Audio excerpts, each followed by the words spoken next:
Warisi Iriski Pungawaridagi, Imalonda Handokzabani, Asoy Aran Yaukrabasu, Tabiriba Singna Nakpigani, Wari Handok Pirakpa, Suras Atokpam. Taina Mamangaida, Irilin Haiba Sardudagi, Kara Latna Leiba, Kungangamada, Makut Masayam na Haiba, Pi Saba Nupa Amakak, lairembi. Nupasina Saba Pisi, Asukimatik Pazay. Maramasina, Mahakna Saba Pisingsi, Layma ningthou singna lainarami. Maram kaya sina hariba nupasigi imungsi saba thakpa watana nungai na pali.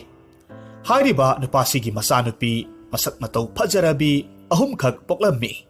Makhoi ahummak masak phajaman baduda laikai miyoi singna asumna hainai. Phi sabagi matai manau anisibu karibu sabano. Masanupi khudingmak lairembigum ningthijaine. Kanagumba layma ningthou singi imungda ka oiramlabadi kaya agi matik magun wangni. Asumna masanupi singi maramda mina haina badu taraga ahal oiraba nupaduna asumna amuk kumlammi. Mayamna nungsibibadagi adumna phajana ubibani. Adubu amaromdabudi isanupi ahumakse lairaba aigi ifamdadi tamphangakta do. Aina sariba phisingsisu makhoi ahumna langsak sakpa moithap naiba chanang thaba matam chuppada mateng panglibani. Masigi matung poinu tha loirakpa ningtham tha khara changlakpa matamni. Mahusadagi hauna phi saba nupadu phi sadaba matam thabak khara komlakpa matamda makhoigi manakta leiba umangda singsanba hek chalammi. Maramasina nongmadi phi saba nupadu mahaki masanupi ahaldu puraga mapa masa tamag singsanba laklammi. Umangduda akangba u kayamarum mapun pulammi. Aduga numit na laitharakpa matamda mayum maikay tamna laklammi. Makhoi anina asum lakpaduda yamna masak mataw phajaba yengbada ningthou masa manba nupa amakhak sagol tonglaga maikay adomda lakpa matamda makhoiga hek mapa chanarubadagi thengnarammi. Hariba sagol tongba nupaduna phi sabagi masanupi ahaldu ubamaktada nungsibana mahak ngaurammi. Maramasina ikai iki thadoklaga ahalduda hairakhi. Khuraibungo, wafam amata hangjage. Adomga lakminariba sakhenbise. Masibu kanano takpiyo. Ahaldu yamna ngakna khummi. Ibungo, kari marambu laibage. Mahakse aigi isaningol ahalni. Khuraibungo, aigi wafamse hauna lonsatpudi kaire. Taubatabu ai adomgi isanupi phajabise. Mahakpu urubada khongse thangba thoktre. Ay mahakpu luhongduna Louba pami. Wafamse khuraibungona yabiyu. Asumna haraga ahalduki makhong sokna khurummi. Matangsida amuk ahalduna khumlaklammi. Ibungo si yengbada asamba midi mande. Taubatabu luhong kayhong bahaybasidi ahal laman khangna pangthoknay. Maramasina nahakna aigi lairaba sangayda nongmatang koitukpirao. Karina phabage haybado tanakhisi. Nupaduna amuk makha taraklammi. Khuraibungo matamdo haukragani. Karigumba aina ngasi luhong haudrabadi aigi yumda aina pamdaba nupi amakhak hayeng luhonglagani. Maramasina adomgi nasanupiga sap manana lumba sanasingse ai haujikmak pizarage. Luhongbase yabiyu. Aibu khuraibungona sanbiyu. Masi haiduna yamlaba sanagi seljek mayek yauba khaujaw amakhak laimaida lepa leitana haitharaklammi. Asumna sanasingdu urubadagidi phi sabagi masanupi ahalna mapabungda hairammi. Ipaibungo, ai nupasida luhongkrage.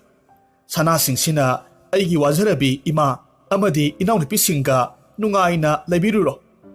Sanasingse lairabadi aikoigi imungdo yamna wana sudrabasu komna hingba ngamnaganido. Masanupigi kathokpa thamoiduda mapado hikna kapsarammi. Aroibo oina nungsina masabu konbirami. Aduga sanasingdu puraga mayumda hankre. Aduga sagol tongba nupadunasu Leishabidu puraga chatkre. Phi saba ahaldu sana mayamdu mayumda pusilakpa taragadi masasing amadi mahaki nupi singna masanupibu yonthokle haikini khanbadagi makhoigi yumgi laikolda komjaw amakhak tawrammi. Aduga sanasingdu humjillammi. Madu loiraga mahak mayumda amuk laklammi. Ahalduna mayum yorakpagadi mahaki nupina hanglakhi. Moy pabong, nasanupi ahaldi ꯀꯗꯥꯏꯋꯥꯏꯗ ꯂꯩꯍꯧꯔꯕꯒꯦ ꯑꯗꯨꯒ ꯉꯁꯤꯅ ꯑꯁꯨꯛ ꯊꯦꯡꯂꯛꯂꯤꯕꯁꯤꯅ ꯀꯔꯤꯒꯤꯅꯣ ꯑꯍꯜꯗꯨꯅ ꯑꯃꯨꯛ ꯈꯨꯝꯂꯛꯂꯝꯃꯤ ꯁꯨꯝꯗꯧꯕꯅꯤ ꯁꯍꯔꯗ ꯑꯩꯒꯤ ꯃꯔꯨꯞ ꯑꯃꯈꯛ ꯂꯩ ꯃꯈꯣꯏꯒꯤꯗꯤ ꯃꯆꯥ ꯅꯤꯡꯉꯣꯜ ꯌꯥꯎꯗꯦ ꯑꯗꯨꯅ ꯑꯩꯈꯣꯏꯒꯤ ꯏꯆꯥꯅꯨꯄꯤ ꯑꯍꯜꯗꯣ ꯅꯣꯡꯃ ꯅꯤꯅꯤꯗꯪꯁꯦ ꯃꯈꯣꯏꯗ ꯂꯩꯍꯟꯒꯦ ꯂꯝꯁꯨ ꯌꯦꯡꯍꯟꯒꯦ ꯍꯥꯏꯔꯛꯄ ꯁꯍꯔꯗ ꯆꯠꯂꯨꯕꯗꯒꯤ ꯊꯦꯡꯅ ꯍꯜꯂꯛꯂꯤꯕꯅꯤ ꯃꯄꯨꯔꯣꯏꯕꯒꯤ ꯋꯥꯗꯨꯗ ꯃꯍꯥꯛꯀꯤ ꯅꯨꯄꯤꯗꯨꯗꯤ ꯊꯥꯖꯔꯝꯃꯤ ꯃꯔꯝ ꯑꯗꯨꯅ ꯃꯍꯥꯛ ꯇꯨꯃꯤꯟꯅ ꯂꯩꯈ꯭ꯔꯦ ꯑꯗꯨꯕꯨ ꯑꯍꯜꯗꯨꯗꯤ ꯂꯣꯟꯅ ꯃꯄꯤ ꯇꯩꯊꯣꯛꯂꯝꯃꯤ ꯅꯣꯡꯃꯒꯤ ꯅꯨꯃꯤꯠ ꯑꯃꯗꯁꯨ ꯐꯤ ꯁꯥꯕ ꯅꯨꯄꯥꯗꯨ ꯃꯍꯥꯛꯀꯤ ꯃꯆꯥꯅꯨꯄꯤ ꯌꯥꯏꯃꯗꯨ ꯄꯨꯔꯒ ꯁꯤꯡ ꯆꯟꯕ ꯂꯥꯛꯂꯝꯃꯤ ꯃꯈꯣꯏꯅ ꯁꯤꯡ ꯀꯣꯛꯊꯣꯡ ꯐꯥꯔꯕ ꯃꯇꯨꯡꯗ ꯃꯌꯨꯝꯗ ꯍꯜꯂꯛꯄꯒꯤ ꯂꯝꯕꯤꯗ ꯃꯁꯛ ꯃꯇꯧ ꯐꯖꯕ ꯅꯨꯄꯥ ꯑꯃꯁꯨ ꯁꯒꯣꯜ ꯊꯧꯔꯒ ꯂꯥꯛꯂꯒ ꯂꯩꯁꯥꯕꯤ ꯌꯥꯏꯃꯗꯨ ꯎꯕ ꯃꯇꯝꯗ ꯃꯄꯨꯛꯅꯤꯡ ꯁꯨꯝꯍꯠꯂꯝꯃꯤ ꯃꯔꯝ ꯑꯁꯤꯅ ꯃꯄꯥ ꯃꯆꯥꯗ ꯌꯦꯡꯂꯒ ꯍꯥꯏꯔꯛꯈꯤ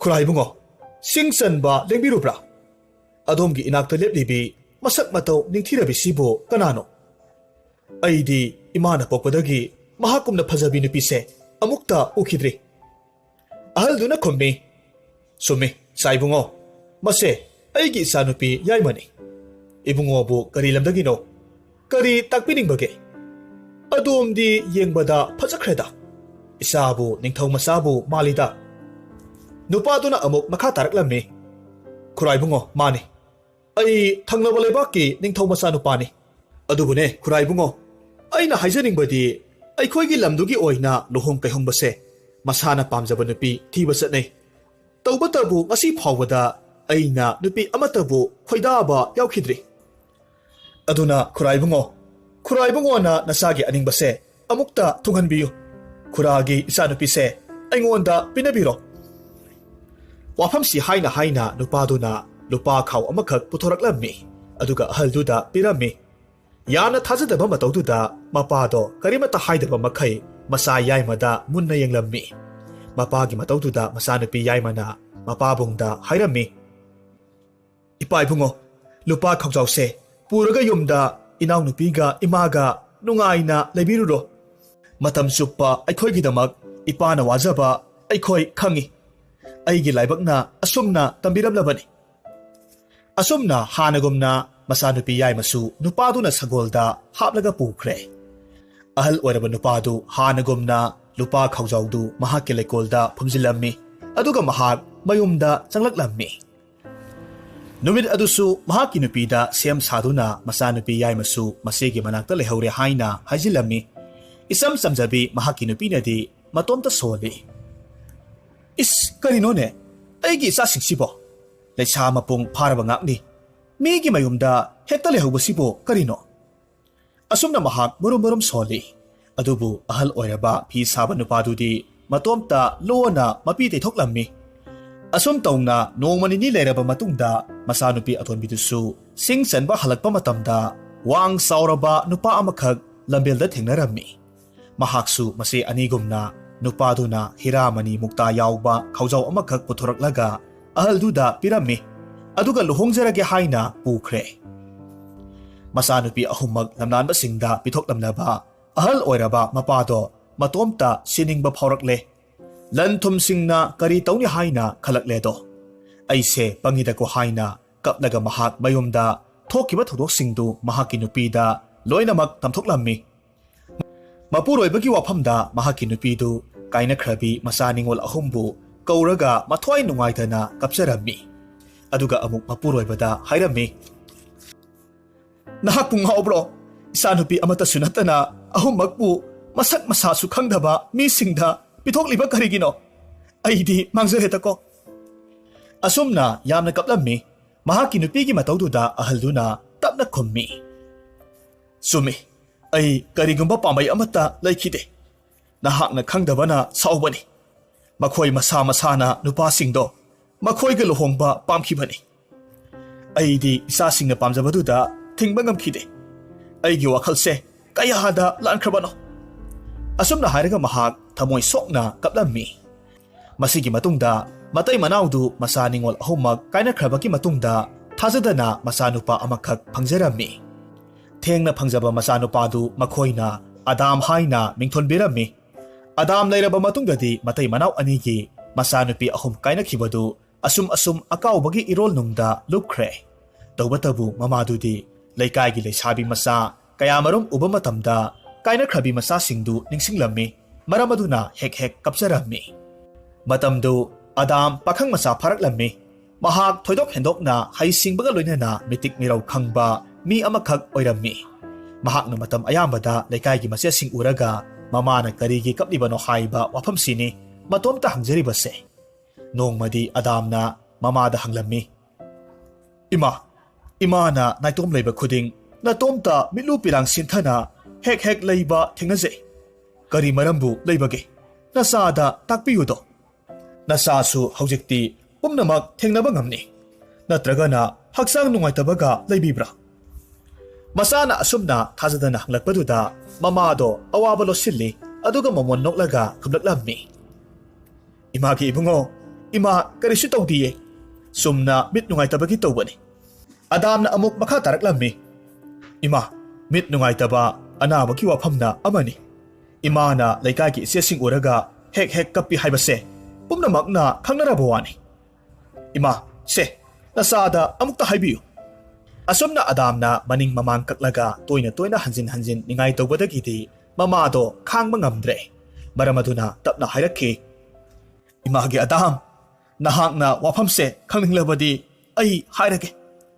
tawbatabu samjaraba nahaki napabungbudi lana uganu wafamse taro adamna khulaklammi hoi ima ai pabungdadi lana lauroi masidagidi mamana wari liba haurakhi imagi ibungo napabung aikhoinina nakhoina sinanaw mari pokpani nahaki na thakta masak matau phajabi nase ahum pokpani matamdo nahak taibangpan mangphaunadri isam samna napabungna singchan bachatpada nase singdo lan kharaga sinaduna lamlanba pakhang ahumna pukhi numitudagi hauna ngasi phauba nase singi saktamdo imana adumak ukhidre asumna haiduna mamana mase singi maming masak matau mawong loinamak taklammi adamna amuk makha taraklammi ima nupa singdubu nupi lalonba kangbuka oiramgadra ibungo imadi uhaude adumakpu napabungna haikibada nupa singdo lairembi lai pakhangum ningthije makhoigi wahi watada karigumba wafam amata yadaba ngamkhide hai masi pumnamaksida nase singna nupa singdo tasengna pamjakhibanisu hai masigi makha taba waridi ima hangkhidre adamna amuk makha taraklammi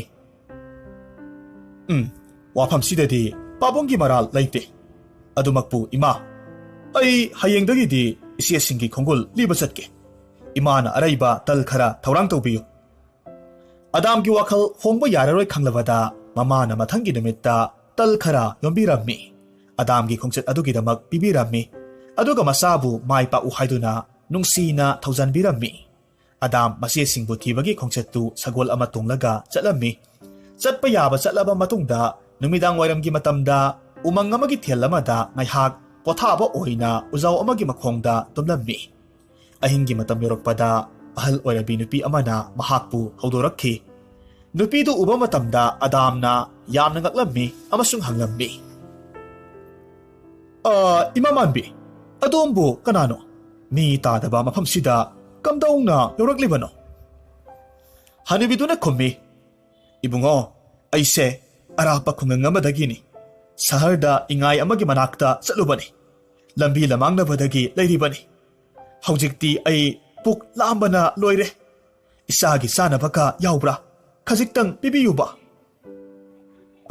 imamanbi tal kharadi yauri aisu sadri aikhoini chaminarasi masi haiduna tal singdu makhoini chaminai adamna mahaki khongchat adugidamak warisu sarami waridu taruraga ahaldo nokphet tawi aduga hairakhi isagi khongchatse mai pakpa paktabadi aidi khangdre tawbatabu polam ahumse imana mateng pangi matang sabada sisinarabadi kanarapasu yai asumna haiduna purit amane thang amane rumal amane puthoklaga pirammi isadi pukchel yamna sawi imagi thamoise pele aina piriba puritse masibu litlabadi kananasu nahakpu ꯎꯕ ꯐꯪꯂꯣꯏ ꯑꯗꯨꯒꯅꯦ ꯌꯧꯅꯤꯡꯕ ꯃꯐꯝꯗ ꯄꯥꯏꯕ ꯌꯥꯒꯗꯧꯔꯤꯕꯅꯤ ꯊꯥꯡꯁꯤꯕꯨ ꯄꯥꯏꯔꯕꯗꯤ ꯌꯦꯛꯅꯕ ꯑꯃꯠꯇꯅ ꯅꯍꯥꯛꯄꯨ ꯃꯥꯏꯊꯤꯕ ꯄꯤꯉꯝꯂꯣꯏ ꯑꯗꯨꯒ ꯃꯁꯤꯒꯤ ꯔꯨꯃꯥꯜꯁꯦ ꯃꯁꯤꯅ ꯅꯍꯥꯛꯅ ꯆꯥꯅꯤꯡꯕ ꯃꯊꯦꯜ ꯂꯨꯀꯣꯏꯁꯤꯡꯗꯣ ꯆꯥꯕ ꯌꯥꯍꯟꯒꯗꯧꯔꯤꯕꯅꯤ ꯑꯁꯨꯝꯅ ꯍꯥꯏꯔꯝꯂꯒ ꯑꯍꯜꯗꯣ ꯑꯗꯨꯃꯛ ꯆꯠꯈ꯭ꯔꯦ ꯑꯗꯥꯝꯅ ꯈꯪꯂꯦ ꯃꯗꯨꯗꯤ ꯑꯍꯜꯗꯨ ꯎꯃꯪꯒꯤ ꯂꯥꯏꯔꯦꯝꯕꯤꯅꯤ ꯍꯥꯏꯕꯁꯤ ꯈꯪꯂꯦ ꯑꯍꯜꯗꯨꯕꯨ ꯊꯃꯣꯏꯗ ꯈꯨꯔꯨꯝꯖꯔꯝꯃꯤ ꯉꯥꯏꯍꯥꯛ ꯂꯩꯔꯒꯗꯤ ꯎꯃꯪꯒꯤ ꯑꯀꯣꯏꯕꯗ ꯑꯀꯟꯕ ꯅꯣꯡꯂꯩ ꯅꯨꯡꯁꯤꯠ ꯑꯃꯈꯛ ꯃꯥꯏꯀꯩ ꯈꯪꯗꯅ ꯁꯤꯠꯂꯝꯃꯤ ꯑꯗꯥꯝ ꯃꯁꯥꯗꯣ ꯑꯀꯤꯕ ꯐꯥꯎꯔꯛꯂꯝꯃꯤ ꯃꯍꯥꯛ ꯌꯥꯝꯅ ꯊꯨꯅ ꯁꯒꯣꯜꯗꯨ ꯇꯣꯡꯈꯠꯂꯝꯃꯤ ꯑꯗꯨꯒ ꯈꯣꯡꯂꯩ ꯊꯨꯅ ꯆꯠꯂꯝꯃꯤ ꯅꯣꯡꯅ ꯂꯝꯕꯤ ꯄꯨꯝꯅꯃꯛ ꯂꯩꯈꯣꯝ ꯊꯣꯛꯂꯝꯃꯤ ꯁꯒꯣꯜꯗꯨ ꯆꯦꯟꯕ ꯌꯥꯔꯝꯗꯦ ꯃꯔꯝ ꯑꯁꯤꯅ ꯃꯈꯣꯏꯅꯤ ꯅꯥꯟꯊꯨꯕꯗꯒꯤ ꯆꯤꯡꯒꯤ ꯅꯥꯄꯣꯝꯗ ꯇꯥꯁꯤꯜꯂꯛꯂꯝꯃꯤ ꯑꯗꯨꯒ ꯑꯆꯧꯕ ꯁꯨꯔꯨꯡ ꯑꯃꯗ ꯇꯥꯁꯤꯜꯂꯝꯃꯤ ꯁꯨꯔꯨꯡꯒꯤ ꯃꯅꯨꯡꯗꯨꯗ ꯑꯆꯧꯕ ꯂꯝꯕꯤ ꯑꯃꯈꯛ ꯂꯩꯈꯥꯗ ꯆꯠꯈꯤꯕꯗꯨ ꯎꯔꯦ ꯑꯗꯥꯝꯁꯨ ꯂꯝꯕꯤꯗꯨꯒꯤ ꯃꯥꯏꯀꯩꯗ ꯑꯗꯨꯃꯛ ꯆꯠꯂꯝꯃꯤ ꯉꯥꯏꯍꯥꯛ ꯂꯩꯔꯒꯗꯤ ꯐꯖꯈ꯭ꯔꯕ ꯁꯍꯔ ꯑꯃꯈꯛ ꯊꯦꯡꯅꯔꯝꯃꯤ ꯍꯥꯏꯔꯤꯕ ꯁꯍꯔꯗꯨꯒꯤ ꯊꯦꯡꯅꯕ ꯃꯤ ꯑꯃꯗ ꯍꯪꯕ ꯃꯇꯝꯗ ꯈꯪꯂꯦ ꯃꯗꯨꯗꯤ ꯃꯐꯝꯗꯨꯒꯤ ꯂꯩꯃꯔꯦꯝꯕꯤꯗꯨ ꯃꯍꯥꯛꯀꯤ ꯃꯆꯦ ꯑꯍꯜꯅꯤ ꯃꯍꯥꯛ ꯌꯥꯝꯅ ꯊꯨꯅ ꯃꯤꯇ꯭ꯔꯪꯒꯤ ꯐꯨꯔꯤꯠꯇꯨ ꯂꯤꯠꯁꯤꯜꯂꯤ ꯑꯗꯨꯒ ꯀꯅꯥꯁꯨ ꯎꯗꯅ ꯅꯨꯡꯁꯤꯠꯀꯨꯝ ꯄꯥꯏꯔꯒ ꯀꯣꯅꯨꯡ ꯇꯥꯅ ꯂꯥꯛꯂꯝꯃꯤ ꯍꯥꯏꯔꯤꯕ ꯀꯣꯅꯨꯡꯗꯨꯒꯤ ꯊꯣꯡꯗ ꯃꯆꯦ ꯑꯃꯗꯤ ꯃꯕꯥꯏ ꯅꯤꯡꯊꯧꯒꯤ ꯃꯃꯤꯡ ꯊꯥꯔꯒ ꯂꯩꯕꯗꯨ ꯃꯍꯥꯛꯅ ꯎꯔꯦ ꯃꯍꯥꯛ ꯐꯨꯔꯤꯠꯇꯨ ꯂꯧꯊꯣꯛꯂꯝꯃꯤ ꯑꯗꯨꯒ ꯀꯣꯅꯨꯡꯗ ꯆꯪꯒꯦ ꯇꯧꯕ ꯃꯇꯝꯗ ꯊꯣꯡꯁꯪꯕꯅ ꯑꯃꯨꯛ ꯍꯥꯏꯔꯛꯈꯤ ꯃꯍꯥꯁꯣꯏ ꯅꯍꯥꯛ ꯀꯅꯥꯅꯣ ꯂꯊꯣꯏ ꯃꯥꯡꯅꯤꯡꯗ꯭ꯔꯕꯗꯤ ꯌꯥꯝꯅ ꯊꯨꯅ ꯆꯠꯈ꯭ꯔꯣ ꯑꯗꯥꯝꯅ ꯑꯃꯨꯛ ꯈꯨꯝꯂꯛꯂꯝꯃꯤ ꯃꯍꯥꯁꯣꯏ ꯑꯩ ꯅꯍꯥꯛꯀ ꯂꯥꯟ ꯁꯣꯛꯅꯕ ꯂꯥꯛꯄ ꯅꯠꯇꯦ ꯑꯩꯍꯥꯛꯀꯤ ꯏꯆꯦ ꯂꯩꯃꯔꯦꯝꯕꯤꯕꯨ ꯎꯅꯕ ꯂꯥꯛꯄꯅꯤ ꯊꯣꯡꯁꯪꯕꯗꯨꯅ ꯀꯔꯤꯁꯨ ꯍꯥꯏꯔꯝꯗ ꯆꯪꯈ꯭ꯔꯦ ꯑꯗꯨꯒ ꯂꯩꯃꯔꯦꯝꯕꯤꯕꯨ ꯀꯧꯊꯣꯛꯂꯝꯃꯤ ꯂꯩꯃꯔꯦꯝꯕꯤꯅ ꯑꯗꯥꯝꯕꯨ ꯎꯕꯗ ꯍꯪꯂꯛꯈꯤ ꯑꯩꯕꯨ ꯏꯆꯦ ꯀꯧꯔꯤꯕ ꯅꯨꯄꯥ ꯃꯆꯥ ꯅꯍꯥꯛꯄꯨ ꯀꯅꯥꯅꯣ ꯉꯁꯤ ꯐꯥꯎꯕ ꯑꯩꯒꯤꯅꯤ ꯍꯥꯏꯅ ꯑꯩꯕꯨ ꯍꯪꯕ ꯀꯅꯥꯃꯠꯇ ꯂꯥꯛꯈꯤꯗ꯭ꯔꯤ ꯑꯗꯥꯝꯅ ꯈꯨꯝꯂꯛꯂꯝꯃꯤ ꯏꯆꯦ ꯑꯩ ꯅꯍꯥꯛꯀꯤ ꯅꯧꯄ꯭ꯋꯥꯅꯤ ꯏꯃꯤꯡꯅ ꯑꯗꯥꯝ ꯀꯧꯏ ꯏꯆꯦꯅ ꯁꯅꯥꯒ ꯃꯍꯨꯠ ꯁꯤꯟꯅꯈ꯭ꯔꯕ ꯇꯨꯡꯗ ꯅꯔꯦꯝꯈꯥꯛꯅ ꯑꯩ ꯄꯣꯛꯄꯅꯤ ꯃꯁꯤ ꯍꯥꯏꯗꯨꯅ ꯃꯄꯥ ꯃꯃꯥꯒꯤ ꯋꯥꯔꯤ ꯂꯤꯔꯝꯃꯤ ꯑꯗꯥꯝꯒꯤ ꯋꯥꯔꯤ ꯂꯣꯏꯗ꯭ꯔꯤꯉꯩꯗ ꯃꯆꯦꯗꯣ ꯍꯤꯛꯅ ꯍꯤꯛꯅ ꯀꯞꯄ ꯍꯧꯔꯛꯈꯤ ꯑꯗꯨꯒ ꯍꯥꯏꯔꯝꯃꯤ ꯇꯣꯛꯂꯣ ꯌꯥꯔꯦ ꯏꯆꯦꯝꯒꯤ ꯏꯕꯨꯡꯉꯣ ꯅꯆꯦ ꯇꯥꯕ ꯉꯝꯗ꯭ꯔꯦ ꯃꯁꯤ ꯍꯥꯏꯗꯨꯅ ꯃꯧꯄ꯭ꯋꯥꯕꯨ ꯅꯨꯡꯁꯤꯅ ꯀꯣꯟꯕꯤ ꯋꯥꯈꯜ ꯊꯦꯟꯕꯤ ꯅꯆꯦ ꯑꯩꯍꯥꯛꯅ ꯏꯃꯥ ꯏꯄꯥꯕꯨ ꯃꯤꯔꯥꯏꯈ꯭ꯔꯦ ꯐꯔꯦ ꯍꯧꯖꯤꯛꯇꯤ ꯍꯧꯈ꯭ꯔꯦ ꯀꯣꯅꯨꯡꯗ ꯆꯪꯂꯁꯤ ꯅꯕꯥꯏꯁꯨ ꯌꯧꯔꯛꯂꯒꯅꯤ ꯃꯍꯥꯛꯇꯤ ꯑꯍꯤꯡꯗ ꯃꯤ ꯑꯣꯟꯕꯅꯤ ꯑꯌꯨꯛ ꯅꯨꯡꯊꯤꯜꯒꯤ ꯃꯇꯝꯗ ꯑꯣꯟꯅꯤꯡꯕ ꯁꯛꯇꯝꯗ ꯑꯣꯟꯕꯅꯤ ꯑꯁꯨꯝ ꯍꯥꯏꯅ ꯍꯥꯏꯔꯝꯃꯤ ꯃꯁꯤ ꯍꯥꯏꯗꯨꯅ ꯀꯣꯅꯨꯡꯗ ꯆꯪꯂꯝꯃꯤ ꯉꯥꯏꯍꯥꯛ ꯂꯩꯔꯒꯗꯤ ꯌꯥꯎ ꯑꯃꯈꯛ ꯀꯣꯅꯨꯡꯗ ꯆꯪꯂꯛꯈꯤ ꯑꯗꯨꯒ ꯊꯣꯡꯖꯤꯟ ꯍꯦꯛ ꯌꯧꯕꯗ ꯅꯤꯡꯊꯧ ꯑꯣꯜꯂꯛꯈꯤ ꯑꯗꯨꯒ ꯃꯁꯤ ꯑꯗꯨꯗ ꯁꯥꯎꯅ ꯍꯪꯂꯝꯃꯤ ꯂꯩꯃ ꯑꯩ ꯂꯩꯇ꯭ꯔꯤꯉꯩꯗ ꯏꯃꯨꯡꯗ ꯂꯩꯔꯝꯂꯤꯕ ꯅꯨꯄꯥ ꯃꯆꯥꯁꯤ ꯀꯅꯥꯅꯣ ꯃꯁꯤꯅ ꯈꯨꯝꯃꯤ ꯇꯞꯊꯕꯤꯈꯣ ꯏꯅꯤꯡꯊꯧ ꯂꯥꯛꯂꯤꯕꯁꯦ ꯑꯇꯩ ꯀꯅꯥ ꯅꯠꯇꯦ ꯅꯍꯥꯛꯀꯤ ꯅꯁꯦꯟ ꯏꯕꯨꯡꯉꯣ ꯑꯗꯥꯝꯅꯤ ꯃꯁꯤ ꯑꯩꯕꯨ ꯎꯅꯕ ꯂꯥꯛꯂꯤꯕꯅꯤ ꯅꯤꯡꯊꯧꯗꯨ ꯅꯧꯊꯣꯔꯛꯈꯤ ꯑꯗꯨꯒ ꯍꯥꯏꯔꯝꯃꯤ ꯑꯩ ꯉꯁꯥꯏꯅ ꯈꯪꯂꯕꯅꯤ ꯇꯧꯕꯇꯕꯨ ꯅꯍꯥꯛꯀꯤ ꯅꯆꯤꯟꯗꯒꯤ ꯑꯁꯦꯡꯕ ꯋꯥꯗꯣ ꯇꯥꯅꯤꯡꯕꯒꯤꯅꯤ ꯃꯁꯤ ꯍꯥꯏꯗꯨꯅ ꯃꯕꯥꯏ ꯑꯍꯜꯅ ꯃꯁꯦꯟ ꯅꯨꯄꯥ ꯑꯗꯥꯝꯗ ꯄꯤꯖ ꯄꯤꯊꯛ ꯇꯧꯔꯝꯃꯤ ꯑꯗꯨꯒ ꯏꯆꯦꯅ ꯂꯩꯅꯤꯡꯕ ꯃꯇꯝ ꯐꯥꯎꯕ ꯅꯨꯡꯉꯥꯏꯅ ꯂꯩꯌꯨ ꯍꯥꯏꯅꯁꯨ ꯍꯥꯏꯔꯝꯃꯤ ꯇꯧꯕꯇꯕꯨ ꯋꯥꯐꯝꯗꯨ ꯑꯗꯥꯝꯅ ꯌꯥꯔꯝꯗꯦ ꯃꯔꯝꯗꯤ ꯃꯍꯥꯛ ꯃꯆꯦ ꯌꯥꯏꯃ ꯑꯃꯁꯨꯡ ꯃꯆꯦ ꯑꯇꯣꯟꯕꯤ ꯐꯪꯗ꯭ꯔꯤꯕ ꯐꯥꯎꯕ ꯀꯅꯥꯒꯤ ꯌꯨꯝꯗ ꯑꯍꯤꯡ ꯂꯦꯜꯂꯣꯏ ꯍꯥꯏꯔꯝꯃꯤ ꯃꯍꯥꯛꯀꯤ ꯈꯣꯡꯆꯠꯇꯨ ꯑꯃꯨꯛ ꯍꯧꯔꯝꯗꯥꯏꯗ ꯃꯕꯥꯏ ꯑꯍꯜꯅ ꯍꯥꯏꯔꯛꯈꯤ ꯏꯆꯦꯅ ꯏꯕꯨꯡꯉꯣ ꯑꯩꯅ ꯄꯤꯔꯤꯕ ꯌꯥꯎ ꯃꯇꯨ ꯈꯔꯁꯦ ꯆꯦꯛꯁꯤꯟꯅ ꯄꯨꯈꯣ ꯀꯔꯤꯒꯨꯝꯕ ꯅꯍꯥꯛꯅ ꯑꯩꯒꯤ ꯏꯇꯦꯡ ꯄꯥꯝꯂꯛꯄ ꯃꯇꯝꯗ ꯅꯕꯥꯏ ꯂꯥꯛꯀꯗꯧꯔꯤꯕꯅꯤ ꯑꯩꯁꯦ ꯌꯥꯎ ꯄꯨꯝꯕꯒꯤ ꯅꯤꯡꯊꯧꯅꯤ ꯑꯗꯥꯝ ꯃꯆꯦ ꯑꯍꯜ ꯑꯃꯁꯨꯡ ꯃꯕꯥꯏꯕꯨ ꯈꯨꯔꯨꯝꯂꯝꯃꯤ ꯑꯗꯨꯒ ꯈꯣꯡꯆꯠꯇꯣ ꯃꯈꯥ ꯇꯥꯔꯝꯃꯤ ꯆꯠꯄ ꯌꯥꯕ ꯆꯠꯂꯕ ꯃꯇꯨꯡꯗ ꯂꯩꯕꯥꯛ ꯑꯃꯗ ꯑꯃꯨꯛ ꯊꯨꯡꯂꯝꯃꯤ ꯍꯥꯏꯔꯤꯕ ꯂꯩꯕꯥꯛꯇꯨꯒꯤ ꯂꯩꯃꯔꯦꯝꯕꯤꯗꯨꯁꯨ ꯃꯍꯥꯛꯀꯤ ꯃꯆꯦ ꯌꯥꯏꯃ ꯑꯣꯏꯔꯝꯃꯤ ꯃꯍꯥꯛ ꯍꯥꯟꯅꯒꯨꯝꯅ ꯀꯣꯅꯨꯡꯗ ꯆꯪꯂꯝꯃꯤ ꯀꯣꯅꯨꯡꯒꯤ ꯃꯅꯥꯏ ꯑꯃꯈꯛꯅ ꯄꯥꯎ ꯄꯤꯔꯨꯕꯗꯒꯤ ꯂꯩꯃꯔꯦꯝꯕꯤꯗꯣ ꯊꯧꯔꯛꯂꯝꯃꯤ ꯑꯗꯨꯒ ꯍꯥꯏꯔꯝꯃꯤ ꯏꯕꯨꯡꯉꯣ ꯅꯍꯥꯛ ꯁꯦꯡꯅ ꯍꯥꯏꯌꯨ ꯑꯩꯒꯤ ꯏꯄ꯭ꯋꯥ ꯑꯃꯠꯇ ꯂꯩꯇꯦ ꯇꯁꯦꯡꯅ ꯑꯩꯕꯨ ꯂꯛꯅꯕ ꯂꯥꯛꯂꯤꯕ꯭ꯔꯥ ꯑꯗꯥꯝꯅ ꯈꯨꯝꯃꯤ ꯏꯆꯦ ꯌꯥꯏ ꯅꯍꯥꯛ ꯅꯨꯄꯥꯒ ꯑꯣꯟꯅꯈꯤꯕ ꯏꯆꯦꯗꯨ ꯅꯠꯇꯕ꯭ꯔꯥ ꯋꯥꯐꯝꯗꯨ ꯍꯦꯛ ꯍꯥꯏꯕꯗ ꯃꯆꯦ ꯌꯥꯏꯃꯗꯨ ꯏꯀꯥꯏꯔꯝꯃꯤ ꯑꯗꯨꯕꯨ ꯑꯗꯥꯝꯅ ꯍꯧꯈꯤꯕ ꯃꯈꯣꯏꯒꯤ ꯃꯃꯥ ꯑꯃꯗꯤ ꯃꯄꯥꯒꯤ ꯑꯃꯗꯤ ꯃꯍꯥꯛ ꯄꯣꯛꯄꯒꯤ ꯋꯥꯔꯤ ꯄꯨꯝꯅꯃꯛ ꯂꯤꯔꯝꯃꯤ ꯍꯧꯖꯤꯛꯇꯤ ꯃꯆꯦ ꯌꯥꯏꯃꯁꯨ ꯏꯆꯦꯒꯤ ꯏꯕꯨꯡꯉꯣ ꯑꯗꯥꯝ ꯍꯥꯏꯗꯨꯅ ꯃꯧꯄ꯭ꯋꯥꯕꯨ ꯀꯣꯜꯂꯝꯃꯤ ꯑꯗꯨꯒ ꯅꯣꯡ ꯈꯣꯡꯕꯒꯨꯝꯅ ꯀꯞꯂꯝꯃꯤ ꯃꯁꯤꯟ ꯃꯧꯄꯥ ꯀꯞꯃꯤꯟꯅꯔꯤꯉꯩꯗ ꯂꯪꯖꯥ ꯑꯆꯧꯕ ꯑꯃꯈꯛ ꯄꯥꯏꯔꯛꯈꯤ ꯑꯗꯥꯝꯅ ꯌꯥꯝꯅ ꯊꯨꯅ ꯊꯥꯡ ꯁꯠꯂꯝꯃꯤ ꯃꯗꯨꯗ ꯈꯨꯗꯛꯇ ꯃꯁꯤꯅ ꯈꯥꯝꯂꯒ ꯍꯥꯏꯔꯝꯃꯤ ꯇꯞꯊꯈꯣ ꯑꯗꯥꯝ ꯂꯥꯛꯂꯤꯕꯁꯦ ꯑꯇꯩ ꯀꯅꯥ ꯅꯠꯇꯦ ꯅꯍꯥꯛꯀꯤ ꯅꯚꯥꯏ ꯌꯥꯏꯃꯅꯤ ꯃꯍꯥꯛ ꯂꯪꯖꯥ ꯃꯌꯥꯝꯒꯤ ꯅꯤꯡꯊꯧꯅꯤ ꯅꯨꯃꯤꯗꯥꯡꯒꯤ ꯃꯇꯝꯗ ꯇꯥꯏꯕꯪ ꯃꯤ ꯑꯣꯟꯕꯅꯤ ꯑꯁꯨꯝꯅ ꯍꯥꯟꯅꯒꯨꯝꯅ ꯃꯕꯥꯏ ꯌꯥꯏꯃ ꯑꯃꯁꯨꯡ ꯃꯆꯦ ꯌꯥꯏꯃꯒ ꯂꯣꯏꯅꯅ ꯃꯈꯣꯏ ꯑꯍꯥꯎꯕ ꯃꯊꯦꯜ ꯂꯨꯀꯣꯏ ꯀꯌꯥ ꯆꯥꯃꯤꯟꯅꯔꯝꯃꯤ ꯃꯇꯨꯡꯗ ꯑꯗꯥꯝꯕꯨ ꯃꯕꯥꯏ ꯌꯥꯏꯃꯅ ꯍꯟꯈ꯭ꯔꯅꯨ ꯀꯣꯅꯨꯡꯗ ꯅꯨꯡꯉꯥꯏꯅ ꯅꯆꯦꯒ ꯂꯩꯔꯣ ꯍꯥꯏꯔꯝꯃꯤ ꯑꯗꯨꯕꯨ ꯑꯗꯥꯝꯗꯤ ꯃꯍꯥꯛꯀꯤ ꯃꯆꯦ ꯑꯇꯣꯟꯕꯤ ꯎꯗ꯭ꯔꯤꯕ ꯐꯥꯎꯕ ꯃꯤꯒꯤ ꯌꯨꯝꯗ ꯂꯩꯕ ꯌꯥꯈꯤꯔꯣꯏ ꯍꯥꯏꯅ ꯍꯥꯏꯔꯛꯂꯝꯃꯤ ꯃꯍꯥꯛꯀꯤ ꯃꯇꯧꯗꯨꯗ ꯃꯕꯥꯏꯅ ꯈꯥꯝꯕ ꯉꯝꯗ꯭ꯔꯦ ꯑꯗꯨꯅ ꯑꯃꯨꯛ ꯑꯁꯨꯝꯅ ꯍꯥꯏꯔꯝꯃꯤ ꯏꯆꯦꯅꯤꯕꯨꯡꯉꯣ ꯅꯍꯥꯛꯅ ꯌꯥꯗꯕꯅꯤꯅ ꯐꯔꯦ ꯅꯕꯥꯏꯅ ꯄꯤꯔꯤꯕ ꯂꯪꯖꯥ ꯃꯇꯨ ꯈꯔꯁꯦ ꯄꯨꯈꯣ ꯅꯍꯥꯛꯅ ꯅꯕꯥꯏꯕꯨ ꯀꯧꯅꯤꯡꯕ ꯃꯇꯝꯗ ꯀꯧꯔꯛꯎ ꯃꯇꯦꯡ ꯄꯥꯡꯕ ꯂꯥꯛꯀꯦ ꯑꯗꯥꯝ ꯍꯟꯗꯛꯁꯨ ꯃꯍꯥꯛꯀꯤ ꯈꯣꯡꯆꯠꯇꯣ ꯃꯈꯥ ꯇꯥꯔꯝꯃꯤ ꯐꯅ ꯀꯨꯏꯅ ꯆꯠꯂꯕ ꯃꯇꯨꯡꯗ ꯑꯔꯥꯝ ꯈꯧꯔꯥꯡꯕ ꯄꯣꯛꯂꯛꯄꯗꯒꯤ ꯃꯍꯥꯛꯀꯤ ꯃꯤꯇ꯭ꯔꯪꯒꯤ ꯔꯨꯃꯥꯜꯗꯨ ꯄꯨꯊꯣꯛꯂꯝꯃꯤ ꯑꯗꯨꯒ ꯂꯥꯏꯔꯦꯝꯕꯤꯕꯨ ꯅꯤꯡꯁꯤꯡꯂꯒ ꯆꯥꯅꯕ ꯀꯌꯥꯃꯔꯨꯝ ꯊꯣꯛꯍꯜꯂꯝꯃꯤ ꯑꯗꯨꯒ ꯃꯕꯨꯛ ꯊꯟꯅ ꯆꯥꯕ ꯂꯣꯏꯔꯕ ꯃꯇꯨꯡꯗ ꯑꯃꯨꯛ ꯂꯦꯞꯇꯅ ꯆꯠꯂꯝꯃꯤ ꯃꯃꯩꯊꯪꯗ ꯃꯍꯥꯛ ꯁꯃꯨꯗ꯭ꯔ ꯇꯣꯔꯕꯥꯟꯒꯤ ꯀꯣꯅꯨꯡ ꯑꯃꯗ ꯊꯨꯡꯂꯔꯦ ꯍꯥꯏꯔꯤꯕ ꯀꯣꯅꯨꯡꯗꯨ ꯑꯁꯨꯛꯀꯤ ꯃꯇꯤꯛ ꯐꯖꯩ ꯑꯇꯥꯡꯕ ꯍꯤꯔꯥꯃꯅꯤ ꯃꯨꯛꯇꯥ ꯀꯌꯥꯃꯔꯨꯝꯅ ꯂꯩꯇꯦꯡꯉꯤ ꯁꯅꯊꯣꯡꯗ ꯃꯆꯦ ꯑꯇꯣꯟꯕꯤ ꯑꯃꯁꯨꯡ ꯃꯕꯥꯏ ꯑꯇꯣꯝꯕꯒꯤ ꯃꯃꯤꯡꯁꯨ ꯊꯦꯠꯂꯒ ꯊꯝꯃꯤ ꯍꯥꯟꯅꯒꯨꯝꯅ ꯊꯣꯡꯁꯪꯕꯗ ꯍꯥꯏꯅꯕꯗꯒꯤ ꯃꯆꯦ ꯑꯇꯣꯟꯕꯤꯕꯨ ꯀꯧꯊꯣꯛꯂꯝꯃꯤ ꯑꯗꯥꯝꯅ ꯃꯆꯦꯕꯨ ꯎꯕ ꯃꯇꯝꯗ ꯍꯥꯏꯔꯝꯃꯤ ꯏꯆꯦꯇꯣꯝꯕꯤ ꯑꯩꯍꯥꯛ ꯅꯍꯥꯛꯀꯤ ꯅꯧꯄꯥ ꯑꯇꯣꯝꯕ ꯑꯗꯥꯝꯅꯤ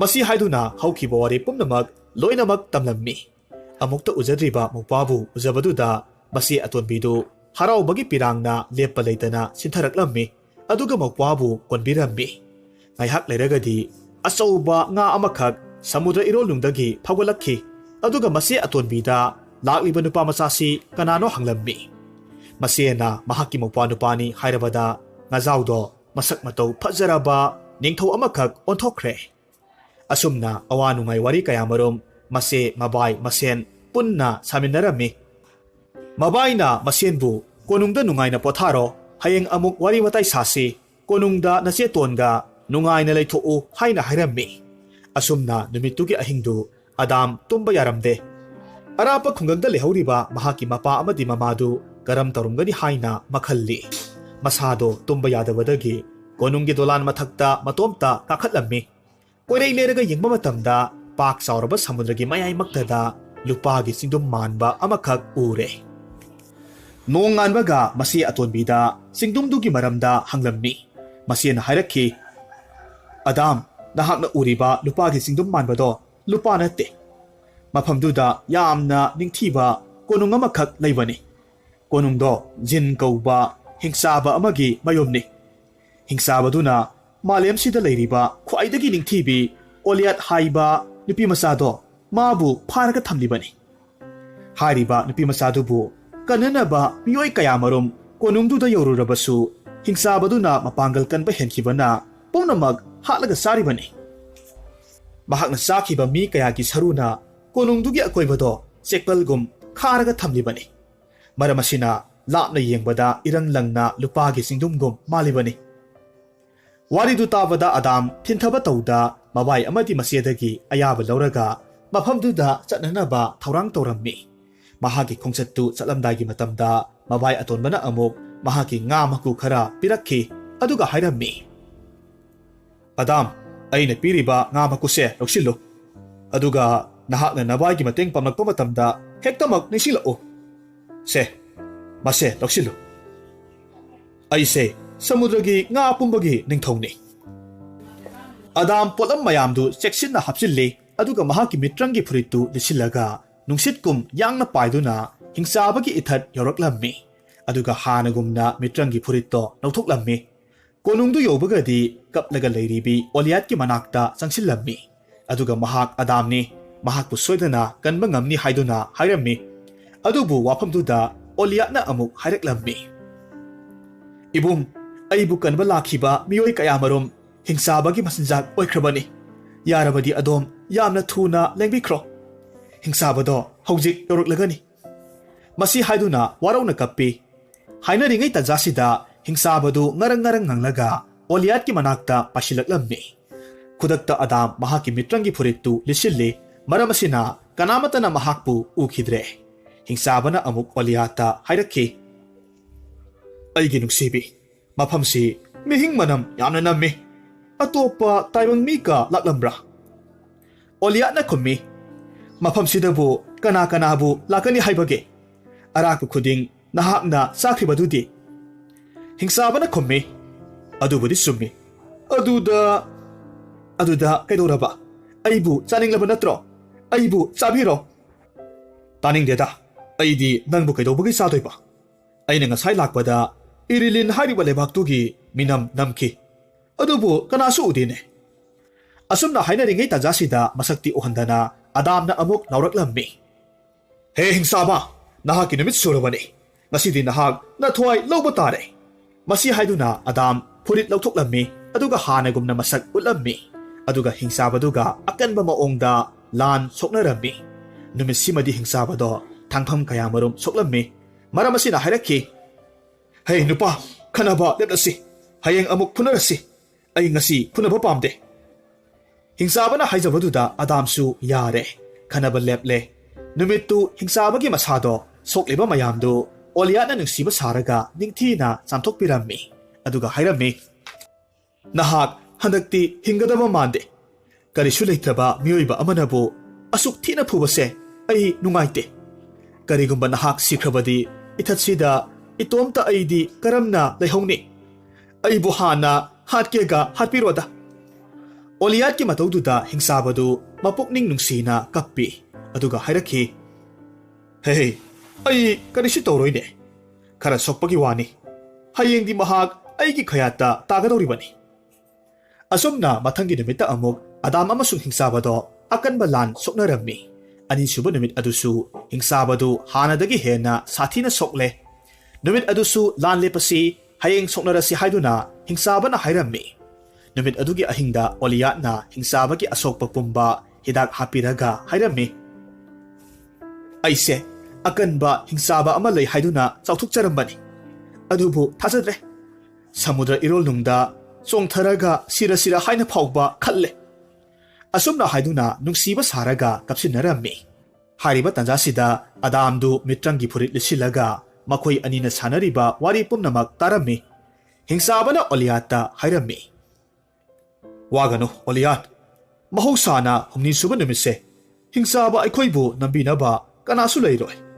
Aduga, Aibu Hatpangamba, Malemda Leitri. Maramdi, Samudragi Irolnungda, Upu Amada Yauba, Anu Amaki, Mabuk Manungda Yauriba Yerumdo, Maduna, Aigi Yetki Tabakta, Tungliba Sabruse, Masida Tengri Pauba, Aibu Hatpangamloi. Oliana Amok Makataraklammi. Oh, Adugumba, Wapamamalay Haibadi, Aidi Kangdabanina, Kayadi Warure. Haujikti Ai, Nahakidamak Hinkini. Hingsabadu Ngayak Leraga, Tumtakre. Wari Pumba Tahoraba, Adam, Samudra Mapanda, Laklammi. Aduga Ngagi Makudu Putoklaga, Mabai Aton Babu, Kaurambi. Kudakta Samudragi Ngapum Namak Laklammi. Mahaki Apambadu Hanglaga, Samudra Irolnungdagi Upudu, Laukalakledo. Aduga Mado, Adam the Pirami. Upudo Hangba Yadrabada, Adam na Mabai Ahal, Yaudu Kaurambi. Yau Mayam Laklaga, Makokna Tombada, Upugi Sodu, Hangdoklammi.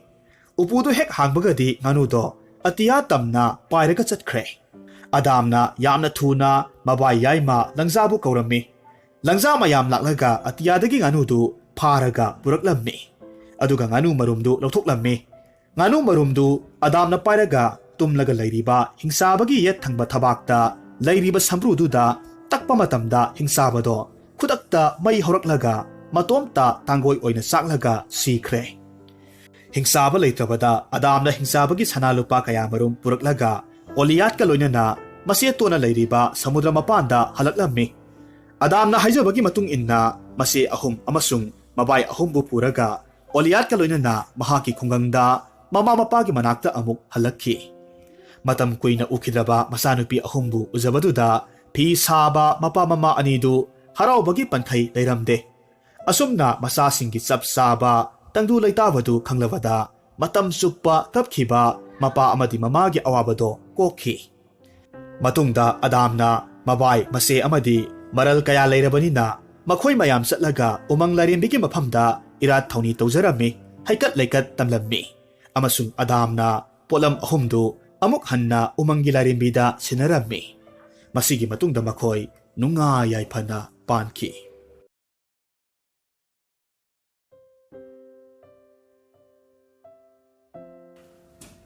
Ngasidagi sahi lising kayagi mamangi warini Baghdad kauba lamdamduda matik mathauna leiba khukan panganba sultan kauba ningthou amakhak palami hariba ningthou sigi hainabisi uhai wahai pambi amadi phajaba leikolda leikhal suna thaba aduga madubu yengjaraga harau tayamba pamjaba mioi amakhakni maramasina leibaki thoram thauda kayamarum pangthuklabagi matungda numit khudingi oina ahangba matam ayambada sultanna uhai panba upalsing sarsing tharami asumna mahakna leptana sahi chuppa haira leisu asum thabasida makhoigi lamdamdu mahausa lairembina sanbibadagi mahai marong sumna palami phauthok sengthok marang kairami tasengna wata padaba lamdam haibado oirakhi makhoigi lamdamdu maru oina sahar manga thokna khaidoklammi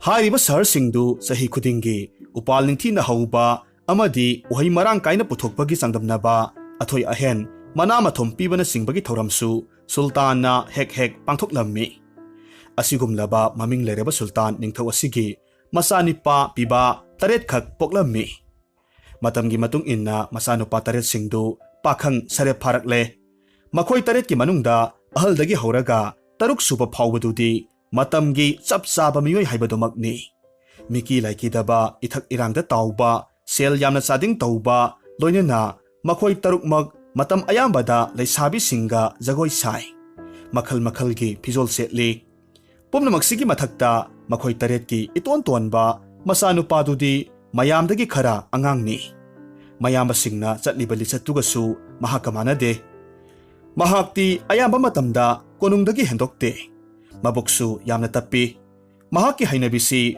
konungda leiriba nupi angang singa natraga mama leimaga wari shabani tawbatabu masin manaw taret ki manungda mahakna khwaidagi loksing singba masak matau phajaba nupa macha amakhakni hariba atonba nupa machagi mamingdu mapabongna Nasir haina tholammi Nasir konungdagi mapalda koithokpa chathokpa tawda yumda adumak suru suru nairaga leibadu uba matamda sultanna nongma asumna hairakhi Ipaki Nasir nahakpu imungda nupi angang singa warem thorem tawraga suru suru nairaga leibado ipana pamdeko nasasu nahani nayamba singumna umangda sa tanba kumai piyong yengbasu chatte nahaki mongse kainom tawi tasenga nang angang natrabani nahak aina nganglibase wakhal taw sidagidi aina saroklabadi nang afaba oiroiko sultangi wafamduda leimana khummi sanakya adumna nasada takpigano isase mayamdagi mapangalsu sole kharasu angangne magisu matamna thokpa maraina laksaniye tumin layu leima nasani kankekano aigisu isani ne sultan aina pokpa isa haibase sada landa nongsagumna kankadabani aduga mahakti madugi ona tainaba ngakta aina uine matam supada nupi marakta nupa marakta phoyan yalimadi masi nahaknasu sayune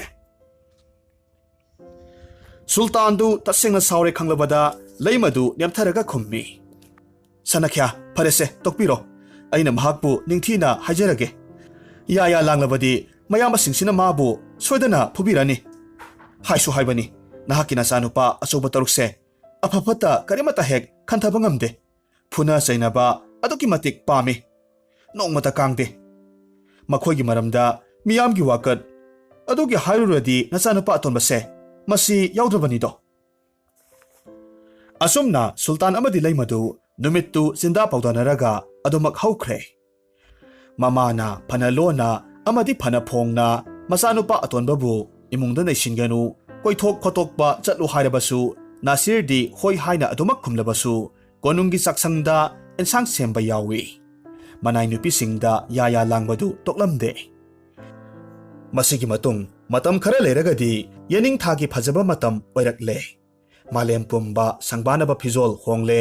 Haipa lepal ngamnamak anouba mayol amadi mapal sarakle. Sultana thajakhiba upal wapal pumba phajaba lei satlare. Mayamdugi manungda sultana pamjana thakhiba sahi yamlaba kaju pambi achobadu ahanba oina mapal phingau sana satlammi. Madu uba matamda sultan haraubana pandol lomle. Mahaki saw sanglaba upaldu senabana mahaki mathau oiraklammi.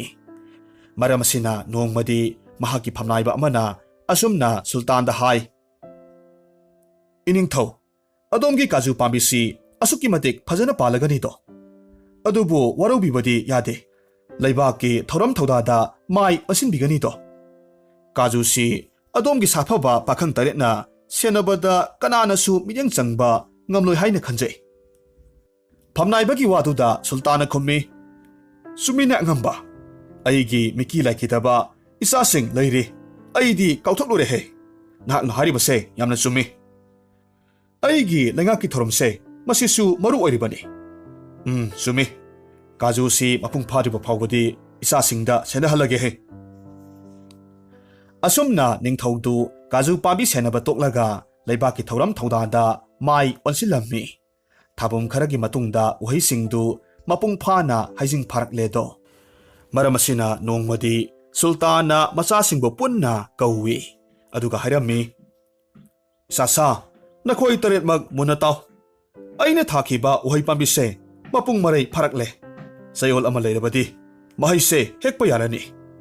Maramsina huran ba amadi sa usiksingdagi ngathoknabagidamakta nakhoi kanana ahingda pambise ngak senma ngamni. Hayu tasi. Sultangi wafamduda masanupa ahalduna amok pongna khummi. Pabung, nasa ahal lejari. Aina pambise matam supada ngak seni. Aina senari ngayda sa nga huran badi laradana tumit kang phawba manak nakpangamloy. Pabung, madugidamak wabigano.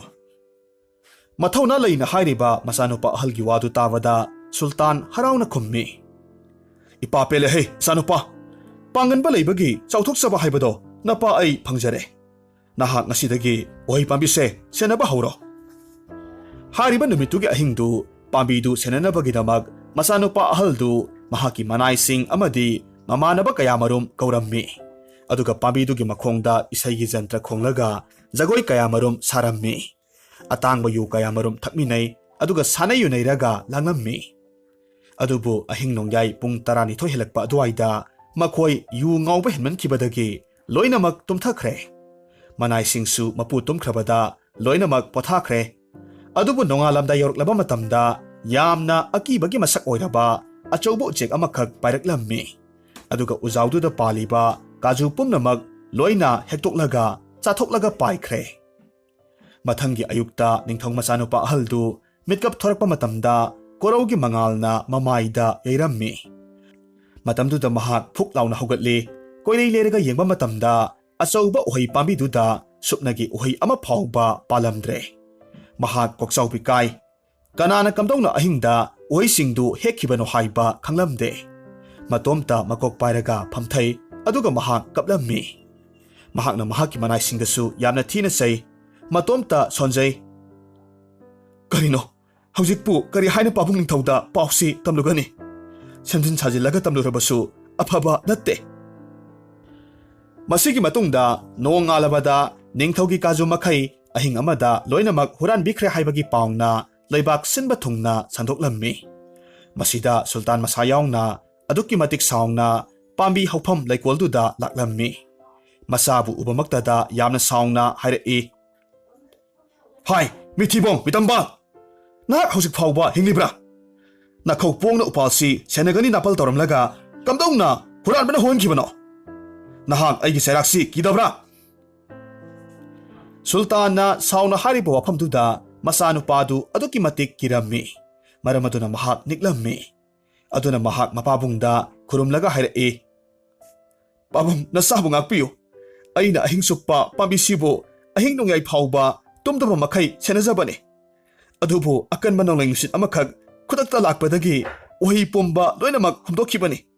ꯑꯩꯅ ꯐꯅ ꯀꯟꯅ ꯍꯣꯠꯅꯖꯔꯕꯁꯨ ꯅꯣꯡꯂꯩ ꯅꯨꯡꯁꯤꯠꯇꯨꯅ ꯅꯣꯡꯉꯥꯜꯂꯝꯗꯥ ꯌꯦꯡꯈꯣꯡ ꯑꯍꯥꯟꯕ ꯐꯥꯎꯕ ꯁꯤꯠꯈꯤ꯫ ꯅꯨꯡꯁꯤꯠꯇꯨꯅ ꯂꯣꯏꯔꯛꯄ ꯃꯇꯝꯗ ꯅꯣꯡꯉꯥꯜꯂꯛꯄꯗ ꯎꯍꯩ ꯑꯃꯠꯇ ꯌꯥꯎꯔꯝꯗ꯭ꯔꯦ꯫ ꯍꯥꯏ, ꯇꯨꯃꯤꯟ ꯂꯩꯌꯨ! ꯑꯣꯏꯗ ꯄꯥꯗꯕꯅ ꯑꯩꯕꯨ ꯊꯥꯖꯍꯟꯕ ꯉꯝꯂꯣꯏ꯫ ꯅꯍꯥꯛꯀꯤ ꯅꯔꯥꯜ ꯑꯗꯨꯒꯤꯗꯃꯛ ꯉꯁꯤꯗꯒꯤ ꯅꯍꯥꯛ ꯑꯩꯒꯤ ꯀꯣꯅꯨꯡꯗ ꯂꯩꯕ ꯌꯥꯔꯣꯏ꯫ ꯅꯍꯥꯛꯅ ꯄꯥꯝꯕ ꯁꯦꯜ ꯄꯨꯈꯤꯕ ꯌꯥꯅꯤ꯫ ꯆꯠꯈ꯭ꯔꯣ, ꯆꯠꯂꯨ! ꯅꯁꯛꯇꯨ ꯌꯦꯡꯅꯤꯡꯗꯦ꯫ ꯑꯁꯨꯝꯅ ꯅꯤꯡꯕ ꯀꯥꯏꯔꯕ ꯁꯨꯜꯇꯥꯟꯅ ꯃꯆꯥꯅꯨꯄꯥꯕꯨ ꯀꯣꯅꯨꯡꯗꯒꯤ ꯇꯥꯟꯊꯣꯛꯈ꯭ꯔꯦ꯫ ꯃꯊꯪꯒꯤ ꯑꯣꯜꯂꯛꯄ ꯆꯍꯤꯗꯁꯨ ꯎꯄꯥꯜꯗꯨ ꯃꯍꯩ ꯅꯤꯡꯊꯤꯅ ꯄꯥꯜꯂꯤ꯫ ꯎꯍꯩꯗꯨ ꯍꯩꯖꯤꯡ ꯐꯥꯔꯛꯂꯕꯗ ꯃꯆꯥꯅꯨꯄꯥꯁꯤꯡꯗꯨ ꯄꯨꯟꯅ ꯑꯍꯤꯡꯗ ꯎꯍꯩ ꯄꯥꯝꯕꯤꯗꯨ ꯁꯦꯟꯅꯅꯕꯒꯤꯗꯃꯛ ꯁꯨꯜꯇꯥꯟꯅ ꯌꯥꯊꯪ ꯇꯧꯔꯝꯃꯤ꯫ ꯇꯧꯕꯇꯕꯨ ꯌꯥꯊꯪꯗꯨꯗ ꯅꯤꯡꯊꯧꯒꯤ ꯃꯆꯥꯅꯨꯄꯥ ꯌꯥꯏꯃꯅ ꯍꯥꯏꯔꯛꯏ, ꯄꯥꯕꯨꯡ, ꯏꯅꯥꯎꯁꯤꯡꯁꯤ ꯄꯣꯊꯥꯖꯔꯁꯅꯨ꯫ ꯑꯩꯅ ꯁꯪꯂꯒ ꯂꯣꯏꯔꯦ꯫ ꯑꯩꯒꯤ ꯏꯅꯥꯏ 4-5ꯁꯨ ꯂꯩꯔꯤ꯫ ꯑꯩꯗꯤ ꯌꯥꯝꯕꯨꯡꯒꯨꯝꯅ ꯅꯥꯄꯜꯁꯨ ꯇꯧꯖꯔꯣꯏ꯫ ꯊꯕꯛꯅ ꯎꯠꯆꯒꯦ꯫ ꯃꯆꯥꯒꯤ ꯊꯧꯅꯥ ꯐꯕ ꯃꯇꯧꯗꯨꯗ ꯁꯨꯜꯇꯥꯟꯗꯨ ꯄꯦꯟꯖꯔꯝꯃꯤ꯫ ꯑꯁꯨꯝꯅ ꯑꯍꯤꯡꯗꯨꯃꯁꯨ ꯃꯆꯥ ꯌꯥꯏꯃꯅ ꯎꯄꯥꯜꯗꯨ ꯁꯦꯟꯅꯔꯝꯃꯤ꯫ ꯃꯍꯥꯛꯁꯨ ꯃꯌꯥꯝꯕꯒꯨꯝ ꯏꯁꯩ ꯁꯛꯂꯒ ꯃꯊꯦꯜ ꯂꯨꯀꯣꯏ ꯀꯌꯥꯃꯔꯨꯝ ꯊꯣꯡꯂꯒ ꯆꯥꯔꯝꯃꯤ꯫ ꯑꯗꯨꯒ ꯂꯩꯀꯣꯜꯗꯨꯗ ꯃꯅꯥꯏ ꯈꯔꯒ ꯍꯔꯥꯎꯔꯝꯃꯤ꯫ ꯅꯣꯡꯌꯥꯏ ꯃꯇꯨꯡ ꯑꯍꯤꯡ ꯊꯦꯡꯖꯤꯜꯂꯛꯂꯕꯗ ꯑꯔꯥꯞꯄꯗ ꯌꯦꯟꯕꯥ ꯂꯥꯕ ꯈꯔꯅ ꯈꯣꯡꯕ ꯇꯥꯔꯛꯈꯤ꯫ ꯃꯔꯝꯁꯤꯅ ꯃꯍꯥꯛꯅ ꯈꯜꯂꯤ, ꯏꯁ, ꯍꯤꯗꯥꯛ ꯉꯥꯎꯔꯤꯉꯩꯗ ꯅꯣꯡꯁꯨ ꯐꯖꯅ ꯉꯥꯟꯒꯗꯧꯔꯦꯅ꯫ ꯑꯉꯟꯕ ꯌꯦꯟꯈꯣꯡꯁꯨ ꯃꯈꯣꯜ ꯇꯥꯔꯦ꯫ ꯍꯦꯔꯥ, ꯀꯅꯥꯕꯨ ꯂꯥꯛꯇꯣꯏꯅꯣꯗ?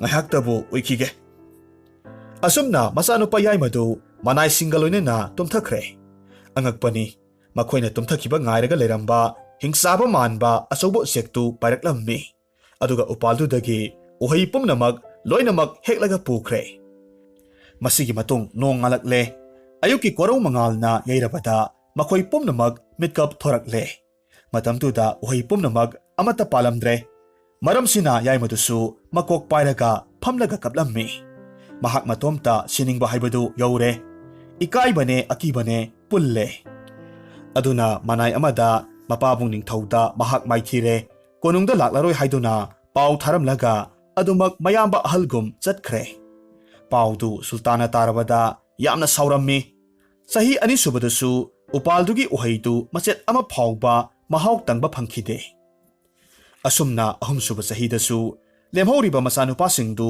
ꯄꯨꯟꯅ ꯎꯍꯩꯗꯨꯕꯨ ꯁꯦꯟꯅꯍꯜꯂꯝꯃꯤ꯫ ꯇꯧꯕꯇꯕꯨ ꯃꯆꯥꯅꯨꯄꯥ ꯑꯇꯣꯟꯕ ꯅꯥꯁꯤꯔꯗꯤ ꯃꯈꯣꯏꯅ ꯌꯥꯎꯍꯜꯂꯝꯗꯦ꯫ ꯃꯃꯥꯡꯒꯤ ꯃꯇꯧꯒꯨꯝ ꯃꯆꯥꯅꯨꯄꯥꯁꯤꯡꯗꯨ ꯇꯨꯝꯊꯔꯨꯕꯗꯒꯤ ꯎꯆꯦꯛꯇꯨꯅ ꯎꯍꯩ ꯄꯨꯝꯅꯃꯛ ꯂꯣꯏꯅꯃꯛ ꯍꯦꯛꯇꯣꯛꯈꯤ꯫ ꯃꯥꯏꯊꯤꯔꯕ ꯃꯆꯥꯁꯤꯡꯗꯨ ꯁꯨꯜꯇꯥꯟꯅ ꯂꯣꯏꯅꯃꯛ ꯇꯥꯟꯊꯣꯛꯈꯤ꯫ ꯁꯨꯜꯇꯥꯟ ꯍꯧꯖꯤꯛꯇꯤ ꯇꯁꯦꯡꯅ ꯃꯇꯣꯝꯇ ꯋꯥꯔꯧꯖꯔꯝꯃꯤ꯫ ꯃꯆꯥꯅꯨꯄꯥ ꯑꯁꯨꯛ ꯌꯥꯝꯅ ꯄꯣꯛꯂꯕꯁꯨ ꯃꯔꯤꯡꯖꯦꯜ ꯌꯥꯎꯕ ꯑꯃꯠꯇ ꯌꯥꯎꯗ꯭ꯔꯦ꯫ ꯃꯍꯥꯛꯀꯤ ꯇꯨꯡꯗ ꯈꯨꯕꯝ ꯁꯤꯟꯕꯤꯅꯕ ꯂꯩꯇ꯭ꯔꯦ ꯍꯥꯏꯗꯅ ꯃꯇꯣꯝꯇ ꯁꯣꯟꯖꯔꯝꯃꯤ꯫ ꯇꯥꯟꯖꯥꯁꯤꯗ ꯑꯃꯠꯇ ꯉꯥꯏꯍꯧꯔꯕ ꯅꯥꯁꯤꯔꯗꯨ ꯊꯣꯔꯛꯈꯤ꯫ ꯑꯗꯨꯒ ꯁꯨꯜꯇꯥꯟꯗ ꯑꯁꯨꯝꯅ ꯍꯥꯏꯔꯛꯈꯤ, ꯄꯥꯕꯨꯡ, ꯅꯆꯥꯅ ꯈꯨꯔꯨꯝꯖꯔꯤ꯫ ꯄꯥꯕꯨꯡꯒꯤ ꯎꯄꯥꯜꯗꯣ ꯅꯆꯥ ꯑꯃꯨꯛꯇꯪ ꯁꯦꯟꯅꯖꯒꯦ꯫ ꯑꯩꯅ ꯎꯄꯥꯜꯗꯨ ꯁꯦꯟꯅꯕꯗ ꯏꯅꯥꯏ ꯅꯠꯇ꯭ꯔꯒꯅ ꯃꯔꯨꯞ ꯃꯄꯥꯡ ꯑꯃꯠꯇ ꯂꯣꯏꯅꯖꯔꯣꯏ꯫ ꯋꯥꯐꯝꯁꯦ ꯄꯥꯕꯨꯡꯅ ꯑꯌꯥꯕ ꯄꯤꯅꯕꯤꯌꯨ꯫ ꯁꯨꯜꯇꯥꯟꯅ ꯅꯥꯁꯤꯔꯒꯤ ꯋꯥꯐꯝꯗꯨꯗ ꯅꯣꯛꯅꯤꯡꯕ ꯐꯥꯎꯔꯝꯃꯤ꯫ ꯑꯗꯨꯅ ꯈꯨꯝꯂꯛꯏ, ꯀꯔꯤ ꯍꯥꯏꯕ ꯑꯇꯣꯟꯕ? ꯅꯣꯡꯃꯇ ꯀꯣꯟꯊꯣꯡ ꯋꯥꯡꯃ ꯂꯥꯜꯂꯨ ꯌꯥꯗ꯭ꯔꯕ ꯅꯍꯥꯛꯅ ꯀꯔꯝꯅ ꯁꯦꯟꯅꯗꯣꯏꯕ? ꯑꯗꯨꯒ ꯇꯥꯎ, ꯊꯕꯛꯁꯦ ꯅꯨꯄꯤ ꯑꯉꯥꯡꯒꯤ ꯊꯕꯛ ꯅꯠꯇꯦꯀꯣ꯫ ꯅꯪꯗꯤ ꯆꯥꯕꯒ ꯇꯨꯝꯕꯒ ꯋꯥꯔꯦꯝ ꯉꯥꯡꯂꯒ ꯑꯗꯨꯝ ꯂꯩꯌꯨ꯫ ꯅꯠꯇꯦ, ꯅꯪꯕꯨ ꯅꯣꯡꯃꯇ ꯅꯨꯄꯥ ꯑꯃꯠꯇꯒ ꯋꯥꯔꯤ ꯋꯥꯇꯥꯏꯒ ꯁꯥꯕ꯭ꯔꯣ? ꯅꯍꯥꯛ ꯑꯩꯒꯤ ꯊꯕꯛꯇ ꯌꯥꯎꯔꯛꯀꯅꯨꯀꯣ꯫ ꯄꯥꯕꯨꯡꯅ ꯍꯥꯏꯔꯤꯕꯗꯣ ꯆꯨꯝꯃꯤ꯫ ꯇꯧꯕꯇꯕꯨ ꯑꯩꯁꯨ ꯁꯨꯜꯇꯥꯟ ꯁꯥꯒꯩꯒꯤ ꯄꯤꯕꯥꯅꯤ꯫ ꯑꯩꯅ ꯋꯥꯁꯛꯇꯨꯅ ꯍꯥꯏꯖꯔꯤꯕꯁꯤꯅꯤ꯫ ꯊꯕꯛꯁꯦ ꯑꯩꯅ ꯁꯣꯏꯗꯅꯃꯛ ꯉꯝꯅꯤ꯫ ꯃꯗꯨꯗ ꯊꯦꯡꯅꯕ ꯁꯥ ꯑꯣꯏꯔꯣ ꯂꯥꯏ ꯑꯣꯏꯔꯣ ꯑꯩꯅ ꯃꯊ꯭ꯋꯥꯏ ꯁꯣꯏꯗꯅꯃꯛ ꯂꯧꯒꯅꯤ꯫ ꯅꯥꯁꯤꯔꯒꯤ ꯋꯥꯐꯝꯗꯨꯗ ꯃꯃꯥ ꯂꯩꯃꯁꯨ ꯊꯣꯔꯛꯇꯨꯅ ꯋꯥ ꯃꯇꯦꯡ ꯄꯥꯡꯁꯤꯜꯂꯛꯈꯤ꯫ ꯁꯅꯈ꯭ꯌꯥ, ꯑꯩꯈꯣꯏ ꯑꯇꯣꯝꯕꯅ ꯍꯥꯏꯔꯤꯕ ꯋꯥꯁꯦ ꯑꯌꯥꯕꯗꯣ ꯄꯤꯕꯤꯌꯨ꯫ ꯑꯩꯅ ꯏꯆꯥꯅꯨꯄꯥ ꯑꯇꯣꯟꯕꯁꯦ ꯈꯪꯉꯤ꯫ ꯃꯈꯣꯏ 8ꯀꯤ ꯃꯅꯨꯡꯗ ꯈ꯭ꯋꯥꯏꯗꯒꯤ ꯃꯔꯧꯁꯤꯡ ꯂꯩꯕꯅꯤ꯫ ꯂꯩꯃꯒꯤ ꯋꯥꯐꯝꯗꯨꯗ ꯁꯨꯜꯇꯥꯟꯅ ꯍꯥꯏꯔꯛꯏ, ꯐꯔꯦ ꯐꯔꯦ, ꯑꯩꯅ ꯊꯥꯖꯗ꯭ꯔꯕꯁꯨ ꯂꯩꯃ, ꯅꯍꯥꯛꯅ ꯅꯆꯥꯕꯨ ꯊꯥꯖꯩ꯫ ꯋꯥꯐꯝꯗꯨ ꯑꯩꯅ ꯑꯌꯥꯕ ꯄꯤꯔꯕꯅꯤ꯫ ꯑꯗꯨꯒ ꯇꯥꯎ ꯑꯇꯣꯟꯕ, ꯊꯕꯛꯁꯦ ꯀꯔꯤꯒꯨꯝꯕ ꯁꯣꯏꯔꯕꯗꯤ ꯅꯍꯥꯛꯁꯨ ꯀꯣꯅꯨꯡꯁꯤꯗ ꯑꯃꯨꯛ ꯍꯟꯅ ꯆꯪꯍꯜꯂꯣꯏꯗꯕꯅꯤ, ꯈꯪꯉꯨꯀꯣ꯫ ꯐꯅ ꯊꯥꯖꯗ꯭ꯔꯕꯁꯨ ꯁꯨꯜꯇꯥꯟꯅ ꯃꯆꯥꯅꯨꯄꯥ ꯑꯇꯣꯟꯕꯗ ꯊꯕꯛ ꯑꯗꯨꯒꯤꯗꯃꯛ ꯅꯃꯥꯏ ꯄꯥꯛꯆꯔꯣ ꯍꯥꯏꯗꯨꯅ ꯃꯀꯣꯛꯇ ꯅꯨꯡꯁꯤꯅ ꯅꯥꯟꯕꯤꯔꯝꯃꯤ꯫ Nasir mapabunggi adugumba mawongduda mapabunggi makhong sokna kurummi aduga ahingdu upalduna hauriba mafamdu tamna chatkhirammi. Mahakti mayamba singum tauramde. Numittu mahak chara heli. Sumnatagi chujak maru angauba kharaga thaknanaba ising kharaga mafamduda nganta laklammi. Mahak numit hekta baga upalgi makhongda karimata thadaba makhai leimaida tumthoklammi. Sak lamnakpana mahak kuina tumbasu yaramde. Mahak na mikap thorakpada nongyai pungphamdu oiramle. Mahak masana purakpa chujak kharadu chai ising khara thakchilli mabukti thande. Tawbatabo mahak tumningbadi loinamak phakre. Kuina asum matomta phamlaga wakhal khalingasida nongalamdagi pungphamdu yaurakhi. Konunggi akoibada yenba laba kayamarom khonglakhi. Matamsida uzaudugi masamareng ayamba prek prek launa makol tarak Kudakta Nasir upalduda lumlaga tuminna kakatlammi. Haujikti mahakna ure. Yamna akiba phanglaba hingchaba manba uchek amakhakna uhaisingdu heknanaba sem saribadu Nasir na ure. Mahak matomta sole. Hera, nahak oire. Sultangi awaba piribase. Lairamu khangni nang. Nahak tadi pharage. Asumna hairaga mahak usektu tamna songsilli. Usek adusu taibangmi lotlambadu ubada hauna khonglaga atiyada khangpai paikhatli. Adubu mahakki sanglaba makhong aniduda Nasirna kanna pashilaga yalammi. Haujikti usek aduna atiyada awangba tamna nungsitki mamang tharaga paikhalakhi. Aduga Nasirbu uba matamda hairaklammi. Aigi khongsida yalariba nahakpu kanano. Awangba nongthaksidagi tarabadi nasado Masetana pumtoy toiraga sigani haibasi khangdabra. Pangwang wangdringaisida leimaida songthawro. Useki wafamduda Nasirna khummi. Kari haiba huranba. Sahi chupa nahakna uhi huralaga pabunggi ningba kahili. Ngasidi arepa ama khangnarasi. Ai sibra nang sibra koliba nahaki khongse masidadi thadoklaro he. Hai pangano angang. Aina haribase yaw. Nahak laikhada thinbiram lage leijahoro. Nakhoigi uhaidusu ngasidi aina amata hekpa leite. Baramsina ai chakhrage ko. Tumileyo usek hanuba. Aigi khwangda yebliba thangsina nahaki na khongse kakatlaga aisu leimaida songtharaga itomta sijaba sungammi. Madum torabadi nahakna aigi ipagi hai huranbasu toklagani natra. Haima masigi angangsidi araibo oiroidori. Pare. Ay amuk hanna nakhoigi lekolda laklaroi. Aina wasaktuna haribasini. Aidi kwaro numitki yaknabani. Karigumba nahakna asum yalaga leirabadi aigi khungchatse soidanamak thengdanbadagi kwaro numit thoraklabadi. Mahaki maisado khajiktang phangbada aise tangoi ongadoribani. Aina tangoi oina chaklabadi tapamasa nahaksu soidanamak sigani. Aduna nang lehoro. Pharene usek hanuba. Nahakna leikolda amuk hana laklaroi tangpirabanina ai yarage. Adubu nahaka aiga asumna nongthakta pairaga chalure haibasimadi miyamna karamna thajani. O adugi oirabadi se aigi imaisidagi asangba matu khara thatlo. Maduna nangbu soidanamak thajahangadoribani. Ai haige munataw. Aise sorarengi manai garur haiba usektuni. Aise ahingi matamda kananasu nabinaba leite.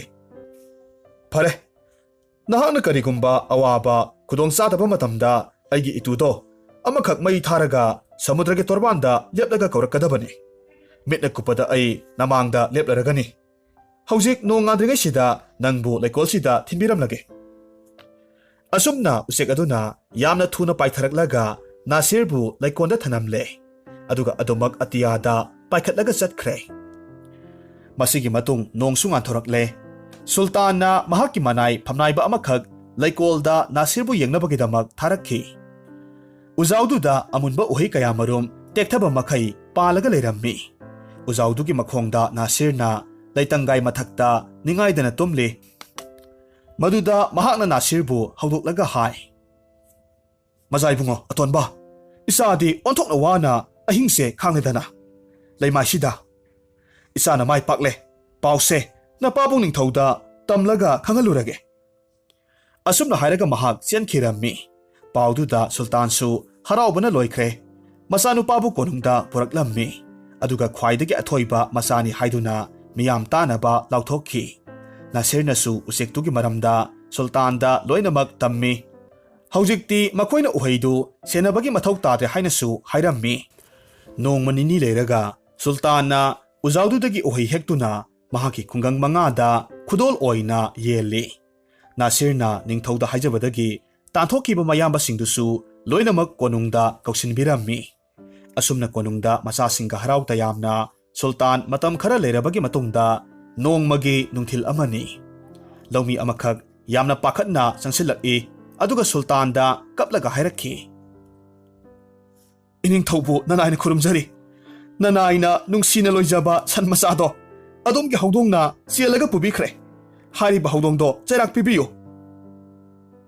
ꯀꯔꯤ ꯍꯥꯏꯕ ꯑꯗꯨꯛ ꯆꯥꯎꯕ ꯅꯍꯥꯛꯀꯤ ꯁꯟ ꯃꯆꯥꯗꯨꯕꯨ ꯑꯩꯒꯤ ꯍꯧꯗꯣꯡꯅ ꯆꯦꯜꯂꯤ ꯍꯥꯏꯕ ꯃꯁꯤꯕꯨ ꯊꯥꯖꯕ ꯌꯥꯕ ꯋꯥꯐꯝꯂ ꯅꯨꯄꯥ ꯑꯁꯨꯝꯅ ꯍꯥꯏꯅꯔꯤꯉꯩ ꯆꯩꯔꯛꯁꯤꯗ ꯅꯨꯄꯥ ꯑꯃꯁꯨ ꯆꯪꯁꯤꯜꯂꯛꯂꯒ ꯄꯥꯎ ꯇꯝꯂꯔꯦ ꯏꯅꯤꯡꯊꯧ ꯅꯅꯥꯏꯅ ꯈꯨꯔꯨꯝꯖꯔꯤ ꯑꯗꯣꯝꯒꯤ ꯍꯧꯗꯣꯡꯅ ꯑꯩꯒꯤ ꯌꯥꯎ ꯑꯅꯤꯈꯛ ꯂꯣꯏꯖꯕꯗꯣ ꯃꯀꯣꯛ ꯁꯥꯏꯗꯨꯅ ꯆꯥꯊꯣꯛꯄꯤꯈ꯭ꯔꯦ ꯅꯅꯥꯏ ꯑꯩꯈꯣꯏ ꯈꯨꯜꯁꯤꯗ ꯂꯩꯕ ꯉꯝꯖꯔꯔꯣꯏ ꯑꯁꯨꯝ ꯍꯥꯏꯗꯨꯅ ꯃꯈꯣꯏ ꯀꯞꯂꯝꯃꯤ ꯁꯨꯜꯇꯥꯟꯗꯨ ꯃꯨꯟꯅ ꯈꯜꯂꯕꯒꯤ ꯃꯇꯨꯡꯗ ꯄꯥꯎꯈꯨꯝ ꯄꯤꯔꯛꯏ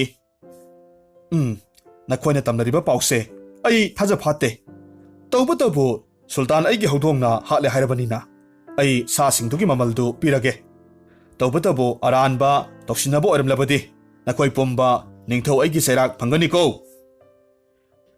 ꯑꯁꯨꯝꯅ ꯃꯈꯣꯏ ꯃꯁꯦꯜꯗꯨ ꯌꯥ ꯉꯥꯡꯅꯔꯤꯉꯩ ꯃꯇꯝꯗ ꯅꯨꯄꯤ ꯑꯃꯈꯛ ꯅꯤꯡꯊꯥ ꯄꯥꯏꯔꯒ ꯃꯁꯝ ꯃꯅꯥ ꯏꯐꯥ ꯐꯥ ꯀꯞꯂꯒ ꯌꯥꯝꯅ ꯐꯤꯕꯝ ꯀꯥꯏꯅ ꯆꯦꯟꯁꯤꯜꯂꯛꯈꯤ ꯑꯗꯨꯒ ꯍꯥꯏꯔꯛꯏ ꯏꯅꯤꯡꯊꯧ ꯄꯨꯝꯅꯃꯛ ꯃꯥꯡꯂꯦ ꯑꯩ ꯍꯤꯡꯂꯨꯕꯒꯤ ꯀꯥꯟꯅꯗ꯭ꯔꯦ ꯑꯩꯒꯤ ꯑꯃꯠꯇ ꯄꯣꯛꯆꯕ ꯏꯆꯥꯅꯨꯄꯥꯗꯣ ꯐꯃꯨꯡꯗ ꯇꯨꯝꯂꯤꯉꯩꯗ ꯑꯗꯣꯝꯒꯤ ꯍꯧꯗꯣꯡ ꯂꯥꯛꯂꯒ ꯏꯆꯥꯕꯨ ꯁꯥꯏꯔꯒ ꯆꯥꯊꯣꯛꯄꯤꯈ꯭ꯔꯦ ꯑꯁꯨꯝ ꯍꯥꯏꯗꯨꯅ ꯅꯨꯄꯤꯗꯨ ꯌꯥꯝꯅ ꯊꯃꯣꯏ ꯁꯣꯛꯅ ꯃꯆꯥꯒꯤ ꯅꯤꯡꯊꯥꯗꯨ ꯄꯥꯏꯔꯒ ꯀꯞꯄꯤ ꯄꯨꯔꯛꯂꯤꯕ ꯑꯀꯤꯕ ꯄꯥꯎꯗꯨ ꯇꯥꯕ ꯃꯇꯝꯗ ꯁꯨꯜꯇꯥꯟꯗꯨ ꯉꯛꯄꯗ ꯈꯝ ꯊꯦꯡꯂꯦ ꯃꯔꯝ ꯑꯗꯨꯅ ꯑꯃꯨꯛ ꯃꯍꯥꯛ ꯍꯥꯏꯔꯛꯂꯝꯃꯤ ꯇꯥꯔꯤꯕ꯭ꯔꯥ ꯅꯈꯣꯏ ꯀꯅꯥ ꯀꯅꯥ ꯂꯩ ꯑꯩꯒꯤ ꯍꯧꯗꯣꯡ ꯇꯨꯕꯣꯟꯕꯤꯗꯨ ꯍꯧꯖꯤꯛꯃꯛ ꯃꯤꯌꯥꯝ ꯃꯃꯥꯡꯁꯤꯗ ꯐꯥꯔꯒ ꯄꯨꯔꯛꯀꯗꯕꯅꯤ ꯅꯤꯡꯊꯧ ꯃꯅꯥꯏꯁꯤꯡꯗꯨ ꯍꯧꯗꯣꯡ ꯐꯥꯅꯕꯒꯤꯗꯃꯛ ꯀꯣꯏꯊꯤ ꯊꯤꯔꯝꯃꯤ ꯏꯀꯣꯟ ꯀꯣꯟꯕꯗ ꯍꯧꯗꯣꯡꯗꯨ ꯎꯃꯪ ꯇꯝꯅ ꯆꯦꯟꯁꯤꯟꯈ꯭ꯔꯦ ꯇꯁꯦꯡꯅꯃꯛ ꯁꯨꯜꯇꯥꯟꯒꯤ ꯍꯧꯗꯣꯡꯗꯨꯗ ꯐꯠꯇꯕ ꯍꯤꯡꯆꯥꯕ ꯑꯃꯒꯤ ꯊꯋꯥꯏ ꯃꯤꯔꯦꯜ ꯆꯣꯡꯁꯤꯟꯕꯗꯒꯤ ꯃꯤꯁꯤ ꯃꯤꯅꯥ ꯀꯌꯥꯃꯔꯨꯝ ꯊꯣꯛꯂꯔꯤꯕꯅꯤ ꯅꯤꯡꯊꯧ ꯃꯅꯥꯏꯁꯤꯡꯅ ꯎꯃꯪꯗꯨ ꯇꯝꯅ ꯍꯧꯗꯣꯡꯗꯨ ꯇꯥꯟꯅꯩ ꯎꯃꯪ ꯃꯌꯥ ꯌꯧꯔꯛꯄ ꯃꯇꯝꯗ ꯃꯈꯣꯏꯅ ꯍꯧꯗꯣꯡꯗꯨ ꯍꯦꯛ ꯊꯦꯡꯅꯕꯗ ꯍꯧꯗꯣꯡꯗꯨ ꯅꯟꯗꯥ ꯍꯥꯏꯔꯤꯕ ꯃꯤꯇ꯭ꯔꯪ ꯍꯩꯕ ꯍꯤꯡꯆꯥꯕꯗꯨ ꯑꯣꯟꯊꯣꯔꯛꯂꯝꯃꯤ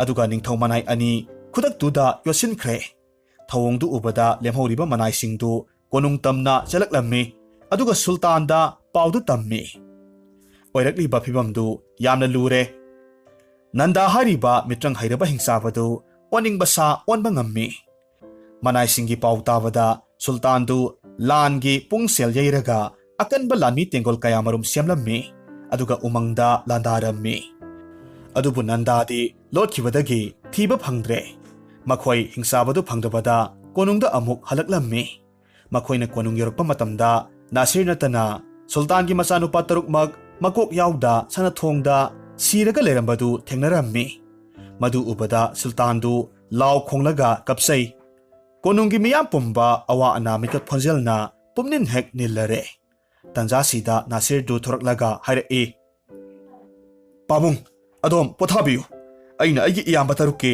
ꯂꯃꯟ ꯁꯣꯏꯗꯅꯃꯛ ꯈꯨꯝꯅꯤ ꯑꯩꯒꯤ ꯂꯥꯟꯃꯤ ꯇꯦꯡꯒꯣꯜ ꯄꯤꯕꯤꯌꯨ ꯅꯟꯗꯥ ꯑꯩꯒꯤ ꯈꯨꯠꯇ ꯂꯣꯠꯄ ꯉꯝꯂꯣꯏ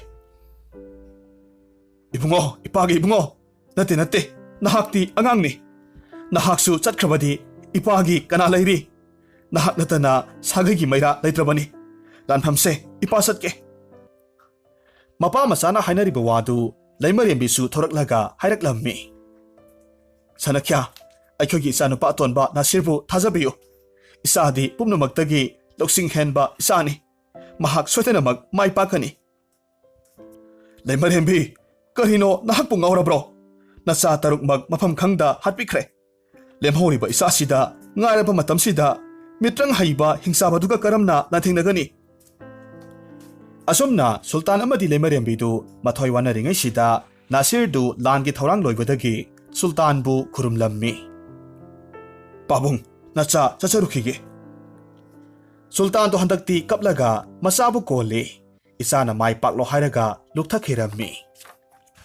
Nasirna lan thokhrabada mama ebema lairembi dudi leimaida adumak wanthakredo.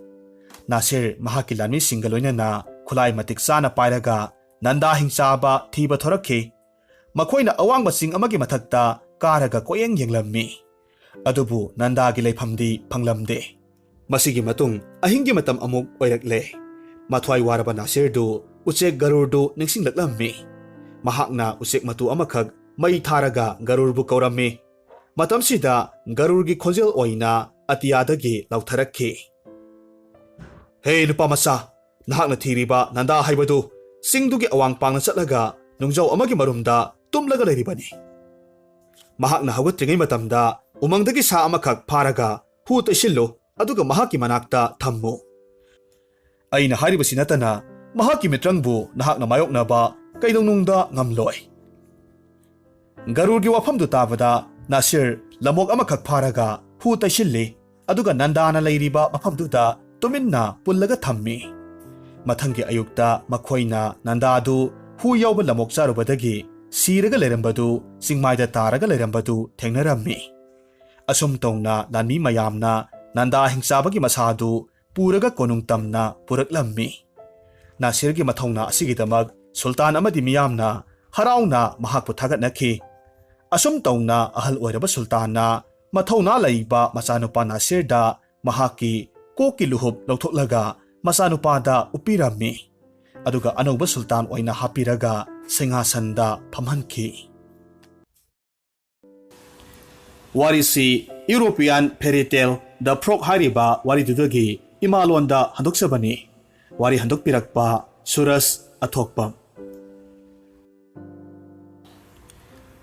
Thaina mamangaida khungang amagi sidaida yungdonpok amada maral leibi lukhabi amakhak mahaki masanupa ahumga yamna nungaina leirammi. Hariba lukhabigi masanupa ahumdugi manungda ahal amadi yaimadi pakhang mapung phare. Aduga khwaidagi atonba gelentodi angang khara oiri. Pakhang pharaba mayamba anina atonba manaunupa gelentobu ayama matamda noknabiba karemnabiba phubibasi toina tawwi. Maramdi gelento mabuk yamna tappi kigalli saugande.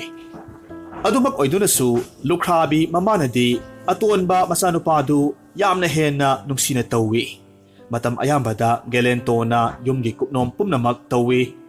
Mamagi mateng pangi. Nongmadi lukhabi mamana masanupa ahumbu kauksilli aduga asumna hairammi. Sasa nakhoi pumnamak yum kai panba yaba haibado oirabani. Hojik phauba hanubi aina nakhoigi seba tawraga sum leirabadi aise imanabi kayasingi marakta tinba phanglaro. Aduna nakhoina pamjaba imosingdo leirabadi aibu sakhang maikhang na halune. Mamagi wafamda masanupa ahalna amuk kummi. Haima, aikhoi mase yamna nongning buwaga haira ine. Ima, aikhoi yaima aikhoi nigidi imana pamba namaudo pusinba ngairaga leirabani. Aduga nasanupa atonbagi wadi aikhoi khangdeko. Masigi apangbase, masi angangdona hek tawradana yumdagi mapalga khara chalo haibasu yadedo. Hai, tumin layu taningdeko. Suningdaba. Nabani na atombabu adumna haigano. Nongmata nakhoina yumgi thabak maset amata mateng pangbro. Nanaw sidana nakhoigi mateng panglibani. Mamagi wafamda masanupa anidu mamai ngangsilammi. Tasengna mag atomba gelento nongmata nupi amada wa haiba ngamjade. Mamai asuki matik sole. Tawbatabu mahaki masak matawda khungangdugi Leishabi pumnamakki misaudi sanglibani. Ngayhak nairabagi matungda lukhabi mamana amok asengba kapteng na sungba na singgilang khara puthoraklaga masanupa ahumda madu pirammi. Aduga amok hairakhi. Sasa nakhoina yomsida nakhoina pamba lamket lamhaibi nupi ama hekta puraklaga aina yagadaba natte. Aina piriba langsingsina ningthina langjamgi aigi inanaba inapis haraga pirakpa ngamba nupido aigi asengba imau oigadoribani. Masina aigi ahanba sangyengni. Mamagi sangyengduda masanupa ahal anidudi ꯌꯥꯝꯅ ꯍꯔꯥꯎꯅ ꯂꯪꯁꯤꯡꯗꯨ ꯂꯧꯔꯝꯃꯤ ꯑꯗꯨꯒ ꯑꯇꯣꯝꯕ ꯒꯦꯂꯦꯟꯇꯣꯗ ꯀꯔꯦꯝꯅꯔꯒ ꯑꯃꯨꯛ ꯍꯥꯏꯔꯛꯈꯤ ꯏꯕꯨꯡ ꯑꯇꯣꯝꯄꯣꯛ ꯑꯩꯈꯣꯏꯅꯤꯗꯤ ꯅꯇꯩꯃ ꯄꯨꯔꯛꯂꯅꯤꯗꯣ ꯅꯍꯥꯛꯇꯤ ꯅꯨꯄꯤ ꯀꯣꯏꯕ ꯍꯩꯇꯕꯅꯤꯅ ꯍꯨꯏꯔ ꯍꯧꯗꯣꯡꯂ ꯅꯪꯅ ꯊꯣꯛꯄ ꯑꯃ ꯊꯤꯔꯨꯔꯣꯍꯩ ꯑꯁꯨꯝꯅ ꯍꯥꯏꯔꯒ ꯅꯣꯛꯁꯤꯟꯕꯤ ꯃꯌꯥꯝꯕ ꯑꯅꯤꯒꯤ ꯋꯥꯍꯩꯗ ꯒꯦꯂꯦꯟꯇꯣ ꯇꯨꯃꯤꯟꯅ ꯀꯔꯤꯁꯨ ꯈꯨꯝꯗ ꯂꯩꯍꯧꯏ ꯃꯌꯥꯝꯕꯁꯤꯡꯗꯨ ꯇꯁꯦꯡꯅ ꯐꯠꯇ ꯂꯧꯁꯤꯡ ꯍꯩꯕ ꯉꯥꯛꯇꯅꯤ ꯃꯈꯣꯏꯅ ꯊꯪꯅꯕ ꯈꯨꯡꯒꯪꯗꯒꯤ ꯅꯨꯄꯤ ꯀꯣꯏꯔꯤꯕꯅꯤ ꯃꯃꯥꯅ ꯍꯥꯏꯔꯤꯕ ꯊꯕꯛꯇꯨꯒꯤ ꯑꯣꯏꯅ ꯃꯈꯣꯏꯅ ꯀꯣꯏꯔꯤꯕ ꯅꯨꯄꯤꯁꯤꯡꯗꯨ ꯐꯤ ꯁꯥꯕ ꯍꯩꯇꯦ ꯈꯪꯕꯗꯒꯤ ꯀꯩꯊꯦꯜꯗꯒꯤ ꯐꯤ ꯂꯩꯔꯒ ꯃꯈꯣꯏꯒꯤ ꯅꯨꯡꯁꯤꯖꯕ ꯅꯨꯄꯤꯁꯤꯡꯅ ꯏꯌꯣꯡꯗ ꯁꯥꯕꯅꯤ ꯍꯥꯏꯖꯤꯜꯂꯒ ꯃꯃꯥꯗ ꯄꯤꯔꯝꯃꯤ ꯃꯗꯨꯗ ꯑꯄꯪꯕꯤ ꯃꯃꯥꯗꯨꯗꯤ ꯑꯗꯨꯛꯀꯤ ꯃꯇꯤꯛ ꯍꯔꯥꯎꯔꯝꯃꯤ ꯃꯍꯥꯛꯅ ꯃꯆꯥꯅꯨꯄꯥ ꯑꯅꯤꯗ ꯑꯁꯨꯝꯅ ꯑꯃꯨꯛ ꯍꯥꯏꯔꯛꯈꯤ ꯑꯩꯒꯤ ꯏꯃꯧ ꯑꯣꯏꯒꯗꯧꯔꯤꯕꯁꯦ ꯌꯥꯝꯅ ꯈꯨꯠ ꯁꯥ ꯍꯩꯕꯃꯛ ꯅꯠꯇ꯭ꯔꯕꯁꯨ ꯆꯠꯅꯕꯗꯤ ꯌꯥꯔꯅꯤꯁꯦ ꯃꯃꯥꯒꯤ ꯋꯥꯐꯝꯗ ꯃꯆꯥꯅꯨꯄꯥ ꯑꯍꯜ ꯑꯃꯗꯤ ꯌꯥꯏ ꯃꯗꯨ ꯃꯃꯤꯠ ꯈꯠꯅꯔꯒ ꯇꯨꯃꯤꯟꯅ ꯅꯣꯛꯂꯝꯃꯤ ꯒꯦꯂꯦꯟꯇꯣꯗꯤ ꯇꯁꯦꯡꯅꯃꯛ ꯅꯨꯄꯤ ꯀꯣꯏꯕꯒꯤ ꯋꯥꯁꯤ ꯊꯝꯕꯨ ꯊꯝꯈ꯭ꯔꯣ ꯅꯣꯡꯃꯇ ꯂꯩꯁꯥꯕꯤ ꯑꯃ ꯐꯥꯎꯕ ꯍꯟꯅ ꯌꯦꯡꯕ ꯉꯝꯗꯦ ꯂꯩꯁꯥꯕꯤꯁꯤꯡꯅꯇ ꯃꯥꯕꯨ ꯂꯛꯅꯕꯤꯕꯅꯤ ꯑꯗꯨꯃꯛ ꯑꯣꯏꯗꯨꯅꯁꯨ ꯃꯍꯥꯛꯀꯤ ꯃꯌꯥꯝꯕꯁꯤꯡꯅ ꯅꯣꯛꯅꯈꯤꯕꯗꯨꯗ ꯃꯊꯃꯣꯏꯗ ꯃꯍꯥꯛꯁꯨ ꯅꯨꯄꯥꯅꯤ ꯉꯝꯅꯕ ꯍꯣꯠꯅꯒꯦ ꯍꯥꯏꯅ ꯈꯜꯂꯒ ꯅꯨꯃꯤꯠ ꯈꯨꯗꯤꯡꯒꯤ ꯃꯥꯕꯨ ꯎꯕ ꯃꯇꯝꯗ ꯅꯨꯡꯁꯤ ꯄꯥꯝꯃꯤ ꯂꯛꯅꯒꯟꯕꯤ ꯂꯩꯁꯥꯕꯤꯁꯤꯡꯗꯨꯒꯤ ꯃꯅꯥꯛꯇ ꯂꯥꯛꯂꯝꯃꯤ ꯑꯗꯨꯒ ꯃꯍꯥꯛꯅ ꯑꯁꯨꯝꯅ ꯍꯥꯏ ꯏꯆꯜꯁꯤꯡ ꯑꯩꯅ ꯄꯨꯔꯛꯂꯤꯕ ꯂꯪꯁꯤꯅ ꯐꯖꯔꯕ ꯏꯅꯐꯤ ꯑꯃꯠꯇ ꯁꯦꯝꯕꯤꯕ ꯌꯥꯒꯗ꯭ꯔꯥ ꯋꯥꯐꯝꯗꯨ ꯍꯥꯏꯅꯕ ꯍꯣꯠꯅꯕꯗ ꯏꯀꯥꯏꯕꯅ ꯃꯁꯥꯗꯨ ꯍꯨꯃꯥꯡ ꯀꯥꯡꯉꯤ ꯂꯩꯁꯥꯕꯤꯁꯤꯡꯗꯨꯒꯤ ꯃꯅꯨꯡꯗ ꯑꯃꯅ ꯑꯃꯨꯛ ꯅꯣꯛꯁꯤꯜꯂꯒ ꯍꯥꯏꯔꯛꯏ ꯍꯣꯏ ꯏꯕꯨꯡ ꯑꯩꯈꯣꯏꯗꯤ ꯐꯤ ꯁꯥꯕꯒ ꯍꯩꯖꯗꯤꯌꯦ ꯑꯗꯨꯏ ꯁꯔꯨꯛ ꯅꯨꯡꯁꯤ ꯋꯥꯔꯤꯗꯨꯝ ꯁꯥꯁꯤ ꯅꯁꯛ ꯐꯖꯩ ꯍꯥꯏꯕꯒꯤ ꯃꯇꯤꯛ ꯆꯥꯎꯊꯣꯛꯆꯅꯨ ꯅꯌꯨꯝꯗ ꯄꯣꯠꯂꯣꯏ ꯁꯦꯠꯂꯒ ꯂꯥꯛꯆꯅꯤꯀꯣ ꯑꯁꯨꯝꯅ ꯃꯈꯣꯏ ꯃꯁꯦꯜꯗꯨ ꯋꯥ ꯅꯣꯛꯃꯤꯟꯅꯩ ꯒꯦꯂꯦꯟꯇꯣ ꯋꯥ ꯃꯈꯥ ꯇꯥꯗ ꯃꯃꯤꯠꯇꯨ ꯃꯈꯥꯗ ꯌꯦꯡ ꯑꯗꯨꯃꯛ ꯊꯣꯔꯛꯂꯝꯃꯤ ꯃꯍꯥꯛꯅ ꯆꯠꯈꯤꯕꯗ ꯂꯩꯁꯥꯕꯤꯁꯤꯡꯗꯨ ꯑꯁꯨꯝꯅ ꯑꯃꯨꯛ ꯂꯥꯎꯅꯍꯧꯏ ꯌꯥꯝ ꯁꯥꯎꯒꯜꯂꯤꯀꯣ ꯑꯗꯨꯏꯁꯨ ꯅꯨꯡꯁꯤꯌꯦ ꯂꯩꯁꯥꯕꯤꯁꯤꯡꯗꯨ ꯂꯩꯍꯧꯔꯕꯒꯤ ꯃꯇꯨꯡꯗ ꯒꯦꯂꯦꯟꯇꯣꯅ ꯃꯃꯥꯅ ꯄꯤꯔꯛꯄ ꯂꯪꯗꯨ ꯄꯥꯏꯔꯒ ꯂꯦꯞꯇꯅ ꯑꯁꯨꯝ ꯂꯥꯛꯄ ꯃꯇꯝꯗ ꯃꯈꯣꯏꯒꯤ ꯈꯨꯡꯒꯪ ꯐꯥꯎꯔꯒ ꯆꯦꯜꯂꯤꯕ ꯇꯨꯔꯦꯜ ꯑꯃꯒꯤ ꯇꯣꯔꯕꯥꯟꯗ ꯃꯇꯣꯝꯇ ꯆꯤꯟꯇꯥ ꯇꯧꯔꯒ ꯐꯝꯂꯝꯃꯤ ꯃꯃꯩꯊꯪꯗ ꯃꯍꯥꯛ ꯃꯄꯤ ꯇꯥꯔꯒ ꯀꯞꯄ ꯍꯧꯔꯛꯈꯤ ꯇꯥꯟꯖꯥꯗꯨꯗ ꯇꯨꯔꯦꯜ ꯈꯣꯡꯅꯨꯡꯗꯒꯤ ꯌꯥꯝꯅ ꯃꯁꯥ ꯅꯥꯟꯕ ꯍꯪꯉꯣꯏ ꯑꯃꯈꯛ ꯀꯪꯐꯥꯜ ꯇꯝꯅ ꯐꯠ ꯂꯥꯎꯅ ꯆꯣꯡꯈꯠꯂꯛꯂꯝꯃꯤ ꯑꯗꯨꯒ ꯑꯃꯨꯛ ꯑꯁꯨꯝꯅ ꯍꯥꯏꯔꯛꯈꯤ ꯏꯕꯨꯡ ꯅꯍꯥꯛ ꯀꯔꯤꯒꯤ ꯊꯋꯥꯏ ꯋꯥꯅ ꯀꯞꯂꯤꯕꯅꯣ ꯅꯨꯄꯥꯅꯕꯨ ꯑꯗꯨꯝ ꯀꯞꯄ ꯍꯧꯅꯕ꯭ꯔꯣ ꯑꯩꯉꯣꯟꯗ ꯍꯥꯏꯕꯤꯌꯨ ꯑꯩꯅ ꯃꯇꯦꯡ ꯄꯥꯡꯕ ꯉꯝꯕ꯭ꯔꯥ ꯍꯥꯏꯕꯗꯣ ꯌꯦꯡꯖꯒꯦ ꯍꯪꯉꯣꯏꯅ ꯑꯁꯨꯝꯅ ꯋꯥ ꯉꯥꯡꯂꯛꯄꯗꯨꯗ ꯒꯦꯂꯦꯟꯇꯣꯗꯨ ꯑꯗꯨꯛꯀꯤ ꯃꯇꯤꯛ ꯉꯛꯈ꯭ꯔꯦ ꯃꯇꯣꯝꯇ ꯍꯥꯏꯗꯣꯛꯈꯤ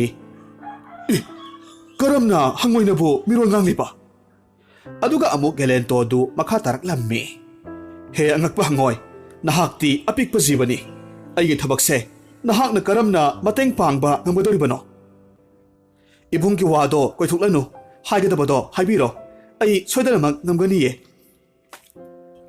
ꯍꯪꯉꯣꯏꯒꯤ ꯌꯥꯝꯅ ꯏꯆꯪ ꯊꯧꯕ ꯃꯇꯧꯗꯨꯗ ꯒꯦꯂꯦꯟꯇꯣꯁꯨ ꯃꯍꯥꯛꯀꯤ ꯃꯃꯥꯒꯤ ꯋꯥꯗꯨ ꯂꯣꯏꯅꯃꯛ ꯁꯤꯠ ꯅꯥꯟꯅ ꯇꯝꯂꯦ ꯃꯇꯝꯗꯨꯗ ꯑꯃꯨꯛ ꯍꯪꯉꯣꯏꯅ ꯍꯥꯏꯔꯛꯏ ꯏꯕꯨꯡ ꯐꯔꯦ ꯂꯪꯗꯣ ꯑꯩꯉꯣꯟꯗ ꯄꯤꯔꯝꯃꯣ ꯍꯌꯦꯡ ꯑꯌꯨꯛ ꯉꯟꯇꯥ ꯊꯦꯡꯅꯔꯁꯤ ꯏꯕꯨꯡ ꯌꯨꯝꯗ ꯍꯟꯕꯤꯔꯣ ꯑꯋꯥꯕ ꯊꯥꯗꯣꯛꯄꯤꯔꯣ ꯑꯁꯨꯝꯅ ꯍꯪꯉꯣꯏꯗ ꯂꯪꯗꯨ ꯄꯤꯔꯝꯂꯕꯒꯤ ꯃꯇꯨꯡꯗ ꯒꯦꯂꯦꯟꯇꯣ ꯃꯌꯨꯝꯗ ꯍꯟꯈ꯭ꯔꯦ ꯃꯊꯪꯒꯤ ꯑꯌꯨꯛꯇ ꯍꯪꯉꯣꯏꯅ ꯇꯨꯔꯦꯜ ꯇꯣꯔꯕꯥꯟꯗ ꯐꯖꯔꯕ ꯐꯤ ꯑꯃꯈꯛ パイラ가 ꯒꯦꯂꯦꯟꯇꯣꯕꯨ ꯉꯥꯏꯔꯒ ꯂꯩꯔꯝꯃꯤ ꯐꯤꯗꯨ ꯒꯦꯂꯦꯟꯇꯣꯅ ꯂꯧꯔꯒ ꯍꯪꯉꯣꯏꯗꯨ ꯊꯥꯒꯠꯂꯝꯂꯒ ꯃꯌꯨꯝꯗ ꯑꯗꯨꯃꯛ ꯂꯥꯛꯂꯦ ꯃꯃꯥꯅ ꯐꯤꯗꯨ ꯎꯕ ꯃꯇꯝꯗ ꯃꯁꯥꯗ ꯇꯨ ꯆꯨꯡꯕ ꯐꯥꯎꯔꯝꯃꯤ ꯃꯔꯝꯗꯤ ꯐꯤꯗꯨ ꯑꯗꯨꯛꯀꯤ ꯃꯇꯤꯛ ꯐꯖꯕ ꯂꯩꯃ ꯅꯤꯡꯊꯧꯔꯦꯜꯁꯤꯡꯒꯤ ꯃꯌꯦꯛ ꯑꯣꯏꯔꯝꯃꯤ ꯃꯔꯝ ꯑꯗꯨꯅ ꯑꯃꯨꯛ ꯃꯃꯥꯅ ꯍꯥꯏꯔꯛꯏ ꯏꯃꯥꯒꯤ ꯒꯦꯂꯦꯟꯇꯣ ꯏꯆꯥꯒꯤ ꯏꯃꯧꯅ ꯃꯥꯂꯦꯝꯗ ꯈ꯭ꯋꯥꯏꯗꯒꯤ ꯑꯍꯦꯟꯕ ꯑꯊꯣꯏꯕ ꯍꯥꯏꯕꯗꯣ ꯑꯣꯏꯒꯗꯧꯔꯤꯅꯦ ꯏꯃꯥ ꯇꯁꯦꯡꯅ ꯄꯦꯜꯂꯦ ꯏꯃꯧꯒꯤ ꯈꯨꯗꯣꯜꯁꯦ ꯑꯩ ꯄꯦꯜꯂꯦ ꯋꯥꯐꯝꯗꯨ ꯇꯥꯕꯗ ꯃꯌꯥꯝꯕ ꯑꯅꯤꯗꯨꯅ ꯅꯥꯀꯜꯗꯒꯤ ꯍꯥꯏꯔꯛꯏ ꯅꯆꯥꯅꯨꯄꯥ ꯑꯇꯣꯟꯕꯒꯤ ꯅꯨꯄꯤꯗꯨ ꯃꯤꯇ꯭ꯔꯪ ꯍꯩꯕꯤ ꯑꯣꯏꯔꯝꯒꯅꯤꯀꯣ ꯑꯁꯨꯝ ꯍꯥꯏꯅ ꯑꯃꯨꯛ ꯃꯈꯣꯏ ꯅꯣꯛꯂꯒ ꯀꯔꯦꯝꯅꯕ ꯍꯧꯔꯛꯈꯤ ꯇꯨꯃꯤꯟ ꯂꯩꯌꯨ ꯇꯥꯅꯤꯡꯗꯦ ꯅꯈꯣꯏꯅ ꯃꯗꯨ ꯏꯆꯥ ꯑꯇꯣꯟꯕꯗ ꯍꯥꯏꯕ ꯌꯥꯔꯣꯏ ꯃꯇꯨꯡꯗ ꯑꯃꯨꯛ ꯃꯃꯥꯅ ꯃꯈꯥ ꯇꯥꯔꯛꯏ ꯏꯆꯥꯁꯥ ꯅꯈꯣꯏ ꯇꯥꯔꯣ ꯑꯩꯒꯤ ꯑꯅꯤꯁꯨꯕ ꯆꯥꯡꯌꯦꯡ ꯑꯩꯅ ꯅꯈꯣꯏ ꯑꯍꯨꯝꯗ huinau masa ahumkhak pigani nakhoina huinau masa singsi nakhoiga khangnaba leisabi singduda pigadabani aduga ningthina mirol khangba ngamnaba asingba hui amakhak olhalaga purakadabani madu ngamdaba imaududi ai loksinba ngamloiko mayamba anidu napalga loinena hui singdu puraga chatkhre adubu gelentodi mathwai warammi mahak tumina leplaga adumak leirammi mamana mahaki mataududa amuk hanglae atomba nahaki leishabidubu hui hainadabrane nakhoina khanglibaduni aidi yumda hui loibase yamna pami maramdi nakhoi mayam chathokraga napana thambiramba lan thum mayamse afaba hui amakhak loirabadi mahakna ngakpi senbirabadi aingonda saphaidana gelentona asumna khalle onthokpani aigidi koina basu leite hangoi adunabu hui sida karamna takpi tambigadoribano oh mahakti huinausi ubada kiraga chenkhanido atomba kaidorabage nahakisibo natomta murum solidubo ngaurabro ima karisu tawde huinaudu pibiro aingonda asumna gelentona huinaudu puraga asum laklammi asum lakpa matamda turel torbanda hanagum mathwaiwana phamlammi ngayhak leiragadi hangoidu phanjong thoraklaga amuk hairakhi ho kaidorabage mipai chauba nangbo huinau ama puraklidubu karigino aibu chinghallo haina haibirakpro inempokna nateta huinausi ningthina takpi tambiba ngambi leishabi amakhak thirakpani adubu aidi leishabi koinabasu leijaba natte asengbasi imada hairuragadi imana aibu warukhini iyamba anina karemnagani khanbada ai waribani ho nungsiba nangbo ai lei kaurabro huinaudo aingonda pibiyo aina mahakpu senazarage phagi tawrakano ai tasengna waribaniko ho phagi natie aina pikiba phido karam tawbage adubudi imana yamna khodajakhi nahakpu thagachari ho adunidana asumna handaksu gelento huinaudu hangoida piramle aduga mahak mayumda amuk halakhi asumna tha mari manga leiragadi mayamba ahal anidu yamna saw sanglaba huijau amamam puraga mayumda amuk laklammi aduga huisingdu mamada pirammi tasengbadi makhoina huisingdu atopa makhalgi huising ningondagi leiraga puraklibani makhoina purakliba huisingduna mamabu uba matamda aduki matik hauna khonglammi mamadu madu uba matamda makhut anina manakong mele aduga mahak kibadagi imungda thonglo silaga laurakhi isasa puthokro adugumba huido aigije asuk chawba huidi aidi amukta so ukhidre mayamba anidu huidu puraga amuk hankhre gelentodi haina kibagi matamdu subadagi turel mapanda hangoigi manakta amuk laklammi hariba hangoiduna turel mapalduda piktak chengtak masananba yamna singba mina haiba thawong khudingmak khangba ngamba pakhon sijinaba yaba hui amakhak oina tambiri bazatni hariba huidu hangoiduna pairaga ngairaga leirammi aduga amuk hangoina huidu karamna loinagani haibana singba singsu loinamak taklammi masigi matungda gelentona huidu puraklaga mamada pire matamduda gelentona huiduda hairammi masi aikhogi imani nahaki mapu oigadoribani imabu kurumu asumna haibadagi huiduna mamabu kurummi aduga mamagi masada songkhatli aduga mamai hairaga mamada leklammi huidugi mataududa mamana huidu aduki matik nungsina konjarammi masigi matungda huidu mamagi matungda koyen hek inarammi asumna lukhabi mamaduna masanopa ahumda hairae sasa ngasidi numit thabansu yamna phai aigi emoksingdo ningthiba phijet aitenga loinena yumsida sakhang maikhangnaba oina amukta purao asumna hek takpiredo maduda masanupa ahaldudi haraubana chenkhe gelentodi wafamdu tapa matamda mamaidu maksinkhre madu ubada mamana amuk hairae atomba kaidorabage ainadi imau atombibu uningbana khawrangi aduga nangna isuk suklaga leire natene mahakpu aikhoida lakpa ikaijaiga haibro aidi mahak udringai sida thamoida nungsibabu phaukrabane gelento karisu khumda tumina thoroklaga turelgi mapalda hanagum phamlammi hangoidu laklaga amuk harakhi ho pamuba nangise ngasi aibu chensi kaina harakadaba mali nupa thoune chaubang nangbo aidi iyada yarabane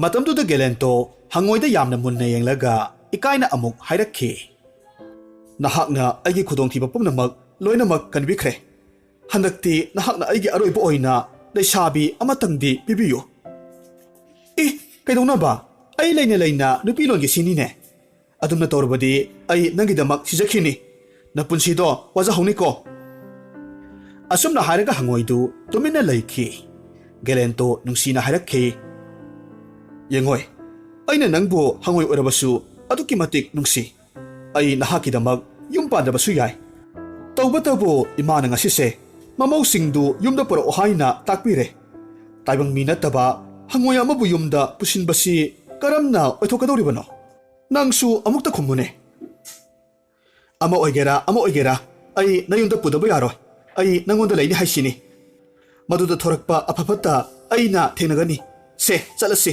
inempu uningbana isase mathum marang haure gelento du hangoigi mataududa karisu makha tadre adubu mamitagi mapidi sintharammi maramdi mayum hek yaubaga oirakadoriba kairol leikaigi minok amadi mayamba anibu kirammi mahaki mataududa amuk hangoina haire haima nupanabu kapiba aise ikai khangdabi haido oradra pakhangbu leishabina chendoribra hangoigi mataududa gelento tasengna hangoidubu nungsiba phaurakle maramsina amuk khumme phare hangoi ai nahakpu yumda purage aigi laibakta tamkhrabani masi haiba hek loibaga hangoiduna masaga sanaba apikpa sagolna singba sagol gari amakhak puthoraklaga chatsi haina hairammi khuhumokta wangba sagol gari dugi nakalda gelento makhongna chatle makhoi anina mayumnomda lakpagi labelda asukpa umang amakhak phauraga chatlammi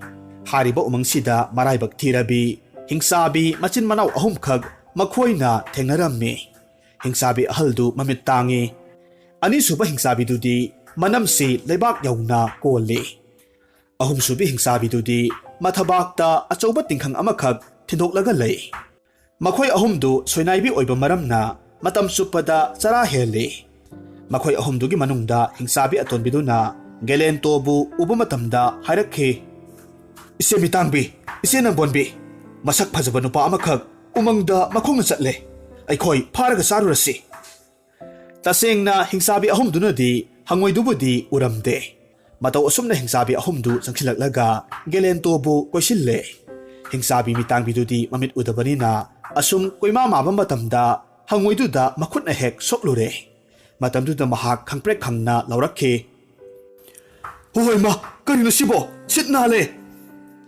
hangoina khommi mitangbi ainine nang kari pami hangoina adumna harakpaduda mitangbi hingchabidu thingba yadaba makhai khangnok noklammi aduna nokpaduda mahaki pokpadagi kupsilamba unsadu segaikibadagi mahaki mamittu uraklammi mitangbi hingsabina khangnok nokpa mataududa hingchabi nambonbidusu yengthokluba matamda hangoina sagol gari thorambaduda noningman khibadagi singdagi mahak onthakhi mahakna onthabada achauba uzau amada makhwangdu bak launa yasilli mahak ngayaktangdi sortingi mahakna wakhal tarakpa matamda hanagi mahaki akonba manamdu tingthoklaga chap tingna lepa yarammi hingchabi nambolbina noklaga tharo onthakhibaduda hingchabi atonbi thabakta tingkhang haubidusu maya launa phak nokpaduda mahaki thabaki tingkhangdu matomta paithokre amadi masagi anabasu loinamak kokre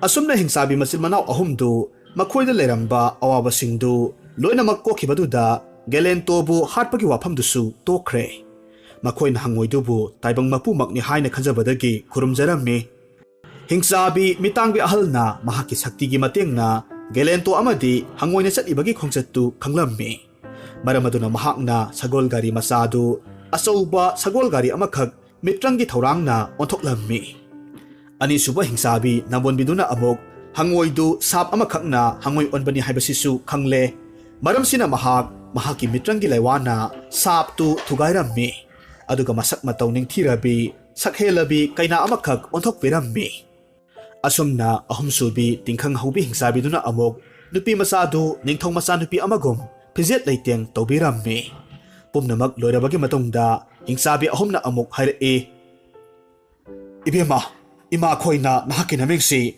arangba thawan haina tholabani isagumbi nahaki tobimal aikhoida tolabani se lauro yai singau se lauro nahakna pamlakpa sel khudingmak sengau sida nama aikhoi ahumbu ningsinglaga humba matamda sel khudingmak phangni sengau si isagidamak aikhoina pibiba awon potni sidagidi nakhoi ani nunga yai phana paloko masigi matungda gelento na arangba thawanbu mayumda puraklammi aduga mahakna koinaba nupisi masini haina mamada khurummi asumna atonba gelento na purakpa khwaidagi phajaba nupi masadu uba matamda mayamba animak ikaijarammi mamana mamau atombi uba matamda aduki matik haraukibana khudakta luhongba numit leplaga masin manau ahummak luhongbirammi asumna thamoi sengba asumba chatpa gelentona khwaidagi phajabi arangba thawanga luhonglaga nunga yai phana panki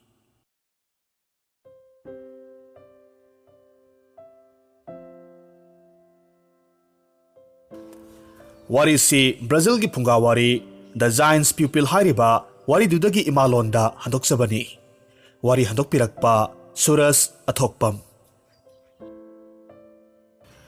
matamamada khungangamagi sidaida nongmagi afang thabak sunomlaga hingchaba matai manau ani khak leirammi hairiba matai manau sigi machanupa pungkak sauba amakhak su lei nupa macha sigi mingsi mapana aduki matik nungsina mani haina thole mani yamna masak matong ningthiba wahai khonda nungsiba angangne mapa amadi mamana mahakpu sagai gi thaumaini haina khanjaribani adumak oiduna su lairaba imungda pokluba mani mapa amadi mama anina mamanaba ataigum Maheiroi sangda mahai tamba thabasu ngamde lairik laisugi wafamdi thambu thamkho nongmata angang oibagi chaningba mathelsi saba phangdabani maramsimakna mahak ayuk nungthilgi matamda mayumda suklai hek lainingde makhoigi khulgi khundonda lairiba dagbukka tainabada asukpa umang amakhak lei hariba umangsida mani hek sanaba chatle hariba umangsida khungangi mi ayambadi changnaramde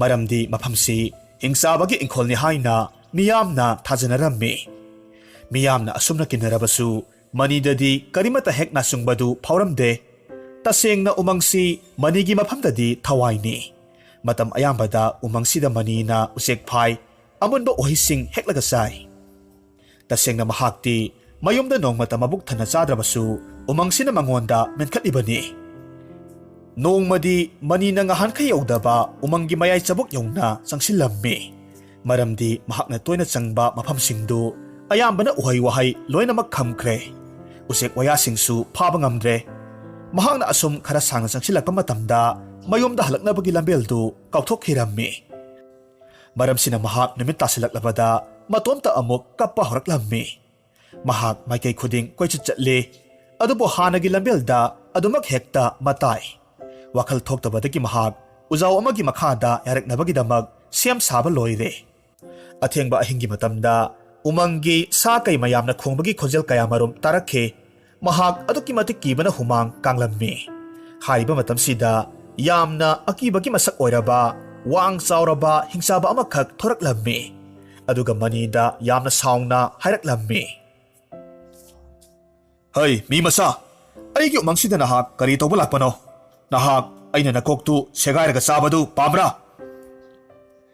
ozaibungo nakhong paidona nachana khurumjari aibu nungsibiyo aidi lairaba masani nongmata pukthana sabasu phangjadrabani aigi sadabana kangsilaba haksangse adomna sabiraga karibu kanagadage adubu nahakna chaninglabadi aibu hausikmak chabiyu manigi niknik launa ngangliba mawahai makholdu taruba matamda hingchabadu mapukning khangon onkhre maramaduna mahak makha amuk tarakhe oh ꯑꯗꯨꯛ ꯅꯨꯡꯁꯤꯕ ꯋꯥꯍꯩꯗꯤ ꯑꯩꯗꯤ ꯅꯣꯡꯃꯇ ꯇꯥꯈꯤꯗ꯭ꯔꯤ ꯇꯥꯏꯕꯪ ꯃꯤ ꯈꯨꯗꯤꯡꯃꯛ ꯑꯩꯕꯨ ꯎꯔꯒ ꯀꯤꯔꯒ ꯆꯦꯟꯕ ꯉꯥꯛꯇꯅꯤ ꯑꯗꯨꯒ ꯃꯈꯣꯏꯅ ꯆꯦꯟꯕꯗ ꯑꯩꯅ ꯐꯥꯔꯒ ꯆꯥꯔꯤꯕꯅꯤ ꯐꯔꯦ ꯅꯍꯥꯛꯅ ꯑꯩꯒꯤ ꯈꯣꯡꯁꯣꯛꯅ ꯈꯨꯔꯨꯝꯂꯒ ꯑꯣꯖꯥ ꯍꯥꯏꯅ ꯏꯀꯥꯏ ꯈꯨꯝꯅꯔꯕꯅꯤꯅ ꯑꯩꯅ ꯅꯪꯕꯨ ꯉꯁꯤꯗꯒꯤ ꯏꯆꯥ ꯑꯃꯒꯨꯝ ꯈꯜꯂꯕꯅꯤ ꯇꯁꯦꯡꯅ ꯑꯩꯁꯨ ꯎꯃꯪꯁꯤꯗ ꯏꯇꯣꯝꯇ ꯂꯩꯕꯗ ꯋꯥꯔꯤꯕꯅꯤ ꯐꯔꯦ ꯐꯔꯦ ꯁꯤꯗꯒꯤꯗꯤ ꯅꯨꯃꯤꯠ ꯈꯨꯗꯤꯡꯒꯤ ꯏꯄꯥꯒꯤ ꯅꯥꯛꯇ ꯂꯥꯛ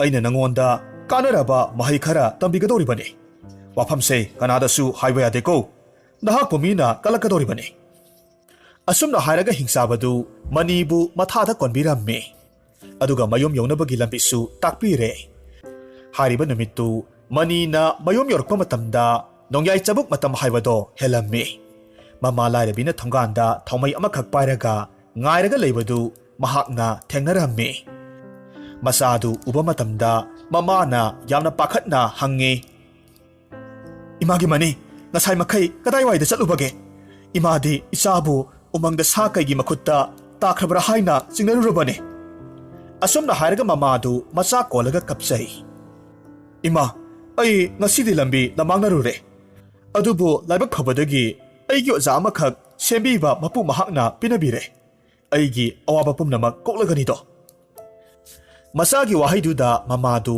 ꯇꯞꯅ ꯑꯃꯨꯛ ꯁꯣꯜꯂꯤ ꯍꯦ ꯇꯥꯏꯕꯪ ꯃꯄꯨ ꯂꯥꯏꯔꯕꯤ ꯑꯩꯒꯤ ꯏꯆꯥꯕꯨ ꯃꯍꯩ ꯇꯝꯕꯤꯒꯅꯤ ꯇꯥꯛꯄꯤꯔꯤꯕ ꯅꯍꯥꯛ ꯃꯇꯝ ꯆꯨꯞꯄꯗ ꯌꯥꯏꯐꯕꯇ ꯑꯣꯏꯕꯤꯌꯨ ꯑꯁꯨꯝꯅ ꯃꯅꯤꯅ ꯎꯃꯪꯗ ꯅꯨꯃꯤꯠ ꯈꯨꯗꯤꯡꯒꯤ ꯂꯥꯛꯂꯒ ꯍꯤꯡꯆꯥꯕꯗꯨꯒ ꯂꯣꯏꯅꯔꯒ ꯃꯇꯝ ꯂꯦꯜꯂꯤ ꯍꯤꯡꯆꯥꯕꯅ ꯃꯅꯤꯕꯨ ꯎꯆꯦꯛꯀꯤ ꯃꯔꯣꯜ ꯑꯇꯣꯞꯄ ꯁꯥ ꯀꯩꯅ ꯈꯣꯡꯕꯒꯤ ꯃꯔꯝ ꯅꯣꯡꯂꯩ ꯅꯨꯡꯁꯤꯠ ꯀꯔꯝꯅ ꯂꯥꯛꯏ ꯎꯃꯪꯗ ꯃꯩ ꯀꯔꯝꯅ ꯐꯪꯒꯅꯤ ꯍꯛꯆꯥꯡꯗ ꯑꯁꯣꯛ ꯑꯄꯟ ꯊꯣꯔꯛꯄ ꯃꯇꯝꯗ ꯀꯔꯝꯕ ꯃꯅꯥ ꯃꯁꯤꯡꯅ ꯐꯍꯟꯕ ꯉꯝꯃꯤ ꯍꯛꯆꯥꯡꯗ ꯄꯥꯡꯒꯜ ꯀꯔꯝꯅ ꯀꯜꯍꯟꯒꯅꯤ ꯎ ꯀꯔꯝꯅ ꯀꯥꯒꯅꯤ ꯑꯁꯨꯝꯅ ꯍꯤꯔꯝ ꯀꯌꯥꯃꯔꯨꯝ ꯇꯥꯛꯄꯤꯔꯝꯃꯤ ꯑꯗꯨꯒ ꯍꯤꯡꯆꯥꯕꯅ ꯁꯖꯤ ꯑꯃꯗꯤ ꯑꯇꯣꯞꯄ ꯃꯈꯜ ꯃꯈꯜꯒꯤ ꯁꯥ ꯀꯌꯥꯒꯤ ꯃꯆꯤꯟꯖꯥꯛ ꯑꯃꯗꯤ ꯆꯣꯡꯕ ꯐꯟꯕ ꯊꯥꯡ ꯇꯦꯟꯒꯤ ꯂꯥꯂꯣꯡ ꯀꯌꯥꯃꯔꯨꯝꯁꯨ ꯇꯝꯕꯤꯔꯝꯃꯤ ꯑꯁꯨꯝꯅ ꯆꯍꯤ ꯈꯔ ꯍꯧꯈ꯭ꯔꯦ ꯃꯇꯝꯒꯤ ꯈꯣꯡꯂꯩ ꯃꯇꯨꯡ ꯏꯟꯅ ꯃꯅꯤꯁꯨ ꯄꯥꯈꯪ ꯐꯥꯔꯛꯂꯦ ꯃꯍꯥꯛꯅ ꯄꯥꯈꯪ ꯐꯥꯔꯛꯄ ꯃꯇꯝꯗ ꯌꯦꯡꯕꯗ ꯅꯤꯡꯊꯧ ꯃꯆꯥ ꯑꯃꯒꯨꯝ ꯆꯨꯡ ꯐꯤꯔꯥꯜ ꯆꯥꯅ ꯑꯗꯨꯛꯀꯤ ꯃꯇꯤꯛ ꯐꯖꯔꯝꯃꯤ ꯋꯥꯈꯜ ꯂꯧꯁꯤꯡꯁꯨ ꯑꯗꯨꯛꯀꯤ ꯃꯇꯤꯛ ꯐꯩ ꯈꯨꯜꯗꯨꯗ ꯃꯍꯥꯛꯄꯨ ꯅꯝꯕꯤꯅꯕ ꯂꯩꯔꯝꯗꯦ ꯀꯔꯤꯒꯨꯝꯕ ꯈꯨꯜꯗꯨꯗ ꯆꯌꯦꯠꯅꯕ ꯊꯣꯔꯛꯄ ꯃꯇꯝꯗꯁꯨ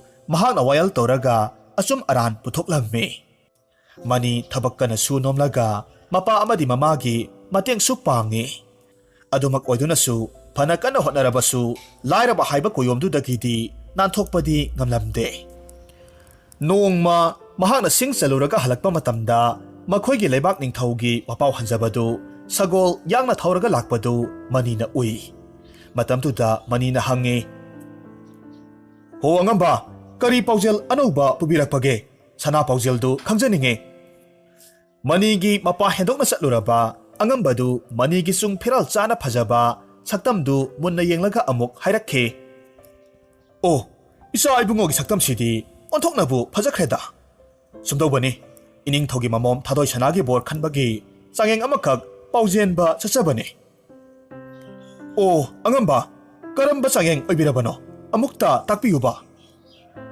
ꯏꯆꯥ ꯏꯕꯨꯡꯉꯣ ꯆꯥꯡꯌꯦꯡꯗꯤ ꯃꯁꯤꯅꯤ ꯃꯖꯥ ꯏꯕꯦꯝꯃꯒꯤ ꯃꯔꯝꯗ ꯁꯩꯔꯦꯡꯗꯨꯅ ꯁꯩꯊꯥꯕ ꯑꯗꯨꯒ ꯃꯍꯥꯛꯀꯤ ꯋꯥꯍꯪꯒꯤ ꯄꯥꯎꯈꯨꯝ ꯄꯤꯕ ꯉꯝꯕ ꯃꯤꯑꯣꯏꯗ ꯃꯖꯥ ꯏꯕꯦꯝꯃꯒꯤ ꯈꯨꯠꯅ ꯀꯨꯟꯗꯣ ꯄꯔꯦꯡ ꯍꯨꯛꯄꯒꯤ ꯊꯧꯔꯝꯅꯤ ꯑꯉꯝꯕ ꯃꯗꯨ ꯈꯛꯇꯔ ꯆꯥꯡꯌꯦꯡꯁꯤꯕꯣ ꯏꯆꯥ ꯏꯕꯨꯡꯉꯣ ꯃꯥꯅꯤ ꯑꯗꯨꯕꯨ ꯂꯨꯔꯤꯕ ꯋꯥꯐꯝꯗꯤ ꯃꯥꯏꯊꯤꯕ ꯅꯨꯄꯥꯗꯨꯗꯤ ꯃꯖꯥ ꯏꯕꯦꯝꯃꯒꯤ ꯃꯤꯅꯥꯏ ꯑꯣꯏꯒꯗꯧꯕꯅꯤ ꯑꯁꯨꯝꯅ ꯍꯥꯏꯔꯝꯂꯒ ꯄꯥꯎꯖꯦꯟꯕꯗꯨ ꯆꯠꯈ꯭ꯔꯦ ꯃꯅꯤ ꯃꯌꯨꯝ ꯍꯦꯛ ꯌꯧꯔꯒ ꯃꯃꯥꯗ ꯄꯥꯎꯗꯨ ꯇꯝꯃꯤ ꯂꯣꯏꯅꯅ ꯃꯍꯥꯛꯁꯨ ꯆꯥꯡꯌꯦꯡꯗꯨ ꯌꯥꯎꯅꯤꯡꯕꯒꯤ ꯋꯥꯐꯝ ꯃꯃꯥꯗ ꯐꯣꯡꯗꯣꯛꯂꯝꯃꯤ ꯃꯍꯥꯛꯀꯤ ꯋꯥꯐꯝꯗꯨꯗ ꯃꯃꯥꯅ ꯑꯃꯨꯛ ꯍꯥꯏꯔꯝꯃꯤ ꯏꯃꯥꯒꯤ ꯏꯕꯨꯡꯉꯣ ꯅꯍꯥꯛꯇꯤ ꯑꯩꯈꯣꯏꯒꯤ ꯑꯃꯠꯇ ꯉꯥꯏꯔꯕ ꯑꯁꯦꯡꯕ ꯃꯅꯤꯅꯦ ꯅꯍꯥꯛꯅ ꯐꯠꯇ ꯅꯨꯡꯗꯒ ꯊꯣꯛꯈ꯭ꯔꯕꯗꯤ ꯑꯍꯜ ꯑꯣꯏꯔꯕ ꯅꯄꯥꯒ ꯑꯩꯒꯗꯤ ꯀꯔꯝꯅ ꯍꯤꯡꯍꯧꯒꯅꯤ ꯑꯗꯨꯒꯤꯁꯨ ꯃꯊꯛꯇ ꯆꯥꯡꯌꯦꯡꯗꯨꯗꯤ ꯏꯅꯥꯛ ꯀꯩꯔꯥꯛ ꯈꯨꯟꯕ ꯅꯤꯡꯊꯧ ꯃꯆꯥꯁꯤꯡꯒꯤꯅꯤ ꯀꯔꯤꯒꯨꯝꯕ ꯅꯍꯥꯛꯅ ꯃꯥꯏ ꯄꯥꯛꯂꯕꯁꯨ ꯃꯤꯔꯣꯜ ꯂꯩꯖꯗꯕ ꯑꯩꯈꯣꯏꯕꯨ ꯀꯅꯥꯅ ꯅꯨꯡꯁꯤꯕꯤꯒꯅꯤ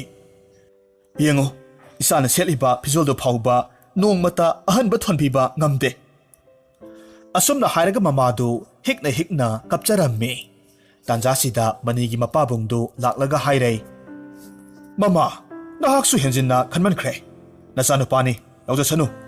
Nangna aina mahaki maraibag lepa ngamba natte. Adugisu mathakta khulsida isagi loksingsi miyamna ikai khumnaribasini. Asumna mathangi numitta manigi kairaw lekaisingi misingdu manida yaiphathawni pinabagidamak laknarammi. Chalamdagi matamda manina tuminna mahaki hingchaba ojabu khurumba lakhi. Ojanasu masagumna maipaknanaba loksing kayamarum takpirammi. Mani konung yongnanaba asamba umangi lambelda leptana asum lakpa matamda mamana hapirak patal kharadu mahaki khongbu oina lakminariba mahaki hui tunanbiga chaminnarammi. Adubu yamna yamdaba maramna makhoi animak mabuktu thandre. Masidagidi mahaki mapana pirakpa sel achoiba kharaduna thangnaba khuldudagi tan khara leiraga puraklammi. Tasengna thangnaba khuldugi miyoisingdudi mabuk phattabanina manigi khongchattu kalaklammi. Maramaduna talduda hu hapchilaga piraklammi. Asum tawna lambelda asum lakpa matamda manina mahaki tunanbidu mabuk lame haina khalammi. Maramaduna taldu tangkhai tana khaidokle. Aduga tangkhai amadi mahaki huiduda pijarammi. Onthokpagi matawni taldu huiduna harauna saba haurakpa matamda amuktang yamna hauna khonglamlaga huidu adumak sikhre. Huidu sikhrabaduda manina taldu hu yawi haibasi khanglaklammi. Matungda manina huidu kolaga kaplammi. Mahakna huidu mafam saba yenglaga phumjingi haina hotnarammi. Aduga umangi lambelda koyeng yenglaga leiringe matamda asauba langza ahumkhak paitharakhi. Aduga mahaki hui asibadu mullaga senkhi. Langza ahumduna huidu machet segairaga munaraga chathokhi. Langza ahumdu hui asibadu hek saba loibaga makhoigi masasingdu khap amuktang khapamlaga adumak makhoisu sikhre. Manidu thodok-singdu uba matamda ngaihak wakhal ngawi. Asumna mahak ngawringe matamsida umangi lambelda maming chatlaba huranba khutpu tarekhak sagol thauraga maikai adom tamna laklammi. Aduga taraga lairiba langza asiba ahumdu uba matamda yamna harauna songsilaga amuk hairakhi. Hai, sanjana ha. Asuk phajaba langza ahumsi kamaina pharibano. Aikhoidi masigase lauraga sakidabase kuirabani. Asumna hairaga makhoi maijau tharaga useksingdu laurammi. Makhoi taretu manina khambaga si tabanatte. Adudagidi langza ahumdu hek saba loibagadi makhoi taretu khudakta adumak sire. Mitkup kharasida manidu mangum thokle. Mahak kadaiwaida chatlibano haibasi phauba kauthoklurabani. Mahakna khalli aigi sel achoiba kharagi mamalsi talmachet amana lepkhi. Amuksu talmachet kharana mahaki nungsiraba hui tunanbigi mamal lepkhi. Aigi asiba huigi mamal langza ahumga manakhi. Asauba langza ahumga amuk miyoi taretka manakhi. Asumna khalambadagi amuk mahak wakhal tarakhi. Adudagi amuk masinda asumna hairakhi. Phare, aina huranba taresigi khwaidagi lusingbagi phijolsi setlage. Makhoigi sanasingsisu hojikti aigi oire. Aduga makhoigi sagol mayamsidagi khwaidagi phajaba amakhak aigi oirage. Asumna hojikti manido phajaba phijetna laitengle. Sagol phajaba tonge masada sanalupa kharasu sijilammi. Aduga sagol taruk amadi mahakna naningtamjaro haina umangda thadokpirammi. Aduga mahak konung tana amuk chatkhi. Mahakna konung yorakpa matamda ningthou macha kayamarum changdamnaba thauramduda krik inabadu urammi. Adubu yamna ngaklibadi konunggi sanathong panaba nupaduna manisi ahanba uba matamda ningthougi macha masu malammi. Maramaduna sanathong panaba nupadu manida makok nolammi. Aduga manibu irai laina changhallammi. Mazaibi mathadoi sanadu konunggi awangba dolan amagi mathakta phamlammi. Aduga lakliba ningthou machasingi sereng amadi pakhong chananaba honaringe matamsida ningthijaraba phijet phajaba sagolga loinana manigi phajaraba chung phiral charaba saktamdu uruba matamda thadoi sanadu ngawkhirammi. Maramaduna manibusu changyengdu yaubinanaba haijarammi. Changyengduda ngasaidagi maja ibimana tariba serengsingsi ayambana nungsi nungolgi ngakta oirammi. Aduga maja ebemadu nungsi nungolgi wahisingdu hanjin hanjil tabaduda hainingdabasu phauribani. Matamsida manina miya maraktagi mahaki saireng paukhongdu asumna haurakhi. Lakibani sengau thanna changeng asigidamak. Sengaududa yauba sialna punsi amakhak manghankhi. Punsi amana punsi ahumbu kudakta manghankhi. Aduga amuk kudakta changeng sigidamak lakibani. Punsi ahumduna punsi taritpo amuk manghankhi. Mangkhiba punsi mayamsigi mamal lairibaki lairembigum ningthirabi koloi minglena thadoisana. Lairaba aigi laibakse mitkup mukta ina khunba ngamjaredo. Punsi haibasigi wahanthokse pibiyu maja ebema. Asumna manigi saireng taruraga atopa ningthou macha mayamdu amuk launaraklammi. Hera kadai waidagi angaubano samjin sajinba wahi kayamarumna mafamsida nganglariba chatkasalo. Mayamna asumna launarabasu thadoisanadi manigi punsigi wahanthoktu piba ngamlamde. Maramaduna mahak maithirammi. Matamsida ningthouna lauthoklammi. Tabiyu tinbiriba mayam. Maja ebema thadoisanagi changengsida ibungo manina changengsi maipakle. Masigi matungda manina lairaba mapa amadi mamabu konungda lauhallure. Aduga leibak pungjau thinna luhonglammi. Manina ningthouda haijabagi matung inna changengda maithikhraba atopa ningthou macha singdu loinamak thadokpirammi. Luhongba loirabagi matungda ningthou macha nupi maja ebemaduna manigi paukhongdugi maramda hanglammi. Matamduda manina mahaki khongchatki maramda thengnarakhiba warisingduni haina isam chamna waridu lerammi. Masidagidi thadoisanana mahakpu apangba sibani haina aduki matik saungna mapabungda wakatlammi. Adubu ningthouna noklaga khummi. Haha ipagi bema mani haiba yase nahakidamaktadi khwaidagi matik charabani. Yengo karigumba ipa isana mahakpu lali hek hairuba matamda mahakti mikupsida mahakna minayolhingdagi kokpikhraba ningthou lising kayagi masasingsiga mahakka marup oikhredo. Makhoi mayamna pusinkhrabada ipagi thaunadi kaksing amadagi hena songanido. Mapabung ningthougi waduda maja ebemadu anirak suba oina apangbadu khangjarakhi. Masigi matungda lairaba manina ningthou macha nupi thadoisanabu lauraga nunga yaifana panminnakhi.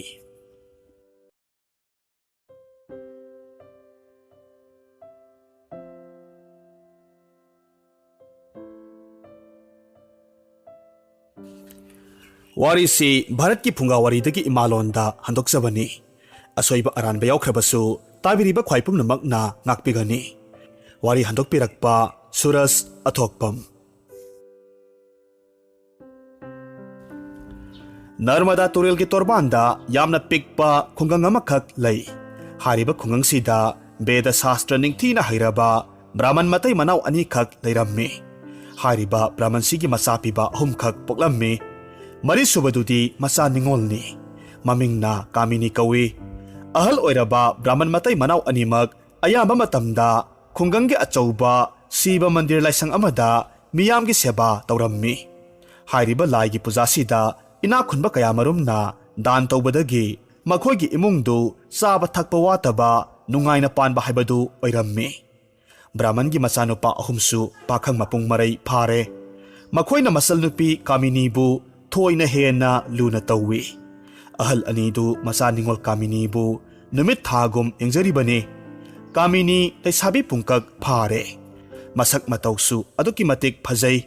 Taubatabu kethok mokthokna yokpagi haunaba yamna ithak irang taurammi. Mamangda pakhang macha phajaba amata uba yade. Michigi tena hekta thajilli. Pakhang kayamarum mahaki nungsi thorina punsilli. Masadu numit chuppa nupagi wakhalda laitaba ngamde. Mahakna Brahman nattaba atopa jatigi pakhang amabu tasengna nungsirure. Maramasina mahakpu mama thaurani na khangkhibadagi nongma asumna sairammi. Imagi bema nahak angang natrabani. Lamdamsida napabungbu miyamna agya pandit haina ikai khumnaribani.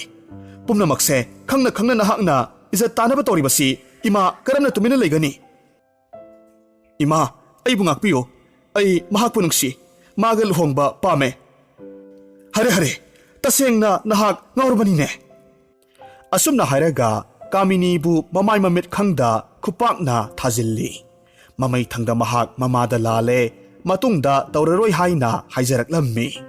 Asumna matam kharadi haukre, Kamini wakhal taana leire.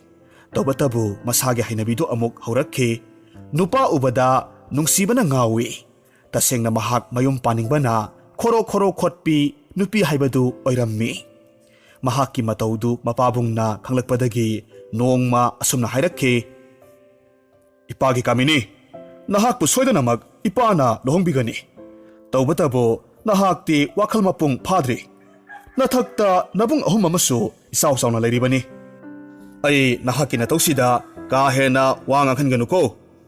Aina nahakpu Brahman nupa amada thajagadoribani. Adubu matam khara khangkho. Handakti Kamini du mapagi wahaiduda ikaiba phawre. Masidagi mahak yumdagi mapal sukthok thokta adumak leikhi. Brahman ahalna puja tawriba laisangsida numidang wairam khuding saklen yaubu usop hek pangthok lammi. Hariba saklen sida laisangda lakpa mi kayamarumsu prasati phangi. Hariba saklen sida nungtigi masak matau phajaraba Brahman pakhang amakhaksu hek laklammi. Mahakpu uba matamda miyamna ngakna yengnei. Maramdi pakhangsi wa kaya ngangde. Makhoyge kul adugi miyoisu natte. Adubu toina urabanina Brahman ahalnasu mahakpu masak kharadi khanglaklammi. Tasengbadi hariba pakhang masadu maming gulakhya haina kawi. Mahak umangda leiba saklon kaya marum onthokpa ngamba kaijaw amani. Hariba kaijaw sina mahak mana masingna thongba Brahman gi chak insang khesridu aduki matik khoidarammi. Gulakhyana umangda sa kaya marum pharaga charammi. Sa faba phanglatraba matamdani mahakna pakhang masa onthoklaga laigi saklendu hek saribase. Laisangda toina lai khurumba lakpa miyoising amadi saklen yauba lakpasingna toina warem ngangnabadagi gulakhyana tahaurammi. Madudi Brahman gi masanupi masak matau yamna phajabi Kamini du yumdagi mapal thokta laikhra haiba wafamdu mahakna tahaurammi. Wafamdu khanglabada gulakhya matomta khalle. Kamini haiba mameng sitabada kayada nungsiraba. Ay mahakpu luhongtaba yade. Karigumba aina mahakpu luhongba tarabadi laisangda saklen lumdrabasu Kamini na mapuroiba aigidamak mana masingi mathel kaya marum thongjaranido. Mataw asum tawna kaijaw gulakhya bhapna dolan sakhre. Mathangi numittagi mahakna phijat leiteng hongdoklaga laingang masu setle aduga Narmada Turel gi torbanda mala chatna Beda Sastra ningthina khanglaba Brahman amagum lai ninglaga phamkhre. Ayuk numidang Turel torbanda kumlaga Brahman amagum iruzai. Masinda laigi minglen kayamarumsu sole. Matam khara asumna chatharakpa matamda kulgi miyam pumbana mahakpu asengba laining siatpa Brahmani haina khanakhre. Maramaduna mahakpu khurumbasu laknei. Golakhyagi namthaktu haujikti mapung phare. Nongma Brahman Panditu mahaki manakta laklammi aduga asumna amuk hairakhi. Isorgi masak oiriba naha oiriba Brahman ibungo adomna yabirabadi aigi sangaida nongma lengbirao. Aigi imung manungga amuktang sakhangnasi. O Pandit ibungo aigi damak oinadi madu yamna laibak phabane. Ai soidanamak laksage. Asumna mathangi ayukta masak lotpa gulakhyadu Brahman ahalgi mayumda laklammi. Mahak lakpagi haraw tayamna okpagi thoramdu pumnamak Kamini na taholammi. Gulakhya Kamini uba matamda mamit koptaba makai yengi. Kamini su mathamoida asumna khalli. As masak mato kayada ning thikraba Brahman pakhangno. Kusu komen sawong sada aina ngaijariba mahakto asi oirabadi nungaijakhanida. Asumna khanna makhoi anidu michanarammi. Makhoi anigi mityengdu Brahman gi nupi na uhorammi. Aduga mapuroibada amok asumna tuminna hairammi. Aigya nupa masase sagai jatsu phaba male. Mahaki matauksi yamna leme phajai. Aikhoi Kamini ga luhongbinaba iya oinaba honabiyu. Sumi Kamini si Leishabi phare. Ai wafamsi nupa masasida haudoklage. Masigumba Brahman nupa masasi amuk hanna phangani haiba thajade. Asumna makhoi mayam punna chaklen charabagi matungda Kamini amadi Gulakhya luhongbagi wafamdu haudoklammi. Matungda Gulakhyana amuk hairakhe. Ayya pandit amadi ima thaurani. Luhongbagi wadu aishu yazare. Taubatabu aygi ahal lamandi khulsigi wangmada leiba lam amadani. Makhoidi ahal oire lakpa natai sagadaba mande. Karamna makhoi yaudana ayya hoina nungaibigadrane. Wafamdu Brahman ahaldunasu yare. Maramaduna Gulakhya amadi Kamini siba laisangda sauna luhonglammi. Asumna matam kharadi Gulakhya taibangmi olaga Kamini lauraga leire. Thabum kharagi matungda Gulakhya Brahman gi chak insangdu chaba pamdre. Lamlakki sanga pharaga chaningbagi wakhalda tauba horakle. Ayamba matamda chak chaningde haiduna chara helli.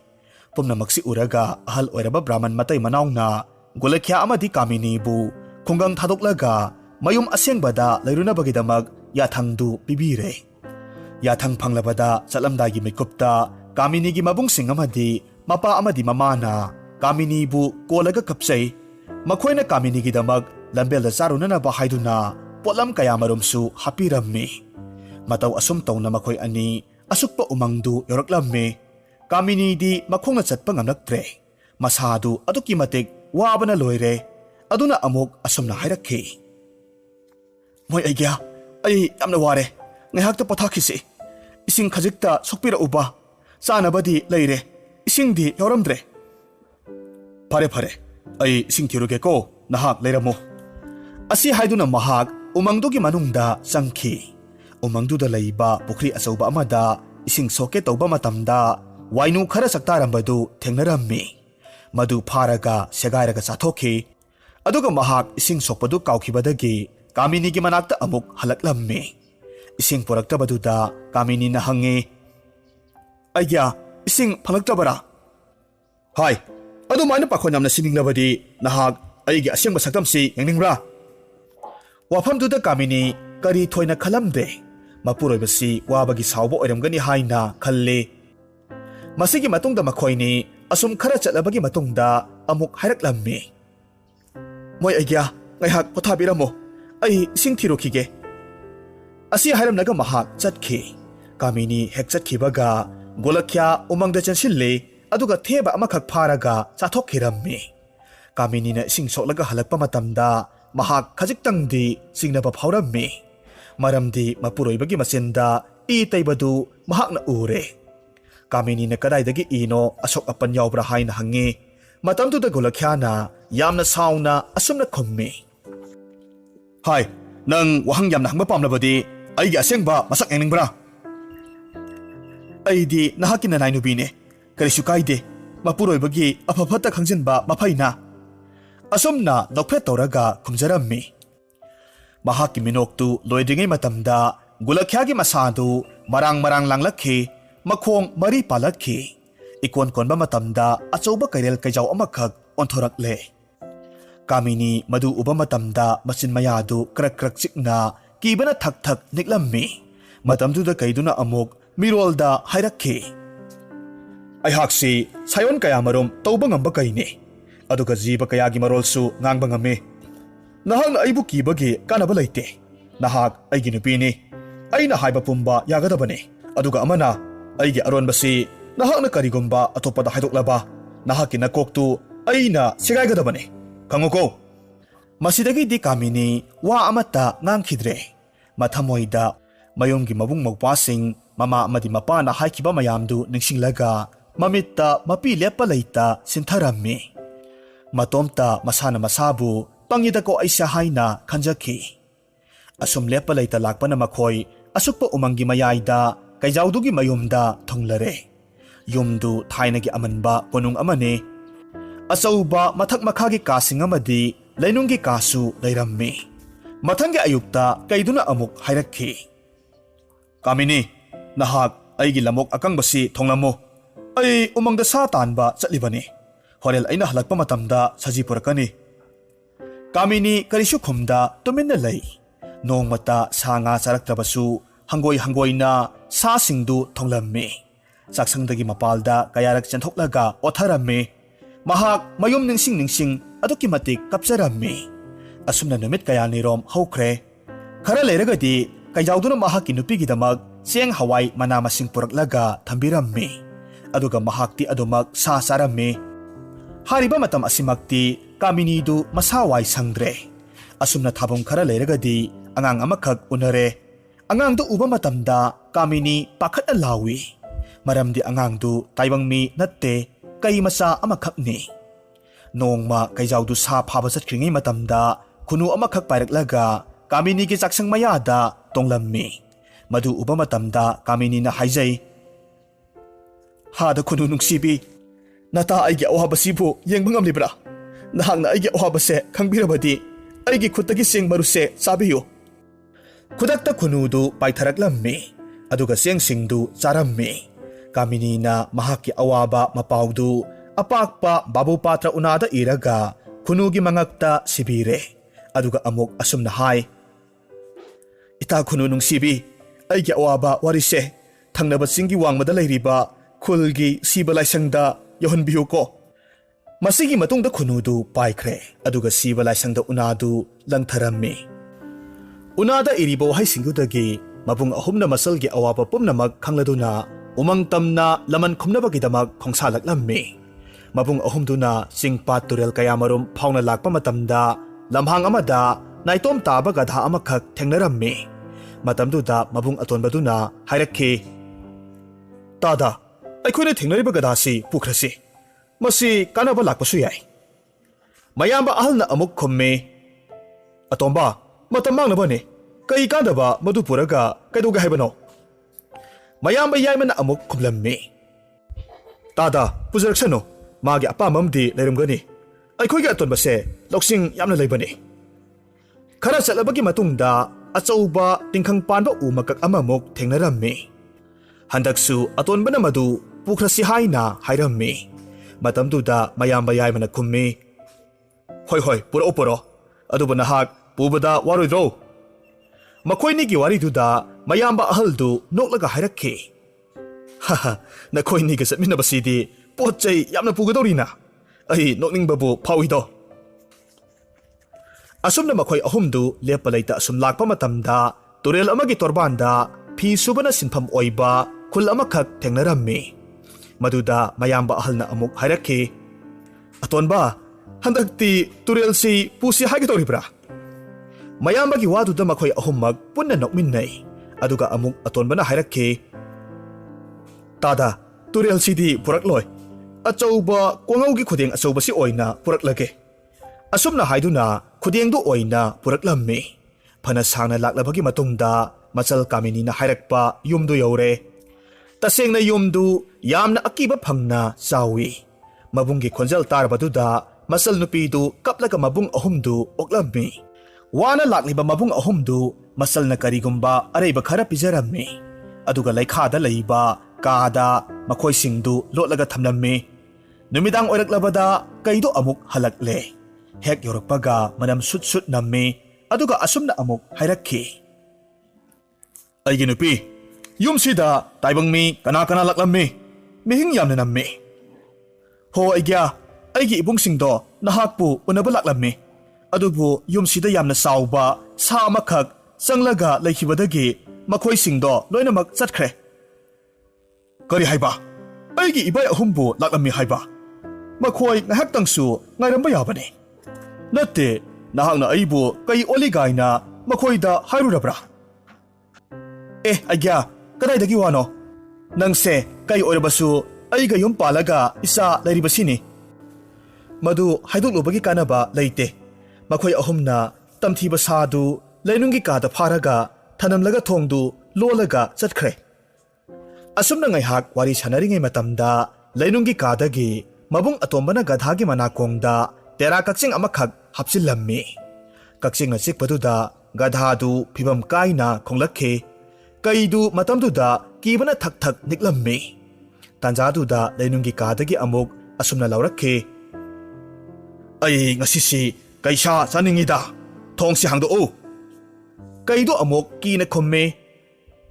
Nahak karamba sano yumsida kaidauba laklibano?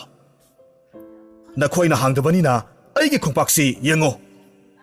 Asi haidana ahoba makul amadagi ngasai purakpa tingkhang panba u makaktu thindoklammi. Kaidu tasengna kibadagi masadu niklammi. Adudagi di kaidu kina thong ahobaduda karamba sano khangnanaba yenglammi. Tanjasida mabung atombaduna kongaugi khudengdu inthorakhi aduga amuk hairaklammi. Puksi lambana loire kai nahak leiramu khangani. Asi hairaga mahakna gadhadugi manadu yamna kanna singlaga hauna khonghallammi. Maduda kaidu yamna pakhatna mapalda chenthokhi.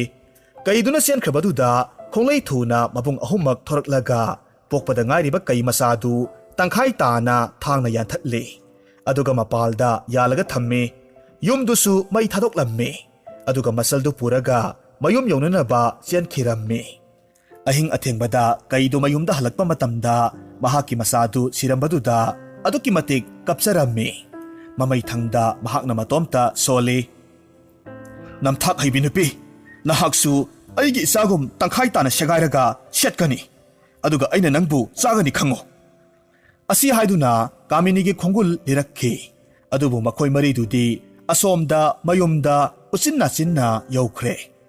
Masigi matung kaijaudu nongmanini leraga atopa lainingba naha amakhak olaga kaminigi mayumda bikhyani ba laklammi. Kaminidu madu uba matamda khajiktada khanglammi.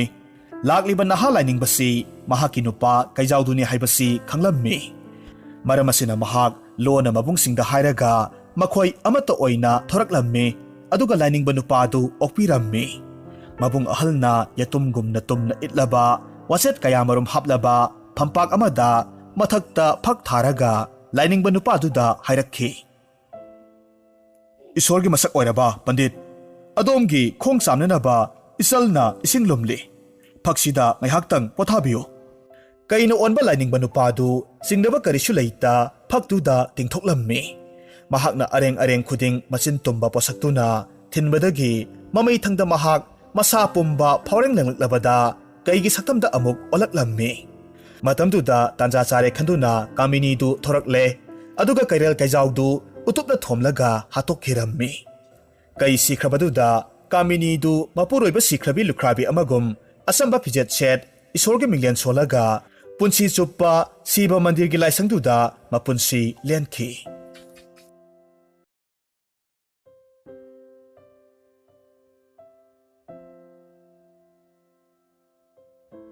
Thaina matamamada Zimbabwe kauba lamdugi sena hariba khungangsida yamna maral leibi lukhrabi amakhak mahaki naitong pokjaba masanupa amaga Zimbesi Turel gi torbanda yamna ingna sikna leijarammi. Masanupagi maming makoma kawi. Hariba lukhrabi gi masanupasi mayamdagi thoidokna tongali. Mapangalsu ahal amagum kalli. Ngangthok saktorakpada mapung phaba mi amagumna ngangi. Matam ayambada mahaki leikidraba mapabungna thambiramba yai sienba nungthang nuindoga matam suppada sagonai. Maramasina laikagi haumin kaminarakpa mamanabasingna mahakpu kina khangna chatli. Mahaki matausina laikagi misingnasu makomabu hanubana olakpa angangni hainai. Wafamsi hainarabasu makoma mama masadi karisu thausaramde. Maramdi makomasi saugande wa yamnasu hena ngangde mahaki tawgadaba thabakta chap yungna pangthokpa ngamba angangni. Tasengna makoma mi tarana thangbada wagadaba arumba posaktu matomta irai laina thangba ngammi. Nongma nungthilamada mamana masabu kauraga asumna hairammi. Imagi bungo nahaksibu karam thoklaga ba sari makhaisu pende. Mi kuna pangthokpada waba thabakpu nahakna metnakupada losilli. Nahaksibu yona sabamiga chap hek manaidako. Mamagi wafamda makomadu noklaga khummi. Ima nasase malem prithibida leiriba jiba khudingmak sidagi khwaidagi akanba miyoi haibado oininglibani. Adubu ima ai ason ana kangluptadi khut tharoida. Hoine isana khanbadomak oijau. Adubune napabungna thonjaramba nahaki mingse nangonda kayahada pakjaraba इमा अैदी नहान मखैबु खलुदे अैगी मिंगी वहानथोक्सिबु करी हारिबनो सेसे इमा हाइगे मुना तारो मकोमा हाइबसे अैखोइगी जिम्बाब्वेगी अरिबा लोलदा ख्वाइदगी अंगकपा अथौबा मी हाइबने असुमना mama मसादु वारी सारबगी मतुंगदा मकोमाना अमुक ममादा हाइरए इमा अैखोइगी खुलगी खुलाकपदा हाइरगा खुलसिदा ख्वाइदगी अकनबा मी हिदानबगी चांगिंग अमखक पांथोकनबा हाइबियु करिनो इसान हारिसिबो नहाकपु मी फुना सेनबा तगदौरिबरो इमादी किजरेदको इहे इमा मसी नसागी चांगिंग अमने नसा मी खनजरोये अैना मी खनगे हारबदी अैगी खुदोंबिसि फावबा मखोइना मायोकनबा ngamloi असुमना मकोमागी निंगाइदगी ममाना खुलाकपदुदा पाउदो हाइरम्मी मखोइना लैरिबा खुंगंगदुगी मनाक्ता चेलिबा तुरेल जिम्बेसी मयाई कारबा गुंभीर कयागी मकोलनी तुरेल सिदे इरोइबा अमदी लुपखिबा मी कयामरुम गुंभीरना साखिबगी थौदोक कया थोखिबा लै मरमसिना मियामना तुरेल सिबु तुरेल hingchaba हाइना कौनै लोख्राबी ममाना हाइजबदु खुलाकपना याबिरदुना चांगेंग तौगदबा नुमित्तु योक्सिलक्ले मतुंगदा खुलाकपना अमुक असुमना लौथोरक्खि तेल्लिबा अैखोइगी खुंगंगी मियोय अमदी अतोपा खुलदगी लेंबिरक्पा अकनबा नुपासिंग पुमनमक ताबियु चांगेंगसी असुमना पांथोकदबने hingchaba तुरेलबो इरोइरगा लांथोकपा ngamba मियोयदो मालेमदा ख्वाइदगी अकनबा अथौबा नुपा ओइगदोरिबने मदुगी मना ओइना खुलाकपा अइना लौ परि मंगागी खुदोलपोट पिगनी खुलाकपगी वाफमदुदा अकनबा चांगदमनबा लाक्लिबा मियामदु जिम्बेसी तुरेलदा इरोइरगा लैरिबा गुंभीर मयामदु उबदा कीबना मसादु निकलम्मी मियामगी निल खोंबा मरक्तुदा मकोमा करिसुना सुंगबा तौदा गुंभीर लैरिबा तुरेलदुदा खुदक्ता चोंथखरे अदुगा अदुमक लुपथखेरम्मी मिकुप खरदी मयामदु महाकना लुपखिबदु येंगलगा लै ngaiak leragadi turelgi ising pumba angangba ina pungkup hek kupkhirammi mataudu uba matamda miyamna launaraki yangune he makoma sire gumirna sakre turel se ina pungangangle makhoi mayamgi khonjel du tarwada lukhrabi mamadu yamna kanna amuktang laurammi imagi bungho imadi mangzare tako masida thokani haidana imana phanak na haijabani nahakna tabikhide असुमना हाइरमलबगी मतुंगदा ममादु अदुमक वांथखरे मयाम चंगदना ममा लोख्राबीदु लाइकनरबगी मतुंगदा वाखल अमुक तारकलम्मी ममादु मचाबु कौरगा तेंथाबदी लेपलमदे अंगकपा थौदुकनी गुंभीरना साखरे हाइनरिबा मकोमादु तुरेलगी इसिंग मनुंगदा फट फावगलक्लगा लाउरकलम्मी मयाम मिपाइबिगनो अई करिसि तौदे खुलसिगी अवाबा पीरिबा गुंभीर मयामसे अइना मख्यात चलगा हातोकपनी अयाम्बा गुंभीरदी सिरमलनी हयेंगदगिदी तुरेलसिदा लैरिबा अकीबदो मियामना थादोकपिरो असुमना मियाम पुमनमक मकोमागी थौना उबा मतमदा खुबा खुरगा हराउरम्मी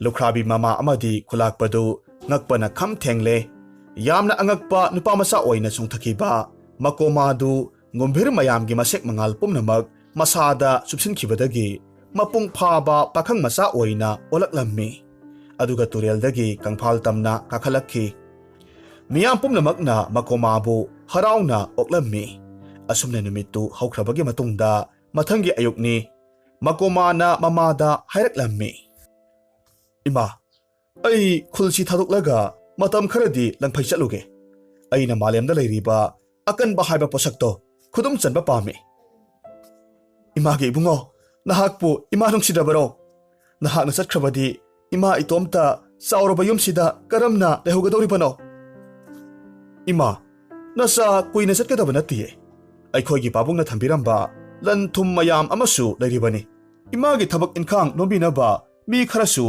aina hainaraga leirabani awat pa amata leirise wabigano nasagi aningbase amuktadi thunganbiyu kaidobage phare isana adu yorabadi isana pambado imasu yare nahak malemda khwaidagi akanba asengba makoma haibado oyuko asumna mamana masabu makokta thaujal galoinena nanthabirammi makomasu mamabu makhong sokna kurummi mahakna salamdagi matamda mapana thambiramba yai chenba nungthang nuindo du makhut yetna pai oi thangba khutna khaujau amakhak pairaga manangal lomda yali aduga mahaki khongchat adugidamak mayum thadorakhi mahakna singpa turel kaya marum makhongna sangna chalabagi matungda apakpa lamhang amakhak thengnarammi hariba lamhangduda yamna akibagi masak oiraba hingchaba amakhak achouba nungjau kaya marum thangat thangda tawraga leibadu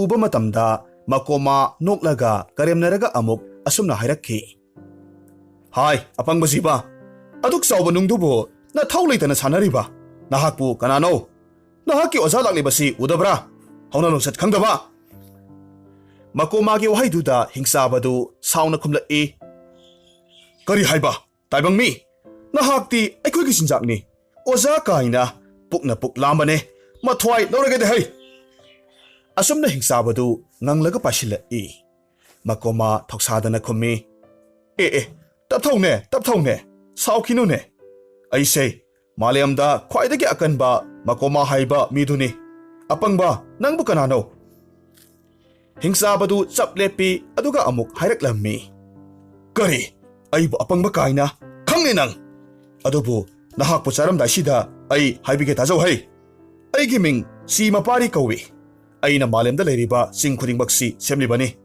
अइसी ख्वाइदगी अकनबा हिंसाबनी असोमना हायरगा मकोमा बोसानबगिदमक चोंसिल्लखि मकोमाना खोंगलै थुना हिंसाबदुबु ngakthi chaplaga mahaki nungthangna makokta sutharamme हिंसाबदु ngayakti wantharaga taki ngayhak leragadi wakhal taraktuna makomagi makhongda turaga haijarakhi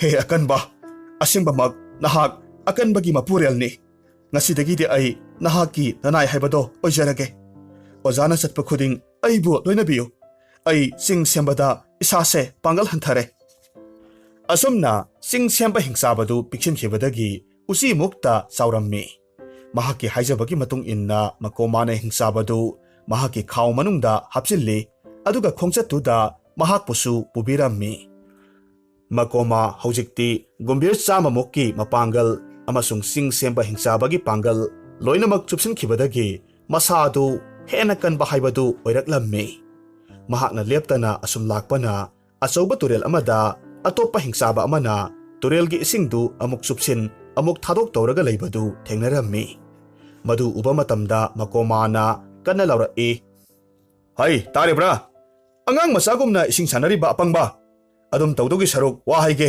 turel mapasida karau hingsabadu sauna khumla e hai taibangmi हिंसाबा इबु अदुमना करेमनरिबा ना थ्वाइ पामुदबरा है तुमि लयु आइनि मालेमदा ख्वाइदगी अकनबा मकोमा हाइबदो करी मकोमा नुंकोमा आई करिमता ताद्रि नहाक सीनबा same सारो आई मालेमदा लेरिबा तुरेल खुदिंगमकपु आइना सेमलिबने सी तका हाइबदो आइनि असि हारमलगा हिंसाबदु यामना थुनमक अचौबा लैसिल मपै अमदा सोरना कामलगा खुदक्ता लेन ओलहल्ली अदुगा मकोमा तमना लंगसिलई मकोमा महकी अचौबा खुतुमना लेन मतुमदु लोइनमक थिनगाइरम्मी अदुगा हिंसाबदुगी मकोक्ता नुंगथंगना अमुक्तंग थारम्मी हिंसाबदु ngayhaktangdi लौसिंग मांगलुरबगी मतुंगदा अदुमक पिक्सिनख्रे अदुगा मकोमादा खुरुमलगा महक सोइख्रे मनाय ओहेनबियु हाइजरक्लम्मी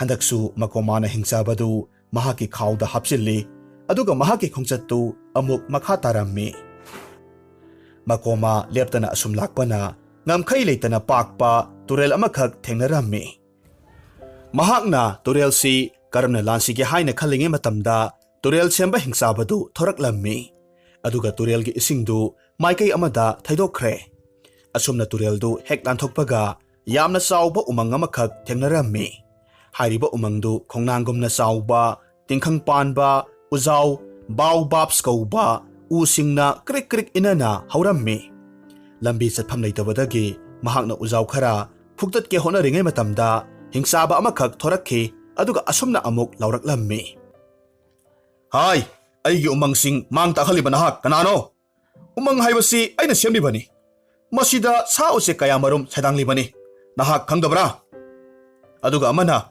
aini si miti haiba ख्वाइदगी अकनबा हिंगजाबदो असुमना हायरमलगा अचौबा उजाव अमखक फुक्तलगा लंगसिलकलम्मी मकोमाना यामना साउना उजावदु फारगा लंगथोखी अदुगा अमुक हायरकलम्मी हाय हौना लोंसित खंगदबा हाइबसी हिंगजाबा नखोइना खरा खित महेले मकोमा आइबु मसक खंगदबा सारदना असुमना हायरगा महाकी नुंगथंगदु लंगबा मतमदा हिंगजाबदुगी मकोकता सोकलम्मी असुमना हंदकसु उमंग सेंबदु मनाई ओइरगे हाइजबदगी महाकी खाउदा हापचिल्ले अदुगा खोंचत्तु अमुक मखा तारम्मी मकोमा हंदकती यामना अंगकपा लमदम अमखक थेंगनरम्मी हारिबा लमदमदु नुंग ngakta ngairammi sa uchek ahingba amatagi khonjel tade nungsing adusu mai brang sa i mahakna ingak-ngakna yenglingai matamda akiba phanglaba saktamda hingchaba amana thoraklaga hairakhi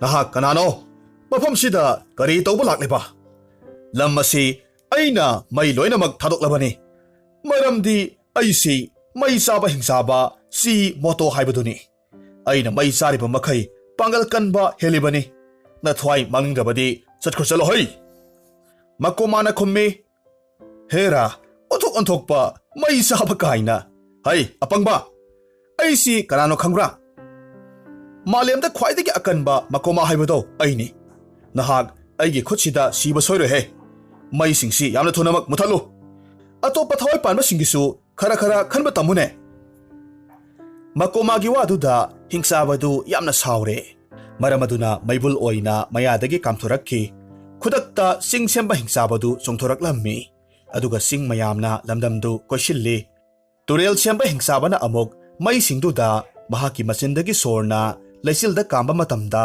nong haitharakki aduga nungjaw kayamarom pathokna turel achouba amakhak semlakki umang semba hingchabaduna upal masing khangdana hawhalli aduga mafamdu mahogsagi fajaraba mafam amakak khudakta semledo ahongba mayamsi urabaduda mai saba hingchabadu mahaksu makhogi khongchatta pubiyu manai oijarage haina hairakledo asom tongna makoma makhoi loinamak khauda hapchilaga khongchattu amuk makha taraklammi lamdam kayamarom phawraga asum chalabagi matungda achouba turel amagi mayada khongnang amagi makhongda potharammi mafamsida apikpa hingchabasingdu lawthoklammi aduga makhoisu pothahalammi makomana chingsemba hingchabadu makhoi mayamgi chananaba thongnanaba thaurang taunanaba thanammi aduga atopa hingchabasing haibadi turel semba umang semba mai semba hingchabasingduga loinana mahak chanaba thiba thorakki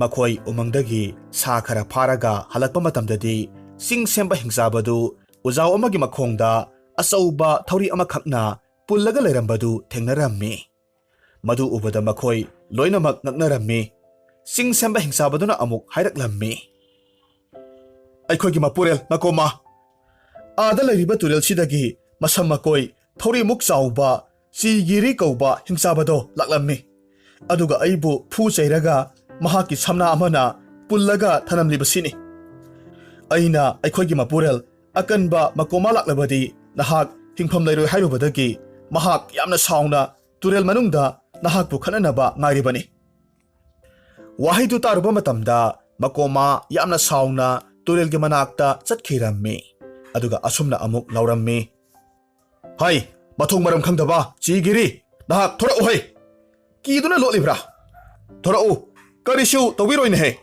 nabungo makoma namangda leire hai makoma ge wahidu taruba matamda hingchaba chigiri sauna masam asangbadu ising manungdagi lengumna sangdoraklammi aduga makoma bu yanabagi damak thaurang taurakhi adubu mai semba hingchabana khonglei thuna thauri manba masamdu mai kamlaga tangoi olhalammi matamtuda chigiri hingchabadu aibu amukta kanbiyu aigi pangal oijariba samsi mai thare amukta masibu muthatpiyu haina haijaraklammi khudakta makomana haibagi matung inna turel sembana sammai chaklibadu muthatpirammi matau asum tawna samsangba hingchabadu makhoigi kanglupta manai oirammi asumna numittugi numidangdu makhoi chaba thakpa loirabagi matungda tumnakhre hariba ahingduda makomagi mamangda mahaki leikhidraba mapabungdu thoraklaga asumna hairammi.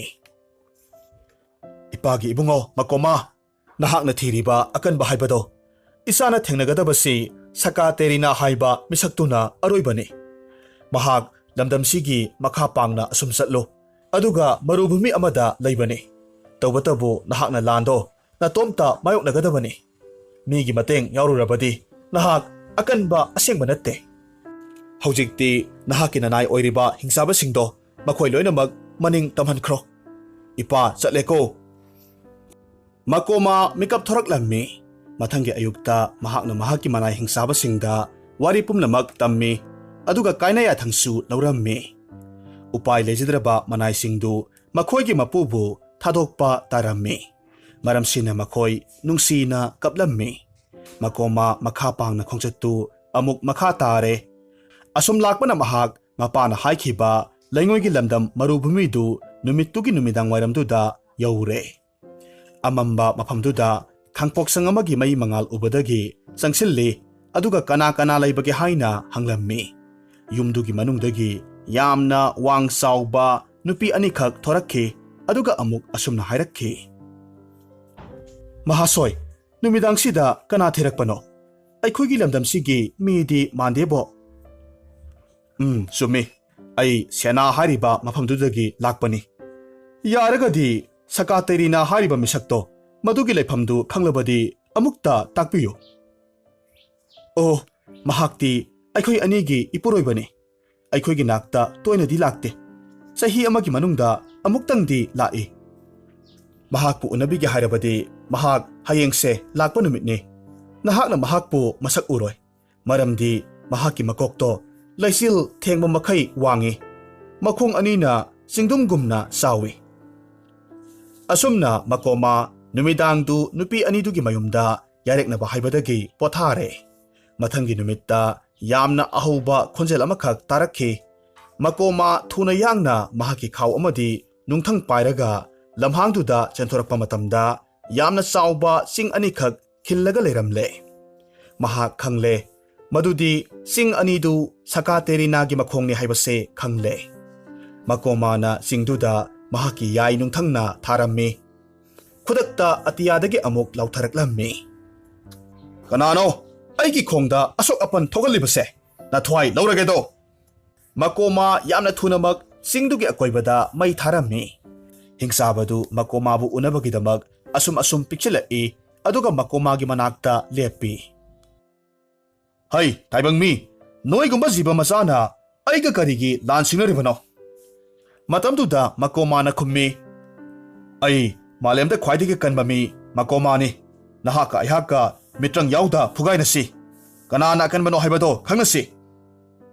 Tasengbadi makomasi masada gumbhir sing semba turel semba mai semba makhoi kayagi magul singsi supsillaga tilibani.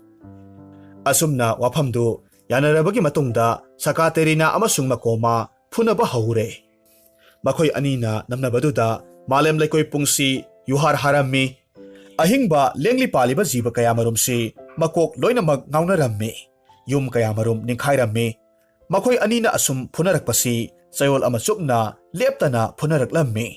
Adubu makhoi madu phauba nganaramde. Maramasina nongmadol atiyadagi taibang semba mapu mahakna lautharaklammi. Taro akanba animak taibang semba mapu aina nakhoibu sembadi adumna khananaba natte.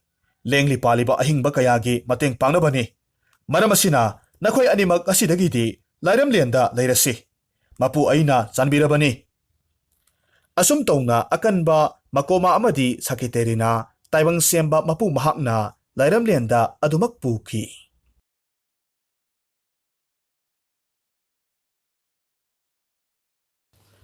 Thaina matamamada Denmark hariba lamsida matik mathauna laiba ningthou amakhak palammi.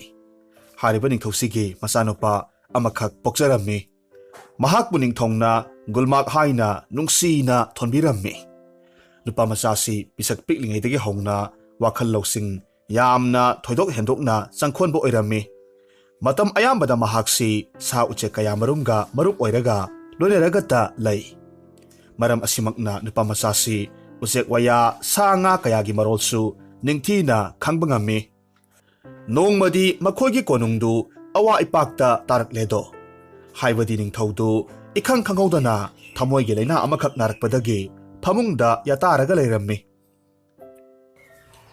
ꯃꯔꯝ ꯑꯁꯤꯅ ꯂꯩꯃꯔꯦꯟꯕꯤ ꯑꯃꯗꯤ ꯅꯤꯡꯊꯧ ꯃꯆꯥꯅꯨꯄꯥꯅ ꯃꯄꯥꯕꯨ ꯌꯦꯡꯅꯕꯒꯤꯗꯃꯛ ꯑꯈꯪ ꯑꯍꯩ ꯃꯥꯏꯕ ꯄꯟꯗꯤꯠ ꯀꯌꯥꯃꯔꯨꯝ ꯀꯧꯔꯝꯃꯤ꯫ ꯑꯁꯨꯝꯅ ꯌꯦꯡꯂꯕꯁꯨ ꯄꯨꯝꯅꯃꯛ ꯑꯔꯦꯝꯕ ꯇꯥꯔꯝꯃꯤ꯫ ꯅꯤꯡꯊꯧꯗꯨ ꯊꯥꯕꯨꯝ ꯑꯃ ꯍꯦꯟꯅ ꯂꯩꯀꯠꯅꯔꯕꯒꯤ ꯃꯇꯨꯡꯗ ꯇꯥꯏꯕꯪ ꯃꯄꯨꯒꯤ ꯈꯨꯌꯥ ꯇꯥꯟꯈ꯭ꯔꯦ꯫ ꯅꯤꯡꯊꯧꯗꯨꯅ ꯂꯩꯈꯤꯗ꯭ꯔꯕꯗ ꯂꯩꯃꯔꯦꯟꯕꯤ ꯑꯃꯗꯤ ꯃꯆꯥꯅꯨꯄꯥꯗꯨ ꯌꯥꯝꯅ ꯀꯞꯆꯔꯝꯃꯤ꯫ ꯌꯥꯝꯅ ꯂꯨꯔꯤꯕ ꯋꯥꯐꯝꯗꯤ ꯒꯨꯜꯃꯥꯛꯁꯤ ꯃꯄꯨꯡ ꯃꯔꯩ ꯐꯥꯗ꯭ꯔꯤ꯫ ꯆꯥꯎꯔꯕ ꯂꯝꯗꯝꯁꯤꯒꯤ ꯊꯧꯔꯝ ꯊꯧꯗꯥꯗ ꯀꯔꯝꯅ ꯉꯥꯛꯀꯅꯤ?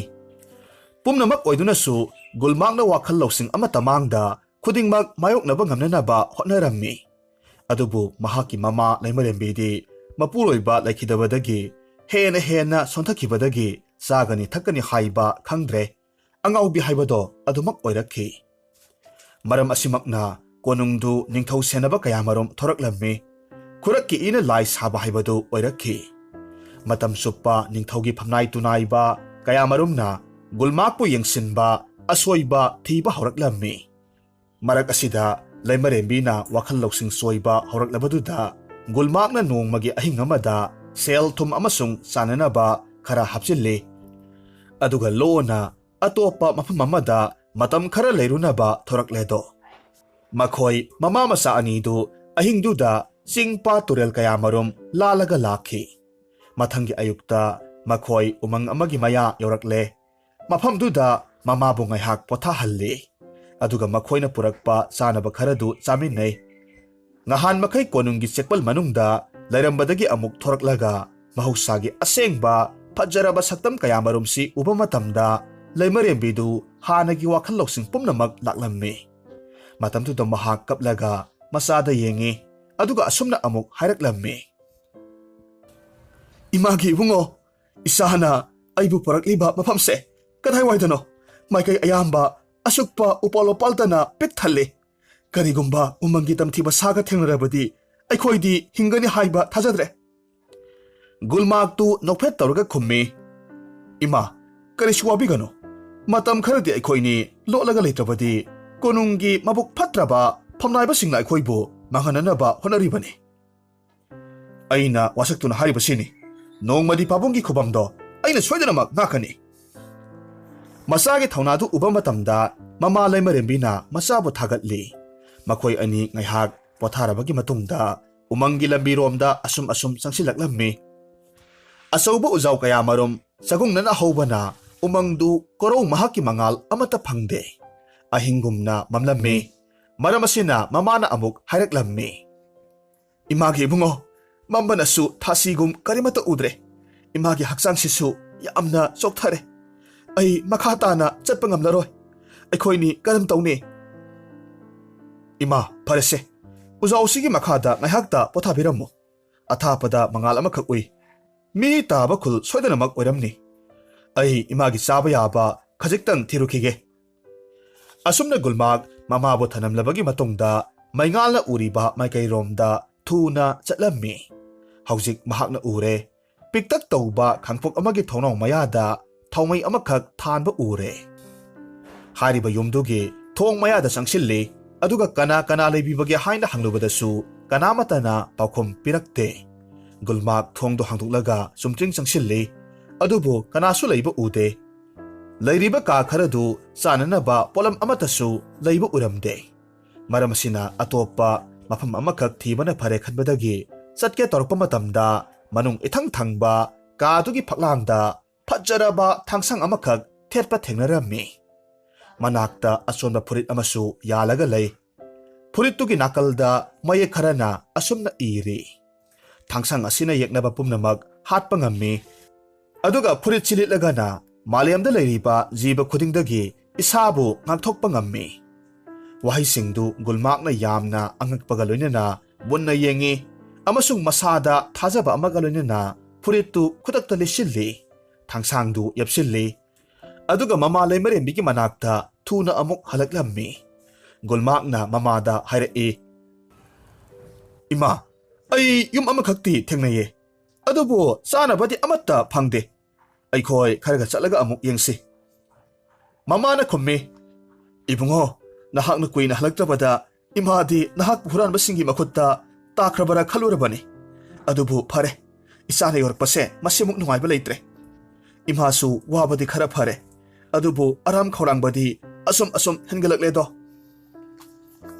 ꯏꯃꯥ ꯑꯩꯉꯣꯟꯗ ꯉꯥꯊꯕꯤꯔꯛꯎ ꯑꯋꯥꯕꯁꯦ ꯀꯣꯛꯀꯗꯕ ꯀꯨꯏꯔꯔꯣꯏ ꯑꯇꯣꯞꯄ ꯌꯨꯝ ꯑꯃꯒ ꯊꯤꯔꯨꯈꯤꯁꯤ ꯑꯁꯨꯝꯅ ꯃꯃꯥ ꯃꯆꯥ ꯑꯅꯤꯃꯛ ꯎꯃꯪꯗꯨꯗ ꯃꯈꯥ ꯇꯥꯅ ꯆꯠꯂꯝꯃꯤ ꯐꯅ ꯁꯥꯡꯅ ꯆꯠꯂꯕꯒꯤ ꯃꯇꯨꯡꯗ ꯑꯆꯧꯕ ꯀꯤꯟꯊꯔꯕ ꯀꯣꯅꯨꯡ ꯃꯥꯟꯕ ꯌꯨꯝ ꯑꯃꯈꯛ ꯊꯦꯡꯅꯔꯝꯃꯤ ꯌꯨꯝꯗꯨꯒꯤ ꯊꯣꯡꯗꯨꯁꯨ ꯍꯥꯡꯉꯤ ꯃꯃꯥ ꯃꯆꯥꯅ ꯌꯥꯝꯅ ꯍꯔꯥꯎꯅ ꯆꯪꯁꯤꯜꯂꯝꯃꯤ ꯃꯤ ꯂꯩꯕꯒꯤ ꯁꯥꯎꯝꯗꯤ ꯑꯃꯠꯇ ꯐꯪꯗꯦ ꯀꯥꯁꯤꯡꯗꯨ ꯃꯊꯪ ꯆꯪꯂꯒ ꯑꯁꯨꯝ ꯀꯅꯥ ꯂꯩꯕꯒꯦ ꯍꯥꯏꯗꯅ ꯀꯣꯏꯍꯪ ꯍꯪꯉꯤ ꯃꯗꯨꯗꯁꯨ ꯈꯨꯝꯂꯛꯇꯦ ꯏꯀꯣꯟ ꯀꯣꯟꯕꯗ ꯇꯦꯕꯜ ꯑꯃꯗ ꯆꯥꯅꯕ ꯄꯣꯠꯁꯤꯡ ꯍꯩ ꯔꯥ ꯀꯌꯥ ꯃꯔꯨꯝꯒ ꯂꯩꯔꯝꯕ ꯊꯦꯡꯅꯈꯤ ꯃꯈꯣꯏꯅꯤ ꯍꯥꯟꯅꯗꯒꯤ ꯃꯕꯨꯛ ꯂꯥꯝꯂꯛꯄꯅ ꯆꯥꯅꯕꯁꯤꯡꯗꯨ ꯃꯕꯨꯛ ꯊꯟꯅ ꯆꯥꯊꯣꯛꯂꯝꯃꯤ ꯆꯥꯕ ꯂꯣꯏꯔꯒ ꯑꯇꯣꯞꯄ ꯀꯥ ꯑꯃꯗ ꯂꯩꯔꯤꯕ ꯐꯃꯨꯡꯁꯤꯡꯗꯨꯗ ꯇꯨꯝꯊꯣꯛꯂꯝꯃꯤ ꯃꯊꯪꯒꯤ ꯅꯨꯃꯤꯠꯅꯤ ꯒꯨꯜꯃꯥꯛꯅ ꯑꯃꯨꯛ ꯃꯃꯥꯗ ꯍꯥꯏꯔꯛꯂꯝꯃꯤ ꯏꯃꯥ ꯑꯩ ꯌꯨꯝꯁꯤ ꯀꯅꯥꯒꯤꯅꯣ ꯍꯥꯏꯕꯁꯨ ꯈꯪꯗꯦ ꯑꯔꯩꯕ ꯄꯣꯠꯁꯤꯡꯁꯨ ꯑꯩꯈꯣꯏꯅ ꯂꯣꯏꯅꯃꯛ ꯆꯥꯊꯣꯛꯄꯤꯔꯦꯗꯣ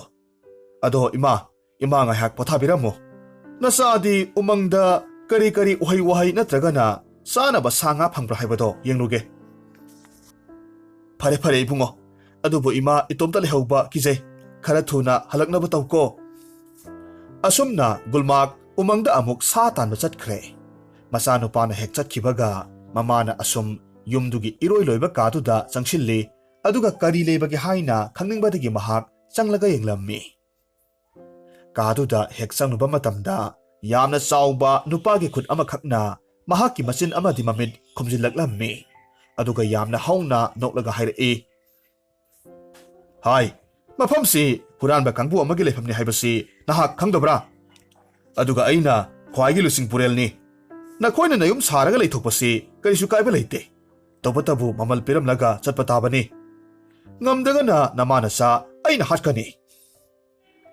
ꯃꯇꯝꯗꯨꯗ ꯂꯩꯃꯔꯦꯝꯕꯤꯗꯨ ꯌꯥꯝꯅ ꯀꯤꯅ ꯈꯨꯝꯃꯤ ꯂꯨꯆꯤꯡꯕ ꯑꯩꯈꯣꯏꯕꯨ ꯉꯥꯛꯄꯤꯌꯨ ꯏꯃꯥ ꯏꯆꯥꯒꯤ ꯏꯔꯜ ꯏꯊꯨꯝ ꯀꯔꯤꯁꯨ ꯂꯩꯖꯗ꯭ꯔꯦ ꯑꯩꯈꯣꯏ ꯁꯅꯥ ꯀꯣꯅꯨꯡ ꯄꯨꯝꯅꯃꯛ ꯊꯥꯗꯣꯛꯂꯝꯂꯒ ꯂꯥꯛꯂꯤꯕꯅꯤ ꯌꯥꯝꯅ ꯐꯔꯦꯅꯦ ꯑꯗꯨꯗꯤ ꯅꯤꯡꯊꯧ ꯄꯥꯟꯕꯤꯅꯕ ꯂꯩꯇ꯭ꯔꯕ ꯀꯣꯅꯨꯡꯗꯨ ꯑꯩꯅ ꯅꯤꯡꯊꯧ ꯑꯣꯏꯔꯒꯅꯤꯗꯣ ꯑꯗꯨꯒ ꯅꯍꯥꯛꯅ ꯑꯩꯒꯤ ꯅꯨꯄꯤ ꯂꯩꯃꯔꯦꯝꯕꯤ ꯑꯣꯏꯒꯗꯕꯅꯤ ꯅꯍꯥꯛꯅ ꯍꯥꯏꯔꯤꯕ ꯊꯕꯛꯁꯤꯡꯁꯦ ꯄꯥꯡꯊꯣꯛꯅꯕꯒꯤꯗꯃꯛ ꯅꯆꯥꯅꯨꯄꯥꯕꯨ ꯂꯣꯟꯅ ꯍꯥꯠꯇꯣꯛꯀꯗꯕꯅꯤ ꯋꯥꯐꯝꯁꯤ ꯌꯥꯗ꯭ꯔꯒꯗꯤ ꯍꯧꯖꯤꯛꯃꯛ ꯑꯩꯅ ꯅꯍꯥꯛꯄꯨ ꯉꯛꯀꯛꯂꯒ ꯍꯥꯠꯀꯅꯤ ꯂꯨꯆꯤꯡ ꯄꯨꯔꯦꯜ ꯅꯍꯥꯛꯄꯨ ꯉꯥꯎꯔꯕ꯭ꯔꯣ ꯏꯕꯨꯛ ꯊꯣꯛꯀꯤ ꯏꯆꯥꯕꯨ ꯑꯩꯅ ꯀꯔꯝꯅ ꯍꯥꯠꯅꯤ ꯃꯗꯨ ꯑꯩ ꯁꯨꯡꯉꯝ ꯍꯦꯛ ꯉꯝꯂꯣꯏ ꯇꯨꯃꯤꯟ ꯂꯩꯌꯨ ꯅꯆꯤꯟ ꯌꯥꯝꯅ ꯀꯟꯒꯅꯨ ꯑꯩꯅ ꯅꯤꯡꯊꯧ ꯑꯣꯏꯔꯒ ꯃꯥꯅ ꯍꯤꯡꯂꯒ ꯂꯩꯔꯕꯗꯤ ꯑꯩꯕꯨ ꯃꯍꯥꯛꯅ ꯑꯌꯦꯠꯄ ꯄꯤꯔꯛꯀꯅꯤ ꯂꯩꯃꯔꯦꯝꯕꯤ ꯍꯨꯔꯥꯟꯕꯒꯤ ꯋꯥꯍꯩꯗ ꯑꯐ ꯐꯠꯇ ꯈꯟꯕꯒꯤ ꯇꯥꯟꯖꯥ ꯐꯪꯂꯝꯗꯦ ꯃꯔꯝꯗꯤ ꯍꯨꯔꯥꯟꯕꯗꯨꯅ ꯃꯍꯥꯛꯀꯤ ꯃꯉꯛꯇ ꯊꯥꯡꯅ ꯅꯝꯂꯤꯕꯅꯤ ꯃꯔꯝ ꯑꯗꯨꯅ ꯃꯍꯥꯛ ꯇꯞꯅ ꯑꯃꯨꯛ ꯍꯥꯏꯔꯛꯏ ꯅꯍꯥꯛꯀꯤ ꯋꯥꯐꯝ ꯈꯨꯗꯤꯡꯃꯛ ꯑꯩꯅ ꯂꯣꯏꯅꯃꯛ ꯌꯥꯏ ꯑꯗꯨꯕꯨ ꯏꯆꯥ ꯍꯥꯠꯄ ꯉꯝꯕꯤ ꯍꯥꯏꯕꯗꯣ ꯃꯗꯨꯇꯪꯗꯤ ꯑꯣꯏꯍꯟꯕꯤꯒꯅꯨ ꯑꯗꯨ ꯑꯣꯏꯕ ꯇꯥꯔꯕꯗꯤ ꯑꯩ ꯋꯥ ꯍꯥꯏꯒꯦ ꯃꯨꯟꯅ ꯇꯥꯎ ꯂꯝꯁꯤꯒꯤ ꯉꯝꯈꯩ ꯂꯣꯏꯔꯛꯄꯗ ꯑꯔꯥꯕꯤꯌꯥꯟ ꯇꯨꯔꯦꯜ ꯆꯦꯜꯂꯤ ꯃꯁꯤꯒꯤ ꯋꯥꯡꯃ ꯇꯨꯔꯦꯜꯗ ꯎꯍꯩ ꯌꯥꯝꯅ ꯍꯧꯕ ꯃꯐꯝ ꯑꯃꯈꯛ ꯂꯩꯕꯅꯤ ꯍꯥꯏꯔꯤꯕ ꯎꯃꯪꯗꯨꯗꯒꯤ ꯅꯆꯥꯅꯨꯄꯥꯗꯣ ꯍꯩꯊꯨꯝ ꯍꯦꯛꯂꯨꯁꯨ ꯍꯥꯏꯌꯨ ꯃꯐꯝꯗꯨꯗ ꯇꯝꯊꯤꯕ ꯁꯥ ꯀꯩ ꯀꯌꯥ ꯃꯔꯨꯝ ꯄꯤꯛ ꯊꯟꯅ ꯂꯩꯕꯅꯤ ꯃꯗꯨꯅ ꯃꯥꯒꯤ ꯑꯔꯣꯏꯕ ꯍꯥꯏꯕꯗꯣ ꯑꯣꯏꯖꯔꯁꯅꯨ ꯑꯗꯨꯒ ꯇꯥꯎ ꯅꯍꯥꯛ ꯍꯣꯔꯦꯟ ꯅꯆꯥꯅꯨꯄꯥ ꯍꯜꯂꯛꯄ ꯃꯇꯝꯗ ꯐꯃꯨꯡꯗ ꯅꯥꯁꯤꯟꯅꯔꯒ ꯂꯩꯒꯗꯕꯅꯤ ꯑꯗꯨꯒ ꯍꯩꯊꯨꯝ ꯆꯥꯗ꯭ꯔꯕꯗꯤ ꯁꯤꯔꯒꯅꯤ ꯍꯥꯏꯌꯨ ꯈꯪꯂꯕ꯭ꯔꯥ ꯑꯩꯅ ꯊꯣꯡ ꯃꯔꯨꯝꯗꯒꯤ ꯄꯨꯝꯅꯃꯛꯁꯤ ꯌꯦꯡꯒꯗꯧꯔꯤꯕꯅꯤ ꯃꯗꯨ ꯅꯍꯥꯛꯅ ꯍꯦꯛ ꯇꯧꯗ꯭ꯔꯕ ꯅꯈꯣꯏ ꯑꯅꯤꯃꯛ ꯈꯨꯗꯛꯇ ꯑꯩꯅ ꯅꯉꯛ ꯀꯛꯂꯒ ꯍꯥꯠꯀꯗꯧꯔꯤꯕꯅꯤ ꯍꯨꯔꯥꯟꯕ ꯂꯨꯆꯤꯡꯕꯒꯤ ꯋꯥꯗꯨꯗ ꯂꯩꯃꯔꯦꯝꯕꯤꯗꯨ ꯃꯤꯁꯨꯝ ꯂꯩꯋꯥꯅ ꯄꯪꯊꯈ꯭ꯔꯕꯒꯨꯝ ꯀꯔꯤꯃꯠꯇ ꯈꯨꯝꯈꯤꯗ꯭ꯔꯦ ꯐꯃꯨꯡꯗ ꯅꯥꯁꯤꯟꯅꯔꯒ ꯂꯩꯔꯦ ꯒꯨꯜꯃꯥꯛꯇꯨ ꯁꯖꯤ ꯑꯃꯈꯛ ꯄꯨꯔꯒ ꯃꯃꯥꯕꯨ ꯀꯧꯔꯒ ꯑꯁꯨꯝ ꯆꯪꯁꯤꯜꯂꯛꯄ ꯎꯕ ꯃꯇꯝꯗ ꯃꯃꯥꯅ ꯑꯃꯨꯛ ꯍꯥꯏꯔꯛꯂꯝꯃꯤ ꯏꯃꯥꯒꯤ ꯏꯕꯨꯡꯉꯣ ꯑꯩ ꯍꯛꯆꯥꯡꯁꯦ ꯌꯥꯝꯅ ꯉꯝꯗ꯭ꯔꯦ ꯑꯩꯅ ꯇꯨꯝꯂꯤꯉꯩ ꯃꯇꯝꯗ ꯑꯩꯒꯤ ꯃꯪꯗ ꯂꯥꯏꯔꯦꯝꯕꯤ ꯑꯃꯈꯛ ꯊꯣꯔꯛꯂꯝꯃꯤ ꯑꯗꯨꯒ ꯑꯔꯥꯕꯤꯌꯥꯟ ꯇꯨꯔꯦꯜꯒꯤ ꯇꯣꯔꯕꯥꯟꯗ ꯍꯧꯔꯤꯕ ꯍꯩꯊꯨꯝꯗꯣ ꯆꯥꯗ꯭ꯔꯕꯗꯤ ꯑꯩ ꯁꯣꯏꯗꯅꯃꯛ ꯁꯤꯒꯅꯤ ꯍꯥꯏꯅ ꯇꯥꯛꯄꯤꯔꯝꯃꯤꯗꯣ ꯏꯍꯦ ꯑꯣꯟꯊꯣꯛꯄꯅꯤꯗꯀꯣ ꯑꯩꯈꯣꯏ ꯃꯥꯁꯤꯗꯤ ꯃꯪꯒꯤ ꯋꯥꯕꯨ ꯑꯆꯨꯝꯕ ꯑꯣꯏꯅ ꯈꯜꯂꯤꯌꯦ ꯃꯪ ꯍꯥꯏꯕꯁꯤꯗꯤ ꯃꯪꯅꯤ ꯑꯗꯨ ꯍꯛꯆꯥꯡ ꯉꯝꯗꯕꯒꯤ ꯑꯣꯏꯔꯒꯗꯤ ꯃꯥꯏꯕ ꯑꯃ ꯀꯧꯔꯒ ꯅꯤꯡꯊꯤꯅ ꯌꯦꯡꯍꯜꯂꯁꯤ ꯑꯩꯅ ꯍꯥꯏꯔꯤꯕ ꯋꯥꯁꯦ ꯊꯥꯖꯗ꯭ꯔꯕꯗꯤ ꯑꯩ ꯅꯄꯥꯕꯨꯡꯒꯤ ꯃꯇꯨꯡ ꯏꯜꯂꯒ ꯆꯠꯆꯈ꯭ꯔꯒꯦ ꯑꯁꯨꯝꯅ ꯍꯥꯏꯔꯒ ꯃꯃꯥꯗꯨ ꯀꯞꯂꯝꯃꯤ ꯒꯨꯜꯃꯥꯛꯅ ꯃꯄꯤ ꯇꯩꯊꯣꯛꯄꯤꯔꯒ ꯍꯥꯏꯔꯛꯈꯤ ꯐꯔꯦ ꯏꯃꯥꯅ ꯍꯩꯗꯣ ꯑꯗꯨꯛ ꯌꯥꯝꯅ ꯄꯥꯝꯂꯕꯗꯤ ꯅꯆꯥ ꯁꯣꯏꯗꯅꯃꯛ ꯍꯦꯛꯂꯒ ꯄꯨꯔꯛꯀꯦ ꯃꯗꯨꯒꯤꯗꯃꯛ ꯀꯔꯤꯃꯠꯇ ꯋꯥꯕꯤꯒꯅꯨ ꯃꯁꯤ ꯍꯥꯏꯔꯝꯂꯒ ꯒꯨꯜꯃꯥꯛ ꯌꯥꯝꯅ ꯊꯨꯅ ꯍꯥꯏꯔꯤꯕ ꯎꯃꯪꯗꯨ ꯇꯝꯅ ꯆꯠꯈ꯭ꯔꯦ ꯑꯁꯨꯛꯄ ꯎꯃꯪꯗꯨꯗ ꯆꯥꯎꯔꯕ ꯍꯩꯊꯨꯝ ꯄꯥꯝꯕꯤ ꯑꯃꯈꯛ ꯍꯧꯔꯝꯃꯤ ꯍꯥꯏꯔꯤꯕ ꯎ ꯄꯥꯝꯕꯤꯗꯨ ꯌꯥꯝꯅ ꯋꯥꯡꯕꯅ ꯃꯔꯝ ꯑꯣꯏꯔꯒ ꯂꯥꯝꯂꯒ ꯍꯦꯛꯄꯁꯨ ꯐꯪꯂꯝꯗꯦ ꯃꯔꯝ ꯑꯁꯤꯅ ꯎꯖꯥꯎꯗꯨꯗ ꯀꯥꯈꯠꯂꯤ ꯃꯗꯨꯗꯁꯨ ꯂꯥꯝꯕ ꯐꯪꯗ꯭ꯔꯦ ꯃꯔꯝ ꯑꯁꯤꯅ ꯃꯍꯥꯛꯀꯤ ꯌꯥꯏ ꯆꯦꯟꯕ ꯊꯥꯡꯁꯥꯡꯗꯨꯅ ꯎꯁꯥ ꯑꯃꯅ ꯊꯦꯡꯂꯨꯕ ꯃꯇꯝꯗ ꯑꯃꯨꯟꯕ ꯍꯩ ꯑꯅꯤꯈꯛ ꯂꯩꯃꯥꯏꯗ ꯃꯇꯣꯝꯇ ꯀꯦꯜꯂꯛꯈꯤ ꯍꯩꯗꯨ ꯃꯍꯥꯛ ꯀꯨꯝꯊꯔꯒ ꯃꯍꯥꯛꯀꯤ ꯈꯥꯎꯗ ꯍꯥꯞꯆꯤꯜꯂꯤ ꯑꯗꯨꯕꯨ ꯃꯍꯥꯛꯅ ꯌꯦꯡꯊꯣꯔꯛꯄ ꯃꯇꯝꯗ ꯆꯥꯎꯔꯕ ꯀꯩꯁꯥꯜ ꯑꯅꯤꯅ ꯃꯍꯥꯛꯄꯨ ꯆꯣꯡꯁꯤꯟꯅꯕꯒꯤꯗꯃꯛ ꯁꯦꯝ ꯁꯥꯔꯒ ꯂꯩꯔꯝꯕꯗꯨ ꯊꯦꯡꯅꯔꯦ ꯒꯨꯜꯃꯥꯛꯅ ꯈꯨꯗꯛꯇ ꯃꯍꯥꯛꯀꯤ ꯌꯥꯏ ꯊꯥꯡꯁꯥꯡꯗꯨ ꯊꯥꯡꯒꯠꯂꯝꯃꯤ ꯃꯇꯝꯗꯨꯗ ꯀꯩꯁꯥꯜ ꯑꯅꯤꯗꯨ ꯃꯔꯨ ꯂꯨꯞꯊꯈ꯭ꯔꯦ ꯑꯗꯨꯒ ꯃꯍꯥꯛꯀꯤ ꯃꯅꯥꯛꯇ ꯆꯪꯁꯤꯜꯂꯛꯈꯤ ꯑꯗꯨꯒ ꯅꯨꯡꯁꯤꯅ ꯒꯨꯜꯃꯥꯛꯀꯤ ꯃꯈꯣꯡꯗ ꯂꯦꯛꯂꯝꯃꯤ ꯍꯥꯏꯔꯤꯕ ꯇꯥꯟꯖꯥꯁꯤꯗ ꯍꯨꯏꯅꯥꯎ ꯃꯆꯥ ꯑꯃꯈꯛ ꯆꯦꯜꯂꯛꯂꯝꯃꯤ ꯑꯗꯨꯒ ꯌꯥꯝꯅ ꯀꯟꯅ ꯈꯣꯡꯉꯤ ꯑꯗꯨꯒ ꯃꯍꯥꯛ ꯑꯃꯨꯛ ꯍꯟꯅ ꯆꯦꯟꯈꯤ ꯍꯨꯏꯅ ꯈꯣꯡꯂꯤꯕꯗꯨꯒꯤ ꯃꯔꯝ ꯒꯨꯜꯃꯥꯛꯅ ꯈꯪꯂꯦ ꯃꯔꯝꯗꯤ ꯃꯍꯥꯛꯁꯤ ꯁꯥ ꯎꯆꯦꯛꯀꯤ ꯃꯔꯣꯜꯁꯤ ꯅꯤꯡꯊꯤꯅ ꯈꯪꯕ ꯃꯤꯅꯤ ꯍꯨꯏꯗꯨꯒꯤ ꯃꯇꯨꯡꯗ ꯒꯨꯜꯃꯥꯛꯁꯨ ꯇꯥꯟꯅꯔꯝꯃꯤ ꯈꯔ ꯆꯠꯂꯕꯒꯤ ꯃꯇꯨꯡꯗ ꯍꯨꯏꯗꯨ ꯁꯨꯔꯨꯡꯒꯤ ꯆꯪꯐꯝ ꯑꯃꯗ ꯆꯦꯟꯁꯤꯟꯈ꯭ꯔꯦ ꯑꯗꯨꯒ ꯃꯍꯥꯛ ꯑꯗꯨꯃꯛ ꯃꯥꯡꯈ꯭ꯔꯦ ꯃꯇꯧꯗꯨꯗ ꯒꯨꯜꯃꯥꯛꯇꯤ ꯌꯥꯝꯅ ꯉꯛꯄ ꯍꯥꯏꯕꯗꯨ ꯑꯣꯏꯔꯝꯃꯤ ꯃꯍꯥꯛꯁꯨ ꯁꯨꯔꯨꯡꯒꯤ ꯃꯅꯨꯡꯗ ꯄꯥꯛꯊꯔꯒ ꯆꯪꯁꯤꯜꯂꯤ ꯁꯨꯔꯨꯡꯒꯤ ꯃꯅꯨꯡꯗꯨ ꯑꯗꯨꯛꯀꯤ ꯃꯇꯤꯛ ꯆꯥꯎꯔꯝꯃꯤ ꯃꯝꯕꯅꯁꯨ ꯑꯗꯨꯛꯀꯤ ꯃꯇꯤꯛ ꯃꯝꯃꯤ ꯁꯨꯔꯨꯡꯗꯨꯒꯤ ꯏꯔꯣꯏ ꯂꯣꯏꯕ ꯀꯥ ꯑꯃꯗ ꯂꯩꯔꯩꯕꯥꯛꯀꯤ ꯆꯅꯨꯔꯥꯒꯨꯝ ꯅꯤꯡꯊꯤꯖꯔꯕꯤ ꯂꯩꯁꯥꯕꯤ ꯑꯃꯈꯛ ꯌꯣꯠꯂꯤꯅ ꯄꯨꯜꯂꯒ ꯂꯩꯕ ꯊꯦꯡꯅꯔꯦ ꯅꯨꯄꯤꯗꯨ ꯋꯥꯔꯧꯅ ꯁꯨꯠ ꯁꯨꯠ ꯀꯞꯄꯤ ꯒꯨꯜꯃꯥꯛꯅ ꯅꯨꯄꯤꯗꯨꯒꯤ ꯃꯅꯥꯛꯇ ꯆꯪꯁꯤꯜꯂꯛꯂꯒ ꯑꯁꯨꯝꯅ ꯍꯥꯏ ꯁꯛꯍꯦꯟꯕꯤ ꯐꯖꯕ ꯄꯨꯝꯕꯒꯤ ꯑꯊꯣꯏꯕꯤ ꯑꯗꯣꯝꯕꯨ ꯀꯅꯥ ꯑꯣꯏꯔꯕꯅꯣ ꯅꯍꯥꯛꯀꯤ ꯍꯨꯏꯅ ꯑꯩꯕꯨ ꯃꯐꯝꯁꯤꯗ ꯄꯨꯕꯤꯔꯛꯂꯦꯗꯣ ꯀꯔꯤꯒꯤꯗꯃꯛ ꯑꯗꯣꯝꯕꯨ ꯌꯣꯠꯂꯤꯅ ꯄꯨꯜꯂꯤꯕꯅꯣ ꯅꯨꯄꯤꯗꯨꯅ ꯈꯨꯝꯃꯤ ꯇꯥꯕꯤꯌꯨ ꯃꯖꯥ ꯏꯕꯨꯡꯉꯣ ꯂꯥꯏꯕꯛ ꯊꯤꯕꯤ ꯑꯩꯒꯤ ꯃꯤꯡ ꯁꯍꯦꯖꯥꯗꯤ ꯀꯧꯖꯩ ꯑꯩꯍꯥꯛ ꯑꯔꯕ ꯅꯤꯡꯊꯧꯒꯤ ꯃꯆꯥꯅꯨꯄꯤ ꯑꯃꯠꯇ ꯄꯣꯛꯆꯕꯤ ꯃꯃꯣꯝꯅꯤ ꯑꯩꯒꯤ ꯄꯥꯕꯨꯡꯒ ꯍꯨꯔꯥꯟꯕ ꯈꯨꯠꯄꯨ ꯑꯃꯒ ꯂꯥꯟ ꯁꯣꯛꯅꯈꯤ ꯄꯥꯕꯨꯡꯅ ꯍꯨꯔꯥꯟꯕꯁꯤꯡ ꯄꯨꯝꯅꯃꯛ ꯍꯥꯠꯈ꯭ꯔꯕꯁꯨ ꯃꯈꯣꯏ ꯈ꯭ꯋꯥꯏꯒꯤ ꯂꯨꯆꯤꯡꯕꯗꯨꯗꯤ ꯍꯥꯠꯄ ꯉꯝꯈꯤꯗꯦ ꯃꯍꯥꯛꯅ ꯑꯩꯕꯨ ꯑꯍꯤꯡ ꯑꯃꯗ ꯂꯣꯟꯅ ꯍꯨꯔꯥꯟꯕꯤꯔꯛꯈꯤꯕꯅꯤ ꯃꯇꯝꯗꯣ ꯑꯩ ꯂꯩꯁꯥ ꯃꯄꯨꯡ ꯐꯥꯗ꯭ꯔꯤ ꯑꯉꯥꯡ ꯑꯣꯏꯔꯤ ꯃꯍꯥꯛꯀꯤ ꯂꯩꯋꯥꯅ ꯑꯩꯕꯨ ꯐꯥꯖꯤꯟꯕꯤꯔꯒ ꯌꯣꯠꯂꯤꯅ ꯆꯍꯤ 15ꯁꯦ ꯐꯥꯖꯤꯜꯂꯒ ꯊꯝꯂꯤꯕꯅꯤ ꯑꯗꯨꯕꯨ ꯌꯣꯠꯂꯤꯁꯦ ꯏꯆꯝ ꯆꯝꯕ ꯈꯨꯠꯂꯥꯏꯅ ꯃꯥꯡꯍꯟꯕꯗꯤ ꯉꯝꯂꯣꯏ ꯑꯩꯕꯨ ꯑꯃꯨꯛꯇ ꯀꯟꯕꯤꯌꯣ ꯑꯩꯒꯤ ꯄꯥꯕꯨꯡꯁꯨ ꯑꯍꯜ ꯁꯣꯏꯗꯅꯃꯛ ꯑꯣꯏꯔꯝꯂꯒꯅꯤ ꯑꯁꯨꯝꯅ ꯍꯥꯏꯔꯒ ꯃꯍꯥꯛ ꯃꯈꯣꯜ ꯊꯣꯛꯅ ꯀꯞꯂꯛꯂꯦꯗꯣ ꯃꯇꯝꯗꯨꯗ ꯒꯨꯜꯃꯥꯛꯅ ꯃꯍꯥꯛꯀꯤ ꯌꯥꯏ ꯊꯥꯡꯁꯥꯡꯗꯨꯅ ꯈꯨꯗꯛꯇ ꯌꯣꯠꯂꯤꯗꯨꯗ ꯊꯦꯡꯕ ꯃꯇꯝꯗ ꯌꯣꯠꯂꯤꯗꯨ ꯃꯇꯣꯝꯇ ꯃꯥꯡꯈ꯭ꯔꯦ ꯃꯇꯝꯁꯤꯗ ꯁꯍꯦꯖꯥꯗꯤꯅ ꯌꯥꯝꯅ ꯍꯔꯥꯎꯅ ꯍꯥꯏꯔꯛꯏ ꯊꯧꯅꯥ ꯐꯕ ꯏꯕꯨꯡꯉꯣ ꯅꯍꯥꯛꯄꯨ ꯀꯅꯥ ꯑꯣꯏꯔꯕꯅꯣ ꯒꯨꯜꯃꯥꯛꯅ ꯈꯨꯝꯃꯤ ꯇꯥꯕꯤꯌꯨ ꯃꯆꯥ ꯏꯕꯦꯝꯃ ꯑꯩꯁꯤ ꯗꯦꯟꯃꯥꯔꯛ ꯅꯤꯡꯊꯧꯒꯤ ꯃꯆꯥꯅꯨꯄꯥ ꯒꯨꯜꯃꯥꯛꯅꯤ ꯑꯗꯨꯕꯨ ꯑꯩꯍꯥꯛ ꯏꯔꯩꯕꯥꯛꯇ ꯍꯟꯒꯗꯕ ꯃꯇꯝ ꯈꯔꯗꯤ ꯋꯥꯠꯂꯤ ꯑꯩꯒꯤ ꯑꯋꯥꯕ ꯂꯣꯏꯗ꯭ꯔꯤ ꯃꯗꯨꯒꯤꯗꯃꯛ ꯑꯣꯏꯔꯕꯗꯤ ꯑꯩꯒꯤ ꯄꯣꯛꯅꯐꯝ ꯑꯔꯕꯇ ꯆꯠꯂꯁꯤ ꯑꯗꯨꯒ ꯑꯩꯈꯣꯏꯅꯤ ꯂꯨꯍꯣꯡꯂꯁꯤ ꯄꯥꯕꯨꯡ ꯅꯤꯡꯊꯧꯗ ꯋꯥꯔꯤ ꯄꯨꯝꯅꯃꯛ ꯑꯩꯅ ꯇꯝꯅꯤ ꯄꯥꯕꯨꯡꯗꯤ ꯑꯍꯜ ꯁꯣꯏꯗꯅꯃꯛ ꯑꯣꯏꯔꯝꯂꯒꯅꯤ ꯀꯔꯤꯒꯨꯝꯕ ꯏꯄꯥ ꯅꯤꯡꯊꯧꯗꯣ ꯂꯩꯔꯝꯗꯕ ꯊꯣꯛꯂꯕꯗꯤ ꯑꯗꯣꯝꯅ ꯅꯤꯡꯊꯧ ꯑꯣꯏꯅ ꯂꯩꯕꯥꯛ ꯉꯥꯛꯄꯤꯌꯨ ꯑꯣ ꯋꯥꯐꯝꯗꯨꯒꯤꯗꯃꯛ ꯑꯣꯏꯔꯕꯗꯤ ꯑꯩꯅ ꯑꯗꯣꯝꯕꯨ ꯊꯥꯒꯠꯆꯔꯤ ꯇꯧꯕꯇꯕꯨ ꯆꯍꯤ ꯑꯃꯒꯤ ꯃꯇꯝ ꯉꯥꯏꯕꯤꯈꯣ ꯑꯩ ꯁꯣꯏꯗꯅꯃꯛ ꯅꯍꯥꯛꯀꯤ ꯅꯨꯡꯁꯤꯕꯕꯨ ꯃꯥꯏ ꯉꯥꯛꯆꯒꯅꯤ ꯑꯩꯅ ꯋꯥꯁꯛꯂꯒ ꯍꯥꯏꯔꯤꯕꯁꯤꯅꯤ ꯑꯁꯨꯝꯅ ꯃꯈꯣꯏ ꯑꯅꯤ ꯌꯥꯅꯔꯕꯒꯤ ꯃꯇꯨꯡꯗ ꯁꯍꯦꯖꯥꯗꯤꯅ ꯃꯍꯥꯛꯀꯤ ꯃꯉꯛꯀꯤ ꯂꯤꯛꯇꯨ ꯂꯧꯊꯣꯛꯂꯝꯃꯤ ꯑꯗꯨꯒ ꯑꯃꯨꯛ ꯂꯤꯛꯇꯨ ꯄꯤꯔꯒ ꯍꯥꯏꯔꯛꯏ ꯂꯤꯛꯁꯤꯒꯤ ꯃꯃꯥꯏꯗ ꯄꯥꯕꯨꯡ ꯑꯃꯗꯤ ꯏꯃꯥ ꯂꯩꯃꯔꯦꯝꯕꯤꯒꯤ ꯁꯛꯇꯝ ꯌꯦꯛꯄꯅꯤ ꯑꯗꯣꯝꯅ ꯂꯦꯡꯕꯤꯔꯛꯄ ꯃꯇꯝꯗ ꯃꯁꯦ ꯄꯨꯕꯤꯔꯛꯀꯗꯕꯅꯤ ꯑꯁꯨꯝꯅ ꯁꯍꯦꯖꯥꯗꯤꯕꯨ ꯍꯤꯊꯥꯡꯐꯝ ꯌꯧꯅ ꯑꯔꯥꯕꯤꯌꯥꯟ ꯇꯨꯔꯦꯜ ꯇꯣꯔꯕꯥꯟꯗ ꯄꯨꯔꯛꯂꯝꯃꯤ ꯃꯁꯤꯒꯤ ꯃꯇꯨꯡꯗ ꯀꯥꯏꯅ ꯌꯥꯊꯪ ꯄꯤꯔꯦ ꯒꯨꯜꯃꯥꯛꯅ ꯁꯍꯦꯖꯥꯗꯤꯕꯨ ꯊꯤꯟꯗꯣꯛꯈ꯭ꯔꯕꯒꯤ ꯃꯇꯨꯡꯗ ꯃꯃꯥ ꯂꯩꯍꯧꯕ ꯃꯐꯝꯗꯨꯗ ꯍꯩꯊꯨꯝ ꯄꯨꯔꯒ ꯑꯃꯨꯛ ꯂꯥꯛꯂꯦꯗꯣ ꯃꯇꯧꯁꯤꯗ ꯍꯨꯔꯥꯟꯕ ꯂꯨꯆꯤꯡ ꯄꯨꯔꯦꯜꯗꯨ ꯌꯥꯝꯅ ꯉꯛꯂꯝꯃꯤ ꯒꯨꯜꯃꯥꯛꯅ ꯃꯃꯥꯗ ꯍꯩꯁꯤꯡꯗꯨ ꯄꯤꯔꯝꯂꯕꯒꯤ ꯃꯇꯨꯡꯗ ꯃꯍꯥꯛ ꯋꯥꯕꯅ ꯑꯗꯨꯃꯛ ꯇꯨꯝꯊꯈ꯭ꯔꯦꯗꯣ ꯃꯍꯥꯛꯅ ꯇꯨꯝꯂꯤꯉꯩ ꯃꯇꯝꯗ ꯍꯨꯔꯥꯟꯕꯗꯨ ꯊꯣꯔꯛꯂꯝꯃꯤ ꯑꯗꯨꯒ ꯂꯩꯃꯔꯦꯝꯕꯤꯗ ꯃꯆꯥꯅꯨꯄꯥꯅ ꯍꯤꯡꯂꯒ ꯂꯥꯛꯂꯤꯕꯗꯨ ꯃꯇꯧ ꯀꯔꯝꯅꯅꯣ ꯍꯪꯉꯨ ꯅꯠꯇ꯭ꯔꯕꯗꯤ ꯈꯨꯗꯛꯇ ꯍꯥꯠꯀꯅꯤ ꯍꯥꯏꯅ ꯍꯥꯏꯔꯝꯃꯤ꯫ ꯑꯄꯪꯕꯤ ꯃꯃꯥꯗꯨ ꯍꯨꯔꯥꯟꯕꯗꯨ ꯀꯤꯕꯗꯒꯤ ꯃꯆꯥꯅꯨꯄꯥꯕꯨ ꯍꯧꯗꯣꯛꯂꯒ ꯍꯪꯉꯤ, "ꯏꯃꯥꯒꯤ ꯏꯕꯨꯡꯉꯣ, ꯅꯍꯥꯛꯅ ꯄꯨꯔꯛꯂꯤꯕ ꯍꯩꯊꯨꯝꯁꯦ ꯃꯁꯤ ꯆꯥꯕꯗꯒꯤ ꯏꯃꯥꯒꯤ ꯍꯛꯆꯥꯡꯁꯦ ꯌꯥꯝꯅ ꯅꯨꯡꯉꯥꯏꯔꯦ꯫ ꯑꯗꯨꯒ ꯅꯍꯥꯛꯅ ꯁꯥ ꯀꯩꯅ ꯊꯜꯂꯕ ꯎꯃꯪꯗꯨꯗ ꯀꯔꯝꯅ ꯍꯩꯁꯤꯡꯁꯤ ꯍꯦꯛꯂꯛꯂꯤꯕꯅꯣ?" ꯒꯨꯜꯃꯥꯛ ꯃꯃꯥꯒꯤ ꯋꯥꯍꯪꯗꯨꯗ ꯈꯔꯗꯤ ꯆꯤꯡꯅꯩ꯫ ꯑꯗꯨꯝ ꯑꯣꯏꯗꯨꯅꯁꯨ ꯑꯄꯣꯛꯄꯤ ꯃꯃꯥ ꯍꯥꯏꯕꯗꯨ ꯑꯣꯏꯕꯅꯤꯅ ꯌꯥꯏ ꯆꯦꯟꯕ ꯊꯥꯡ ꯑꯃꯗꯤ ꯑꯆꯣꯟꯕ ꯐꯨꯔꯤꯠ ꯐꯤꯖꯣꯜꯗꯨꯒꯤ ꯃꯇꯦꯡꯅ ꯄꯥꯡꯊꯣꯛꯄꯅꯤ ꯍꯥꯏꯅ ꯍꯥꯏꯗꯣꯛꯂꯝꯃꯤ꯫ ꯑꯗꯨꯒ ꯃꯍꯥꯛ ꯑꯃꯨꯛꯁꯨ ꯇꯨꯝꯊꯈ꯭ꯔꯦ꯫ ꯋꯥꯐꯝꯁꯤꯡꯗꯨ ꯈꯪꯂꯕꯗ ꯍꯨꯔꯥꯟꯕꯗꯨꯅ ꯇꯨꯃꯤꯟꯅ ꯊꯣꯔꯛꯂꯝꯃꯤ꯫ ꯑꯗꯨꯒ ꯃꯍꯥꯛꯀꯤ ꯊꯥꯡ ꯑꯃꯁꯨꯡ ꯐꯨꯔꯤꯠꯇꯨ ꯂꯧꯊꯣꯛꯂꯒ ꯇꯨꯝꯖꯔꯤꯕ ꯒꯨꯜꯃꯥꯛꯄꯨ ꯃꯃꯤꯠ ꯀꯣꯊꯣꯛꯂꯝꯃꯤ꯫ ꯑꯗꯨꯒ ꯎꯃꯪ ꯃꯌꯥꯗ ꯁꯥ ꯀꯩꯒꯤ ꯃꯆꯤꯟꯖꯥꯛ ꯑꯣꯏꯖꯔꯣ ꯍꯥꯏꯅ ꯍꯨꯟꯗꯣꯛꯂꯝꯃꯤ꯫ ꯃꯁꯤꯒꯤ ꯃꯇꯨꯡꯗ ꯍꯨꯔꯥꯟꯕꯗꯨ ꯂꯩꯃꯔꯦꯝꯕꯤ ꯄꯨꯔꯒ ꯒꯨꯜꯃꯥꯛꯀꯤ ꯃꯄꯥꯕꯨꯡꯒꯤ ꯁꯅꯥ ꯀꯣꯅꯨꯡ ꯗꯦꯟꯃꯥꯔꯛꯇ ꯂꯥꯛꯂꯦꯗꯣ꯫ ꯑꯗꯨꯒ ꯂꯩꯃꯔꯦꯝꯕꯤꯕꯨ ꯅꯧꯅ ꯂꯨꯍꯣꯡꯂꯒ ꯅꯤꯡꯊꯧ ꯑꯃꯗꯤ ꯂꯩꯃꯔꯦꯜ ꯑꯣꯏꯅ ꯄꯥꯟꯈꯤ꯫ ꯃꯔꯥꯏꯕꯛ ꯂꯩꯖꯗ꯭ꯔꯕ ꯒꯨꯜꯃꯥꯛ ꯃꯃꯥꯕꯨ ꯋꯥꯔꯧꯏ꯫ ꯁꯤꯕꯗꯤ ꯌꯥꯗꯕꯅꯤꯅ ꯃꯃꯤꯠ ꯇꯥꯡꯅ ꯃꯍꯥꯛ ꯎꯃꯪꯗꯨꯗ ꯋꯥꯅ ꯂꯦꯜꯂꯤ꯫ ꯁꯥꯔꯣꯜ ꯈꯪꯕ ꯒꯨꯜꯃꯥꯛꯅꯤ, ꯁꯥꯔꯣꯜ ꯈꯪꯕ ꯒꯨꯜꯃꯥꯛꯅꯤ꯫ ꯃꯇꯝ ꯑꯁꯤꯗ ꯎꯃꯪꯁꯤꯒꯤ ꯁꯥ ꯀꯌꯥ ꯃꯔꯨꯝꯅ ꯃꯍꯥꯛꯄꯨ ꯂꯝꯖꯤꯡꯕꯤꯔꯝꯃꯤ꯫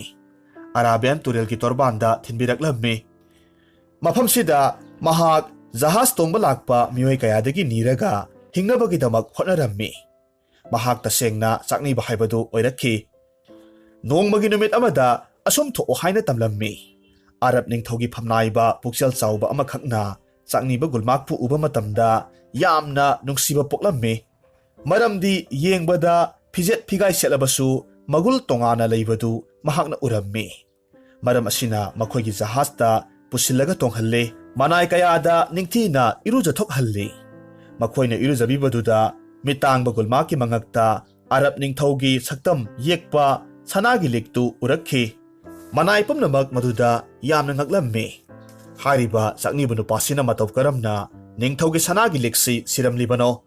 ꯃꯍꯥꯛꯁꯤꯕꯨ ꯇꯁꯦꯡꯅ ꯍꯨꯔꯥꯟꯕ ꯑꯣꯏꯔꯝꯒꯗ꯭ꯔꯥ ꯍꯥꯏꯅ ꯈꯟꯅꯔꯝꯃꯤ꯫ ꯃꯔꯝꯁꯤꯅ ꯋꯥꯐꯝꯗꯨ ꯈꯪꯅꯕꯒꯤꯗꯃꯛ ꯑꯔꯕ ꯅꯤꯡꯊꯧꯒꯤ ꯃꯅꯥꯛꯇ ꯃꯤꯇꯥꯡꯕꯗꯨ ꯄꯨꯔꯒ ꯂꯥꯛꯂꯦ꯫ ꯀꯣꯅꯨꯡ ꯍꯦꯛ ꯌꯧꯕꯒ ꯃꯖꯥ ꯏꯕꯦꯝꯃ ꯁꯥꯖꯦ ꯍꯥꯗꯤꯅ ꯒꯨꯜꯃꯥꯛꯄꯨ ꯎꯕ ꯃꯇꯝꯗ ꯃꯍꯥꯛꯀꯤ ꯃꯅꯥꯛꯇ ꯆꯦꯟꯁꯤꯜꯂꯛꯈꯤ꯫ ꯑꯗꯨꯒ ꯃꯍꯥꯛ ꯀꯣꯜꯂꯒ ꯀꯞꯆꯔꯝꯃꯤ꯫ ꯃꯍꯥꯛꯅ ꯃꯄꯥꯕꯨꯡ ꯅꯤꯡꯊꯧꯗ ꯃꯍꯥꯛꯀꯤ ꯄꯨꯟꯁꯤ ꯀꯟꯕꯤꯔꯛꯄ ꯅꯨꯄꯥꯗꯨ ꯒꯨꯜꯃꯥꯛꯅꯤ, ꯂꯤꯛ ꯑꯗꯨꯁꯨ ꯃꯍꯥꯛꯅ ꯄꯤꯔꯝꯕꯅꯤ ꯍꯥꯏꯅ ꯇꯝꯂꯝꯃꯤ꯫ ꯂꯣꯏꯅꯅ ꯒꯨꯜꯃꯥꯛꯀ ꯃꯈꯣꯏꯅꯤ ꯂꯨꯍꯣꯡꯕꯤꯌꯨ ꯍꯥꯏꯅ ꯍꯥꯏꯖꯔꯝꯃꯤ꯫ ꯋꯥꯐꯝꯗꯨꯗ ꯅꯤꯡꯊꯧꯅ ꯑꯃꯨꯛ ꯍꯥꯏꯔꯛꯏ, "ꯏꯄꯥꯒꯤ ꯏꯕꯦꯝꯃ, ꯒꯨꯜꯃꯥꯛꯄꯨ ꯑꯩꯅ ꯊꯥꯒꯠꯂꯤ꯫ ꯃꯍꯥꯛꯀꯤ ꯃꯇꯧꯗ ꯅꯨꯡꯁꯤꯕ ꯐꯥꯎꯏ꯫ ꯇꯧꯕꯇꯕꯨ ꯅꯍꯥꯛꯇꯤ ꯑꯩꯒꯤ ꯑꯃꯠꯇ ꯄꯣꯛꯆꯕꯤ ꯏꯆꯥꯅꯨꯄꯤꯅꯤ꯫ ꯃꯃꯤꯠ ꯎꯗꯕ ꯅꯨꯄꯥ ꯆꯥꯛꯅꯤꯕꯁꯤꯗ ꯀꯔꯝꯅ ꯂꯨꯍꯣꯡꯅꯤ? ꯃꯗꯨ ꯏꯄꯥꯅ ꯌꯥꯕ ꯉꯝꯂꯣꯏ꯫ ꯃꯍꯥꯛꯄꯨ ꯃꯅꯥ ꯃꯊꯨꯝ ꯆꯥꯎꯅ ꯄꯤꯔꯒ ꯏꯀꯥꯏ ꯈꯨꯝꯅꯕꯗꯤ ꯇꯧꯐꯝ ꯊꯣꯛꯄꯅꯤ, ꯃꯗꯨ ꯇꯧꯅꯤ꯫ ꯏꯄꯥ ꯏꯕꯨꯡꯉꯣ, ꯁꯤꯔꯒꯗꯧꯕ ꯑꯩꯒꯤ ꯄꯨꯟꯁꯤꯕꯨ ꯀꯟꯕꯤꯔꯛꯄ ꯃꯍꯥꯛꯅꯤ꯫ ꯑꯩꯅ ꯃꯍꯥꯛꯄꯨ ꯃꯤꯔꯥꯏꯕ ꯉꯝꯂꯣꯏꯌꯦ꯫ ꯑꯩ ꯒꯨꯜꯃꯥꯛ ꯅꯠꯇꯅ ꯄꯨꯟꯁꯤꯒꯤ ꯌꯨꯝ ꯄꯥꯜꯂꯔꯣꯏ꯫ ꯁꯍꯦꯖꯥꯗꯤꯒꯤ ꯑꯀꯟꯕ ꯐꯤꯔꯦꯞꯅꯤ꯫ ꯃꯗꯨꯗ ꯍꯣꯡꯕ ꯉꯝꯂꯔꯣꯏ ꯈꯪꯕꯗꯒꯤ ꯅꯤꯡꯊꯧ ꯑꯃꯗꯤ ꯂꯩꯃꯔꯦꯝꯕꯤꯅ ꯃꯈꯣꯏꯅꯤꯕꯨ ꯆꯥꯎꯅ ꯂꯨꯍꯣꯡꯕꯤꯔꯝꯃꯤ꯫ ꯂꯨꯍꯣꯡꯂꯕ ꯃꯇꯨꯡ ꯊꯥꯕꯝ ꯈꯔ ꯂꯩꯔꯕꯒꯤ ꯃꯇꯨꯡꯗ ꯒꯨꯜꯃꯥꯛ ꯑꯃꯗꯤ ꯁꯍꯦꯖꯥꯗꯤ ꯑꯔꯥꯕꯤꯌꯥꯟ ꯇꯨꯔꯦꯜ ꯇꯣꯔꯕꯥꯟꯂꯣꯝꯗ ꯂꯩꯕ ꯂꯩꯀꯣꯜ ꯑꯃꯗ ꯀꯣꯏꯊꯣꯔꯛꯂꯝꯃꯤ꯫ ꯂꯩꯀꯣꯜꯗꯨ ꯌꯥꯝꯅ ꯆꯥꯎꯕꯅ ꯃꯔꯝ ꯑꯣꯏꯔꯒ ꯃꯈꯣꯏꯅꯤ ꯉꯥꯏꯍꯥꯛ ꯄꯣꯊꯥꯕ ꯃꯇꯝꯗ ꯁꯍꯦꯖꯥꯗꯤꯗꯨ ꯇꯨꯝꯊꯈ꯭ꯔꯦ꯫ ꯃꯍꯥꯛꯅ ꯇꯨꯝꯂꯤꯉꯩ ꯃꯇꯝꯗ ꯍꯨꯔꯥꯟꯕ ꯈꯔ ꯂꯥꯛꯂꯝꯃꯤ꯫ ꯑꯗꯨꯒ ꯁꯍꯦꯖꯥꯗꯤꯒꯤ ꯃꯉꯛꯇ ꯁꯤꯕ ꯊꯥꯎꯃꯩꯒꯨꯝ ꯉꯥꯟꯕ ꯍꯤꯔꯥꯒꯤ ꯂꯤꯛꯇꯨ ꯇꯨꯃꯤꯟꯅ ꯂꯧꯊꯣꯛꯂꯝꯃꯤ꯫ ꯃꯈꯣꯏꯅ ꯍꯨꯔꯥꯟꯕ ꯃꯇꯝꯗ ꯒꯨꯜꯃꯥꯛꯅ ꯀꯔꯤꯃꯠꯇ ꯍꯥꯏꯔꯛꯇꯕꯗꯨꯗ ꯃꯃꯤꯠ ꯇꯥꯡꯂꯦ ꯍꯥꯏꯕꯁꯤ ꯈꯪꯂꯦ꯫ ꯃꯔꯝ ꯑꯗꯨꯅ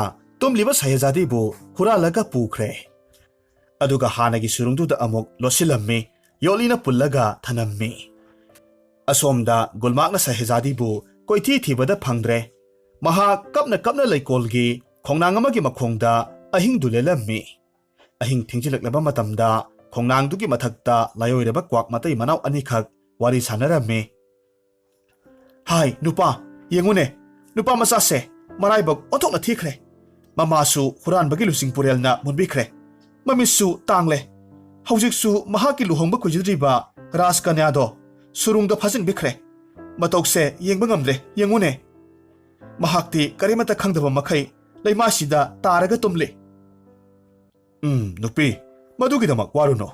Mahaki awaba pumnamak koklaganido. Tasengna mahakse maraibak phaba haibaduni.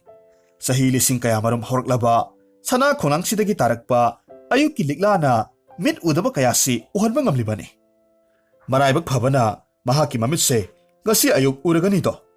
Mamitpu urabadi mahak masa konungda chatlaga huranba ningthoudu mabudi marausing sijinaraga maithiba piba ngamba oisano. Ngasaidagi kwak matai manawna sanariba wari pumnamaksi gulmakna lona munna tahaurammi. Mahakna kwak matai manawbu thamoida thagachai. Masigi matungda nongsu nganthorakle. Tasengbamakni ayuki liklana mamitta hapa matamda gulmak hanagum amuk mamit urakledo. Matungda mahak Arab ki konungda laklammi aduga warol pumnamak liraga makubok ningthouda tamlammi.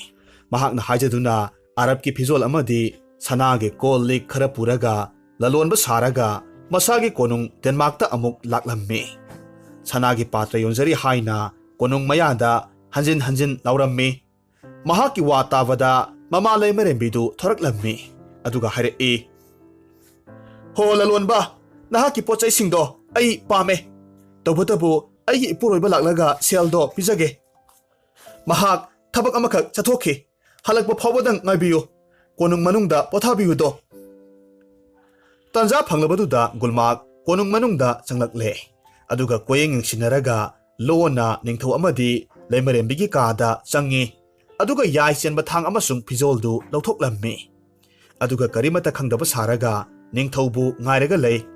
Ngaihak leragadi huranba ningthoudu changlakpa matamda gulmakna mahaki yai thangna huranba ningthoududa nammi. Aduga amuk asumna hairammi. Hai, nabuk phattaba huranba ningthou. Nahakna aibu namthak tawraga mangnaba sinba.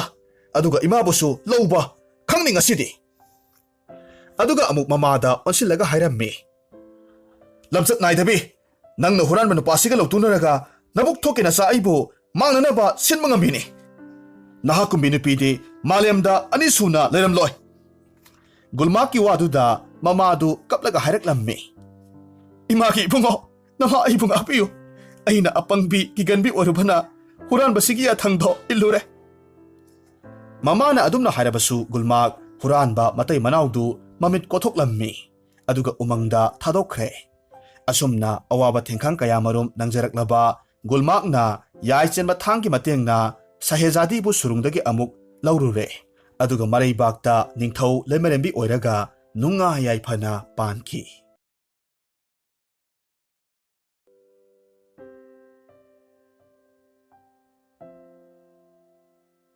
Matamdo kalen thagi yak laubu nungsana yerakpa thani.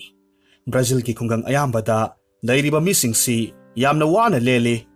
Kalen gi nungsa aduna mi ayamba singsi thabak inkhang chathokpada achouba ising yauba patra loinarami. Chaning thakningba phaunade. Yumda lehoba misingsu leimaida phi tharaga tingthoklaga maisha khangi. Aduga numitna leitharakpa matam haibadi numidang waramgi matamda miyamdu chak ising thonglaga chanarami. Ayuk nungthildi lairadana numidangda phauba omchaknabana mayamdu tharo maro olaga khangnai tumba yade. Asumna wanaba matamsida khungang amagi sidaida naitom poksabi Julia umang taba lambi amagi manakta yumdon pok amada mapa mamaga nungaina leirami. Makhoigi yumdi umang manak nakpana thoine hena sade. Akoibada upal ningthina hawi. Laikol masa masa kharasu Juliana semjai. Makhoigi ingkol amadi sumang thelong yamna marangkai. Maramasina arapada laiba makhoigi mari mata singna Julia hoida kalen thagidamak hek leiba laknai. Julia gi masak matausi asuki matik phajai. Kusu kumen ngaurok ngawi. Adugi sumathakta mahaki nungsiba khonjelni. Makhoigi lamdamduda natana thangnaba laikai kaya marumda phauba Julia gi isaigi sursi maming chatli. Maram asimakna miyamna hainai. Julia haiba nupi masasi laigi magun cheli mahaki khonjel tavada ngauroidaba ahingba achatchata pumnamak sumhatpa ngammi. Tasengnamak Julia isaigi lamda namthabinaba leite. Maram haibabu mahaki laikhidraba mapa pokpa mabokna samudragi iyaidagi phangba masu taretna langba ꯀꯣꯡꯒ꯭ꯔꯦꯡꯒꯤ ꯃꯀꯨꯅ ꯁꯥꯕ ꯏꯁꯩ ꯁꯛꯄꯗ ꯈꯣꯡꯅꯅꯕ ꯖꯟꯇ꯭ꯔ ꯃꯈꯜ ꯑꯃꯈꯛ ꯂꯩꯔꯝꯃꯤ꯫ ꯍꯥꯏꯔꯤꯕ ꯖꯟꯇ꯭ꯔꯁꯤ ꯄꯦꯅꯥꯒꯨꯝꯅ ꯌꯥꯝꯅ ꯏꯪꯅ ꯅꯨꯡꯁꯤꯕ ꯃꯈꯣꯜ ꯊꯣꯛꯏ꯫ ꯃꯇꯝ ꯑꯌꯥꯝꯕꯗ ꯖꯟꯇ꯭ꯔꯁꯤ ꯖꯨꯂꯤꯌꯥꯅ ꯈꯣꯡꯏ, ꯑꯗꯨꯒ ꯃꯍꯥꯛ ꯏꯁꯩ ꯁꯛꯂꯒ ꯂꯩꯀꯣꯜꯗ ꯑꯗꯨꯃꯛ ꯂꯩ꯫ ꯃꯍꯥꯛꯀꯤ ꯏꯁꯩꯒꯤ ꯈꯣꯟꯖꯦꯜꯁꯤ ꯑꯁꯨꯛꯀꯤ ꯃꯇꯤꯛ ꯈꯣꯟꯊꯥꯡ ꯌꯩꯅ ꯆꯠꯂꯝꯃꯤ꯫ ꯎꯃꯪꯒꯤ ꯇꯦꯅꯋꯥ, ꯆꯣꯉꯥ, ꯀꯣꯀꯤꯜ ꯄꯨꯝꯅꯃꯛ ꯃꯅꯥꯛꯇ ꯂꯥꯛꯂꯒ ꯀꯣꯏꯂꯩ ꯂꯩꯔꯒ ꯂꯩꯔꯝꯃꯤ, ꯑꯗꯨꯒ ꯏꯁꯩ ꯇꯥꯅꯕ ꯍꯦꯛ ꯍꯦꯛ ꯄꯥꯏꯔꯛꯂꯝꯃꯤ꯫ ꯑꯁꯨꯝꯅ ꯃꯇꯝ ꯈꯔ ꯍꯧꯈ꯭ꯔꯕꯒꯤ ꯃꯇꯨꯡꯗ ꯃꯦꯔꯥ ꯊꯥ ꯑꯃꯨꯛ ꯆꯪꯂꯛꯂꯦ꯫ ꯀꯥꯂꯦꯟꯒꯤ ꯃꯩꯁꯥꯁꯨ ꯍꯟꯊꯔꯛꯂꯦ꯫ ꯃꯤ ꯑꯌꯥꯝꯕ ꯃꯁꯥ ꯅꯨꯡꯉꯥꯏꯕ, ꯊꯕꯛ ꯀꯟꯅ ꯁꯨꯕ ꯍꯧꯅꯔꯛꯂꯦ꯫ ꯃꯦꯔꯥ ꯊꯥ ꯆꯪꯂꯛꯄ ꯈꯨꯗꯤꯡ ꯂꯝꯗꯝꯗꯨꯒꯤ ꯃꯤꯌꯥꯝꯅ ꯄꯥꯈꯪ ꯂꯩꯁꯥꯕꯤꯁꯤꯡꯇꯒꯤ ꯑꯣꯏꯕ ꯖꯒꯣꯏ ꯑꯃꯗꯤ ꯏꯁꯩꯒꯤ ꯊꯧꯔꯝ, ꯍꯔꯥꯎ ꯀꯨꯝꯍꯩꯒꯤ ꯊꯧꯔꯝ ꯑꯃꯈꯛ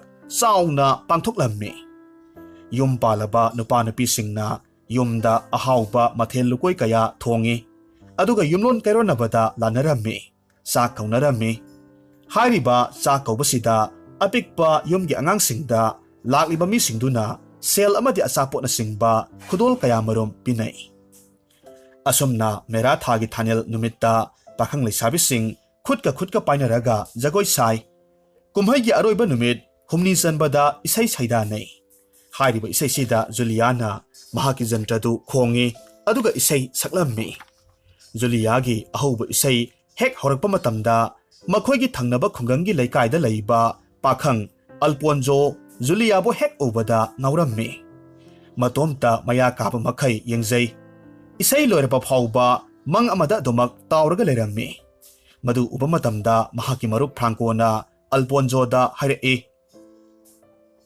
ꯀꯔꯤꯅꯣ ꯏꯇꯥꯎ ꯑꯜꯄꯣꯟꯖꯣ, ꯅꯃꯤꯠ ꯀꯨꯞꯇꯕ ꯃꯈꯩ ꯌꯦꯡꯂꯤꯗꯨꯕꯨ ꯀꯅꯥꯗꯅꯣ? ꯃꯇꯝꯁꯦ ꯊꯦꯡꯂꯕꯅꯤ, ꯌꯨꯝ ꯆꯠꯁꯤ, ꯑꯍꯤꯡꯒꯤ ꯃꯇꯝ ꯑꯣꯏꯔꯕꯅꯤ꯫ ꯐ꯭ꯔꯥꯡꯀꯣꯒꯤ ꯋꯥꯍꯩꯗ ꯑꯜꯄꯣꯟꯖꯣ ꯈꯪꯄ꯭ꯔꯦꯛ ꯈꯪꯉꯤ꯫ ꯃꯍꯥꯛ ꯋꯥꯈꯜ ꯈꯪꯂꯛ ꯂꯥꯛꯏ, ꯑꯗꯨꯒ ꯑꯃꯨꯛ ꯍꯥꯏꯔꯛꯂꯝꯃꯤ, ꯏꯇꯥꯎ, ꯉꯁꯥꯏꯒꯤ ꯏꯁꯩ ꯁꯛꯄꯤꯗꯣ, ꯃꯥꯕꯨ ꯀꯅꯥꯅꯣ? ꯃꯍꯥꯛꯇꯨꯕꯨ ꯇꯁꯦꯡꯅ ꯂꯥꯏꯔꯦꯝꯕꯤꯔꯥ? ꯑꯩ ꯃꯥꯕꯨ ꯎꯕꯗ ꯄꯨꯔꯥ ꯉꯥꯎꯔꯦ꯫ ꯇꯥꯅꯤꯡꯗꯦꯗ ꯏꯕꯣ, ꯅꯨꯄꯤ ꯐꯖꯕ ꯑꯃꯠꯇ ꯍꯦꯛ ꯎꯕ ꯌꯥꯗꯦ꯫ ꯅꯪꯅ ꯉꯥꯎꯗꯕꯁꯦ ꯍꯦꯛ ꯂꯩꯇꯦꯍꯦ꯫ ꯉꯍꯥꯟꯁꯨ ꯑꯃ ꯈꯪꯅꯩ ꯍꯥꯏꯗꯥꯏꯅꯦ? ꯅꯈꯣꯏ ꯅꯁꯛ ꯅꯇꯧ ꯐꯖꯕꯁꯤꯡꯁꯦ ꯅꯃꯤꯠꯇꯤ ꯑꯣꯈꯥꯛꯄ ꯌꯥꯝꯕꯖꯥꯠꯅꯤꯍꯦ꯫ ꯑꯊꯤꯕ ꯑꯩꯈꯣꯏꯒꯤꯁꯨ ꯈꯔ ꯈꯟꯕꯤꯌꯣ꯫ ꯏꯇꯥꯎ, ꯐꯥꯒꯤ ꯅꯠꯇꯦ, ꯑꯗꯨꯛ ꯌꯥꯝꯅ ꯐꯖꯕꯤ, ꯑꯗꯨꯒꯤꯁꯨ ꯃꯊꯛꯇ ꯈꯣꯟꯖꯦꯜꯗꯨꯁꯨ ꯑꯁꯨꯛꯀꯤ ꯃꯇꯤꯛ ꯐꯖꯩ꯫ ꯀꯔꯝꯅ ꯃꯍꯥꯛꯄꯨ ꯈꯪꯅꯅꯤ? ꯏꯇꯥꯎ, ꯑꯩ ꯉꯥꯎꯈ꯭ꯔꯗꯤ ꯅꯪ ꯄꯥꯞ ꯄꯨꯖꯅꯤ꯫ ꯑꯣꯟꯊꯣꯛꯄꯅꯤꯍꯦ ꯏꯇꯥꯎꯁꯤꯗꯤ꯫ ꯅꯠꯇꯦ, ꯅꯍꯥꯛꯄꯨ ꯇꯁꯦꯡꯅ ꯖꯨꯂꯤꯌꯥꯗ ꯉꯥꯎꯈ꯭ꯔꯕꯣ? ꯀꯔꯤ ꯍꯥꯏꯕ? ꯖꯨꯂꯤꯌꯥ ꯍꯥꯏꯕ? ꯑꯁ, ꯃꯃꯤꯡꯁꯤꯁꯨ ꯀꯌꯥꯗ ꯐꯖꯔꯤꯕ! ꯏꯇꯥꯎ, ꯑꯩ ꯃꯥꯕꯨ ꯅꯨꯡꯁꯤꯕꯅ ꯂꯣꯏꯔꯦ꯫ ꯏꯍꯦ ꯏꯇꯥꯎ, ꯑꯗꯨꯃꯥꯏꯅ ꯌꯥꯝꯅ ꯍꯦꯟꯖꯤꯟꯒꯅꯨ꯫ ꯐꯔꯦꯁꯦ, ꯑꯩ ꯃꯥꯒꯤ ꯃꯔꯝꯗ ꯃꯨꯟꯅ ꯈꯪꯉꯤ꯫ ꯃꯥꯁꯦ ꯈꯨꯟꯗꯛꯇꯒꯤꯅꯤ, ꯃꯇꯣꯝꯇ ꯄꯣꯛꯄꯅꯤ꯫ ꯃꯍꯥꯛꯇꯤ ꯏꯁꯩꯒꯤ ꯂꯝꯁꯤꯗ ꯐꯥꯎꯔꯤꯕꯅꯤ꯫ ꯃꯌꯨꯝꯗꯣ ꯑꯩꯈꯣꯏꯒꯤ ꯑꯕꯣꯛꯈꯣꯏꯒ ꯅꯛꯅꯩ꯫ ꯌꯥꯝꯅ ꯆꯝꯖꯕꯤ ꯅꯨꯄꯤ ꯃꯆꯥꯅꯤꯗ꯫ ꯅꯣꯡꯃ ꯀꯣꯏꯊꯣꯛꯂꯨꯁꯦ꯫ ꯑꯗꯣ ꯆꯠꯂꯁꯤ, ꯊꯦꯡꯉꯦ꯫ ꯑꯁꯨꯝꯅ ꯑꯜꯄꯣꯟꯖꯣ ꯑꯃꯗꯤ ꯐ꯭ꯔꯥꯡꯀꯣ ꯃꯌꯨꯝ ꯃꯥꯏꯀꯩ ꯄꯥꯡꯂꯛꯂꯝꯃꯤ꯫ ꯃꯌꯨꯝ ꯌꯧꯔꯒ ꯑꯜꯄꯣꯟꯖꯣꯗꯨ ꯖꯨꯂꯤꯌꯥꯒꯤ ꯋꯥꯈꯜꯗ ꯑꯍꯤꯡ ꯇꯨꯝꯕ ꯌꯥꯔꯝꯗꯦ꯫ ꯃꯌꯨꯝꯒꯤ ꯃꯥꯡꯒꯣꯜꯗ ꯍꯪꯒꯠ ꯍꯟꯗꯥ ꯆꯠꯂꯤ꯫ ꯃꯁꯥꯗꯨꯁꯨ ꯍꯨꯃꯥꯡ ꯀꯥꯡꯉꯤ, ꯃꯇꯣꯝꯇ ꯁꯣꯜꯂꯤ꯫ ꯑꯗꯨꯛ ꯐꯖꯕꯤ ꯅꯨꯄꯤꯗꯨ ꯄꯨꯟꯁꯤꯗ ꯈꯛ ꯎꯈꯤꯗ꯭ꯔꯤ꯫ ꯏꯁꯥꯁꯦ ꯍꯨꯃꯥꯡ ꯌꯥꯝꯅ ꯁꯧꯏ, ꯇꯨꯝꯕꯁꯨ ꯌꯥꯗ꯭ꯔꯦ꯫ ꯎꯃꯪ ꯃꯅꯥꯛꯀꯤ ꯄꯨꯈ꯭ꯔꯤ ꯑꯆꯧꯕꯗꯨꯗ ꯑꯃꯨꯛꯇꯕꯨ ꯏꯔꯨꯖꯊꯣꯛꯂꯨꯈꯤꯒꯦ꯫ ꯑꯁꯨꯝ ꯍꯥꯏꯅ ꯑꯍꯤꯡꯗꯨꯗ ꯎꯃꯪ ꯇꯝꯅ ꯂꯥꯛꯂꯝꯃꯤ, ꯑꯗꯨꯒ ꯄꯨꯈ꯭ꯔꯤ ꯃꯄꯥꯜꯗ ꯃꯐꯤ ꯍꯣꯡꯗꯣꯛꯂꯦ꯫ ꯃꯦꯔꯥ ꯊꯥꯒꯤ ꯊꯥꯖꯅ ꯂꯨꯄꯥ ꯃꯍꯤꯒꯨꯝ ꯏꯔꯪ ꯂꯪꯅ ꯄꯨꯈ꯭ꯔꯤ ꯃꯌꯥꯏꯗꯨꯗ ꯃꯃꯤ ꯇꯥꯔꯤ꯫ ꯊꯥꯕꯜꯒꯤ ꯃꯉꯥꯜ ꯑꯗꯨꯅ ꯑꯌꯨꯛ ꯅꯨꯡꯊꯤꯜꯒꯤ ꯃꯇꯧꯒꯨꯝ ꯎꯃꯪꯗꯨ ꯄꯨꯡꯉꯥꯟ ꯉꯥꯜꯂꯤ꯫ ꯃꯍꯥꯛꯅ ꯄꯨꯈ꯭ꯔꯤꯒꯤ ꯏꯁꯤꯡꯗꯨꯗ ꯍꯦꯛ ꯀꯨꯝꯊꯕꯒꯗꯤ ꯃꯍꯥꯛꯀꯤ ꯅꯥꯀꯣꯡꯗ ꯑꯔꯥꯞꯄꯗ ꯌꯥꯝꯅ ꯅꯤꯛ ꯅꯤꯛ ꯂꯥꯎꯕ ꯅꯨꯡꯁꯤꯕ ꯅꯨꯄꯤ ꯑꯃꯒꯤ ꯈꯣꯟꯖꯦꯜꯗ ꯏꯁꯩ ꯁꯛꯄꯒꯤ ꯃꯈꯣꯜ ꯇꯥꯔꯛꯈꯤ꯫ ꯀꯗꯥꯏꯗꯒꯤ ꯈꯣꯟꯖꯦꯜꯅꯣꯅꯦ? ꯑꯣꯟꯊꯣꯛꯅꯁꯨ ꯐꯖꯈ꯭ꯔꯦꯗ! ꯃꯍꯥꯛꯀꯤ ꯈꯣꯟꯖꯦꯜꯁꯤꯗꯤ ꯑꯩꯒꯤ ꯖꯨꯂꯤꯌꯥꯒꯨꯝ ꯅꯨꯡꯁꯤꯅ꯫ ꯑꯁꯨꯝꯅ ꯃꯍꯥꯛ ꯃꯊꯟꯇ ꯃꯨꯔꯨꯝ ꯃꯨꯔꯨꯝ ꯁꯣꯜꯂꯒ ꯏꯁꯩꯗꯨ ꯇꯥꯅꯕ ꯍꯣꯠꯅꯩ꯫ ꯑꯗꯨꯕꯨ ꯏꯁꯩꯗꯨ ꯑꯗꯨꯃꯛ ꯇꯥꯈꯤꯗ꯭ꯔꯦ꯫ ꯑꯁꯨꯝꯅ ꯏꯔꯨꯖꯊꯣꯛꯄ ꯂꯣꯏꯔꯕꯒꯤ ꯃꯇꯨꯡꯗ ꯃꯌꯨꯝ ꯌꯧꯕꯒ ꯃꯍꯥꯛ ꯑꯗꯨꯃꯛ ꯇꯨꯝꯊꯈ꯭ꯔꯦ꯫ ꯃꯊꯪꯒꯤ ꯅꯨꯃꯤꯠꯅꯤ꯫ ꯑꯜꯄꯣꯟꯖꯣ ꯃꯍꯥꯛꯀꯤ ꯃꯔꯨꯞ ꯐ꯭ꯔꯥꯡꯀꯣꯒꯤ ꯃꯌꯨꯝꯗ ꯂꯥꯛꯂꯒ ꯖꯨꯂꯤꯌꯥ ꯍꯣꯏꯗ ꯆꯠꯂꯨꯁꯤ ꯍꯥꯏꯔꯝꯃꯤ꯫ ꯃꯗꯨꯗ ꯐ꯭ꯔꯥꯡꯀꯣꯅ ꯌꯥꯝꯅ ꯉꯛꯅ ꯈꯨꯝꯃꯤ, ꯍꯩꯃꯥ, ꯏꯇꯥꯎꯁꯤꯗꯤ ꯉꯟꯇꯥꯅ ꯏꯔꯥꯡ ꯐꯔꯦꯗ ꯑꯗꯣ ꯅꯍꯥꯛ ꯁꯥꯎꯔꯅꯨ ꯅꯣꯡ ꯅꯤꯅꯤ ꯂꯩꯔꯒ ꯆꯠꯂꯨꯔꯁꯤ ꯑꯩ ꯉꯁꯤꯗꯤ ꯄꯥꯕꯨꯡꯒ ꯂꯧꯕꯨꯛ ꯆꯠꯀꯗꯕ ꯂꯩ ꯁꯥꯎꯔꯅꯨꯀꯣ ꯏꯇꯥꯎ ꯑꯜꯄꯣꯟꯖꯣꯗꯨ ꯐ꯭ꯔꯥꯡꯀꯣꯅ ꯌꯥꯔꯔꯣꯏ ꯍꯥꯏꯕꯗꯨ ꯈꯪꯂꯕꯗ ꯃꯇꯣꯝꯇ ꯑꯃꯨꯛ ꯊꯣꯔꯛꯂꯦ ꯃꯍꯥꯛ ꯏꯀꯥꯏ ꯏꯀꯤ ꯄꯨꯝꯅꯃꯛ ꯊꯥꯗꯣꯛꯂꯒ ꯐ꯭ꯔꯥꯡꯀꯣ ꯍꯣꯏꯒꯤ ꯃꯕꯣꯛ ꯍꯣꯏꯒꯤ ꯌꯨꯝꯗ ꯂꯥꯛꯂꯝꯃꯤ ꯂꯦꯞꯇꯅ ꯑꯁꯨꯝ ꯂꯥꯛꯄꯅ ꯌꯨꯝꯗꯨ ꯌꯧꯔꯝꯗꯥꯏꯒꯤ ꯃꯇꯝꯗ ꯆꯨꯡ ꯐꯤꯔꯥꯜ ꯆꯥꯔꯕꯤ ꯀꯨꯆꯨ ꯉꯧꯔꯣꯛ ꯉꯧꯕꯤ ꯅꯨꯄꯤ ꯑꯃꯈꯛ ꯆꯠꯂꯤꯕꯗꯨ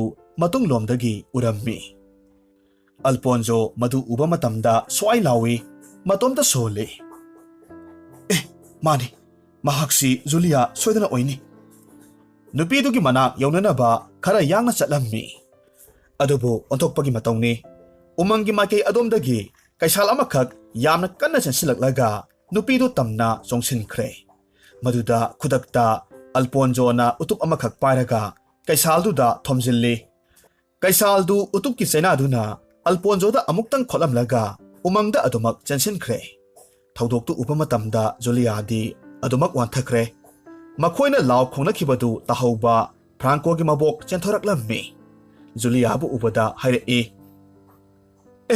ꯃꯁꯤꯗꯤ ꯖꯨꯂꯤꯌꯥꯅꯤꯅꯦ ꯀꯔꯝꯅ ꯋꯥꯟꯊꯈꯤꯕꯅꯣ ꯅꯨꯄꯥ ꯃꯆꯥ ꯅꯍꯥꯛꯄꯨ ꯀꯅꯥꯅꯣ ꯑꯕꯣꯛ ꯑꯩ ꯐ꯭ꯔꯥꯡꯀꯣꯒꯤ ꯃꯔꯨꯞ ꯑꯜꯄꯣꯟꯖꯣꯅꯤ ꯖꯨꯂꯤꯌꯥꯕꯨ ꯀꯩꯁꯥꯜ ꯑꯃꯈꯛꯅ ꯂꯥꯛꯀꯦ ꯇꯧꯕꯅꯤ ꯑꯩꯅ ꯀꯩꯁꯥꯜꯗꯨꯗ ꯎꯇꯨꯞꯅ ꯊꯥꯕꯗꯒꯤ ꯀꯩꯁꯥꯜꯗꯣ ꯑꯗꯨꯃꯛ ꯆꯦꯟꯈ꯭ꯔꯦ ꯑꯁꯨꯝꯅ ꯂꯥꯏꯕꯛ ꯊꯤꯕ ꯊꯧꯗꯣꯛꯁꯦ ꯊꯣꯛꯈꯤꯕꯅꯤ ꯑꯁꯤ ꯍꯥꯏꯔꯒ ꯍꯅꯨꯕꯤꯗꯨꯒ ꯑꯜꯄꯣꯟꯖꯣꯒꯅ ꯉꯥꯏꯍꯥꯛ ꯂꯥꯏꯀꯠꯅꯔꯕꯒꯤ ꯃꯇꯨꯡꯗ ꯖꯨꯂꯤꯌꯥ ꯋꯥꯈꯜ ꯂꯧꯁꯤꯡ ꯑꯃꯨꯛ ꯂꯥꯛꯂꯝꯃꯤ ꯑꯗꯨꯒ ꯑꯜꯄꯣꯟꯖꯣꯕꯨ ꯌꯥꯝꯅ ꯊꯥꯒꯠꯂꯝꯃꯤ ꯂꯣꯏꯅꯅ ꯃꯈꯣꯏꯒꯤ ꯃꯌꯨꯝꯗ ꯆꯠꯂꯨꯁꯤ ꯍꯥꯏꯅꯁꯨ ꯍꯥꯏꯔꯝꯃꯤ ꯖꯨꯂꯤꯌꯥꯅ ꯃꯌꯨꯝ ꯌꯧꯔꯒꯗꯤ ꯃꯍꯥꯛꯄꯨ ꯀꯟꯕꯤꯔꯛꯄꯒꯤ ꯋꯥꯔꯤꯗꯨ ꯃꯄꯥꯕꯨꯡꯗ ꯇꯝꯖꯩ ꯋꯥꯔꯤꯗꯨ ꯇꯥꯔꯕꯒꯤ ꯃꯇꯨꯡꯗ ꯖꯨꯂꯤꯌꯥꯒꯤ ꯃꯃꯥꯅ ꯑꯃꯨꯛ ꯍꯥꯏꯔꯛꯂꯝꯃꯤ ꯏꯆꯥ ꯏꯕꯨꯡꯉꯣ ꯏꯆꯥꯒꯤ ꯂꯃꯟ ꯇꯣꯜꯂꯕꯅꯤ ꯑꯩꯈꯣꯏꯒꯤ ꯏꯆꯥꯅꯨꯄꯤ ꯖꯨꯂꯤꯌꯥꯁꯦ ꯂꯩ ꯍꯦꯛꯄ ꯆꯠꯈꯤꯕꯅꯤ ꯀꯨꯏꯅ ꯍꯜꯂꯛꯃꯟꯗꯦ ꯍꯥꯏꯕꯗꯒꯤ ꯅꯨꯡꯁꯥ ꯊꯤꯔꯝꯕꯅꯤ ꯑꯗꯨꯕꯨ ꯏꯕꯨꯡꯉꯣꯅ ꯏꯆꯥꯕꯨ ꯑꯃꯨꯛ ꯍꯟꯅ ꯄꯣꯛꯄꯤꯔꯦꯗꯣ ꯃꯇꯧ ꯑꯁꯨꯝꯅ ꯅꯨꯃꯤꯠꯇꯨ ꯃꯈꯣꯏ ꯄꯨꯟꯅ ꯑꯍꯥꯎꯕ ꯆꯥꯛꯂꯦꯟ ꯑꯃꯈꯛ ꯆꯥꯃꯤꯟꯅꯔꯝꯃꯤ ꯍꯥꯏꯔꯤꯕ ꯅꯨꯃꯤꯠꯁꯤꯗꯒꯤ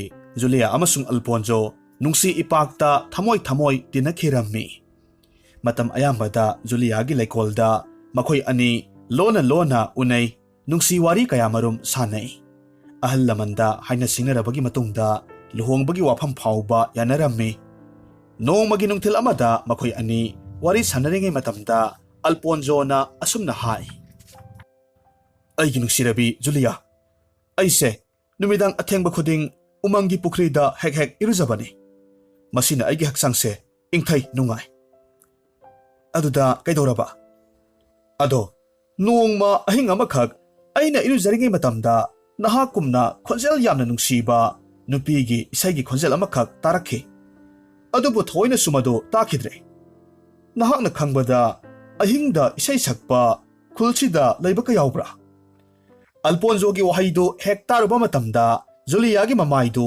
ꯉꯥꯡꯁꯪ ꯉꯥꯡꯁꯤꯜꯂꯤ ꯃꯍꯥꯛ ꯀꯤꯈꯤꯕꯅ ꯃꯁꯥꯗꯨ ꯊꯛ ꯊꯛ ꯅꯤꯛꯏ ꯑꯗꯨꯒ ꯑꯃꯨꯛ ꯍꯥꯏꯔꯛꯂꯝꯃꯤ ꯀꯔꯤꯒꯤꯗꯃꯛ ꯑꯍꯤꯡꯗ ꯎꯃꯪꯒꯤ ꯄꯨꯈ꯭ꯔꯤꯗ ꯆꯠꯂꯤꯕꯅꯣ ꯃꯤ ꯀꯅꯥꯁꯨ ꯑꯍꯤꯡꯗ ꯄꯨꯈ꯭ꯔꯤꯗꯨꯗ ꯆꯪꯅꯗꯕꯅꯤ ꯄꯨꯈ꯭ꯔꯤꯗꯨꯗ ꯆꯪꯂꯨꯕ ꯃꯤꯁꯤꯡꯁꯦ ꯉꯥꯎꯔꯒ ꯆꯠꯂꯤ ꯍꯥꯏꯅꯕꯅꯦ ꯑꯁ ꯃꯥꯅ ꯑꯩꯕꯨ ꯀꯤꯍꯜꯂꯤꯁꯦ ꯌꯦꯡꯉꯣ ꯅꯨꯡꯁꯤꯕꯤ ꯀꯔꯤꯁꯨ ꯇꯧꯔꯣꯏꯌꯦ ꯑꯩꯅ ꯀꯌꯥꯔꯛ ꯄꯨꯈ꯭ꯔꯤꯗꯨꯗ ꯏꯔꯨꯖꯈ꯭ꯔꯕꯅꯤ ꯑꯗꯣ ꯑꯩꯕꯨ ꯍꯧꯖꯤꯛ ꯉꯥꯎꯔꯕ꯭ꯔꯥꯅꯦ ꯉꯥꯎꯏ ꯍꯥꯏꯕ ꯅꯠꯇꯤꯌꯦ ꯑꯩꯒꯤ ꯏꯙꯧꯁꯨ ꯄꯨꯈ꯭ꯔꯤꯗꯨꯗ ꯂꯥꯏ ꯑꯣꯛꯅꯕꯗꯒꯤ ꯂꯩꯈꯤꯗꯕꯅꯤ ꯄꯥꯕꯨꯡꯅ ꯍꯥꯏꯕꯗꯒꯤ ꯑꯩꯁꯨ ꯈꯪꯕꯅꯤ ꯅꯪꯅ ꯑꯗꯨꯝ ꯇꯧꯈ꯭ꯔꯕꯗꯤ ꯑꯩꯗꯤ ꯃꯥꯡꯖꯔꯦ ꯑꯁꯨꯝ ꯍꯥꯏꯅ ꯖꯨꯂꯤꯌꯥꯒꯤ ꯃꯃꯤꯠꯇꯒꯤ ꯃꯄꯤ ꯂꯦꯞꯇꯅ ꯆꯤꯟꯊꯔꯛꯂꯝꯃꯤ ꯑꯜꯄꯣꯟꯖꯣ ꯖꯨꯂꯤꯌꯥꯅ ꯀꯞꯄꯗꯨ ꯎꯕ ꯃꯇꯝꯗ ꯍꯥꯏꯔꯛꯏ ꯍꯦ ꯑꯉꯥꯎꯕꯤ ꯑꯗꯨꯝꯅ ꯀꯞꯀꯅꯨ ꯑꯩ ꯅꯨꯡꯉꯥꯏꯇꯦꯁꯦ ꯐꯔꯦ ꯄꯨꯈ꯭ꯔꯤꯗꯨꯗ ꯑꯩ ꯁꯨꯡꯆꯠ ꯍꯦꯛ ꯆꯠꯂꯔꯣꯏꯁꯦ ꯌꯥꯔꯕ꯭ꯔꯥ ꯑꯁꯨꯝꯅ ꯃꯈꯣꯏꯅꯤ ꯉꯥꯏꯍꯥꯛ ꯋꯥꯔꯤ ꯁꯥꯟꯅꯔꯕꯒꯤ ꯃꯇꯨꯡꯗ ꯖꯨꯂꯤꯌꯥꯗꯨ ꯃꯊ꯭ꯋꯥꯏ ꯋꯥꯅ ꯃꯌꯨꯝꯗ ꯆꯪꯈ꯭ꯔꯦ ꯅꯣꯡꯃ ꯅꯤꯅꯤꯗꯤ ꯑꯜꯄꯣꯟꯖꯣ ꯄꯨꯈ꯭ꯔꯤꯗꯨꯗ ꯆꯠꯂꯝꯗꯦ ꯑꯗꯨꯕꯨ ꯃꯍꯥꯛ ꯑꯍꯤꯡꯗ ꯏꯔꯨꯖꯕ ꯍꯩꯅꯈꯤꯕꯅ ꯃꯔꯝ ꯑꯣꯏꯔꯒ ꯇꯨꯝꯕꯗꯤ ꯁꯨꯛꯌꯥ ꯌꯥꯔꯝꯗꯦ ꯅꯣꯡꯃꯒꯤ ꯑꯍꯤꯡ ꯑꯃꯈꯛ ꯃꯍꯥꯛ ꯏꯔꯨꯖꯅꯕꯒꯤꯗꯃꯛ ꯎꯃꯪꯒꯤ ꯄꯨꯈ꯭ꯔꯤꯗꯨꯗ ꯂꯥꯛꯂꯝꯃꯤ ꯍꯥꯟꯅꯒꯨꯝꯅ ꯃꯍꯥꯛ ꯃꯐꯤ ꯍꯣꯡꯗꯣꯛꯂꯕꯒꯤ ꯃꯇꯨꯡꯗ ꯄꯨꯈ꯭ꯔꯤꯗꯨꯗ ꯅꯨꯡꯉꯥꯏꯅ ꯏꯔꯨꯖꯔꯝꯃꯤ ꯃꯇꯝꯗꯨꯗ ꯑꯇꯤꯌꯥ ꯃꯀꯣꯏꯗ ꯊꯥꯕꯜꯒꯤ ꯃꯉꯥꯜꯅ ꯏꯔꯪ ꯂꯪꯉꯤ ꯏꯔꯨꯖꯕ ꯂꯣꯏꯔꯝꯗꯥꯏꯒꯤ ꯃꯇꯝꯗ ꯃꯍꯥꯛꯅ ꯇꯥꯈꯤꯕ ꯅꯨꯡꯁꯤꯕ ꯏꯁꯩꯗꯨ ꯈꯔ ꯑꯃꯨꯛ ꯅꯛꯅ ꯇꯥꯔꯛꯂꯝꯃꯤ꯫ ꯃꯍꯥꯛ ꯃꯁꯥꯗꯨ ꯁ꯭ꯋꯥꯏ ꯂꯥꯎꯏ, ꯃꯁꯥꯒꯤ ꯃꯤꯍꯨꯜ ꯆꯣꯡꯕ ꯍꯦꯟꯒꯠꯂꯛꯈꯤ, ꯃꯊꯟꯇ ꯅꯤꯡꯁꯤꯡꯂꯛꯈꯤ ꯖꯨꯂꯤꯌꯥꯒꯤ ꯋꯥꯍꯩꯁꯤꯡꯗꯣ꯫ ꯑꯍꯤꯡꯗ ꯀꯔꯤꯒꯤ ꯄꯨꯈ꯭ꯔꯤꯗ ꯆꯠꯂꯤꯕꯅꯣ, ꯄꯨꯈ꯭ꯔꯤꯗꯨꯗ ꯆꯠꯂꯨꯕ ꯃꯤ ꯈꯨꯗꯤꯡꯃꯛ ꯉꯥꯎꯔꯒ ꯆꯠꯂꯤ ꯍꯥꯏꯅꯕꯅꯤ ꯍꯥꯏꯕ ꯋꯥꯍꯩꯁꯤꯡꯗꯨ ꯅꯤꯡꯁꯤꯡꯂꯛꯂꯝꯃꯤ꯫ ꯑꯜꯐꯣꯟꯖꯣ ꯌꯥꯝꯅ ꯊꯨꯅ ꯄꯨꯈ꯭ꯔꯤ ꯃꯄꯥꯜꯗ ꯀꯥꯈꯠꯂꯤ, ꯃꯐꯤ ꯁꯦꯠꯂꯒ ꯆꯠꯀꯦ ꯇꯧꯏ꯫ ꯃꯇꯝꯗꯨꯗ ꯄꯨꯈ꯭ꯔꯤꯗꯨꯗꯒꯤ ꯈꯣꯟꯖꯦꯜ ꯑꯃꯈꯛꯅ ꯌꯥꯝꯅ ꯅꯨꯡꯁꯤꯅ ꯑꯜꯐꯣꯟꯖꯣ ꯍꯥꯏꯅ ꯀꯧꯔꯛꯂꯝꯃꯤ꯫ ꯃꯁꯤꯗꯒꯤꯗꯤ ꯃꯍꯥꯛ ꯌꯥꯝꯅ ꯊꯨꯅ ꯆꯦꯜꯂꯛꯈꯤ, ꯑꯗꯨꯕꯨ ꯈꯣꯟꯖꯦꯜꯗꯨ ꯃꯍꯥꯛꯀꯤ ꯃꯅꯥꯀꯣꯡꯗ ꯍꯟꯅ ꯍꯟꯅ ꯇꯥꯔꯝꯃꯤ꯫ ꯁꯤꯔꯒꯁꯤ ꯆꯪꯂꯒ ꯆꯪ ꯍꯥꯏꯗꯅ ꯃꯍꯥꯛ ꯃꯃꯥꯏꯗꯨ ꯆꯦꯟꯅ ꯆꯦꯟꯅ ꯄꯨꯈ꯭ꯔꯤꯗꯨꯗ ꯂꯥꯞꯇꯛꯅ ꯌꯦꯡꯉꯤ꯫ ꯍꯧꯖꯤꯛꯇꯤ ꯎꯔꯦ, ꯄꯨꯈ꯭ꯔꯤꯗꯨꯒꯤ ꯃꯌꯥꯏꯃꯛꯇꯗ ꯁꯅꯥ ꯃꯆꯨꯒꯤ ꯃꯁꯝ ꯄꯥꯟꯕꯤ, ꯃꯁꯛ ꯃꯇꯧ ꯐꯖꯈ꯭ꯔꯕꯤ ꯅꯨꯄꯤ ꯑꯃꯈꯛꯅ ꯃꯍꯥꯛꯄꯨ ꯃꯈꯨꯠ ꯈꯠꯂꯒ ꯀꯧꯔꯤꯕꯗꯣ꯫ ꯑꯜꯐꯣꯟꯖꯣ ꯃꯗꯨ ꯃꯈꯥ ꯇꯥꯅ ꯌꯦꯡꯗ ꯃꯌꯨꯝ ꯌꯧꯅꯅꯕ ꯑꯗꯨꯃꯛ ꯆꯦꯜꯂꯛꯂꯦ, ꯑꯗꯨꯒ ꯊꯣꯡꯗꯨ ꯘꯝ ꯊꯤꯡꯖꯤꯜꯂꯤ꯫ ꯑꯗꯨꯒ ꯃꯍꯥꯛ ꯃꯁꯥꯒꯤ ꯐꯃꯨꯡꯗ ꯇꯨꯝꯃꯤ, ꯑꯗꯨꯕꯨ ꯃꯍꯥꯛꯀꯤ ꯃꯅꯥꯀꯣꯡꯗ ꯅꯨꯄꯤꯗꯨꯅ ꯀꯧꯕꯗꯨꯗꯤ ꯍꯟꯖꯤꯟ ꯍꯟꯖꯤꯟ ꯇꯥꯔꯝꯃꯤ꯫ ꯑꯁꯨꯝꯅ ꯑꯍꯤꯡꯗꯨꯃ ꯌꯥꯝꯅ ꯋꯥꯅ ꯍꯧꯈꯤ꯫ ꯑꯜꯐꯣꯟꯖꯣ ꯅꯣꯡ ꯅꯤꯅꯤ ꯂꯩꯔꯒ ꯖꯨꯂꯤꯌꯥ ꯑꯃꯨꯛ ꯎꯅꯕ ꯂꯥꯛꯂꯝꯃꯤ꯫ ꯃꯍꯥꯛꯅ ꯖꯨꯂꯤꯌꯥꯗ ꯍꯪꯉꯤ, ꯑꯩꯒꯤ ꯅꯨꯡꯁꯤꯕꯤ ꯖꯨꯂꯤ, ꯅꯍꯥꯛꯅ ꯅꯣꯡꯃ ꯍꯥꯏꯈꯤꯕ ꯎꯃꯪꯒꯤ ꯄꯨꯈ꯭ꯔꯤꯗꯣ, ꯃꯗꯨꯒꯤ ꯃꯔꯝꯗ ꯈꯔ ꯍꯥꯏꯌꯨ ꯇꯥꯁꯤ꯫ ꯄꯨꯈ꯭ꯔꯤꯗꯨ ꯄꯜꯂꯛꯄꯗꯨꯗ ꯖꯨꯂꯤꯌꯥ ꯃꯊ꯭ꯋꯥꯏ ꯋꯥꯔꯝꯃꯤ, ꯑꯗꯨꯕꯨ ꯐꯥꯊꯔꯒ ꯑꯃꯨꯛ ꯇꯞꯅ ꯍꯥꯏꯔꯛꯏ, ꯄꯨꯈ꯭ꯔꯤꯗꯨꯗ ꯌꯥꯝꯅ ꯃꯔꯥꯏꯕꯛ ꯊꯤꯕꯤ ꯍꯦꯂꯣꯏ ꯑꯃꯈꯛ ꯂꯩꯕꯅꯤ꯫ ꯃꯍꯥꯛꯀꯤ ꯃꯃꯤꯡ ꯌꯥꯔꯥ ꯀꯧꯏ꯫ ꯃꯇꯝꯗꯣ ꯑꯩꯒꯤ ꯄꯥꯕꯨꯡ ꯄꯣꯛꯇ꯭ꯔꯤꯉꯩꯒꯤ ꯃꯇꯝꯗ ꯑꯕꯣꯛꯅ ꯊꯦꯡꯅꯍꯧꯕꯅꯤ꯫ ꯑꯩꯒꯤ ꯑꯕꯣꯛꯇꯣ ꯃꯇꯝ ꯑꯃꯗ ꯌꯥꯝꯅ ꯐꯖꯕꯤ ꯏꯁꯩ ꯁꯛꯄꯤ ꯑꯣꯏꯔꯝꯃꯤ ꯍꯥꯏ꯫ ꯑꯕꯣꯛꯀꯤ ꯐꯖꯕ ꯁꯩꯁꯛꯁꯤꯗ ꯌꯥꯔꯥꯒ ꯈꯪꯅꯖꯕ ꯍꯦꯂꯣꯏ ꯄꯥꯈꯪꯗꯣ ꯉꯥꯎꯈꯤꯕꯅꯤ꯫ ꯃꯍꯥꯛꯅ ꯑꯕꯣꯛꯄꯨ ꯀꯣꯏꯇꯥꯟ ꯇꯥꯟꯅꯔꯝꯃꯤ꯫ ꯃꯇꯝꯁꯤꯗ ꯑꯕꯣꯛꯇꯣ ꯑꯉꯥꯎꯕꯤꯒꯨꯝ ꯂꯩꯈꯤ ꯍꯥꯏꯅꯩ꯫ ꯃꯔꯝ ꯑꯁꯤꯅ ꯑꯕꯣꯛꯄꯨ ꯀꯟꯅꯕꯒꯤꯗꯃꯛ ꯍꯦꯂꯣꯏ ꯄꯥꯈꯪꯗꯣ ꯑꯕꯣꯛꯀꯤ ꯄꯥꯕꯨꯡ ꯏꯙꯧ ꯄꯨꯔꯦꯜꯅ ꯍꯤ ꯌꯥꯏ ꯊꯥꯔꯒ ꯃꯊ꯭ꯋꯥꯏ ꯂꯧꯈꯤ꯫ ꯍꯦꯂꯣꯏ ꯄꯥꯈꯪꯗꯣ ꯃꯥꯡꯈ꯭ꯔꯕꯗꯨꯗ ꯃꯍꯥꯛꯀ ꯅꯨꯡꯁꯤꯅꯖꯕꯤ ꯌꯥꯔꯥꯅ ꯃꯨꯛꯇꯤ ꯐꯪꯕ ꯉꯝꯗꯕꯗꯒꯤ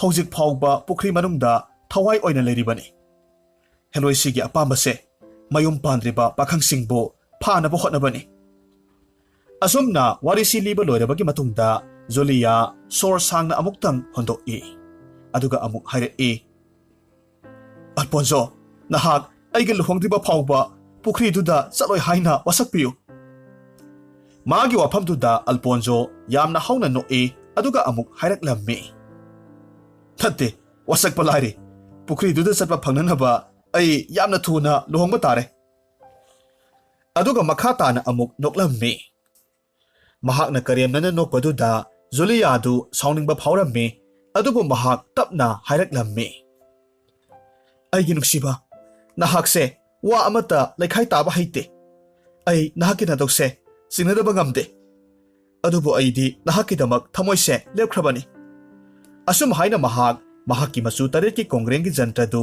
ꯂꯧꯊꯣꯔꯛꯂꯒ ꯑꯜꯐꯣꯟꯖꯣꯗ ꯄꯤꯔꯝꯃꯤ, ꯑꯗꯨꯒ ꯑꯃꯨꯛ ꯃꯍꯥꯛꯅ ꯃꯈꯥ ꯇꯥꯔꯛꯏ, ꯑꯩ ꯈꯪꯏ, ꯌꯥꯔꯥꯅ ꯅꯍꯥꯛꯄꯨ ꯃꯇꯝ ꯆꯨꯞꯄꯗ ꯁꯦꯟꯅꯕ ꯍꯧꯔꯛꯂꯅꯤ ꯍꯥꯏꯕꯁꯦ ꯑꯩ ꯈꯪꯏ꯫ ꯇꯧꯕꯇꯕꯨ ꯃꯍꯥꯛꯀꯤ ꯈꯣꯟꯖꯦꯜꯗꯣ ꯅꯍꯥꯛꯅ ꯇꯥꯗ꯭ꯔꯕꯗꯤ ꯃꯍꯥꯛꯅ ꯅꯍꯥꯛꯄꯨ ꯈꯨꯗꯨꯝ ꯆꯟꯕ ꯑꯣꯏꯊꯣꯛꯂꯣꯏ꯫ ꯀꯔꯤꯒꯨꯝꯕ ꯃꯍꯥꯛꯅ ꯃꯍꯥꯛꯀꯤ ꯏꯁꯩꯗꯣ ꯁꯛꯂꯛꯄ ꯈꯨꯗꯤꯡꯒꯤ ꯅꯍꯥꯛ ꯑꯩꯅ ꯄꯤꯔꯤꯕ ꯖꯟꯇ꯭ꯔꯁꯦ ꯈꯣꯡꯕꯤꯌꯨ꯫ ꯑꯁꯨꯝꯅ ꯅꯨꯃꯤꯠꯇꯨ ꯖꯨꯂꯤꯌꯥ ꯃꯊ꯭ꯋꯥꯏ ꯅꯨꯡꯉꯥꯏꯇ ꯃꯌꯨꯝꯗ ꯆꯪꯈ꯭ꯔꯦ꯫ ꯅꯨꯃꯤꯠ ꯑꯗꯨꯒꯤ ꯑꯍꯤꯡꯗꯨ ꯑꯜꯐꯣꯟꯖꯣ ꯄꯨꯈ꯭ꯔꯤꯗꯨꯅ ꯆꯤꯡꯁꯤꯟꯕꯒꯨꯝ ꯌꯥꯝꯅ ꯆꯠꯅꯤꯡꯕ ꯐꯥꯎꯔꯝꯃꯤ꯫ ꯃꯍꯥꯛ ꯆꯠꯇꯅꯕ ꯐꯅ ꯀꯟꯅ ꯍꯣꯠꯅꯩ, ꯑꯗꯨꯕꯨ ꯃꯁꯥꯗꯨ ꯈꯪꯅꯤꯡꯕ ꯍꯦꯟꯒꯠꯂꯛꯂꯝꯃꯤ꯫ ꯃꯃꯩꯊꯪꯗ ꯄꯨꯈ꯭ꯔꯤꯗꯨ ꯇꯝꯅ ꯃꯆꯨ 8ꯀꯤ ꯀꯣꯡꯒ꯭ꯔꯦꯡꯒꯤ ꯖꯟꯇ꯭ꯔ ꯑꯃꯁꯨꯡ ꯈꯨꯠꯂꯥꯏ ꯑꯃꯈꯛ ꯄꯥꯏꯔꯒ ꯎꯃꯪꯗꯨ ꯇꯝꯅ ꯂꯥꯛꯂꯝꯃꯤ꯫ ꯄꯨꯈ꯭ꯔꯤ ꯃꯄꯥꯜꯗ ꯃꯐꯤ ꯍꯣꯡꯗꯣꯛꯏ, ꯑꯗꯨꯒ ꯃꯍꯥꯛ ꯏꯔꯨꯖꯅꯕꯒꯤꯗꯃꯛ ꯀꯨꯝꯊꯩ꯫ ꯑꯇꯤꯌꯥ ꯃꯀꯣꯏꯗ ꯊꯥꯖꯅ ꯏꯔꯪ ꯂꯪꯅ ꯊꯣꯔꯛꯂꯔꯦ꯫ ꯊꯥꯖꯒꯤ ꯃꯉꯥꯜꯅ ꯄꯨꯈ꯭ꯔꯤ ꯃꯌꯥꯏꯗ ꯏꯀꯣꯏ ꯀꯣꯏꯅ ꯃꯃꯤ ꯇꯥꯔꯤ꯫ ꯄꯨꯈ꯭ꯔꯤꯒꯤ ꯅꯥꯀꯜꯗ ꯍꯧꯔꯤꯕ ꯈꯣꯡꯅꯥꯡ ꯄꯥꯝꯕꯤꯗꯨꯗꯒꯤ ꯎꯆꯦꯛ ꯀꯌꯥꯃꯔꯨꯝ ꯂꯥꯛꯅ ꯂꯥꯛꯅ ꯈꯣꯡꯏ꯫ ꯃꯇꯧꯁꯤꯗ ꯃꯍꯥꯛ ꯌꯥꯝꯅ ꯉꯛꯅ ꯀꯣꯏꯔꯩ ꯂꯩꯔꯒ ꯌꯦꯡꯏ, ꯑꯗꯨꯒ ꯃꯍꯥꯛ ꯌꯥꯝꯅ ꯀꯟꯅ ꯂꯥꯎꯔꯝꯃꯤ, ꯑꯗꯨꯕꯨ ꯀꯅꯥꯃꯠꯇꯗꯤ ꯂꯩꯕꯒꯤ ꯁꯥꯃꯤꯟ ꯐꯪꯗꯦ꯫ ꯉꯥꯏꯍꯥꯛ ꯂꯩꯔꯒ ꯑꯃꯨꯛ ꯈꯣꯡꯅꯥꯡ ꯃꯈꯣꯡꯗꯒꯤ Alponzo haina kaurakhi. Alponzo khonjel lakpa maikai adom tamna mahaki khulaidu langsilli. Ngaihakti umangdu isik-sik-i. Ngaihak lairagadi nupigi khonjelda isaidu amuk saklakhi. Alponzo masa pumba ipa phajinbagum phaurak-i. Khonjelduna mahakpu iyaida chingthabagum phauraklammi. Masa pumba mangum wakhal mangkhibagum tawi.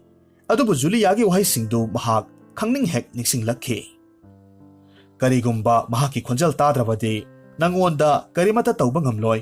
Aigi masu taret langba jantrasi khongo haibadu ningsinglakhi. Alponzo yamna wana jantradu khongnanaba pukri mapalda makhut lami. Aduga mahak madu khongi. Jantradu sur kayaga loinaraga khongba horaklabada Helloi yaragi thawaidu taba ngamdabadagi yamna hauna kappa horakhi. Aduga haire-i. Alponzo, nahak na mai pakle. Ay amuk nangonda yetlaro. Ay ngasidagidi mapugi nahakta chatlage. Asumna hairamlaga yamna arangba mangal amaga loinana sanama sugi samlang panbi ningthibi nupi amakhak thoraklammi. Aduga nokphet tawramlaga thajagi mangalda atiya tamna manil olaga lesilakta adumak tinkhre.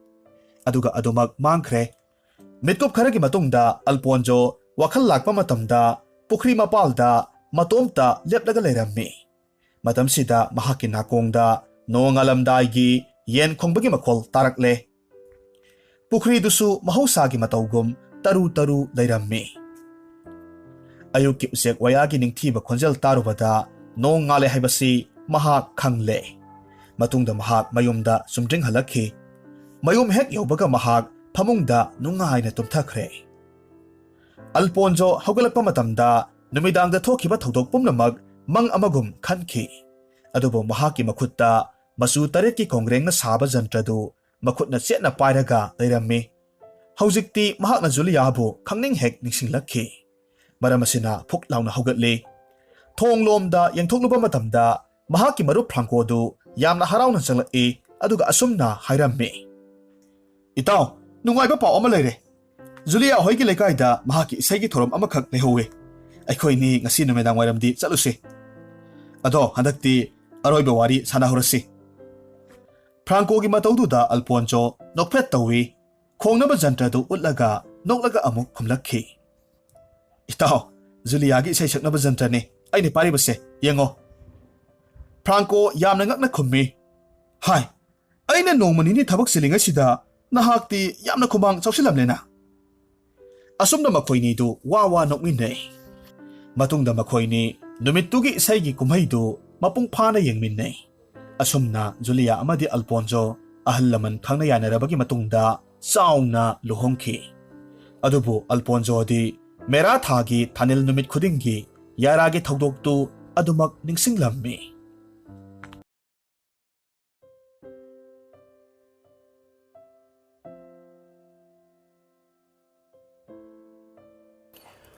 France ki arapa khungang amada sel yamna paiba lalonba matai manaw makhoi ani khak leirammi.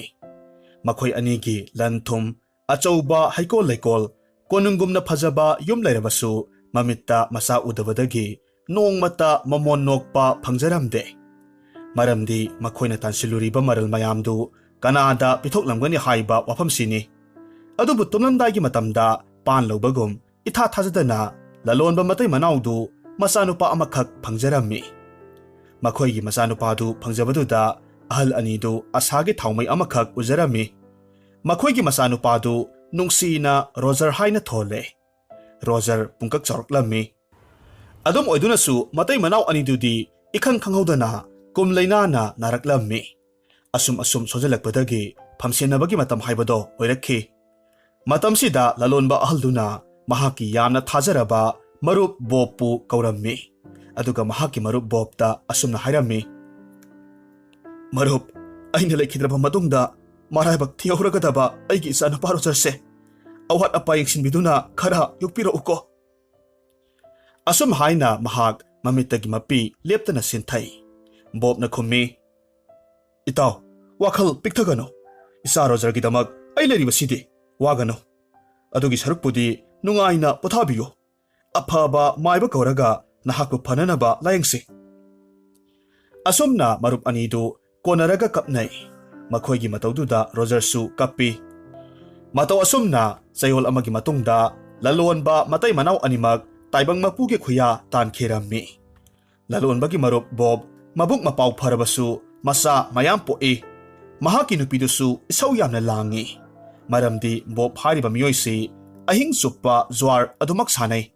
Asumna kena mauna lejarakpa Rozerdu imungduda yamna wana punsi lenba haurakhi. Mapa mamana thambiramba mahaki maral mathum pumnamaksu Bob na zwarda loinamak thadokre. Maral mathum losinkhrabaduda imungduda Rozerbu ayopa mini haidana sai thangba hauraklammi. Pumnamak oidunasu Bob nadi Rozerbu yamna nungsina taubi.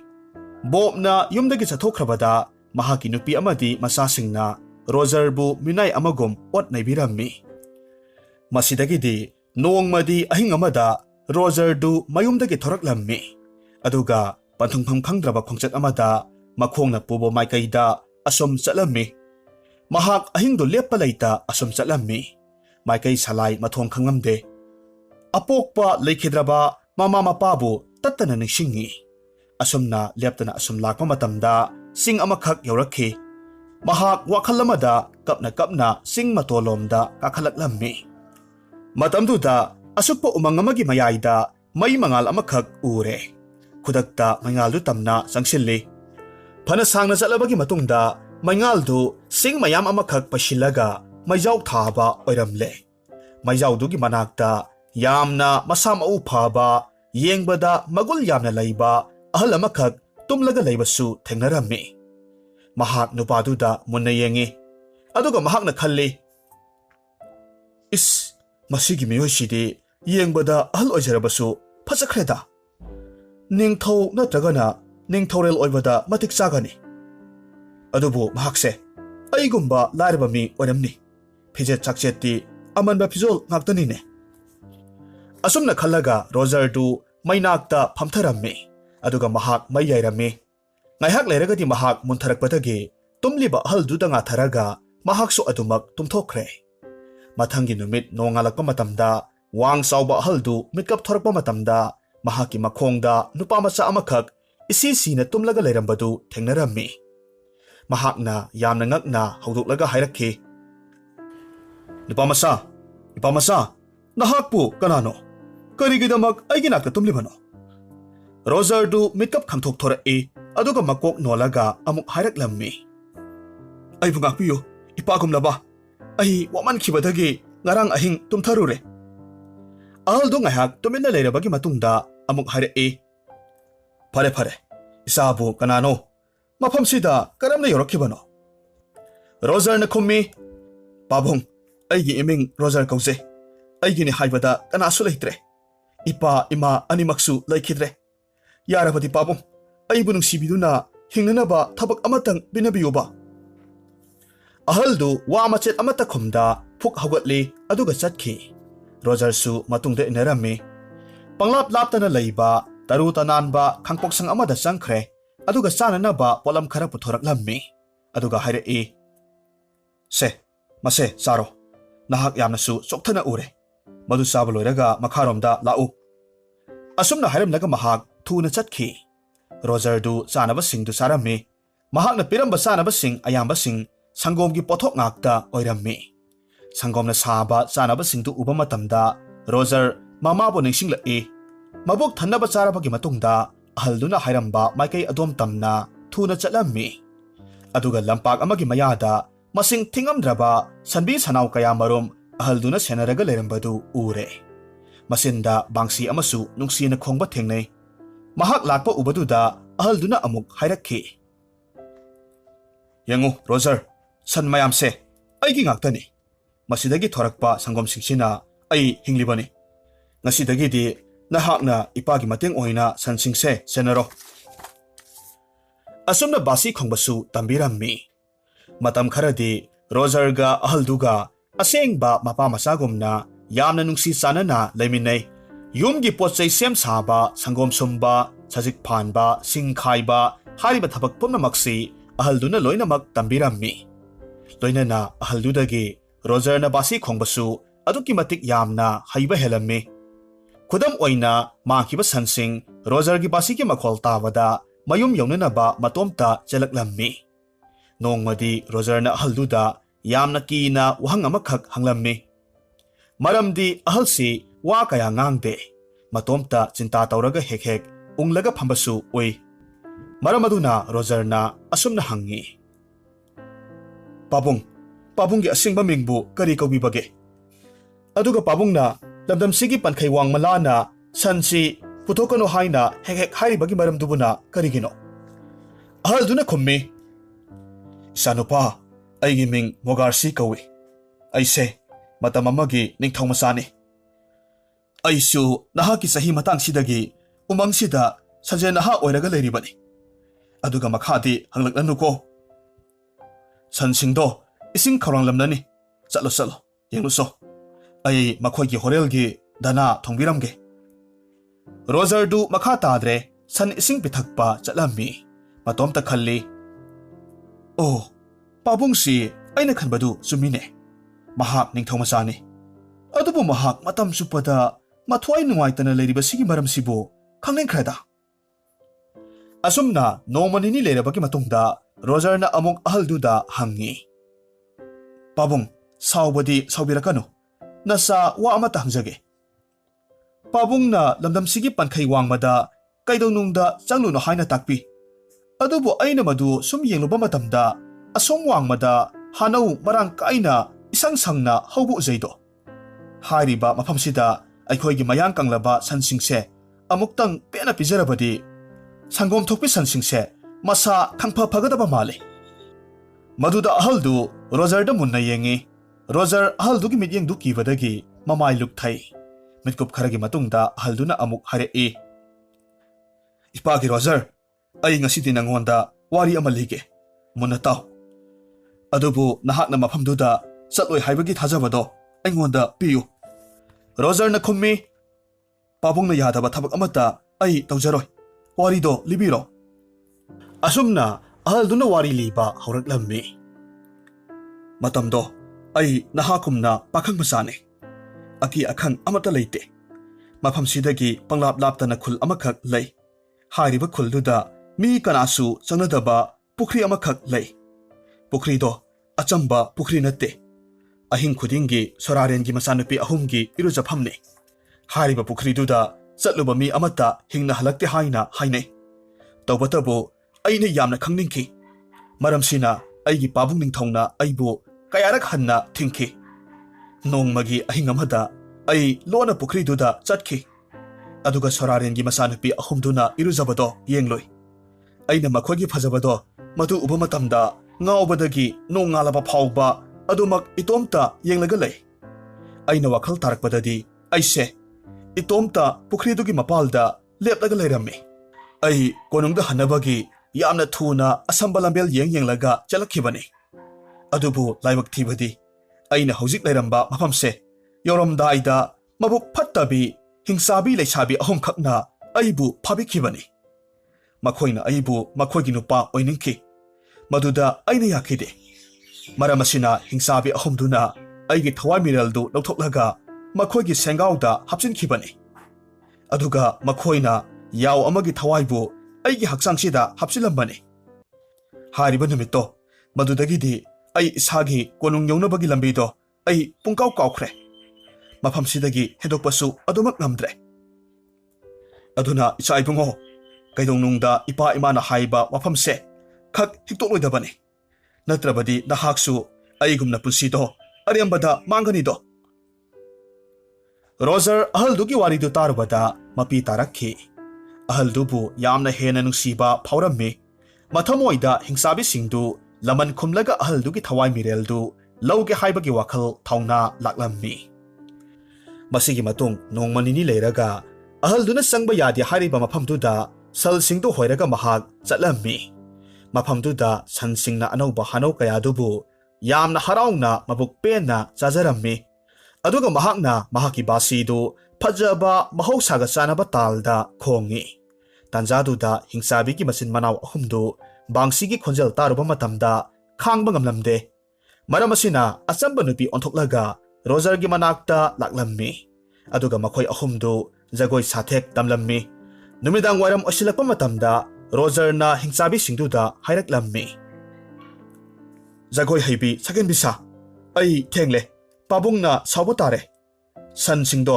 hoiraga chatkhage hingchabi singduna khummi he angang aikhoina nangbu hatokpa yabane adubu aikhoi nangi bangsigi sursida pungaw ngawre maramsina hayengsu pungphamsida chapchana lakadabane natrabadi nakhoigi napana sado aikhoina loisingani khango makhoigi wafamduda Rozer du karemnaraga khummi hoida nungtigi bu lakpigene noida soino asumna Rozer sansingdu mabuk thanna pijarabagi matungda mayumda amuk halakhi mathangi ayukta sansingdu hanadagi saruk tara hena sangom thoklammi maramasina ahaldu yamna ngaklammi adubu maramdi mahak khanglamde asumna numit khudingi Rozer na sansingdu hingchabigi lampakta hano pijarammi aduga hingchabi singna mahaki bangsigi makholda jagoi sarammi nongmadi asum tho haiduna tambadagi Rozer na basi khongligi matamda basi du makhutagi takhi tanjaduda hingchabi amana jagoi chongbaduda soibadagi bangsi du da netpadagi bangsi du kaithokre thawongduda hingchabi du yamna ikairammi khudakta Rozer na yamna saungna hairakhi karino torsibo bangsi su lemna khonganba thugaibasu thugaibire nakhoi mo hauna khangdaba malemsida leiramloi ikai thabisa sawino aikhoi lankhre adubu aikhoi nahaki bangsigi mamaldo soidanamak singjage nasin ama pale haidana khumbase hingchabi nakhoina khara khit mahelle aigi bangsido asamba bangsi natte sahi tara suraba wana sabane se sauranoba nahak saurano aikhoi lankhre aduga sahi tara suba bangsi wa pambido aikhoi gi lekolda ama hauriye madu yalaga sabiyo o phare adudi aikhoi housingmak mafamduda yinglurasi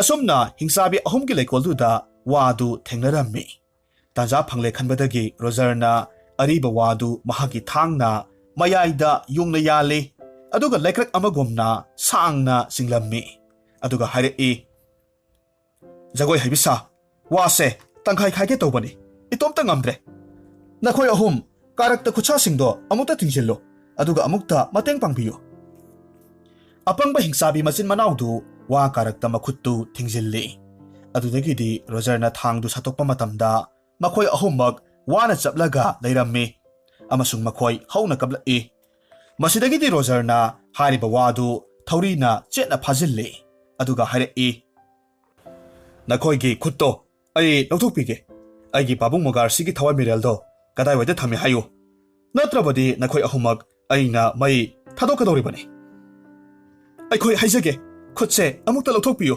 yamna nare hai hingchabi noinabu minungsi leibro hana hayo kadai waida lei nang yamna thajadam male tu adagi khangpok sangse masigi phaklangda sengaw amakhak yalibase masida yawbane horen nahakna mogar sigi maya kathuklaga sengawse mayada haithau hojikti aikhoibu thadokpiro tumileyu phatabisa hayang phawbu ngairamo ai chumbra chumdabra haibado yinglukhige asumna haramlaga numit taraklaba kanda sansingdu hoiraga amuk mayumda laklammi ahaldudi thawmai amakhak pairaga yamna sauna mahakpu ngairaga leirammi karino asuk thenglaba phawba nahakpu kadai waida leirubage nangna adum tawraga napa aina waram loi khanbro nahak hayengdagidi yumda lengda layo ai sansingdo senarage ahaldu saure khanglabada Rozer nungsina khummi pabung ngasi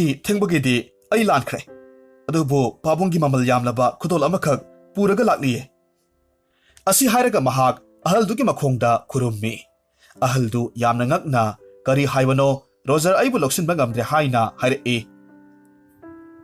pabung sindo nongthakta yenglaga laungna kathokpiyo ahaldusu masana haibadumak tawre Rozer na ahaldugi makhanauda sengaududagi haitharammi ngaihak leiragadi ahaldugi sindagi yawge thawaidu paithokre aduga asengba mogarsigi thawai mireldu masamakta chongsinki masigi matung ngaihak leiragadi ꯃꯣꯒꯥꯔꯁꯤ ꯌꯥꯝꯅ ꯍꯧꯅ ꯅꯣꯛꯂꯛꯏ ꯑꯗꯨꯒ ꯍꯥꯏꯔꯛꯈꯤ, ꯏꯄꯥ ꯄꯦꯜꯂꯦ Roger, ꯅꯍꯥꯛꯄꯨ ꯀꯔꯤꯅ ꯂꯃꯟ ꯁꯤꯡꯒꯅꯤ?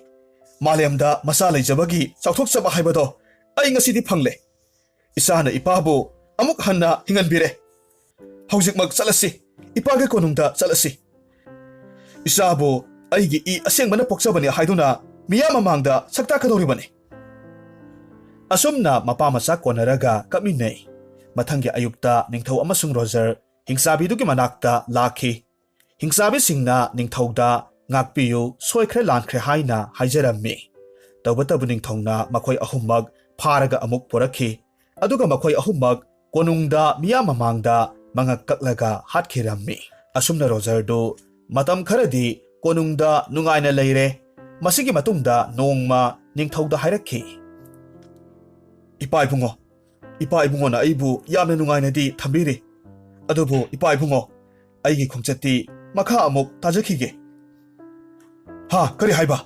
ꯅꯍꯥꯛꯄꯨ ꯑꯩ ꯊꯥꯗꯣꯛꯂꯒ ꯆꯠꯂꯒꯦ ꯍꯥꯏꯕ꯭ꯔꯣ? ꯃꯗꯨ ꯌꯥꯔꯣꯏ꯫ ꯑꯩꯗꯤ ꯌꯨꯝꯁꯨ ꯄꯥꯟꯗ꯭ꯔꯕꯅꯤ꯫ ꯏꯆꯥ ꯅꯠꯇꯅ ꯑꯩꯒꯤ ꯈꯨꯕꯝ ꯀꯅꯥꯗ ꯁꯤꯟꯅꯅꯤ?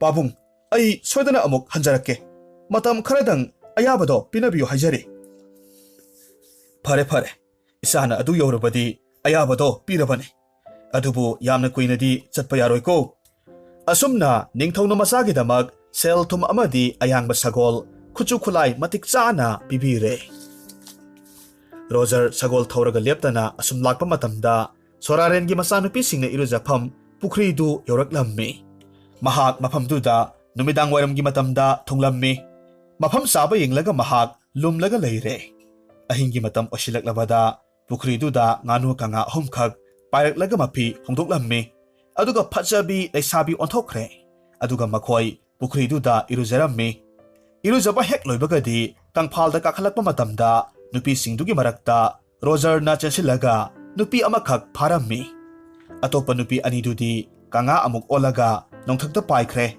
ꯔꯣꯖꯔꯅ ꯐꯥꯍꯧꯔꯤꯕ ꯅꯨꯄꯤꯗꯨ ꯀꯞꯂꯒ ꯍꯥꯏꯔꯛꯂꯝꯃꯤ, ꯑꯩꯕꯨ ꯊꯥꯗꯣꯛꯄꯤꯌꯨ, ꯑꯩ ꯊꯦꯡꯈ꯭ꯔꯒꯅꯤ, ꯏꯆꯦ ꯑꯅꯤꯃꯛ ꯆꯠꯈ꯭ꯔꯦ꯫ ꯁꯛꯍꯦꯟꯕꯤ, ꯑꯩꯗꯤ ꯅꯍꯥꯛꯄꯨ ꯊꯥꯗꯣꯛꯅꯕꯒꯤꯗꯃꯛ ꯐꯥꯕ ꯅꯠꯇꯦ, ꯑꯩꯅ ꯅꯍꯥꯛꯄꯨ ꯅꯨꯡꯁꯤꯖꯕꯒꯤ ꯐꯥꯕꯅꯤ꯫ ꯍꯧꯖꯤꯛ ꯆꯠꯂꯁꯤ, ꯏꯄꯥꯒꯤ ꯀꯣꯅꯨꯡꯗ ꯆꯠꯂꯁꯤ꯫ ꯅꯠꯇꯦ, ꯑꯗꯣꯝꯅ ꯑꯩꯕꯨ ꯅꯨꯡꯁꯤꯕꯤꯌꯨ꯫ ꯑꯩ ꯏꯄꯥ ꯁꯣꯔꯥꯔꯦꯟꯗ ꯑꯃꯨꯛꯇꯪ ꯍꯥꯏꯖꯔꯨꯈꯤꯒꯦ, ꯑꯗꯨꯒ ꯑꯃꯨꯛ ꯇꯟꯅ ꯍꯜꯂꯛꯀꯦ꯫ ꯑꯁꯨꯝꯅ ꯍꯥꯏꯕꯗꯒꯤꯗꯤ ꯔꯣꯖꯔꯅ ꯂꯥꯏꯔꯦꯝꯕꯤꯗꯨ ꯊꯥꯗꯣꯛꯂꯝꯃꯤ꯫ ꯑꯗꯨꯗꯒꯤꯗꯤ ꯃꯍꯥꯛꯁꯨ ꯄꯥꯏꯈ꯭ꯔꯦ꯫ ꯃꯤꯠꯀꯨꯞ ꯈꯔꯒꯤ ꯃꯇꯨꯡꯗ ꯑꯃꯨꯛ ꯑꯇꯤꯌꯥꯗꯒꯤ ꯃꯆꯦ ꯑꯅꯤꯗꯨꯅ ꯃꯅꯥꯎ ꯑꯇꯣꯟꯕꯤ ꯂꯥꯏꯔꯦꯝꯕꯤꯕꯨ ꯑꯃꯨꯛ ꯍꯟꯅ ꯄꯨꯔꯛꯂꯝꯃꯤ꯫ ꯑꯗꯨꯒ ꯔꯣꯖꯔꯗ ꯍꯥꯏꯔꯛꯏ, ꯔꯣꯖꯔ, ꯅꯍꯥꯛꯅ ꯏꯅꯥꯎꯅꯨꯄꯤꯒꯤ ꯈꯨꯖꯦꯡ ꯄꯥꯏꯈ꯭ꯔꯕꯅꯤꯅ ꯃꯍꯥꯛ ꯃꯧꯒꯤ ꯁꯤꯡꯗ ꯆꯜꯂꯦ꯫ ꯏꯅꯥꯎꯅꯨꯄꯤꯕꯨ ꯅꯍꯥꯛꯅ ꯃꯇꯝ ꯆꯨꯞꯄꯗ ꯂꯨꯅ ꯆꯥꯅ ꯇꯧꯕꯤꯒꯗꯕꯅꯤ꯫ ꯑꯩꯈꯣꯏ ꯆꯠꯈ꯭ꯔꯒꯦ꯫ ꯆꯍꯤ ꯈꯨꯗꯤꯡꯒꯤ ꯃꯦꯔꯥ ꯊꯥꯒꯤ ꯊꯥꯅꯤꯜꯗ ꯃꯐꯝꯁꯤꯗ ꯑꯃꯨꯛ ꯍꯟꯅ ꯎꯅꯁꯤ꯫ ꯅꯨꯡꯉꯥꯏꯅ ꯄꯥꯜꯍꯧꯔꯣꯀꯣ, ꯏꯆꯦꯒꯤ ꯏꯕꯦꯝꯃ꯫ ꯑꯁꯨꯝꯅ ꯍꯥꯏꯔꯝꯂꯕꯒꯤ ꯃꯇꯨꯡꯗ ꯃꯆꯦ ꯂꯥꯏꯔꯦꯝꯕꯤ ꯑꯅꯤꯗꯨ ꯑꯗꯨꯃꯛ ꯃꯥꯡꯈ꯭ꯔꯦ꯫ ꯑꯁꯨꯝ ꯇꯧꯅ ꯔꯣꯖꯔꯅ ꯂꯥꯏꯔꯦꯝꯕꯤ ꯑꯇꯣꯟꯕꯤꯕꯨ ꯄꯨꯔꯒ ꯑꯃꯨꯛ ꯀꯣꯅꯨꯡꯗ ꯍꯜꯂꯛꯈꯤ꯫ ꯃꯁꯤꯒꯤ ꯃꯇꯨꯡꯗ ꯃꯄꯥꯕꯨꯡ ꯅꯤꯡꯊꯧ ꯃꯣꯒꯥꯔꯁꯤꯅ ꯃꯆꯥ ꯑꯃꯗꯤ ꯃꯃꯧꯕꯨ ꯇꯔꯥꯝꯅ ꯑꯣꯛꯂꯝꯃꯤ, ꯑꯗꯨꯒ ꯂꯩꯕꯥꯛ ꯄꯨꯡꯖꯥꯎ ꯊꯤꯟꯅ ꯂꯨꯍꯣꯡꯕꯤꯈꯤ꯫ ꯂꯨꯍꯣꯡꯕ ꯂꯣꯏꯔꯕꯒꯤ ꯃꯇꯨꯡꯗ ꯅꯤꯡꯊꯧꯅ ꯔꯣꯖꯔꯕꯨ ꯅꯤꯡꯊꯧ ꯈꯨꯕꯝ ꯍꯥꯞꯄꯤꯈꯤ꯫ ꯔꯣꯖꯔ ꯑꯃꯗꯤ ꯃꯍꯥꯛꯀꯤ ꯂꯣꯏꯅꯕꯤꯗꯨ ꯅꯤꯡꯊꯧ ꯂꯩꯃꯔꯦꯝꯕꯤ ꯑꯣꯏꯗꯨꯅ ꯅꯨꯡꯉꯥꯏ ꯌꯥꯏꯐꯅ ꯄꯥꯟꯈꯤ꯫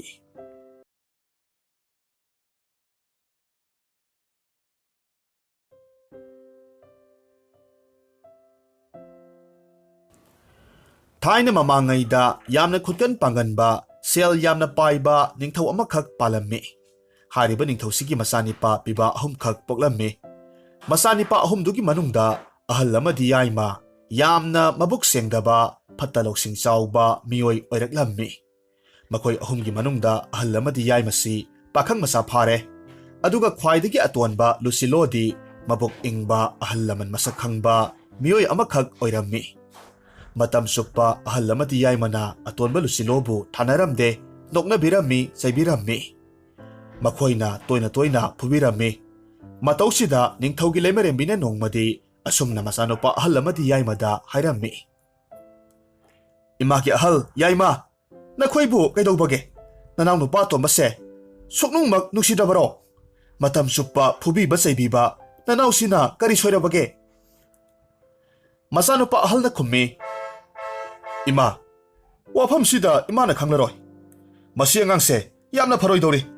Mahakna matam supada ꯑꯩꯈꯣꯏꯅꯤꯒꯤ ꯃꯥꯌꯣꯛꯇ ꯂꯩꯔꯤꯕꯅꯤ ꯃꯍꯥꯛꯅ ꯄꯥꯕꯨꯡ ꯅꯤꯡꯊꯧꯗ ꯖꯥꯠ ꯇꯝꯁꯤꯜꯂꯒ ꯑꯩꯈꯣꯏꯕꯨ ꯆꯩꯍꯜꯂꯤꯕꯅꯤꯅꯦ ꯑꯣꯍꯣ ꯋꯥꯐꯝꯗꯨꯒꯤ ꯑꯣꯏꯔꯕꯗꯤ ꯅꯅꯥꯎꯅ ꯂꯥꯟꯗꯦ ꯅꯈꯣꯏꯒꯤ ꯋꯥꯈꯜꯂꯅꯤ ꯅꯈꯣꯏꯅꯤꯅ ꯁꯅꯥ ꯂꯨꯄꯥ ꯁꯦꯜ ꯀꯌꯥꯃꯔꯨꯝ ꯅꯄꯥꯕꯨꯡ ꯇꯥꯍꯟꯗ ꯂꯧꯊꯣꯛꯄ ꯑꯩ ꯈꯪꯂꯤꯕꯅꯤ ꯅꯈꯣꯏꯕꯨ ꯑꯗꯨꯝ ꯇꯧꯗꯣꯏ ꯁꯔꯨꯛ ꯏꯃꯧꯗꯣ ꯄꯨꯔꯛꯂꯣ ꯑꯩ ꯋꯥꯈꯜꯁꯦ ꯏꯪꯅ ꯂꯩꯔꯒꯦ ꯑꯗꯨꯒ ꯇꯥꯎ ꯅꯅꯥꯎ ꯅꯨꯄꯥꯁꯦ ꯑꯉꯥꯡꯅꯤ ꯅꯈꯣꯏꯗ ꯃꯤꯠꯅ ꯍꯪꯒꯠꯅ ꯐꯥꯎꯕ ꯌꯦꯡꯕ ꯉꯝꯕ ꯅꯠꯇꯦ ꯃꯁꯤ ꯅꯃꯥ ꯑꯩ ꯈꯪꯉꯦꯀꯣ ꯁꯤꯗꯒꯤꯗꯤ ꯅꯣꯡꯃ ꯑꯩꯅ ꯁꯥꯎꯔꯛꯂꯗꯤ ꯑꯐꯕ ꯑꯣꯏꯔꯣꯏꯀꯣ ꯃꯃꯥ ꯁꯥꯎꯔꯦ ꯈꯪꯂꯕꯗ ꯌꯥꯏꯃꯅ ꯑꯃꯨꯛ ꯈꯨꯝꯂꯝꯃꯤ ꯐꯔꯦꯁꯦ ꯇꯣꯛꯂꯣ ꯏꯃꯥ ꯑꯩꯈꯣꯏꯁꯨ ꯃꯍꯥꯛꯀꯤ ꯃꯌꯥꯝꯕꯅꯤ ꯌꯦꯛꯅꯕ ꯅꯠꯇꯦꯅꯦ ꯏꯃꯥꯅ ꯁꯨꯝ ꯀꯟꯈꯠꯄꯗꯨꯗꯤ ꯐꯠꯇꯦꯗ ꯏꯍꯦ ꯀꯟꯈꯠꯄꯒꯤ ꯋꯥ ꯅꯠꯇꯦꯅꯦ ꯑꯉꯥꯡꯁꯦ ꯂꯨꯅ ꯆꯥꯟꯅ ꯇꯧꯕꯤꯌꯨ ꯍꯥꯏꯕꯅꯤ ꯑꯁꯨꯝꯅ ꯃꯃꯥ ꯃꯆꯥꯗꯨ ꯋꯥ ꯈꯔ ꯍꯥꯏꯅꯔꯒ ꯅꯨꯃꯤꯠꯇꯨ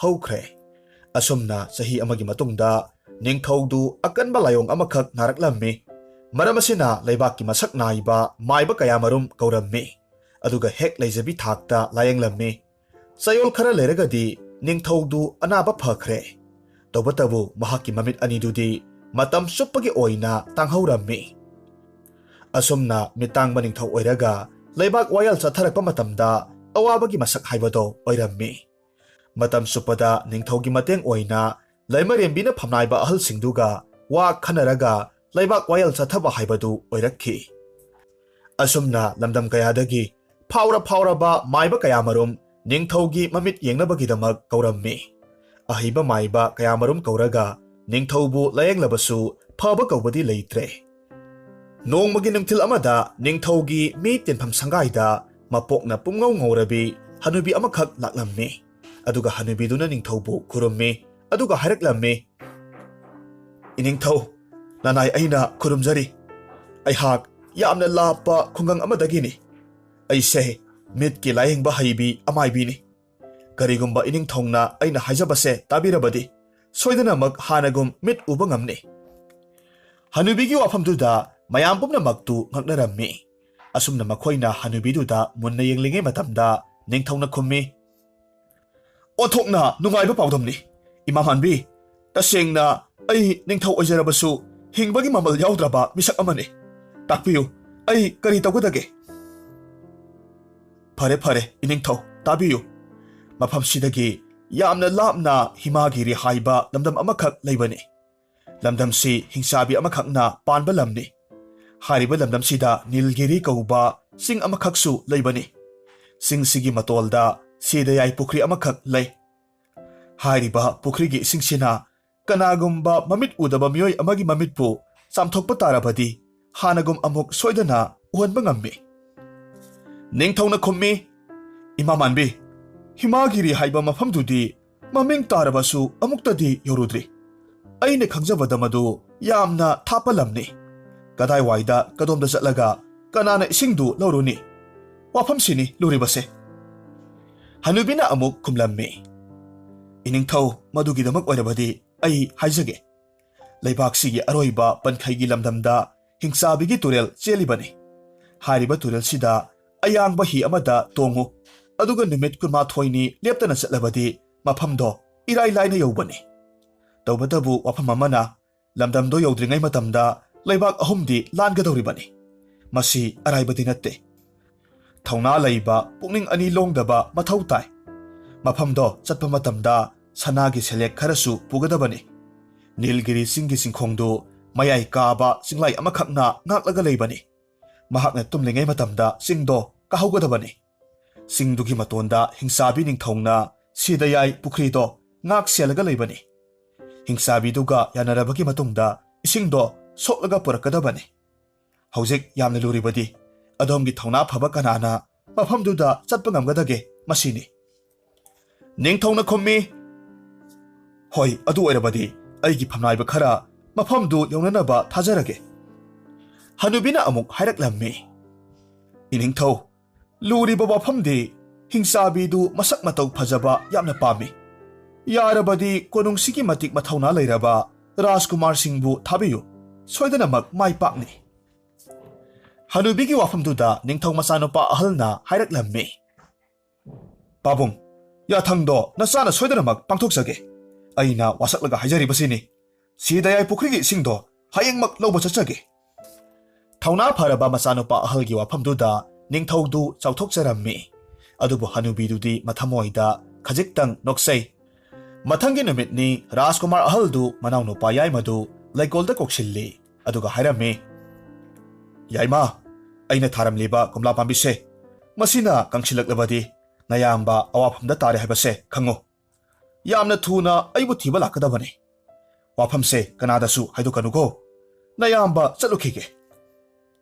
Asumna sanalupa khawjau amaga loinana kuchu khulai kayamarum puraga hingchabigi Turel tamna laklammi. Mahak ayang bahiduda leptana asum chalammi. Lamdam kaya mathang phorukpa matamda mahak sokthaba phawre. Maramaduna mahak hi manungda tumthakre. Mahakna tumlingai matamda isingi huranba khutpu khara laklaga mahakki lanthum kayamarumdu loinamak huranbikre. Asumna mahakna mitkap thorakpa matamda himagiri yaurakle. Mahakki sanagi seleksingdu mangkhabaduda matomta mathwai warammi. Tawbatabu mahak leptana asum laklammi.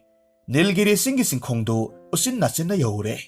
Singkhong yaurabada singlaidu tuminna kunbadu ure. Mahakna singlaiduda hanna yenglamda singdu asum kakhalakpa matamda hingchabi ningthou thoraklammi. Aduga hingchabi ningthouna hairae. Rajkumar, ai nangbu ngairibani. Nahak singsida ising louba lakpa oiramgani haibase ai khangi. Tawbatabu sanagi sele khara hana piyu. Natrabadi nahak matam supagi oina aigi minai oigadabani. Sel pumnamak huranbikhraba Rajkumar ahaldu hingchabiduda mahaki sel mangkhibagi waridu haijarammi. Tawbatabu hingchabina mahakpu tap pharammi aduga surung amada langsinkhre. Asomdana kamdauri manau yaimadu mayambana tharamba komla pambidu kangsinbadu uraklammi. Madu uruba matamda mahak mathwai yamna wana mapabung ningthouda mahak mayambage khungul liba chatlage haina hairammi. Asumna mapabung ningthoudagi ayaba laurabagi matung mahaksu lanthum sanalupa kayamarum puraga Turelduda khongsanba horakhi. Asumna mapabung ningthoudagi ayaba laurabagi matung mahaksu lanthum sanalupa kayamarum puraga Turelduda khongsanabagidamak sem sarammi. Aduga mahakna manaunupa atonba Lusiloba koksilammi aduga hairammi. Lusilo, aina tharamba sampra pambise ningthina senagadabani. Pambisine kangsilakpa taragadi nayamba awaba mayoknare habase khango. Nahak thunamag aigi mateng pangba lakadabani. Atombana khummi. Hoi yambung yaima. Nanaw soidanamag sampra pambise senajage. Asumna Rajkumar yaima mahak leibak kayamarum phawraga lakpa matamda lamdam amada masak matau phajarabi Leishabi kayamarum Turelda ising sokpa thengnarammi. Mahakna nupi singdu uruba matamda pungau hek ngaukhre. Lamdamduda mahak nungaina leithoklammi. Amadi sel singdu loikrabagi matungda mahaki khongchatu amuk ningsinglaklammi. Masidagi mahak makhatana amuk himagiri lamdamda yoraklammi. Sel pumnamak loikrabada mahaksu mayamba ahalgum hingchabigi manai oikhi. Konungda lehoriba Lusilo mayamba yaimana tharamba sampra pambidu numit khudingi ising sairaga senarabasu mayol kangsilaklaga sirammi. Madu ubada mahak mayamba yaimabu kauraga kaplammi. Mapabung ningthoudasu warol pumnamak loinamak tammi. Aduga mayamba anibu thirunaba yathang laurammi. Mahaki waduda ningthousu thamoi sokna kaplaga hairaklammi.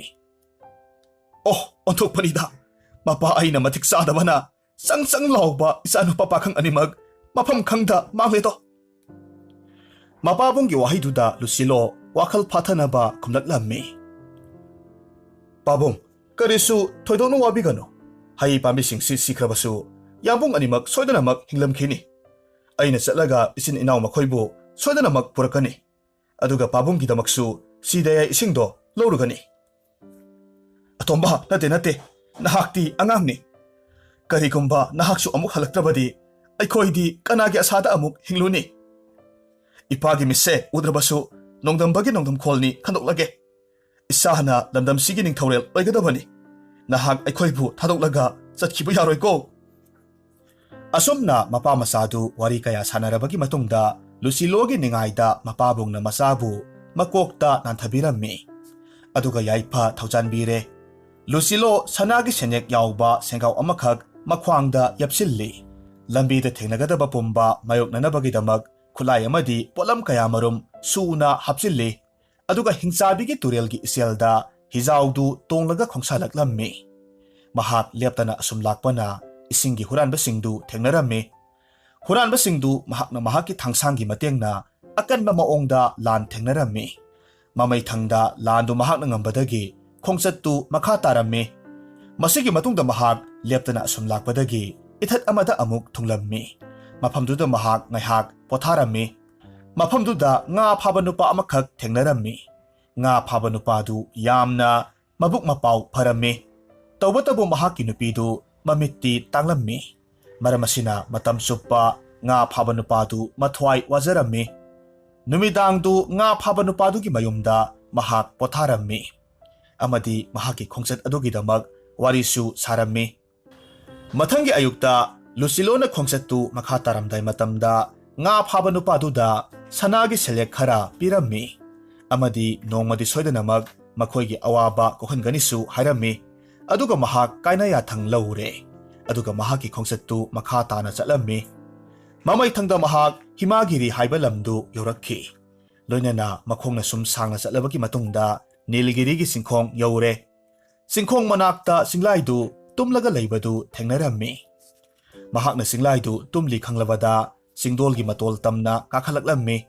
Tanza sida yamna akiba phanglaba sa kai amadi singlauna khongbagi makhol tarakhi. Kudakta mahakna mahaki nakong animag lasingna mensilli. Aduga singdu asum kakhatlammi. Mamay thangda sidayay pukridu thengnare. Mahak koirei lerega asum kana leibagi haina yenglabagi matungda sidayay pukrigi isingdu sapu amada hapsilammi. Aduga isingdu pik thanna sokle.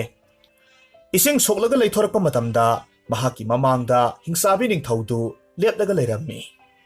Hingsabi ningthongna hairei. Thauna pharaba nahak kanano. Pukrisida ngasi phawba kananasu changba ngamdribani. Naraibak phabana singlaina tumkhiba tanjasida nahak singthak phawbadi yahore. Adubu aigi isingi mamal pidrabadi nahak aigi minai oigadabani. Lucilona hingsabiduda munna yengi aduga loksing toraga amuk khumlammi. Aduk ningthebi aduk phajabi nupi amana pakhang amada isingi mamal thoribasi nahak natomta ikaidabra. Aidi nahak muk phajabise amukta ukhidri. Se nahaki isingi mamaldo yamna pamlabadi se masi lawro. Asi haiduna mahak sanagi selek yauba sengaudu langsilammi. Hingsabidu tasengna Lucilogi phajaba saktam amadi thauna leiba mataududa ngaukhre. Maramasina mahak masagi makuttagi sanagi khudop amakhak lawthoklammi. Aduga madu Luciloda pirei. Aduga amuk asumna hairaklammi. Rajkumar, nahaki wahaida ai tasengna ikaire. Khudopse lawsinbiyu. Sahi amagi matungda ai taibang migi asengba saktamda amuk olakani. Matamduda aigi abhisapse loikragani. Aise himagiri hariba leibakse masigi Rajkumari Celsiani. Mitrang haiba hingchaba amakhakna sap torambadagi ai hingchabi onkhibani. Aduga aigi pabung ningthaubuna singlai olhankibani. Asumna wari kaya marum sanarabagi matungda Lucilona su mahaki khudoptu lawthoklammi. Aduga hingchabiduda pirammi. Ngaihak leiragadi hingchabidu adumak chatkre. Masigi matungda Lucilona mayamba anibu surungdagi lawthoklammi. Aduga makhoi konungtamna khongsalaklammi. Makhoina hi tonglaga lakpata phatraba mayamba anina Lucilobu tuminna isel kalaba turelduda kautharammi. Aduga sidayay ising yauba chaphudu puraga amuk konungda yorakhi. Makhoinina samjin sajinba wahi kaya marum hairaga manau nupa atonbadu makhoiga thengnadre isingdu makhoina purakpani haiduna mapabung ningthougi mamitta hapirammi. Masidagidi ningthoudu mamit urakle masanupa anidubu aduki matik thagatlammi. Loinana leibak pungjau thinna haraurammi. Asomdana kamdauri Turelda inthabiramlaba Lucilodu laibak phabadagi nga phaba ahalduna thengnarammi. Mahakna kanna laikanabadagi Lucilo gyan tarakhi. ꯑꯁꯨꯝꯅ ꯅꯨꯃꯤꯠꯁꯤꯗꯒꯤ ꯍꯧꯅ ꯂꯨꯁꯤꯂꯣꯕꯨ ꯉꯥ ꯐꯥꯕ ꯑꯍꯜ ꯃꯇꯩ ꯃꯅꯥꯎꯅ ꯃꯆꯥꯒꯨꯝ ꯌꯣꯛꯂꯝꯃꯤ꯫ ꯃꯇꯝ ꯈꯔꯒꯤ ꯃꯇꯨꯡꯗ ꯉꯥ ꯐꯥꯕꯒꯤ ꯁꯤꯟꯐꯝꯗ ꯌꯥꯎꯁꯤꯜꯂꯛꯂꯒ ꯑꯃꯣꯠꯄ ꯐꯤꯖꯣꯜ ꯑꯃꯗꯤ ꯏꯜ ꯂꯥꯡ ꯄꯥꯏꯔꯛꯈꯤ꯫ ꯂꯨꯁꯤꯂꯣ ꯅꯤꯡꯊꯧ ꯃꯆꯥꯅꯤ ꯍꯥꯏꯕ ꯐꯥꯎꯕ ꯄꯨꯝꯀꯥꯎ ꯀꯥꯎꯈ꯭ꯔꯦ꯫ ꯑꯃꯔꯣꯝꯗ ꯀꯣꯅꯨꯡꯂꯣꯝꯗꯅ ꯀꯝꯗꯧꯔꯤ? ꯂꯩꯃꯔꯦꯝꯕꯤꯅ ꯅꯨꯃꯤꯠ ꯈꯨꯗꯤꯡꯒꯤ ꯃꯆꯥꯅꯨꯄꯥ ꯑꯇꯣꯟꯕꯕꯨ ꯀꯧꯔꯒ ꯀꯞꯄꯤ꯫ ꯃꯆꯥꯅꯨꯄꯥꯒꯤ ꯐꯤꯖꯣꯜ ꯀꯌꯥꯃꯔꯨꯝ ꯄꯨꯊꯣꯛꯂꯒ ꯌꯦꯡꯉꯤ꯫ ꯃꯄꯨꯛꯅꯤꯡꯗ ꯌꯥꯝꯅ ꯇꯣꯏꯅ ꯈꯜꯂꯤ꯫ ꯃꯆꯥꯅꯨꯄꯥ ꯂꯨꯁꯤꯂꯣ ꯊꯧꯅꯥ ꯐꯕ ꯑꯉꯥꯡꯅꯤ, ꯃꯐꯝ ꯑꯃꯗ ꯁꯣꯏꯗꯅꯃꯛ ꯂꯩꯔꯝꯒꯅꯤ ꯈꯜꯂꯤ꯫ ꯃꯁꯤꯒꯤ ꯃꯇꯨꯡ ꯅꯣꯡꯃ ꯃꯍꯥꯛꯅ ꯅꯤꯡꯊꯧꯗ ꯁꯥꯎꯅ ꯍꯥꯏꯔꯝꯃꯤ, "ꯏꯅꯤꯡꯊꯧ, ꯑꯗꯣꯝꯅ ꯇꯥꯏꯕꯪꯗ ꯑꯃꯨꯛ ꯍꯟꯅ ꯃꯤꯠ ꯎꯕ ꯐꯪꯕꯁꯦ ꯑꯩꯈꯣꯏ ꯌꯥꯝꯅ ꯅꯨꯡꯉꯥꯏ꯫ ꯇꯧꯕꯇꯕꯨ ꯅꯆꯥꯅꯨꯄꯥ ꯑꯇꯣꯟꯕ ꯃꯥꯡꯈꯤꯕꯒꯤ ꯃꯇꯥꯡꯗꯗꯤ ꯅꯣꯡꯃꯇ ꯅꯈꯣꯏꯅ ꯈꯟꯕꯤꯈꯤꯕ꯭ꯔꯥ? ꯅꯆꯥꯅꯨꯄꯥ ꯑꯅꯤꯅ ꯂꯧꯕ ꯋꯥꯔꯦꯞ ꯈꯨꯗꯤꯡꯃꯛꯅ ꯑꯆꯨꯝꯕ ꯉꯥꯛꯇ ꯑꯣꯏꯔꯕ꯭ꯔꯥ?" ꯅꯤꯡꯊꯧꯗꯨ ꯈꯨꯝꯗ꯭ꯔꯤꯉꯩ ꯃꯇꯝꯗ ꯊꯥꯏꯅ ꯂꯥꯛꯂꯝꯕꯤ ꯑꯍꯜ ꯑꯣꯏꯔꯕꯤ ꯍꯅꯨꯕꯤꯗꯨ ꯈꯨꯗꯛꯇ ꯂꯥꯛꯂꯝꯃꯤ꯫ ꯑꯗꯨꯒ ꯍꯥꯏꯔꯛꯈꯤ, "ꯆꯨꯝꯃꯤ, ꯂꯩꯃꯔꯦꯝꯕꯤꯅ ꯍꯥꯏꯔꯤꯕꯁꯦ ꯑꯆꯨꯝꯕꯅꯤ꯫ ꯔꯥꯖꯀꯨꯃꯥꯔ ꯑꯇꯣꯝꯕ ꯀꯩꯗꯧꯅꯨꯡꯗ ꯃꯥꯡꯐꯔꯣꯏ꯫ ꯃꯁꯤꯒꯤ ꯈꯨꯗꯝ ꯌꯦꯡꯕꯤꯌꯨ." ꯑꯁꯤ ꯍꯥꯏꯔꯒ ꯃꯍꯥꯛꯀꯤ ꯃꯈꯨꯠꯇ ꯁꯤꯔꯤꯕ ꯂꯨꯁꯤꯂꯣꯒꯤ ꯈꯨꯗꯣꯞꯇꯨ ꯎꯠꯂꯝꯃꯤ꯫ ꯃꯁꯤꯗ ꯅꯤꯡꯊꯧ, ꯂꯩꯃꯔꯦꯝꯕꯤ ꯑꯃꯗꯤ ꯇꯤꯜꯂꯝꯕ ꯃꯤꯌꯥꯝ ꯄꯨꯝꯅꯃꯛ ꯉꯛꯅꯔꯤꯉꯩ ꯃꯇꯝꯗ ꯍꯅꯨꯕꯤꯗꯨꯅ ꯑꯃꯨꯛ ꯍꯥꯏꯔꯛꯂꯝꯃꯤ, "ꯑꯩꯒꯤ ꯏꯃꯤꯡ ꯔꯥꯖꯀꯨꯃꯥꯔꯤ ꯆꯦꯜꯁꯤꯌꯥ ꯀꯧꯏ꯫ ꯁꯥꯞ ꯑꯃꯈꯛꯅ ꯑꯩꯕꯨ ꯍꯤꯡꯆꯥꯕꯤ ꯑꯣꯜꯍꯟꯈꯤꯕꯅꯤ꯫ ꯇꯧꯕꯇꯕꯨ ꯃꯤꯇ꯭ꯔꯪ ꯍꯩꯕ ꯍꯤꯡꯆꯥꯕꯒ ꯂꯩꯃꯤꯟꯅꯔꯤꯉꯩ ꯃꯇꯝꯗ ꯑꯩ ꯃꯍꯥꯛꯀꯤ ꯃꯤꯇ꯭ꯔꯪꯒꯤ ꯁꯥꯌꯣꯟ ꯀꯌꯥꯃꯔꯨꯝ ꯂꯣꯟꯅ ꯇꯝꯍꯧꯕꯅꯤ꯫ ꯔꯥꯖꯀꯨꯃꯥꯔ ꯂꯨꯁꯤꯂꯣꯒ ꯑꯩꯈꯣꯏꯅꯤ ꯆꯍꯤ ꯑꯃꯒꯤ ꯃꯇꯝ ꯊꯥꯅꯈꯤꯕꯅꯤ꯫ ꯍꯧꯖꯤꯛ ꯃꯇꯝꯗꯣ ꯍꯧꯈ꯭ꯔꯦ." ꯑꯁꯤ ꯍꯥꯏꯔꯝꯂꯒ ꯐꯖꯈ꯭ꯔꯕꯤ ꯔꯥꯖꯀꯟꯌꯥ ꯑꯃꯈꯛ ꯑꯣꯟꯊꯣꯔꯛꯂꯝꯃꯤ꯫ ꯃꯁꯤꯒꯤ ꯃꯇꯨꯡꯗꯒꯤꯗꯤ ꯂꯩꯕꯥꯛ ꯅꯤꯡꯊꯧ ꯌꯥꯎꯅ ꯍꯤꯡꯆꯥꯕꯤ ꯇꯨꯔꯦꯜꯗ ꯔꯥꯖꯀꯨꯃꯥꯔꯕꯨ ꯀꯣꯏꯊꯤ ꯊꯤꯕꯒꯤ ꯈꯣꯡꯆꯠ ꯑꯃꯈꯛ ꯆꯠꯂꯝꯃꯤ꯫ ꯅꯨꯃꯤꯠ ꯀꯌꯥꯅꯤꯔꯣꯝ ꯊꯤꯔꯕꯒꯤ ꯃꯇꯨꯡꯗ ꯉꯥ ꯐꯥꯕ ꯄꯥꯈꯪ ꯃꯆꯥꯗꯨ ꯊꯦꯡꯅꯔꯦ꯫ ꯆꯤꯡꯅꯕꯗꯒꯤ ꯍꯪꯒꯠꯅ ꯌꯦꯡꯂꯨꯕ ꯃꯇꯝꯗ ꯃꯍꯥꯛꯀꯤ ꯈꯨꯅꯤꯡꯊꯧꯗ ꯆꯦꯜꯁꯤꯌꯥꯒꯤ ꯁꯅꯥ ꯈꯨꯗꯣꯞꯇꯨ ꯁꯤꯕ ꯎꯔꯛꯈꯤ꯫ ꯆꯦꯜꯁꯤꯌꯥꯅ ꯉꯥ ꯐꯥꯕ ꯄꯥꯈꯪ ꯃꯆꯥꯗꯨ ꯂꯨꯁꯤꯂꯣꯅꯤ ꯍꯥꯏꯕꯁꯤ ꯈꯪꯂꯦ꯫ ꯃꯁꯤꯗꯒꯤꯗꯤ ꯃꯈꯣꯏ ꯃꯌꯥꯝꯅ ꯉꯥ ꯐꯥꯕ ꯅꯨꯄꯥꯗꯨꯒꯤ ꯃꯄꯥꯗ ꯄꯨꯝꯅꯃꯛꯁꯤ ꯃꯇꯧ ꯀꯔꯝꯅ ꯑꯣꯏꯔꯛꯈꯤꯕꯅꯣ ꯍꯥꯏꯅ ꯍꯪꯂꯝꯃꯤ꯫ ꯃꯇꯝꯗꯨꯗ ꯉꯥ ꯐꯥꯕ ꯑꯍꯜꯗꯨꯅ ꯅꯤꯡꯊꯧꯗ ꯃꯈꯨꯠ ꯂꯣꯟꯅꯔꯒ ꯑꯃꯨꯛ ꯑꯁꯨꯝꯅ ꯍꯥꯏꯔꯛꯈꯤ, "ꯏꯅꯤꯡꯊꯧ, ꯅꯅꯥꯏꯕꯨ ꯉꯥꯛꯄꯤꯌꯨ꯫ ꯑꯩꯗꯤ ꯏꯆꯥ ꯂꯨꯁꯤꯂꯣꯕꯨ ꯅꯤꯡꯊꯧ ꯃꯆꯥꯅꯤ ꯍꯥꯏꯕꯁꯦ ꯈꯪꯈꯤꯗꯦ꯫ ꯆꯨꯝꯅꯇꯒꯤ ꯃꯄꯨꯛꯆꯦꯜ ꯆꯥꯎꯕ ꯅꯤꯄꯥ ꯃꯆꯥ ꯑꯃꯅꯤ ꯍꯥꯏꯕꯗꯤ ꯈꯪꯉꯤ꯫ ꯑꯩꯅ ꯃꯍꯥꯛꯄꯨ ꯀꯌꯥꯗ ꯅꯨꯡꯁꯤꯖꯕ, ꯃꯍꯥꯛꯁꯦ ꯀꯌꯥꯗ ꯆꯝꯈ꯭ꯔꯕꯅꯣ." ꯉꯥ ꯐꯥꯕ ꯃꯄꯥꯒꯤ ꯋꯥꯍꯩꯗꯨꯗ ꯂꯨꯁꯤꯂꯣꯁꯨ ꯀꯞꯂꯝꯃꯤ꯫ "ꯏꯄꯥ ꯏꯕꯨꯡꯉꯣꯅ ꯑꯩꯕꯨ ꯑꯃꯨꯛ ꯍꯟꯅ ꯄꯣꯛꯄꯤꯔꯦ꯫ ꯏꯄꯥꯅ ꯀꯟꯕꯤꯔꯝꯗ꯭ꯔꯕꯗꯤ ꯑꯩ ꯉꯁꯤ ꯑꯁꯨꯝꯅ ꯍꯤꯡꯂꯝꯗꯕꯁꯨ ꯌꯥꯏ."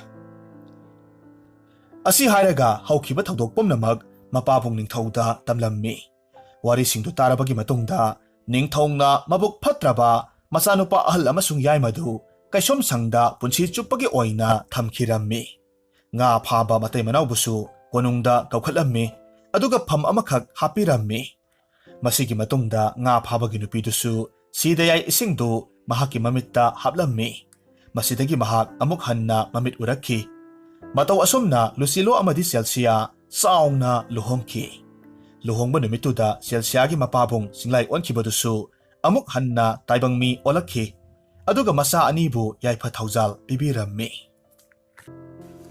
ꯍꯧꯖꯤꯛ ꯑꯃꯨꯛ ꯇꯥꯃꯤꯟꯅꯔꯁꯤ ꯐꯨꯡꯒꯥꯋꯥꯔꯤ ꯔꯥꯖꯀꯨꯃꯥꯔ ꯅꯥꯇꯣꯟꯖꯥꯎ꯫ ꯋꯥꯔꯤꯁꯤ ꯑꯔꯕꯀꯤ ꯐꯨꯡꯒꯥꯋꯥꯔꯤꯗꯒꯤ ꯏꯃꯥꯂꯣꯟꯗ ꯍꯟꯗꯣꯛꯆꯕꯅꯤ꯫ ꯑꯁꯣꯏꯕ ꯑꯔꯥꯟꯕ ꯌꯥꯎꯔꯕꯁꯨ ꯇꯥꯕꯤꯔꯤꯕ ꯈ꯭ꯋꯥꯏ ꯄꯨꯝꯅꯃꯛꯅ ꯉꯥꯛꯄꯤꯒꯅꯤ꯫ ꯋꯥꯔꯤ ꯍꯟꯗꯣꯛꯄꯤꯔꯛꯄ ꯁꯨꯔꯁ ꯑꯊꯣꯛꯄꯝ꯫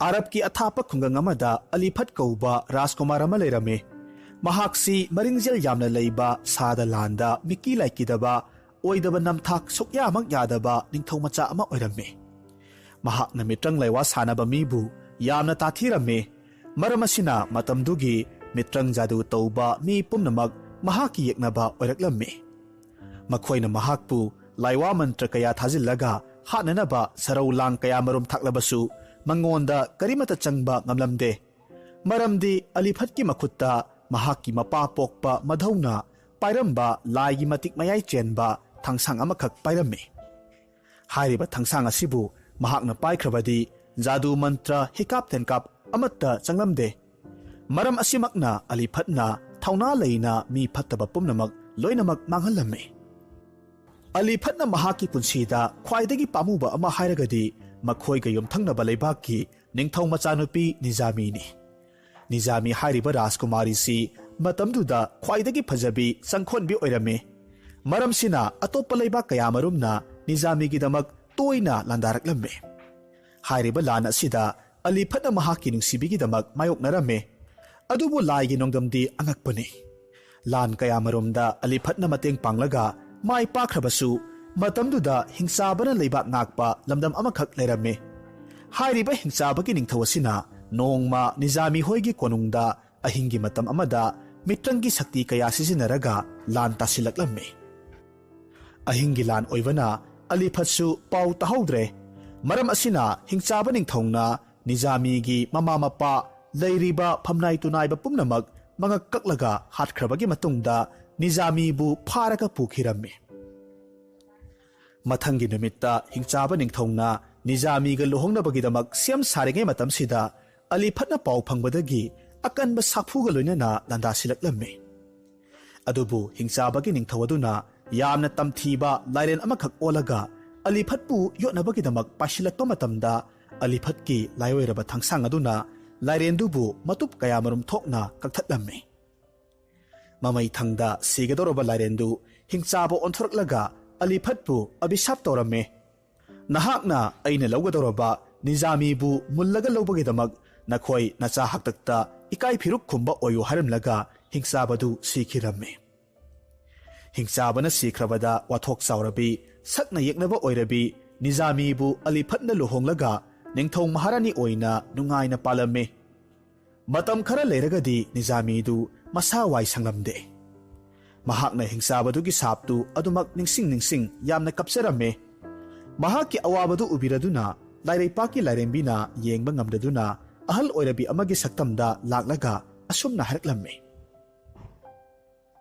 waganu rani thauna layu mamai thangda achumbana mai pakani asum haina thenjinbiramlaga chatkiramme nizami du asoi angam yaudana machanupa amakhak phangjaramme pausi phangbada aliphatna harauna angang dubu yengningman khaduna rani gi manakta changluba matamdadi onthokpagi phibam amakhak oiramki madudi pokpada ngairiba angang dugi manatondu yamna chauna palame kayamuk chauge haibabu manatona khumjinbada masagi machin phauba uba phanglamde oirakliba phibamduda rani amasung ningthoudu mathwai yamna wazarame rani nizami di kapasu kaplame aduga matomta haijaraklamme isasibu mina ukhraga natonjao haina soidanamak maming chatlani aikhoibu natonjao gi mapa mamani haina hainarani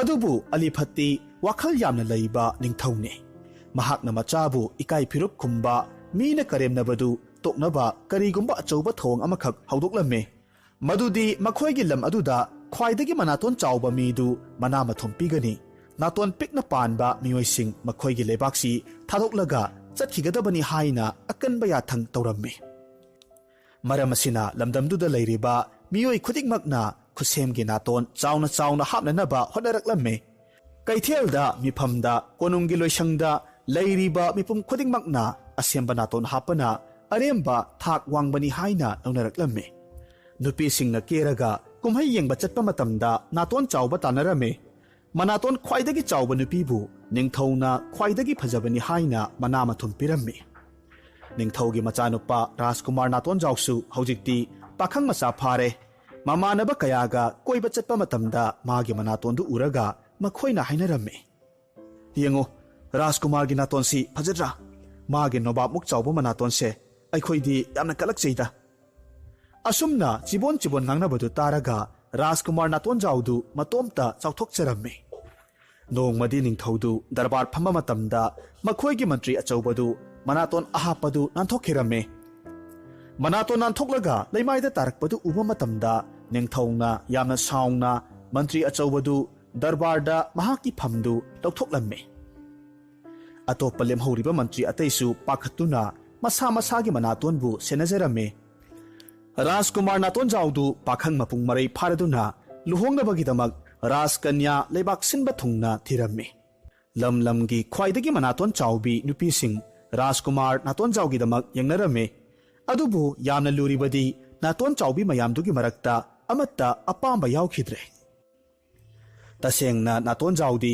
अतोप्पा खुंगंगदा लैबा मित्रंग हईबा नुपा अमगी नाइतोम पोकपी ताकिलामाबु नुसिजरम्मे ताकिलामादी मनातोन चाउरमदे महाकी मसक्सी अदुक्की मतिक निंथिजरम्मे महाकी फजबगी पाउसी मफम खुदिंगदा वारी नरम्मे अदुबु मित्रंग हईबा Mopa अदुबु कीबना कनानसु हाइजिनबा ngamlamde नोंगमदी नातोंजाउना ताकिलामागी युमदा चटनबगीदमक महाकपु पामी नुंसी हाइरुनबगीदमक Siem सारदुना चटलम्मे महाकना assume लंबीदा Sagol तोंलगा चटपा मतमदा नुमित ताखिबदगी उमंग मनाक्ता लैबा युमदोनपोक अमदा चंगलक्लम्मे yum मदुदा थोंग थिल्लगा हाइरक्लम्मे युमसिबु कना लैबगे अहिंग अमत्ता यारेक्सगे अयहाक लमसांग लाकपदा अराम खौरांगबना इसासी यामना सोक्थरे मिटकुप अमनेगी मतुंगदा अहल नुपी अमना थोंग हांगदोरक्लम्मे अदुगा इबुंगो कनानो हाइरमलगा यामना कन्ना नोक्लम्मे मदुदा नातोंजाउना खुमे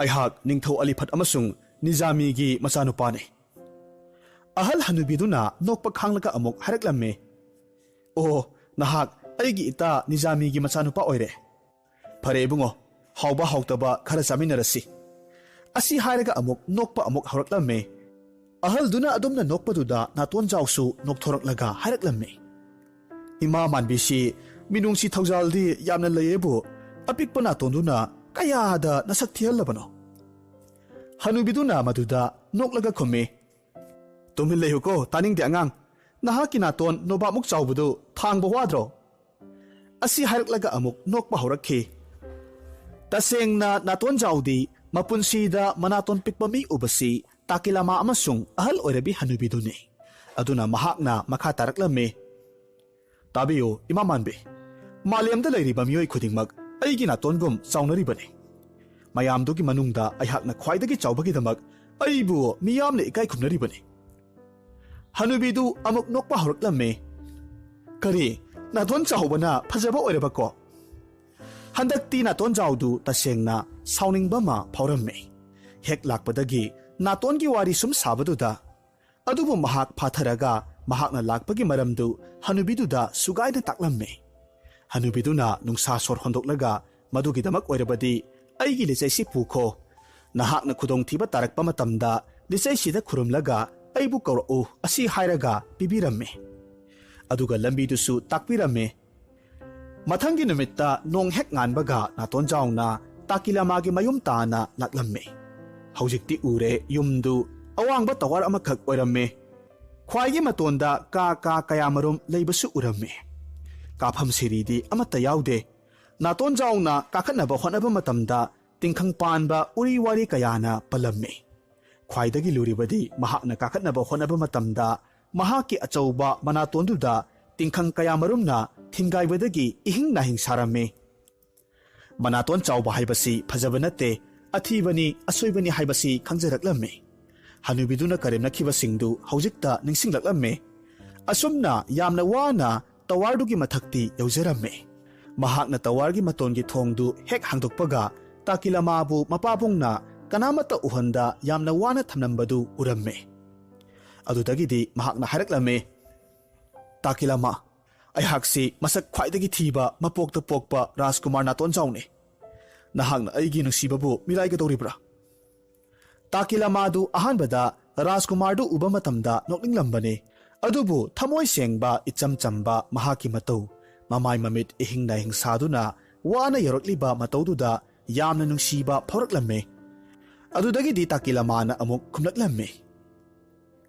अदोमबु कनाना सक्थि हारिबनो अदोमगी थमोयगी असेंगबा माइथोंदुना अइगी थमोयबु खुदुम चनख्रे अयहाक नहाकी ताकिलामाने तांजादुदा ताकिलामागी मपाबुंगदु लाकलम्मे अदुगा हाइरक्की नाइखो ताकिलामा निंगथौ लखा ओइसनो अइना ममाय मोंग Marin तादबा नातोन Chaoba मीबु इचागी bore ओहेल्लोय असी हाइरमलगा मचानुपीगी मखुत्तु चिंगलम्मे अंगकपने मिटकुप्तुदा राजकुमार नातोंजाउदु निंगबा काइरम्मे महाकना हनुबीदु खंनिंग निंसिंगलक्लम्मे ꯑꯗꯨꯒ ꯃꯍꯥꯛꯅ ꯌꯦꯞꯂꯛꯄ ꯂꯤꯆꯩꯗꯨꯗ ꯈꯨꯔꯨꯝꯂꯒ ꯍꯥꯏꯖꯔꯝꯃꯤ꯫ ꯈꯨꯗꯛꯇ ꯀꯥꯗꯨꯗ ꯑꯔꯪꯕ ꯃꯉꯥꯜ ꯑꯃꯒ ꯂꯣꯏꯅꯅ ꯍꯅꯨꯕꯤꯗꯨ ꯊꯣꯔꯛꯂꯝꯃꯤ꯫ ꯍꯧꯖꯤꯛꯇꯤ ꯅꯥꯇꯣꯟꯖꯥꯎꯗꯨ ꯈꯪꯂꯦ ꯃꯗꯨꯗꯤ ꯍꯅꯨꯕꯤꯗꯨ ꯑꯇꯩ ꯀꯅꯥ ꯑꯃꯠꯇ ꯑꯣꯏꯔꯝꯗ꯭ꯔꯦ, ꯂꯥꯏꯔꯩꯕꯥꯛꯀꯤ ꯂꯥꯏꯔꯦꯝꯕꯤ ꯍꯥꯏꯕꯗꯨ ꯑꯣꯏꯔꯝꯂꯦ꯫ ꯑꯁꯨꯝꯅ ꯂꯥꯏꯔꯦꯝꯕꯤ ꯑꯁꯤꯅ ꯅꯥꯇꯣꯟꯖꯥꯎꯒꯤ ꯑꯋꯥꯕ ꯈꯪꯂꯗꯨꯅ ꯃꯍꯥꯛꯀꯤ ꯃꯈꯨꯠꯅ ꯁꯣꯛꯄ ꯃꯇꯝꯗ ꯅꯥꯇꯣꯟꯖꯥꯎꯒꯤ ꯃꯅꯥꯇꯣꯟꯗꯨ ꯄꯤꯛꯁꯤꯟꯈꯤꯗꯨꯅ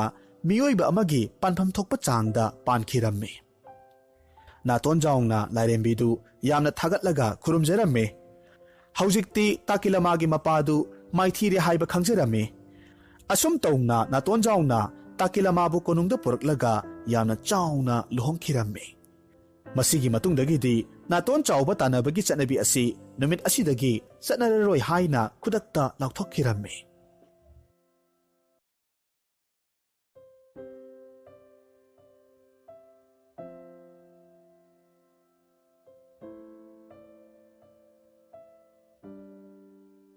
ꯊꯥꯏꯅ ꯃꯃꯥꯡꯉꯩꯗ ꯌꯥꯝꯅ ꯅꯨꯡꯉꯥꯏ ꯌꯥꯏꯐꯅ ꯅꯤꯡꯊꯧ ꯑꯃꯈꯛ ꯄꯥꯜꯂꯝꯃꯤ꯫ ꯃꯍꯥꯛꯅ ꯂꯩꯕꯥꯛꯀꯤ ꯄ꯭ꯔꯖꯥꯕꯨ ꯑꯁꯨꯛꯀꯤ ꯃꯇꯤꯛ ꯂꯨꯅ ꯈꯟꯖꯩ, ꯄ꯭ꯔꯖꯥꯅꯁꯨ ꯃꯍꯥꯛꯄꯨ ꯌꯥꯝꯅ ꯅꯨꯡꯁꯤ꯫ ꯑꯗꯨꯛ ꯅꯨꯡꯉꯥꯏꯅ ꯂꯩꯔꯕ ꯂꯝꯗꯝ ꯑꯗꯨꯗ ꯑꯋꯥꯠꯄ ꯑꯃꯗꯤ ꯑꯗꯨꯃꯛ ꯂꯩꯔꯝꯃꯤ, ꯃꯗꯨꯗꯤ ꯅꯤꯡꯊꯧꯗꯨꯒꯤ ꯃꯆꯥ ꯑꯃꯠꯇ ꯄꯣꯛꯂꯝꯗꯦ꯫ ꯃꯔꯝ ꯑꯁꯤꯅ ꯅꯤꯡꯊꯧ ꯑꯁꯤꯅ ꯔꯥꯅꯤ 6 ꯈꯛ ꯂꯨꯍꯣꯡꯈꯤ꯫ ꯔꯥꯅꯤ 6ꯃꯛ ꯃꯤꯅꯨꯡꯁꯤ ꯃꯆꯦꯠ ꯑꯃꯠꯇ ꯌꯥꯎꯗꯕꯤ ꯃꯕꯨꯛ ꯐꯠꯇꯕꯤ ꯑꯣꯏꯔꯝꯃꯤ꯫ ꯃꯕꯨꯛ ꯐꯠꯇꯕꯇ ꯅꯠꯇꯦ, ꯃꯈꯣꯏ 6ꯃꯛ ꯌꯥꯝꯅ ꯁꯨꯅꯤꯡꯗꯕꯤ, ꯃꯅꯥꯏ ꯃꯁꯜꯗ ꯊꯧꯗꯥꯕ ꯌꯥꯝꯅ ꯀꯟꯕꯤ ꯑꯣꯏꯔꯝꯃꯤ꯫ ꯃꯔꯝ ꯑꯁꯤꯅ ꯃꯈꯣꯏ ꯃꯁꯦꯜ ꯐꯥꯎꯕ ꯇꯤꯟꯅꯕꯁꯨ ꯌꯥꯔꯝꯗꯦ꯫ ꯃꯆꯥ ꯌꯥꯎꯖꯗꯕ ꯅꯤꯡꯊꯧꯗꯨ ꯃꯆꯥꯒ ꯌꯥꯎꯗ꯭ꯔꯦ, ꯔꯥꯅꯤꯁꯤꯡꯒꯤ ꯈꯠꯅꯕꯒꯤ ꯄꯥꯎꯗꯝ ꯀꯌꯥꯅ ꯅꯥꯀꯣꯡ ꯁꯤꯡꯖꯥ ꯌꯩꯕ ꯍꯥꯏꯕꯗꯨ ꯑꯣꯏꯔꯝꯃꯤ꯫ ꯃꯃꯩꯊꯪꯗ ꯅꯤꯡꯊꯧ ꯑꯗꯨꯅ ꯔꯥꯅꯤ ꯑꯇꯣꯟꯕꯤ ꯑꯃꯁꯨ ꯂꯨꯍꯣꯡꯂꯝꯃꯤ꯫ ꯍꯥꯏꯔꯤꯕ ꯔꯥꯅꯤ ꯑꯇꯣꯟꯕꯤ ꯑꯁꯤꯗꯤ ꯈ꯭ꯋꯥꯏꯗꯒꯤ ꯃꯁꯛ ꯃꯇꯧ ꯐꯖꯕꯤ ꯑꯣꯏꯕꯅ ꯍꯥꯟꯅꯒꯤ ꯔꯥꯅꯤ 6 ꯑꯗꯨꯅ ꯌꯥꯝꯅ ꯀꯂꯛꯂꯝꯃꯤ꯫ ꯅꯤꯡꯊꯧ ꯑꯗꯨꯅꯁꯨ ꯔꯥꯅꯤ ꯑꯇꯣꯟꯕꯤꯗꯨ ꯈꯔ ꯍꯦꯟꯅ ꯂꯨꯅ ꯇꯧꯏ, ꯃꯔꯝꯗꯤ ꯔꯥꯅꯤ ꯑꯇꯣꯟꯕꯤ ꯑꯁꯤ ꯃꯁꯛ ꯐꯖꯕꯇ ꯅꯠꯇꯦ, ꯂꯧꯁꯤꯡ ꯁꯤꯡꯉꯤ, ꯍꯧꯅ ꯂꯣꯟꯆꯠ ꯈꯪꯉꯤ꯫ ꯂꯩꯕꯥꯛ ꯄ꯭ꯔꯖꯥꯗ ꯅꯠꯇꯅ ꯃꯅꯥꯏ ꯃꯁꯦꯜꯗ ꯐꯥꯎꯕ ꯌꯥꯝꯅ ꯂꯨꯅ ꯅꯨꯡꯁꯤꯅ ꯂꯣꯏꯅꯔꯝꯃꯤ꯫ ꯂꯩꯕꯥꯛ ꯃꯤꯌꯥꯝꯅ ꯅꯤꯡꯊꯧꯅ ꯃꯅꯥꯏꯁꯤꯡꯅ ꯌꯥꯝꯅ ꯂꯨꯅ ꯇꯧꯔꯕꯗ ꯔꯥꯅꯤ ꯑꯍꯜ 6 ꯑꯗꯨꯅ ꯔꯥꯅꯤ ꯑꯇꯣꯟꯕꯤꯗꯨꯕꯨ ꯌꯥꯝꯅ ꯅꯨꯡꯁꯤꯔꯝꯗꯦ꯫ ꯃꯇꯝ ꯆꯨꯞꯄꯗ ꯃꯍꯥꯛꯄꯨ ꯀꯔꯝꯅ ꯇꯥꯟꯊꯣꯛꯈꯤꯒꯅꯤ ꯍꯥꯏꯕꯁꯤꯅ ꯃꯈꯣꯏꯒꯤ ꯊꯧꯔꯥꯡ ꯑꯣꯏꯔꯝꯃꯤ꯫ ꯔꯥꯅꯤ ꯑꯇꯣꯟꯕꯤꯗꯨ ꯔꯥꯅꯤ ꯑꯣꯏꯗꯨꯅꯁꯨ ꯏꯃꯨꯡꯒꯤ ꯆꯥꯛ ꯏꯁꯤꯡ ꯊꯣꯡꯕ, ꯅꯤꯡꯊꯧꯒꯤ ꯁꯦꯕꯥ ꯅꯤꯡꯊꯤꯅ ꯇꯧꯖꯩ꯫ ꯃꯇꯝ ꯆꯨꯞꯄ ꯃꯆꯦ 6ꯅ ꯆꯥꯗ꯭ꯔꯤꯕ ꯃꯈꯩ ꯃꯍꯥꯛꯅ ꯅꯣꯡꯃꯇ ꯍꯥꯟꯅ ꯆꯥꯗꯦ꯫ ꯃꯆꯦ 6 ꯑꯗꯨꯗꯤ ꯁꯨꯕ ꯅꯣꯝꯕ ꯑꯃꯠꯇ ꯌꯥꯎꯗꯕꯅ ꯃꯁꯥꯗꯨ ꯌꯥꯝꯅ ꯅꯣꯏꯈꯠꯂꯛꯈꯤ꯫ ꯃꯈꯣꯏꯒꯤ ꯊꯕꯛꯁꯤ ꯋꯥꯊꯤ ꯉꯥꯡꯅꯕ, ꯃꯤꯕꯨ ꯀꯔꯦꯝꯅꯕ, ꯃꯤꯒꯤ ꯑꯁꯣꯏꯕ ꯌꯦꯡꯕ, ꯑꯅꯧꯕ ꯐꯤꯔꯣꯜ ꯁꯦꯠꯄꯅ ꯅꯣꯡꯃꯒꯤ ꯁꯤꯟꯊꯥ ꯑꯣꯏꯔꯝꯃꯤ꯫ ꯅꯣꯡꯃꯗꯤ ꯔꯥꯅꯤ 6ꯅ ꯐꯝꯂꯒ ꯋꯥꯊꯤ ꯉꯥꯡꯅꯔꯤꯉꯩ ꯃꯇꯝꯗ ꯂꯥꯏꯒꯤ ꯊꯧꯖꯥꯜ ꯂꯩꯕ ꯑꯍꯜ ꯑꯣꯏꯔꯕ ꯅꯨꯄꯥ ꯑꯃꯈꯛ ꯀꯣꯅꯨꯡꯗ ꯆꯪꯂꯛꯈꯤ꯫ ꯃꯍꯥꯛꯅ ꯃꯛꯁꯤꯜꯂꯕ ꯅꯤꯡꯊꯧꯒꯤ ꯃꯥꯏꯊꯣꯡ ꯎꯕ ꯃꯇꯝꯗ ꯍꯥꯏꯔꯛꯂꯝꯃꯤ, "ꯍꯦ ꯅꯤꯡꯊꯧ, ꯑꯁꯨꯛ ꯅꯨꯡꯉꯥꯏ ꯌꯥꯏꯐꯅ ꯑꯋꯥꯠꯄ ꯂꯩꯇ꯭ꯔꯕ ꯅꯍꯥꯛꯀꯤ ꯂꯝꯗꯝꯅꯤ, ꯀꯔꯤꯒꯤ ꯑꯗꯨꯛ ꯋꯥꯔꯤꯕꯅꯣ?" ꯅꯤꯡꯊꯧꯅ ꯃꯈꯨꯠ ꯂꯣꯟꯅꯔꯒ ꯍꯥꯏꯔꯛꯈꯤ, "ꯏꯄꯥꯒꯨꯝꯂꯕ ꯑꯍꯜ ꯏꯕꯨꯡꯉꯣ, ꯅꯅꯥꯏꯒꯤ ꯑꯋꯥꯠꯄ ꯑꯃꯠꯇ ꯂꯩꯇꯦ꯫ ꯆꯨꯝꯃꯤ, ꯑꯗꯨꯕꯨ ꯑꯩꯍꯥꯛꯀꯤ ꯏꯆꯥ 10 ꯂꯩꯖꯗꯦ꯫ ꯑꯩꯍꯥꯛꯀꯤ ꯔꯥꯅꯤ 9 ꯂꯩ, ꯑꯗꯨꯕꯨ ꯃꯈꯣꯏ ꯈꯨꯗꯤꯡꯃꯛ ꯃꯃꯥ ꯑꯣꯏꯕ ꯉꯝꯗ꯭ꯔꯦ꯫ ꯑꯩꯅ ꯍꯌꯦꯡ ꯁꯤꯈ꯭ꯔꯒ ꯑꯩꯒꯤ ꯈꯨꯕꯝꯁꯤ ꯀꯅꯥꯅ ꯁꯤꯟꯕꯤꯒꯅꯤ?" ꯑꯍꯜ ꯑꯣꯏꯔꯕ ꯅꯨꯄꯥ ꯑꯗꯨꯅ ꯅꯣꯛꯐꯦꯠ ꯇꯧꯔꯒ ꯑꯃꯨꯛ ꯈꯨꯝꯂꯛꯈꯤ, "ꯋꯥꯒꯅꯨ ꯅꯤꯡꯊꯧ, ꯅꯍꯥꯛꯀꯤ ꯅꯆꯥꯅꯨꯄꯥ ꯔꯥꯖꯀꯨꯃꯥꯔ 9 ꯁꯣꯏꯗꯅꯃꯛ ꯐꯪꯂꯛꯈꯤꯅꯤ꯫ ꯑꯩꯅ ꯍꯥꯏꯕꯗꯨ ꯏꯜꯂꯨ꯫ ꯑꯗꯨꯕꯨ ꯑꯩꯅ ꯍꯥꯏꯔꯤꯕ ꯋꯥꯐꯝꯁꯤ ꯀꯅꯥꯗꯁꯨ ꯍꯥꯏꯐꯗꯦꯀꯣ꯫ ꯑꯩꯒꯤ ꯇꯨꯡ ꯏꯜꯂꯛꯎ." ꯑꯁꯨꯝꯅ ꯍꯥꯏꯔꯝꯂꯒ ꯊꯣꯛꯈꯤꯔꯝꯃꯤ꯫ ꯅꯤꯡꯊꯧꯗꯨꯁꯨ ꯑꯍꯜꯗꯨꯒꯤ ꯃꯇꯨꯡ ꯏꯟꯅꯔꯛꯂꯝꯃꯤ꯫ ꯑꯍꯜꯗꯨꯅ ꯂꯩꯀꯣꯜꯂꯣꯝꯗ ꯈꯨꯠ ꯊꯤꯟꯗꯨꯅ ꯍꯥꯏꯔꯛꯈꯤ, "ꯌꯦꯡꯉꯨ, ꯑꯥꯗ ꯄꯥꯜꯂꯤꯕ ꯍꯩꯅꯧ 9ꯁꯤ ꯍꯦꯛꯎ, ꯑꯗꯨꯒ ꯔꯥꯅꯤꯁꯤꯡꯗ ꯄꯤꯖꯧ, ꯌꯥꯏꯐꯕ ꯁꯣꯏꯗꯅꯃꯛ ꯑꯣꯏꯒꯅꯤ꯫ ꯑꯗꯨꯒ ꯅꯍꯥꯛꯅ ꯀꯥꯎꯔꯣꯏꯗꯕ ꯑꯃꯅ, ꯍꯩꯅꯧ ꯍꯦꯛꯂꯕ ꯃꯇꯨꯡꯗ ꯇꯨꯡ ꯍꯟꯅ ꯌꯦꯡꯂꯨꯅꯨꯀꯣ." ꯑꯁꯨꯃꯥꯏꯅ ꯍꯥꯏꯔꯝꯂꯒ ꯑꯍꯜꯗꯨ ꯃꯥꯡꯈꯤꯔꯝꯃꯤ꯫ ꯅꯤꯡꯊꯧꯅ ꯌꯥꯝꯅ ꯍꯔꯥꯎꯅ ꯑꯍꯜꯗꯨꯕꯨ ꯈꯨꯔꯨꯝꯖꯔꯒ ꯍꯩꯅꯧ ꯄꯥꯝꯕꯤꯗꯨ ꯀꯥꯈꯠꯂꯒ ꯍꯩꯅꯧ 9ꯇꯨ ꯍꯦꯛꯂꯒ ꯀꯣꯅꯨꯡꯗ ꯆꯪꯂꯛꯀꯦ ꯇꯧꯕ ꯃꯇꯝꯗ ꯈꯣꯟꯖꯦꯜ ꯑꯃꯈꯛ ꯇꯥꯔꯛꯈꯤ꯫ "ꯏꯅꯤꯡꯊꯧ, ꯑꯩꯈꯣꯏꯕꯨ ꯀꯗꯥꯏꯗ ꯄꯨꯔꯤꯕꯅꯣ?" ꯍꯥꯏꯅ ꯅꯣꯛꯄꯒꯤ ꯈꯣꯟꯖꯦꯜ ꯑꯃꯈꯛ ꯇꯥꯔꯛꯈꯤ꯫ ꯅꯤꯡꯊꯧꯅ ꯌꯥꯝꯅ ꯊꯥꯖꯗꯅ ꯇꯨꯡ ꯍꯟꯅ ꯌꯦꯡꯊꯣꯛꯂꯨꯕ ꯃꯇꯝꯗ ꯍꯩꯅꯧꯁꯤꯡꯗꯨ ꯈꯨꯗꯛꯇ ꯃꯈꯨꯠꯇꯒꯤ ꯄꯥꯏꯈꯤꯗꯨꯅ ꯎꯊꯛꯇ ꯑꯃꯨꯛ ꯄꯥꯟꯈꯤꯔꯝꯃꯤ꯫ ꯃꯇꯝꯗꯨꯗ ꯅꯤꯡꯊꯧ ꯑꯗꯨꯅ ꯃꯍꯥꯛꯅ ꯑꯁꯣꯏꯕ ꯇꯧꯈꯤꯕꯗꯨ ꯅꯤꯡꯁꯤꯡꯂꯛꯇꯨꯅ ꯉꯁꯥꯏꯒꯤ ꯑꯍꯜ ꯑꯗꯨꯕꯨ ꯈꯨꯔꯨꯝꯖꯔꯒ ꯀꯧꯖꯔꯝꯃꯤ꯫ ꯈꯪꯍꯧꯗꯅ ꯑꯍꯜꯗꯨ ꯊꯣꯔꯛꯂꯒ ꯑꯃꯨꯛ ꯍꯥꯏꯔꯛꯂꯝꯃꯤ, "ꯍꯦ ꯅꯤꯡꯊꯧ, ꯑꯃꯨꯛꯀ ꯍꯟꯅ ꯍꯦꯛꯂꯨꯔꯣ, Handakti aina haibo wafamdu kawganuko. Handak soirabadi nahak napunsigi namittana sa uraroi. Asumna ningthou hainau taretu heklaga konungtamna amuk laki. Ningthougi matungda rani singi khonjelda iningthou haina kaurakhi.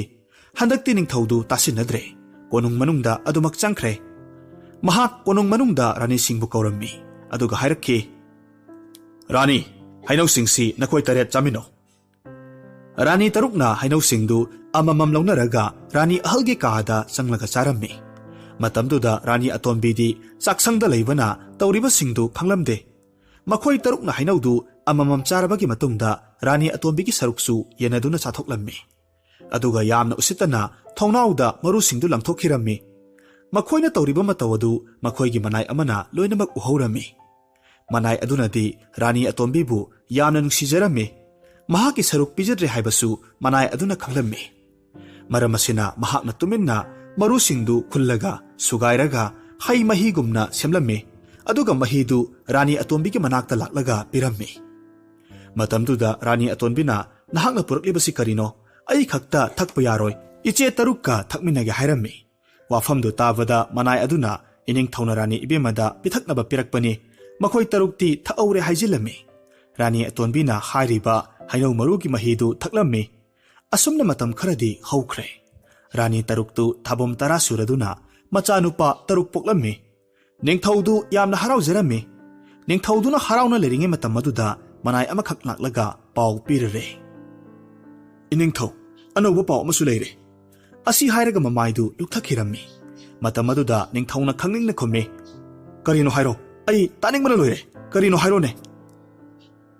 Manai na khumlakhi. Iningthou aikhoigi rani atonbidu yongnonglabi amakhak pore. Ningthouna khangprek khangna hairakhi. Kari haiba aigi rani atonbibu yongnau ama poklaba. Asi hairamlaga ningthoudu tuminna phamthakre. Tanjadu khanglavada rani taruktuna hairakhi. Maharaj aikhoina haijabaduni aikhoigi inaw atonbisi yamna phattabi hingchabigi chadanawdani. Mina yong pokpa haunabra. Masi khudakta hatokpikho miyam khangnaraktringsida. Natrabadi iningthougi ijat laikha tarakpa soiroi. Masigi matungdagidi rani atonbidu konung adudagi ningthouna tanthokhtuna umang amada khangpoksang amada lahenkhre. Ningthouna rani atonbibu yamna nungsijai. Adubu yong ama poklabanina mayam mangda ikai phiruk khumbadusu pamlamde. Asumna matam kharadi haukhre. Suningdabi rani ahal taruktu rani atonbi leitabadagi makhoi yamna penba haibadu oirammi. Matam pumnamakta sakta suda thabakta thawongda rani atonbina punghen heli haibadu makhoina khangbanina mahaktabu udradi phare haina nungaina palame. Asomdana umangda laikhraba rani atonbi machanopa yonau adu uraga pangkapta kaplammi. Imagi ibungo ichagi matausibu karino aina taibung mapuda kari lankhiduna nahakpu icha oina phanglibano haina asumna kapladuna tengthana oirami. Masigi matung sahi ahum mari haukrabagi matungda yamna thajadaba matau amani. Nongma yonaudu miron thoraklami aduga asumna haire. Palem ima nungsibi kapkano aihak yong ojarabasu taibong mi amagi wakhal aingonda lei. Supnatagi saktam khaktani. Imagi momon minok soidanamak nachana tamangani. Ningthou macha oina poklabasu aigi athiba yonggi saktamna pabung maharajna imabu inthokpire. Ai khangi. Adubu imagidamak thawaisi thadokpa natana upaida leite. Wahai si taruba matamda rani atonbidu hauna kaplaga machagi machindu melaga hairaklammi. Imagi ibungo ichana karigi sirugadage. Isha leitrabadi imasu hinglubagi kari kane. Yong aduna amuk makha taraklammi. Phare ima nachana yong ojarabasu miyamgi mateng pangani. Aihak ningthou machani yambung taruktagi aina hiram khudingmakta henba ngamgani. Asi haiduna wasaklammi. Asomna yong aduna umangi manakta leiriba khungang aduda leiriba miyam kayagi mateng panglammi. Leiriba khungangdugi maru oiba sinphamdi yubi heklaga yonbani. Miyamna yubi hekpada wagadaba maphamda yong aduna uthakta phallawna chongkhatlaga mitkup amada yubi kayamarum lising hekpirammi. Makhoina yong adubu yonghen haina kaurammi. Mi khudingmakna yonghenbu nungsirammi. Makhoina kaithelda yubi yoluraga phanglakpa taret chanja khudingmak yong mama macha adugi saruk tamlammi. Khungang aduda ana ek yoroklabasu yonghenna umangdagi mana masingna hidak siamlaga pithakpada pharammi. Asumna yonghenbu mipum khudingmakna taibung mapuna tharakpa yongni haina sonarami. Nongmadi yonghenna yubi heknabagidamak yubi pambida kakhatpa matamda arapada phajaraba sagol tarukta lairik laisu pairaduna masak matau phajaraba pakhang macha tarukna umangi lambida chatpadu thengnarami. Yonghenna madu uba matamda makhada khulliba ahalsingda hanglakhi. Ho khuraibungo arapada phajaba phijet leitengba nupa tarukhak sagol tongnaga chatpu ui. Makhoi sibo kana kanano. Makhadagi ahalsingduna khumi. Isaibungo Yonghen makhoi si aikhoigi lamdam asigi ningthougi machanupa Rajkumari tarukni. Makhoi numit khudingi lairik tamba chatpani. Wahai si taroba matamda Yonghen mamittagi mapi sintharakhi. Aduga tuminna mathanta sonjai. Oh, aigi ambum taruknine. Makhoina lairik tamba chatliba. Aidi yong oina poklabanina kayada laibak thikrabano. Numit asimadi Yonghendu mathwai nongaitana mayumda halaklammi. Aduga mamada haraklammi. Ima, yambung tarukna lairik tamba chatpadu aishu chatningi. Pabung Maharashta hainabiyo. Rani atonmina khummi. Ima gi bungo, nahak madu haigano. Nahakpu aina hek phangjaba mikup adudagi napabung amadi namagi marise yamna thapnakrabani. Karigumba aina konungda changluba thoklabasu namabok taruktuna aibu khongoinaba natana karishu mating pirakloi. Napabung Maharashti pukchel sengba mini. Adubu namabok tarukna oidaba wahai kaya tamsilaga pukning hongkrabani. Wafam si taruba matamda Yonghen wa makha takhidre. Mamabu kabhanba pamdre. Aduna makha taraklammi. Pare ima, ai lairik tamba chatrabasu yambung tarukna tamliba lairik singdu aigisu leibiyo.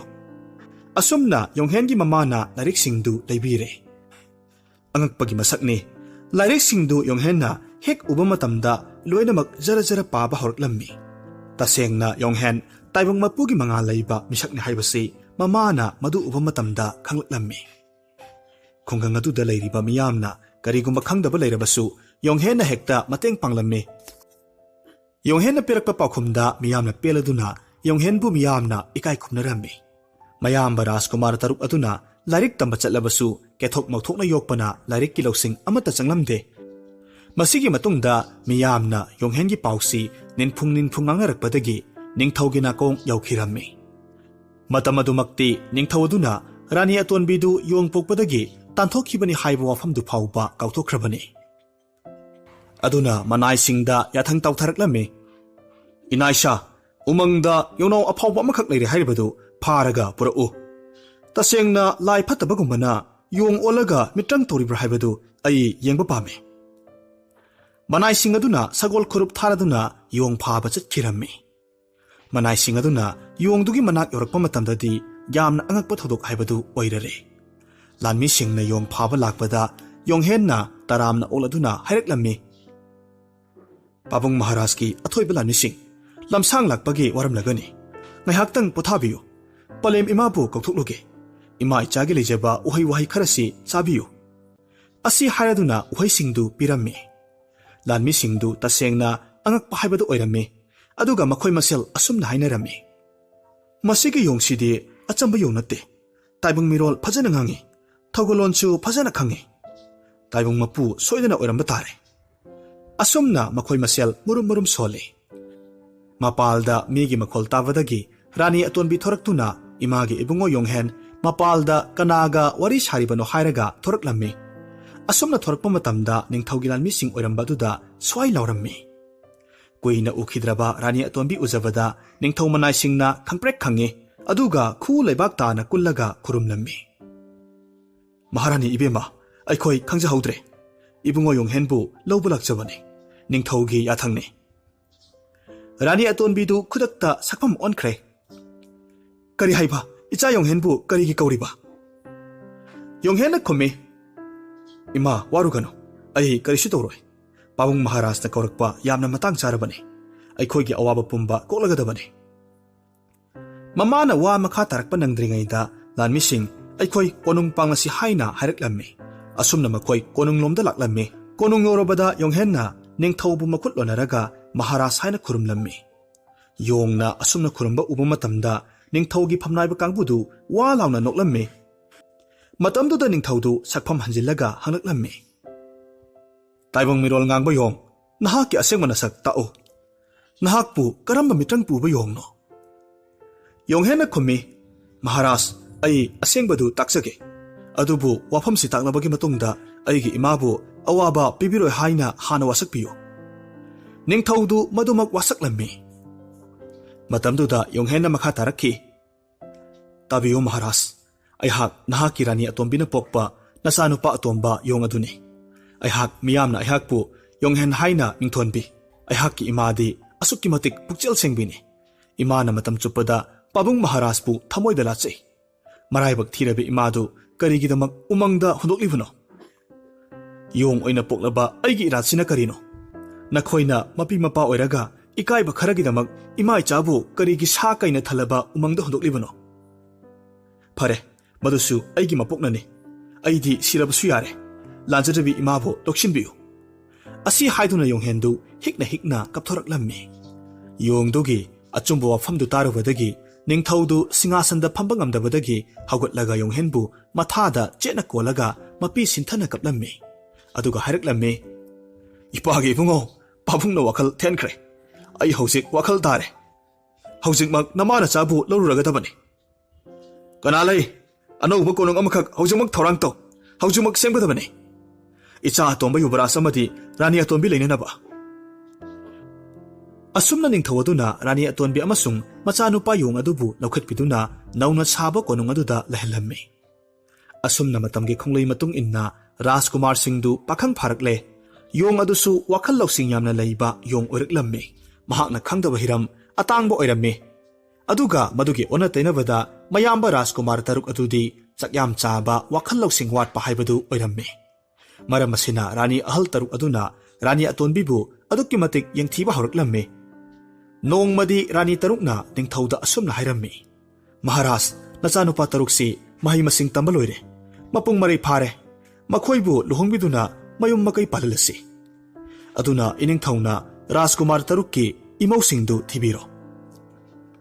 Wafam asida ningthauna khumlakki. Imau thiba tarabadi icha atomba yonghengi suyauna thiba tabani. Aduna wafamsi araibadi oirodori. Rani ahalna karemnabagi maongda asumna amuk khumlaklammi. Imai ebema, yongno asida karamna machanupi pirakpa kanana pamgadoribano. Yongdi yong oina adumak malai marijani. Wafamsi taruba matamda ningthauna sauraduna khumlaklammi. Tumillayuh rani, yong sisu aigi isani. Adugisu mathakta mahakna icha mayamdagi khwaidagi mabudhi phai hauna lonjat khangi. Nakhoigi nacha taruk katlalai juba singchidi. Asumna hairammi. Asumna wa lekhai tanadrabagi matungda ningthauna machanupa singadubu kausillaga hairaklammi. Ipagi bungo taretmak hayengdagi konung thadoklaga chatlo. Asomgi samudragi wangmada aigi marup ningthou khaba kauba amakak leibani.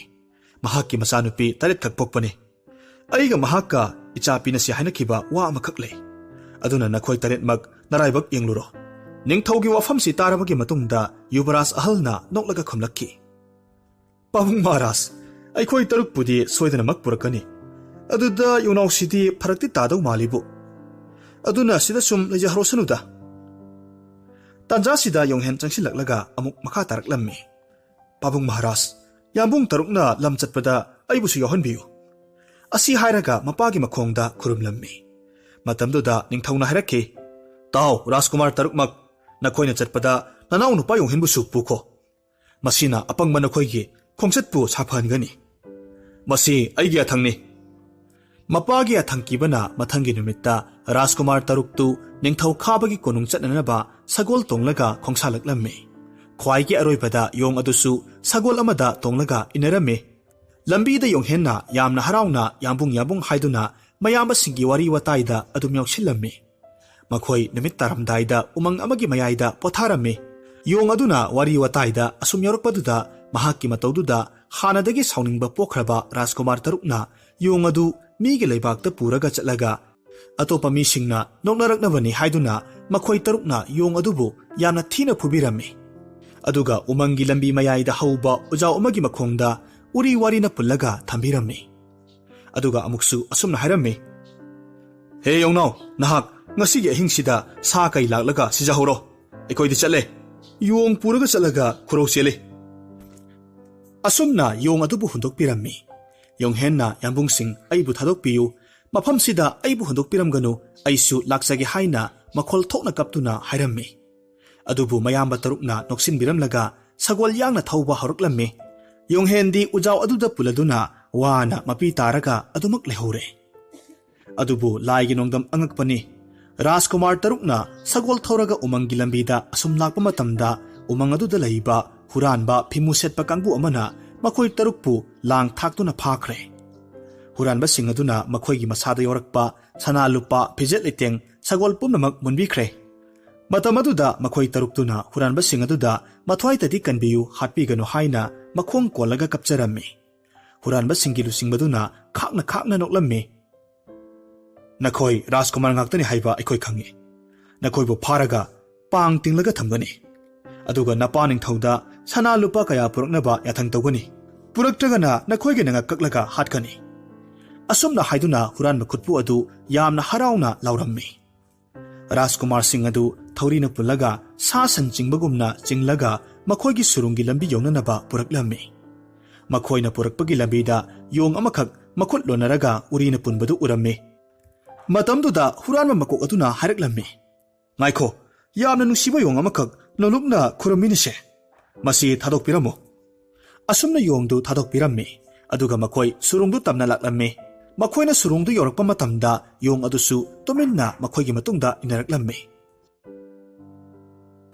huranba khutpu aduna surung yoroklaba matamda huranba singaduna Rajkumar taruk adubu uchuk amada punsilaga thamlammi Yong aduna huranba singadugi maraktagi huranba luchingbadugi manakta changlaklaga masadu noibirami matamduda huranba luchingbaduna hariklammi masigi yong sidi yamna nusine migumna yamna phai adudagidi haira chanaba kayamarum yong aduda pijarami huranba singdu chaba thakpa loiraduna tumthanakre tanja aduda yong henna mayamba taruk pulliba uchukki manakta changlaga asumna mayamba singda hariklammi Yambung tarukmak nanauna thadokcharage langbadi adeko aduga nakhoigi khongchatta aibu pubigani haiduna hana wasakpiu aduna trabadi ai thadokpu ngamjaroi Rajkumar Singh du hanadagi mathwaidu manglagani khanjarurabani aduna makhoina yonghen haiba khudingmaktu loinamak pangthokani haina wasaklammi adudagi di yonghen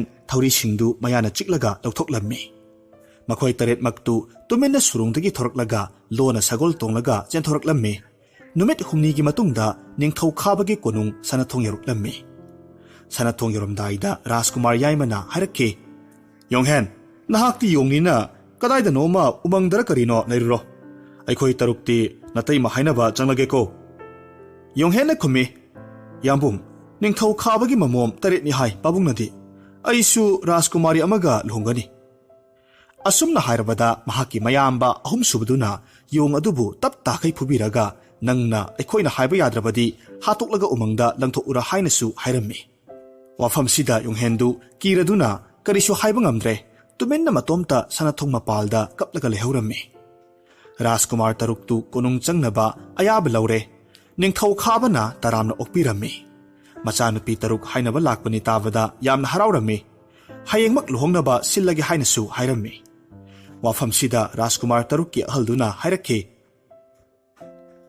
Maharaj karigumba wafam amata haijage adomgi Rajkumar tare ni haina tajai aikhoi tarukna makhoi taruk luhongkrabadi Rajkumari amadi pharak tagadoribra ningthou khabana khumi madugidamakta warunu amadi aigi icha oidre mama phatabigi machani Rajkumar taruktu kharadi chamamnarammi makhoina khalli Miyoi lalup chadaba oiramba yai haina khalammi Rajkumar ahalladuna ningthou khabada amuk harakki Maharaj adomgi Rajkanya singdu masak amukta yingjaba yagadra luhongadabasu hayengni khabana yaroi aikhoigi leibakta luhonggadaba numit leplaba kanya amatana mi amata unaba yade masi chatnarolni khangu wari sanaba loirabada Rajkumar Singh makhoina leinaba kaada nungaina pothahalammi somdana kamdauri yonghendu kappa yaba kaplaga aisu yambung taruknadi henhallaroi asumna mathamoida singnaraduna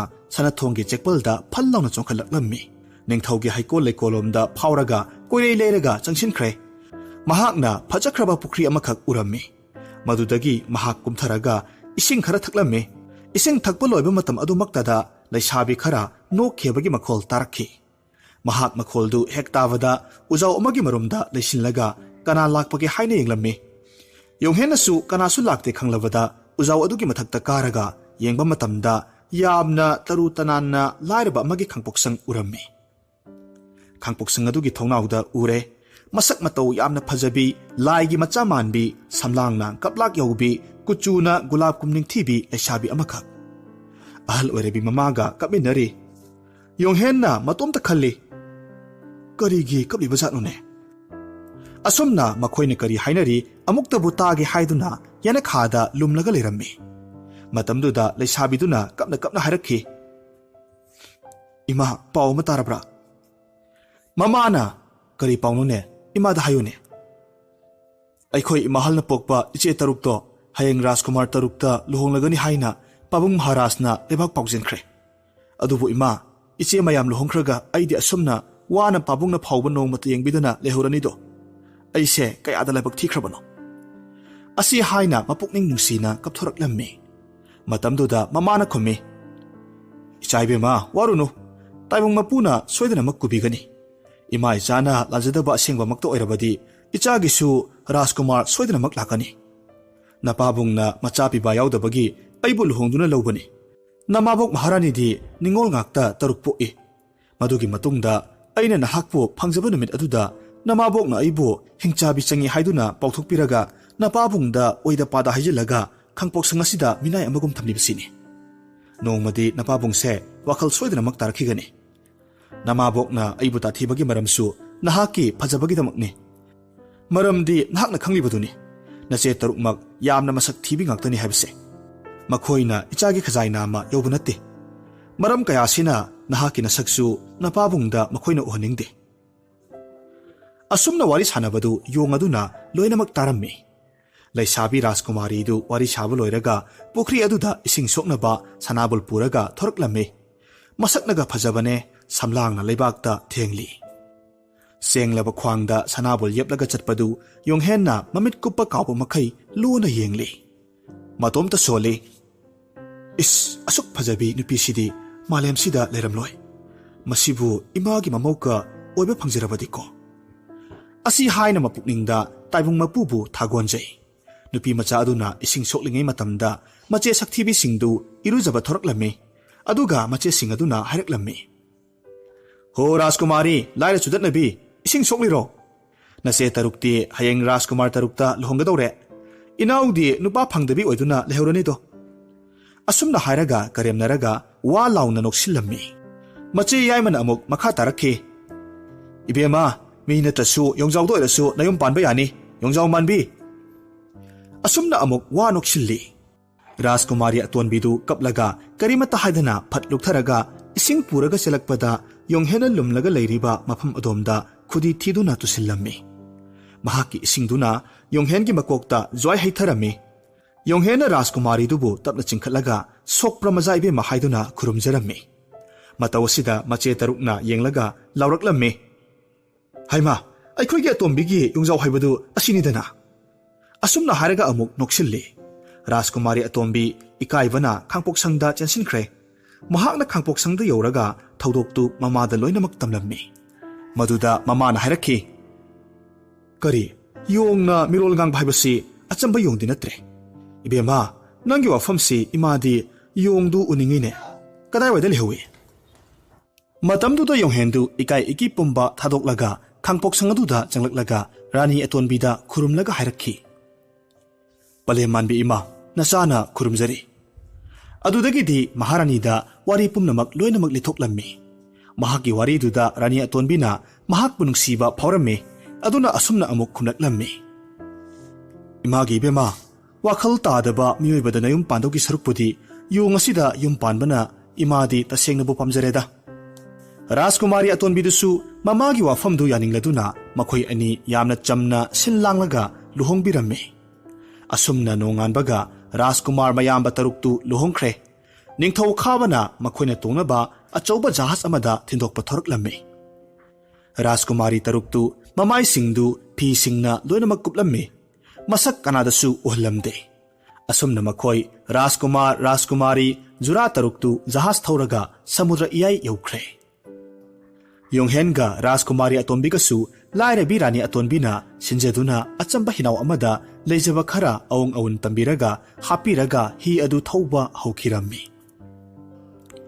Samudra iyai yaurabada jahas tongduna chhatkraba Rajkumari ahaldugi mamaidu amuktang yenge haiduna phat launa haiduklure. Matamduda mahak swai lauki aduga machilda harakhi. Is karino asuk thibi nupi sibo aigi nupi. Tanjaduda atopa manaw mga adusu launarakhi. Hai, makhoi gi machin manaw taruk sidi masak thimanbadagi mapana namthak toraga aikhoibu apangbasire. Asumna makhoi saunaraklammi. Wafamsida Rajkumari tarukna khummi. Apangba nakhoina aduk pangba thawong chatharaga aibu sakthi kaina naraibaktum phaikhalo. Aikhoina luhongba yabirise. Asumna karemnaraga punna noklammi. Rajkumar tarukki ahalna hairakhe. Phare, masi aikhoigi laibakni. Adubu aikhoigi inaw tomba yonghenna luhongle hairiba nakhoigi nanaw atombisu nakhoiga manabra. Maduda Rajkumari ahalduna khummi. Nahak kaidogi haibano. Inaw nupigi masakti malemda lairiba nupi khudingi athoibini. Tasengna mahakti lai machagummi. Adubu mahak yongda mayum pale. Asi hairaga wa launa nokhi. Rajkumar taruk aduna yonghenna masak khwaidagi hena phajabi nupidu laure tabada yamna khoiranglamme. Aduna jahastu khamlaga yamna nungsiba saraga makhoi anigi hedu lakpa ngairaga punna chatlasi haina hairammi. Ngaihak leiragadi yonghen amasung Rajkumari atonbi hi holaga jahas manak yoraklame. Rajkumar ahalna laurakhi. Inaw yonghen, inaw nupiga nakhoi ani jahasta punna chatkrasi hi du hundoklamlo. Makhoigi mataududa Rajkumari atonbiduna singnarap tawi. Maramaduna hairakhi. Yambung, aikhoi sida sum laksarage. Mase tarukna amuk hairaklammi. Isegi ebema, nang sina tongan taningbasi taningkriponi. Lao, aikhoi amata oirabani. Asi haiduna namduna jahasta makhoi ani punna chingkhatlammi. Ahing yoroklavada tumnanaba thaurang tawnakre. Yonghendi hi honbagi wavana tumthakirammi.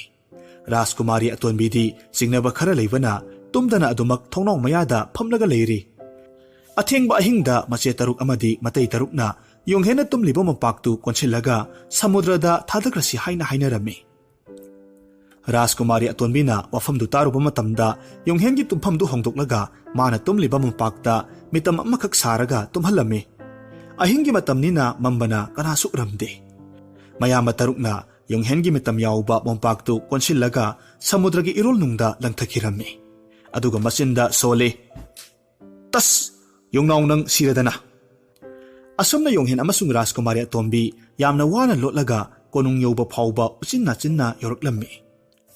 Konung yorabada ningthouна Rajkumar amadi Rajkumari singdu bazai bengul khonglaga taramna yamlaba miyamga loinena oklammi. Ngaihak leiragadi mapabungna Rajkumar taruk tamak uvaduda hairaklammi. Aigi isa nupa tomba yonghendi ude kadai chatkre. Wafam sitabada Rajkumar taruk mamau taruktu hikna kappa horakhi aduga hairaklammi. Pabung Maharaj yonghenga mau atombigadu samudragi nolai nungsitna humduna pukhre makhoi taibang pal thadokre hairaga kapsinnaba horaklammi. Tanjaduda yonghen amadi Rajkumari atombi miraktagi phatlawna thoraklaga Pabung Maharaj aikhoi sida leire haiduna kurumlaga makhoibu hananaba sinkiba wari singdu loinamak lithorakhi. Sauraba ningthauna kudakta machanupa taruktu kaisom sangda mamau sing aduga loinana thamnanaba yathang tawkirammi. Asumna yonghen amadi Rajkumari atombi nungaina matam kharadi leire. Matam khara leirabagi matungda ikan kanadana yonghen ahing tumbada mai muthatli. Mai thanba sukya yaramde. Rajkumari atonbina simasu singnarammi. Ahingda yonghen ngaihak leramdabasu mayawe. Asumna singnarakpana Rajkumari atonbina nongmadi tumba saraga yonghena chatlibadu kadai waidunu haibadu yangthoklammi. Numit asida mahakna masak matau yamna phajaba nupa amakak phamungdagi lona kumtharaga mapal thokibadu urammi.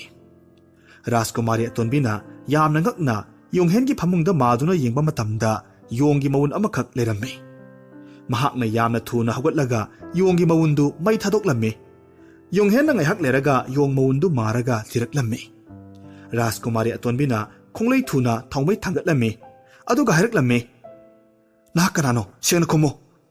ꯆꯦꯟꯕ ꯌꯥꯗ꯭ꯔꯕꯗ ꯌꯣꯡꯍꯦꯟꯅ ꯈꯨꯝꯂꯛꯈꯤ, "ꯑꯩꯍꯥꯛ ꯅꯍꯥꯛꯀꯤ ꯌꯣꯡꯍꯦꯟꯅꯤ꯫ ꯑꯩ ꯄꯣꯛꯄ ꯃꯇꯝꯗꯗꯤ ꯌꯣꯡ ꯑꯣꯏꯅ ꯄꯣꯛꯈꯤꯕꯒꯤ ꯋꯥꯔꯤꯗꯨ ꯏꯃꯥꯅ ꯂꯤꯕꯤꯈꯤ꯫ ꯃꯇꯝꯗꯨꯗ ꯑꯩꯅ ꯂꯥꯏꯒꯤ ꯃꯒꯨꯜ ꯆꯦꯜꯂꯕ ꯑꯍꯜ ꯑꯃꯈꯛ ꯂꯥꯛꯈꯤꯕꯗꯨ ꯀꯣꯏꯊꯤ ꯊꯤꯔꯒ ꯑꯩꯕꯨ ꯑꯃꯨꯛꯇ ꯃꯤ ꯑꯣꯏꯖꯒꯦ ꯍꯥꯏꯅ ꯅꯨꯃꯤꯠ ꯈꯨꯗꯤꯡꯒꯤ ꯏꯔꯥꯠ ꯊꯧꯅꯤ ꯇꯧꯖꯈꯤ꯫ ꯑꯩꯒꯤ ꯅꯤꯡꯖꯕ ꯃꯇꯧ ꯑꯁꯤꯗ ꯄꯦꯟꯕꯤꯔꯕ ꯂꯥꯏꯒꯤ ꯃꯒꯨꯜ ꯆꯦꯜꯂꯕ ꯑꯍꯜꯗꯨꯅ ꯅꯣꯡꯃ ꯏꯅꯥꯛꯇ ꯂꯥꯛꯂꯒ ꯇꯥꯛꯄꯤꯔꯝꯃꯤ꯫ ꯅꯍꯥꯛꯅ ꯔꯥꯖꯀꯨꯃꯥꯔꯤ ꯑꯃ ꯃꯁꯥꯅ ꯌꯥꯅ ꯂꯨꯍꯣꯡꯂꯕ ꯃꯇꯝꯗ ꯇꯥꯏꯕꯪ ꯃꯤ ꯑꯣꯟꯖꯧ ꯍꯥꯏꯅ ꯇꯥꯛꯄꯤꯔꯝꯃꯤ꯫ ꯑꯗꯨꯕꯨ ꯋꯥꯐꯝꯁꯤ ꯀꯅꯥꯃꯠꯇꯗ ꯍꯥꯏꯗꯣꯛꯇꯅꯕꯁꯨ ꯍꯥꯏꯔꯝꯃꯤ꯫ ꯑꯁꯨꯝꯅ ꯑꯩꯍꯥꯛ ꯃꯤ ꯑꯣꯟꯕ ꯉꯝꯗꯅ ꯆꯍꯤ ꯀꯌꯥꯃꯔꯨꯝ ꯁꯤ ꯂꯩꯔꯛꯂꯕ ꯃꯇꯨꯡꯗ ꯂꯧꯁꯤꯡ ꯆꯥꯎꯕꯤ ꯅꯍꯥꯛꯀ ꯂꯨꯍꯣꯡꯕꯗꯒꯤ ꯑꯩꯍꯥꯛ ꯇꯥꯏꯕꯪ ꯃꯤ ꯑꯣꯟꯖꯔꯦ."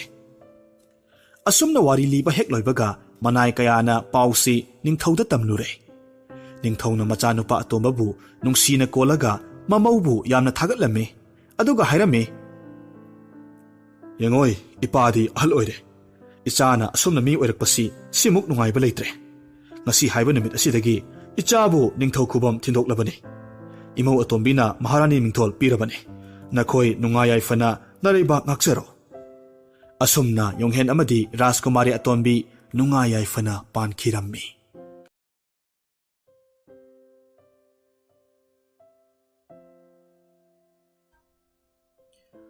ꯊꯥꯏꯅ ꯃꯃꯥꯡꯉꯩꯗ ꯑꯆꯧꯕ ꯇꯨꯔꯦꯜ ꯑꯃꯒꯤ ꯇꯣꯔꯕꯥꯟꯗ ꯌꯥꯝꯅ ꯂꯥꯏꯔꯕ ꯑꯍꯜ ꯑꯣꯏꯔꯕ ꯃꯇꯩ ꯃꯅꯥꯎ ꯃꯈꯣꯏ ꯑꯅꯤꯈꯛ ꯂꯩꯖꯔꯝꯃꯤ꯫ ꯃꯈꯣꯏꯒꯤ ꯏꯃꯨꯡꯗꯨꯒꯤ ꯃꯔꯨꯑꯣꯏꯕ ꯍꯤꯡꯅꯕꯒꯤ ꯁꯤꯟꯐꯝꯗꯤ ꯎꯃꯪꯗ ꯁꯤꯡ ꯆꯜꯂꯒ ꯀꯩꯊꯦꯜꯗ ꯌꯣꯟꯕꯅꯤ꯫ ꯃꯗꯨꯗꯒꯤ ꯐꯪꯂꯛꯄ ꯁꯦꯜꯅ ꯌꯥꯝꯅ ꯋꯥꯅ ꯆꯥꯛꯈꯨꯝ ꯃꯩ ꯃꯨꯠꯇꯅꯕ ꯍꯣꯠꯅꯖꯩ꯫ ꯑꯗꯨꯕꯨ ꯐꯪꯂꯤꯕ ꯁꯦꯜꯐꯝꯁꯤꯡꯗꯨꯅ ꯃꯈꯣꯏ ꯑꯅꯤꯒꯤ ꯌꯨꯝꯕꯥꯟꯗꯨ ꯅꯣꯡꯃ ꯅꯣꯡꯃꯒꯤ ꯂꯥꯏꯔꯕꯒꯤ ꯆꯩꯊꯦꯡꯅ ꯑꯁꯨꯝ ꯍꯦꯟꯖꯤꯜꯂꯛꯂꯝꯃꯤ꯫ ꯑꯁꯨꯝꯅ ꯎꯃꯪꯗꯒꯤ ꯁꯤꯡ ꯆꯟꯕꯗꯨꯁꯨ ꯅꯣꯡꯖꯨ ꯊꯥ ꯆꯪꯂꯛꯂꯕꯗ ꯍꯦꯟꯅ ꯑꯋꯥꯕ ꯑꯃꯈꯛ ꯃꯥꯌꯣꯛꯅꯔꯝꯃꯤ꯫ ꯃꯔꯝ ꯑꯁꯤꯅ ꯆꯔꯥ ꯇꯣꯏꯅ ꯍꯦꯜꯂꯛꯂꯦ꯫ ꯁꯤꯡ ꯆꯟꯕꯒꯤ ꯅꯨꯄꯤꯗꯨꯗꯤ ꯆꯥꯗ ꯊꯛꯇꯕꯅ ꯃꯁꯥꯗꯨ ꯁꯔꯨꯗ ꯎꯟꯁꯥꯇꯅ ꯀꯨꯞꯂꯦ꯫ ꯅꯣꯡꯃꯗꯤ ꯅꯨꯄꯤꯗꯨꯅ ꯃꯄꯨꯔꯣꯏꯕꯗ ꯑꯁꯨꯝꯅ ꯍꯥꯏꯔꯛꯈꯤ, "ꯃꯣꯏ ꯑꯩꯒ꯭ꯌꯥ, ꯅꯍꯥꯛꯅ ꯄꯥꯝꯕꯩ ꯑꯃꯇꯪ ꯇꯧꯔꯒ ꯑꯩꯕꯨ ꯆꯥꯛ ꯆꯔꯥ ꯑꯃꯇꯪ ꯄꯤꯖꯕꯤꯌꯨꯕ꯫ ꯑꯩ ꯑꯔꯥꯝ ꯈꯧꯔꯥꯡꯕꯅ ꯃꯤꯠ ꯐꯥꯎꯕ ꯄꯥꯡꯕ ꯉꯝꯁꯤꯜꯂꯛꯇ꯭ꯔꯦ."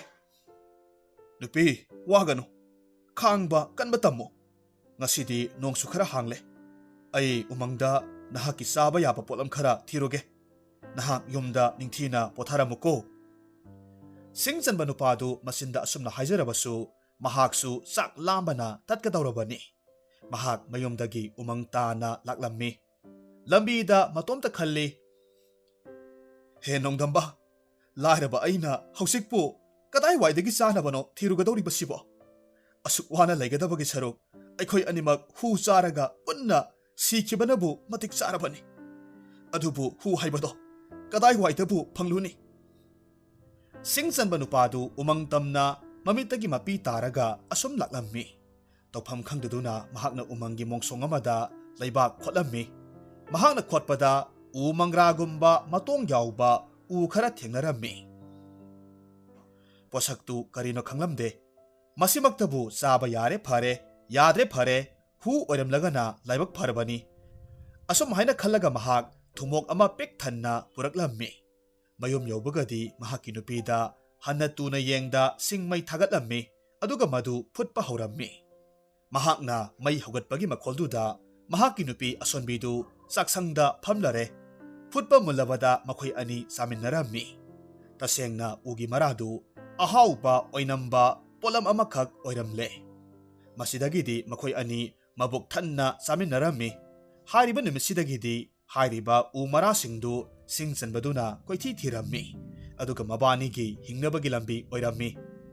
ꯅꯣꯡꯃꯒꯤ ꯅꯨꯃꯤꯠ ꯑꯃꯗ ꯁꯤꯡ ꯆꯟꯕꯅ ꯁꯤꯡ ꯌꯥꯜꯂꯤꯉꯩ ꯃꯇꯝꯗ ꯀꯔꯤꯒꯨꯝꯕ ꯃꯁꯛ ꯈꯪꯗꯕ ꯍꯋꯥꯏ ꯃꯔꯨ ꯃꯥꯟꯕ ꯃꯔꯨ ꯑꯃꯈꯛ ꯂꯪꯇ꯭ꯔꯤꯛ ꯂꯪꯅ ꯃꯃꯥꯡꯗ ꯇꯥꯔꯒ ꯂꯩꯕ ꯎꯔꯝꯃꯤ꯫ ꯁꯤꯡ ꯆꯟꯕ ꯅꯨꯄꯥꯗꯨꯅ ꯍꯥꯏꯔꯤꯕ ꯃꯔꯨꯗꯨ ꯃꯍꯥꯛꯀꯤ ꯀꯣꯛꯌꯦꯠꯇ ꯆꯦꯠꯅ ꯄꯨꯟꯁꯤꯜꯂꯤ ꯑꯗꯨꯒ ꯃꯌꯨꯝꯗ ꯄꯨꯔꯛꯂꯝꯃꯤ꯫ ꯃꯌꯨꯝ ꯌꯧꯕꯒꯗꯤ ꯃꯍꯥꯛꯀꯤ ꯅꯨꯄꯤ ꯀꯧꯊꯣꯛꯂꯝꯃꯤ ꯑꯗꯨꯒ ꯃꯔꯨꯗꯨ ꯁꯨꯃꯥꯡ ꯃꯇꯣꯟꯗ ꯆꯦꯛꯁꯤꯟꯅ ꯊꯥꯖꯤꯟꯍꯜꯂꯝꯃꯤ꯫ ꯊꯥꯔꯤꯕ ꯄꯣꯠꯁꯛꯇꯨ ꯃꯍꯥꯛꯀꯤ ꯅꯨꯄꯤꯅ ꯅꯨꯡꯇꯤ ꯅꯨꯃꯤꯠ ꯈꯨꯗꯤꯡꯒꯤ ꯍꯧꯔꯣ ꯍꯧꯔꯣ ꯍꯥꯏꯗꯨꯅ ꯏꯁꯤꯡ ꯆꯥꯏꯕꯤꯔꯝꯃꯤ꯫ ꯅꯣꯡꯃ ꯅꯤꯅꯤ ꯂꯩꯔꯕ ꯃꯇꯨꯡ ꯄꯥꯝꯕꯤꯗꯨ ꯃꯌꯣꯜ ꯆꯣꯡꯂꯛꯂꯝꯃꯤ꯫ ꯃꯁꯤꯒꯤ ꯃꯇꯨꯡ ꯅꯣꯡꯃ ꯑꯁꯨꯝ ꯍꯧꯈꯤꯕꯗꯒꯤ ꯊꯥꯔꯤꯕ ꯄꯥꯝꯕꯤꯗꯨ ꯑꯆꯧꯕ ꯎꯄꯥꯜ ꯑꯃꯈꯛ ꯑꯣꯏꯔꯛꯂꯦꯗꯣ꯫ ꯍꯥꯏꯔꯤꯕ ꯎꯄꯥꯜꯗꯨꯒꯤ ꯌꯥꯝꯅ ꯄꯤꯛꯄ ꯃꯍꯩ ꯑꯅꯤꯈꯛ ꯄꯥꯜꯂꯛꯂꯝꯃꯤ꯫ ꯄꯤꯛꯂꯤꯕ ꯃꯍꯩꯗꯨ ꯑꯁꯨꯝ ꯆꯥꯎꯈꯠꯂꯛꯂꯝꯃꯤ, ꯑꯗꯨꯒ ꯊꯩꯕꯣꯡ ꯑꯃꯒꯨꯝ ꯌꯥꯝꯅ ꯆꯥꯎꯅ ꯄꯥꯜꯂꯛꯈꯤ꯫ ꯃꯇꯝ ꯈꯔ ꯂꯩꯔꯒꯗꯤ ꯍꯩꯗꯨ ꯊꯝꯕꯥꯜ ꯃꯆꯨ ꯑꯣꯟꯈꯤꯔꯝꯃꯤ꯫ ꯃꯔꯝ ꯑꯁꯤꯅ ꯁꯤꯡꯆꯟꯕ ꯅꯨꯄꯥꯗꯨꯅ ꯃꯍꯥꯛꯀꯤ ꯅꯨꯄꯤꯗ ꯑꯁꯨꯝꯅ ꯑꯃꯨꯛ ꯍꯥꯏꯔꯝꯃꯤ,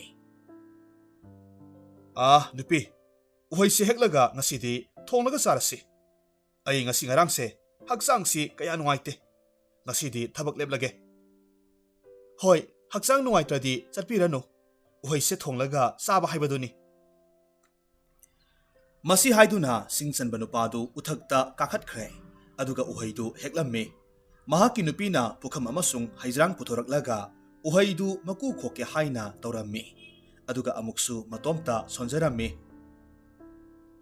ꯃꯁꯤꯒꯤ ꯎꯍꯩꯁꯤꯒꯤ ꯃꯆꯨꯁꯤꯗꯤ ꯑꯣꯟꯊꯣꯛꯅ ꯐꯖꯈ꯭ꯔꯦꯗ, ꯊꯝꯕꯥꯜ ꯃꯆꯨꯃꯛ ꯃꯥꯜꯂꯤ, ꯆꯥꯒꯗꯕꯒꯨꯝ ꯄꯥꯝꯃꯨꯏꯗ꯫ ꯃꯍꯥꯛ ꯎꯍꯩꯗꯨ ꯃꯀꯨ ꯈꯣꯛꯄ ꯍꯧꯔꯦ꯫ ꯃꯍꯥꯛꯅ ꯃꯀꯨ ꯈꯣꯛꯄ ꯍꯧꯔꯛꯄ ꯑꯗꯨꯋꯥꯏꯗ ꯎꯍꯩꯗꯨꯅ ꯑꯃꯨꯛ ꯍꯥꯏꯔꯛꯂꯝꯃꯤ, ꯄꯂꯦꯝ ꯏꯃꯥ, ꯅꯍꯥꯛꯅ ꯑꯩꯕꯨ ꯃꯀꯨ ꯈꯣꯛꯄꯗ ꯑꯩ ꯌꯥꯎꯈꯤꯅꯤꯀꯣ, ꯆꯦꯛꯁꯤꯟꯅ ꯈꯣꯛꯄꯤꯌꯨ꯫ ꯋꯥꯐꯝꯗꯨ ꯇꯥꯕꯗ ꯁꯤꯡꯆꯟꯕꯒꯤ ꯅꯨꯄꯤꯗꯨ ꯈꯪꯄ꯭ꯔꯦꯛ ꯈꯪꯉꯤ꯫ ꯃꯈꯨꯠꯇꯒꯤ ꯊꯥꯡꯗꯨ ꯇꯥꯈꯤꯕ ꯈꯪꯍꯧꯗꯦ꯫ ꯃꯇꯧꯗꯨꯗ ꯃꯍꯥꯛꯀꯤ ꯅꯨꯄꯥꯅ ꯑꯃꯨꯛ ꯍꯥꯏꯔꯛꯈꯤ, ꯏꯍꯦ, ꯃꯁꯤꯒꯤ ꯅꯨꯄꯤꯁꯦ ꯈꯠꯈ꯭ꯔꯦꯗꯀꯣ, ꯅꯈꯨꯠ ꯁꯣꯛꯂꯗꯤ ꯀꯝꯗꯧꯅꯤ?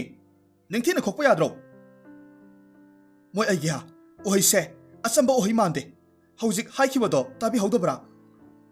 ꯏꯍꯦ, ꯅꯍꯥꯛꯀꯤ ꯋꯥꯈꯜꯅ ꯑꯣꯏꯔꯝꯅꯤ꯫ ꯆꯥꯛ ꯊꯦꯡꯂꯕꯅꯤ, ꯑꯩ ꯂꯥꯝꯕꯅ ꯂꯣꯏꯔꯕꯅꯤ, ꯂꯣꯏꯁꯤꯜꯂꯣ꯫ ꯁꯤꯡꯆꯟꯕꯒꯤ ꯅꯨꯄꯤꯅ ꯀꯤꯅ ꯎꯍꯩꯗꯨ ꯃꯀꯨ ꯈꯣꯛꯄ ꯂꯣꯏꯔꯦ꯫ ꯃꯌꯥꯏꯗ ꯇꯪꯈꯥꯏ ꯍꯦꯛ ꯈꯥꯏꯔꯨꯕ ꯃꯇꯝꯗ ꯎꯍꯩ ꯃꯅꯨꯡꯗꯒꯤ ꯑꯄꯤꯛꯄ ꯅꯨꯄꯤ ꯃꯆꯥ ꯑꯃꯈꯛ ꯊꯣꯔꯛꯂꯝꯃꯤ, ꯑꯗꯨꯒ ꯍꯥꯏꯔꯛꯈꯤ, ꯄꯂꯦꯝ ꯏꯃꯥ, ꯄꯥꯕꯨꯡ, ꯅꯆꯥ ꯆꯥꯛ ꯂꯥꯝꯃꯦ, ꯆꯥꯛ ꯂꯣꯏꯗ꯭ꯔꯤꯕꯔꯣ?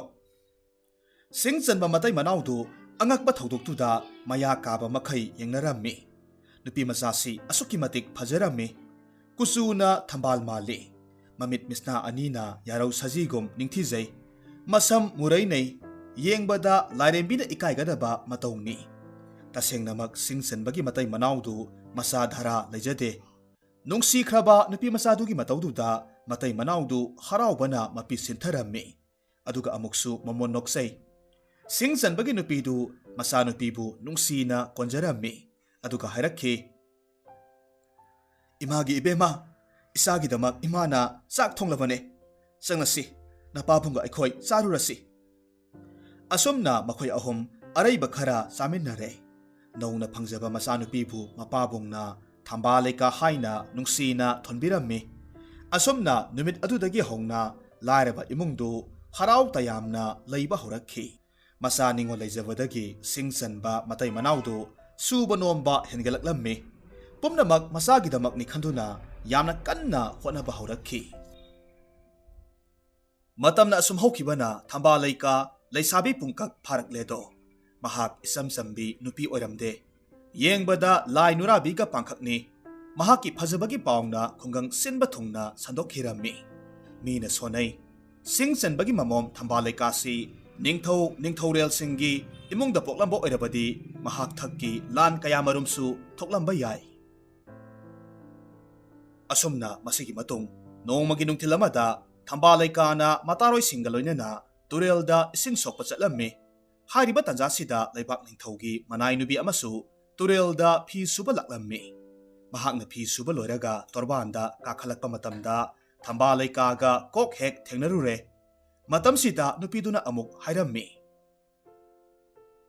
ꯏꯕꯦꯝꯃ ꯂꯩꯁꯥꯕꯤ, ꯅꯍꯥꯛꯄꯨ ꯀꯅꯥꯅꯣ? ꯅꯪꯃꯨꯛ ꯐꯖꯕ ꯅꯨꯄꯤꯁꯦ ꯑꯩꯗꯤ ꯄꯨꯟꯁꯤꯗ ꯈꯛ ꯎꯖꯗ꯭ꯔꯤ꯫ ꯊꯝꯕꯥꯜ ꯂꯩꯀꯥꯅ ꯈꯨꯝꯃꯤ, ꯏꯟꯗꯣꯟꯒꯤ ꯋꯥꯍꯩꯁꯤꯗꯤ ꯌꯥꯝꯅꯕꯨ ꯅꯨꯡꯉꯥꯏꯔꯤꯌꯦ꯫ ꯑꯩꯁꯦ ꯅꯤꯡꯊꯧꯒꯤ ꯃꯆꯥꯅꯨꯄꯤꯒ ꯅꯠꯆꯗꯤꯌꯦ, ꯁꯤꯡꯆꯟꯕꯒꯤ ꯑꯃꯠꯇ ꯄꯣꯛꯆꯕꯤꯅꯦ꯫ ꯏꯃꯤꯡꯅ ꯊꯝꯕꯥꯜ ꯂꯩꯀꯥ ꯀꯧꯏ꯫ ꯏꯟꯗꯣꯟ, ꯅꯣꯡꯃ ꯎꯅꯔꯁꯤ, ꯑꯩꯈꯣꯏ ꯍꯟꯖꯔꯝꯂꯒꯦ꯫ ꯑꯁꯨꯝꯅ ꯂꯩꯁꯥꯕꯤꯁꯤꯡꯗꯨ ꯆꯠꯈ꯭ꯔꯦ꯫ ꯅꯤꯡꯊꯧꯒꯤ ꯃꯅꯥꯏ ꯅꯨꯄꯤꯗꯨꯅ ꯃꯇꯣꯝꯇ ꯁꯣꯜꯂꯤ, ꯀꯌꯥꯗ ꯐꯖꯈ꯭ꯔꯕꯅꯣ! ꯈꯣꯡꯗꯒꯤ ꯇꯣꯟ ꯐꯥꯎꯕ ꯑꯗꯨꯛꯀꯤ ꯃꯇꯤꯛ ꯐꯖꯈ꯭ꯔꯦ꯫ ꯌꯦꯡꯕꯗ ꯏꯄꯥ ꯁꯣꯔꯥꯔꯦꯟꯒꯤ ꯃꯃꯣꯝ ꯀꯥꯏꯗꯣ ꯑꯁꯨꯝ ꯇꯧꯔꯝꯅꯤꯀꯣ ꯑꯃꯨꯛꯁꯨ ꯑꯁꯨꯝꯅ ꯈꯜꯂꯤ ꯑꯁꯨꯛ ꯐꯖꯕꯤ ꯃꯍꯥꯛꯁꯦ ꯅꯤꯡꯊꯧꯒꯤ ꯂꯩꯃꯔꯦꯝꯕꯤ ꯑꯣꯏꯕꯗ ꯁꯣꯏꯗꯅ ꯃꯇꯤꯛ ꯆꯥꯅꯤ ꯏꯅꯤꯡꯊꯧꯗ ꯑꯗꯨꯝ ꯄꯥꯎꯁꯦ ꯍꯧꯗꯣꯛꯂꯨꯒꯦ ꯑꯁꯨꯝꯅ ꯃꯅꯥꯏ ꯅꯨꯄꯤꯗꯨ ꯆꯨꯝꯗ꯭ꯔꯤꯡ ꯅꯤꯡꯊꯧꯒꯤ ꯃꯅꯥꯛꯇ ꯆꯠꯂꯝꯃꯤ ꯑꯗꯨꯒ ꯄꯥꯎꯗꯨ ꯇꯝꯂꯨꯔꯦ ꯃꯅꯥꯏꯒꯤ ꯋꯥꯐꯝꯗꯨꯗ ꯅꯤꯡꯊꯧꯒꯤ ꯄꯨꯛꯅꯤꯡꯗꯨ ꯑꯄꯥꯝ ꯅꯨꯡꯁꯤ ꯄꯣꯛꯂꯝꯃꯤ ꯑꯁꯨꯝꯅ ꯃꯅꯥꯏꯅ ꯅꯤꯡꯊꯧꯗ ꯄꯥꯎ ꯇꯝꯂꯤꯉꯩ ꯃꯇꯝꯁꯤꯗ ꯅꯤꯡꯊꯧꯒꯤ ꯂꯩꯃꯔꯦꯝꯕꯤꯅ ꯇꯨꯃꯤꯟꯅ ꯇꯥꯍꯧꯔꯝꯃꯤ ꯇꯁꯦꯡꯕꯃꯛꯁꯨ ꯂꯩꯃꯔꯦꯝꯕꯤꯗꯨ ꯃꯤꯇ꯭ꯔꯪ ꯂꯩꯋꯥ ꯌꯥꯝꯅ ꯍꯩꯕꯤ ꯍꯤꯡꯆꯥꯕꯤꯒꯤ ꯁꯥꯒꯩꯒꯤ ꯅꯨꯄꯤ ꯑꯣꯏꯔꯝꯃꯤ ꯃꯁꯛ ꯃꯇꯧꯗ ꯀꯥ ꯍꯦꯟꯅ ꯂꯝ ꯌꯧꯕꯤꯅꯤ ꯃꯇꯝ ꯆꯨꯞꯄꯗ ꯅꯤꯡꯊꯧꯕꯨ ꯃꯍꯥꯛꯀꯤ ꯃꯤꯇ꯭ꯔꯪꯅ ꯅꯝꯊꯔꯒ ꯊꯝꯕ ꯉꯝꯕꯤ ꯅꯨꯄꯤꯅꯤ ꯃꯔꯝ ꯑꯁꯤꯅ ꯃꯅꯥꯏ ꯅꯨꯄꯤꯗꯨ ꯂꯣꯟꯅ ꯀꯧꯁꯤꯜꯂꯒ ꯄꯨꯔꯛꯂꯤꯕ ꯄꯥꯎꯗꯨ ꯅꯤꯡꯊꯧꯗ ꯀꯔꯤꯒꯤꯗꯃꯛ ꯇꯝꯂꯤꯕꯅꯣ ꯅꯤꯡꯊꯧꯁꯤ ꯃꯇꯨ ꯃꯆꯥ ꯂꯩꯔꯕ ꯃꯤꯅꯤ ꯅꯍꯥꯛꯅ ꯃꯔꯝ ꯑꯣꯏꯔꯒ ꯏꯃꯨꯡ ꯀꯥꯏꯅꯕ ꯁꯤꯜꯂꯤꯕ ꯀꯔꯤꯒꯤꯅꯣ ꯍꯥꯏꯅ ꯌꯥꯝꯅ ꯊꯤꯅ ꯆꯩꯔꯝꯃꯤ ꯃꯅꯥꯏ ꯅꯨꯄꯤꯗꯨ ꯂꯩꯃꯔꯦꯝꯕꯤꯒꯤ ꯁꯞꯇꯗꯨꯗ ꯀꯤꯈꯤꯕꯅ ꯃꯁꯥꯗꯨ ꯍꯨꯃꯥꯡ ꯀꯥꯡꯂꯝꯃꯤ ꯃꯇꯣꯝꯇ ꯀꯔꯤꯅꯨꯡꯒꯤ ꯍꯥꯏꯗꯣꯛꯂꯨꯕꯅꯣ ꯍꯥꯏꯅ ꯈꯟꯖꯔꯝꯃꯤ ꯃꯍꯥꯛ ꯂꯩꯃꯔꯦꯝꯕꯤꯗ ꯂꯥꯜꯂꯦ ꯉꯥꯛꯄꯤꯌꯨ ꯍꯥꯏꯅ ꯍꯥꯏꯖꯔꯝꯃꯤ ꯑꯁꯨꯝꯅ ꯅꯨꯃꯤꯠꯇꯨ ꯍꯧꯈ꯭ꯔꯦ ꯅꯣꯡꯃ ꯅꯤꯅꯤ ꯂꯩꯔꯕꯒꯤ ꯃꯇꯨꯡ ꯅꯤꯡꯊꯧꯅ ꯃꯅꯥꯏꯁꯤꯡ ꯊꯥꯔꯒ ꯊꯝꯕꯥꯜ ꯂꯩꯀꯥꯕꯨ ꯀꯣꯅꯨꯡꯗ ꯄꯨꯔꯛꯅꯅꯕ ꯌꯥꯊꯪ ꯇꯧꯔꯝꯃꯤ ꯅꯤꯡꯊꯧꯒꯤ ꯌꯥꯊꯪꯁꯨ ꯏꯟꯗꯕ ꯌꯥꯗ ꯅꯧꯖꯔꯤꯕꯤ ꯊꯝꯕꯥꯜ ꯂꯩꯀꯥ ꯂꯥꯏꯔꯕ ꯃꯄꯥ ꯃꯃꯥꯕꯨ ꯌꯦꯡꯂꯒ ꯆꯠꯂꯣꯏ ꯍꯥꯏꯅ ꯀꯞꯆꯔꯝꯃꯤ ꯃꯇꯝꯁꯤꯗ ꯃꯄꯥꯅ ꯑꯃꯨꯛ ꯍꯥꯏꯔꯛꯈꯤ ꯏꯄꯥꯒꯤ ꯊꯝꯕꯥꯜ ꯌꯥꯝꯅ ꯍꯦꯟꯖꯤꯟꯅꯁꯨ ꯈꯜꯂꯨꯅꯨꯗ ꯏꯆꯥꯁꯤꯗꯤ ꯏꯄꯥꯒ ꯂꯣꯏꯅꯅ ꯆꯠꯁꯤꯗ ꯏꯆꯥꯒꯤ ꯃꯔꯥꯜ ꯂꯩꯇꯦ ꯏꯄꯥ ꯈꯪꯉꯤ ꯏꯆꯥꯒꯤ ꯐꯖꯕ ꯁꯛꯇꯝꯅ ꯅꯇꯣꯝꯇ ꯁꯛꯅ ꯌꯦꯛꯅꯕ ꯑꯣꯏꯔꯕꯤ ꯍꯥꯏꯕꯗꯨꯅꯤ ꯑꯁꯨꯝꯅ ꯃꯄꯥ ꯃꯆꯥ ꯀꯣꯅꯨꯡ ꯌꯧꯔꯛꯂꯝꯃꯤ ꯅꯤꯡꯊꯧꯅ ꯃꯄꯥ ꯃꯆꯥꯕꯨ ꯑꯋꯥꯡꯕ ꯊꯥꯛꯇ ꯏꯀꯥꯏ ꯈꯨꯝꯅꯔꯝꯃꯤ ꯅꯤꯡꯊꯧꯅ ꯋꯥ ꯍꯧꯗꯣꯛꯇ꯭ꯔꯤꯉꯩꯗ ꯂꯩꯃꯔꯦꯝꯕꯤ ꯍꯤꯡꯆꯥꯕꯤꯅ ꯃꯃꯣꯟ ꯅꯣꯛꯂꯒ ꯑꯃꯨꯛ ꯍꯥꯏꯔꯛꯂꯝꯃꯤ ꯑꯣꯟꯊꯣꯛꯅꯁꯨ ꯐꯖꯈ꯭ꯔꯦꯗꯀꯣ ꯃꯅꯥꯎ ꯏꯕꯦꯝꯃ ꯊꯝꯕꯥꯜ ꯂꯩꯀꯥ ꯅꯍꯥꯛꯀꯤ ꯐꯖꯕꯗꯤ ꯃꯥꯂꯦꯝ ꯄꯨꯝꯕꯅ ꯈꯪꯅꯔꯕꯅꯤ ꯅꯍꯥꯛꯀꯤ ꯐꯖꯕꯗ ꯏꯅꯤꯡꯊꯧ ꯐꯥꯎꯕ ꯉꯥꯎꯕꯗꯒꯤ ꯆꯠꯈꯤꯕ ꯇꯥꯔꯦ ꯍꯥꯏꯗꯨꯅ ꯅꯆꯦ ꯑꯩꯅ ꯏꯅꯤꯡꯊꯧꯒꯤꯗꯃꯛ ꯏꯅꯥꯎꯕꯨ ꯂꯨꯍꯣꯡꯕ ꯄꯥꯝꯖꯩ ꯂꯩꯃꯔꯦꯝꯕꯤꯒꯤ ꯋꯥꯐꯝꯗ ꯅꯤꯡꯊꯧꯁꯨ ꯌꯥꯅꯤꯡꯕ ꯎꯠꯂꯝꯃꯤ ꯃꯇꯝꯁꯤꯗ ꯁꯤꯡ ꯆꯟꯕ ꯅꯨꯄꯥꯗꯨꯅ ꯑꯃꯨꯛ ꯍꯥꯏꯔꯛꯈꯤ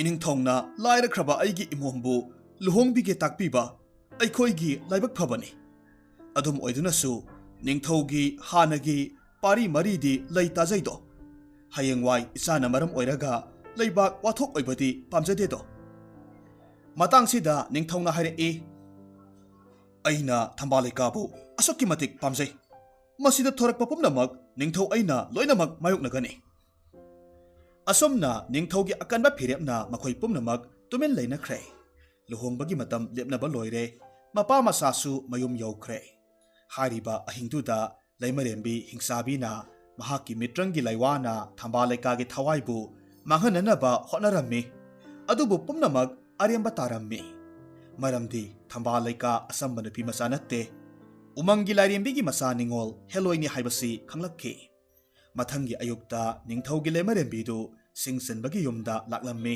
ꯑꯗꯨꯒ ꯍꯥꯏꯔꯛꯈꯤ ꯏꯅꯥꯎ ꯏꯕꯦꯝꯃ ꯍꯧꯖꯤꯛꯇꯤ ꯄꯨꯝꯅꯃꯛ ꯍꯧꯈ꯭ꯔꯦ ꯋꯥꯔꯒꯨꯝꯁꯤ ꯅꯍꯥꯛꯁꯦ ꯑꯩꯒꯤ ꯏꯔꯦꯝꯈꯥꯛꯀꯤ ꯏꯅꯥꯎ ꯑꯣꯏꯔꯒꯗꯕꯅꯤ ꯍꯣꯔꯦꯟ ꯅꯨꯃꯤꯗꯥꯡ ꯑꯊꯦꯡꯕꯗ ꯏꯅꯤꯡꯊꯧ ꯅꯍꯥꯛꯄꯨ ꯎꯅꯕ ꯂꯥꯛꯀꯅꯤ ꯏꯅꯤꯡꯊꯧꯒꯤ ꯁꯦꯕꯥ ꯃꯇꯣꯜ ꯂꯣꯝꯅ ꯇꯧꯖꯧ ꯑꯁꯨꯝꯅ ꯍꯥꯏꯔꯝꯂꯒ ꯃꯍꯥꯛ ꯆꯠꯈ꯭ꯔꯦ ꯅꯨꯃꯤꯠꯇꯨꯒꯤ ꯅꯨꯃꯤꯗꯥꯡꯗꯨ ꯅꯤꯡꯊꯧꯅ ꯊꯝꯕꯥꯜ ꯂꯩꯀꯥꯕꯨ ꯎꯅꯕ ꯂꯥꯛꯈꯤ ꯅꯤꯡꯊꯧꯒꯤ ꯄꯨꯛꯆꯦꯜ ꯁꯦꯡꯕ ꯍꯥꯏꯈꯤꯕ ꯍꯣꯡꯗꯕ ꯂꯩꯕꯥꯛ ꯃꯤꯌꯥꯝꯕꯨ ꯂꯨꯅ ꯇꯧꯕ ꯍꯥꯏꯔꯤꯕ ꯊꯧꯑꯣꯡꯁꯤꯡꯁꯤ ꯎꯔꯨꯔꯒ ꯊꯝꯕꯥꯜ ꯂꯩꯀꯥꯁꯨ ꯅꯤꯡꯊꯧꯕꯨ ꯅꯨꯡꯁꯤꯕ ꯐꯥꯎꯔꯛꯂꯦꯗꯣ ꯍꯥꯏꯅꯈꯤꯕꯒꯤ ꯃꯇꯨꯡ ꯏꯟꯅ ꯊꯝꯕꯥꯜ ꯂꯩꯀꯥ ꯅꯤꯡꯊꯧꯒ ꯂꯨꯍꯣꯡꯂꯝꯃꯤ ꯅꯨꯃꯤꯠ ꯈꯔꯅꯤ ꯂꯩꯔꯕ ꯃꯇꯨꯡ ꯂꯩꯃꯔꯦꯝꯕꯤꯅ ꯑꯃꯨꯛ ꯊꯝꯕꯥꯜ ꯂꯩꯀꯥꯗ ꯍꯥꯏꯔꯛꯂꯝꯃꯤ ꯏꯅꯥꯎ ꯏꯕꯦꯝꯃ ꯑꯩ ꯅꯍꯥꯛꯁꯦ ꯀꯅꯥꯅꯣ ꯍꯥꯏꯕ ꯃꯁꯛ ꯃꯨꯟꯅ ꯈꯪꯉꯤ ꯅꯪꯅꯁꯨ ꯅꯆꯦ ꯑꯩꯕꯨ ꯈꯪꯂꯝꯅꯤ ꯑꯩꯈꯣꯏꯅꯤ ꯏꯔꯥꯏꯕꯛꯅ ꯂꯣꯟꯅꯕꯤ ꯍꯥꯏꯕꯗꯣ ꯑꯣꯏꯔꯕꯅꯤ ꯅꯪꯁꯦ ꯍꯦꯛ ꯂꯥꯛꯄꯗꯒꯤ ꯅꯤꯡꯊꯧꯅ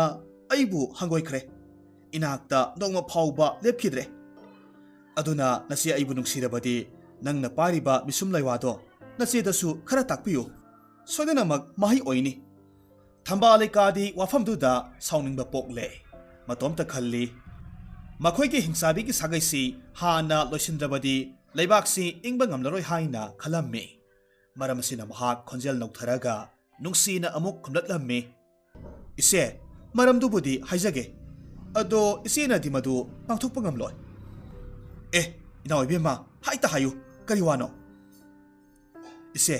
ꯏꯆꯦꯅ ꯀꯔꯤꯒꯨꯝꯕ ꯅꯆꯥꯅꯨꯄꯥ ꯃꯔꯤꯁꯦ ꯑꯃꯨꯛꯇꯗ ꯍꯥꯠꯄ ꯉꯝꯂꯕꯗꯤ ꯑꯩꯒꯤ ꯊꯋꯥꯏꯁꯨ ꯁꯣꯏꯗꯅꯃꯛ ꯇꯥꯏꯕꯪꯄꯥꯜ ꯊꯥꯗꯣꯛꯈꯤꯅꯤ꯫ ꯍꯥꯏꯔꯤꯕ ꯃꯔꯝꯁꯦ ꯏꯆꯦꯅꯕꯨ ꯇꯧꯕ ꯄꯥꯝꯕ꯭ꯔꯅꯦ? ꯆꯨꯝꯃꯤꯅꯦꯍꯦ ꯏꯅꯥꯎ, ꯑꯗꯨꯗꯤ ꯂꯨꯔꯤꯕ ꯋꯥꯐꯝꯅꯤ꯫ ꯏꯆꯥ ꯃꯔꯤꯃꯛ ꯍꯥꯠꯄꯤ ꯃꯃꯥ, ꯑꯗꯨꯒ ꯏꯅꯥꯎꯁꯨ ꯁꯤꯒꯅꯤ ꯍꯥꯏꯕ? ꯇꯣꯛꯂꯣ, ꯑꯩ ꯃꯗꯨꯒꯤ ꯋꯥꯗꯣ ꯉꯝꯂꯔꯣꯏ꯫ ꯑꯁꯨꯝꯅ ꯃꯈꯣꯏ ꯑꯅꯤ ꯋꯥꯔꯤ ꯁꯥꯟꯅꯕ ꯂꯣꯏꯔꯕ ꯃꯇꯨꯡ ꯃꯥꯒꯤ ꯀꯥꯗ ꯄꯣꯊꯥꯅꯈ꯭ꯔꯦ꯫ ꯍꯥꯏꯔꯤꯕ ꯑꯍꯤꯡꯗꯨꯗ ꯍꯤꯡꯆꯥꯕꯤꯅ ꯑꯣꯟꯕꯤ ꯂꯩꯃꯔꯦꯝꯕꯤꯅ ꯊꯝꯕꯥꯜ ꯂꯩꯀꯥꯕꯨ ꯃꯥꯡꯍꯟꯕ ꯆꯨꯝꯃꯤ ꯍꯥꯏꯅ ꯈꯟꯕꯗꯒꯤ ꯃꯆꯥꯅꯨꯄꯥ ꯃꯔꯤꯕꯨ ꯇꯨꯝꯂꯤꯉꯩ ꯃꯇꯝꯗ ꯍꯨ ꯄꯤꯖꯔꯒ ꯍꯥꯠꯇꯣꯛꯂꯝꯃꯤ꯫ ꯑꯗꯨꯒ ꯃꯍꯥꯛꯀꯤ ꯃꯅꯥꯏ ꯅꯨꯄꯤ ꯑꯃꯗ ꯊꯝꯕꯥꯜ ꯂꯩꯀꯥꯕꯨ ꯁꯤꯔꯕ꯭ꯔꯥ ꯁꯤꯗ꯭ꯔꯤꯕꯔꯥ ꯍꯥꯏꯅ ꯌꯦꯡꯂꯨꯅꯕ ꯊꯥꯔꯝꯃꯤ꯫ ꯃꯅꯥꯏꯁꯤꯡ ꯂꯥꯛꯂꯒ ꯑꯃꯨꯛ ꯑꯁꯨꯝꯅ ꯄꯥꯎ ꯇꯝꯃꯤ꯫ ꯂꯩꯃꯔꯦꯝꯕꯤ, ꯊꯝꯕꯥꯜ ꯂꯩꯀꯥꯗꯤ ꯑꯍꯣꯡꯕ ꯑꯃꯠꯇ ꯂꯩꯍꯧꯗꯦ꯫ ꯌꯥꯝꯅ ꯅꯨꯡꯉꯥꯏꯅ ꯑꯗꯨꯝ ꯅꯤꯡꯊꯧꯒ ꯋꯥꯔꯤ ꯁꯥꯔꯒ ꯂꯩꯍꯧꯏ꯫ ꯂꯩꯃꯔꯦꯝꯕꯤ ꯃꯁꯥꯒꯤ ꯑꯄꯪꯕ ꯃꯇꯧ ꯈꯪꯂꯗꯨꯅ ꯃꯊꯃꯣꯏꯗꯨ ꯄꯣꯔꯣꯛ ꯆꯥꯛꯅ ꯈꯥꯡꯖꯔꯝꯃꯤ꯫ ꯅꯤꯡꯊꯧꯅ ꯂꯩꯇ꯭ꯔꯤꯉꯩ ꯃꯇꯝꯗ ꯂꯩꯃꯔꯦꯝꯕꯤ ꯂꯥꯛꯂꯒ ꯁꯥꯎꯅ ꯊꯝꯕꯥꯜ ꯂꯩꯀꯥꯗ ꯍꯥꯏꯔꯝꯃꯤ꯫ ꯏꯅꯥꯎ, ꯅꯍꯥꯛꯁꯦ ꯅꯕꯨꯛ ꯌꯥꯝꯅ ꯐꯠꯇꯦ꯫ ꯏꯕꯨꯛꯊꯣꯛꯀꯤ ꯏꯆꯥꯕꯨ ꯑꯩꯅ ꯂꯣꯏꯅꯃꯛ ꯍꯥꯠꯇꯣꯛꯄꯤꯔꯦ꯫ ꯃꯁꯤꯒꯤ ꯑꯋꯥꯕꯁꯦ ꯅꯪ ꯂꯦꯝꯅ ꯃꯥꯡꯂꯣꯏ꯫ ꯂꯩꯃꯔꯦꯝꯕꯤꯒꯤ ꯑꯀꯟꯕ ꯋꯥꯍꯩꯗꯨꯗ ꯊꯝꯕꯥꯜ ꯂꯩꯀꯥ ꯃꯄꯨꯛꯅꯤꯡ ꯋꯥꯗꯨꯅ ꯍꯥꯏꯔꯛꯈꯤ꯫ ꯐꯔꯦ, ꯄꯨꯝꯅꯃꯛ ꯍꯧꯈ꯭ꯔꯦ ꯏꯆꯦ, ꯑꯗꯨꯕꯨ ꯏꯆꯦꯅ ꯑꯩ ꯍꯥꯠꯄ ꯄꯥꯝꯃꯤ ꯍꯥꯏꯕꯁꯦ ꯑꯩ ꯍꯥꯟꯅꯗꯒꯤ ꯍꯧꯅ ꯈꯪꯏ꯫ ꯏꯆꯦꯅ ꯑꯩꯕꯨ ꯑꯗꯨꯛ ꯌꯥꯝꯅ ꯍꯥꯠꯅꯤꯡꯂꯕꯗꯤ ꯍꯥꯏꯖꯒꯦ, ꯇꯥꯕꯤꯌꯨ꯫ ꯃꯁꯤ ꯍꯥꯏꯔꯛꯄ ꯃꯇꯝꯗ ꯂꯩꯃꯔꯦꯝꯕꯤ ꯇꯨꯃꯤꯟꯅ ꯉꯥꯏꯍꯥꯛ ꯂꯩꯔꯝꯃꯤ꯫ ꯊꯝꯕꯥꯜ ꯂꯩꯀꯥꯅ ꯑꯃꯨꯛ ꯇꯞꯅ ꯃꯈꯥ ꯇꯥꯔꯛꯈꯤ꯫ ꯃꯐꯝꯁꯤꯗꯒꯤ ꯑꯋꯥꯡ ꯄꯥꯡꯅ ꯆꯠꯂꯒ ꯎꯃꯪ ꯑꯃꯈꯛ ꯂꯩꯕꯅꯤ꯫ ꯍꯥꯏꯔꯤꯕ ꯎꯃꯪꯗꯨꯒꯤ ꯃꯅꯥꯛꯇ ꯑꯆꯧꯕ ꯄꯨꯈ꯭ꯔꯤ ꯑꯃꯈꯛ ꯂꯩꯕꯅꯤ꯫ ꯄꯨꯈ꯭ꯔꯤꯗꯨꯗ ꯑꯁꯪꯕ ꯑꯃꯁꯨꯡ ꯑꯉꯥꯡꯕ ꯃꯆꯨꯅ ꯂꯥꯡꯕ ꯉꯥ ꯊꯥꯔꯥꯛ ꯑꯃꯈꯛ ꯂꯩꯕꯅꯤ꯫ ꯍꯥꯏꯔꯤꯕ ꯉꯥꯗꯨꯒꯤ ꯃꯕꯨꯛ ꯃꯅꯨꯡꯗ ꯁꯅꯥꯒꯤ ꯎꯄꯨ ꯑꯃꯈꯛ ꯌꯥꯎꯕꯅꯤ꯫ ꯍꯥꯏꯔꯤꯕ ꯎꯄꯨꯗꯣ, ꯃꯗꯨꯒꯤ ꯃꯅꯨꯡꯗ ꯁꯅꯥꯒꯤ ꯂꯤꯛꯐꯥꯡ ꯑꯃꯈꯛ ꯌꯥꯎꯕꯅꯤ꯫ ꯍꯥꯏꯔꯤꯕ ꯂꯤꯛꯇꯣ, ꯃꯗꯨ ꯅꯅꯥꯎꯒꯤ ꯊꯋꯥꯏꯅꯤ꯫ ꯃꯁꯤ ꯍꯥꯏꯔꯝꯂꯒ ꯃꯍꯥꯛ ꯃꯥꯏꯊꯣꯡ ꯃꯛꯁꯤꯟꯅ ꯃꯄꯥꯝ ꯂꯝꯗꯝꯗ ꯆꯠꯈꯤ꯫ ꯃꯁꯤꯒꯤ ꯃꯇꯨꯡꯗ ꯂꯩꯃꯔꯦꯝꯕꯤꯅ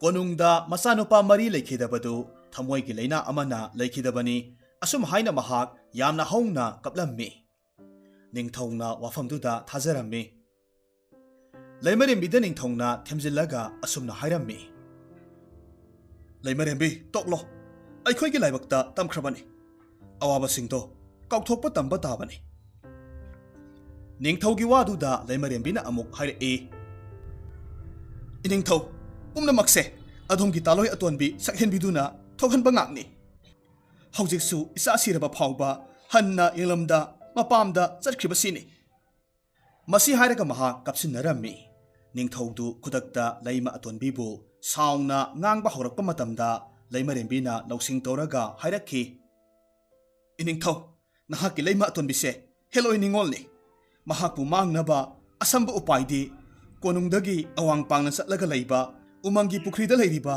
ꯉꯥ ꯃꯆꯨ ꯑꯅꯤ ꯂꯥꯡꯕ ꯉꯥ ꯊꯥꯔꯥꯛꯇꯣ, ꯃꯗꯨꯒꯤ ꯃꯕꯨꯛꯇ ꯌꯥꯎꯔꯤꯕ ꯁꯅꯥꯒꯤ ꯂꯤꯛꯐꯥꯡꯗꯣ ꯑꯩꯉꯣꯟꯗ ꯄꯤꯕꯤꯌꯨ꯫ ꯃꯇꯨꯡꯗ ꯅꯤꯡꯊꯧꯅ ꯍꯥꯏꯔꯤꯕ ꯋꯥꯗꯨ ꯃꯅꯥꯏꯁꯤꯡꯗ ꯄꯥꯡꯊꯣꯛꯅꯕ ꯌꯥꯊꯪ ꯇꯧꯔꯝꯃꯤ꯫ ꯑꯁꯣꯝꯗꯅ ꯀꯝꯗꯧꯔꯤ? ꯂꯩꯃꯔꯦꯝꯕꯤꯅ ꯄꯥꯡꯊꯣꯛꯀꯗꯧꯔꯤꯕ ꯊꯧꯑꯣꯡꯗꯨ ꯈꯪꯂꯕ ꯊꯝꯕꯥꯜ ꯂꯩꯀꯥꯅ ꯃꯄꯥ ꯃꯃꯥꯗ ꯑꯁꯨꯝꯅ ꯍꯥꯏꯔꯝꯃꯤ꯫ ꯄꯥꯕꯨꯡ, ꯏꯃꯥ, ꯅꯆꯥꯒꯤ ꯄꯨꯟꯁꯤ ꯆꯦꯡꯖꯦꯜꯁꯦ ꯉꯁꯤ ꯁꯣꯏꯗꯅꯃꯛ ꯂꯣꯏꯔꯒꯅꯤ꯫ ꯑꯩꯅ ꯁꯤꯟꯅꯔꯝꯒꯗꯕ ꯋꯥꯐꯝꯗꯤ ꯑꯩꯅ ꯁꯤꯈ꯭ꯔꯕ ꯃꯇꯨꯡ ꯑꯩꯕꯨ ꯃꯩ ꯊꯥꯗꯣꯛꯄ ꯅꯠꯇ꯭ꯔꯒꯅ ꯂꯩꯔꯣꯟ ꯆꯟꯕ ꯇꯧꯕꯤꯅꯨ꯫ ꯑꯩꯒꯤ ꯊꯋꯥꯏ ꯌꯥꯎꯗ꯭ꯔꯕ ꯍꯛꯆꯥꯡꯗꯣ ꯊꯔꯣ ꯊꯝꯕꯥꯜ ꯂꯩꯅꯥ ꯀꯌꯥ ꯃꯔꯨꯝꯅ ꯀꯨꯞꯂꯒ ꯄꯥꯕꯨꯡꯅ ꯑꯩꯕꯨ ꯐꯪꯂꯛꯄ ꯃꯐꯝꯗꯨꯗ ꯂꯩꯁꯤꯡꯅ ꯀꯨꯞꯂꯒ ꯍꯨꯟꯗꯣꯛꯄꯤꯌꯨ꯫ ꯃꯁꯤꯃꯛꯅ ꯅꯆꯥ ꯇꯥꯏꯕꯪ ꯃꯤ ꯑꯃꯨꯛ ꯑꯣꯟꯕ ꯉꯝꯕ꯭ꯔꯥ ꯍꯥꯏꯕꯗꯣ ꯌꯦꯡꯖꯒꯦ꯫ ꯅꯤꯡꯊꯧꯒꯤ ꯃꯅꯥꯏꯁꯤꯡꯅ ꯍꯥꯏꯔꯤꯕ ꯄꯨꯈ꯭ꯔꯤꯗꯨꯗꯒꯤ ꯑꯉꯥꯡꯕ ꯑꯃꯗꯤ ꯑꯁꯪꯕꯅ ꯂꯥꯡꯕ ꯉꯥ ꯊꯥꯔꯥꯛꯇꯨ ꯐꯥꯔꯝꯃꯤ꯫ ꯉꯥꯗꯨꯒꯤ ꯁꯤꯌꯣꯝꯅꯨꯡꯗꯒꯤ ꯎꯄꯨꯗꯨ ꯂꯧꯊꯣꯛꯂꯝꯃꯤ꯫ ꯎꯄꯨ ꯃꯅꯨꯡꯗꯒꯤ ꯁꯅꯥꯒꯤ ꯂꯤꯛꯐꯥꯡꯗꯨ ꯂꯧꯊꯣꯛꯂꯦ, ꯑꯗꯨꯒ ꯂꯩꯃꯔꯦꯝꯕꯤꯒꯤ ꯃꯉꯛꯇ ꯁꯤꯖꯤꯜꯂꯝꯃꯤ꯫ ꯃꯇꯝꯁꯤꯗ ꯊꯝꯕꯥꯜ ꯂꯩꯀꯥ ꯈꯨꯗꯛꯇ ꯇꯥꯏꯕꯪꯄꯥꯜ ꯊꯥꯗꯣꯛꯂꯝꯃꯤ꯫ ꯃꯆꯥꯅꯨꯄꯤꯅ ꯍꯥꯏꯔꯝꯕꯒꯤ ꯃꯇꯨꯡ ꯏꯟꯅ ahal oiraba singchenba matai manau aniduna masanupi ki thawai yaudraba hakchangdu kapna umangi sidaida thambal amadi tharo lekhal suna kuplaga hundoklammi asumna matam kharagi matungda ningthongna masanupa mari kainakhibagi maisak kaunabagi umangda sagol thauraga laklammi ningthoudu mahaki haukiba punsigi tangka kayamarum ningsingluraga masadu tayang ta soiba phaurammi maikai thungna chatluraba matung awang thangba umangi maikaida amuk laklammi mahakna asum lakpa matamda apikpa nupa masa amagi khonjelna kappagi khonjel tarakhi ningthongna koirei leraga yengba matamda nupa masa amakhak asiba nupi amagi manakta kaplaga leirammi ningthongna angang dubu khudakta pamkhatlammi aduga hanglammi ibungo nahakpu kanano asukpo umangsida karigi natomta leiramlibano angang duna khummi aise imaga loinena leibani adubu aigi mahadi ayuk nungthilda siraga lei numidangdana adomgumna taibangmi oina lei ibungo nangna haribu wadubu asumbrane thajadagana horel ahing lakpiyo asomna ningthoudu yamna thajada angangduda sanaba potlam khara piraga hairaklammi phare nupamasa ai chatlage horel ahing amuk laklage hariba ahingduda ningthoudu amuk laklammi umangdu hek yobaga asiba nupidu ahingba olaga wari saraga leirambadu ujau amagi marumdagi mahak lona urammi angangduna asumna hairammi ima ngasise sana lupa yamna siba ningthiraba phijat leitengba ahal amakhak laklammi aduga aibusu nungsina tawbirammi imadi sirabanina karimata khangliroi adubu ahaldo hojik amuksu lakani hairammi mamana kummi imagi ibungo ahaldo leibak sigi ningthongni nahakpu pokpa napabungni imagi laibakta asum tho utam khibana isana taibang phautingaida aigi punsise asumna asiba mana leikhibani adubu napabungdi afaba mini nahaki namabokki mitrangi leiwana umnamak asumna ohenkhibani handak amuk napabungdo lakpa thoklabadi makhong sokna khurumhuko angang duna khummi imana takliba khudingmak nasana soidanamak injage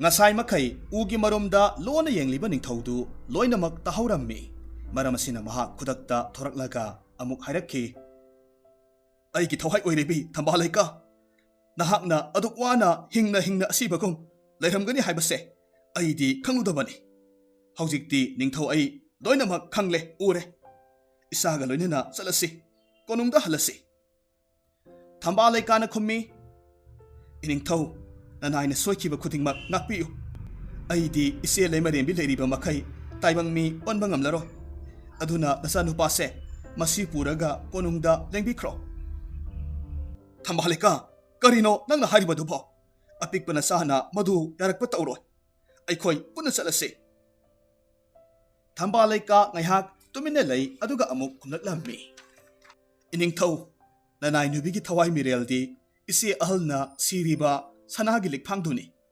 mahakna ayuk nungthilda madu siraga leibana ai asibagum leiribani numidang khudingi mahakna likto lauthoklaga thambana ai taibangmi amuk onbani mahakna likto lauthoktriba makai aidi asum asibagum leiba tabani wafamdu tarabada ningthou yamna sauna konungda hankre leimarembi ahalda sanagi liktu piraknaba hairammi matamduda leimarembidu liktu thadatlammi aduga mainungda langsinkhige taurammi adubu tanjasida ningthougi manai nubi amakhak laklaga hairiba liktu mullaga ningthouda pirammi oirakliba mongsida leimarembidu mahaki arotpa saktamdu hongdoklammi aduga hingchabi olaklammi aduga manai nupidubu hatnanaba songsinkhredo adubu angakpa saktamdu uba matamda ningthongna hingchabidu mahaki thangsangna mangak kaklaga hatoklammi matau asom tongna leimarembi hingchabi sikraba matung thambalaika taibangmi amuk olaktuna masaga loinana konungda yoraklammi ningthongna mahaki mateng pangbikhibi manai nupidu achauba manamathum kaya pibikhi aduga konungda thambalaika ga loinana ꯅꯨꯡꯉꯥ ꯌꯥꯏꯐꯅ ꯄꯥꯟꯈꯤ꯫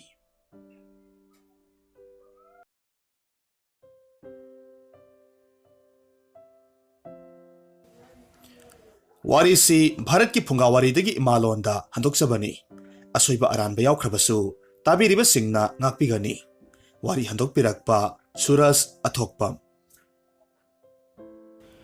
ꯊꯥꯏꯅ ꯃꯃꯥꯡꯉꯩꯗ ꯀꯔꯅꯥꯇꯀꯥ ꯍꯥꯏꯕ ꯂꯝꯁꯤꯒꯤ ꯈꯨꯡꯒꯪ ꯑꯃꯗ ꯃꯆꯥꯅꯨꯄꯤ ꯉꯥꯛꯇ 8 ꯄꯣꯛꯄ ꯕ꯭ꯔꯥꯍꯃꯟ ꯃꯇꯩ ꯃꯅꯥꯎ ꯑꯃꯈꯛ ꯂꯩꯔꯝꯃꯤ꯫ ꯍꯥꯏꯔꯤꯕ ꯃꯆꯥꯅꯨꯄꯤ ꯂꯩꯁꯥꯕꯤ 8ꯁꯤ ꯂꯩꯇ ꯂꯥꯏꯔꯕ ꯍꯦꯟꯃꯟꯈꯤꯕꯅ ꯅꯤꯡꯊꯧꯒꯤ ꯀꯣꯅꯨꯡꯗ ꯊꯕꯛ ꯏꯟꯈꯥꯡ ꯁꯤꯠꯄ ꯁꯦꯡꯕ ꯌꯥꯎꯔꯝꯃꯤ꯫ ꯃꯈꯣꯏꯅ ꯊꯕꯛ ꯁꯨꯕ ꯂꯣꯏꯕ ꯈꯨꯗꯤꯡ ꯀꯣꯅꯨꯡꯒꯤ ꯂꯩꯀꯣꯜꯗ ꯍꯦꯛ ꯍꯦꯛ ꯐꯝꯂꯝꯃꯤ꯫ ꯂꯩꯀꯣꯜ ꯁꯦꯟꯅꯔꯤꯕ ꯃꯥꯂꯤꯒꯤ ꯃꯆꯥꯅꯨꯄꯤ ꯊꯣꯏꯗꯣꯛꯅ ꯅꯤꯡꯊꯤꯖꯕꯤ kunjamalaga ꯅꯨꯡꯁꯤ ꯆꯥꯟꯅꯅ ꯋꯥꯔꯤ ꯋꯥꯇꯥꯏ ꯁꯥꯅꯩ꯫ ꯃꯈꯣꯏ ꯃꯁꯦꯜ ꯌꯥꯝꯅ ꯂꯨꯅ ꯆꯥꯟꯅ ꯇꯤꯟꯅꯔꯝꯃꯤ꯫ ꯅꯣꯡꯃꯒꯤ ꯅꯨꯃꯤꯠ ꯑꯃꯗ ꯂꯩꯁꯥꯕꯤꯁꯤꯡ ꯋꯥꯔꯤ ꯋꯥꯇꯥꯏ ꯁꯥꯕ ꯃꯇꯝꯗ ꯕ꯭ꯔꯥꯍꯃꯟꯒꯤ ꯃꯆꯥꯅꯨꯄꯤ ꯑꯍꯜꯅ ꯃꯥꯂꯤꯒꯤ ꯃꯆꯥꯅꯨꯄꯤ kunjamalada ꯑꯁꯨꯝꯅ ꯍꯥꯏꯔꯝꯃꯤ꯫ "ꯏꯇꯥ, ꯅꯍꯥꯛꯁꯦ ꯑꯣꯟꯊꯣꯛꯅꯁꯨ ꯐꯖꯈ꯭ꯔꯦ꯫ ꯅꯪꯕꯨ ꯎꯕꯗ ꯉꯥꯎꯔꯣꯏꯗꯕ ꯖꯒꯠꯁꯤꯗ ꯀꯅꯥꯁꯨ ꯂꯩꯔꯣꯏ꯫ ꯑꯗꯨꯕꯨꯅꯦ, ꯅꯍꯥꯛꯁꯨ ꯑꯩꯈꯣꯏꯒꯨꯝꯅ ꯂꯥꯏꯔꯕ ꯏꯃꯨꯡꯗ ꯄꯣꯛꯄꯅ ꯑꯔꯦꯝꯕꯗ ꯃꯃꯜ ꯌꯥꯎꯗ꯭ꯔꯦꯗꯣ." ꯃꯍꯥꯛꯀꯤ ꯋꯥꯐꯝꯗꯨꯗ kunjamalana ꯑꯃꯨꯛ ꯈꯨꯝꯃꯤ,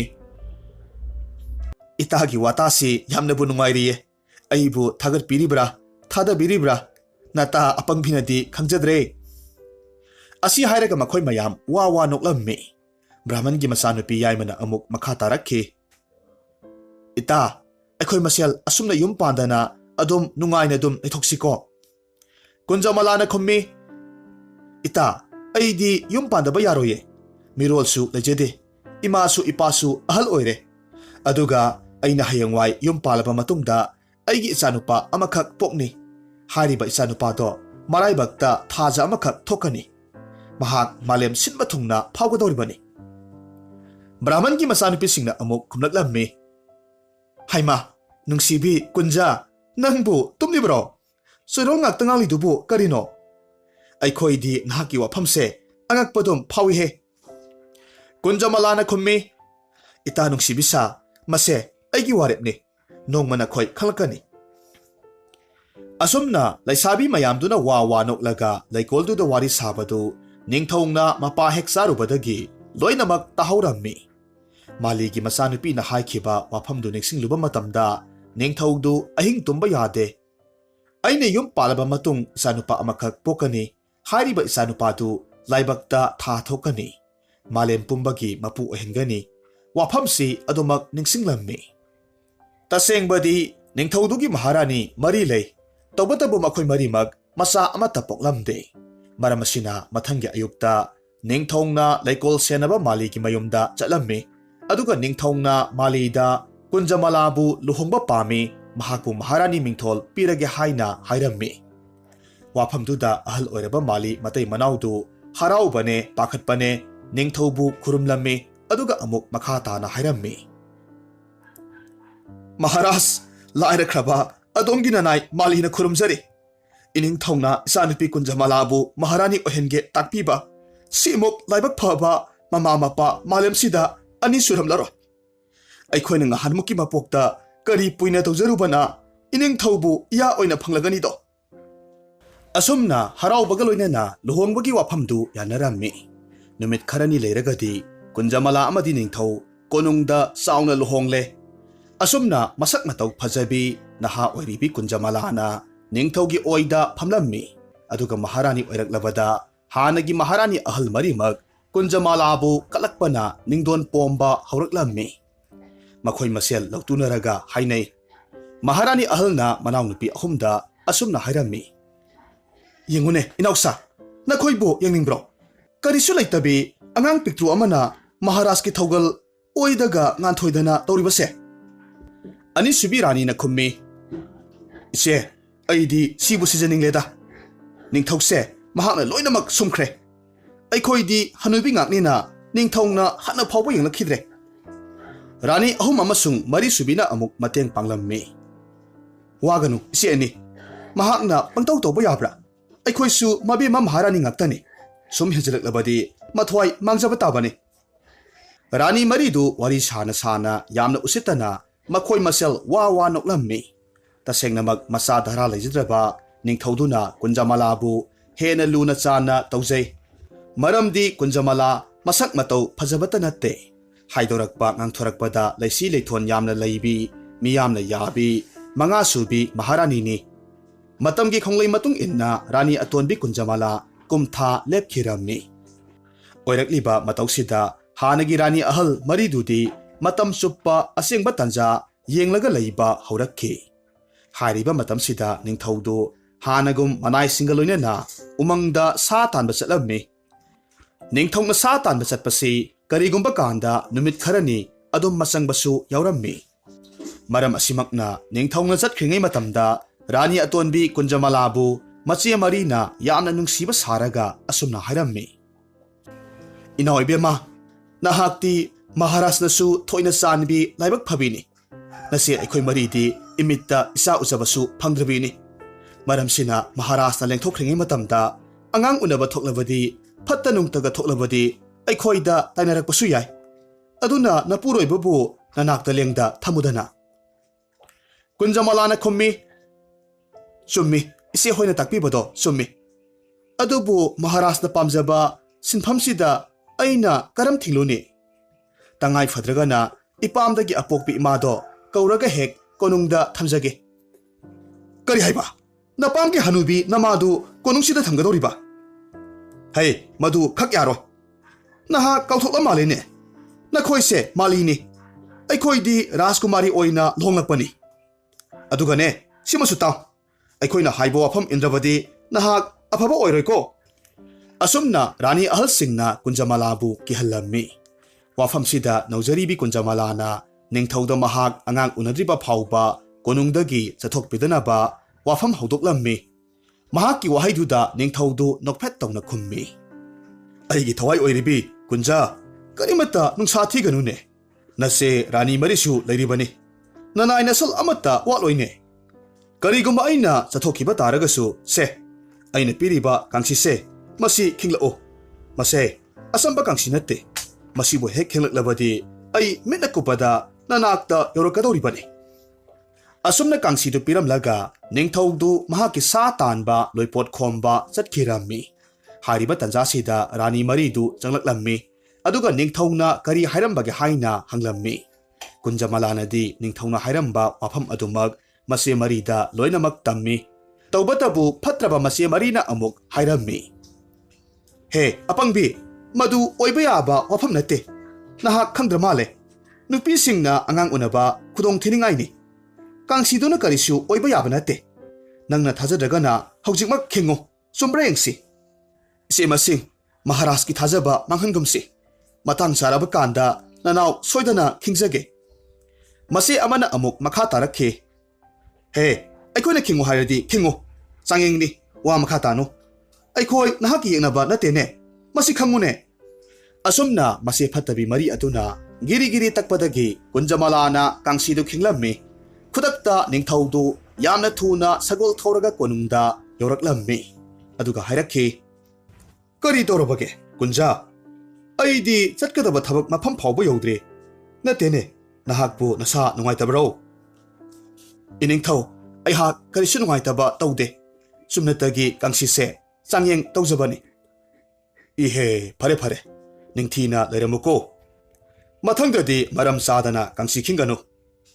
असुमना हायरमलगा निंगथौ महाकी खोंगचत्तु मखा तारम्मी निंगथौ हेक चटखिबगदी कुंजमालागी मसे मरीदु लाक्लम्मी अदुगा निंगथौना करी हायरम्मी हाइना हंगलम्मी निंगथौना हायरम्बा वाफमसिंग कुंजमालाना मसे सिंगदा लोइनमक तमजै मथंगी नुमित्ता फत्रबा मसे मरीना अमुक हायरम्मी हाय इनाउनुपी कांसीदो खिंगलगा महाराज लाक्लिबदो ओइरोइदबा वाफमने महाराज तो लापना चटखिबा नत्ते मरमसिना यामना थुना लाक्लिबनी हदक मुक्तंगा खिंगो मदुदा लाक्लबदी अखोय माइथीरे इसाना याजगदौरिबनी कुंजमालाना खुम्मी इसे मरीमक ननाउना खुरुमजरगा हाइजरिबसिनी हदक्ति कांसीसे खिंगु हाइना ताकपिरगनु इनिंगथौना अइबु सोइदनमक वारुगनी मसे मरीना अमुक हायरक्लम्मी है तुमिलयु तानिंगदे अखोइना खिंगु हायरबदी खिंगुदना मसीना अरोइबा चांगेंगनी रानी मरीना गिरी गिरी तकपदुदा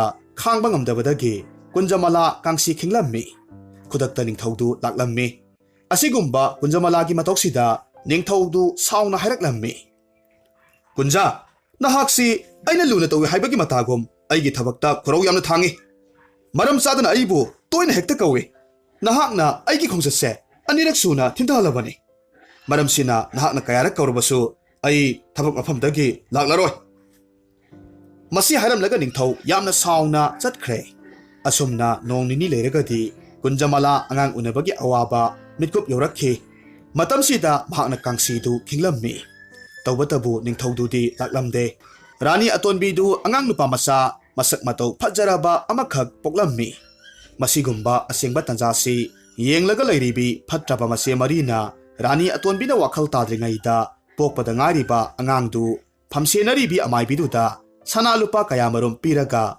umangda phumjin khinanaba yathang tawrammi aduga angangdugi mahutta nungdum amakhak thamjillammi amaibina umangda angangdubu ugi chithek mari naiba upu amada haplaga umangda purakhi amaibidusu nupi oibanina matomta wakhal khalli is asuk phajaba angangsibo aina karamna hatni asomna khanbadagi upudu makhul amakhak sauna hutlammi aduga angangduna sor khonba yanabagi maongda semlaga umangda hundoklamlaga chatkhi amaibiduna ngasaidagi tawriba matoksi ningthougi asingba hoi sankarana loona matung inaduna yenglammi amaibi hekchat khibagadi sankara angangi upudu hanglaga yengluba matamda angang nupa macha amakhak yauraga leirembaduda nungsibana mahak ngaukhre adugi sumathakta angangdugi maraibakta tha amakhak thoklammi matamduda huiduna khalli is phatedako mioiba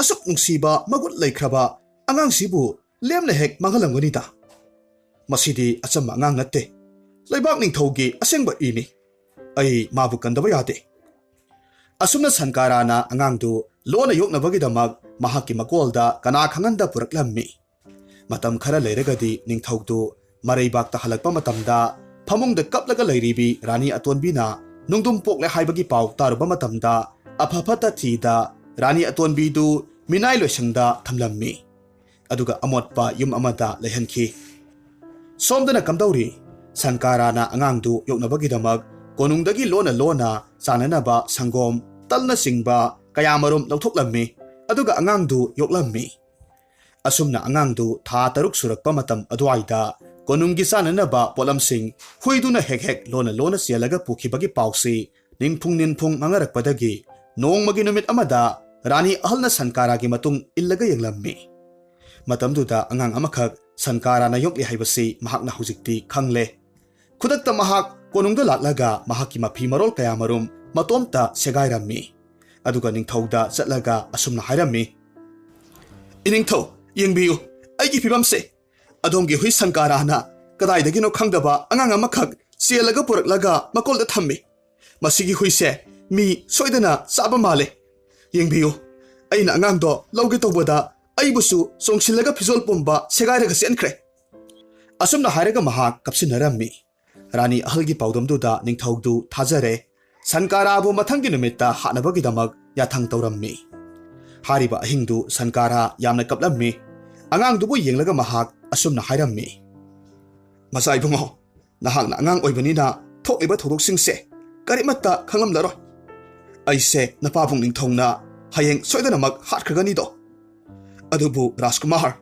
nahakna sauba sare pharaba kanda nanai aigi laman soidanamak khumla uko asumna hairaga mahak kapna angangdu purammi aduga ningthougi san mayamgi makok oibi sanbi katargi manakta laklaga hairammi marup katar nahakna aina yokpagum angangse yopirao aidi hayeng punsi loiregani masi haiduna sankar hik launa kaplammi mataududa amuk katarna khumlaklammi marup na haiba wafamdo ai soidanamak pangthoksage asuk nungsiba angangsibu karigi manghangadage aduga aikhoigi mapuning thause mahaksu asum aran thikhidre nupigi khudonbida laikhre aikhoi mabu atoki matik warawe asumna sankara amasung katar aroibo oina kapinnarammi mathangi numita sankara ningthougi manaisingna hatlammi katarna sanbi kayadagi sangomsing khainaraga angang du tuminna yoklammi.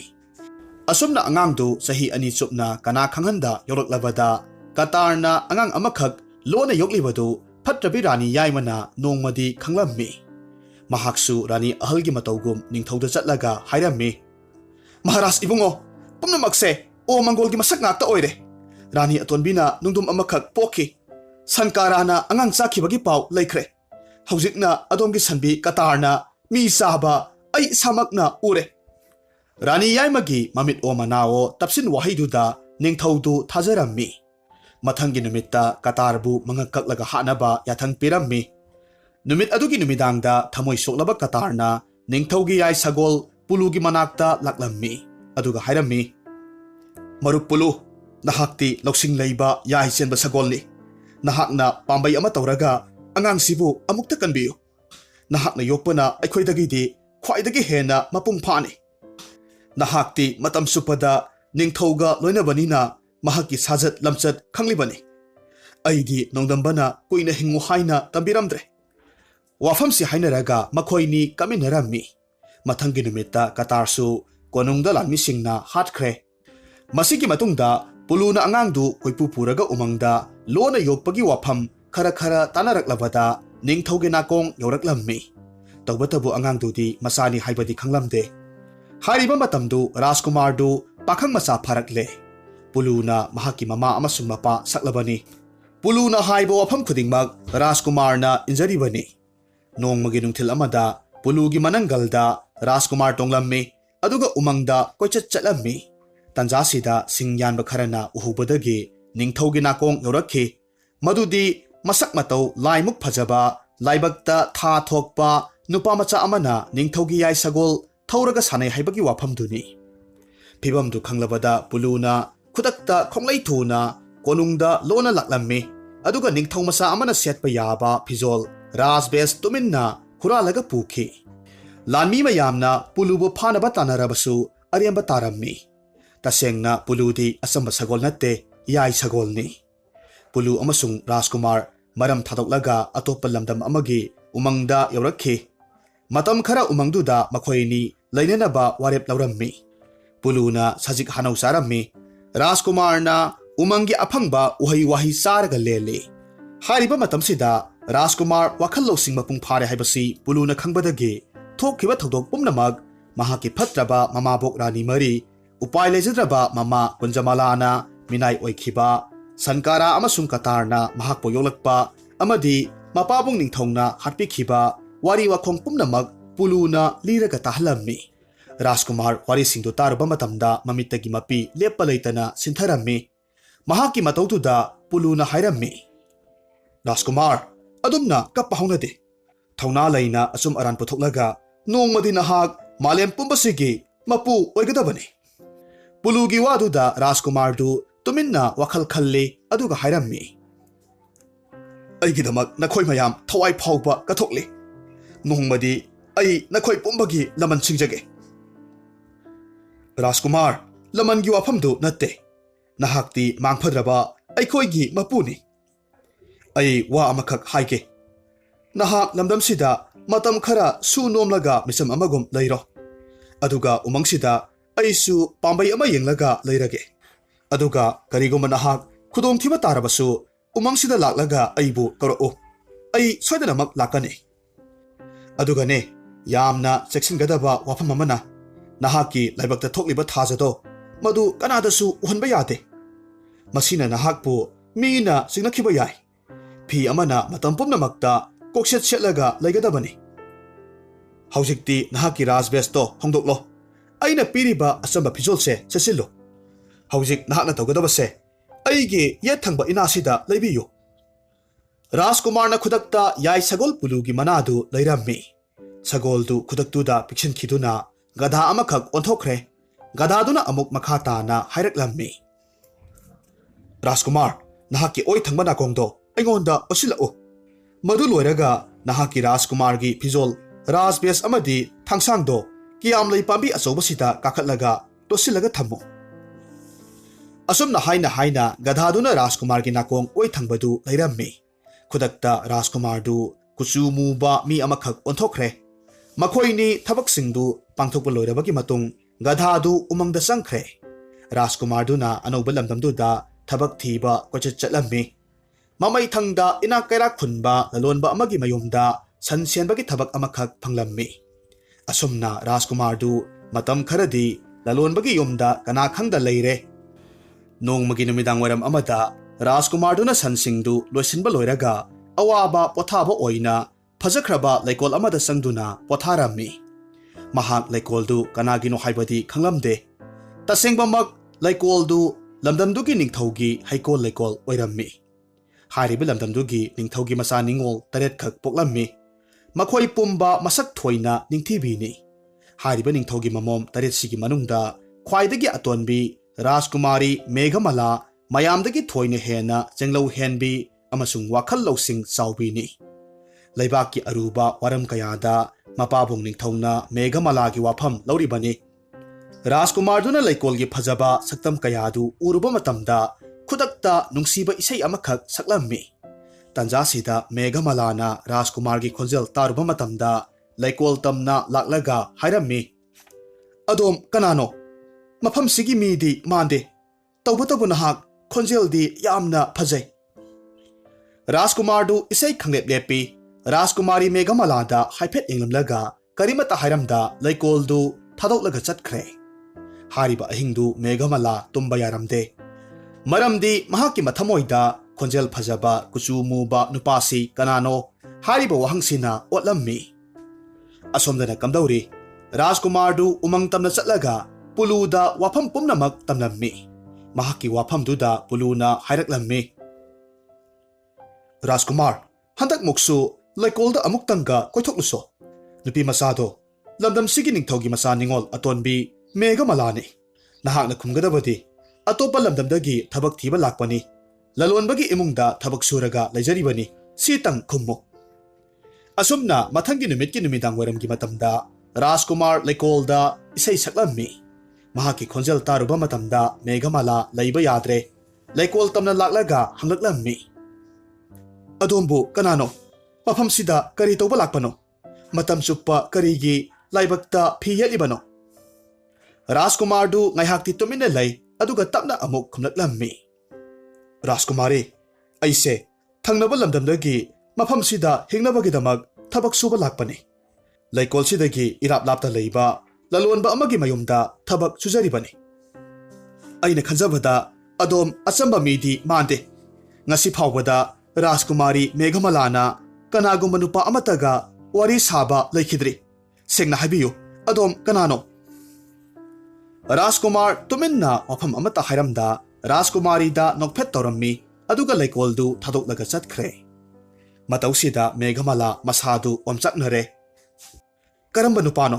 ꯋꯥꯁꯨ ꯌꯥꯝꯅ ꯈꯨꯝꯗꯦ, ꯈꯣꯟꯖꯦꯜꯁꯨ ꯌꯥꯝꯅ ꯐꯖꯩ, ꯀꯨꯆꯨ ꯃꯨꯖꯔꯕꯁꯨ ꯐꯤꯕꯝꯗꯤ ꯀꯥꯝꯗꯦꯕꯒ ꯄꯥꯡꯈꯛꯅꯤ꯫ ꯑꯩꯅ ꯀꯔꯤꯒꯤꯅꯣ ꯃꯍꯥꯛꯄꯨ ꯑꯁꯨꯛ ꯅꯨꯡꯁꯤꯔꯤꯕꯁꯤꯕꯣ"꯫ ꯑꯃꯔꯣꯝꯗ ꯔꯥꯖꯀꯨꯃꯥꯔꯗꯨ ꯂꯩꯀꯣꯜꯗꯒꯤ ꯆꯨꯝꯗ꯭ꯔꯤꯡ ꯆꯠꯈ꯭ꯔꯒ ꯄꯨꯂꯨꯗ ꯋꯥꯔꯤ ꯄꯨꯝꯅꯃꯛ ꯇꯝꯂꯝꯃꯤ꯫ ꯄꯨꯂꯨꯅ ꯑꯃꯨꯛ ꯔꯥꯖꯀꯨꯃꯥꯔꯗ ꯍꯥꯏꯔꯝꯃꯤ, "ꯔꯥꯖꯀꯨꯃꯥꯔ, ꯑꯩꯈꯣꯏꯒꯤ ꯑꯋꯥꯕ ꯀꯣꯛꯂꯒꯅꯤꯗꯣ꯫ ꯔꯥꯖꯀꯨꯃꯥꯔꯤ ꯃꯦꯘꯃꯥꯂꯥ ꯂꯥꯏꯔꯩꯕꯥꯛꯀꯤ ꯂꯥꯏ ꯆꯅꯨꯔꯥꯒ ꯄꯥꯡꯈꯛꯅꯤ꯫ ꯃꯥꯒꯤ ꯍꯥꯛꯇꯛꯇ ꯃꯤꯑꯣꯏ ꯀꯌꯥꯃꯔꯨꯝ ꯑꯋꯥꯕ ꯇꯥꯈ꯭ꯔꯕꯅꯤ꯫ ꯑꯗꯨꯒ ꯋꯥꯐꯝ ꯑꯃꯅ ꯃꯄꯥꯕꯨꯡ ꯅꯤꯡꯊꯧꯅ ꯊꯣꯏꯗꯣꯛꯅ ꯆꯥꯟꯕꯤꯅꯤ, ꯋꯥꯈꯜ ꯂꯧꯁꯤꯡ ꯍꯦꯟꯕꯤꯅꯤ꯫ ꯁꯨꯝꯗꯧꯔꯁꯤ, ꯅꯍꯥꯛ ꯍꯌꯦꯡꯗꯤ ꯂꯩꯀꯣꯜꯗ ꯆꯠꯄꯤꯔꯅꯨ, ꯊꯧꯗꯣꯛ ꯑꯃꯗꯤ ꯊꯣꯛꯂꯒꯅꯤꯗꯣ"꯫ ꯃꯊꯪꯒꯤ ꯅꯨꯃꯤꯠꯇ ꯔꯥꯖꯀꯨꯃꯥꯔꯤ ꯃꯦꯘꯃꯥꯂꯥ ꯔꯥꯖꯀꯨꯃꯥꯔꯕꯨ ꯉꯟꯇꯥ ꯂꯩꯀꯣꯜꯗ ꯉꯥꯏꯔꯝꯃꯤ꯫ ꯑꯗꯨꯕꯨ ꯅꯨꯃꯤꯠꯇꯨꯃꯗꯤ ꯔꯥꯖꯀꯨꯃꯥꯔ ꯂꯥꯛꯈꯤꯗ꯭ꯔꯦ꯫ ꯃꯔꯝꯁꯤꯅ ꯃꯄꯨꯛꯅꯤꯡꯗ ꯇꯌꯥꯡ ꯇꯁꯣꯏꯅ ꯃꯄꯥꯕꯨꯡꯗ ꯆꯠꯂꯒ ꯑꯁꯨꯝꯅ ꯍꯥꯏꯔꯝꯃꯤ,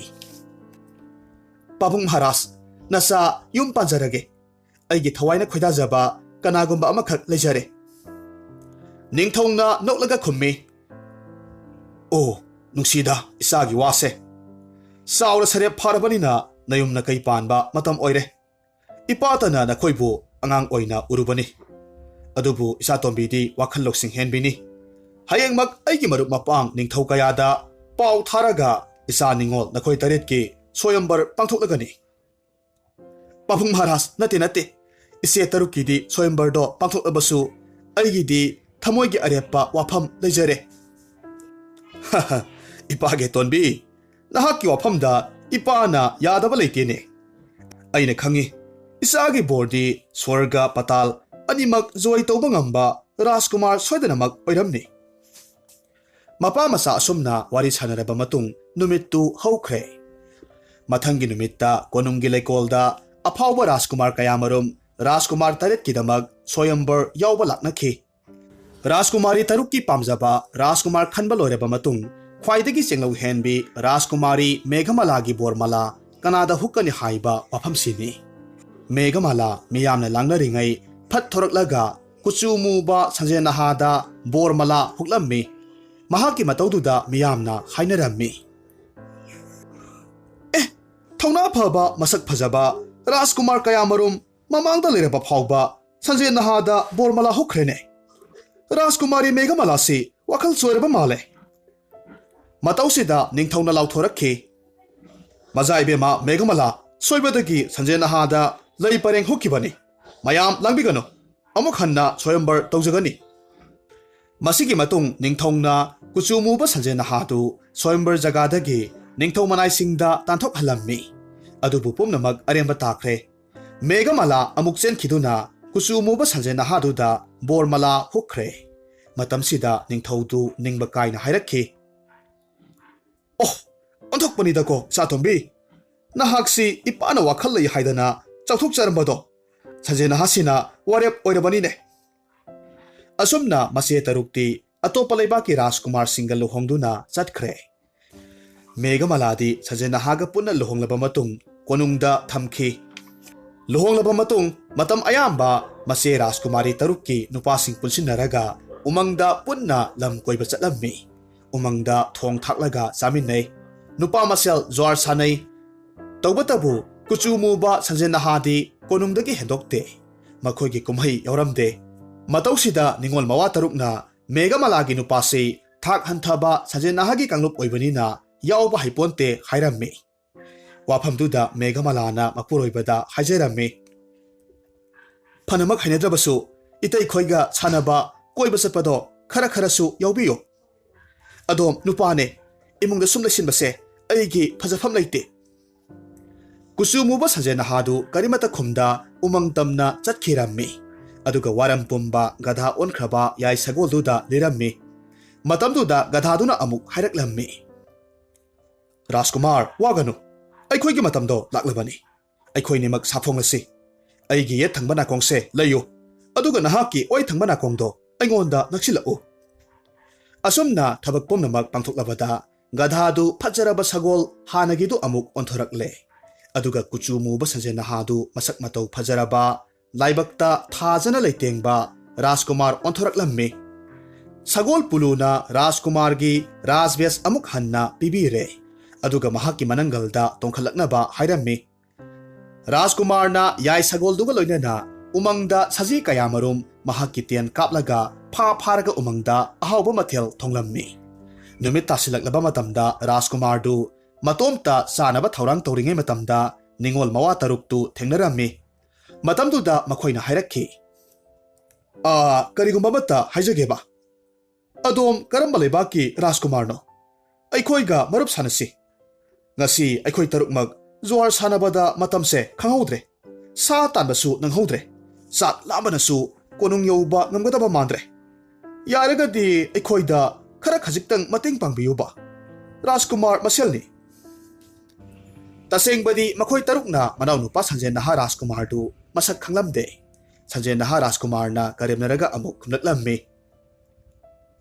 ꯌꯥꯏ ꯀꯥꯏꯗꯦ ꯑꯩꯅ ꯊꯣꯡꯂꯤꯕꯁꯦ ꯌꯥꯝꯅ ꯌꯥꯝꯃꯤ ꯀꯔꯤꯒꯨꯝꯕ ꯑꯗꯣꯝꯅ ꯐꯪꯕꯤꯅꯤꯡꯂꯕꯗꯤ ꯑꯩꯒꯤ ꯋꯥꯐꯝ ꯑꯗꯣꯝꯅ ꯏꯟꯕ ꯇꯥꯕꯅꯤ ꯁꯟꯖꯦꯅꯍꯥꯒꯤ ꯇꯥꯗ ꯇꯔꯨꯛꯇꯨꯅ ꯈꯨꯝꯃꯤ ꯀꯔꯤꯁꯨ ꯀꯥꯏꯗꯦ ꯋꯥꯐꯝꯗꯨꯕꯨ ꯀꯔꯤꯅꯣ ꯍꯦꯛꯇꯃꯛ ꯍꯥꯏꯕꯤꯌꯨꯗꯣ ꯑꯩꯒꯤ ꯋꯥꯐꯝꯗꯤ ꯁꯤꯅꯤ ꯀꯔꯤꯒꯨꯝꯕ ꯑꯩꯅ ꯊꯣꯡꯂꯤꯕꯁꯦ ꯃꯁꯤ ꯆꯥꯕꯤꯒꯦ ꯍꯥꯏꯔꯕꯗꯤ ꯆꯥꯗ꯭ꯔꯤꯉꯩꯗ ꯅꯈꯣꯏꯒꯤ ꯅꯪꯒꯜꯗ ꯃꯩ ꯏꯠꯂꯕ ꯌꯣꯠꯆꯩꯅ ꯈꯨꯗꯝ ꯑꯃꯃꯝꯇꯪ ꯅꯝꯖꯕ ꯇꯥꯔꯦ ꯃꯁꯤ ꯌꯥꯕꯤꯔꯣꯏꯗꯕ ꯂꯩꯔꯒꯗꯤ ꯃꯐꯝꯁꯤ ꯊꯥꯗꯣꯛꯂꯒ ꯆꯠꯄꯤꯈ꯭ꯔꯣ ꯋꯥꯐꯝꯗꯨꯗ ꯃꯍꯥꯛꯀꯤ ꯇꯥꯗ ꯇꯔꯨꯛꯇꯨ ꯂꯥꯝꯕ ꯍꯦꯟꯃꯟꯈꯤꯕꯗꯒꯤ ꯈꯨꯗꯝ ꯅꯝꯕꯗꯨ ꯌꯥꯔꯦ ꯂꯧꯁꯤꯡ ꯂꯩꯔꯕ ꯁꯟꯖꯦꯅꯍꯥ ꯔꯥꯖꯀꯨꯃꯥꯔꯅ ꯃꯍꯥꯛꯀꯤ ꯇꯥꯗ ꯇꯔꯨꯛꯀꯤ ꯃꯅꯪꯒꯟꯗ ꯐꯨꯔꯤꯠ ꯂꯧꯊꯣꯛꯂꯒ ꯈꯨꯗꯝ ꯅꯝꯂꯝꯃꯤ ꯆꯥꯛꯂꯦꯟꯗꯨ ꯍꯥꯎꯅ ꯆꯥꯃꯤꯟꯅꯔꯝꯃꯤ Numittu makhoi taretmak umangda laithoklammi. Mathanggi ayukta konung yongna chanakre. Ikon konbada Sanjay Naha Rajkumar matomta yai sagol pulu tonglaga konung tamna laklammi. Mahakna konung yongnaba sagol tonglaga lakpa matamda asat ok pumnamag maya kaba makhai mahakpu yengnarammi. Mayamna asumna hainei. Is kayada phajakraba Rajkumar no. Laibakta thajasu thoklido. Masidi asamba taibangmi oiramgadaba mande. Leptana asum lakpana Sanjay Naha Rajkumar konunggi sanathong yaurakledo. Sanathong panabana sagol khamlaga ikai khumnaba utlaga asumna hairakhi. Adom karamba leibaki Rajkumar oibirabano. Kana unabigadaba. Rajkumar Sanjay Naha na khummi. Ai sansenba megamalagi mapuroibaduni. Thongsi hangdoklo. Ai choktharabani. Thongakpadu nokphet tawraga khummi. Adombu karemnabadi nachade. Maja ebema megamalagi ibungodudi kusudu amamba saktiba Sanjay Nahani. Adomgumna lai masagum phajabadi nateto. Thajadagana maja ebemadu kauthokjarake. Adudagidi manaisingna megamalabu kauthoklammi. Adubu mapuroibabu mahak masak khangkhidre. Tanjasida Sanjay Naha Rajkumarna amuk hairaklammi. Aigi nuksirabi megamala. Aise nahakki asengba Sanjay Nahaduni. Thajadaga yengbiyu. Nahakna bormala hukpa numitta aigi ngaksamda sibikhiba sanagi likse yengu. Grihada saleibadagi aise Sanjay Naha oiduna saklotpani. Aisu lamdamamagi asengba Rajkumarni. Masi haina mahakki leikolda sakhiba isaidu yamna hauna saklammi. Mapuroibagi khonjel khanglabada megamala mamittagi mapi sintharaklammi. Mathamoidasu chauthoksarammi. Aigi ipuroibasi laimaka sangdamnabada noptraba Rajkumarni ko haina chauthoksarammi. Asumna sansenba Rajkumar miyam pumbana harauna oklammi. Haujikti megamalagi mase tarukna Rajkumar atonbagi masak matauda kalakpasu phaurakledo. Maramdi makhoigi nupasingdudagi yamna hena phajarammi. Masigisu mathakta laibakta thajagi saktamsu thoi. Maramasina makhoi taruk mapuroibaga loinana ningthouda asumna hairammi. Pabung Maharaj, aikhoigi megamalagi nupase mitrang lewa yamna haiba mi soidanamak oini. Kusu musinmuba sansenba mahakna karamna debatagom phajaribano. Yaragadi nupase tanthokpikho. Mase amadi matai singi waduda megamaladi karimata khumda mapi sintharammi. Matamsida sansenba Rajkumarna khumlakhi. Iku Maharaj, makhoina aibu tanthokpa pami. Aidi makhoina tanthoktrabasu isagi konungda megamalabu puraga chachakhrage. Aduga wafam amana ngarang ahingsi konunggi sel thamba pukaida huranba tarukhak changlammi. Huranba tarukto aina phaki. Makhoina haijabadagi makhoibu aina thadokibani. Taubatabu huranba singi mananganda aina khudam amamamdi thamkibani. Ningthouна yamna pukning sangna hanglakhi. Makhoidu nahakna masak mamingati haiba ngamgadra. Iku Maharaj, makhoibu puthokpadi yamna laiba wafamni. Taubatabu makhoigi maralsingdo aina ngakpiyo haina haijari. Hoine, nahakna nga uhaibanina aisu yarage. Adubu makhoi tarukto kanano. Iku ibungo, adomgi nayanupa tada taruksini. Madugi kudamdi kadai. Ningthouna khummi. Madugi kudamdi kadai. Masidagidi mase tarukki nipa taruktugi furittu lauthokhalle. Aduga mayamda yenghanba matamda kudamsingdu ure. Makhoi ikaibana mamaidu ngangsangganglammi. Tasengba maksu makhoi taruksi matam supada konunggi langeidagi sel sanalupa huralaga zwar sanaba Sanjay Naha Rajkumarna khanglammi. Maramaduna mahakpu ikaiba pibagidamag lamansu khumlibani. Matau asum tauna Sanjay Naha Rajkumar makubok ningthouda haijaraga mayum konungidamag megamala puraga khongsalammi. Lanmi kayaga loinena maramdam panglakhi. Makhoina konung tamna lakpaduda mahaki mapabung ningthouna mareibakta lan taba laklaboi khanbadagi manai khara tharaklaga wahang pawhang tawhallammi. Matamduda Rajkumarna manai singduda hairammi. Pabungina sanupani laibakta thaja khudam nganbaduni lan tarakpa natte tambiyu haina hairammi. Ningthouda wafamdu tamdubada ningthoudu khudakta lakle aduga hairakhi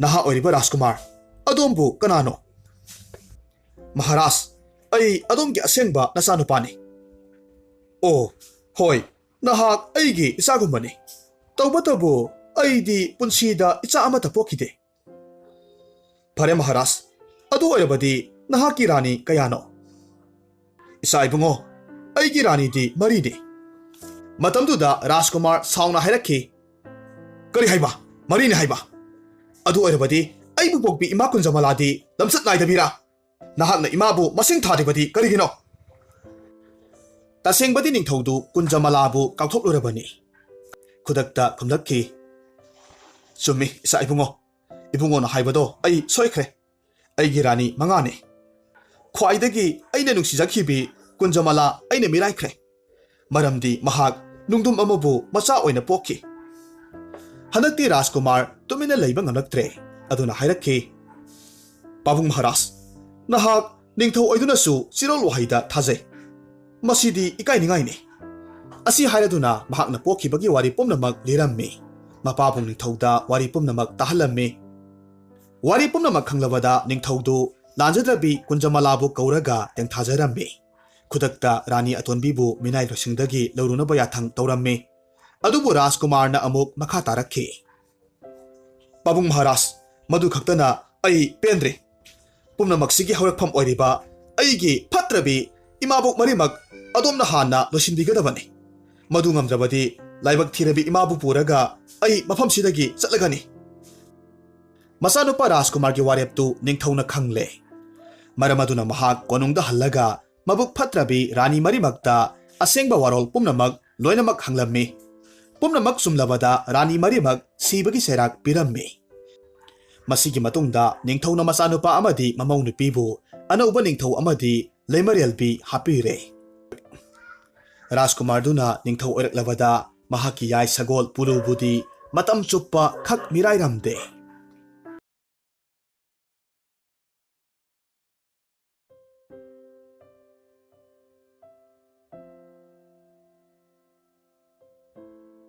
mathai thaina gi warini matam amada taibang mioiba singa laireba ki lai singa charong morong na bagi wari kaya marom aikhoina ahal singdagi tai matamdu atiyada thokliba thanelna lairibakta ningthou oina palammi mayom makai panda pakhang oina ningthougi phambal thakta thanelna ningthou oina panbaduda mahaki phamnaiba mapu naija hanbana ningthougi damak asumna haibirammi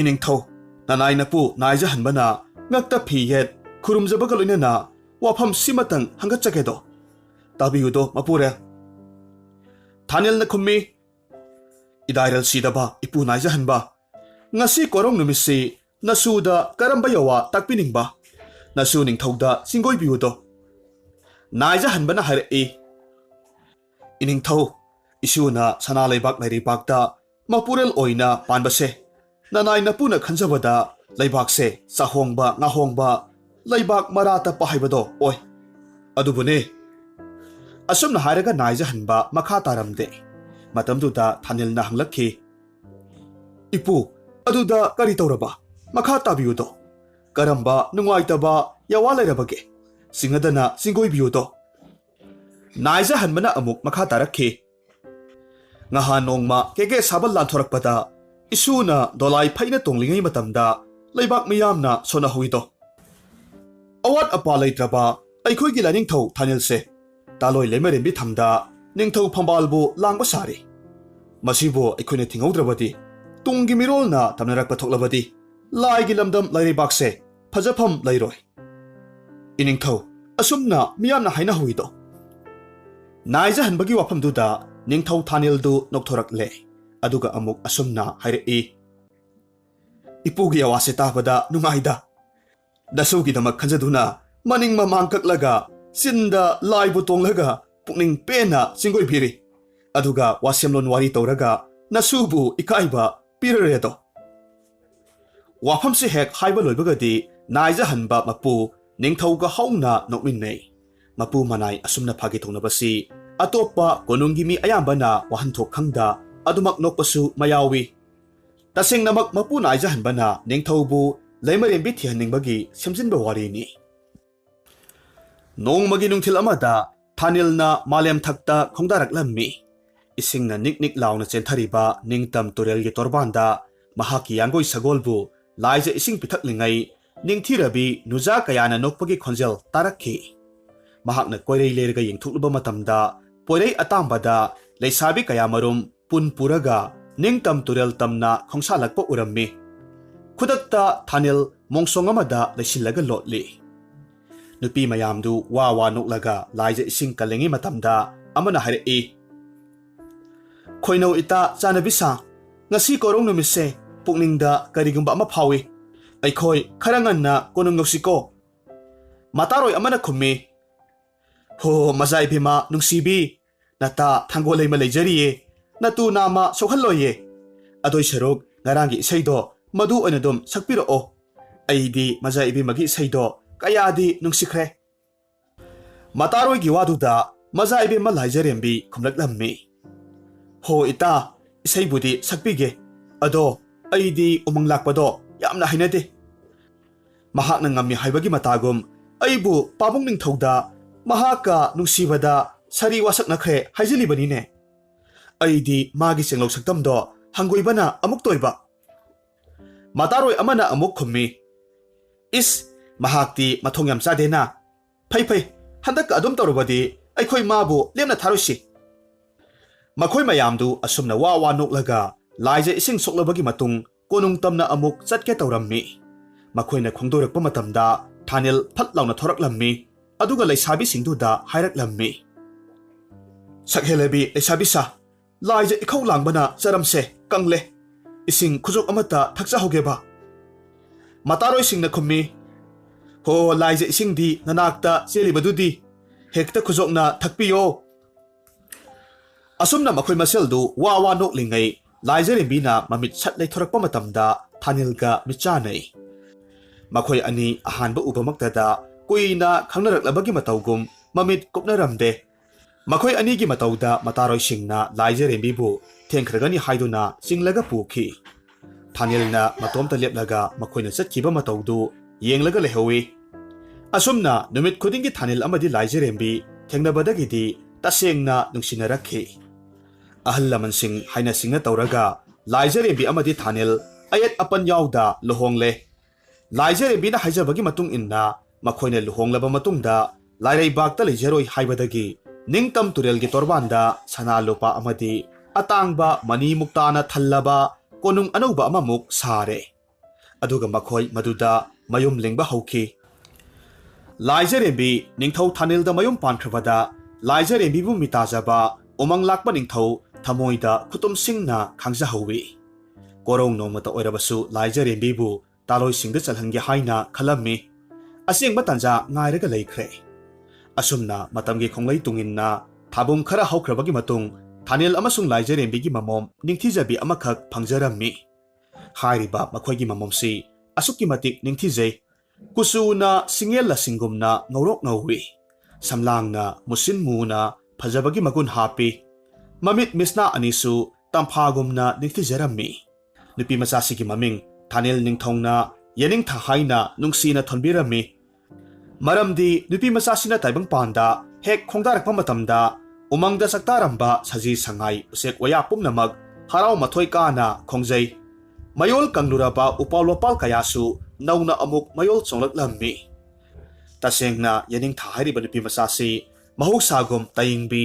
nupi masa oina leisamapung pharaklammi mahakna phajabagi mabema oiraklabada malem pumbagi mangal piriba korohanba magi mapari mangal henbaga nungsinabagi isyalda tawminarakhi nongmadi yening thana mangal henbada hairami mazai bungo adomna aibu luhongbige khanbirabadi tolabi aigi awase yabiyu nanai nubi aidi lainingthou thanil amadi laijarembigi amata poksabi mamomni panthau oiba mahakti laireibakta thawayambanina palem mahaki masaigonda toina khonglenglakte maramasina naitom tahawragadabi palem mahakpu thadoklam aina lairamlenda karam chasige maram kayasi leibana aikhoini luhonglabagi matung palem mahaki sangaida iyum ponbu oirasi haina hangatsarido asumna itha thajadana yening thana pahonglakliba yawadu mangal henba tarabagi matungda amuk hairaklammi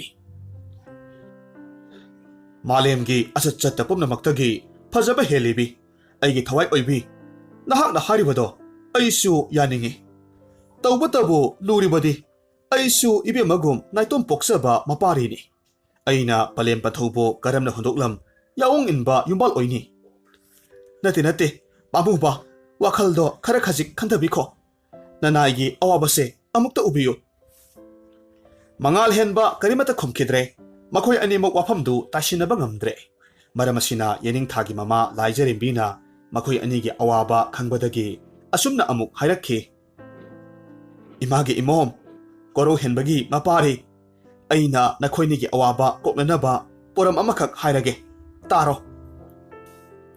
nakhoi anina luhonglaba matung thabum ahum imombu aigi nakta lejasanu lemhoriba thabum tareto pari nangi sangaida leirodo asumna yanarabagi matungda yening tha amadi mangal henba luhonglammi haina khibagi matung inna yening tha mapuroibagi manakta thabum khara lei mapamda amuk khara lei taurammi matam khara haukhre yening thagi khoji khada taujing hairang mitam khre nongmagi yaifaraba thanel numitta mapari amakhak phangjarami hariba mapari du asukki matik masak phajai mahakpu atiya haina mingtholammi mahoksagi matawgum thabum taret surakpa matamda yening leimana mapuroibada hairaklammi majai bungo handak ipam khongdoibada pari atiyabu pujakhige maboki singlo saktambu engjahange mahaki wahaida mangal henba karemnaraka amuk khumlakhi hai nupi oibina khoina napamga asuk yamna lodinaba pamlibase masigi marambu karino aron athukto karino haiba napari ama phangla phauba madu kaudibara nate kari yawano takpiri badubo aibu phagi toge hairabasu palhaidaba yawana adum takpigano miyamangda ikaise hanganabu khumba saine napamda hainakiba sajatto aingonda adumna pakhumgano chaninglaga satlu chaningdraga to isa atiyadi aigini buba yaroi yening tha mapuroibagi wafamda waraukhre kapna matomta mapam lamdam panglakhi mahakna mapam lamdam thungladringai matamda mama ebema lairembi umang lakmana ahingi matamda lona pharaga pukhre aduga mahaki konungda lainungda thamkhre masigi matung yening tha mapam sangaida thunglare mama bu tatana kauraga koithi thijai phangba kauba leitre miyam kayada hanglabasu tumkhibadagi mangkhibani haina raklammi yening tha awa hujong khamthengna langlammi mapuroibana thawidabaga loinana apokpisu mangkhre masidagi di mahak koichat chatlaga mipum khudingmakta hangi mamai thangda mahak mapabung thanelbu kauraga kapchai machagi mikap tabada thanel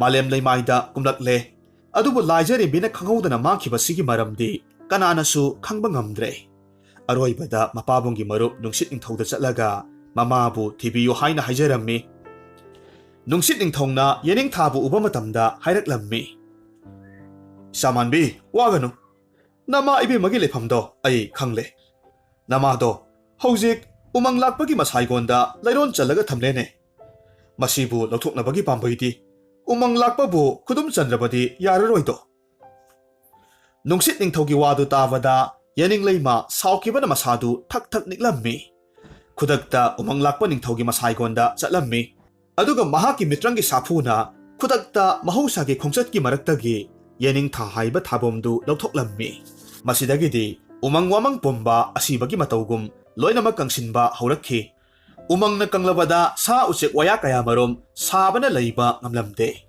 matausida umang lakpa ningthongna yening leimada amuk mahak soikhre lankhre haina amuk haijaraklammi mama bu tekta kaidana amuk mayumda puraklabagi matung yening leima mapari pisak atiyabu nishinglakpadagi mapuroiba mangal henbagi manakta thuna amuk laklammi tawbatabu mahakna mapuroibagi yum thadoklambasi sahi ama helabani haibasi mahak masanadi khangludre maramdi mama ebema lairembi thinaba honabada numit singbul kayanirom changkhi haibasi mahak khangludre Somdana yaning leima kuina halaktabaduda mapuroiba mangal henbadu apikpa mapari atiyabu yengsinabagidamag nupi atonbi amakhak luhonglaga laurammi. Hairiba nupi atonbisi asukki matik phalamde. Pikliba atiyabu mahakna minay masa amagum amon akay marakta sa sangumna langsillammi. Yaning leimadu mapuroibagi mayom hek yobagadi masabu koithi thijay. Tawbatabu nupi atonbiduna mahakpu mangak laktana illaga phurammi. Adom oinamak masabu koithi thirubada amon akay marakta tumlaga leirambadu thengnarammi. Masabu ubamaktada masabu mathada chetna konjay aduga kaplammi. Asumna mathamoy soklaba mamagi miludagi pirangna kangba leitana sintaraklabada laisil nongphai kayana yaning leimagi awaba yengba ngamdaduna akanba nong haitharaklaga konungdu khudakta isingna pungthom thomjinkhre. Isingna thongkhraba konungdugi manungda puksel pikpa mangal henba amasung nupi atonbidu adumak lupkhirammi. Tanjasida maraibak thiraba mama masa anibu mapabong thanilna Louba laklaga thagi leibakta nunga yaifana leihankhi. Hauzik amuk taminarasi Bharat ki phungawari Gadadhar. Thaina mamangai matam amada mapangal kallaba daita amakhak poklammi. Mahaksi angakpa nongthanggi saktigum leirammi. Daita sina matamgi khonglegi matung inna siraba matamda Brahmana mahaki sarudu lahorammi. Aduga khulhaiba Biswakarmada gada amakhak sahallammi. Hairiba gadadu Biswakarmana saba loiraga sargada thamlammi. Brahmagi masa heti kauba hingchaba sahi sama supna karimata sada thaktana ningsar sortamak holaga makhong khongbitana leptuna akanba tapasya tawjarammi. Mahaki lining setpa mataudu uba matamda devata singna penbibadagi heti ki maphamda laklammi. Aduga magi aningba apamba bor kayamarum nijanaba haibiredo. Daita aduna devata amatana maru oina Sri Vishnugi chakrana Mahadevagi trisulna mabu manghanba ngamdaba masigi borsi pinabiyu haina haijarammi.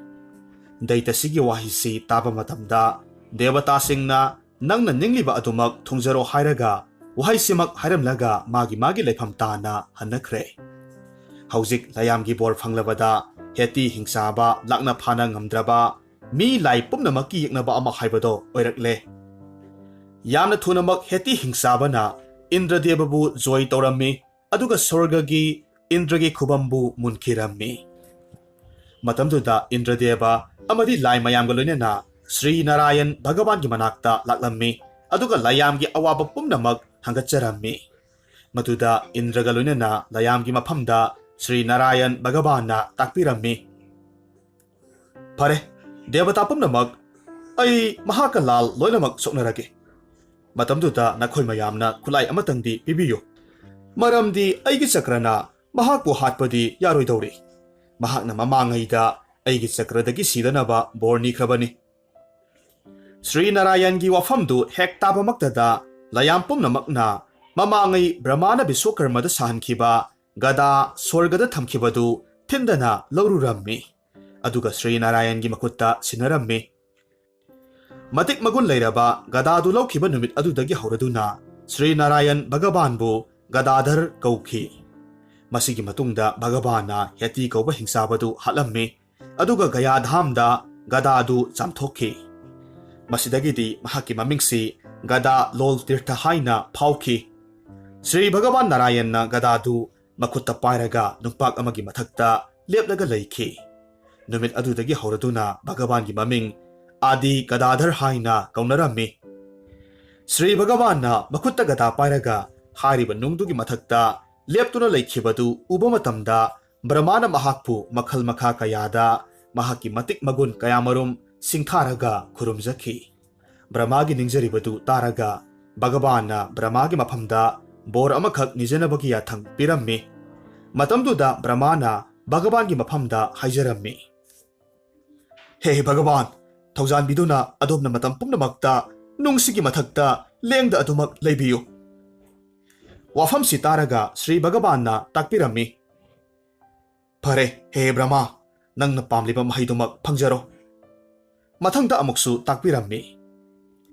He Brahma, Sweta kalpada aina saktam kaya ꯃꯤꯡ ꯀꯌꯥ ꯂꯧꯗꯨꯅ ꯅꯨꯡꯄꯥꯛꯁꯤꯒꯤ ꯃꯊꯛꯇ ꯐꯣꯡꯂꯛꯀꯅꯤ ꯃꯇꯝꯗꯨꯗ ꯀꯅꯥꯒꯨꯝꯕ ꯃꯤꯑꯣꯏꯁꯤꯡꯗꯨꯅ ꯒꯗꯥꯙꯔ ꯑꯩꯕꯨ ꯅꯤꯡꯖꯔꯕꯗꯤ ꯗꯔꯁꯟ ꯄꯨꯖꯥ ꯇꯧꯖꯔꯕꯗꯤ ꯑꯗꯨꯒꯨꯝꯕ ꯃꯤꯁꯛꯇꯣ ꯃꯄꯨꯟꯁꯤ ꯁꯥꯡꯅ ꯄꯨꯟꯁꯤꯕꯒ ꯂꯣꯏꯅꯅ ꯃꯥꯒꯤ ꯃꯆꯥ ꯃꯁꯨ ꯁꯥꯒꯩ ꯅꯥꯇꯩ ꯄꯨꯝꯅꯃꯛꯁꯨ ꯃꯤꯡꯆꯠ ꯀꯌꯥꯃꯔꯨꯝ ꯁꯟꯗꯣꯛꯇꯨꯅ ꯅꯨꯡꯉꯥꯏꯕ ꯄꯨꯟꯁꯤ ꯃꯔꯦꯜꯗ ꯂꯦꯟꯒꯅꯤꯗꯣ ꯃꯥꯅ ꯉꯝꯖꯕ ꯄꯣꯠꯂꯝ ꯂꯥꯡꯗꯨꯅ ꯀꯠꯆꯔꯕꯗꯤ ꯃꯍꯥꯛꯀꯤ ꯑꯔꯣꯏꯕ ꯃꯇꯝꯗ ꯕꯩꯀꯨꯟꯊꯂꯣꯛ ꯐꯪꯒꯅꯤ ꯃꯔꯝꯁꯤꯡꯁꯤ ꯂꯩꯕꯅ ꯃꯍꯥꯗꯦꯕꯃꯛꯅꯁꯨ ꯒꯗꯥꯙꯔ ꯚꯒꯕꯥꯟꯕꯨ ꯃꯈꯜ ꯀꯌꯥꯗ ꯅꯤꯡꯖꯈꯤ ꯀꯅꯥꯒꯨꯝꯕ ꯃꯤꯑꯣꯏ ꯑꯃꯅ ꯃꯨꯟꯗꯄ꯭ꯔꯁꯇ ꯍꯥꯏꯔꯤꯕ ꯅꯨꯡꯄꯥꯛꯁꯤꯗ ꯉꯥꯟꯊꯣꯏꯔꯤꯕ ꯒꯗꯥꯙꯔ ꯚꯒꯕꯥꯟꯒꯤ ꯁꯦꯡꯂꯕ ꯋꯥꯔꯤꯁꯤ ꯇꯥꯖꯔꯕ ꯑꯃꯁꯨꯡ ꯇꯥꯖꯗ꯭ꯔꯤꯕꯁꯤꯡꯕꯨ ꯇꯥꯍꯜꯂꯕ ꯑꯗꯨ ꯑꯣꯏꯔꯕꯗꯤ ꯑꯗꯨꯒꯨꯝꯕ ꯃꯍꯥꯛ ꯑꯗꯣ ꯅꯤꯡꯖꯕ ꯀꯌꯥꯗ ꯊꯨꯡꯍꯟꯕꯤꯒꯅꯤ ꯑꯗꯨꯒ ꯃꯍꯥꯛꯀꯤ ꯑꯔꯣꯏꯕ ꯃꯇꯝꯗ ꯕꯩꯀꯨꯟꯊꯂꯣꯛ ꯌꯧꯒꯅꯤ ꯍꯥꯏꯅ ꯊꯥꯖꯅꯩ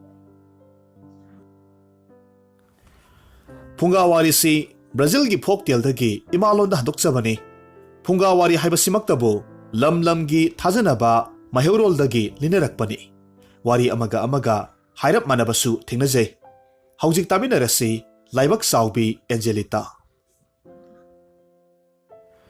ꯉꯁꯤꯗꯒꯤ ꯆꯍꯤ ꯂꯤꯁꯤꯡ ꯀꯌꯥꯒꯤ ꯃꯃꯥꯡꯗ ꯕ꯭ꯔꯥꯖꯤꯜꯒꯤ ꯑꯆꯧꯕ ꯁꯍꯔ ꯑꯃꯗ ꯂꯥꯏ ꯌꯦꯛꯄ ꯌꯥꯝꯅ ꯍꯩꯕ ꯅꯨꯄꯥ ꯑꯃꯈꯛ ꯂꯩꯔꯝꯃꯤ ꯍꯥꯏꯔꯤꯕ ꯅꯨꯄꯥꯁꯤꯒꯤ ꯂꯥꯏ ꯈꯨꯌꯦꯛꯁꯤ ꯃꯤ ꯑꯇꯩꯗꯒꯤ ꯇꯣꯞ ꯇꯣꯞꯄꯤ ꯃꯒꯨꯟ ꯌꯥꯝꯅ ꯂꯩ ꯑꯃꯁꯨꯡ ꯃꯍꯥꯛꯁꯤ ꯂꯧꯁꯤꯡꯁꯨ ꯌꯥꯝꯅ ꯁꯤꯡꯉꯤ ꯃꯍꯥꯛꯀꯤ ꯑꯌꯦꯛꯄ ꯂꯥꯏꯒꯤ ꯃꯒꯨꯟꯅ ꯃꯈꯣꯏꯒꯤ ꯂꯝꯗꯝꯗꯨ ꯈꯛ ꯅꯠꯇꯅ ꯑꯇꯣꯞꯄ ꯂꯝ ꯀꯌꯥꯗꯒꯤꯁꯨ ꯌꯦꯡꯕ ꯑꯃꯁꯨꯡ ꯂꯩꯕ ꯂꯥꯛꯅꯔꯝꯃꯤ ꯍꯥꯏꯔꯤꯕ ꯂꯥꯏ ꯌꯦꯛꯄ ꯅꯨꯄꯥꯁꯤꯒꯤ ꯃꯆꯥꯅꯨꯄꯤ ꯑꯃꯈꯛ ꯂꯩꯖꯔꯝꯃꯤ ꯑꯉꯥꯡꯁꯤ ꯄꯣꯛꯂꯛꯄ ꯃꯇꯝꯗ ꯃꯤꯁꯅꯥ ꯑꯅꯤꯗꯨ ꯌꯥꯔꯧ ꯁꯖꯤꯒꯨꯝ ꯅꯤꯡꯊꯤꯖꯩ ꯃꯥꯏꯊꯣꯡꯅ ꯒꯨꯂꯥꯞꯀꯨꯝ ꯇꯉꯥꯡ ꯇꯉꯥꯡꯉꯤ ꯃꯁꯝꯅ ꯊꯥꯁꯤꯒꯤ ꯑꯍꯤꯡꯒꯨꯝ ꯃꯨꯁꯤꯟ ꯃꯨꯔꯝꯃꯤ ꯑꯁꯨꯝꯅ ꯅꯤꯡꯊꯤꯖꯔꯕꯤ ꯃꯆꯥꯅꯨꯄꯤꯗꯨꯒꯤ ꯃꯃꯤꯡꯁꯦ ꯃꯄꯥꯕꯨꯡꯅ ꯑꯦꯟꯖꯦꯂꯤꯇꯥ ꯍꯥꯏꯅ ꯃꯤꯡꯊꯣꯟꯕꯤꯔꯝꯃꯤ ꯑꯦꯟꯖꯦꯂꯤꯇꯥ ꯄꯨꯡꯀꯛ ꯆꯥꯎꯔꯛꯂꯕꯗ ꯃꯍꯥꯛꯀꯤ ꯑꯄꯣꯛꯄ ꯃꯃꯥꯗꯣ ꯃꯄꯨꯒꯤ ꯈꯨꯌꯥ ꯇꯥꯟꯈꯤ ꯅꯨꯄꯤꯗꯨꯅ ꯏꯈꯪ ꯈꯪꯍꯧꯗꯅ ꯂꯩꯈꯤꯗ꯭ꯔꯕꯗ ꯃꯄꯥ ꯃꯆꯥꯗꯨ ꯑꯁꯨꯛꯀꯤ ꯃꯇꯤꯛ ꯀꯞꯂꯝꯃꯤ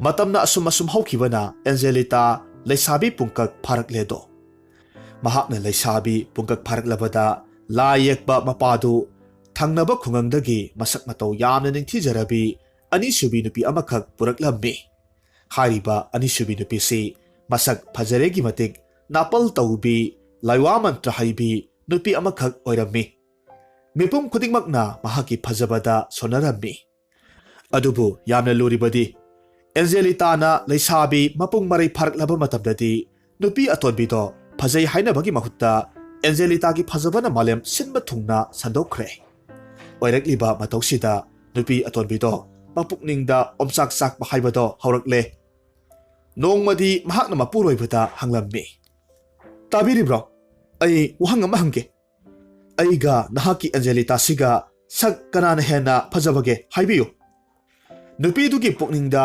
ꯂꯩꯔꯤꯕ ꯑꯄꯥꯝꯕꯗꯨ ꯈꯪꯂꯕ ꯃꯍꯥꯛꯀꯤ ꯅꯨꯄꯥꯅ ꯑꯁꯨꯝꯅ ꯈꯨꯝꯂꯝꯃꯤ ꯑꯦꯟꯖꯦꯂꯤꯇꯥꯗꯤ ꯅꯍꯥ ꯑꯣꯏꯕꯒꯤ ꯐꯖꯕꯅꯤ ꯑꯗꯨꯒ ꯅꯍꯥꯛꯇꯤ ꯁꯅꯥꯒꯤ ꯃꯔꯛꯇ ꯇꯝꯐꯥ ꯊꯤꯟꯕꯒꯨꯝꯕꯅꯤ ꯃꯄꯨꯔꯣꯏꯕꯒꯤ ꯋꯥꯍꯩ ꯇꯥꯕꯗ ꯑꯇꯣꯟꯕꯤꯗꯨ ꯍꯔꯥꯎꯖꯔꯝꯃꯤ ꯑꯁꯨꯝꯅ ꯍꯤꯔꯝ ꯈꯨꯗꯤꯡꯗ ꯅꯨꯄꯤ ꯑꯇꯣꯟꯕꯤꯗꯨꯅ ꯃꯆꯥꯅꯨꯄꯤ ꯑꯦꯟꯖꯦꯂꯤꯇꯥꯒ ꯆꯥꯡꯗꯝꯅꯕ ꯍꯧꯔꯛꯂꯝꯃꯤ ꯅꯣꯡꯃꯒꯤ ꯅꯨꯃꯤꯗꯥꯡꯋꯥꯏꯔꯝ ꯑꯃꯗ ꯑꯦꯟꯖꯦꯂꯤꯇꯥꯅ ꯃꯈꯣꯏꯒꯤ ꯌꯨꯝꯒꯤ ꯗꯣꯂꯥꯟ ꯃꯊꯛꯇ ꯃꯁꯝ ꯀꯪꯍꯜꯂꯒ ꯂꯩꯔꯝꯃꯤ ꯍꯥꯏꯔꯤꯕ ꯇꯟꯖꯥꯁꯤꯗ ꯂꯩꯕꯥꯛꯇꯨꯒꯤ ꯅꯤꯡꯊꯧ ꯃꯆꯥꯗꯨ ꯁꯒꯣꯜ ꯊꯧꯔꯒ ꯂꯥꯛꯄꯗ ꯀꯣꯛ ꯍꯦꯛ ꯇꯥꯟ ꯆꯥꯅꯔꯨꯕꯗꯒꯤ ꯃꯈꯣꯏꯅꯤ ꯃꯤꯆꯥꯟꯅꯔꯝꯃꯤ ꯑꯦꯟꯖꯦꯂꯤꯇꯥꯒꯤ ꯐꯖꯕ ꯃꯥꯏꯊꯣꯡꯗꯨ ꯎꯔꯨꯕꯗ ꯅꯤꯡꯊꯧ ꯃꯆꯥꯅꯨꯄꯥꯗꯣ ꯃꯃꯤꯠ ꯀꯨꯞꯇꯕ ꯃꯈꯩ ꯌꯦꯡꯂꯒ ꯂꯩ ꯍꯥꯏꯔꯤꯕ ꯇꯟꯖꯥꯗꯨꯗ ꯃꯃꯥꯇꯣꯟꯕꯤꯗꯣ ꯊꯣꯔꯛꯄ ꯃꯄꯥ ꯆꯥꯅꯔꯨꯕꯗꯒꯤ ꯑꯦꯟꯖꯦꯂꯤꯇꯥꯕꯨ ꯏꯔꯥꯡ ꯇꯧꯏ ꯍꯥꯏꯗꯨꯅ ꯏꯃꯨꯡꯗ ꯐꯨꯔꯒ ꯆꯪꯍꯟꯈꯤ ꯇꯁꯦꯡꯅꯃꯛꯇꯤ ꯑꯦꯟꯖꯦꯂꯤꯇꯥꯗꯤ ꯃꯃꯥꯅ ꯁꯥꯎꯔꯤꯕ ꯋꯥꯐꯝꯗꯨ ꯀꯔꯤꯃꯠꯇ ꯈꯪꯂꯝꯗꯦ ꯅꯨꯃꯤꯠꯁꯤꯗꯒꯤ ꯅꯤꯡꯊꯧ ꯃꯆꯥꯅꯨꯄꯥꯗꯨ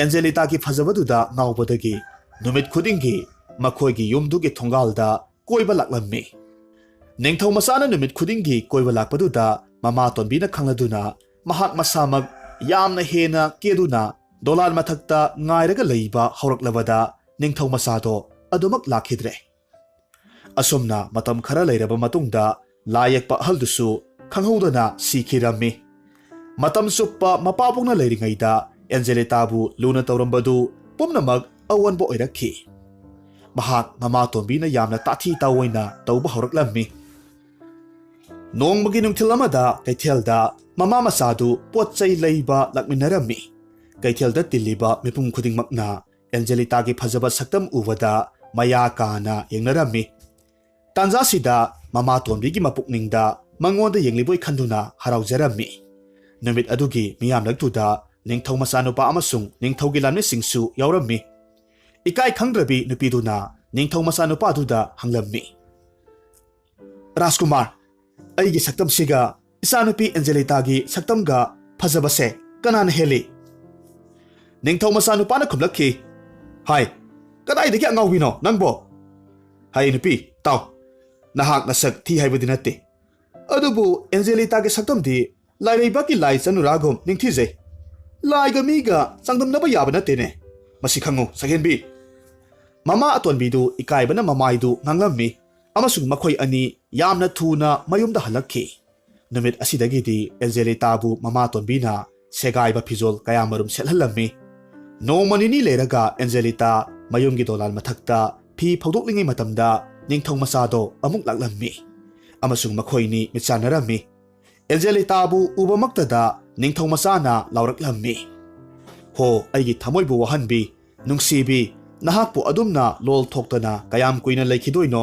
ꯃꯈꯥꯗ ꯀꯨꯝꯊꯔꯛꯂꯣ, ꯀꯣꯅꯨꯡꯗ ꯆꯠꯂꯁꯤ, ꯊꯦꯡꯊꯔꯒꯅꯨ," ꯑꯁꯨꯝ ꯍꯥꯏꯅ ꯂꯥꯎꯔꯛꯂꯝꯃꯤ꯫ ꯅꯤꯡꯊꯧ ꯃꯆꯥꯅꯨꯄꯥꯒꯤ ꯋꯥꯗꯨꯗ ꯑꯦꯟꯖꯦꯂꯤꯇꯥ ꯌꯥꯝꯅ ꯉꯛꯅ ꯌꯦꯡꯂꯤꯉꯩ ꯃꯇꯝꯗ ꯃꯃꯥꯇꯣꯟꯕꯤ ꯊꯣꯔꯛꯂꯝꯃꯤ ꯑꯗꯨꯒ ꯑꯦꯟꯖꯦꯂꯤꯇꯥꯕꯨ ꯐꯨꯔꯒ ꯄꯨꯁꯤꯟꯈ꯭ꯔꯦ꯫ ꯑꯗꯨꯒ ꯑꯃꯝꯕ ꯀꯥ ꯑꯃꯗ ꯁꯣ ꯂꯣꯟꯁꯤꯜꯂꯒ ꯊꯝꯕꯤꯔꯝꯃꯤ꯫ ꯍꯥꯏꯔꯤꯕ ꯀꯥꯗꯨ ꯊꯣꯡꯅꯥꯎ ꯑꯄꯤꯛꯄ ꯑꯃꯗꯒꯤ ꯍꯦꯟꯅ ꯐꯥꯠꯂꯝꯗꯦ꯫ ꯍꯥꯏꯔꯤꯕ ꯑꯄꯤꯛꯄ ꯊꯣꯡꯅꯥꯎꯗꯨꯗ ꯑꯦꯟꯖꯦꯂꯤꯇꯥ ꯌꯥꯝꯅ ꯋꯥꯅ ꯀꯥꯈꯠꯂꯝꯃꯤ ꯑꯗꯨꯒ ꯃꯄꯥꯜꯒꯤ ꯇꯥꯏꯕꯪꯕꯨ ꯌꯦꯡꯖꯔꯝꯃꯤ꯫ ꯑꯁꯨꯝꯅ ꯊꯥꯕꯨꯝ ꯑꯃ ꯍꯦꯟꯅ ꯂꯩꯔꯝꯃꯤ꯫ ꯃꯍꯥꯛ ꯃꯇꯣꯝꯇ ꯁꯤꯅꯤꯡꯕ ꯍꯥꯏꯕꯗꯣ ꯑꯣꯏꯔꯕꯅꯤ꯫ ꯃꯔꯝ ꯑꯁꯤꯅ ꯂꯩꯈꯤꯗ꯭ꯔꯕ ꯃꯄꯥ ꯃꯃꯥꯕꯨ ꯀꯧꯔꯒ ꯊꯃꯣꯏ ꯁꯣꯛꯅ ꯇꯦꯡꯊꯥꯔꯝꯃꯤ꯫ ꯃꯁꯤꯒꯤ ꯃꯇꯨꯡ ꯅꯣꯡꯃꯒꯤ ꯅꯨꯃꯤꯠ ꯑꯃꯗ ꯅꯤꯡꯊꯧꯒꯤ ꯃꯅꯥꯏꯁꯤꯡ ꯂꯥꯛꯂꯝꯃꯤ ꯑꯗꯨꯒ ꯑꯦꯟꯖꯦꯂꯤꯇꯥꯕꯨ ꯃꯃꯥꯇꯣꯟꯕꯤꯗ ꯍꯪꯂꯝꯃꯤ꯫ ꯃꯗꯨꯗ ꯏꯔꯩ ꯄꯔꯩ ꯍꯩꯕꯤ ꯃꯃꯥꯇꯣꯟꯕꯤꯅ ꯑꯁꯨꯝꯅ ꯈꯨꯝꯃꯤ, "ꯍꯣ ꯅꯤꯡꯊꯧꯒꯤ ꯃꯅꯥꯏꯁꯤꯡ ꯑꯣꯏꯕꯤꯔꯕ꯭ꯔꯥ?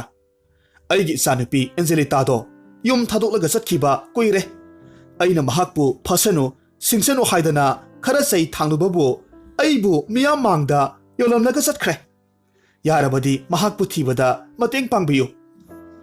ꯅꯤꯡꯊꯧ ꯃꯅꯥꯏꯁꯤꯡ ꯑꯗꯨꯗꯤ ꯐꯠꯇꯕꯤ ꯅꯨꯄꯤꯗꯨꯅ ꯍꯥꯏꯔꯤꯕ ꯋꯥꯗꯨ ꯊꯥꯖꯔꯝꯃꯤ꯫ ꯃꯔꯝ ꯑꯗꯨꯅ ꯀꯣꯅꯨꯡ ꯇꯝꯅ ꯃꯈꯣꯏ ꯑꯗꯨꯃꯛ ꯆꯠꯈꯤ꯫ ꯑꯣꯏꯔꯛꯂꯤꯕ ꯃꯑꯣꯡꯁꯤ ꯃꯤ ꯈꯪꯅꯔꯛꯂꯕꯗꯤ ꯑꯐꯕ ꯑꯣꯏꯔꯛꯂꯣꯏ ꯈꯪꯂꯕ ꯃꯃꯥꯇꯣꯟꯕꯤꯗꯨꯅ ꯁꯦꯜ ꯀꯌꯥꯃꯔꯨꯝ ꯄꯤꯔꯒ ꯃꯈꯣꯏꯒꯤ ꯂꯩꯀꯥꯏꯗꯨꯗ ꯂꯩꯕ ꯃꯤꯍꯥꯠ ꯃꯤꯄꯨꯟ ꯌꯥꯝꯅ ꯍꯩꯕ ꯍꯤꯌꯥꯜ ꯀꯧꯕ ꯅꯨꯄꯥꯗꯨꯗ ꯑꯦꯟꯖꯦꯂꯤꯇꯥꯕꯨ ꯑꯁꯨꯛꯄ ꯎꯃꯪ ꯑꯃꯗ ꯍꯥꯠꯇꯣꯛꯎꯁꯣ ꯍꯥꯏꯅ ꯁꯤꯟꯅꯔꯝꯃꯤ꯫ ꯍꯥꯏꯔꯤꯕ ꯑꯊꯦꯡꯕ ꯑꯍꯤꯡꯗꯨꯗ ꯃꯃꯥꯇꯣꯟꯕꯤ ꯑꯃꯁꯨꯡ ꯍꯤꯌꯥꯜꯅ ꯑꯦꯟꯖꯦꯂꯤꯇꯥꯕꯨ ꯅꯨꯡꯁꯤ ꯍꯩꯇꯅ ꯃꯃꯥꯏ ꯃꯃꯤꯠ ꯄꯨꯟꯁꯤꯜꯂꯝꯃꯤ ꯑꯗꯨꯒ ꯉꯥꯕꯣꯡ ꯈꯥꯎ ꯑꯃꯗ ꯍꯥꯞꯆꯤꯜꯂꯝꯃꯤ꯫ ꯃꯃꯥꯇꯣꯟꯕꯤꯅ ꯍꯤꯌꯥꯜꯗ ꯑꯁꯨꯝꯅ ꯍꯥꯏꯔꯝꯃꯤ, "ꯍꯤꯌꯥꯜ, ꯃꯨꯟꯅ ꯇꯥꯎ, ꯅꯨꯄꯤ ꯃꯆꯥꯁꯦ ꯍꯥꯠꯄꯒꯤ ꯄꯥꯎ ꯀꯅꯥꯒꯤ ꯅꯥꯀꯣꯡ ꯌꯧꯍꯟꯕ ꯌꯥꯗꯦ꯫ ꯀꯔꯤꯒꯨꯝꯕ ꯅꯤꯡꯊꯧꯒꯤ ꯃꯤꯅꯒ ꯈꯪꯂꯛꯄ ꯊꯣꯛꯂꯕꯗꯤ ꯑꯩꯈꯣꯏ ꯑꯅꯤꯃꯛ ꯊꯋꯥꯏꯁꯦ ꯃꯥꯡꯒꯗꯧꯔꯤꯕꯅꯤ꯫ ꯅꯍꯥꯛꯅ ꯃꯍꯥꯛꯄꯨ ꯍꯥꯠꯂꯕ ꯃꯇꯨꯡꯗ ꯃꯔꯩꯗꯣ ꯀꯛꯊꯠꯂꯒ ꯑꯩꯒꯤ ꯏꯐꯝꯗ ꯄꯨꯔꯛꯀꯗꯕꯅꯤ꯫ ꯑꯗꯨꯝ ꯇꯧꯔꯕꯗꯤ ꯃꯍꯥꯛꯁꯦ ꯁꯤꯈ꯭ꯔꯦ ꯍꯥꯏꯕ ꯑꯩꯅ ꯊꯥꯖꯕ ꯉꯝꯒꯗꯧꯔꯤꯕꯅꯤ." ꯑꯁꯨꯝꯅ ꯍꯤꯌꯥꯜꯅ ꯑꯊꯦꯡꯕ ꯑꯍꯤꯡꯗ ꯉꯥꯕꯣꯡꯈꯥꯎ ꯑꯃꯗ ꯍꯥꯞꯂꯒ ꯅꯨꯃꯤꯠ ꯃꯉꯥꯜ ꯐꯪꯗ꯭ꯔꯕ ꯎꯃꯪꯗ ꯑꯦꯟꯖꯦꯂꯤꯇꯥꯕꯨ ꯄꯨꯔꯛꯂꯝꯃꯤ꯫ ꯎꯃꯪ ꯍꯦꯛ ꯌꯧꯕꯒ ꯈꯥꯎꯗꯨ ꯍꯥꯡꯗꯣꯛꯂꯝꯃꯤ꯫ ꯍꯤꯌꯥꯜꯅ ꯅꯨꯄꯤ ꯃꯆꯥꯗꯨ ꯑꯍꯥꯟꯕ ꯎꯕꯃꯛꯇꯗ ꯃꯍꯥꯛ ꯁ꯭ꯋꯥꯏ ꯂꯥꯎꯏ ꯑꯗꯨꯒ ꯃꯇꯣꯝꯇ ꯑꯁꯨꯝꯅ ꯁꯣꯜꯂꯤ, "ꯏꯁ, ꯑꯁꯨꯛ ꯐꯖꯕꯤ ꯅꯨꯄꯤꯁꯤꯗꯤ ꯑꯩꯗꯤ ꯑꯃꯨꯛꯇꯕꯨ ꯎꯗ꯭ꯔꯤ꯫ ꯑꯗꯨꯒꯤꯁꯨ ꯃꯊꯛꯇ ꯌꯥꯝꯅ ꯑꯉꯥꯡ ꯑꯣꯏꯔꯤꯅ꯫ ꯏꯆꯥꯒꯨꯝꯕꯤꯅꯤ꯫ ꯐꯠꯇ꯭ꯔꯕꯤ ꯅꯨꯄꯤꯗꯨꯅ ꯃꯍꯥꯛꯄꯨ ꯀꯜꯂꯛꯄꯒꯤ ꯊꯧꯑꯣꯡꯁꯦ ꯁꯣꯏꯗꯅꯃꯛ ꯇꯧꯕ ꯑꯣꯏꯔꯤꯅꯤ꯫ ꯑꯩ ꯅꯨꯄꯤ ꯃꯆꯥꯁꯦ ꯍꯥꯠꯄꯗꯤ ꯂꯥꯏꯔꯗꯅ ꯏꯀꯥꯏ ꯈꯨꯝꯅꯐꯝꯕꯨ ꯊꯣꯛꯄꯅꯤ." ꯍꯤꯌꯥꯜꯅ ꯇꯨꯃꯤꯟꯅ ꯃꯨꯔꯨꯝ ꯃꯨꯔꯨꯝ ꯁꯣꯜꯂꯤꯉꯩ ꯑꯦꯟꯖꯦꯂꯤꯇꯥꯅ ꯑꯃꯨꯛ ꯍꯥꯏꯔꯝꯃꯤ, "ꯀꯔꯤ ꯇꯧꯔꯕꯒꯦ ꯃꯤꯍꯥꯠꯄ? ꯑꯩꯕꯨ ꯍꯥꯠꯂꯣ ꯊꯦꯡꯈ꯭ꯔꯅꯤ꯫ ꯑꯩꯗꯤ ꯄꯣꯛꯄꯗꯒꯤ ꯂꯥꯏꯕꯛꯇ ꯅꯨꯡꯉꯥꯏꯌꯨ ꯇꯝꯗ꯭ꯔꯕꯤ ꯃꯄꯣꯛꯅꯤ꯫ ꯑꯩꯅ ꯁꯤꯔꯒ ꯂꯥꯏꯔꯩꯕꯥꯛꯇ ꯏꯃꯥ ꯏꯄꯥꯒꯤ ꯃꯇꯨꯡ ꯏꯟꯈ꯭ꯔꯒꯦ." ꯍꯤꯌꯥꯜꯅ ꯈꯨꯝꯃꯤ, "ꯀꯔꯤ ꯍꯥꯏꯕ? ꯑꯩꯕꯨ ꯃꯤꯍꯥꯠꯄ ꯍꯥꯏꯕ? ꯑꯣ, ꯑꯩꯁꯦ ꯀꯌꯥꯗ ꯐꯠꯇ꯭ꯔꯕ ꯃꯤꯅꯣ! ꯏꯆꯥꯒꯨꯝꯕꯤ, ꯅꯍꯥꯛꯅ ꯑꯩꯕꯨ ꯉꯁꯤꯗꯤ ꯃꯤꯠ ꯄꯥꯡꯍꯜꯂꯦ꯫ ꯑꯩ ꯉꯁꯤ ꯍꯥꯏꯕ ꯅꯨꯃꯤꯠꯁꯤꯗꯒꯤ ꯃꯤꯍꯥꯠ ꯃꯤꯄꯨꯟꯒꯤ ꯊꯕꯛꯁꯦ ꯊꯥꯗꯣꯛꯂꯒꯦ꯫ Ipa lale, nahakina pamda Angelita. Angelita na kumlaklammi. Aidi nahak na hatrabasu, amana adum hatkidaupa leire. Aibu hatpiyu. Ai hingba yamna ware. Masi haiduna mahak hikna kaplammi. Hiyal na hairaklammi. Aina aibu isada ngakpiyu haikrabatuni. Se, ipana purakliba sel mayom se, masi pashilu. Aduga nahak umangdagi atopa khul taba lambisida chatkro. Nahak nayumdo kauthuklo. Isadi nongmayay phabi haibado soidanamak oirakani. Ipana bor piribasini. Masi haiduna sel mayomdu pirammi. Aduga makokta nanthabirammi. Hiyalgi wahaiduda Angelita ahaldubu makhong sokna kurumlammi. Aduga hikna kaplammi. Asumna hiyalna hankiba matamda teba amakhak halaga maraidu kakthatlammi. Aduga Angelita saraga mama tonbida sinarami. Ahaldu chatkraba matungda Angelita asukpo umang manungda maikay khangda koichat chatlammi. Mamay thangda umang mayay maktada layba yamna phajaraba konung amakhak thengnarami. Mahak kuina kapluraba matung sada thaktabana hariba konungduda thongthilammi. Adubu kanasu thoraktre. Mamay thangda mahakna thongdu hangdukle. Aduga ka manungduda mathang changsillammi. Ka manungsingdu yamna phajaba yum amagi mamidi saungna tarabasu kuina mi lenedraba yum amagom motlammi. Una wana kayamaromsu pumsai chairammi. Manung ithang thangba saksangduda sanaba mathel kharasu leiba thengnei. Mahak masadu aram khaurangbana ngaurabaduda sanaba singdudagi mabuk thannaba chathoklammi. Saba hek loibaga kolik singdu phenduklammi. Sairiba polam sing mafam sana thambirammi. Leimaidu sitok sengdoklaga wai teithoklammi. Yumgi hek sangphamda leiriba nungsiba leising hekluraga leiteng semlammi. Tasengna mag amotpa konungdo langtek langna anauba konunggum onthokre. Mahak thabak singdu loiraga phamhamka amada ngaihaktang waduna potharammi. Numidang wairam yasanglakpa matam aduwaida konungduda ahauba makhol amakhak tarakhi. Khonjelduna Angelita khangprek khangna chongkhatlammi. Kibana masadu thak ni. Saukri makhada pakthajarammi. Ngaihak leiragadi yengbada akiba phanglaba hingchaba ahumkhak konung manungda changlakledo. Makhoina ahanba changlakpa matamda makhoi ngakpana kham thenglammi. Khwaidagi chawba hingchaba ahalna hairammi. Inausa, nakhoisu thajabro. Aikhoina changlakliba yumsibo aikhoigidubu mandeda. Soiraba jalane. Ani suba hingchabana khummi. Iyamba, yumbudi aikhoigini chummi. Aduda aikhoi ahumdi nongmatasu yumse sengdokte. Ngasaidi yamna motlhobani. Haujikna langtek langlamle. Masidi yamna angakpa thodok amani. Ahum suba hingchabana amuk hairakhi. Iyamba ni. Aina khanbada umangi heloi singse masa nanba taru tananba se yamna pami hainabani. Makhoina sendokpiramba oiramba tai. Natradi taibang midi mafamsida aikhoibu kibadagi kanasu laktabani. Hingchaba ahalna amuk hairaklammi. Pare. Amabu oire. Aikhoig ahumgi yumse nupi angang amata leitabani na sendokpinabasu kanamata leite. Yamnadi ikai hei ngasigi thodokse. Aduna hayengkhaidi aikhoi ahumsu khara sengdoklasiko. Asomna makhoi ahumna sanariba wari puksel chawbagi mataududa Angelita kiba kharadi pharammi. Maramaduna chaukri makhadagi thoraklammi. Aduga khurumlaga hairakhi. Akanbasa aibu kanbiyu. Aina amotpa khudingmak sengdoksabani. Ai Helloi nachade. Taibang mini. Nakhoigi sanaba kharasu aina chathokre. Aibu ngakpiyu. Angelita gi waduda hingchaba makhoi masin manaw ahumdu yamna ngaklammi. Ngaihak leiraga hingchaba ahalna asumna hairammi. Oh, nahakna oire. Aikhoina karigi nahakpu lana laudoribano. Yum kaisu loina sengdokpiramle. Pare. Adubu nahakpu kanano. Nasakna toksu yamna phajai. Ngasidagidi aikhoi ahumna nahakpu aikhoigi isal oiregadabani. Angelita na khumlatlammi. Tabiyo ibung. Aigi iming Angelita kawi. Aigi ima ipa animak laikhidre. Ima atonbina yokpani. Ai yumsida matam kharatangdi changjafam pinabiyo. ꯑꯁꯨꯝꯅ ꯑꯦꯟꯖꯦꯂꯤꯇꯥꯅ ꯃꯍꯥꯛꯀꯤ ꯍꯧꯈꯤꯕ ꯊꯧꯗꯣꯛꯁꯤꯡ ꯑꯃꯠꯇ ꯆꯤꯊꯗ ꯍꯤꯡꯆꯥꯕꯁꯤꯡꯗ ꯇꯝꯂꯝꯃꯤ꯫ ꯍꯥꯏꯔꯤꯕ ꯅꯨꯃꯤꯠ ꯑꯁꯤꯗꯒꯤ ꯍꯤꯡꯆꯥꯕ ꯑꯍꯨꯝꯅ ꯃꯍꯥꯛꯄꯨ ꯄꯣꯛꯃꯤꯟꯅꯕ ꯃꯁꯜꯃꯛꯅꯤ ꯈꯟꯅ ꯅꯨꯡꯁꯤꯅ ꯌꯣꯛꯈꯤ꯫ ꯃꯇꯝ ꯈꯔ ꯃꯍꯥꯛ ꯃꯕꯨꯡꯁꯤꯡꯒ ꯂꯣꯏꯅꯅ ꯅꯨꯡꯉꯥꯏꯅ ꯀꯣꯅꯨꯡꯗꯨꯗ ꯂꯩꯔꯦ꯫ ꯅꯣꯡꯃꯒꯤ ꯅꯨꯃꯤꯠ ꯑꯃꯗ ꯑꯦꯟꯖꯦꯂꯤꯇꯥ ꯀꯣꯅꯨꯡꯒꯤ ꯑꯀꯣꯏꯕꯗꯨꯗ ꯍꯩ ꯔꯥ ꯂꯩꯁꯤꯡ ꯏꯁꯤꯡ ꯆꯥꯏꯔꯤꯉꯩ ꯃꯇꯝꯗ ꯃꯃꯥꯇꯣꯟꯒꯤ ꯐꯠꯇ꯭ꯔꯕ ꯑꯌꯣꯛꯄ ꯃꯀꯨꯗꯨꯅ ꯎꯠꯊꯣꯛꯈ꯭ꯔꯦ꯫ ꯑꯗꯨꯒ ꯑꯦꯟꯖꯦꯂꯤꯇꯥ ꯍꯤꯡꯆꯥꯕꯒꯤ ꯀꯣꯅꯨꯡꯗ ꯌꯥꯝꯅ ꯅꯨꯡꯉꯥꯏꯅ ꯂꯩꯍꯧꯋꯤ꯫ ꯃꯁꯛ ꯃꯇꯧꯁꯨ ꯍꯥꯟꯅꯗꯒꯤ ꯍꯦꯟꯅ ꯌꯥꯝꯅ ꯐꯖꯔꯝꯂꯦ ꯍꯥꯏꯅ ꯄꯥꯎꯗꯨ ꯇꯝꯂꯨꯔꯦ꯫ ꯄꯥꯎꯗꯨꯗ ꯃꯃꯥꯇꯣꯟꯕꯤꯗꯣ ꯃꯈꯣꯏ ꯃꯔꯤꯜ ꯄ꯭ꯔꯣꯛ ꯄ꯭ꯔꯣꯛ ꯆꯠꯂꯝꯃꯤ꯫ ꯑꯗꯨꯒ ꯃꯇꯣꯝꯇ ꯑꯁꯨꯝꯅ ꯁꯣꯜꯂꯤ, ꯃꯁꯤꯒꯤ ꯅꯨꯄꯤ ꯃꯆꯥꯁꯦ ꯍꯦꯛ ꯍꯤꯡꯂꯤꯕ ꯃꯈꯩꯗꯤ ꯑꯩꯒꯤ ꯐꯖꯕꯁꯦ ꯃꯤꯌꯥꯝꯅ ꯁꯤꯡꯊꯥꯕꯤꯔꯔꯣꯏ꯫ ꯑꯇꯣꯞꯄ ꯃꯤ ꯅꯦꯛꯂꯒ ꯋꯥ ꯆꯥꯎꯊꯣꯔꯛꯀꯗꯕꯒꯤ ꯁꯔꯨꯛ ꯑꯩ ꯏꯁꯥꯃꯛ ꯆꯠꯂꯒ ꯂꯣꯏꯁꯤꯜꯂꯨꯔꯒꯦ, ꯈꯪꯒꯅꯤꯗꯣ꯫ ꯃꯁꯤ ꯍꯥꯏꯗꯨꯅ ꯐꯠꯇ ꯂꯧꯁꯤꯡ ꯍꯩꯕꯤ ꯃꯃꯥ ꯑꯇꯣꯟꯕꯤꯗꯣ ꯑꯦꯟꯖꯦꯂꯤꯇꯥꯅ ꯌꯥꯝꯅ ꯄꯥꯝꯖꯅ ꯇꯣꯡꯖꯔꯝꯕ ꯈꯣꯡꯎꯞ, ꯃꯄꯥꯅ ꯍꯤꯡꯂꯤꯉꯩ ꯃꯇꯝꯗ ꯄꯤꯅꯔꯝꯕ ꯈꯣꯡꯎꯞꯇꯣ ꯃꯗꯨꯗ ꯂꯥꯏꯋꯥ ꯃꯟꯇ꯭ꯔ ꯀꯥꯝꯁꯤꯜꯂꯒ ꯃꯀꯨꯅ ꯇꯥꯛꯂꯛꯄ ꯎꯃꯪꯗꯨꯒꯤ ꯃꯥꯏꯀꯩ ꯇꯝꯅ ꯂꯥꯛꯂꯝꯃꯤ꯫ ꯎꯃꯪꯗꯨꯒꯤ ꯀꯣꯅꯨꯡꯗꯨ ꯍꯦꯛ ꯌꯧꯕꯒꯗꯤ ꯃꯃꯥꯇꯣꯟꯗꯣ ꯃꯁꯥ ꯈꯪꯁꯣꯟ ꯁꯣꯟꯁꯤꯟꯅꯔꯝꯃꯤ꯫ ꯑꯗꯨꯒ ꯊꯣꯡ ꯊꯤꯜꯂꯒ ꯍꯥꯏꯔꯝꯃꯤ, ꯏꯃꯥꯒꯤ ꯑꯦꯟꯖꯦꯜ, ꯅꯍꯥꯛ ꯏꯃꯥꯅ ꯀꯧꯔꯤꯕꯁꯤꯕꯨ ꯇꯥꯕ꯭ꯔꯣ?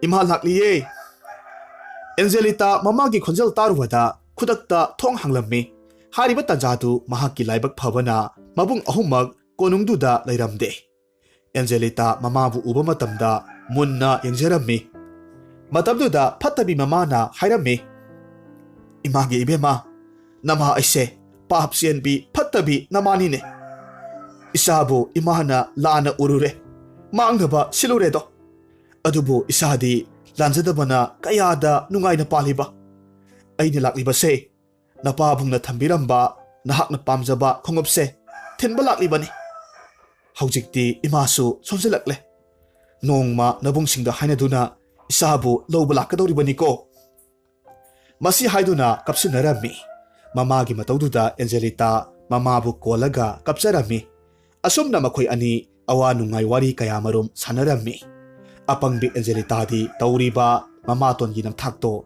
ꯀꯔꯤꯁꯨ ꯈꯪꯖꯕ ꯅꯠꯇꯦ꯫ ꯃꯍꯥꯛꯅ ꯃꯄꯥꯅ ꯄꯤꯕꯤꯕ ꯈꯣꯡꯎꯞꯇꯣ ꯅꯨꯡꯁꯤꯅ ꯆꯨꯞꯂꯒ ꯃꯄꯥꯕꯨꯡꯕꯨ ꯅꯤꯡꯁꯤꯡꯗꯨꯅ ꯃꯃꯥꯒꯤ ꯃꯃꯥꯡꯗ ꯇꯣꯡꯁꯤꯜꯂꯝꯃꯤ꯫ ꯃꯍꯥꯛꯅ ꯈꯣꯡꯎꯞꯇꯣ ꯍꯦꯛ ꯇꯣꯡꯁꯤꯟꯕꯒꯗꯤ ꯈꯨꯗꯛꯇ ꯂꯧꯁꯤꯡ ꯃꯥꯡꯈ꯭ꯔꯦ꯫ ꯑꯗꯨꯒ ꯃꯍꯥꯛ ꯂꯩꯃꯥꯏꯗ ꯇꯨꯈ꯭ꯔꯦ ꯑꯃꯁꯨꯡ ꯃꯍꯥꯛ ꯁꯣꯔ ꯍꯣꯟꯕ ꯂꯦꯞꯈ꯭ꯔꯦ꯫ ꯑꯦꯟꯖꯦꯂꯤꯇꯥ ꯑꯁꯤꯕꯒꯨꯝ ꯇꯨꯈ꯭ꯔꯕꯗꯨꯗ ꯃꯃꯥꯇꯣꯟꯗꯣ ꯈꯥꯛꯅ ꯈꯥꯛꯅ ꯅꯣꯛꯄ ꯍꯧꯔꯛꯈꯤ ꯑꯃꯁꯨꯡ ꯃꯇꯣꯝꯇ ꯍꯥꯏꯔꯝꯃꯤ, ꯈꯪꯕ꯭ꯔꯥ ꯃꯤꯅꯥꯏ ꯅꯨꯕꯤ, ꯑꯩꯅ ꯈꯟꯈꯤꯕ ꯊꯕꯛꯄꯨ ꯁꯣꯏꯕ ꯍꯧꯅꯕ꯭ꯔꯥꯗꯣ? ꯁꯤꯖꯍꯧꯔꯣꯍꯩ, ꯑꯩ ꯉꯁꯤꯗꯒꯤꯗꯤ ꯃꯥꯂꯦꯝꯁꯤꯗ ꯈ꯭ꯋꯥꯏꯗꯒꯤ ꯐꯖꯕꯤ ꯍꯥꯏꯕꯗꯣ ꯑꯣꯏꯔꯒꯗꯕꯅꯤ꯫ ꯑꯁꯨꯝꯅ ꯃꯃꯥꯇꯣꯟꯗꯨ ꯃꯥꯏ ꯄꯥꯛꯅ ꯍꯟꯈꯤ꯫ ꯅꯨꯃꯤꯠꯇꯨꯒꯤ ꯅꯨꯃꯤꯗꯥꯡ ꯋꯥꯏꯔꯝꯗ ꯃꯕꯨꯡ ꯑꯍꯨꯝꯗꯣ ꯃꯌꯨꯝ ꯌꯧꯔꯛꯄ ꯃꯇꯝꯗ ꯑꯍꯣꯡꯕ ꯈꯔꯗꯤ ꯎꯔꯝꯃꯤ꯫ ꯃꯔꯝꯗꯤ ꯍꯥꯟꯅꯒꯨꯝꯅ ꯃꯆꯜ ꯅꯨꯄꯤꯗꯨ ꯍꯔꯥꯎꯅ ꯆꯦꯟꯊꯣꯔꯛꯇ꯭ꯔꯦ꯫ ꯌꯨꯝꯒꯤ ꯑꯀꯣꯏꯕꯗꯨ ꯇꯔꯨ ꯇꯅꯥꯟ ꯋꯥꯏ ꯇꯩꯔꯝꯕꯒꯤ ꯈꯨꯗꯝꯁꯨ ꯐꯪꯂꯝꯗꯦ꯫ ꯃꯈꯣꯏꯅ ꯍꯥꯏꯅꯩ, ꯑꯩꯈꯣꯏꯒꯤ ꯏꯆꯜꯁꯤꯕꯨ ꯋꯥꯗꯨꯅ ꯇꯨꯝꯈ꯭ꯔꯕ ꯖꯥꯠꯂꯥ?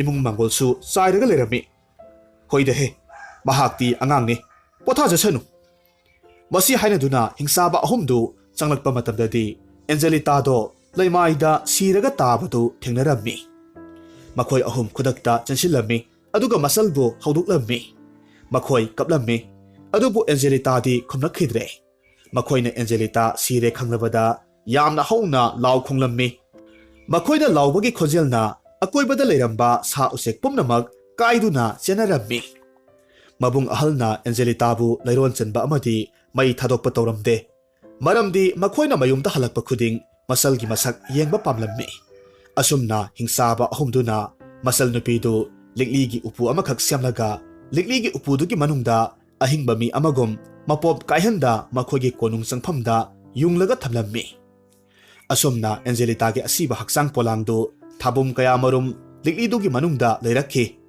ꯑꯉꯛꯄꯅꯤ, ꯑꯁꯤꯕ ꯍꯛꯆꯥꯡꯗꯣ ꯀꯔꯤꯃꯠꯇ ꯄꯠꯊ ꯄꯨꯝꯗꯕ ꯇꯧꯔꯝꯗꯦ꯫ ꯃꯇꯝꯁꯨ ꯑꯁꯨꯝ ꯍꯧꯈꯤꯕꯅ ꯃꯊꯪꯒꯤ ꯆꯍꯤ ꯑꯣꯜꯂꯛꯄꯗ ꯅꯤꯡꯊꯧꯒꯤ ꯃꯆꯥꯅꯨꯄꯥꯗꯨ ꯁꯥ ꯇꯥꯟꯕ ꯂꯥꯛꯂꯝꯃꯤ꯫ ꯃꯥꯏꯀꯩ ꯑꯗꯣꯝꯗ ꯁꯖꯤ ꯇꯥꯟꯅꯔꯛꯄ ꯃꯇꯝꯗ ꯏꯈꯪ ꯈꯪꯍꯧꯗꯅ ꯑꯦꯟꯖꯦꯂꯤꯇꯥꯒꯤ ꯃꯤꯇꯝꯗꯨ ꯎꯔꯝꯃꯤ꯫ ꯈꯨꯗꯛꯇ ꯃꯍꯥꯛ ꯆꯞ ꯂꯦꯞꯂꯝꯃꯤ ꯑꯗꯨꯒ ꯑꯦꯟꯖꯦꯂꯤꯇꯥꯕꯨ ꯎꯕꯗ ꯍꯥꯏꯔꯛꯈꯤ, ꯑꯣ, ꯑꯩꯒꯤ ꯊꯋꯥꯏ ꯑꯣꯏꯔꯤꯕꯤ ꯅꯨꯡꯁꯤꯕꯤ ꯅꯍꯥꯛꯄꯨ ꯊꯤꯕꯗ ꯑꯩꯗꯤ ꯀꯨꯝꯑꯣꯟ ꯀꯌꯥꯃꯔꯨꯝ ꯍꯧꯈ꯭ꯔꯦ ꯑꯗꯨꯒ ꯅꯍꯥꯛꯇꯤ ꯃꯐꯝꯁꯤꯗ ꯂꯤꯛꯂꯤꯒꯤ ꯃꯅꯨꯡꯗ ꯃꯤꯇꯝ ꯑꯃꯒꯨꯝ ꯂꯩꯔꯝꯂꯕ ꯅꯍꯥꯛꯅ ꯃꯥꯡꯈꯤꯕ ꯅꯨꯃꯤꯠ ꯑꯗꯨꯗꯒꯤ ꯑꯩ ꯉꯁꯤ ꯐꯥꯎꯕ ꯌꯨꯝ ꯀꯩ ꯄꯥꯟꯗꯅ ꯂꯩꯔꯛꯈꯤꯕꯅꯤ ꯍꯧꯖꯤꯛꯇꯤ ꯅꯍꯥꯛ ꯀꯣꯅꯨꯡꯗ ꯆꯠꯂꯁꯤ ꯅꯍꯥꯛꯀꯤꯗꯃꯛ ꯑꯩꯅ ꯁꯅꯥꯒꯤ ꯐꯨꯔꯥ ꯁꯥꯒꯅꯤ ꯑꯁꯨꯝꯅ ꯍꯥꯏꯗꯨꯅ ꯍꯤꯛꯅ ꯍꯤꯛꯅ ꯇꯦꯡꯊꯥꯔꯝꯃꯤ ꯀꯞꯄ ꯌꯥꯕ ꯀꯞꯂꯕ ꯃꯇꯨꯡꯗ ꯅꯤꯡꯊꯧ ꯃꯆꯥꯅꯨꯄꯥꯗꯨꯅ ꯑꯦꯟꯖꯦꯂꯤꯇꯥꯕꯨ ꯀꯣꯅꯨꯡꯗ ꯄꯨꯔꯛꯂꯝꯃꯤ ꯑꯗꯨꯒ ꯂꯤꯛꯂꯤꯒꯤ ꯎꯄꯨꯗꯨ ꯃꯍꯥꯛꯀꯤ ꯃꯆꯜ ꯅꯨꯄꯤꯗ ꯅꯤꯡꯊꯤꯅ ꯆꯦꯛꯁꯤꯟꯅ ꯊꯝꯃꯨ ꯀꯅꯥꯁꯨ ꯈꯪꯍꯟꯗꯅ ꯊꯝꯃꯨ ꯍꯥꯏꯅ ꯁꯤꯟꯅꯔꯝꯃꯤ ꯅꯤꯡꯊꯧ ꯃꯆꯥꯅꯨꯄꯥꯗꯨꯒꯤ ꯃꯆꯜ ꯅꯨꯄꯤꯅ ꯑꯦꯟꯖꯦꯂꯤꯇꯥꯕꯨ ꯎꯕꯃꯛꯇꯗ ꯃꯇꯣꯝꯇ ꯈꯜꯂꯝꯃꯤ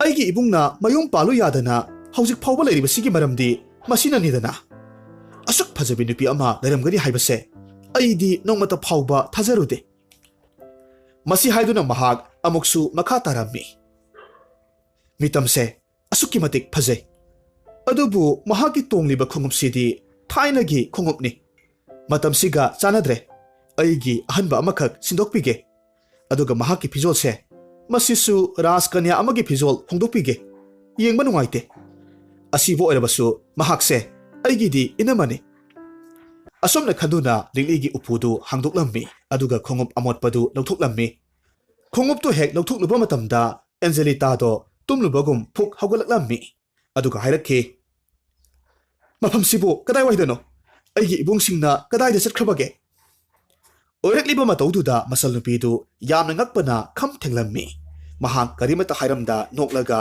ꯃꯕꯨꯡꯗ ꯄꯥꯎ ꯄꯤꯕ ꯆꯦꯟꯈꯤ ꯑꯁꯨꯝꯅ ꯑꯁꯤꯕ ꯅꯨꯄꯤ ꯍꯤꯡꯒꯠꯂꯛꯂꯦ ꯍꯥꯏꯕꯒꯤ ꯄꯥꯎꯅ ꯋꯥ ꯋꯥ ꯂꯥꯎꯅꯔꯝꯃꯤ ꯅꯤꯡꯊꯧ ꯃꯆꯥꯅꯨꯄꯥꯗꯨ ꯍꯧꯖꯤꯛꯇꯤ ꯌꯥꯝꯅ ꯍꯔꯥꯎꯔꯝꯃꯤ ꯄꯨꯝꯅꯃꯛ ꯇꯥꯏꯕꯪ ꯁꯦꯝꯕꯤꯕ ꯃꯄꯨ ꯃꯍꯥꯛꯀꯤ ꯊꯧꯏꯟꯁꯤꯟꯅꯤ ꯍꯥꯏꯔꯝꯃꯤ ꯃꯈꯣꯏ ꯑꯅꯤ ꯀꯣꯅꯨꯡꯗ ꯂꯨꯍꯣꯡꯅꯕꯒꯤꯗꯃꯛ ꯁꯦꯝ ꯁꯥꯔꯝꯃꯤ ꯍꯥꯏꯔꯤꯕ ꯃꯇꯝꯁꯤꯗ ꯑꯦꯟꯖꯦꯂꯤꯇꯥꯅ ꯍꯥꯏꯖꯕꯒꯤ ꯃꯇꯨꯡ ꯏꯟꯅ ꯃꯕꯨꯡ ꯍꯤꯡꯆꯥꯕ ꯑꯍꯨꯝꯒꯤ ꯃꯅꯥꯛꯇ ꯆꯠꯂꯒ ꯀꯩꯅꯥꯗꯥꯟ ꯄꯤꯕꯤꯌꯨ ꯍꯥꯏꯗꯨꯅ ꯍꯥꯏꯖꯔꯝꯃꯤ ꯃꯕꯨꯡ ꯑꯍꯨꯝꯅ ꯁꯤꯔꯨꯔꯕ ꯃꯆꯜ ꯅꯨꯄꯤꯕꯨ ꯑꯃꯨꯛ ꯍꯟꯅ ꯎꯖꯕ ꯐꯪꯕꯗꯨꯗ ꯑꯁꯨꯛꯀꯤ ꯃꯇꯤꯛ ꯍꯔꯥꯎꯔꯝꯃꯤ ꯊꯣꯛꯈꯤꯕ ꯊꯧꯗꯣꯛ ꯄꯨꯝꯅꯃꯛ ꯑꯦꯟꯖꯦꯂꯤꯇꯥꯒꯤ ꯃꯃꯥꯇꯣꯟꯒꯤ ꯈꯨꯖꯤꯟ ꯊꯧꯔꯥꯡꯅꯤ ꯈꯪꯂꯕꯗ ꯃꯃꯥꯇꯣꯟꯗꯨ ꯅꯤꯡꯊꯧꯅ ꯀꯣꯅꯨꯡꯗ ꯀꯧꯈꯠꯂꯝꯃꯤ ꯑꯗꯨꯒ ꯃꯤꯌꯥꯝ ꯃꯃꯥꯡꯗ ꯁꯤꯕꯒꯤ ꯆꯩꯔꯥꯛ ꯄꯤꯈꯤ ꯑꯁꯨꯝꯅ ꯑꯋꯥꯕ ꯊꯦꯡꯈꯥꯡ ꯀꯌꯥꯃꯔꯨꯝ ꯊꯦꯡꯅꯖꯔꯛꯂꯕ ꯑꯦꯟꯖꯦꯂꯤꯇꯥ ꯃꯕꯨꯡ ꯑꯍꯨꯝꯅ ꯀꯩꯅꯥꯗꯥꯟ ꯄꯤꯗꯨꯅ ꯅꯤꯡꯊꯧ ꯃꯆꯥꯅꯨꯄꯥꯗꯨꯒ ꯂꯣꯏꯅꯅ ꯆꯥꯎꯅ ꯂꯨꯍꯣꯡꯂꯝꯃꯤ ꯂꯨꯍꯣꯡꯕ ꯂꯣꯏꯔꯕ ꯃꯇꯨꯡꯗ ꯃꯤꯍꯥꯠꯄꯒꯤ ꯁꯤꯟꯐꯝ ꯇꯣꯛꯈ꯭ꯔꯕ ꯑꯍꯜ ꯑꯗꯨꯕꯨꯁꯨ ꯑꯦꯟꯖꯦꯂꯤꯇꯥꯅ ꯀꯣꯅꯨꯡꯗ ꯊꯕꯛ ꯑꯃꯈꯛ ꯄꯤꯕꯤꯔꯝꯃꯤ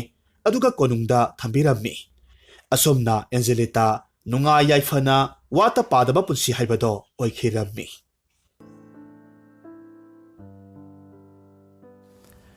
ꯊꯥꯏꯅ ꯃꯃꯥꯡꯉꯩꯗ ꯏꯅꯥꯛ ꯀꯩꯔꯥꯛ ꯈꯨꯟꯕ ꯑꯆꯨꯝꯕ ꯌꯥꯝꯅ ꯄꯥꯝꯖꯕ ꯈꯨꯠꯀꯟ ꯄꯥꯡꯒꯟꯕ ꯅꯤꯡꯊꯧ ꯑꯃꯈꯛ ꯄꯥꯜꯂꯝꯃꯤ ꯍꯥꯏꯔꯤꯕ ꯅꯤꯡꯊꯧꯁꯤ ꯂꯩꯕꯥꯛ ꯃꯤꯌꯥꯝ ꯈꯛꯇ ꯅꯠꯇꯅ ꯂꯦꯡꯂꯤ ꯄꯥꯜꯂꯤꯕ ꯑꯍꯤꯡꯕ ꯊꯋꯥꯏ ꯄꯥꯟꯕ ꯈꯨꯗꯤꯡꯃꯛꯄꯨ ꯃꯤꯅꯨꯡꯁꯤ ꯊꯧꯖꯥꯜ ꯎꯠꯄ ꯄꯨꯛꯆꯦꯜ ꯌꯥꯝꯅ ꯁꯦꯡꯕ ꯅꯤꯡꯊꯧ ꯑꯃꯈꯛꯅꯤ ꯃꯔꯝ ꯑꯁꯤꯃꯛꯅ ꯂꯩꯕꯥꯛꯇꯨꯗ ꯂꯩꯔꯤꯕ ꯃꯍꯥꯛꯀꯤ ꯃꯤꯌꯥꯝ ꯄꯨꯝꯕꯗꯣ ꯇꯪꯗꯨ ꯂꯩꯇꯥꯅ ꯌꯥꯝꯅ ꯅꯨꯡꯉꯥꯏ ꯌꯥꯏꯐꯅ ꯄꯥꯟꯕ ꯂꯝꯗꯝ ꯑꯃꯈꯛ ꯑꯣꯏꯔꯝꯃꯤ ꯅꯤꯡꯊꯧꯁꯤꯒꯤ ꯂꯩꯉꯥꯛꯂꯣꯟꯁꯤ ꯑꯗꯨꯛꯀꯤ ꯃꯇꯤꯛ ꯆꯦꯠꯄꯅ ꯍꯨꯔꯥꯟ ꯆꯤꯟꯊꯤ ꯑꯔꯥꯟꯕ ꯇꯧꯕ ꯃꯤ ꯈꯨꯗꯤꯡꯃꯛ ꯑꯀꯟꯕ ꯆꯩꯔꯥꯛ ꯄꯤꯔꯝꯃꯤ ꯑꯗꯨꯒ ꯑꯆꯨꯝꯕ ꯑꯐꯕ ꯃꯤꯑꯣꯏꯁꯤꯡꯕꯨꯅ ꯃꯅꯥ ꯃꯊꯨꯝꯁꯨ ꯄꯤꯔꯝꯃꯤ ꯅꯣꯡꯃꯒꯤ ꯅꯨꯃꯤꯠ ꯑꯃꯗ ꯅꯤꯡꯊꯧꯗꯣ ꯎꯃꯪꯗ ꯃꯅꯥꯏꯁꯤꯡꯒ ꯂꯣꯏꯅꯅ ꯁꯥ ꯇꯥꯟꯕ ꯆꯠꯂꯝꯃꯤ ꯍꯥꯏꯔꯤꯕ ꯅꯨꯃꯤꯠꯇꯨ ꯌꯥꯝꯅ ꯑꯉꯛꯄ ꯊꯧꯗꯣꯛ ꯑꯃꯈꯛ ꯊꯣꯛꯂꯝꯃꯤ ꯃꯗꯨꯗꯤ ꯃꯈꯣꯏꯅ ꯎꯃꯪꯗꯨꯗ ꯂꯝꯂꯛꯀꯤ ꯁꯥ ꯑꯃꯠꯇ ꯊꯤꯕ ꯐꯪꯂꯝꯗꯦ ꯀꯥꯏꯅꯊꯪꯗ ꯁꯥ ꯑꯃꯠꯇ ꯊꯦꯡꯅꯗ꯭ꯔꯕꯗ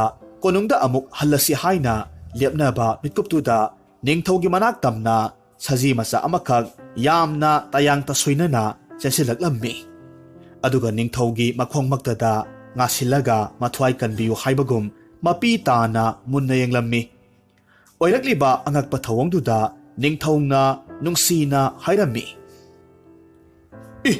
ꯀꯌꯥꯗ ꯅꯨꯡꯁꯤꯈ꯭ꯔꯕ ꯌꯥꯔꯧ ꯁꯖꯤꯅꯣ ꯃꯊ꯭ꯋꯥꯏ ꯋꯥꯅ ꯀꯟꯕꯤꯌꯨ ꯍꯥꯏꯔꯤ ꯃꯥꯜꯂꯦ ꯆꯨꯝꯃꯤ ꯑꯩꯅ ꯅꯍꯥꯛꯄꯨ ꯀꯟꯕꯤꯐꯝ ꯊꯣꯛꯏ ꯁꯥ ꯑꯣꯏꯔꯕꯁꯨ ꯆꯪꯖꯔꯛꯂꯕꯅꯤ ꯅꯍꯥꯛꯀꯤ ꯅꯇꯨ ꯅꯥꯝꯃ ꯁꯣꯛꯍꯜꯂꯣꯏ ꯍꯦ ꯁꯖꯤ ꯃꯆꯥ ꯆꯠꯂꯁꯤ ꯑꯩꯒꯤ ꯀꯣꯅꯨꯡꯗ ꯅꯅꯤꯡ ꯇꯝꯅ ꯂꯩꯀꯣꯜꯗ ꯁꯥꯟꯅꯕ ꯐꯪꯂꯅꯤ ꯑꯁꯨꯝꯅ ꯅꯤꯡꯊꯧꯅ ꯌꯥꯔꯧ ꯁꯖꯤ ꯃꯆꯥꯗꯣ ꯀꯣꯅꯨꯡꯗ ꯑꯃꯨꯛ ꯄꯨꯔꯛꯂꯝꯃꯤ ꯑꯗꯨꯒ ꯀꯣꯅꯨꯡꯒꯤ ꯂꯩꯀꯣꯜꯗ ꯅꯤꯡꯊꯤꯅ ꯂꯩꯐꯝ ꯆꯥꯐꯝ ꯁꯦꯝꯕꯤꯔꯒ ꯊꯝꯕꯤꯔꯝꯃꯤ꯫ ꯍꯥꯏꯔꯤꯕ ꯅꯨꯃꯤꯠꯁꯤꯒꯤ ꯑꯍꯤꯡꯗ ꯊꯦꯡꯂꯕ ꯑꯍꯤꯡꯗ ꯅꯤꯡꯊꯧꯗꯨ ꯇꯨꯝꯕ ꯌꯥꯔꯝꯗꯦ꯫ ꯃꯇꯣꯝꯇ ꯀꯅꯥꯁꯨ ꯌꯥꯎꯗ ꯂꯩꯀꯣꯜꯗ ꯊꯣꯔꯛꯂꯝꯃꯤ꯫ ꯅꯤꯡꯊꯧꯅ ꯂꯩꯀꯣꯜꯗ ꯃꯇꯣꯝꯇ ꯐꯝꯂꯤꯉꯩ ꯃꯇꯝꯗ ꯃꯁꯦꯛ ꯃꯉꯥꯜꯒ ꯂꯣꯏꯅꯅ ꯑꯉꯧꯕ ꯐꯤꯖꯣꯜꯅ ꯂꯩꯇꯦꯡꯕꯤ ꯂꯥꯏꯔꯦꯝꯕꯤ ꯑꯃꯈꯛ ꯊꯣꯔꯛꯂꯝꯃꯤ꯫ ꯑꯗꯨꯒ ꯍꯥꯏꯔꯛꯈꯤ, "ꯍꯦ ꯅꯤꯡꯊꯧ, ꯑꯩꯁꯦ ꯑꯆꯨꯝꯕꯒꯤ ꯂꯥꯏꯔꯦꯝꯕꯤꯅꯤ꯫ ꯑꯩꯅ ꯑꯆꯨꯝꯕ ꯆꯠꯄ ꯃꯤꯑꯣꯏꯕꯒꯤꯗꯤ ꯃꯔꯨꯞ ꯑꯣꯏꯒꯅꯤ,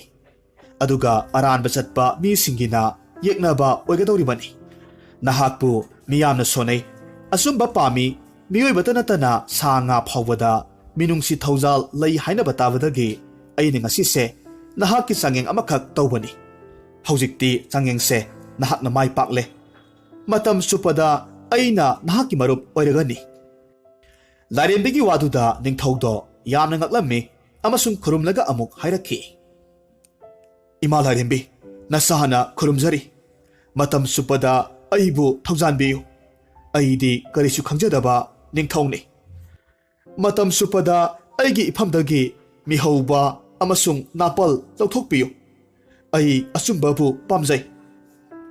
ꯂꯥꯏꯔꯦꯝꯕꯤꯅ ꯈꯨꯝꯂꯝꯃꯤ, "ꯅꯍꯥꯛꯅ ꯄꯥꯝꯂꯤꯕꯗꯨꯃꯛ ꯐꯪꯖꯔꯣ, ꯑꯗꯨꯒ ꯅꯍꯥꯛꯀꯤ ꯊꯃꯣꯏ ꯁꯦꯡꯕꯗꯣ ꯃꯗꯨ ꯎꯕꯗ ꯑꯩ ꯄꯦꯜꯂꯦ꯫ ꯅꯍꯥꯛꯅ ꯄꯥꯝꯖꯕ ꯊꯧꯖꯥꯜ ꯑꯃꯇꯪ ꯏꯐꯝꯗꯒꯤ ꯅꯤꯖꯧ, ꯁꯣꯏꯗꯅ ꯂꯥꯏꯔꯦꯝꯕꯤ ꯑꯩꯅ ꯐꯪꯍꯟꯒꯅꯤ." ꯅꯤꯡꯊꯧꯅ ꯈꯨꯝꯂꯛꯈꯤ, "ꯏꯃꯥ ꯂꯥꯏꯔꯦꯝꯕꯤ, ꯑꯩꯕꯨ ꯊꯧꯖꯥꯟꯕꯤꯔꯕꯗꯤ ꯑꯍꯜ ꯑꯣꯏꯔꯕ ꯅꯤꯡꯊꯧ ꯑꯩꯒꯤ ꯃꯍꯨꯠꯇ ꯑꯩꯒꯤ ꯑꯃꯠꯇ ꯄꯣꯛꯆꯕ ꯏꯆꯥꯅꯨꯄꯥ ꯔꯥꯖꯀꯨꯃꯥꯔ ꯑꯆꯨꯝꯕꯕꯨ ꯑꯣꯏꯅ ꯃꯔꯨꯞ ꯑꯣꯏꯕꯤꯗꯨꯅ ꯊꯧꯖꯥꯟꯕꯤꯌꯨ ꯍꯥꯏꯖꯔꯤ." ꯂꯥꯏꯔꯦꯝꯕꯤꯅ ꯑꯃꯨꯛ ꯃꯈꯥ ꯇꯥꯔꯛꯂꯝꯃꯤ, "ꯑꯩꯅ ꯃꯍꯥꯛꯄꯨ ꯃꯥꯂꯦꯝꯗ ꯃꯃꯤꯡ ꯂꯩꯕ ꯃꯇꯤꯛ ꯃꯊꯧꯅꯥ ꯂꯩꯕ ꯅꯤꯡꯊꯧ ꯑꯣꯏꯍꯟꯕ ꯉꯝꯃꯤ, ꯅꯠꯇ꯭ꯔꯒꯅ ꯃꯁꯛ ꯃꯇꯧ ꯈ꯭ꯋꯥꯏꯗꯒꯤ ꯐꯖꯕ ꯅꯤꯡꯊꯧ ꯑꯣꯏꯍꯟꯕ ꯉꯝꯃꯤ, ꯃꯁꯤ ꯅꯠꯇ꯭ꯔꯒꯅ ꯈ꯭ꯋꯥꯏꯗꯒꯤ ꯁꯦꯜ ꯄꯥꯏꯕ ꯏꯅꯥꯛ ꯀꯩꯔꯥꯛ ꯈꯨꯟꯕ ꯅꯤꯡꯊꯧ ꯑꯣꯏꯍꯟꯕꯁꯨ ꯉꯝꯃꯤ꯫ ꯍꯥꯏꯔꯣ, ꯅꯍꯥꯛꯀꯤ ꯅꯆꯥꯅꯨꯄꯥꯕꯨ ꯀꯔꯝꯕ ꯑꯣꯏꯍꯟꯕ ꯄꯥꯝꯕꯒꯦ?" ꯂꯥꯏꯔꯦꯝꯕꯤꯒꯤ ꯋꯥꯗꯨꯗ ꯅꯤꯡꯊꯧ ꯃꯉꯛ ꯍꯥꯏꯔꯒ ꯇꯞꯅ ꯍꯥꯏꯔꯝꯃꯤ, "ꯏꯃꯥ ꯂꯥꯏꯔꯦꯝꯕꯤ, ꯄꯨꯝꯅꯃꯛꯇꯣ ꯑꯩꯅ ꯄꯥꯝꯖꯗꯦ꯫ ꯑꯩꯅ ꯑꯩꯒꯤ ꯏꯆꯥꯅꯨꯄꯥꯕꯨ ꯋꯥꯈꯜ ꯂꯧꯁꯤꯡ ꯌꯥꯝꯅ ꯂꯩꯕ, ꯑꯆꯨꯝꯕꯕꯨ ꯀꯔꯤꯅꯣ ꯈꯪꯕ ꯅꯤꯡꯊꯧ ꯑꯃꯈꯛ ꯑꯣꯏꯍꯟꯅꯤꯡꯉꯤ꯫ ꯋꯥꯈꯜ ꯂꯧꯁꯤꯡ ꯋꯥꯠꯂꯕ ꯃꯤꯑꯣꯏ ꯑꯃꯗ ꯃꯁꯛ ꯃꯇꯧ ꯐꯖꯕ, ꯂꯟꯒꯤ ꯃꯄꯨ ꯑꯣꯏꯕ, ꯃꯁꯥ ꯀꯟꯕ ꯄꯨꯝꯅꯃꯛꯁꯦ ꯑꯔꯦꯝꯕꯅꯤ꯫ ꯃꯔꯝ ꯑꯁꯤꯅ ꯑꯩꯅ ꯄꯥꯝꯖꯔꯤꯕ ꯊꯧꯖꯥꯜꯗꯣ ꯄꯤꯅꯕꯤꯌꯨ." ꯅꯤꯡꯊꯧꯒꯤ ꯋꯥꯗꯨ ꯇꯥꯔꯨꯕ ꯃꯇꯝꯗ ꯂꯥꯏꯔꯦꯝꯕꯤꯗꯣ ꯃꯣꯃꯣꯟ ꯅꯣꯛꯂꯝꯃꯤ ꯑꯗꯨꯒ ꯍꯥꯏꯔꯝꯃꯤ, "ꯍꯦ ꯅꯤꯡꯊꯧ, ꯅꯍꯥꯛꯁꯦ ꯀꯌꯥꯗ ꯂꯧꯁꯤꯡ ꯂꯩꯈ꯭ꯔꯕꯅꯣ! ꯂꯩꯕꯥꯛꯁꯤꯗ ꯂꯩꯔꯤꯕ ꯅꯍꯥꯛꯀꯤ ꯃꯤꯌꯥꯝꯁꯤꯡ ꯀꯌꯥꯗ ꯃꯔꯥꯏꯕꯛ ꯐꯈ꯭ꯔꯕ! ꯑꯗꯨꯒ ꯇꯥꯔꯣ, ꯂꯥꯏꯔꯦꯝꯕꯤ ꯑꯩꯒꯤ ꯋꯥꯁꯦ ꯇꯥꯔꯣ꯫ ꯅꯍꯥꯛꯀꯤ ꯅꯆꯥꯅꯨꯄꯥ ꯔꯥꯖꯀꯨꯃꯥꯔ ꯑꯆꯨꯝꯕꯕꯨ ꯑꯩꯅ ꯑꯆꯨꯝꯕ ꯃꯥꯏꯀꯩꯗ ꯂꯝꯖꯤꯡꯕꯗꯤ ꯉꯝꯅꯤ꯫ ꯏꯟꯕ ꯏꯟꯗꯕ ꯍꯥꯏꯕꯗꯨꯗꯤ ꯃꯁꯥꯒꯤ ꯑꯣꯏꯕ ꯋꯥꯐꯝꯅꯤ꯫ ꯑꯩꯅ ꯃꯍꯥꯛꯄꯨ ꯍꯣꯡꯍꯟꯕ ꯉꯝꯂꯣꯏ꯫ ꯇꯧꯕꯇꯕꯨ ꯀꯔꯤꯒꯨꯝꯕ ꯃꯍꯥꯛꯅ ꯑꯆꯨꯝꯕꯕꯨ ꯃꯁꯛ ꯈꯪꯂꯕꯗꯤ ꯑꯩꯅ ꯃꯅꯥ ꯆꯥꯎꯅ ꯄꯤꯅꯤ, ꯑꯗꯨꯒ ꯃꯗꯨꯒꯤ ꯑꯣꯟꯅ ꯇꯩꯅꯕꯗ ꯑꯆꯨꯝꯕꯒꯤ ꯃꯥꯌꯣꯛꯇ ꯂꯥꯛꯄ ꯇꯥꯔꯒꯗꯤ ꯃꯍꯥꯛ ꯆꯩꯕꯤ ꯆꯩꯊꯦꯡ ꯐꯪꯒꯅꯤ." ꯂꯥꯏꯔꯦꯝꯕꯤꯒꯤ ꯋꯥꯗꯨꯗ ꯅꯤꯡꯊꯧꯅ ꯂꯥꯏꯔꯦꯝꯕꯤꯗ ꯈꯨꯔꯨꯝꯂꯝꯃꯤ ꯑꯗꯨꯒ ꯃꯆꯥꯅꯨꯄꯥꯗ ꯍꯥꯏꯔꯤꯕꯁꯤꯡꯗꯣ ꯏꯜꯍꯟꯒꯅꯤ ꯍꯥꯏꯅ ꯋꯥꯁꯛꯂꯝꯃꯤ꯫ ꯑꯁꯨꯝꯅ ꯃꯇꯝ ꯈꯔ ꯍꯧꯈ꯭ꯔꯕ ꯃꯇꯨꯡꯗ ꯔꯥꯖꯀꯨꯃꯥꯔ ꯑꯆꯨꯝꯕ ꯄꯥꯈꯪ ꯃꯆꯥ ꯐꯥꯔꯛꯂꯦꯗꯣ꯫ ꯑꯗꯨꯕꯨ ꯃꯇꯝꯁꯤꯗ ꯃꯍꯥꯛꯀꯤ ꯄꯨꯛꯆꯦꯜ ꯆꯥꯎꯔꯕ ꯃꯄꯥꯕꯨꯡ ꯅꯤꯡꯊꯧꯗꯣ ꯃꯄꯨꯒꯤ ꯈꯨꯌꯥ ꯇꯥꯟꯈꯤꯔꯝꯃꯤ꯫ ꯃꯄꯥꯕꯨꯡꯅ ꯂꯩꯈꯤꯗ꯭ꯔꯕ ꯑꯗꯨꯗ ꯔꯥꯖꯀꯨꯃꯥꯔ ꯑꯆꯨꯝꯕ ꯌꯥꯝꯅ ꯊꯃꯣꯏ ꯁꯣꯛꯅ ꯀꯞꯂꯝꯃꯤ꯫ ꯅꯤꯡꯊꯧꯒꯤ ꯃꯊꯧ ꯃꯉꯝ ꯂꯣꯏꯈ꯭ꯔꯕ ꯃꯇꯨꯡ ꯊꯥꯕꯨꯡ ꯀꯌꯥ ꯂꯩꯔꯒꯗꯤ ꯀꯣꯅꯨꯡꯒꯤ ꯐꯝꯅꯥꯏꯕ ꯀꯌꯥꯃꯔꯨꯝ ꯇꯥꯟꯅꯔꯒ ꯔꯥꯖꯀꯨꯃꯥꯔ ꯑꯆꯨꯝꯕꯕꯨ ꯅꯤꯡꯊꯧꯒꯤ ꯐꯝꯕꯥꯜ ꯍꯥꯞꯂꯝꯃꯤ꯫ ꯔꯥꯖꯀꯨꯃꯥꯔꯅ ꯅꯤꯡꯊꯧ ꯑꯣꯏꯔꯛꯂꯕ ꯃꯇꯨꯡꯗ ꯃꯇꯝ ꯈꯔꯗꯤ ꯃꯍꯥꯛ ꯃꯄꯥꯕꯨꯡ ꯅꯤꯡꯊꯧꯅ ꯄꯥꯝꯖꯔꯝꯕ ꯋꯥꯐꯝ ꯑꯆꯨꯝ ꯑꯔꯥꯟ ꯉꯥꯛꯅ ꯂꯩꯕꯥꯛ ꯉꯥꯛꯂꯝꯃꯤ꯫ ꯅꯣꯡꯃꯒꯤ ꯅꯨꯡꯊꯤꯜ ꯑꯃꯗ ꯅꯤꯡꯊꯧ ꯑꯆꯨꯝꯕꯅ ꯃꯇꯣꯝꯇ ꯂꯩꯀꯣꯜꯗ ꯐꯝꯂꯤꯉꯩ ꯃꯇꯝꯗ ꯃꯁꯦꯛ ꯃꯉꯥꯜꯒ ꯂꯣꯏꯅꯅ ꯂꯥꯏꯔꯦꯝꯕꯤꯗꯨ ꯊꯣꯔꯛꯂꯝꯃꯤ ꯑꯗꯨꯒ ꯍꯥꯏꯔꯝꯃꯤ, "ꯔꯥꯖꯀꯨꯃꯥꯔ, ꯑꯩꯁꯦ ꯅꯍꯥꯛꯀꯤ ꯅꯄꯥꯕꯨꯡꯒꯤ ꯃꯔꯨꯞꯅꯤ, ꯑꯆꯨꯝꯕꯒꯤ ꯂꯥꯏꯔꯦꯝꯕꯤ ꯍꯥꯏꯕꯗꯨꯅꯤ꯫ ꯅꯄꯥꯕꯨꯡꯅ ꯄꯥꯝꯖꯔꯝꯕꯒꯤ ꯃꯇꯨꯡ ꯏꯟꯅ ꯑꯩꯒꯤ ꯋꯥꯁꯛꯇꯤ ꯅꯍꯥꯛꯄꯨ ꯑꯆꯨꯝꯕ ꯆꯠꯄ, ꯋꯥꯈꯜ ꯂꯧꯁꯤꯡ ꯂꯩꯕ ꯅꯤꯡꯊꯧ ꯑꯃꯈꯛ ꯑꯣꯏꯍꯟꯕꯅꯤ꯫ ꯑꯗꯨꯅ ꯍꯧꯖꯤꯛꯇꯤ ꯑꯩꯅ ꯅꯍꯥꯛꯄꯨ ꯃꯇꯝ ꯆꯨꯞꯄ ꯂꯝꯖꯤꯡꯒꯅꯤ, ꯅꯍꯥꯛꯀꯤ ꯑꯐꯕ ꯊꯕꯛꯀꯤꯗꯃꯛ ꯃꯅꯥ ꯄꯤꯒꯅꯤ꯫ ꯑꯔꯥꯟꯕ ꯊꯕꯛ ꯇꯧꯔꯒꯗꯤ ꯃꯗꯨꯒꯤ ꯆꯩꯕꯤ ꯆꯩꯊꯦꯡ ꯐꯪꯕ ꯇꯥꯏ꯫ ꯑꯗꯨꯒ ꯁꯦ, ꯑꯩꯅ ꯅꯍꯥꯛꯄꯨ ꯎꯅꯕ ꯑꯍꯥꯟꯕ ꯃꯤꯠꯀꯨꯞꯁꯤꯗ ꯌꯥꯏ ꯈꯨꯗꯣꯞ ꯑꯃꯈꯛ ꯄꯤꯔꯕꯅꯤ ꯈꯨꯗꯣꯞꯁꯦ ꯑꯁꯝꯕ ꯅꯠꯇꯦ ꯃꯁꯤꯅ ꯀꯔꯤꯒꯨꯝꯕ ꯅꯍꯥꯛꯅ ꯑꯆꯨꯝꯕ ꯇꯧꯔꯤ ꯃꯈꯩ ꯂꯪꯅ ꯂꯩꯒꯗꯧꯔꯤꯕꯅꯤ ꯀꯔꯤꯒꯨꯝꯕ ꯑꯔꯥꯟꯕ ꯊꯕꯛ ꯇꯧꯔꯒꯗꯤ ꯃꯁꯤꯅ ꯅꯍꯥꯛꯄꯨ ꯋꯥꯍꯟꯒꯅꯤ ꯃꯁꯦ ꯀꯥꯎꯒꯅꯨ ꯑꯁꯨꯝꯅ ꯍꯥꯏꯗꯨꯅ ꯂꯥꯏꯔꯦꯝꯕꯤꯅ ꯔꯥꯖꯀꯨꯃꯥꯔꯒꯤ ꯈꯨꯅꯤꯡꯊꯧꯗ ꯈꯨꯗꯣꯞꯇꯣ ꯁꯤꯕꯤꯔꯝꯃꯤ ꯑꯗꯨꯒ ꯑꯗꯨꯃꯛ ꯃꯍꯥꯛ ꯃꯥꯡꯈꯤꯔꯝꯃꯤ ꯂꯥꯏꯔꯦꯝꯕꯤ ꯍꯦꯛ ꯆꯠꯈꯤꯕꯒꯗꯤ ꯔꯥꯖꯀꯨꯃꯥꯔꯗꯣ ꯃꯊꯃꯣꯏꯗ ꯈꯜꯂꯤ ꯑꯩ ꯑꯁꯨꯝꯕꯕꯨ ꯁꯣꯏꯗꯅꯃꯛ ꯉꯥꯛꯀꯅꯤ ꯑꯁꯨꯝ ꯍꯥꯏꯗꯨꯅ ꯃꯇꯣꯝꯇ ꯁꯣꯟꯖꯩ ꯑꯁꯨꯝꯅ ꯃꯇꯝ ꯈꯔꯗꯤ ꯔꯥꯖꯀꯨꯃꯥꯔꯗꯨ ꯃꯄꯥꯕꯨꯡꯒꯨꯝ ꯏꯪꯅ ꯆꯤꯛꯅ ꯂꯩꯕꯥꯛ ꯉꯥꯛꯂꯝꯃꯤ ꯅꯣꯡꯃꯒꯤ ꯅꯨꯃꯤꯠ ꯑꯃꯗ ꯃꯍꯥꯛ ꯃꯅꯥꯏ ꯃꯁꯜꯁꯤꯡꯒ ꯂꯣꯏꯅꯅ ꯎꯃꯪꯗ ꯁꯥ ꯇꯥꯟꯕ ꯆꯠꯂꯝꯃꯤ ꯇꯧꯕꯇꯕꯨ ꯅꯨꯃꯤꯠꯇꯨ ꯃꯔꯥꯏꯕꯛ ꯂꯩꯇꯕꯗꯒꯤ ꯁꯥ ꯑꯃꯠꯇꯗꯤ ꯐꯥꯕ ꯉꯝꯂꯝꯗꯦ ꯃꯈꯣꯏ ꯄꯨꯝꯅꯃꯛ ꯃꯁꯥ ꯁꯣꯛꯊꯕꯗꯒꯤ ꯀꯣꯅꯨꯡꯗ ꯍꯟꯕ ꯇꯥꯔꯝꯃꯤ ꯅꯨꯃꯤꯠꯁꯤ ꯔꯥꯖꯀꯨꯃꯥꯔ ꯁꯥꯒ ꯐꯥꯗꯕꯅꯦ ꯋꯥꯒ ꯋꯥꯕꯅꯦ ꯃꯔꯝꯁꯤꯅ ꯃꯍꯥꯛꯀꯤ ꯃꯅꯥꯏ ꯃꯁꯜꯁꯤꯡꯗ ꯇꯥꯍꯩꯗꯕ ꯋꯥꯍꯩ ꯀꯌꯥꯃꯔꯨꯝ ꯉꯥꯡ ꯁꯛꯄ ꯍꯧꯔꯝꯃꯤ ꯃꯁꯤꯒ ꯂꯣꯏꯅꯅ ꯃꯍꯥꯛ ꯀꯣꯅꯨꯡꯗ ꯌꯧꯔꯛꯂꯝꯃꯤ ꯀꯣꯅꯨꯡ ꯌꯧꯕꯒꯗꯤ ꯌꯥꯝꯅ ꯊꯨꯅ ꯄꯣꯊꯥꯒꯦ ꯍꯥꯏꯗꯨꯅ ꯆꯪꯁꯤꯜꯂꯛꯄ ꯃꯇꯝꯗ ꯃꯍꯥꯛꯀꯤ ꯅꯨꯡꯁꯤꯅ ꯌꯣꯛꯆꯕ ꯍꯨꯏꯗꯣ ꯆꯦꯟꯊꯣꯔꯛꯂꯝꯃꯤ ꯑꯗꯨꯒ ꯍꯔꯥꯎꯅ ꯌꯥꯝꯅ ꯍꯧꯅ ꯈꯣꯡꯕꯗ ꯅꯠꯇꯅ ꯃꯄꯨ ꯎꯕꯗ ꯍꯨꯏꯅ ꯍꯔꯥꯎꯖꯕ ꯃꯇꯧꯗꯨ ꯇꯧꯔꯝꯃꯤ ꯍꯨꯏꯗꯨꯅ ꯔꯥꯖꯀꯨꯃꯥꯔꯗ ꯃꯃꯩ ꯐꯦꯠ ꯐꯦꯠ ꯍꯥꯏꯔꯒ ꯆꯣꯡꯈꯠꯂꯛꯂꯝꯃꯤ ꯑꯗꯨꯒ ꯈꯣꯡꯂꯝꯃꯤ ꯃꯇꯧꯁꯤꯗ ꯔꯥꯖꯀꯨꯃꯥꯔꯅ ꯌꯥꯝꯅ ꯁꯥꯎꯅ ꯍꯩꯅꯗꯅ ꯑꯁꯨꯝꯅ ꯍꯥꯏꯔꯝꯃꯤ ꯍꯥꯏ ꯑꯗꯨꯝꯅ ꯈꯣꯡꯒꯅꯨ ꯑꯩ ꯉꯁꯤꯁꯦ ꯌꯥꯝꯅ ꯁꯥꯎꯔꯤꯕꯅꯤ ꯑꯋꯥꯏꯗ ꯀꯨꯜꯂꯨꯆꯣ ꯑꯁꯨꯝꯅ ꯍꯥꯏꯔꯕꯁꯨ ꯍꯨꯏꯗꯨꯗꯤ ꯈꯣꯡꯕ ꯂꯦꯞꯂꯝꯗꯦ ꯑꯗꯨꯃꯛ ꯆꯣꯡꯁꯤꯟ ꯈꯣꯡꯂꯝꯃꯤ ꯔꯥꯖꯀꯨꯃꯥꯔꯗꯨ ꯍꯥꯟꯅꯗꯒꯤ ꯍꯦꯟꯅ ꯁꯥꯎꯔꯛꯄꯗꯒꯤ ꯃꯍꯥꯛꯀꯤ ꯍꯨꯏꯗꯨꯗ ꯃꯈꯣꯡꯅ ꯀꯟꯅ ꯀꯥꯎꯔꯝꯃꯤ ꯑꯗꯨꯒ ꯍꯨꯏꯗꯣ ꯇꯥꯟꯊꯣꯛꯂꯝꯃꯤ ꯆꯩꯅꯥ ꯐꯪꯂꯕ ꯍꯨꯏꯗꯨ ꯍꯧꯅ ꯈꯣꯡꯂꯒ ꯆꯦꯟꯈ꯭ꯔꯦ ꯇꯟꯖꯥꯁꯤꯗ ꯔꯥꯖꯀꯨꯃꯥꯔꯒꯤ ꯈꯨꯅꯤꯡꯊꯧꯗ ꯁꯤꯔꯤꯕ ꯂꯥꯏꯔꯦꯝꯕꯤꯅ ꯁꯤꯕꯤꯕ ꯈꯨꯗꯣꯞꯇꯣ ꯌꯦꯇꯨꯝ ꯑꯃꯒꯨꯝ ꯌꯥꯝꯅ ꯀꯟꯅ ꯀꯛ ꯊꯤꯟꯕ ꯍꯧꯔꯛꯈꯤ ꯃꯍꯥꯛ ꯈꯔꯒ ꯁꯥꯎꯅꯤꯡꯕꯅꯦ ꯈꯨꯗꯣꯞꯅ ꯊꯤꯟꯕꯒꯤ ꯅꯥꯕꯅꯦ ꯇꯨꯃꯤꯟꯅ ꯃꯍꯥꯛꯀꯤ ꯀꯥꯗꯨꯗ ꯊꯣꯡ ꯂꯣꯟꯁꯤꯜꯂꯒ ꯐꯝꯂꯝꯃꯤ ꯍꯥꯏꯔꯤꯕ ꯇꯟꯖꯥꯁꯤꯗ ꯀꯥꯒꯤ ꯃꯅꯨꯡꯗꯒꯤ ꯈꯣꯟꯖꯦꯜ ꯑꯃꯈꯛꯅ ꯍꯥꯏꯔꯛꯈꯤ ꯀꯔꯤꯒꯤꯅꯣ ꯅꯍꯥꯛꯅ ꯃꯔꯥ ꯂꯩꯇ꯭ꯔꯕ ꯍꯨꯏꯗꯨꯗ ꯀꯟꯊꯤ ꯊꯣꯛꯅ ꯀꯥꯎꯕꯤꯔꯤꯕ ꯃꯇꯝꯗꯨꯗ ꯔꯥꯖꯀꯨꯃꯥꯔꯅ ꯈꯨꯝꯂꯝꯃꯤ ꯀꯔꯤꯒꯤ ꯀꯥꯎꯗꯅꯤ ꯏꯁꯥꯅ ꯂꯣꯏꯖꯕ ꯍꯨꯏꯅꯤ ꯑꯩꯅ ꯄꯥꯝꯗꯕ ꯃꯇꯧ ꯑꯁꯨꯝ ꯇꯧꯔꯛꯂꯒꯗꯤ ꯀꯥꯎꯕ ꯇꯥꯕꯅꯤ ꯂꯥꯏꯔꯦꯝꯕꯤꯅ ꯑꯃꯨꯛ ꯈꯨꯝꯂꯛꯂꯝꯃꯤ ꯔꯥꯖꯀꯨꯃꯥꯔ ꯍꯨꯏ ꯍꯥꯏꯕꯁꯤꯗꯤ ꯅꯍꯥꯛꯀꯤ ꯃꯈꯥꯗ ꯃꯔꯨꯝ ꯊꯨꯞꯅ ꯍꯤꯡꯖꯔꯤꯕꯅꯤ ꯅꯍꯥꯛꯅ ꯄꯥꯝꯕ ꯄꯥꯝꯗꯕ ꯃꯄꯨꯅ ꯌꯨꯝꯗ ꯆꯪꯂꯛꯄ ꯃꯇꯝꯗ ꯍꯔꯥꯎꯖꯕ ꯍꯥꯏꯕꯁꯦ ꯍꯨꯏꯒꯤ ꯁꯥꯖꯠꯅꯤ ꯑꯗꯨꯒ ꯋꯥꯐꯝ ꯑꯃꯅ ꯉꯁꯤ ꯅꯍꯥꯛ ꯑꯆꯧꯕ ꯑꯔꯥꯟꯕ ꯊꯕꯛ ꯑꯅꯤꯈꯛ ꯇꯧꯈ꯭ꯔꯦ ꯑꯍꯥꯟꯕꯗ ꯅꯍꯥꯛꯅ ꯅꯍꯥꯛꯀꯤ ꯅꯅꯥꯏꯁꯤꯡꯗ ꯇꯥꯍꯩꯗꯕ ꯈꯣꯟꯅ ꯉꯥꯡꯕꯤ ꯁꯛꯄꯤ ꯃꯈꯣꯏꯒꯤ ꯊꯃꯣꯏꯗ ꯋꯥꯔꯧꯖꯕ ꯂꯥꯏꯔꯦꯝꯕꯤ ꯑꯩꯅ ꯎꯔꯦ ꯑꯅꯤꯁꯨꯕꯗ ꯀꯔꯤꯁꯨ ꯈꯪꯖꯗ꯭ꯔꯕ ꯅꯍꯥꯛꯀꯤ ꯍꯨꯏꯕꯨ ꯅꯍꯥꯛꯅ ꯌꯦꯛꯅꯕ ꯑꯃꯒꯨꯝꯅ ꯅꯈꯣꯡꯅ ꯀꯥꯎꯈ꯭ꯔꯦ ꯃꯁꯤꯃꯛꯅꯅꯤ ꯑꯩꯅ ꯅꯍꯥꯛꯀꯤ ꯅꯈꯨꯠꯇ ꯆꯩꯊꯦꯡ ꯑꯃꯈꯛ ꯄꯤꯔꯤꯕꯗꯣ ꯂꯥꯏꯔꯦꯝꯕꯤꯒꯤ ꯋꯥꯗꯨꯗ ꯔꯥꯖꯀꯨꯃꯥꯔ ꯋꯥꯈꯜ ꯈꯟꯊꯔꯛꯇꯨꯅ ꯈꯨꯝꯂꯛꯂꯝꯃꯤ ꯂꯥꯏꯔꯦꯝꯕꯤꯒꯤ ꯋꯥꯗꯨꯗ ꯔꯥꯖꯀꯨꯃꯥꯔꯗꯨ ꯋꯥꯈꯜ ꯈꯟꯊꯕ ꯇꯧꯗ ꯈꯨꯝꯂꯛꯂꯝꯃꯤ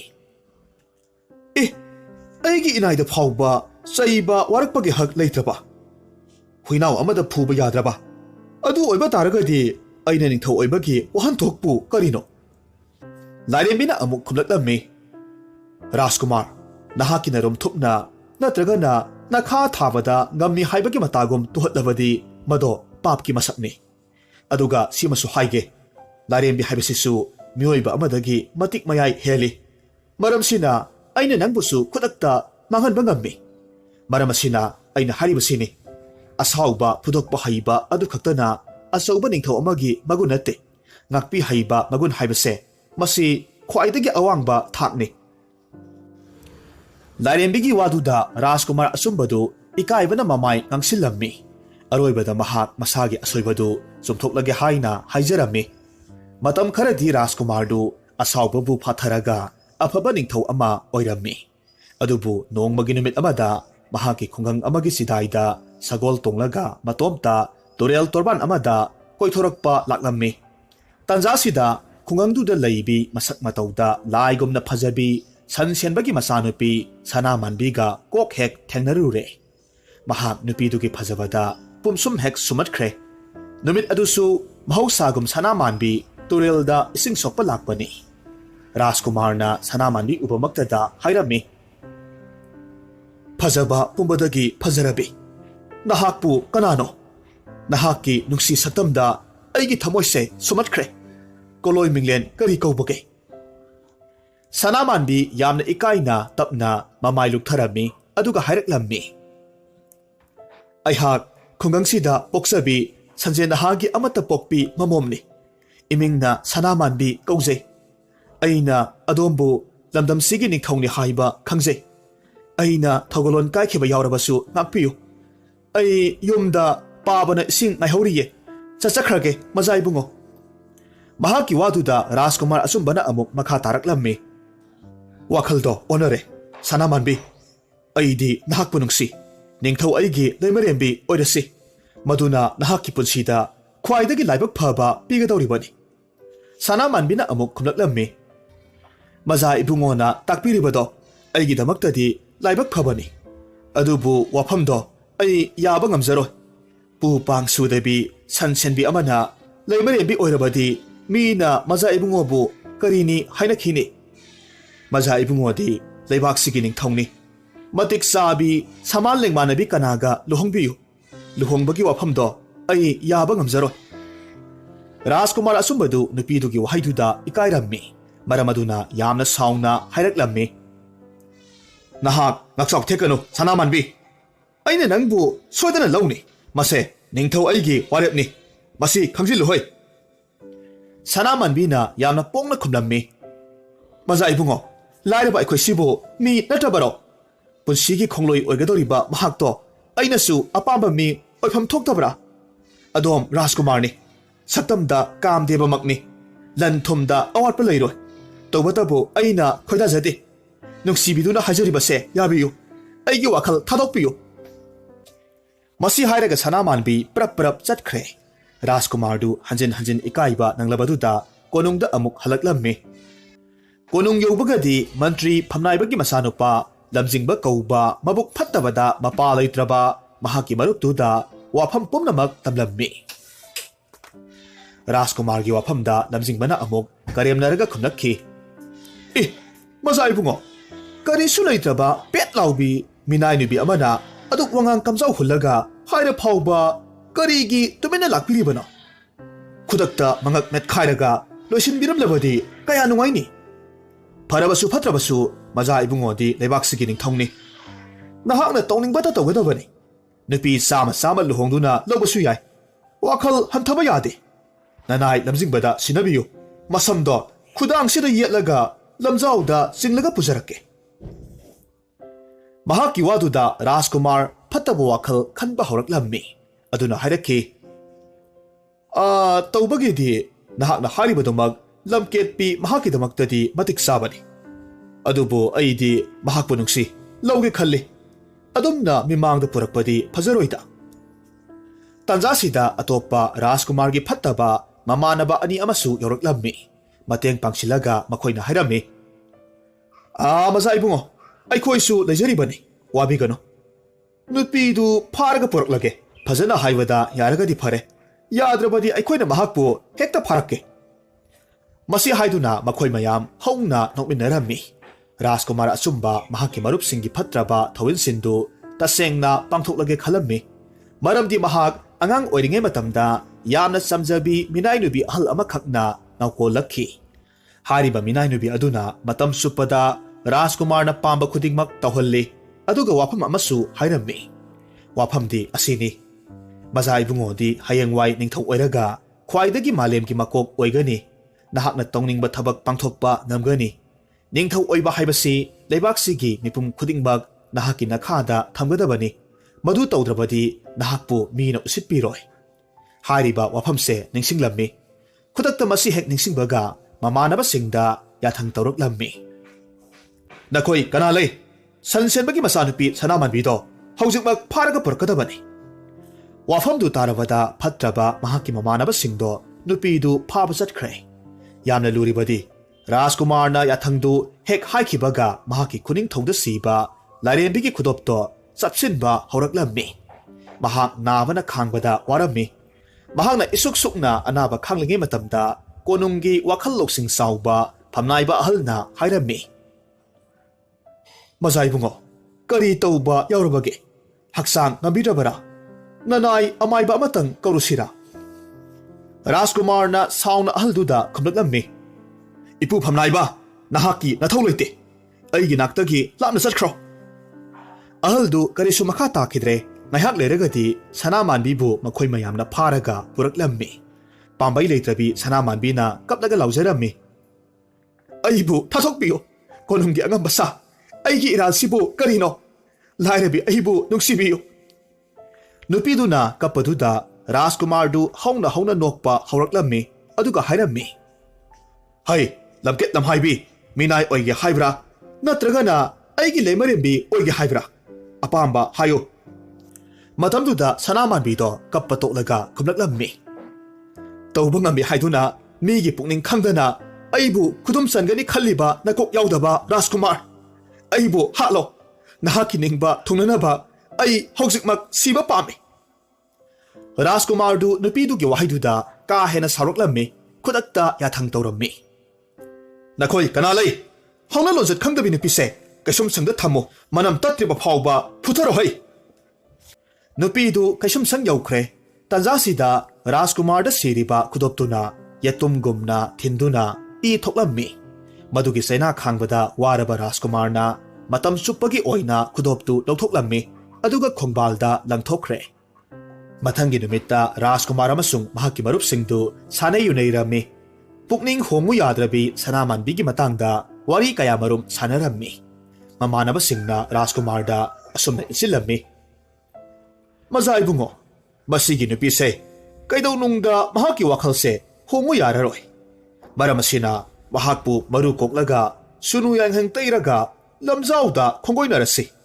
ꯃꯁꯤꯅ ꯃꯍꯥꯛꯀꯤꯗꯤ ꯈ꯭ꯋꯥꯏꯗꯒꯤ ꯃꯇꯤꯛ ꯆꯥꯕ ꯆꯩꯔꯥꯛ ꯑꯣꯏꯒꯗꯧꯔꯤꯕꯅꯤ ꯔꯥꯖꯀꯨꯃꯥꯔꯗꯨ ꯍꯤꯗꯥꯛ ꯉꯥꯎꯕ ꯍꯦꯟꯃꯟꯈꯤꯕꯗꯒꯤ ꯐꯠꯇ꯭ꯔꯕ ꯃꯃꯥꯟꯅꯕꯁꯤꯡꯅ ꯍꯥꯏꯔꯤꯕꯗꯨ ꯇꯧꯒꯗꯕꯅꯤ ꯍꯥꯏꯔꯛꯂꯝꯃꯤ ꯑꯗꯨꯕꯨ ꯌꯥꯝꯅ ꯂꯥꯏꯕꯛ ꯐꯕꯅ ꯃꯈꯣꯏꯅ ꯁꯥꯟꯅꯕ ꯋꯥꯔꯤꯁꯤꯡꯗꯨ ꯀꯣꯅꯨꯡꯒꯤ ꯋꯥꯈꯜ ꯂꯧꯁꯤꯡ ꯂꯩꯕ ꯐꯝꯅꯥꯏꯕ ꯑꯍꯜꯅ ꯇꯥꯍꯧꯔꯝꯃꯤ ꯃꯔꯝ ꯑꯗꯨꯅ ꯃꯍꯥꯛ ꯂꯣꯟꯅ ꯆꯠꯂꯒ ꯁꯅꯥꯃꯥꯟꯕꯤꯅ ꯂꯩꯔꯤꯕ ꯀꯩꯁꯨꯝꯁꯪꯗꯨꯒꯤ ꯃꯊꯛꯇ ꯑꯍꯣꯕ ꯑꯃꯗ ꯁꯅꯥꯃꯥꯟꯕꯤꯕꯨ ꯂꯧꯈꯠꯂꯝꯃꯤ ꯑꯗꯨꯒ ꯂꯣꯟꯅ ꯆꯦꯜꯍꯟꯈ꯭ꯔꯦ ꯊꯕꯛꯇꯨ ꯂꯣꯏꯔꯕ ꯃꯇꯨꯡꯗ ꯉꯥꯏꯍꯥꯛ ꯂꯩꯔꯒꯗꯤ ꯔꯥꯖꯀꯨꯃꯥꯔ ꯑꯆꯨꯝꯕ ꯃꯁꯥꯃꯛꯅ ꯀꯩꯁꯨꯝꯁꯪꯒꯤ ꯁꯣꯗꯨ ꯄꯥꯏꯔꯒ ꯊꯣꯡꯗꯨ ꯍꯥꯡꯗꯣꯛꯂꯝꯃꯤ ꯑꯗꯨꯕꯨ ꯃꯍꯥꯛ ꯉꯛꯄꯅ ꯈꯝ ꯊꯦꯡꯂꯝꯃꯤ ꯁꯣ ꯂꯣꯟꯕ ꯀꯥꯗꯨꯗ ꯁꯅꯥꯃꯥꯟꯕꯤ ꯂꯩꯔꯝꯗ꯭ꯔꯦ ꯃꯍꯥꯛꯅ ꯌꯥꯝꯅ ꯁꯥꯎꯅ ꯁꯅꯥꯃꯥꯟꯕꯤꯕꯨ ꯆꯦꯟꯈꯤꯕꯗ ꯌꯦꯡꯁꯤꯜꯍꯧꯒꯦ ꯍꯥꯏꯗꯨꯅ ꯀꯩꯁꯨꯝꯁꯪ ꯄꯥꯟꯅꯕ ꯃꯤꯅꯥꯏꯁꯤꯡꯕꯨ ꯌꯥꯝꯅ ꯁꯥꯊꯤꯅ ꯐꯨ ꯆꯩꯔꯝꯃꯤ ꯑꯣꯏꯔꯛꯂꯤꯕ ꯃꯇꯧꯗꯨꯗ ꯑꯅꯥꯕ ꯈꯥꯡꯕ ꯉꯝꯗꯕꯗꯒꯤ ꯃꯅꯥꯏ ꯑꯃꯈꯛꯅ ꯀꯞꯂꯒ ꯍꯥꯏꯔꯝꯃꯤ ꯏꯅꯤꯡꯊꯧ ꯑꯩꯈꯣꯏꯕꯨ ꯐꯨꯕꯤꯒꯅꯨ ꯁꯅꯥꯃꯥꯟꯕꯤꯗꯤ ꯏꯅꯤꯡꯊꯧꯒꯤ ꯐꯝꯅꯥꯏꯕ ꯑꯍꯜ ꯏꯕꯨꯡꯉꯣꯅ ꯊꯥꯗꯣꯛꯈꯤꯕꯅꯤ ꯆꯩꯔꯥꯛꯇꯣ ꯃꯉꯣꯟꯗ ꯄꯤꯕꯤꯌꯨ ꯔꯥꯖꯀꯨꯃꯥꯔꯗꯨ ꯃꯈꯣꯏꯕꯨ ꯐꯨꯕ ꯂꯦꯞꯂꯝꯃꯤ ꯑꯗꯨꯒ ꯌꯥꯝꯅ ꯁꯥꯎꯅ ꯂꯥꯎ ꯈꯣꯡꯂꯝꯃꯤ ꯐꯝꯅꯥꯏꯕ ꯑꯍꯜꯕꯨꯁꯨ ꯃꯍꯥꯛꯅ ꯆꯩꯔꯥꯛ ꯄꯤꯕ ꯉꯝꯂꯝꯗꯦ ꯃꯔꯝꯗꯤ ꯃꯄꯥꯕꯨꯡ ꯍꯤꯡꯂꯤꯉꯩꯗꯒꯤ ꯍꯧꯅ ꯐꯝꯅꯥꯏꯕ ꯑꯍꯜꯁꯤ ꯑꯆꯨꯝꯕ ꯆꯠꯄ ꯄꯨꯛꯆꯦꯜ ꯁꯦꯡꯕ ꯃꯤꯅꯤ ꯍꯥꯏꯕꯁꯤ ꯃꯍꯥꯛꯅ ꯈꯪꯂꯝꯃꯤ ꯃꯔꯝ ꯑꯁꯤꯅ ꯇꯨꯃꯤꯟꯅ ꯃꯍꯥꯛꯀꯤ ꯀꯥꯗ ꯐꯝꯂꯝꯃꯤ ꯃꯍꯥꯛ ꯃꯇꯣꯝꯇ ꯈꯜꯂꯤ ꯀꯔꯤꯅꯣ ꯑꯩꯅ ꯇꯧꯔꯤꯕ ꯊꯧꯑꯣꯡꯁꯤꯕꯨ ꯆꯨꯝꯂꯤꯕ꯭ꯔꯥ ꯑꯁꯨꯝꯅ ꯃꯇꯣꯝꯇ ꯁꯣꯟꯖꯔꯝꯃꯤ ꯃꯇꯝꯁꯤꯗ ꯃꯍꯥꯛꯀꯤ ꯐꯠꯇ꯭ꯔꯕ ꯃꯔꯨꯞ ꯂꯝꯖꯤꯡꯕꯒ ꯑꯇꯣꯞꯄ ꯃꯈꯣꯏ ꯑꯍꯨꯝꯒ ꯂꯥꯛꯂꯒ ꯑꯃꯨꯛ ꯍꯥꯏꯔꯝꯃꯤ ꯃꯖꯥ ꯏꯕꯨꯡꯉꯣ ꯅꯍꯥꯛꯁꯦ ꯅꯤꯡꯊꯧ ꯑꯣꯏꯖꯔꯕꯁꯨ ꯐꯝꯅꯥꯏꯕ ꯑꯍꯜꯗꯨꯗ ꯀꯔꯤꯁꯨ ꯇꯧꯕ ꯉꯝꯗꯦ ꯁꯤꯗꯒꯤꯗꯤ ꯈꯔ ꯂꯩꯔꯒꯗꯤ ꯐꯝꯅꯥꯏꯕ ꯑꯍꯜꯅ ꯅꯤꯡꯊꯧ ꯑꯣꯏꯒꯦ ꯍꯥꯏꯔꯛꯂꯕꯁꯨ ꯅꯍꯥꯛ ꯇꯨꯃꯤꯟꯅ ꯑꯗꯨꯝ ꯂꯩꯒꯗꯧꯔꯤꯕ꯭ꯔꯥ ꯑꯁꯨꯝꯅ ꯃꯈꯣꯏ ꯃꯔꯤꯅ ꯐꯝꯅꯥꯏꯕ ꯑꯍꯜꯕꯨ ꯅꯨꯡꯁꯤꯗꯕꯗꯒꯤ ꯋꯥ ꯀꯌꯥꯃꯔꯨꯝ ꯁꯦꯝꯖꯤꯜꯂꯒ ꯅꯤꯡꯊꯧꯒꯤ ꯃꯄꯨꯛꯅꯤꯡ ꯑꯣꯟꯗ꯭ꯔꯤ ꯐꯥꯎꯕ ꯑꯁꯨꯝꯅ ꯍꯥꯏꯔꯝꯃꯤ ꯃꯃꯩꯊꯪꯗ ꯔꯥꯖꯀꯨꯃꯥꯔ ꯌꯥꯝꯅ ꯁꯥꯎꯅ ꯍꯥꯏꯔꯛꯈꯤ ꯅꯈꯣꯏ ꯀꯅꯥ ꯂꯩ ꯅꯤꯡꯊꯧ ꯑꯩꯒꯤ ꯃꯥꯌꯣꯛꯇ ꯂꯩꯕꯒꯤꯗꯃꯛ ꯀꯣꯅꯨꯡꯒꯤ ꯐꯝꯅꯥꯏꯕ ꯏꯄꯨꯕꯨ ꯁꯨꯅꯨ ꯌꯥꯏꯍꯪ ꯇꯩꯔꯒ ꯂꯝꯖꯥꯎꯗ ꯄꯨꯒꯗꯕꯅꯤ ꯃꯍꯥꯛꯅ ꯋꯥꯐꯝꯗꯨ ꯍꯦꯛ ꯍꯥꯏꯔꯤꯕ ꯃꯇꯝꯗ ꯃꯐꯝꯗꯨꯗ ꯃꯁꯦꯛ ꯃꯉꯥꯜꯒ ꯂꯣꯏꯅꯅ ꯄꯨꯡꯉꯥꯟ ꯉꯥꯟꯊꯣꯔꯛꯂꯝꯃꯤ ꯑꯗꯨꯒ ꯑꯆꯨꯝꯕꯒꯤ ꯂꯥꯏꯔꯦꯝꯕꯤꯗꯣ ꯈꯥꯡꯕ ꯉꯝꯗꯕꯗꯒꯤ ꯊꯣꯔꯛꯂꯝꯃꯤ ꯈꯣꯟꯊꯥꯡ ꯌꯩꯅ ꯍꯥꯏꯔꯛꯈꯤ ꯍꯦ ꯋꯥꯈꯜ ꯌꯥꯎꯗ꯭ꯔꯕ ꯔꯥꯖꯀꯨꯃꯥꯔ ꯅꯍꯥꯛꯄꯨ ꯑꯩꯅ ꯃꯇꯝ ꯆꯨꯞꯄ ꯁꯦꯟꯅꯩ ꯍꯥꯏꯕꯁꯦ ꯀꯥꯎꯊꯣꯛꯂ ꯃꯥꯜꯂꯦ ꯅꯍꯥꯛꯀꯤ ꯅꯁꯥꯗ ꯅꯃꯤꯡꯗꯨ ꯅꯠꯇꯅ ꯑꯆꯨꯝꯕ ꯍꯥꯏꯕꯗꯣ ꯂꯩꯇ꯭ꯔꯦ ꯅꯍꯥꯛ ꯃꯤꯋꯥ ꯂꯧꯔꯦ ꯅꯍꯥꯛꯄꯨ ꯁꯦꯝꯕꯤꯔꯛꯄꯁꯤꯡ ꯀꯥꯎꯊꯣꯛꯂꯦ ꯍꯧꯖꯤꯛꯇꯤ ꯑꯩꯅ ꯅꯍꯥꯛꯄꯨ ꯆꯩꯕꯤ ꯆꯩꯊꯦꯡ ꯄꯤꯕ ꯍꯧꯔꯕꯅꯤ ꯅꯈꯥ ꯊꯥꯕ ꯃꯇꯨ ꯁꯣꯟꯕꯁꯤꯡꯗ ꯆꯣꯡꯁꯤꯟ ꯆꯣꯡꯁꯤꯟ ꯑꯋꯥꯕ ꯄꯤꯕꯒꯤꯗꯃꯛ ꯅꯀꯣꯛꯇꯣ ꯁꯤꯗꯒꯤꯗꯤ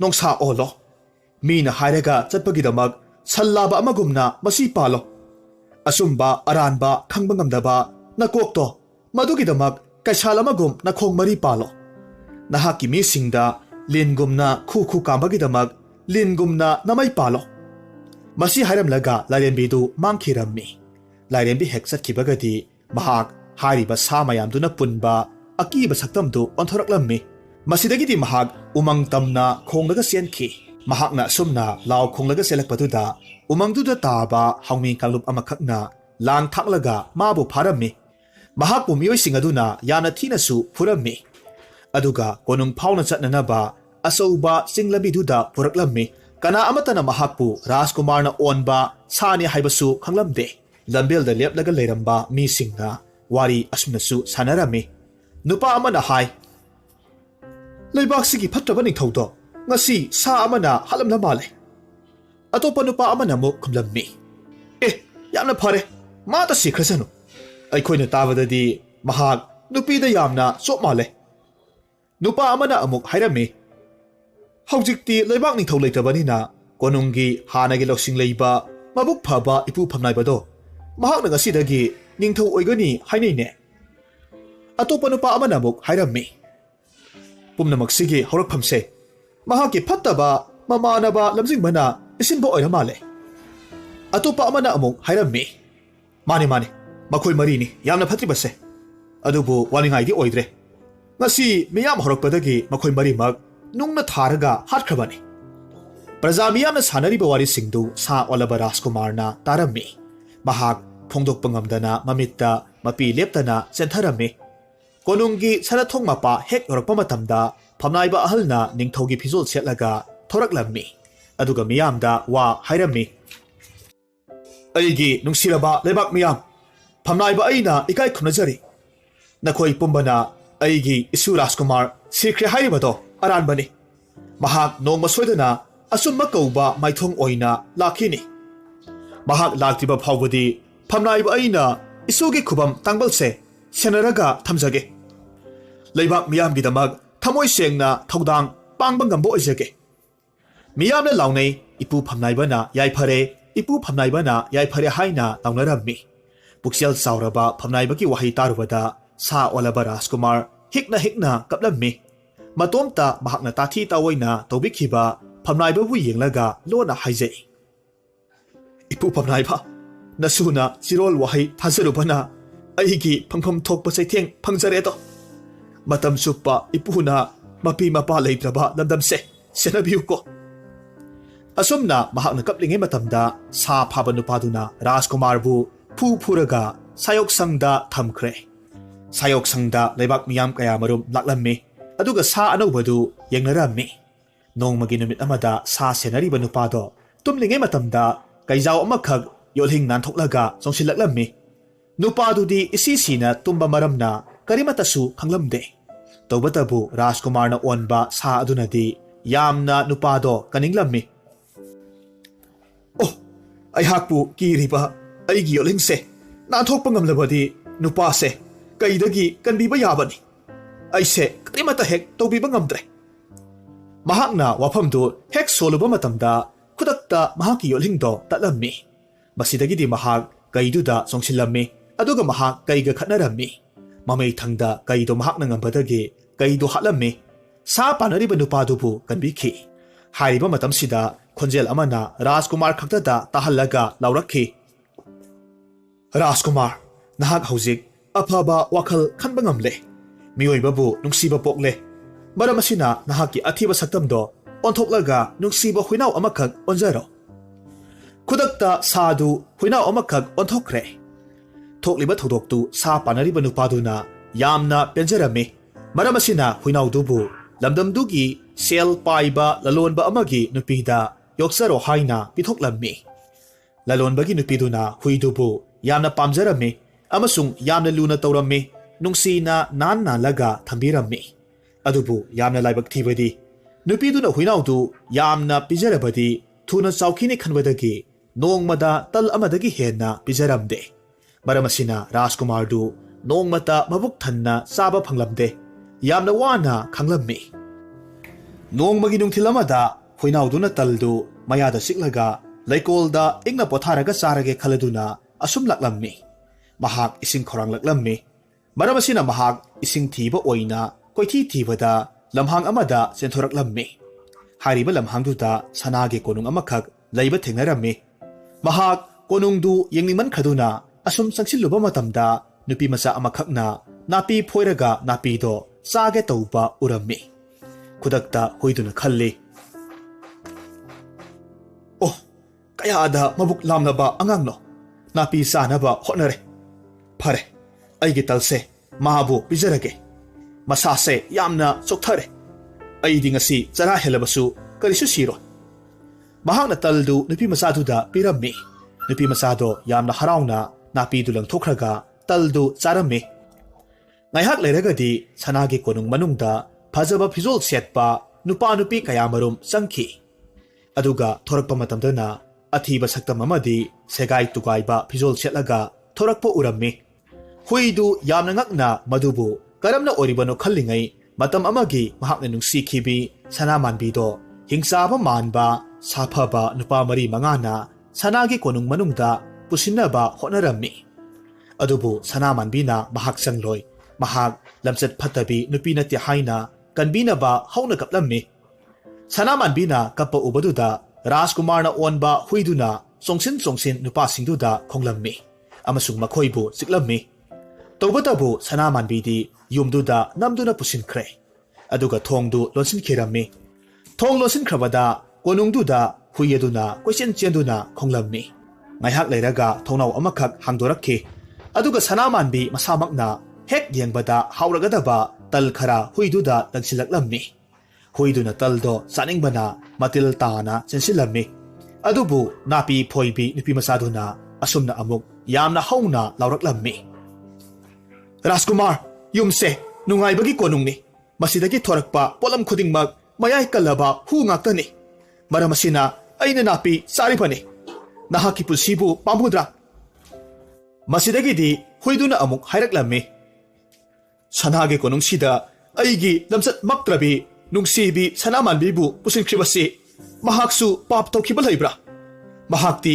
ꯑꯐꯕ ꯅꯨꯄꯤꯅꯤ ꯃꯍꯥꯛꯀꯤꯗꯃꯛ ꯑꯩꯒꯤ ꯊꯋꯥꯏꯁꯦ ꯊꯥꯔꯕꯁꯨ ꯄꯥꯝꯃꯨꯔꯣꯏ ꯅꯨꯄꯤꯗꯨ ꯅꯧꯐꯦꯠ ꯇꯧꯔꯝꯃꯤ ꯑꯗꯨꯒ ꯑꯆꯨꯝꯕꯒꯤ ꯂꯥꯏꯔꯦꯝꯕꯤ ꯑꯣꯟꯊꯣꯛꯈ꯭ꯔꯦ ꯑꯗꯨꯒ ꯍꯥꯏꯔꯛꯈꯤ ꯔꯥꯖꯀꯨꯃꯥꯔ ꯅꯍꯥꯛꯁꯦ ꯀꯌꯥꯗ ꯍꯣꯡꯂꯕꯅꯣ ꯅꯍꯥꯛꯀꯤ ꯅꯁꯥꯗ ꯑꯁꯦꯡꯕ ꯑꯆꯨꯝꯕ ꯍꯥꯏꯕꯗꯣ ꯂꯦꯡꯁꯤꯟꯕ ꯍꯧꯔꯦ ꯂꯥꯏꯔꯦꯝꯕꯤ ꯑꯩꯅ ꯅꯍꯥꯛꯄꯨ ꯅꯣꯡꯃ ꯁꯣꯏꯗꯅꯃꯛ ꯄꯨꯕꯤꯒꯅꯤ ꯃꯇꯝꯗꯣ ꯉꯥꯏꯌꯨ ꯋꯥꯍꯩꯁꯤ ꯍꯦꯛ ꯍꯥꯏꯕꯒ ꯂꯥꯏꯔꯦꯝꯕꯤꯗꯨ ꯃꯥꯡꯊꯣꯛꯈ꯭ꯔꯦ ꯍꯨꯏꯅꯥꯎ ꯑꯗꯨꯁꯨ ꯈꯨꯗꯛꯇ ꯑꯉꯧꯕ ꯈꯨꯅꯨ ꯑꯣꯟꯈ꯭ꯔꯦ ꯍꯥꯏꯔꯤꯕ ꯈꯨꯅꯨꯗꯨ ꯁꯅꯥꯒꯤ ꯀꯣꯅꯨꯡꯗꯨꯒꯤ ꯃꯅꯨꯡꯗ ꯄꯥꯏꯁꯤꯜꯂꯝꯃꯤ ꯑꯗꯨꯒ ꯁꯅꯥꯃꯥꯟꯕꯤꯕꯨ ꯀꯣꯏꯊꯤ ꯊꯤꯔꯝꯃꯤ ꯑꯗꯨꯕꯨ ꯀꯅꯥꯁꯨ ꯂꯩꯔꯝꯗꯦ ꯀꯥꯟꯅꯔꯔꯣꯏ ꯈꯪꯂꯕꯗ ꯃꯍꯥꯛ ꯁꯪꯕꯥꯟꯅꯔꯕ ꯑꯇꯤꯌꯥꯗ ꯋꯥꯡꯅ ꯄꯥꯏꯈꯠꯂꯛꯂꯝꯃꯤ ꯃꯤꯠꯀꯨꯞ ꯈꯔ ꯀꯣꯏꯄꯥꯏ ꯄꯥꯏꯔꯕ ꯃꯇꯨꯡꯗ ꯔꯥꯖꯀꯨꯃꯥꯔꯒꯤ ꯀꯣꯅꯨꯡ ꯇꯥꯕ ꯂꯝꯕꯤ ꯑꯃꯗ ꯁꯟ ꯒꯥꯔꯤ ꯑꯃꯈꯛꯇ ꯁꯅꯥꯃꯥꯟꯕꯤꯒ ꯑꯍꯜ ꯑꯃꯒ ꯇꯣꯡꯂꯒ ꯆꯠꯄꯗꯨ ꯎꯔꯛꯂꯝꯃꯤ ꯈꯨꯅꯨꯗꯨ ꯌꯥꯝꯅ ꯍꯔꯥꯎꯅ ꯄꯥꯏꯊꯔꯛꯂꯝꯃꯤ ꯑꯗꯨꯒ ꯁꯅꯥꯃꯥꯟꯕꯤꯒꯤ ꯂꯦꯡꯖꯨꯝꯗ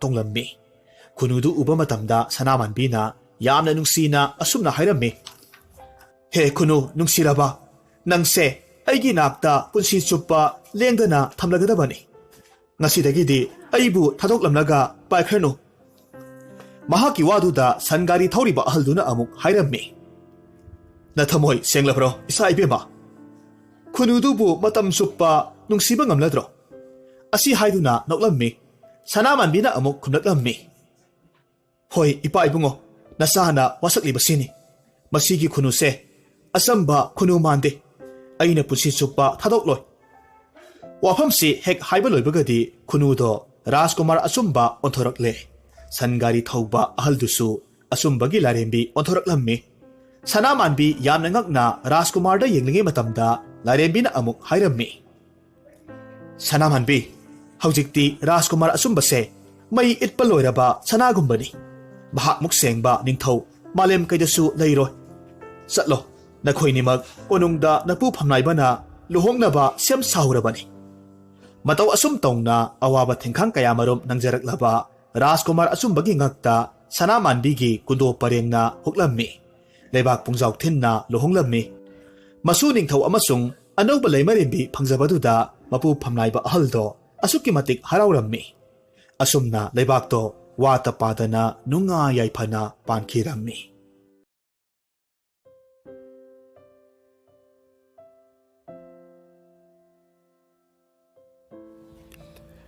matam amada singnunggi manung hutna leiba thel amada apikpa khungang ama leirammi hariba khungangsi sahardagi yamna lapna naitom taba khungang oibana saukhatpagi mami kaya taramde tawbatabu khungangsigi miyoi singsidi suba nomba kanba amana amagi leita laira mateng pangnaduna yamna nungsi sanana leminarammi hariba apikpa khungangsida sauthoi kauba nupamasa amakhaksu matomta leirammi mahakini haibada mari mata sagai natai kanasu leitre sauthoi na angang oiringe matamda mahaki mapa mamadu leita laira henman khibadagi makhoigi khungangi singlon taret lalaga leiba asauba saharda sel taluni sakhibadagi adumak halakhidabani haina ahal laman singna hainei matamdo sauthoibu laikai mane amada sinarambani tawbatabu mane adusu laikhidraba matungda sauthoi matomta hingba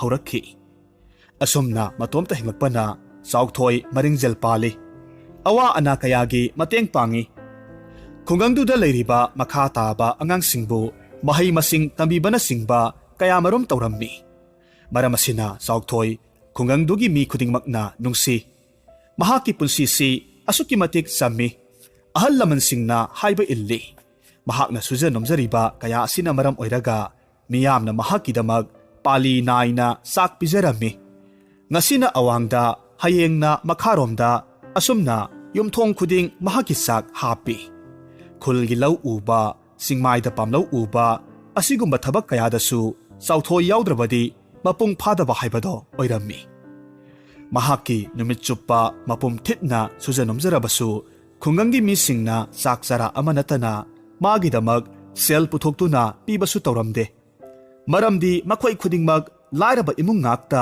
oirammi matamgi khonglei matung inna sauthoi pakhang masa pharakle yengbadasu asuki matik phajaba sabal haibado oiraklammi makhoigi khungangdugi amata ngairaba khulgi komai hairagadi umang lai haraubani hairiba lai haraubagi thoramsi ningtham changlakpa laurok pantha loiraba matamda hek hek pangthoklammi asum tho'u haiduna tambadagi sahidugi khulgi lai harauba numituda makhoigi khulgi khulakpagi amata poksabi mamom takhelaiga sauthoiga kok hek thengnarure sauthoidi mapunsida nungsi nungolgi wafamdi thambu thamkhro nongmata leishabi amada mityeng takhiba leite masigi maram haibabu mahakti pupang sudabani lairaba mapokni aduna mahaki wakhalda yum kai panbagi wakhaldagi yamna lapna leiribani aduga amaromda takheleidi naitom pokpi saba thakpa wataba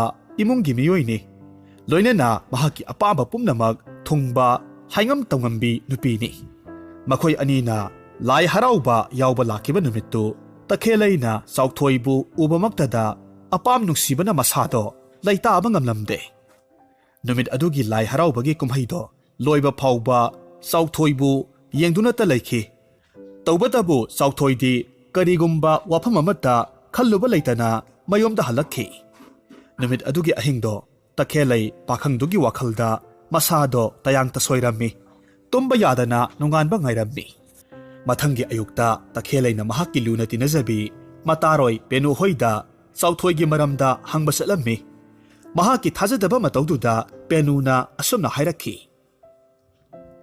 ita onthokna nganna lakpireda kari thogaibu leibage saksaraga hankhro takhelaina khumi penu saksaba ka lairi aise mahaki wakhalda ngauduna chatkadawre kari watano kanana nangbunga hollabage asumna makhoi ani wa nokminarami masigi matungda takhelaina amuk makhata rakhi penu masadi khanglamloi aitana nungsijarubani haudokluraga sopkadra haibabu khangdeda penuna khummi itahabu ngahun bangamba tambadubu kanano hairomi ai yamna taningle ꯇꯈꯦꯜꯂꯩꯗꯨ ꯃꯃꯥꯏ ꯉꯥꯡꯉꯞ ꯇꯧꯏ ꯑꯗꯨꯒ ꯍꯥꯏꯔꯛꯈꯤ ꯉꯔꯥꯡ ꯂꯥꯏ ꯍꯔꯥꯎꯕꯗ ꯃꯔꯦꯞ ꯋꯥꯡꯕ ꯀꯨꯆꯨ ꯉꯧꯕ ꯅꯍꯥꯛꯀꯤ ꯅꯥꯀꯟꯗ ꯂꯦꯞꯄꯗꯣ ꯀꯅꯥꯅꯣ ꯃꯤꯅꯗꯤ ꯅꯣꯏꯔꯣꯝꯗꯒꯤꯅꯤ ꯍꯥꯏꯅꯩ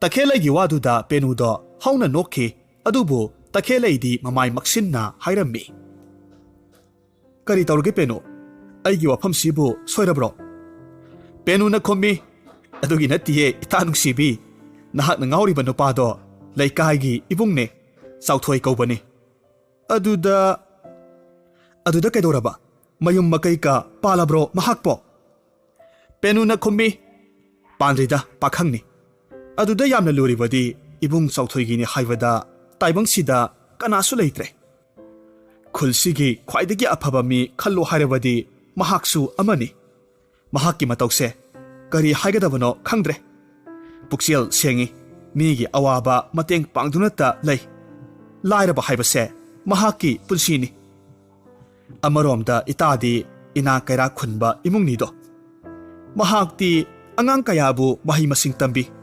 ꯑꯩꯈꯣꯏꯅꯁꯨ ꯁꯅꯥ ꯂꯨꯄꯥ ꯂꯩꯇꯕꯅꯤꯅ ꯃꯍꯥꯛꯀꯤ ꯇꯧꯕꯤꯃꯜ ꯄꯤꯕ ꯉꯝꯗꯦ ꯄꯥꯂꯤ ꯅꯥꯏꯅ ꯃꯍꯥꯛꯄꯨ ꯆꯥꯛ ꯄꯤꯖꯩ ꯃꯁꯤꯗ ꯃꯍꯥꯛꯅ ꯄꯦꯟꯊꯣꯛꯅ ꯂꯩ ꯑꯗꯨꯒꯅꯦ ꯌꯥꯝꯅ ꯅꯨꯡꯉꯥꯏꯕ ꯋꯥꯐꯝ ꯑꯃꯅ ꯉꯁꯤꯁꯦ ꯏꯕꯨꯡ ꯆꯥꯎꯊꯣꯏꯗꯣ ꯑꯩꯈꯣই ꯏꯃꯥꯅ ꯑꯩꯈꯣꯏꯗ ꯆꯥꯛ ꯆꯥꯁꯤ ꯍꯥꯏꯈꯤꯕꯅꯤ ꯂꯥꯛꯂꯅꯤ ꯁꯣꯏꯗꯅ ꯇꯈꯦꯜꯂꯩ ꯏꯀꯥꯏꯅ ꯈꯨꯝꯃꯤ ꯅꯍꯥꯛꯀꯤ ꯋꯥꯔꯤꯁꯤꯅ ꯑꯩꯅ ꯃꯍꯥꯛꯄꯨ ꯑꯃꯨꯛꯀ ꯍꯦꯟꯅ ꯅꯨꯡꯁꯤꯕ ꯐꯥꯎꯍꯜꯂꯔꯦ ꯑꯩ ꯃꯥꯒꯤꯗꯃꯛ ꯂꯦꯞꯄ ꯄꯥꯝꯃꯤ ꯏꯇꯥ ꯑꯗꯨꯕꯨ ꯀꯩꯗꯧꯔꯕ ꯍꯦꯛꯇ ꯍꯥꯏꯌꯨꯅꯦ ꯅꯣꯏꯗ ꯍꯧꯖꯤꯛ ꯂꯥꯛꯀꯅꯤ ꯍꯥꯏꯕꯁꯤꯗ ꯑꯩꯕꯨ ꯆꯠꯍꯧꯕꯅ ꯐꯔꯗ꯭ꯔꯣ ꯑꯦ ꯀꯗꯥꯏꯗꯒꯤ ꯆꯥꯛ ꯊꯣꯡꯃꯤꯟꯅꯔꯨꯁꯤ ꯑꯩꯈꯣꯏꯅꯤ ꯅꯈꯨꯠꯅ ꯑꯃꯨꯕꯗꯣ ꯄꯤꯖꯔꯣ ꯇꯥꯟꯖꯥꯁꯦ ꯄꯥꯛ ꯂꯥꯛꯂꯣꯏꯌꯦ ꯍꯤꯡꯆꯥꯕꯤ ꯅꯪꯕꯣ ꯑꯁꯨꯝꯅ ꯇꯈꯦꯜꯂꯩ ꯑꯃꯗꯤ ꯄꯦꯅꯨ ꯆꯥꯛ ꯊꯣꯡꯃꯤꯟꯅꯔꯦ ꯆꯥꯛ ꯂꯣꯏꯔꯕꯗ ꯄꯦꯅꯨꯒꯤ ꯃꯃꯥꯅ ꯆꯥꯎꯊꯣꯏꯕꯨ ꯀꯧꯔꯨꯔꯦ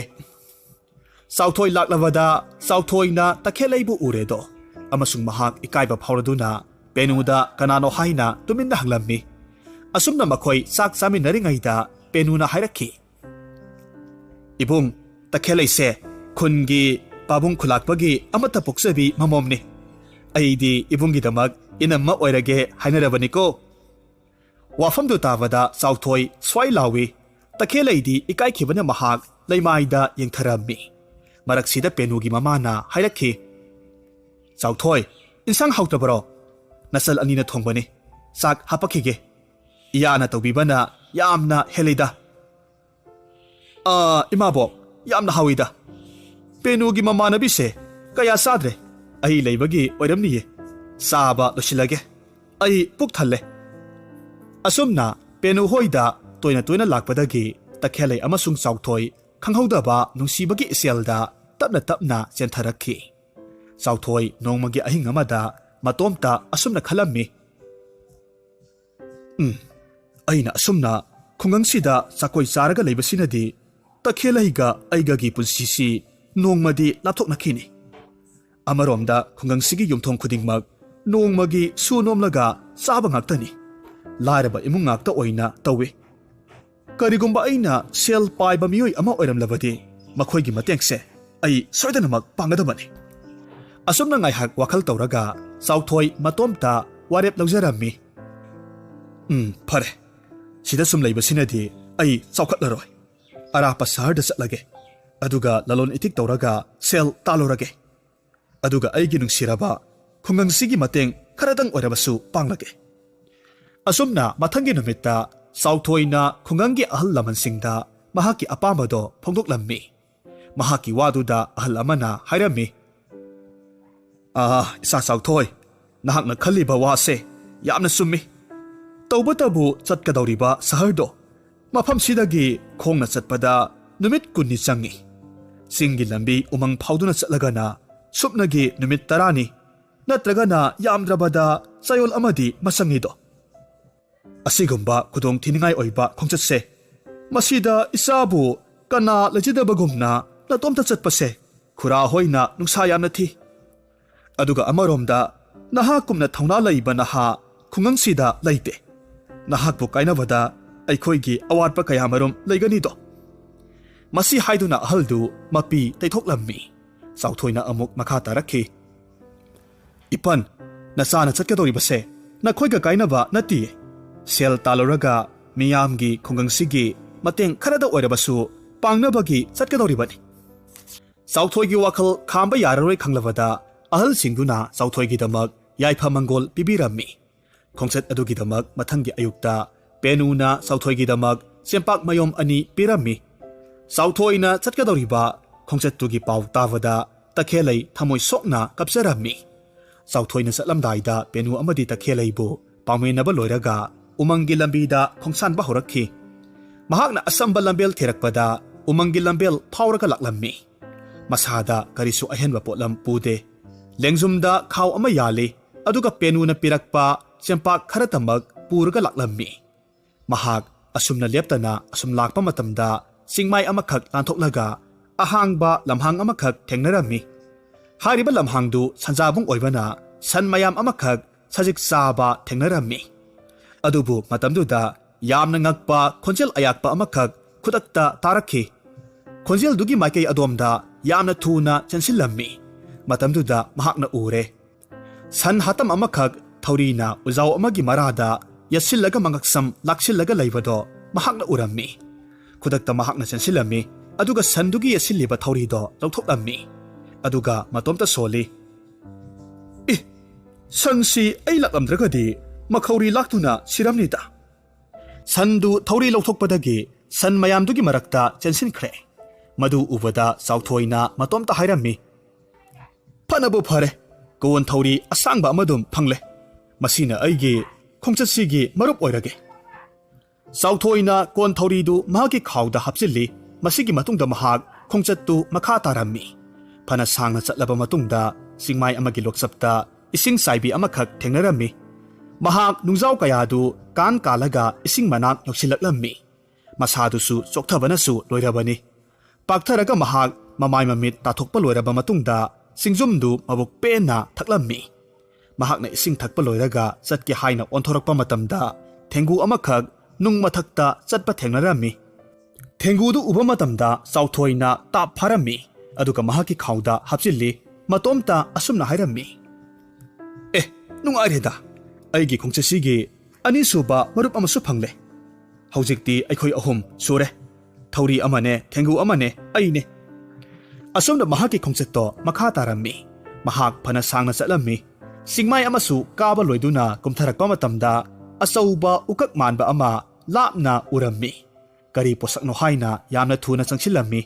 Haujikti mahakna ure posakto yamna sauba pung amani. Hariba pungdu pungmai saun ga loinana yaurammi. Khudakta sauthoina saun singdu tinglammi.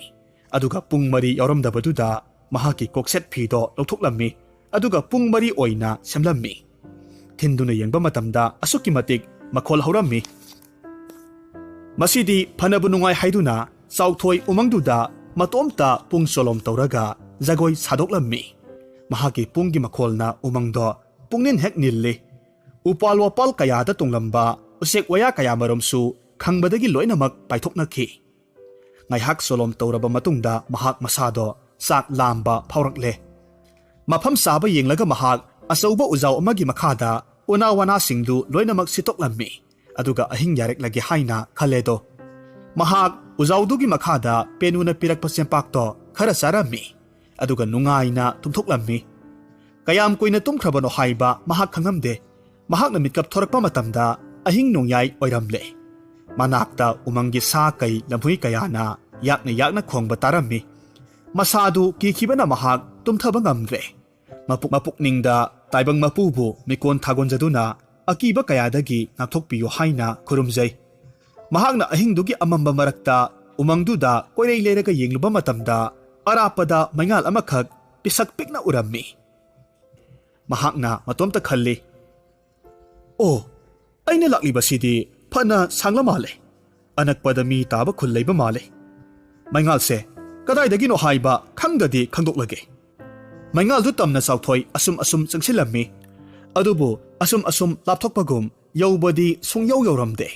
Matomta khalli. Karino aina uriba maingal sibu wakhaldagi thokpa marisika haibadura.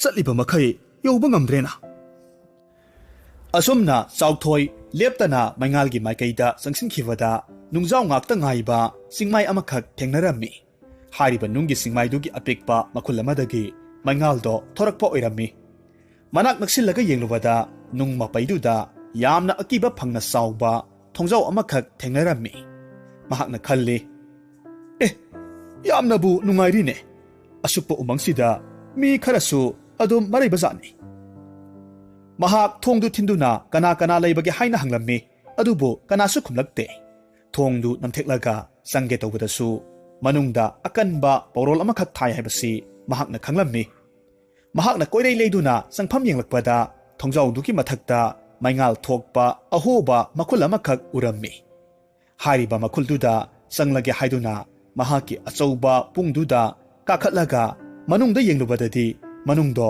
ꯌꯥꯝꯅ ꯆꯥꯎꯕ ꯁꯨꯔꯨꯡ ꯑꯃꯈꯛ ꯑꯣꯏꯔꯝꯃꯤ ꯍꯥꯏꯔꯤꯕ ꯁꯨꯔꯨꯡꯗꯨꯗ ꯌꯥꯝꯅ ꯆꯥꯎꯕ ꯍꯤꯡꯆꯥꯕ ꯑꯃꯈꯛ ꯇꯨꯝꯂꯒ ꯂꯩꯕ ꯊꯦꯡꯅꯔꯝꯃꯤ ꯍꯤꯡꯆꯥꯕꯁꯤ ꯃꯌꯥꯅ ꯁꯤꯡꯖꯪꯒꯨꯝ ꯄꯥꯜꯂꯤ ꯃꯅꯥꯀꯣꯡꯁꯨ ꯈꯨꯗꯦꯡꯒꯨꯝꯅ ꯄꯥꯛꯂꯝꯃꯤ ꯃꯃꯤꯠꯁꯨ ꯉꯥꯅꯨ ꯃꯔꯨꯝꯒꯨꯝꯅ ꯆꯥꯎꯔꯝꯃꯤ ꯐꯤꯚꯝꯗꯨꯗ ꯆꯥꯎꯊꯣꯏ ꯃꯁꯥꯒꯤ ꯍꯛꯆꯥꯡ ꯄꯨꯝꯕ ꯃꯇꯨ ꯃꯃꯥꯜ ꯄꯨꯝꯕ ꯇꯨ ꯆꯨꯡꯉꯤ ꯀꯤꯃꯟꯈꯤꯕꯅ ꯃꯍꯥꯛ ꯄꯨꯡꯗꯨꯗꯒꯤ ꯑꯣꯟꯊꯔꯝꯃꯤ ꯂꯩꯃꯥꯏꯗ ꯁꯨꯖꯤꯜꯂꯒ ꯇꯥꯔꯝꯃꯤ ꯃꯃꯩꯊꯪꯗ ꯃꯍꯥꯛ ꯋꯥꯈꯜ ꯑꯃꯈꯛ ꯂꯥꯛꯂꯦꯗꯣ ꯐꯨꯛ ꯍꯧꯒꯠꯂꯒ ꯁꯨꯔꯨꯡꯒꯤ ꯊꯣꯡꯖꯥꯎꯗꯨ ꯃꯄꯥꯜꯗ ꯁꯣ ꯂꯣꯟꯁꯤꯜꯂꯝꯃꯤ ꯑꯗꯨꯒ ꯃꯇꯣꯝꯇ ꯈꯜꯂꯤ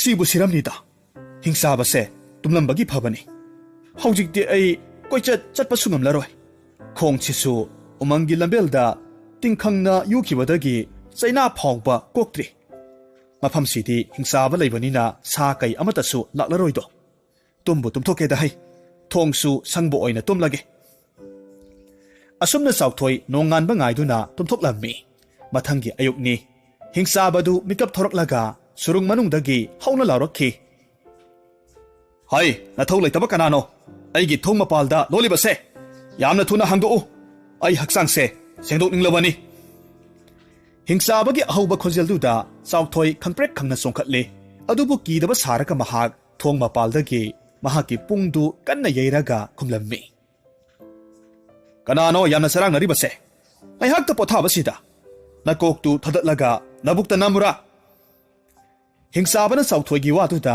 ꯌꯥꯝꯅ ꯉꯛꯅ ꯈꯨꯝꯃꯤ ꯑꯀꯟ ꯑꯊꯧ ꯁꯥꯔꯤꯕ ꯇꯥꯏꯕꯪ ꯃꯤ ꯅꯍꯥꯛꯄꯨ ꯀꯅꯥꯅꯣ ꯊꯣꯡꯁꯦ ꯍꯥꯡꯗꯣꯛꯎ ꯑꯩ ꯐꯤꯕꯝ ꯆꯥꯗ꯭ꯔꯦ ꯐꯤ ꯃꯥꯡꯗꯧꯔꯦ ꯀꯣꯟꯅ ꯋꯥꯔꯤ ꯁꯥꯁꯤ ꯑꯩꯅ ꯍꯥꯏꯕꯁꯤ ꯌꯥꯗ꯭ꯔꯒꯗꯤ ꯑꯩꯅ ꯅꯪꯕꯨ ꯄꯨꯝꯌꯣꯠ ꯌꯣꯠꯀꯅꯤ ꯈꯪꯉꯨ ꯆꯥꯎꯊꯣꯏꯅ ꯈꯨꯝꯂꯛꯂꯝꯃꯤ ꯍꯥꯏ ꯅꯅꯥꯎ ꯇꯨꯃꯤꯟ ꯂꯩꯌꯨ ꯑꯩ ꯉꯁꯤ ꯍꯤꯡꯆꯥꯕ ꯅꯪꯕꯨ ꯁꯣꯏꯗꯅ ꯆꯥꯔꯒꯗꯕꯅꯤ ꯑꯩ ꯅꯪꯒꯨꯝꯕ 3 ꯍꯦꯟꯅ ꯆꯥꯎꯏꯀꯣ ꯍꯤꯡꯆꯥꯕꯅ ꯑꯃꯨꯛ ꯁꯥꯎꯅ ꯈꯨꯝꯂꯛꯈꯤ ꯀꯔꯤ ꯍꯥꯏꯕ ꯀꯌꯥ ꯌꯥꯝꯅ ꯆꯥꯎꯕꯅꯣ ꯅꯪꯕꯣ ꯍꯩ ꯌꯦꯡꯖꯧꯁꯦ ꯑꯩꯒꯤ ꯁꯝꯅꯥꯃꯨꯛ ꯆꯥꯎꯔꯝꯅꯤ ꯑꯩ ꯈꯪꯉꯤ ꯃꯁꯤ ꯍꯥꯏꯗꯨꯅ ꯍꯤꯡꯆꯥꯕꯅ ꯑꯍꯣꯕ ꯃꯈꯨꯜꯗꯨꯗꯒꯤ ꯃꯍꯥꯛꯀꯤ ꯁꯝ ꯊꯧꯔꯤꯃꯨꯛ ꯆꯥꯎꯕꯗꯣ ꯂꯪꯊꯣꯔꯛꯂꯝꯃꯤ ꯁꯝꯅꯥꯗꯨꯅ ꯂꯩꯃꯥꯏꯗ ꯇꯥꯕ ꯃꯇꯝꯗ ꯇꯨꯞ ꯂꯥꯎꯏ ꯃꯗꯨ ꯎꯕ ꯃꯇꯝꯗ ꯃꯄꯥꯜꯗ ꯂꯦꯞꯂꯤꯕ ꯆꯥꯎꯊꯣꯏꯗꯣ ꯁ꯭ꯋꯥꯏ ꯂꯥꯎꯏ ꯑꯗꯨꯕꯨ ꯃꯍꯥꯛ ꯀꯤꯗꯕ ꯁꯥꯔꯒ ꯉꯁꯥꯏꯒꯤ ꯃꯍꯥꯛꯅ ꯄꯨꯔꯛꯄ ꯀꯣꯟ ꯊꯧꯔꯤ ꯑꯆꯧꯕꯗꯨ ꯑꯍꯣꯕ ꯃꯈꯨꯜꯗꯨꯗ ꯂꯪꯁꯤꯜꯂꯝꯃꯤ ꯊꯧꯔꯤ ꯑꯆꯧꯕꯗꯨ ꯎꯕ ꯃꯇꯝꯗ ꯍꯤꯡꯆꯥꯕꯗꯨꯁꯨ ꯀꯤꯕꯅ ꯁ꯭ꯋꯥꯏ ꯂꯥꯎꯏ ꯍꯤꯡꯆꯥꯕꯅ ꯃꯍꯥꯛꯀꯤ ꯃꯀꯣꯛꯇꯒꯤ ꯍꯤꯛꯄꯤ ꯑꯃꯈꯛ ꯐꯥꯔꯒ ꯑꯍꯣꯕꯗ ꯂꯪꯊꯣꯔꯛꯈꯤ ꯍꯥꯏꯔꯤꯕ ꯍꯤꯛꯄꯤꯗꯨ ꯍꯪꯉꯣꯏ ꯕꯣꯔꯥꯕꯤ ꯑꯃꯒꯨꯝꯅ ꯆꯥꯎꯔꯝꯃꯤ ꯂꯩꯃꯥꯏꯗ ꯄꯨꯞ ꯂꯥꯎꯅ ꯇꯥꯔꯝꯃꯤ ꯃꯗꯨ ꯎꯕ ꯃꯇꯝꯗ ꯆꯥꯎꯊꯣꯏꯅ ꯍꯤꯡꯆꯥꯕꯗ ꯍꯥꯏꯔꯝꯃꯤ ꯍꯦ ꯑꯄꯪꯕ ꯅꯪꯒꯤ ꯍꯤꯛꯄꯤꯁꯤꯗꯤ ꯌꯥꯝꯅꯕꯨ ꯍꯥꯎꯒꯗꯕ ꯃꯥꯜꯂꯤ ꯆꯥꯗꯨꯝ ꯆꯥꯊꯣꯛꯀꯦ ꯍꯩ ꯑꯁꯨꯝꯅ ꯍꯥꯏꯗꯨꯅ ꯅꯨꯡ ꯑꯅꯤ ꯇꯛꯈꯥꯏꯔꯒ ꯆꯥꯕ ꯁꯥꯔꯝꯃꯤ ꯑꯗꯨꯒ ꯆꯥꯎꯊꯣꯏꯅ ꯄꯨꯔꯛꯄ ꯊꯦꯡꯒꯨꯗꯨ ꯁꯨꯔꯨꯡ ꯃꯅꯨꯡꯗ ꯂꯪꯁꯤꯜꯂꯝꯃꯤ ꯑꯗꯨꯒ ꯍꯥꯏꯔꯝꯃꯤ ꯍꯥꯏ ꯑꯄꯪꯕ ꯍꯤꯡꯆꯥꯕ ꯀꯛꯅꯥꯎ ꯌꯦꯡꯖꯧ ꯍꯩ ꯑꯩꯒꯤ ꯍꯤꯛꯄꯤꯅꯤꯁꯦ ꯑꯁꯨꯝꯅ ꯊꯦꯡꯒꯨꯗꯨ ꯎꯕꯃꯛꯇꯗ ꯍꯤꯡꯆꯥꯕꯗꯨ ꯀꯤꯈꯤꯕꯅ ꯃꯍꯥꯛ ꯊꯛ ꯊꯛ ꯅꯤꯛꯂꯝꯃꯤ ꯑꯗꯨꯒ ꯃꯌꯥꯅ ꯊꯦꯡꯒꯨꯗꯨ ꯆꯤꯛꯄ ꯃꯇꯝꯗ ꯀꯟꯕꯅ ꯆꯤꯛꯄ ꯉꯝꯗ꯭ꯔꯦ ꯃꯔꯝ ꯑꯁꯤꯅ ꯍꯤꯡꯆꯥꯕꯗꯨ ꯀꯤꯅ ꯍꯥꯏꯔꯛꯂꯝꯃꯤ ꯑꯩ ꯅꯍꯥꯛꯅ ꯆꯥꯎꯏ ꯍꯥꯏꯕꯗꯣ ꯏꯁꯥꯅ ꯌꯥꯖꯔꯦ ꯑꯗꯣ ꯃꯍꯥꯁꯣꯏ ꯑꯩꯕꯨ ꯁꯨꯔꯨꯡꯒꯤ ꯃꯄꯥꯜꯗ ꯑꯃꯨꯛꯇ ꯊꯣꯛꯆꯒꯦ ꯊꯣꯡꯁꯤ ꯑꯃꯨꯛꯇ ꯍꯥꯡꯗꯣꯛꯄꯤꯌꯨ ꯃꯐꯝꯁꯤꯗ ꯑꯩ ꯂꯦꯞꯈꯠꯄ ꯌꯥꯗ꯭ꯔꯦꯃꯤ ꯆꯥꯎꯊꯣꯏꯅ ꯄꯨꯡꯗꯨ ꯌꯩꯔꯒ ꯍꯥꯏꯔꯝꯃꯤ ꯍꯣ ꯉꯁꯥꯏꯅ ꯑꯗꯨꯝꯅ ꯍꯥꯏꯕ ꯌꯥꯗ꯭ꯔꯣ ꯐꯔꯦ ꯑꯩ ꯅꯪꯕꯨ ꯆꯥꯕꯤꯔꯔꯣꯏ ꯅꯍꯥꯛꯅ ꯊꯣꯡ ꯍꯥꯡꯉꯨ ꯍꯥꯏꯔꯕꯗꯤ ꯅꯃꯤꯠ ꯎꯏꯁꯤꯜꯂꯒ ꯑꯩꯅ ꯇꯥꯟꯅꯕ ꯐꯪꯗꯅꯕ ꯌꯥꯝꯅ ꯀꯟꯅ ꯆꯦꯟꯖꯈ꯭ꯔꯣ ꯍꯩ Asum tauna chauthoina thong hangdoklammi. Yamna thuna nung marumda mahak laissillaga lairammi. Matamduda hingchaba du thong hangdoraklaga hanna yenglamdaba makhai nungsitki mamang thana kanna chenkhi. Aduga amuksu hingchabaduna chenkhiba matamda ai surungsi matam suppagi oina thadoklabani haina kanna laurammi. Hingchaba leitrabada chauthoina surung manungda changlammi. Surunggi kasingdu mi chakhibagi saru polangna pik thalli. Tawbatabu mi singdudagi mulhauba sanalupa lanthum kayana singdum masa amagumna pairaga leirammi. Lanthum mayamdu uba matamda chauthoina matomda sole. Oh, aibo taibang sembiba mapu mahakna changbire. Haujikti aihak saharda chatlaga sel talubagi mathau tadre. Aigi khungangduda lalthum singse puraga chatlage. Aduga lairaba kayagi mateng panglage. Asumna chauthoi khungangi mi kharaga amuk laklammi. Aduga lalthum mayamdu loinamak puraga mahaki khungangda yorakhi. Haujikti chauthoi sel paiba misak ama haibado oire.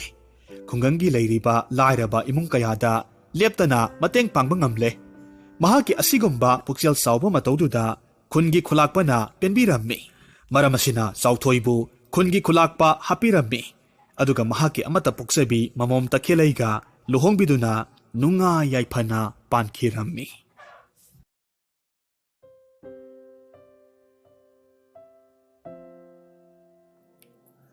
Thaina mamangaida yamna masama u phabi lukhrabi ama leirammi.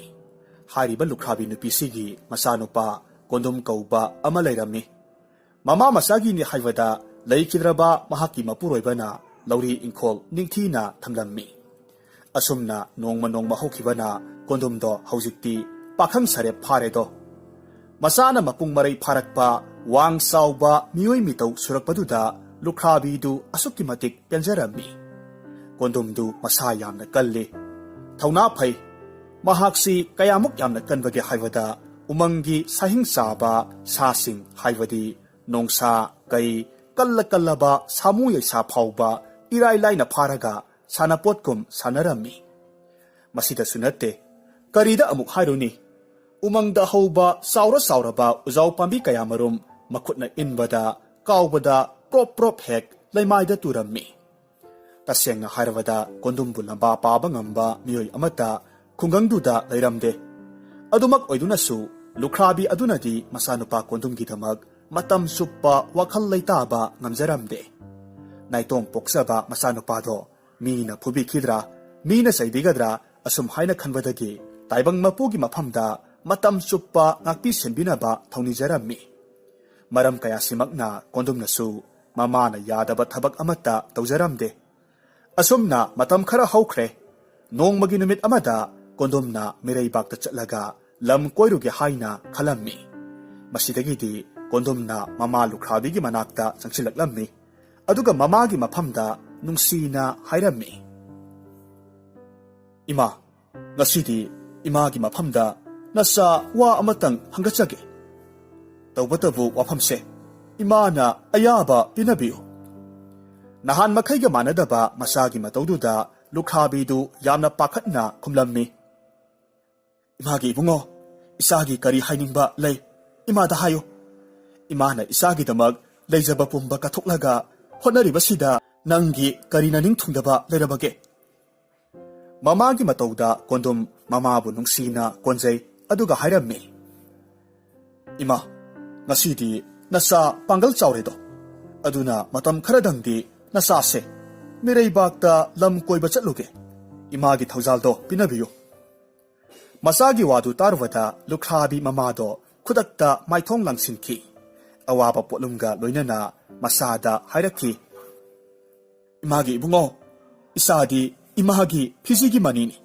Napangal mapungsu phadriba nahakna matau karamna mireibakta chatkadoribano. Yenghoi ima wa haige. Sanglaba namsang chatpada umang mamang kayani phaugadoribase. Masida sunate umangi sa kaya thengnagadoribani. Adugane mireibaktuda ima isagi ni haibada mari mata khangna sanaba kanasu leibanate. Mireibak haibasidi ningthou ama palamganido. Ningthougi wayal haibadusu aikhoina khanglubanate. Mahaknabu hek pamjabadi angang olu haidana yathang tawgadoribani adubune pumnamakse nahakna ngamle haina laurasi ima isada leiba yomni masida karamna isagi maithong uda ima na naitom karam lehoksige nate ima gi pari nahak ima bu thadoklam lamdam kaida chatpa yaroi ko mama gi wadu tarwada kondumna amuk mama gi makhong kolaga hairammi ima nasa matam kharadang orebasu mireibaki ising numsit yengjaruge ima gi athangdo pinabiyo ima nabu thaujan birabadi nasa kanabusu kide kanana laksa khudum chanbangamloi aduna ima nungsa thibigano nasana pangal mayeng tadringai mireibakta matam kharadangdi koijaruge asumna kondumna hanjin mamada ningai tawrabada mamadu masagi ningai khangba ngamdre masidagi di mahag mireibakta lamyengba koijaruro haina yathang pibirami mataw asum tongna kondumdu khongchat adugidamak mamada kaina yathang lauraga mathanggi ayukta khongsanba hokre mahak lepa leitana umang wamang singpa turel kayamarum lamlakki tamthiraba sa kai kayamarum mathang thengnaraga laklammi nongmadi mamsillaklaba numidang waram amada ningthou panba leibak amagi athapa sidai amada thunglarammi kondumna ahingdu kadaida leksigi haina wakhal tawrammi aduga khuldugi sidaida hauba khongnang amagi makhongda ngaihak potharammi matamduda nupi khara kap laubagi khonjel tarakhi khungangduda kapliba khonjel dunatana atai atoppa mioi amatagi khonjel taramde kondum ngaihak wakhal tawi aduga kapliba nupi sigi khonjel na puba maikaida thuk haugatlaga koithi thirammi mahak asuki matik yangna laklammi khuldugi matai oirap tauba mafam amada naitom saba yum amada hanubi amaga leishabi amaga yamna nungsina kaminaraga leramba thengnarammi makhoi anigi mataudu uba matamda kondumna yumdugi thongjilda leplammi aduga nupi aniduda hairammi aihak mireibak-tagi haujikta thunglabani hek thunglabaga khulchida ahing simatang yareksage khanduna ngaihak potharingaida abok khoi isal khoigi kapagi khonjelse masi tabadagi changjarakpani abok kari karamba awaba leirabagi takpiyu nasuna matengamgadabo oiragadi soidana pangjaramge kondumgi wadu thoina taruba tawda masu mabendo hanadagi henna haungna kaplammi makhoi anigi matawduda kondum yamna angakpa oirammi maramasina amukka hanna kondumna hairammi abok isal aibu amukta thajabiyo kari khudong thiba thoklabage aingonda amukta haibiyo aina nakhoigi nateng soidana pangba ngamni asengba aduta haibiyu aihakti ngasi phauba migi mateng pangdunata laklibani kondumgi waduda kappa tokpati laradana makhoi animak hena warongna hek laungna kaplammi paukhum pibagi mahutta mamikna munna yenglaga kaplammi adudagidi kondumna amuk makha tarakhi phare nakhoi anina khummu yadrabanina ai ngasi ahingse mafamsida saidangpham laurage aduga nakhoigi awabado aisu saruk yarage hayeng ayuk nonganbaga mafamse thadoklaga chatlage aigi wase abokna yabiyu kondumgi wadu taraga hanubidu saungna hairakhi karino ibungo nahakna tawriba matawsibu karino sigadaba ngaihakta ngairaba isu ibenbu kana leite haibagi matagum yamna usit thawaidana karem kathai tawribasibu kari puksel kohbage nahak mafamsida ahing letpa sukya yaro ngasidi isu iben anigi marakta aroiba unaba paigadawribani aduna kaplabasu noklabasu warabasu nungairabasu isu iben aikhoi ani khakta sikna ningtamna paumenajage yarabadi nahak aikhoina tanthokringai chatkro asumna hanubigi wahai taraga kondum hanadagi henna singnaba phauduna hairakhi abo aisu nasugumbani haina khanbiyu kaidobage imungsigi awabado aisu saruk yazage wari wakhongdo sengna amukta takpiyu ai soidanamak mateng pangba ngamni hanubina hairakhi ibungo wafamse nangonda hairaga karibu kanani taibang palsida siningba kanabu yaubage aduna nahak chatlo ꯃꯐꯝꯁꯤꯗ ꯅꯍꯥꯛ ꯂꯩꯕꯒꯤ ꯑꯩꯈꯣꯏꯅ ꯑꯌꯥꯕꯗꯣ ꯄꯤꯗꯦ꯫ ꯑꯕꯣꯛ, ꯑꯃꯕꯨ ꯑꯣꯏꯔꯣ, ꯅꯁꯨꯗ ꯃꯌꯦꯛ ꯁꯦꯡꯅꯗꯤ ꯑꯃꯨꯛꯇ ꯍꯥꯏꯕꯤꯌꯨꯕ꯫ ꯑꯩꯍꯥꯛꯁꯦ ꯑꯩꯈꯣꯏꯒꯤ ꯂꯝꯗꯝꯒꯤ ꯑꯣꯏꯅ ꯈ꯭ꯋꯥꯏꯗꯒꯤ ꯑꯀꯟꯕ ꯃꯤꯅꯤ꯫ ꯑꯩꯍꯥꯛꯅ ꯉꯁꯤ ꯐꯥꯎꯕ ꯃꯥꯏꯊꯤꯕ ꯍꯥꯏꯕꯗꯣ ꯂꯩꯇ꯭ꯔꯤ꯫ ꯑꯗꯨꯅ ꯑꯕꯣꯛ, ꯍꯤꯡꯕꯕꯨ ꯑꯣꯏꯔꯣ ꯁꯤꯕꯕꯨ ꯑꯣꯏꯔꯣ, ꯑꯩꯅ ꯅꯈꯣꯏꯒꯤꯗꯃꯛ ꯃꯥꯌꯣꯛꯅꯕ ꯉꯝꯅꯤ꯫ ꯑꯁꯨꯝꯅ ꯀꯣꯟꯗꯨꯝꯒꯤ ꯊꯧꯅꯥ ꯂꯩꯕ ꯃꯇꯧꯗꯨꯗ ꯃꯁꯨ ꯃꯕꯦꯟꯗꯨ ꯃꯤꯠꯀꯨꯞ ꯈꯔꯗꯤ ꯆꯥꯎꯊꯣꯛꯆꯔꯝꯃꯤ꯫ ꯑꯗꯨꯒ ꯍꯅꯨꯕꯤꯗꯨꯅ ꯑꯃꯨꯛ ꯀꯞꯅ ꯋꯥꯔꯤ ꯂꯤꯕ ꯍꯧꯔꯛꯂꯝꯃꯤ꯫ ꯏꯕꯨꯡꯉꯣꯅ ꯊꯃꯣꯏ ꯁꯦꯡꯅ ꯑꯩꯈꯣꯏꯒꯤꯗꯃꯛ ꯁꯤꯕ ꯉꯝꯅꯤ ꯍꯥꯏꯔꯕꯅꯤꯅ ꯋꯥꯐꯝꯁꯦ ꯃꯨꯟꯅ ꯇꯥꯔꯣ꯫ ꯑꯩꯈꯣꯏꯅ ꯂꯩꯔꯤꯕ ꯂꯩꯕꯥꯛꯁꯤꯗ ꯁꯥꯃꯨ 10ꯒꯤ ꯃꯄꯥꯡꯒꯜ ꯀꯟꯕ, ꯃꯌꯥ ꯁꯤꯡꯖꯪ ꯄꯥꯟꯕ, ꯃꯈꯨꯠꯅ ꯋꯥꯇꯣꯟꯒꯨꯝ ꯁꯥꯡꯕ, ꯃꯁꯥꯅ ꯆꯤꯡꯃꯥꯏꯒꯨꯝ ꯆꯥꯎꯕ ꯍꯤꯡꯆꯥꯕ ꯑꯃꯈꯛ ꯂꯩ꯫ ꯍꯤꯡꯆꯥꯕꯁꯤꯕꯨ ꯍꯥꯠꯅꯕ ꯂꯩꯕꯥꯛ ꯅꯤꯡꯊꯧꯅ ꯍꯣꯠꯅꯕꯗ ꯂꯩꯕꯥꯛꯁꯤꯒꯤ ꯃꯤ ꯇꯪꯈꯥꯏ ꯑꯃꯗꯤ ꯍꯦꯟꯅ ꯁꯤꯈ꯭ꯔꯦ꯫ ꯂꯟ ꯊꯨꯝ ꯌꯨꯝ ꯀꯩ ꯃꯁꯤꯡ ꯈꯪꯗꯅ ꯇꯨꯝꯈ꯭ꯔꯦ꯫ ꯑꯗꯨꯕꯨꯅꯦ, ꯍꯤꯡꯆꯥꯕꯗꯨꯗꯤ ꯈꯨꯗꯨꯝ ꯆꯟꯕ ꯉꯝꯂꯝꯗꯦ꯫ ꯂꯩꯕꯥꯛꯁꯤꯒꯤ ꯅꯤꯡꯊꯧꯒꯤ ꯃꯅꯥꯏ ꯃꯁꯜ ꯄꯨꯝꯅꯃꯛ ꯍꯤꯡꯆꯥꯕꯗꯨꯅ ꯍꯥꯠꯈ꯭ꯔꯕꯗ ꯅꯤꯡꯊꯧ ꯑꯗꯨꯕꯨꯁꯨ ꯐꯥꯔꯒ ꯍꯥꯠꯅꯕ ꯍꯣꯠꯅꯔꯛꯈꯤ꯫ ꯑꯣꯏꯔꯤꯕ ꯃꯇꯧꯁꯤꯗ ꯍꯤꯡꯆꯥꯕꯅ ꯅꯤꯡꯊꯧꯗ ꯑꯁꯨꯝꯅ ꯍꯥꯏꯔꯝꯃꯤ: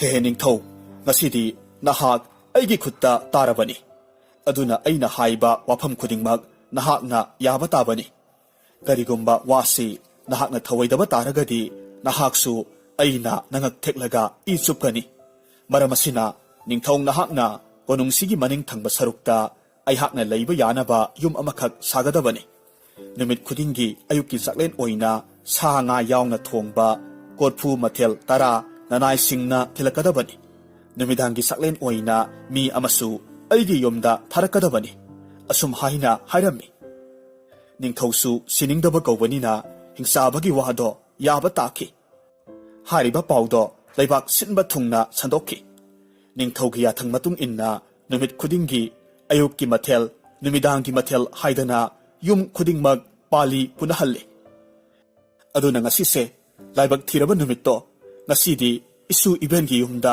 ꯄꯥꯂꯤ ꯇꯥꯔꯦ꯫ ꯃꯔꯝ ꯑꯁꯤꯅ ꯏꯁꯨ ꯏꯕꯦꯟꯒꯤ ꯃꯔꯛꯇ ꯑꯃꯗꯤ ꯆꯠꯇꯕ ꯌꯥꯗ꯭ꯔꯦ꯫ ꯍꯅꯨꯕꯤꯒꯤ ꯋꯥ ꯈꯨꯗꯤꯡꯃꯛ ꯇꯥꯔꯕ ꯃꯇꯨꯡꯗ ꯀꯣꯟꯗꯨꯝꯅ ꯍꯥꯏꯔꯝꯃꯤ: ꯑꯕꯣ, ꯏꯆꯜ, ꯀꯔꯤ ꯊꯣꯏꯅ ꯋꯥꯒꯅꯨ꯫ ꯑꯩ ꯁꯣꯏꯗꯅꯃꯛ ꯍꯤꯡꯆꯥꯕꯗꯣ ꯍꯥꯠꯂꯒ ꯂꯩꯕꯥꯛꯁꯤꯒꯤ ꯑꯋꯥꯕꯗꯣ ꯀꯣꯛꯍꯟꯒꯦ꯫ ꯑꯁꯨꯝꯅ ꯀꯣꯟꯗꯨꯝꯅ ꯍꯤꯡꯆꯥꯕꯒꯤ ꯃꯅꯥꯛꯇ ꯆꯠꯂꯝꯗꯥꯏꯒꯤ ꯃꯇꯝꯗ ꯃꯁꯨ ꯃꯕꯦꯟꯅ ꯂꯩꯖꯕ ꯈꯔ ꯄꯤꯖꯔꯝꯃꯤ꯫ ꯑꯗꯨꯕꯨ ꯊꯟꯕ ꯅꯥꯏꯗ꯭ꯔꯕ ꯀꯣꯟꯗꯨꯝꯒꯤ ꯃꯕꯨꯛꯅꯤ꯫ ꯃꯔꯝ ꯑꯁꯤꯅ ꯏꯁꯤꯡ ꯀꯣꯔꯐꯨ 4-5ꯗꯤ ꯊꯛꯆꯤꯜꯂꯝꯃꯤ꯫ ꯑꯗꯨꯒ ꯍꯤꯡꯆꯥꯕꯒꯤ ꯂꯩꯐꯝꯗꯨ ꯍꯅꯨꯕꯤꯗꯨꯗ ꯇꯥꯛꯍꯜꯂꯝꯃꯤ꯫ ꯑꯗꯨꯒ ꯍꯤꯡꯆꯥꯕꯒ ꯃꯥꯌꯣꯛꯅꯅꯕꯒꯤꯗꯃꯛ ꯑꯍꯤꯡꯗꯨꯗ ꯀꯣꯟꯗꯨꯝ ꯆꯠꯈ꯭ꯔꯦ꯫ ꯀꯣꯟꯗꯨꯝꯅ ꯆꯠꯈ꯭ꯔꯕꯗ ꯃꯁꯨ ꯃꯕꯦꯟꯗꯣ ꯉꯥꯏꯍꯥꯛꯇꯤ ꯍꯔꯥꯎꯔꯝꯃꯤ꯫ ꯑꯗꯨꯕꯨ ꯑꯃꯨꯛ ꯀꯞꯄ ꯍꯧꯔꯛꯂꯝꯃꯤ꯫ ꯀꯔꯤꯒꯤꯅꯣ ꯍꯥꯏꯕꯗ ꯀꯔꯤꯒꯨꯝꯕ ꯀꯣꯟꯗꯨꯝꯅ ꯃꯐꯝꯗꯨꯗ ꯆꯠꯂꯝꯗ꯭ꯔꯕꯗꯤ ꯍꯤꯡꯆꯥꯕꯒꯤ ꯋꯥꯗꯨ ꯁꯣꯏꯕꯒꯤꯗꯃꯛ ꯃꯈꯣꯏ ꯑꯅꯤꯒꯤ ꯃꯔꯛꯇ ꯑꯃ ꯍꯤꯡꯂꯝꯕ ꯌꯥꯕꯗꯨ ꯑꯅꯤꯃꯛ ꯍꯤꯡꯆꯥꯕꯗ ꯄꯤꯖꯊꯣꯛꯄ ꯇꯥꯕꯅꯤ꯫ ꯃꯔꯝ ꯑꯁꯤꯅ ꯃꯁꯨ ꯃꯕꯦꯟꯗꯨ ꯌꯥꯝꯅ ꯅꯨꯡꯁꯥ ꯊꯤꯅ ꯇꯥꯏꯕꯪ ꯃꯄꯨꯕꯨ ꯈꯨꯔꯨꯝꯖꯔꯝꯃꯤ꯫ ꯑꯗꯨꯒ ꯑꯍꯤꯡꯗꯨ ꯂꯣꯏꯕ ꯉꯥꯏꯔꯝꯃꯤ꯫ ꯁꯣꯝꯗꯅ ꯀꯝꯗꯧꯔꯤ? ꯍꯤꯡꯆꯥꯕꯗꯨ ꯁꯥꯎꯕꯅ ꯂꯣꯏꯔꯦ꯫ ꯑꯍꯤꯡ ꯊꯦꯡꯂꯕ ꯐꯥꯎꯕ ꯃꯥꯒꯤꯗꯃꯛ ꯅꯤꯡꯊꯧꯅ ꯃꯤ ꯑꯃꯠꯇ ꯊꯥꯔꯛꯇꯕꯗꯨꯗ ꯃꯄꯨꯛꯅꯤꯡꯗ ꯃꯇꯣꯝꯇ ꯁꯣꯜꯂꯤ꯫ ꯏꯌꯥ, ꯈꯪꯒꯅꯤꯗꯅ ꯅꯤꯡꯊꯧ, ꯑꯣꯏꯗ ꯄꯥꯗꯕ ꯍꯥꯏꯕꯒꯤꯗꯃꯛ ꯅꯍꯥꯛꯄꯨ ꯍꯌꯦꯡꯃꯛ ꯆꯥꯕ ꯇꯥꯕꯅꯤ꯫ ꯑꯁꯨꯝꯅ ꯍꯤꯡꯆꯥꯕꯗꯨ ꯅꯣꯡ ꯉꯥꯟꯕ ꯉꯥꯏꯔꯒ ꯂꯩꯔꯝꯃꯤ꯫ ꯇꯥꯟꯖꯥꯁꯤꯗ ꯀꯣꯟꯗꯨꯝꯅ ꯍꯤꯡꯆꯥꯕꯒꯤ ꯊꯣꯡꯖꯤꯟꯗ ꯂꯦꯞꯂꯒ ꯍꯥꯏꯔꯝꯃꯤ: ꯍꯩ ꯁꯛꯇꯥꯊꯤ, ꯅꯍꯥꯛꯂ ꯂꯩꯕꯥꯛꯁꯤꯒꯤ ꯃꯤ ꯀꯌꯥꯃꯔꯨꯝ ꯆꯥꯊꯣꯛꯏ ꯍꯥꯏꯕꯗꯣ? ꯅꯪ ꯉꯁꯤꯗꯤ ꯑꯔꯣꯏꯕ ꯑꯣꯏꯕ ꯇꯥꯕꯅꯤ ꯑꯩꯒꯤ ꯈꯨꯠꯇ꯫ ꯍꯤꯡꯆꯥꯕꯗꯨ ꯌꯥꯝꯅ ꯉꯛꯄꯒ ꯂꯣꯏꯅꯅ ꯁꯥꯎꯅ ꯈꯨꯝꯂꯛꯈꯤ: ꯄꯦꯠ ꯄꯦꯠ ꯂꯥꯎꯕ ꯃꯤ ꯃꯆꯥ ꯅꯪꯅꯒ ꯑꯗꯨꯛ ꯋꯥꯉꯥꯡ ꯀꯝꯆꯧ ꯍꯨꯟꯕꯗꯤ ꯀꯔꯤ? ꯅꯪ ꯉꯁꯤꯗꯤ ꯑꯩꯅ ꯀꯌꯥꯝ ꯇꯧꯕ ꯉꯝꯕ ꯍꯥꯏꯕꯗꯣ ꯈꯪꯕ ꯇꯥꯔꯦꯗꯅ꯫ ꯑꯗꯨꯒꯤꯁꯨ ꯃꯊꯛꯇ ꯉꯁꯤꯗꯤ ꯅꯪꯕꯨ ꯉꯥꯏꯕꯗ ꯈꯔꯕꯨ ꯍꯦꯟꯅ ꯂꯥꯞꯂꯕꯅꯤ꯫ ꯑꯗꯨꯅ ꯊꯤꯔꯤꯕ ꯅꯆꯤꯟꯗꯣ ꯍꯥꯟꯅ ꯊꯥꯗꯠꯂꯒ ꯍꯦꯛꯇ ꯁꯥꯏꯔꯒꯦ꯫ ꯍꯤꯡꯆꯥꯕꯒꯤ ꯋꯥꯍꯩꯗ ꯀꯣꯟꯗꯨꯝꯗꯨ ꯅꯣꯛꯂꯒ ꯈꯨꯝꯃꯤ: ꯀꯔꯤ ꯍꯥꯏꯕ ꯍꯦ ꯍꯤꯡꯆꯥꯕ? ꯅꯪꯅ ꯈꯜꯂꯤꯕꯕꯨ ꯑꯩꯁꯤ ꯆꯥꯒꯅꯤ ꯁꯤꯅꯤꯅꯦ?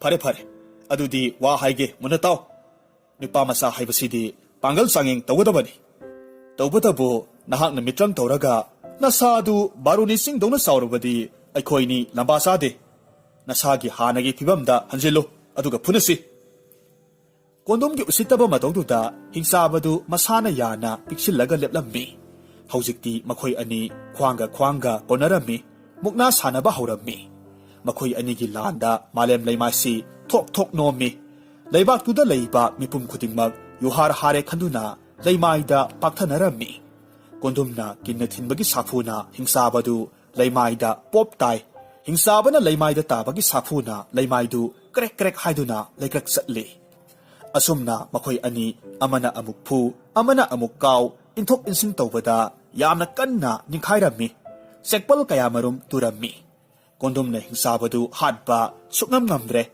ꯇꯁꯦꯡꯅꯃꯛ ꯃꯈꯣꯏ ꯑꯅꯤꯃꯛ ꯋꯥꯕꯅꯁꯨ ꯄꯗ꯭ꯔꯥꯛ ꯇꯥꯔꯦ ꯃꯃꯩ ꯊꯪꯗ ꯀꯣꯟꯗꯨꯝꯅ ꯋꯥꯈꯜ ꯑꯃꯈꯛ ꯈꯜꯂꯛꯈꯤ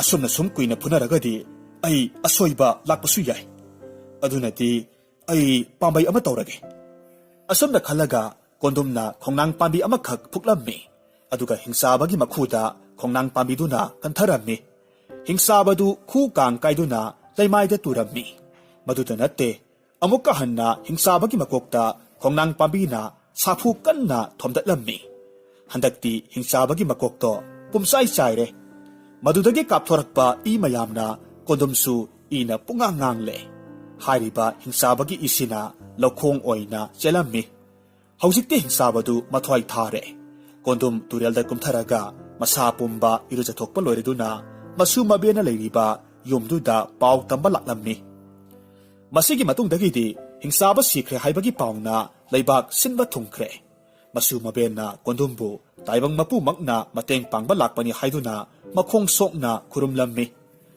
ꯃꯊꯪꯒꯤ ꯑꯌꯨꯛꯇ ꯂꯩꯕꯥꯛꯇꯨꯒꯤ ꯅꯤꯡꯊꯧꯅ ꯍꯅꯨꯕꯤꯒꯤ ꯌꯨꯝꯗ ꯀꯣꯏꯔꯛꯄ ꯃꯤꯑꯣꯏ ꯑꯃꯅ ꯍꯤꯡꯆꯥꯕꯗꯨ ꯍꯥꯠꯄꯅꯤ ꯍꯥꯏꯕꯁꯤ ꯈꯪꯂꯝꯃꯤ ꯃꯔꯝ ꯑꯗꯨꯅ ꯕꯖꯥꯏ ꯕꯦꯡꯒꯨꯜ ꯈꯣꯡꯂꯒ ꯐꯝꯅꯥꯏ ꯇꯨꯅꯥꯏꯕ ꯀꯌꯥꯒ ꯂꯣꯏꯅꯅ ꯗꯣꯂꯥꯏ ꯊꯧꯒꯟ ꯇꯧꯔꯒ ꯀꯣꯟꯗꯨꯝꯕꯨ ꯀꯣꯅꯨꯡꯗ ꯂꯦꯡꯕꯤꯔꯛꯅꯕꯒꯤꯗꯃꯛ ꯄꯥꯎ ꯊꯥꯔꯝꯃꯤ ꯀꯣꯟꯗꯨꯝꯗꯨ ꯀꯣꯅꯨꯡ ꯌꯧꯕꯒꯗꯤ ꯅꯤꯡꯊꯧꯕꯨ ꯈꯨꯔꯨꯝꯂꯝꯃꯤ ꯅꯤꯡꯊꯧꯅ ꯇꯔꯥꯝ ꯇꯔꯥꯝꯅ ꯑꯣꯛꯄꯒ ꯂꯣꯏꯅꯅ ꯍꯥꯏꯔꯝꯃꯤ ꯍꯦ ꯑꯀꯟꯕ ꯄꯨꯝꯅꯃꯛꯇꯒꯤ ꯑꯀꯟꯕ ꯅꯨꯄꯥ ꯅꯤꯡꯊꯧ ꯑꯩꯍꯥꯛꯁꯤ ꯉꯁꯤꯗꯒꯤ ꯅꯍꯥꯛꯀꯤ ꯅꯈꯥ ꯄꯣꯜꯂꯕꯅꯤ ꯁꯅꯥ ꯂꯨꯄꯥ ꯃꯅꯤ ꯃꯨꯛꯇ ꯂꯝ ꯑꯄꯥꯝꯕꯇ ꯍꯥꯏꯕꯤꯌꯨ ꯅꯤꯡꯊꯧ ꯑꯩꯅ ꯄꯨꯛꯅꯤꯡ ꯄꯦꯟꯅ ꯈꯨꯗꯣꯜꯖꯒꯦ ꯏꯅꯤꯡꯊꯧ ꯑꯩꯗꯤ ꯃꯐꯝꯁꯤꯗ ꯂꯝ ꯀꯣꯏꯕ ꯂꯥꯛꯆꯕꯅꯤ ꯆꯨꯝꯅꯇꯒꯤ ꯂꯩꯕꯥꯛꯁꯤꯒꯤ ꯑꯋꯥꯕꯗꯣ ꯀꯟꯖꯕꯅꯤ ꯁꯅꯥ ꯂꯨꯄꯥ ꯂꯟ ꯊꯨꯝ ꯑꯩ ꯀꯔꯤꯃꯠꯇ ꯄꯥꯝꯖꯗꯦ ꯑꯩꯒꯤ ꯈꯨꯡꯒꯪꯗ ꯑꯩꯒꯤ ꯂꯥꯏꯔꯕꯤ ꯏꯃꯥ ꯂꯨꯈ꯭ꯔꯥꯕꯤꯗꯣ ꯉꯥꯏꯔꯒ ꯂꯩꯔꯝꯅꯤ ꯃꯔꯝ ꯑꯁꯤꯅ ꯃꯊꯪꯒꯤ ꯅꯨꯃꯤꯠꯇ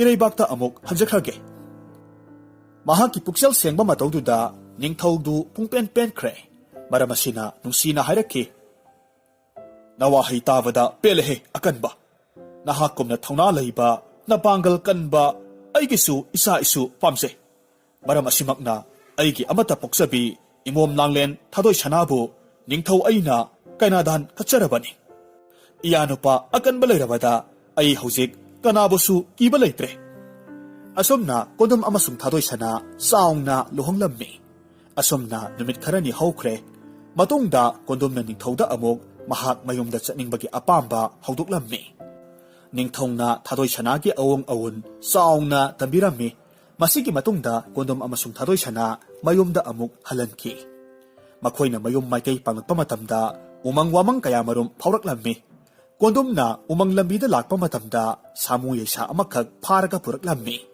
ꯁꯥꯃꯨꯗꯨ ꯃꯍꯥꯛꯀꯤ ꯃꯃꯥꯕꯨ ꯇꯣꯡꯍꯟꯒꯦ ꯈꯜꯂꯝꯃꯤ ꯍꯧꯖꯤꯛꯇꯤ ꯀꯣꯟꯗꯨꯝ ꯑꯃꯗꯤ ꯊꯥꯗꯣꯏ ꯁꯅꯥ ꯀꯣꯅꯨꯡꯒꯤ ꯃꯅꯥꯏ ꯃꯁꯜ ꯀꯌꯥꯒ ꯂꯣꯏꯅꯅ ꯃꯌꯨꯝ ꯌꯧꯁꯤꯜꯂꯛꯂꯝꯃꯤ ꯂꯨꯈ꯭ꯔꯥꯕꯤ ꯃꯃꯥꯅ ꯅꯤꯡꯊꯧꯒꯤ ꯁꯒꯣꯜ ꯂꯥꯟꯃꯤ ꯃꯅꯥꯏ ꯃꯁꯜ ꯀꯌꯥ ꯎꯕꯃꯛꯇꯗ ꯄꯥꯈꯠꯄ ꯄꯣꯛꯂꯝꯃꯤ ꯃꯃꯩꯊꯪꯗ ꯃꯆꯥꯅꯨꯄꯥꯕꯨ ꯊꯤꯜꯂꯛꯄꯅꯤ ꯍꯥꯏꯕꯁꯤ ꯈꯪꯂꯕꯗ ꯑꯗꯨꯛꯀꯤ ꯃꯇꯤꯛ ꯍꯔꯥꯎꯔꯝꯃꯤ ꯂꯣꯏꯅꯅ ꯃꯆꯥꯅꯨꯄꯥꯅ ꯅꯤꯡꯊꯧꯒꯤ ꯃꯖꯥ ꯏꯕꯦꯝꯃ ꯊꯥꯗꯣꯏ ꯁꯅꯥꯕꯨ ꯃꯃꯧ ꯑꯣꯏꯅ ꯄꯨꯔꯛꯄꯗꯨꯗ ꯍꯔꯥꯎꯕꯒꯤ ꯄꯟꯗꯣꯝ ꯂꯣꯝꯈ꯭ꯔꯦ ꯀꯣꯟꯗꯨꯝꯅ ꯍꯧꯈꯤꯕ ꯋꯥꯔꯤ ꯄꯨꯝꯅꯃꯛ ꯃꯃꯥꯗ ꯂꯤꯔꯒ ꯇꯥꯍꯜꯂꯤ ꯑꯃꯁꯨꯡ ꯁꯥꯃꯨꯗꯨ ꯃꯃꯥꯒꯤꯗꯃꯛ ꯇꯣꯡꯅꯅꯕ ꯎꯃꯪꯗꯒꯤ ꯐꯥꯔꯛꯄꯅꯤ ꯍꯥꯏꯅ ꯍꯥꯏꯔꯝꯃꯤ ꯃꯍꯥꯛꯀꯤ ꯃꯇꯧꯗꯨꯗ ꯃꯃꯥꯗꯣ ꯋꯥꯈꯜ ꯇꯥꯅ ꯍꯥꯏꯔꯛꯈꯤ ꯏꯃꯥꯒꯤ ꯏꯕꯨꯡꯉꯣ ꯅꯍꯥꯛꯀꯤ ꯅꯄꯥꯡꯒꯜ ꯌꯥꯝꯅ ꯀꯜꯂꯤ ꯍꯥꯏꯕ ꯏꯃꯥꯅ ꯊꯥꯖꯔꯦ ꯑꯗꯨꯕꯨꯅꯦ ꯑꯀꯟꯕꯅ ꯑꯁꯣꯟꯕꯕꯨ ꯇꯨꯍꯠꯄꯒꯤ ꯋꯥꯁꯦ ꯏꯃꯥꯗꯤ ꯄꯥꯝꯗꯦ ꯏꯃꯥ ꯋꯥ ꯑꯃ ꯍꯥꯏꯒꯦ ꯃꯨꯟꯅ ꯇꯥꯎ ꯃꯤꯑꯣꯏꯕ ꯈꯛꯇ ꯅꯠꯇꯅ ꯂꯦꯡꯂꯤ ꯄꯥꯜꯂꯤꯕ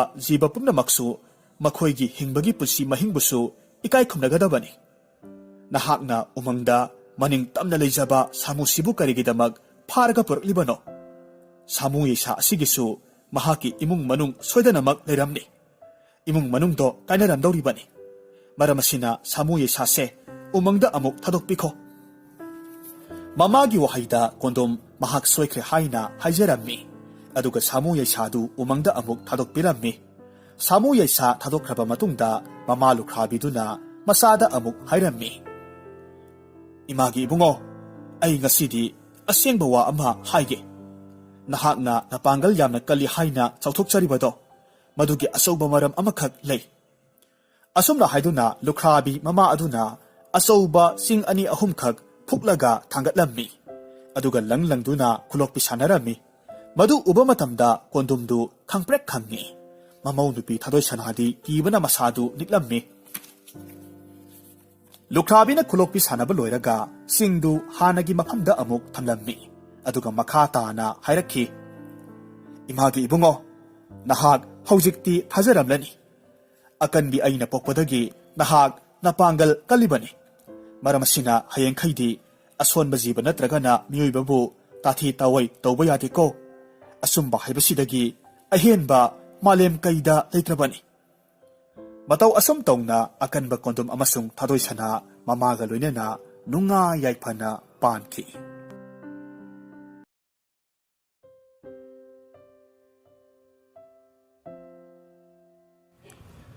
ꯃꯊꯥꯏ ꯊꯥꯏꯅꯒꯤ ꯋꯥꯔꯤꯅꯤ꯫ ꯆꯤꯡꯅꯨꯡꯒꯤ ꯑꯄꯤꯛꯄ ꯈꯨꯡꯒꯪ ꯑꯃꯅꯤ꯫ ꯍꯥꯏꯔꯤꯕ ꯈꯨꯡꯒꯪꯁꯤꯗ ꯊꯥꯔꯤꯛ ꯂꯩꯃ ꯀꯧꯕꯤ ꯑꯃꯒ ꯅꯣꯡꯌꯥꯏ ꯀꯧꯕ ꯅꯨꯄꯥ ꯑꯃꯒ ꯃꯈꯣꯏ ꯃꯇꯩ ꯃꯅꯥꯎ ꯑꯅꯤ ꯅꯨꯡꯉꯥꯏꯅ ꯂꯩꯃꯤꯟꯅꯔꯝꯃꯤ꯫ ꯃꯇꯩ ꯃꯅꯥꯎ ꯑꯅꯤꯃꯛ ꯁꯨꯕ ꯅꯣꯝꯕ ꯀꯟꯕꯅ ꯃꯈꯣꯏꯒꯤ ꯏꯃꯨꯡꯗꯨ ꯇꯔꯨ ꯇꯅꯥꯟꯅ ꯄꯥꯜꯂꯤ꯫ ꯃꯇꯝ ꯑꯌꯥꯝꯕꯗ ꯅꯣꯡꯌꯥꯏꯅ ꯏꯪꯈꯣꯜꯒꯤ ꯃꯅꯥ ꯃꯁꯤꯡ ꯃꯔꯥꯡ ꯀꯥꯏꯅ ꯊꯥꯏ꯫ ꯑꯗꯨꯒ ꯊꯥꯔꯤꯛ ꯂꯩꯃꯅ ꯈꯨꯜꯒꯤ ꯀꯩꯊꯦꯜꯗ ꯃꯅꯥ ꯃꯁꯤꯡꯁꯤꯡꯗꯨ ꯌꯣꯜꯂꯤ꯫ ꯅꯧꯅ ꯌꯨꯝ ꯄꯥꯜꯂꯛꯄꯗꯒꯤ ꯆꯍꯤ 5-10 ꯐꯥꯔꯛꯂꯐꯥꯎ ꯃꯈꯣꯏ ꯑꯅꯤꯒꯤ ꯃꯃꯤꯠꯇ ꯃꯆꯥ ꯎꯖꯔꯝꯗꯦ꯫ ꯃꯔꯝ ꯑꯁꯤꯃꯛꯅ ꯃꯈꯣꯏꯒꯤ ꯑꯋꯥꯕ ꯑꯃꯗꯤ ꯑꯗꯨꯃꯛ ꯁꯥꯒꯣꯟꯅꯔꯝꯃꯤ꯫ ꯊꯥꯔꯤꯛ ꯂꯩꯃꯅ ꯈꯨꯜꯒꯤ ꯑꯉꯥꯡ ꯈꯨꯗꯤꯡꯃꯛꯄꯨ ꯃꯆꯥꯗ ꯃꯆꯥꯒꯨꯝ ꯂꯨꯅ ꯇꯧꯏ꯫ ꯑꯉꯥꯡꯁꯤꯡꯅꯁꯨ ꯊꯥꯔꯤꯛ ꯂꯩꯃꯕꯨ ꯎꯕ ꯃꯇꯝꯗ ꯍꯔꯥꯎꯖꯔꯝꯃꯤ꯫ ꯅꯣꯡꯃꯒꯤ ꯅꯨꯃꯤꯠ ꯑꯃꯗ ꯊꯥꯔꯤꯛ ꯂꯩꯃꯅ ꯀꯩꯊꯦꯜꯗ ꯃꯅꯥ ꯃꯁꯤꯡ ꯌꯣꯟꯕ ꯂꯣꯏꯁꯤꯜꯂꯝꯗꯥꯏ ꯃꯇꯝꯗ ꯀꯔꯤꯒꯨꯝꯕ ꯃꯈꯣꯜ ꯑꯃꯈꯛ ꯃꯅꯥꯀꯣꯡꯗ ꯇꯥꯔꯝꯃꯤ꯫ ꯃꯈꯣꯜꯗꯨ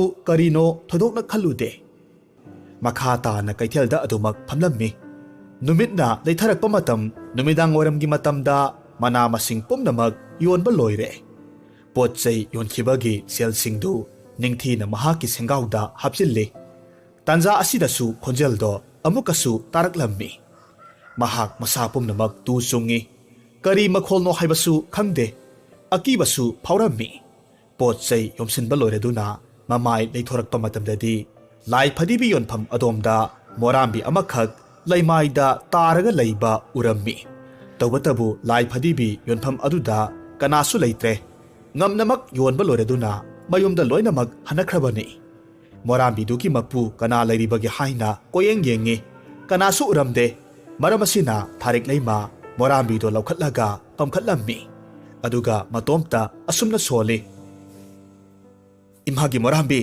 ꯅꯍꯥꯛꯇꯤ ꯅꯇꯣꯝꯇ ꯂꯩꯃꯥꯏꯁꯤꯗ ꯀꯩꯗꯧꯔꯤꯕ?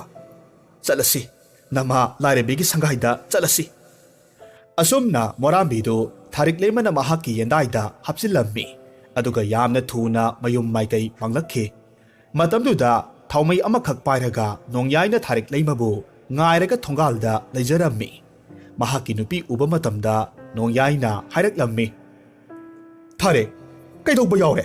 ꯑꯁꯨꯛ ꯊꯦꯡꯂꯤꯕꯗꯤ? ꯑꯩꯗꯤ ꯅꯍꯥꯛ ꯂꯥꯛꯃꯟꯗꯕꯗꯨꯗ ꯀꯩꯊꯦꯜ ꯇꯝꯅ ꯂꯥꯛꯂꯁꯤꯔ ꯍꯥꯏꯅ ꯐꯥꯎꯕ ꯈꯜꯂꯝꯂꯤꯕꯅꯤ꯫ ꯃꯄꯨꯔꯣꯏꯕꯒꯤ ꯋꯥꯗ ꯊꯥꯔꯤꯛꯅ ꯈꯨꯝꯃꯤ, ꯀꯔꯤꯁꯨ ꯇꯧꯗꯦꯗ, ꯄꯣꯠ ꯆꯩꯁꯤꯡꯗꯣ ꯌꯣꯟꯕꯗꯨꯗ ꯈꯔ ꯊꯦꯡꯈꯤꯕꯅꯤ꯫ ꯌꯨꯝꯗ ꯆꯪꯂꯁꯤ, ꯆꯥꯛ ꯊꯣꯡꯅꯕ ꯇꯧꯔꯨꯔꯁꯤ꯫ ꯊꯥꯔꯤꯛ ꯂꯩꯃ ꯅꯨꯃꯤꯠꯇꯨ ꯃꯍꯧꯁꯥꯗꯒꯤ ꯍꯦꯟꯅ ꯃꯣꯃꯣꯟ ꯅꯣꯛꯂꯒ ꯏꯃꯨꯡꯗ ꯆꯪꯈꯤ꯫ ꯑꯗꯨꯒ ꯃꯣꯔꯥꯝꯕꯤꯕꯨ ꯃꯍꯥꯛꯀꯤ ꯌꯦꯟꯗꯥꯏꯗꯒꯤ ꯂꯧꯊꯣꯛꯂꯝꯃꯤ꯫ ꯑꯗꯨꯒ ꯐꯃꯨꯡꯗ ꯇꯞꯅ ꯊꯝꯃꯤ꯫ ꯃꯍꯥꯛꯀꯤ ꯃꯇꯧꯗꯨꯗ ꯅꯣꯡꯌꯥꯏꯗꯣ ꯅꯣꯛꯅꯤꯡꯕ ꯐꯥꯎꯕꯗꯒꯤ ꯍꯥꯏꯔꯛꯂꯝꯃꯤ, ꯍꯩꯃꯥ, ꯊꯥꯔꯤꯛ ꯂꯩꯃ, ꯅꯍꯥꯛꯄꯨ ꯑꯉꯥꯡ ꯃꯆꯥ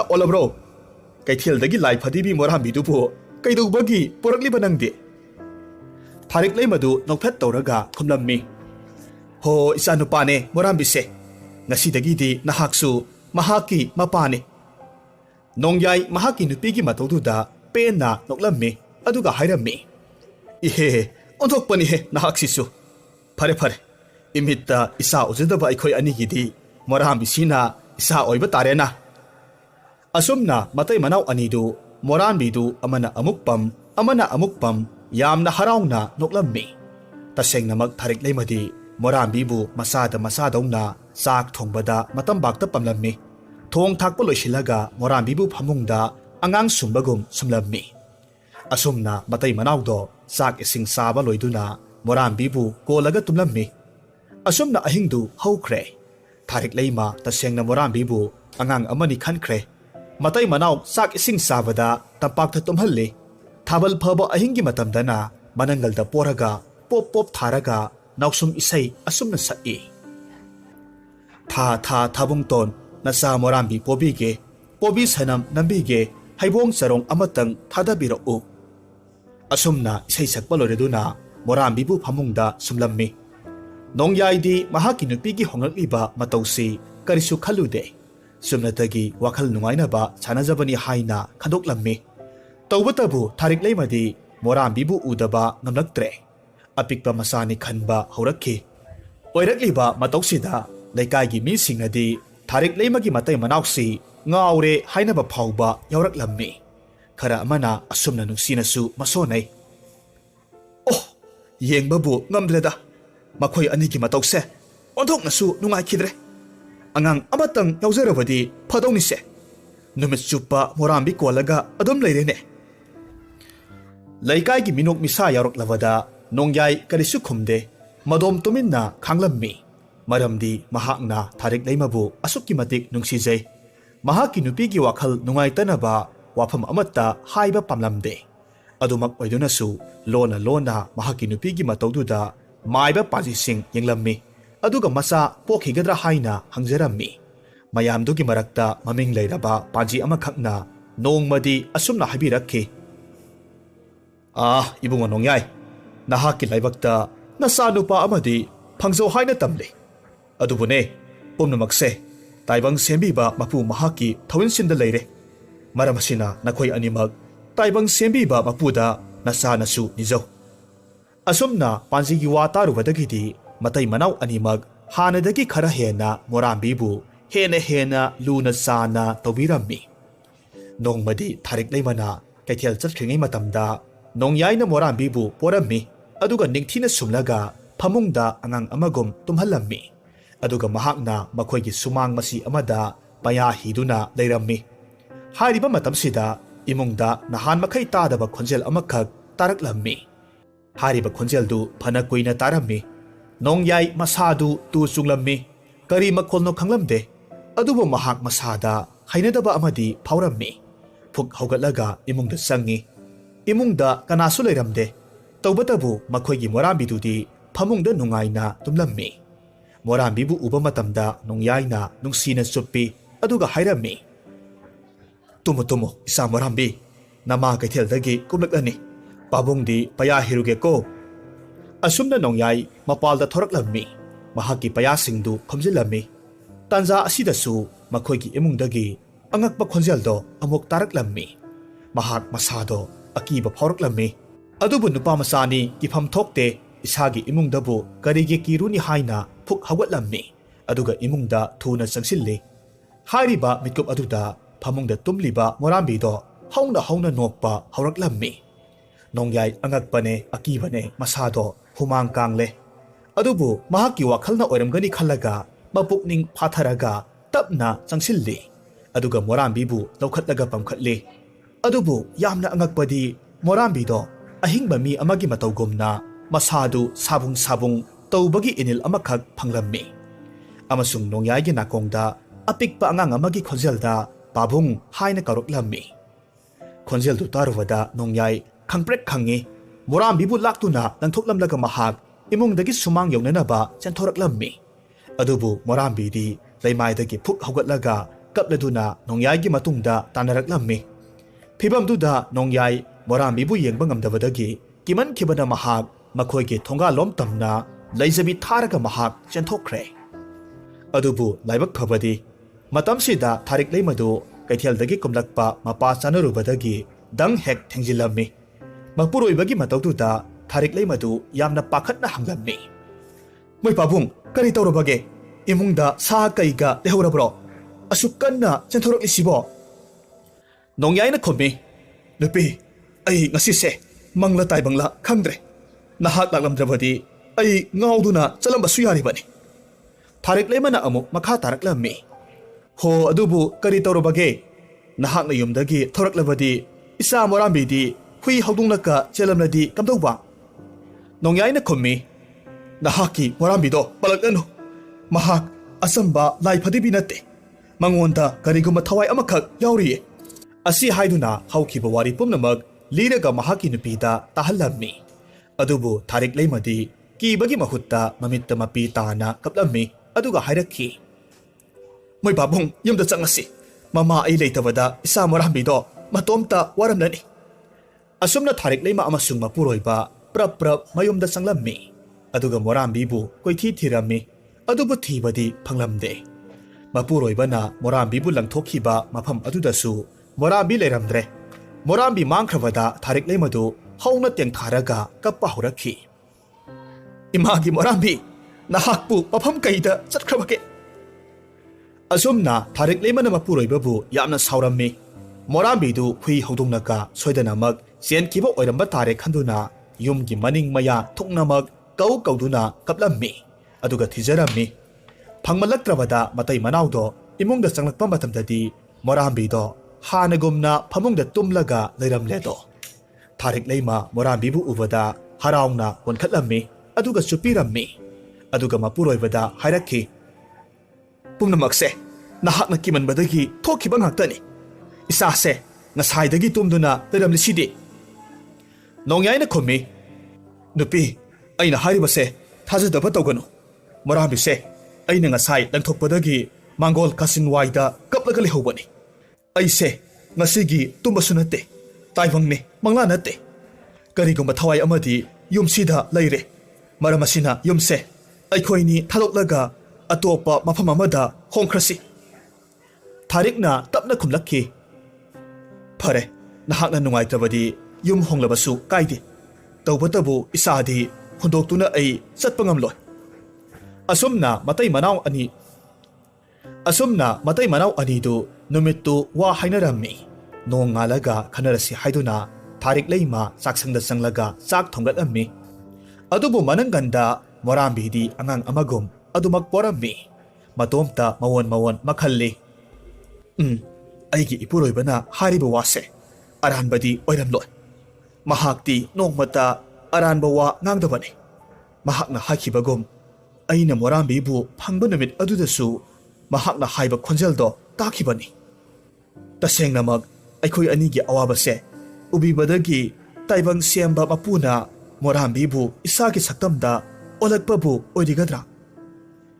ꯑꯁꯨꯝꯅ ꯋꯥꯈꯜ ꯈꯟꯅ ꯆꯥꯛ ꯏꯁꯤꯡ ꯂꯣꯏꯗꯨꯅ ꯃꯇꯩ ꯃꯅꯥꯎꯗꯣ ꯆꯥꯛ ꯆꯥꯃꯤꯟꯅꯔꯝꯃꯤ꯫ ꯃꯣꯔꯥꯝꯕꯤꯁꯨ ꯃꯃꯥꯅ ꯇꯝꯄꯥꯛꯇ ꯑꯗꯨꯃꯛ ꯄꯝꯃꯤ꯫ ꯆꯥꯕ ꯊꯛꯄ ꯂꯣꯏꯔꯒ ꯃꯇꯩ ꯃꯅꯥꯎ ꯑꯅꯤꯃꯛ ꯃꯣꯔꯥꯝꯕꯤꯕꯨ ꯃꯆꯥꯒꯨꯝꯅ ꯀꯣꯜꯂꯒ ꯇꯨꯝꯊꯔꯝꯃꯤ꯫ ꯃꯄꯥ ꯃꯃꯥ ꯑꯅꯤꯃꯛ ꯇꯨꯝꯊꯈ꯭ꯔꯕ ꯃꯇꯨꯡꯗ ꯃꯣꯔꯥꯝꯕꯤꯗꯣ ꯆꯍꯤ 3 ꯅꯨꯄꯥ ꯃꯆꯥ ꯑꯃꯈꯛ ꯑꯣꯟꯊꯣꯔꯛꯂꯝꯃꯤ ꯑꯗꯨꯒ ꯐꯃꯨꯡꯗꯒꯤ ꯇꯞꯅ ꯀꯨꯝꯊꯔꯒ ꯀꯥ ꯈꯨꯗꯤꯡ ꯊꯨꯡꯅꯕ ꯆꯠꯂꯝꯃꯤ ꯑꯗꯨꯒ ꯃꯍꯥꯛ ꯁꯥꯟꯅꯔꯝꯃꯤ꯫ ꯃꯁꯤꯒꯨꯝꯕ ꯊꯧꯑꯣꯡꯁꯤ ꯃꯄꯥ ꯃꯃꯥꯅ ꯇꯨꯝꯂꯤꯉꯩ ꯃꯇꯝꯗ ꯃꯣꯔꯥꯝꯕꯤꯅ ꯍꯦꯛ ꯄꯥꯡꯊꯣꯛꯂꯝꯃꯤ ꯑꯗꯨꯒ ꯁꯥꯟꯅꯕ ꯂꯣꯏꯔꯕ ꯃꯇꯨꯡꯗ ꯃꯣꯔꯥꯝꯕꯤ ꯑꯣꯜꯂꯒ ꯃꯄꯥ ꯃꯃꯥꯒꯤ ꯃꯅꯥꯛꯇ ꯇꯨꯝꯂꯝꯃꯤ꯫ ꯑꯁꯨꯝꯅ ꯊꯥ ꯈꯔ ꯍꯧꯈ꯭ꯔꯕ ꯃꯇꯨꯡꯗ ꯅꯣꯡꯃꯗꯤ ꯃꯇꯩ ꯃꯅꯥꯎꯅ ꯅꯨꯡꯉꯥꯏꯅ ꯇꯨꯝꯈꯨꯜ ꯇꯥꯜꯂꯤꯉꯩ ꯃꯇꯝꯗ ꯇꯥꯏꯕꯪ ꯁꯦꯝꯕꯤꯕ ꯃꯄꯨ ꯃꯍꯥꯛꯇꯣ ꯂꯥꯛꯂꯝꯃꯤ ꯑꯗꯨꯒ ꯃꯃꯪꯗꯨꯗ ꯑꯁꯨꯝꯅ ꯍꯥꯏꯔꯝꯃꯤ,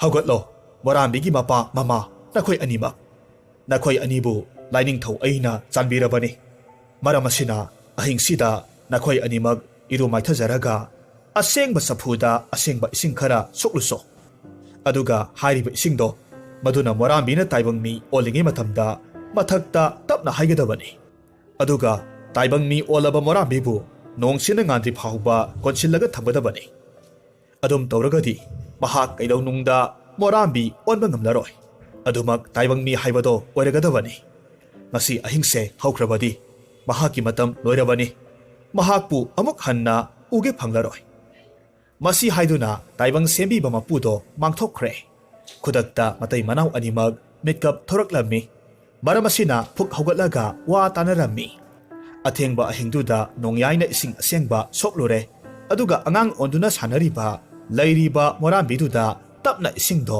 ꯍꯩꯊꯔꯝꯃꯤ꯫ ꯊꯥꯔꯤꯛ ꯂꯩꯃꯅ ꯃꯆꯥꯕꯨ ꯃꯊꯥꯗ ꯆꯦꯖꯦꯠ ꯀꯣꯟꯁꯤꯟꯖꯩ꯫ ꯑꯗꯨꯒ ꯃꯃꯤꯠ ꯎꯏꯁꯤꯜꯂꯒ ꯂꯥꯏꯅꯤꯡꯊꯧꯕꯨ ꯈꯨꯔꯨꯝꯖꯔꯝꯃꯤ꯫ ꯃꯊꯪꯒꯤ ꯑꯌꯨꯛꯇ ꯑꯉꯥꯡ ꯅꯨꯄꯥ ꯃꯆꯥꯗꯣ ꯃꯣꯔꯥꯝꯕꯤ ꯑꯣꯟꯈꯤꯗ꯭ꯔꯦ꯫ ꯑꯁꯨꯝꯅ ꯃꯆꯥ ꯐꯪꯖꯗꯕ ꯃꯇꯩ ꯃꯅꯥꯎ ꯑꯅꯤꯗꯣ ꯂꯥꯏꯅꯤꯡꯊꯧꯅ ꯆꯥꯟꯕꯤꯕꯗꯒꯤ ꯅꯨꯡꯁꯤꯔꯕ ꯃꯆꯥꯅꯨꯄꯥ ꯐꯪꯖꯔꯒ ꯅꯨꯡꯉꯥꯏ ꯌꯥꯏꯐꯅ ꯄꯥꯟꯈꯤ꯫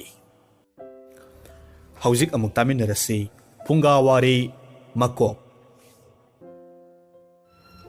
ꯊꯥꯏꯅ ꯃꯃꯥꯡꯉꯩꯗ ꯂꯥꯏꯔꯕꯤ ꯂꯨꯈ꯭ꯔꯥꯕꯤ ꯑꯃꯈꯛꯀꯤ ꯃꯆꯥꯅꯨꯄꯥ ꯑꯃꯈꯛ ꯂꯩꯖꯔꯝꯃꯤ꯫ ꯃꯍꯥꯛꯀꯤ ꯃꯆꯥꯅꯨꯄꯥꯁꯤ ꯃꯤꯑꯣꯏ ꯂꯥꯂꯨꯞ ꯆꯥꯗꯅ ꯄꯣꯛꯂꯝꯃꯤ꯫ ꯃꯈꯣꯡ ꯃꯈꯨꯠꯁꯤꯡꯗꯨ ꯄꯥꯜꯂꯤ ꯍꯥꯏꯕꯇ ꯃꯉꯥꯏ ꯄꯤꯁꯛ ꯄꯤꯁꯛ ꯄꯤꯛꯂꯝꯃꯤ꯫ ꯃꯁꯥꯒꯗꯨ ꯄꯤꯁꯛ ꯄꯤꯛꯏ꯫ ꯆꯍꯤ ꯌꯥꯝꯂꯕꯁꯨ ꯆꯥꯎꯕꯗꯤ ꯏꯍꯦꯟ ꯍꯦꯟꯗꯦ꯫ ꯃꯁꯥ ꯑꯇꯩ ꯃꯌꯥꯝ ꯆꯥꯡ ꯃꯥꯟꯅꯅ ꯆꯥꯎꯕꯒꯤ ꯃꯍꯨꯠꯇ ꯃꯀꯣꯛꯇꯃꯛ ꯆꯥꯎꯕꯅ ꯂꯩꯀꯥꯏꯒꯤ ꯃꯤꯁꯤꯡꯅ ꯃꯍꯥꯛꯄꯨ ꯃꯀꯣꯛ ꯍꯥꯏꯔꯒ ꯈꯪꯅꯔꯝꯃꯤ꯫ ꯃꯀꯣꯛ ꯃꯃꯥ ꯃꯆꯥꯗꯣ ꯌꯥꯝꯅ ꯋꯥꯅ ꯅꯪꯅ ꯄꯥꯟꯖꯕꯗꯒꯤ ꯍꯤꯗꯤꯡꯒꯥ ꯂꯂꯣꯟꯕ ꯆꯠꯄ ꯃꯕꯨꯡꯁꯤꯡꯅ ꯑꯔꯩ ꯂꯩꯇ ꯌꯦꯡꯊꯣꯛ ꯌꯦꯡꯁꯤꯟ ꯇꯧꯕꯤꯔꯒ ꯂꯩꯖꯔꯝꯃꯤ꯫ ꯅꯣꯡꯃꯗꯤ ꯃꯀꯣꯛꯅ ꯈꯜꯂꯤ, ꯑꯩꯒꯤ ꯏꯃꯥꯁꯦ ꯑꯩꯒꯤꯗꯃꯛ ꯑꯣꯟꯊꯣꯛꯅ ꯋꯥꯖꯔꯛꯂꯦ꯫ ꯑꯗꯨꯕꯨ ꯑꯩꯗꯤ ꯃꯤꯑꯣꯏ ꯂꯥꯂꯨꯞ ꯆꯥꯗꯕꯅꯤꯅ ꯃꯍꯥꯛꯀꯤ ꯃꯇꯦꯡ ꯀꯔꯤꯁꯨ ꯄꯥꯡꯕ ꯉꯝꯗꯦ꯫ ꯑꯩꯗꯤ ꯑꯁꯨꯝꯅ ꯑꯁꯨꯝ ꯆꯥꯔ ꯐꯝꯂ ꯇꯧꯔꯒ ꯂꯩꯔꯤꯕꯁꯤꯅ ꯃꯉꯥꯏꯔꯦ꯫ ꯃꯁꯤꯃꯛꯇꯤ ꯑꯩꯁꯨ ꯍꯥꯛꯃꯟꯈ꯭ꯔꯦ꯫ ꯑꯩꯅ ꯉꯝꯕ ꯃꯑꯣꯡꯗ ꯏꯃꯥꯒꯤ ꯃꯇꯦꯡ ꯄꯥꯡꯂꯒꯦ꯫ ꯃꯥ ꯃꯁꯤꯡꯅ ꯍꯤ ꯆꯠꯇꯨꯅ ꯂꯂꯣꯜꯂꯤꯕꯁꯦ ꯑꯩꯁꯨ ꯍꯦꯛꯇ ꯌꯥꯎꯔꯒꯦ꯫ ꯑꯁꯨꯝꯅ ꯃꯀꯣꯛꯅ ꯃꯃꯥꯗ ꯏꯃꯥ ꯃꯈꯣꯏꯅ ꯍꯤ ꯆꯠꯂꯤꯕꯁꯦ ꯌꯥꯎꯗꯨꯅ ꯁꯦꯟ ꯇꯥꯜꯂꯨꯔꯒꯦ ꯍꯥꯏꯅ ꯍꯥꯏꯔꯝꯃꯤ꯫ ꯃꯃꯥꯅ ꯍꯥꯏꯔꯝꯃꯤ, ꯏꯕꯨꯡꯉꯣ, ꯍꯤ ꯆꯠꯄ ꯍꯥꯏꯕꯁꯦ ꯋꯥꯈ꯭ꯔꯕ ꯊꯕꯛꯅꯤ꯫ ꯅꯪꯅ ꯌꯥꯎꯕ ꯉꯝꯕ ꯄꯣꯠ ꯅꯠꯇꯦ, ꯀꯥꯟꯅꯔꯣꯏ꯫ ꯑꯁꯨꯝꯅ ꯍꯥꯏꯅ ꯌꯥꯗ꯭ꯔꯕꯗ ꯍꯟꯖꯤꯟ ꯍꯟꯖꯤꯟ ꯇꯛꯂꯕꯗꯨꯗ ꯃꯃꯥꯗꯣ ꯀꯥꯏꯅꯊꯪꯗꯗꯤ ꯃꯕꯨꯡꯁꯤꯡꯒꯤ ꯃꯅꯥꯛꯇ ꯆꯠꯂꯒ ꯍꯥꯏꯔꯨꯔꯦ꯫ ꯃꯕꯨꯡꯁꯤꯡꯅꯁꯨ ꯑꯅꯤꯔꯛ ꯑꯍꯨꯝꯂꯛꯇꯤ ꯌꯥꯔꯝꯗꯦ꯫ ꯑꯗꯨꯕꯨ ꯑꯀꯣꯟꯕꯗꯗꯤ ꯐꯔꯦ, ꯍꯟꯗꯛꯃꯨꯛꯇꯤ ꯄꯨꯕꯤꯔꯒꯦ, ꯌꯦꯡꯖꯔꯁꯅꯨ ꯍꯥꯏꯅ ꯄꯨꯕꯤꯔꯝꯃꯤ꯫ ꯍꯤꯗꯨ ꯇꯨꯔꯦꯜꯒꯤ ꯏꯆꯦꯜꯗ ꯑꯁꯨꯝ ꯑꯁꯨꯝ ꯍꯣꯟꯈꯤꯕꯅ ꯅꯨꯃꯤꯠ 4-5 ꯆꯠꯂꯕ ꯃꯇꯨꯡꯗ ꯃꯤ ꯄꯣꯡ ꯇꯥꯗꯕ ꯎꯃꯪ ꯑꯃꯈꯛ ꯌꯧꯔꯛꯂꯝꯃꯤ꯫ ꯍꯤꯅꯨꯡꯗ ꯄꯥꯟ, ꯃꯥꯏꯔꯦꯜ, ꯆꯦꯡ ꯆꯥꯛ, ꯂꯂꯣꯟ ꯄꯣꯠꯅꯆꯤꯡꯕ ꯄꯣꯠ ꯆꯩ ꯀꯌꯥꯃꯔꯨꯝ ꯍꯥꯞꯂꯝꯃꯤ꯫ ꯍꯤꯅ ꯑꯁꯨꯛꯄ ꯎꯃꯪ ꯃꯌꯥꯏ ꯐꯥꯎꯔꯒ ꯍꯣꯜꯂꯛꯄꯗ ꯗꯥꯀꯨ ꯀꯥꯡꯕꯨ ꯑꯃꯈꯛ ꯍꯤ ꯇꯣꯡꯗꯨꯅ ꯏꯟꯅꯔꯛꯂꯝꯃꯤ꯫ ꯑꯍꯤꯡ ꯊꯦꯡꯖꯤꯜꯂꯛꯂꯕꯗ ꯃꯀꯣꯛ ꯈꯣꯏꯒꯤ ꯍꯤꯗ ꯌꯥꯎꯔꯤꯕ ꯍꯤꯔꯣꯏꯁꯤꯡꯗꯨ ꯂꯝ ꯁꯥꯡꯅ ꯍꯤ ꯍꯣꯜꯂꯛꯄꯒꯤ ꯋꯥꯕꯅ ꯂꯣꯏꯔꯦ꯫ ꯍꯤꯗꯨ ꯇꯨꯔꯦꯜ ꯂꯩꯔꯥꯏ ꯃꯇꯥ ꯐꯕ ꯑꯃꯗ ꯊꯥꯡꯂꯝꯃꯤ꯫ ꯑꯗꯨꯒ ꯍꯤꯅꯨꯡꯗꯨꯗ ꯃꯈꯣꯏ ꯑꯗꯨꯃꯛ ꯇꯨꯝꯅꯈ꯭ꯔꯦ꯫ ꯃꯈꯣꯏꯅ ꯈꯣ ꯈꯣ ꯅꯥꯈꯣꯛꯇꯨꯅ ꯇꯨꯝꯅꯈ꯭ꯔ ꯐꯥꯎꯕ ꯃꯀꯣꯛꯇꯤ ꯃꯥꯏꯔꯦꯜ ꯃꯔꯛꯇꯨꯗ ꯇꯨꯃꯤꯟꯅ ꯂꯣꯠꯂꯒ ꯂꯩꯔꯝꯃꯤ꯫ ꯉꯥꯏꯍꯥꯛ ꯂꯩꯔꯒꯗꯤ ꯍꯤ ꯑꯃꯈꯛ ꯇꯞꯅ ꯇꯞꯅ ꯍꯣꯜꯂꯛꯄꯒꯤ ꯃꯈꯣꯜ ꯇꯥꯕꯗꯒꯤ ꯃꯀꯣꯛꯇꯣ ꯃꯥꯏꯔꯦꯜ ꯃꯔꯛꯇꯨꯗ ꯃꯈꯣꯜ ꯃꯔꯥꯡ ꯑꯃꯠꯇ ꯊꯣꯛꯍꯟꯗ ꯀꯅꯥꯅ ꯀꯔꯤ ꯇꯧꯔꯛꯄ ꯌꯦꯡꯂꯒ ꯂꯩꯔꯝꯃꯤ꯫ ꯂꯥꯛꯂꯤꯕ ꯍꯣꯟꯖꯤꯜꯂꯛꯂꯤꯕ ꯍꯤꯗꯨꯗꯒꯤ ꯃꯤ ꯈꯔ ꯃꯈꯣꯏꯒꯤ ꯍꯤ ꯃꯅꯨꯡꯗ ꯀꯥꯈꯠꯂꯛꯈꯤ꯫ ꯑꯗꯨꯒ ꯃꯃꯜ ꯌꯥꯝꯂꯕ ꯐꯨꯔꯤꯠ ꯐꯤꯔꯣꯜ, ꯄꯣꯠ ꯆꯩ, ꯑꯥꯒꯔꯅꯆꯤꯡꯕꯗꯨ ꯂꯧꯊꯣꯛꯂꯝꯃꯤ꯫ ꯑꯗꯨꯒ ꯃꯈꯣꯏꯒꯤ ꯍꯤꯗꯨꯗ ꯂꯣꯏꯅꯃꯛ ꯍꯥꯞꯆꯤꯟꯈꯤ꯫ ꯑꯗꯨꯗꯒꯤꯗꯤ ꯍꯨꯔꯥꯟꯕꯁꯤꯡꯗꯣ ꯃꯈꯣꯏꯒꯤ ꯍꯤꯗ ꯇꯣꯡꯈꯠꯂꯒ ꯑꯃꯨꯛ ꯃꯐꯝꯗꯨꯗꯒꯤ ꯊꯨꯅ ꯌꯥꯡꯅ ꯆꯠꯈ꯭ꯔꯦ꯫ ꯍꯨꯔꯥꯟꯕꯁꯤꯡꯅ ꯍꯣꯕꯦ ꯍꯣꯕꯦ ꯇꯧꯗꯨꯅ ꯄꯣꯠ ꯆꯩꯁꯤꯡꯗꯨ ꯂꯧꯊꯣꯛ ꯂꯧꯁꯤꯟ ꯇꯧꯕꯗꯨꯗ ꯃꯈꯣꯏꯒꯤ ꯂꯨꯆꯤꯡꯕꯗꯨꯒꯤ ꯈꯨꯗꯣꯞ ꯂꯩꯔꯣꯏꯕ ꯑꯃꯈꯛ ꯃꯀꯣꯛ ꯈꯣꯏꯒꯤ ꯍꯤꯅꯨꯡꯗ ꯇꯥꯍꯧꯔꯝꯃꯤ꯫ ꯃꯈꯣꯏꯅ ꯆꯠꯈ꯭ꯔꯕ ꯃꯇꯨꯡꯗ ꯃꯀꯣꯛꯅ ꯈꯨꯗꯣꯞꯇꯣ ꯂꯧꯁꯤꯜꯂꯤ꯫ ꯑꯗꯨꯗꯒꯤꯗꯤ ꯅꯣꯡ ꯈꯔ ꯈꯔ ꯉꯥꯜꯂꯛꯄ ꯃꯇꯝꯗ ꯃꯀꯣꯛꯅ ꯃꯌꯥꯝꯗꯨ ꯂꯣꯏꯅꯃꯛ ꯍꯧꯗꯣꯛꯂꯝꯃꯤ꯫ ꯃꯈꯣꯏ ꯃꯌꯥꯝ ꯄꯨꯝꯅꯃꯛ ꯍꯧꯒꯠꯄꯤꯔꯣ!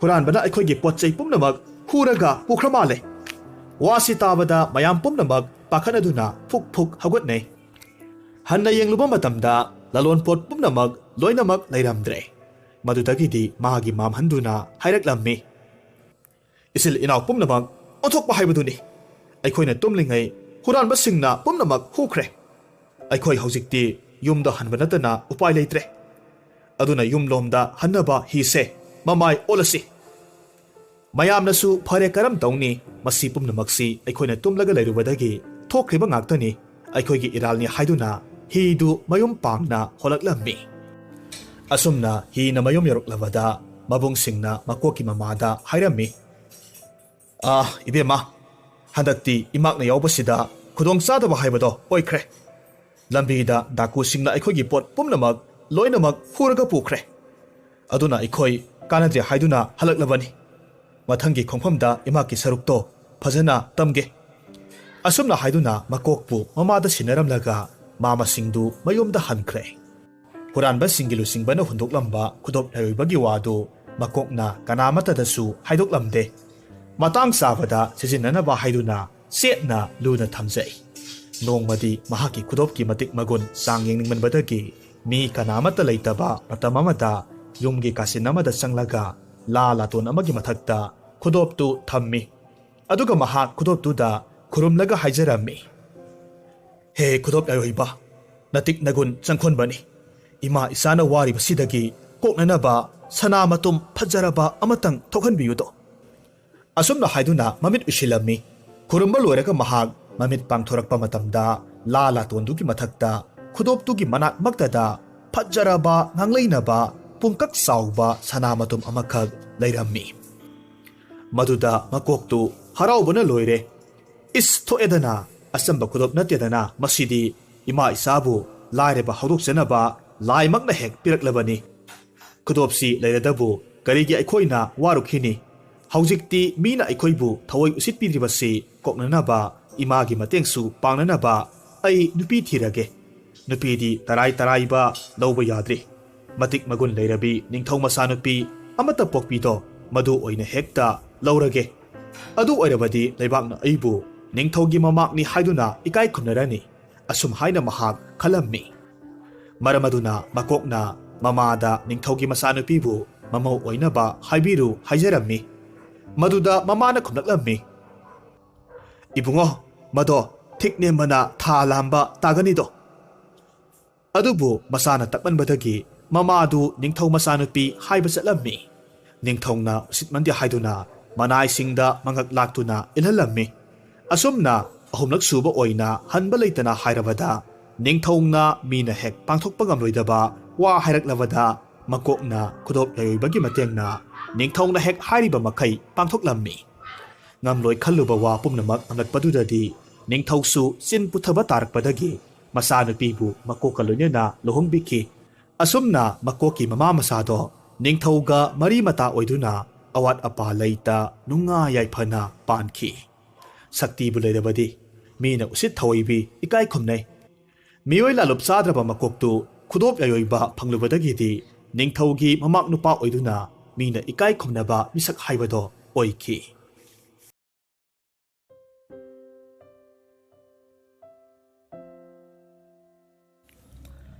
ꯇꯥꯍꯟꯖꯒꯗꯧꯔꯤꯕ ꯐꯨꯡꯒꯥꯋꯥꯔꯤꯁꯤ ꯐꯣꯛ ꯇꯦꯜ ꯑꯣꯐ ꯕꯤꯍꯥꯔ ꯍꯥꯏꯔꯤꯕ ꯂꯥꯏꯔꯤꯛꯇꯨꯗꯒꯤ ꯂꯧꯊꯣꯛꯆꯔꯒ ꯏꯃꯥꯂꯣꯟꯗ ꯍꯟꯗꯣꯛꯆꯕꯅꯤ꯫ ꯁꯣꯏꯈꯤꯕ ꯂꯥꯟꯈꯤꯕ ꯌꯥꯎꯔꯒꯁꯨ ꯇꯥꯕꯤꯔꯤꯕ ꯈ꯭ꯋꯥꯏ ꯈꯤꯕꯤꯛꯅ ꯉꯥꯛꯄꯤꯒꯅꯤ꯫ ꯋꯥꯔꯤ ꯍꯟꯗꯣꯛꯄꯤꯔꯛꯄ ꯁꯨꯔꯖ ꯑꯊꯣꯛꯄꯝ꯫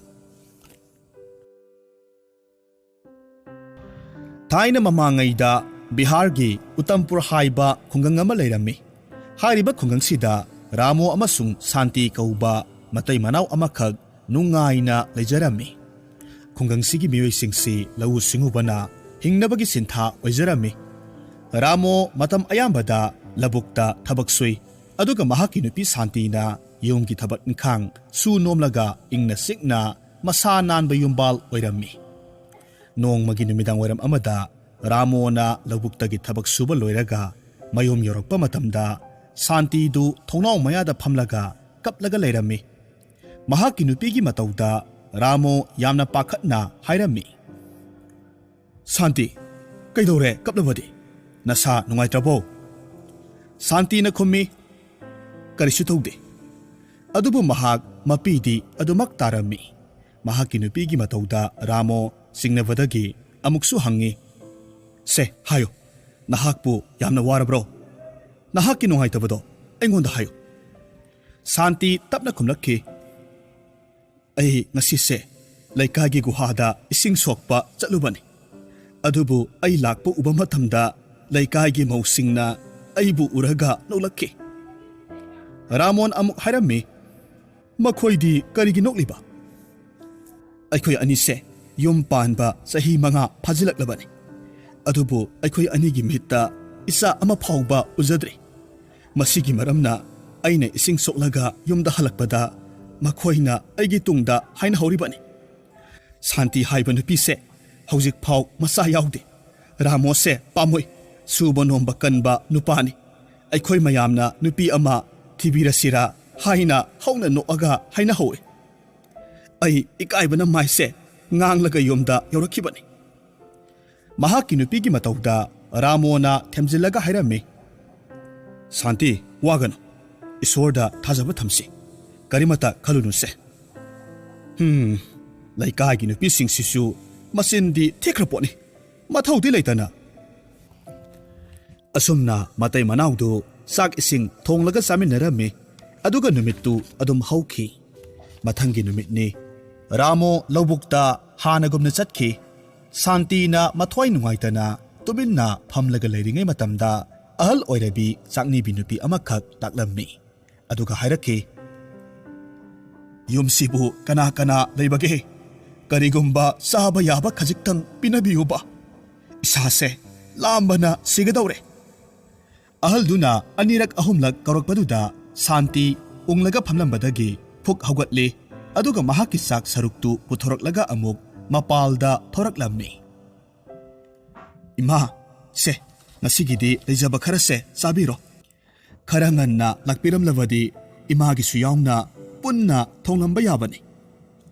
Ahaldu harauna saktu loinamak chathoklammi aduga hairaki. Onthoknasu haukreda isagi mathelse. Sanupi laibak phabi oyu. Adubu Santi di laibak phabi oyu hairubaduda mapi tana kappa hauraki. Saibema kari tawre. Aina nahaki sak saruk loinamak chathokpirabro. Ima adugi natte. Aigi punsise laibak phabi natte. Migi minok masalagta hinglibani. Hanubiduna amuk nungsina hairami. Hayu imada hayu. Nahaki karina ningthungdaba leirabage. Ima nasase yom panbadi kuijare. Imitta isa yaudabana yomdagi mapal thokpada isung imanabi kayagi lagnafam oire. Asumna hairaga kaplammi. Hanubiduna amuk makha tarammi. Oh, adugi oire nahakna kaplibado. Pare pare ima wa haige. Khungang sigi makha pangna chatlaga Ganga Turel gi torbanda Sadhu Baba amakhak lai ninglaga leibani. Mahaki manakta chatlu. Makhong sokna khurumjo. Nahaki apambado nijo.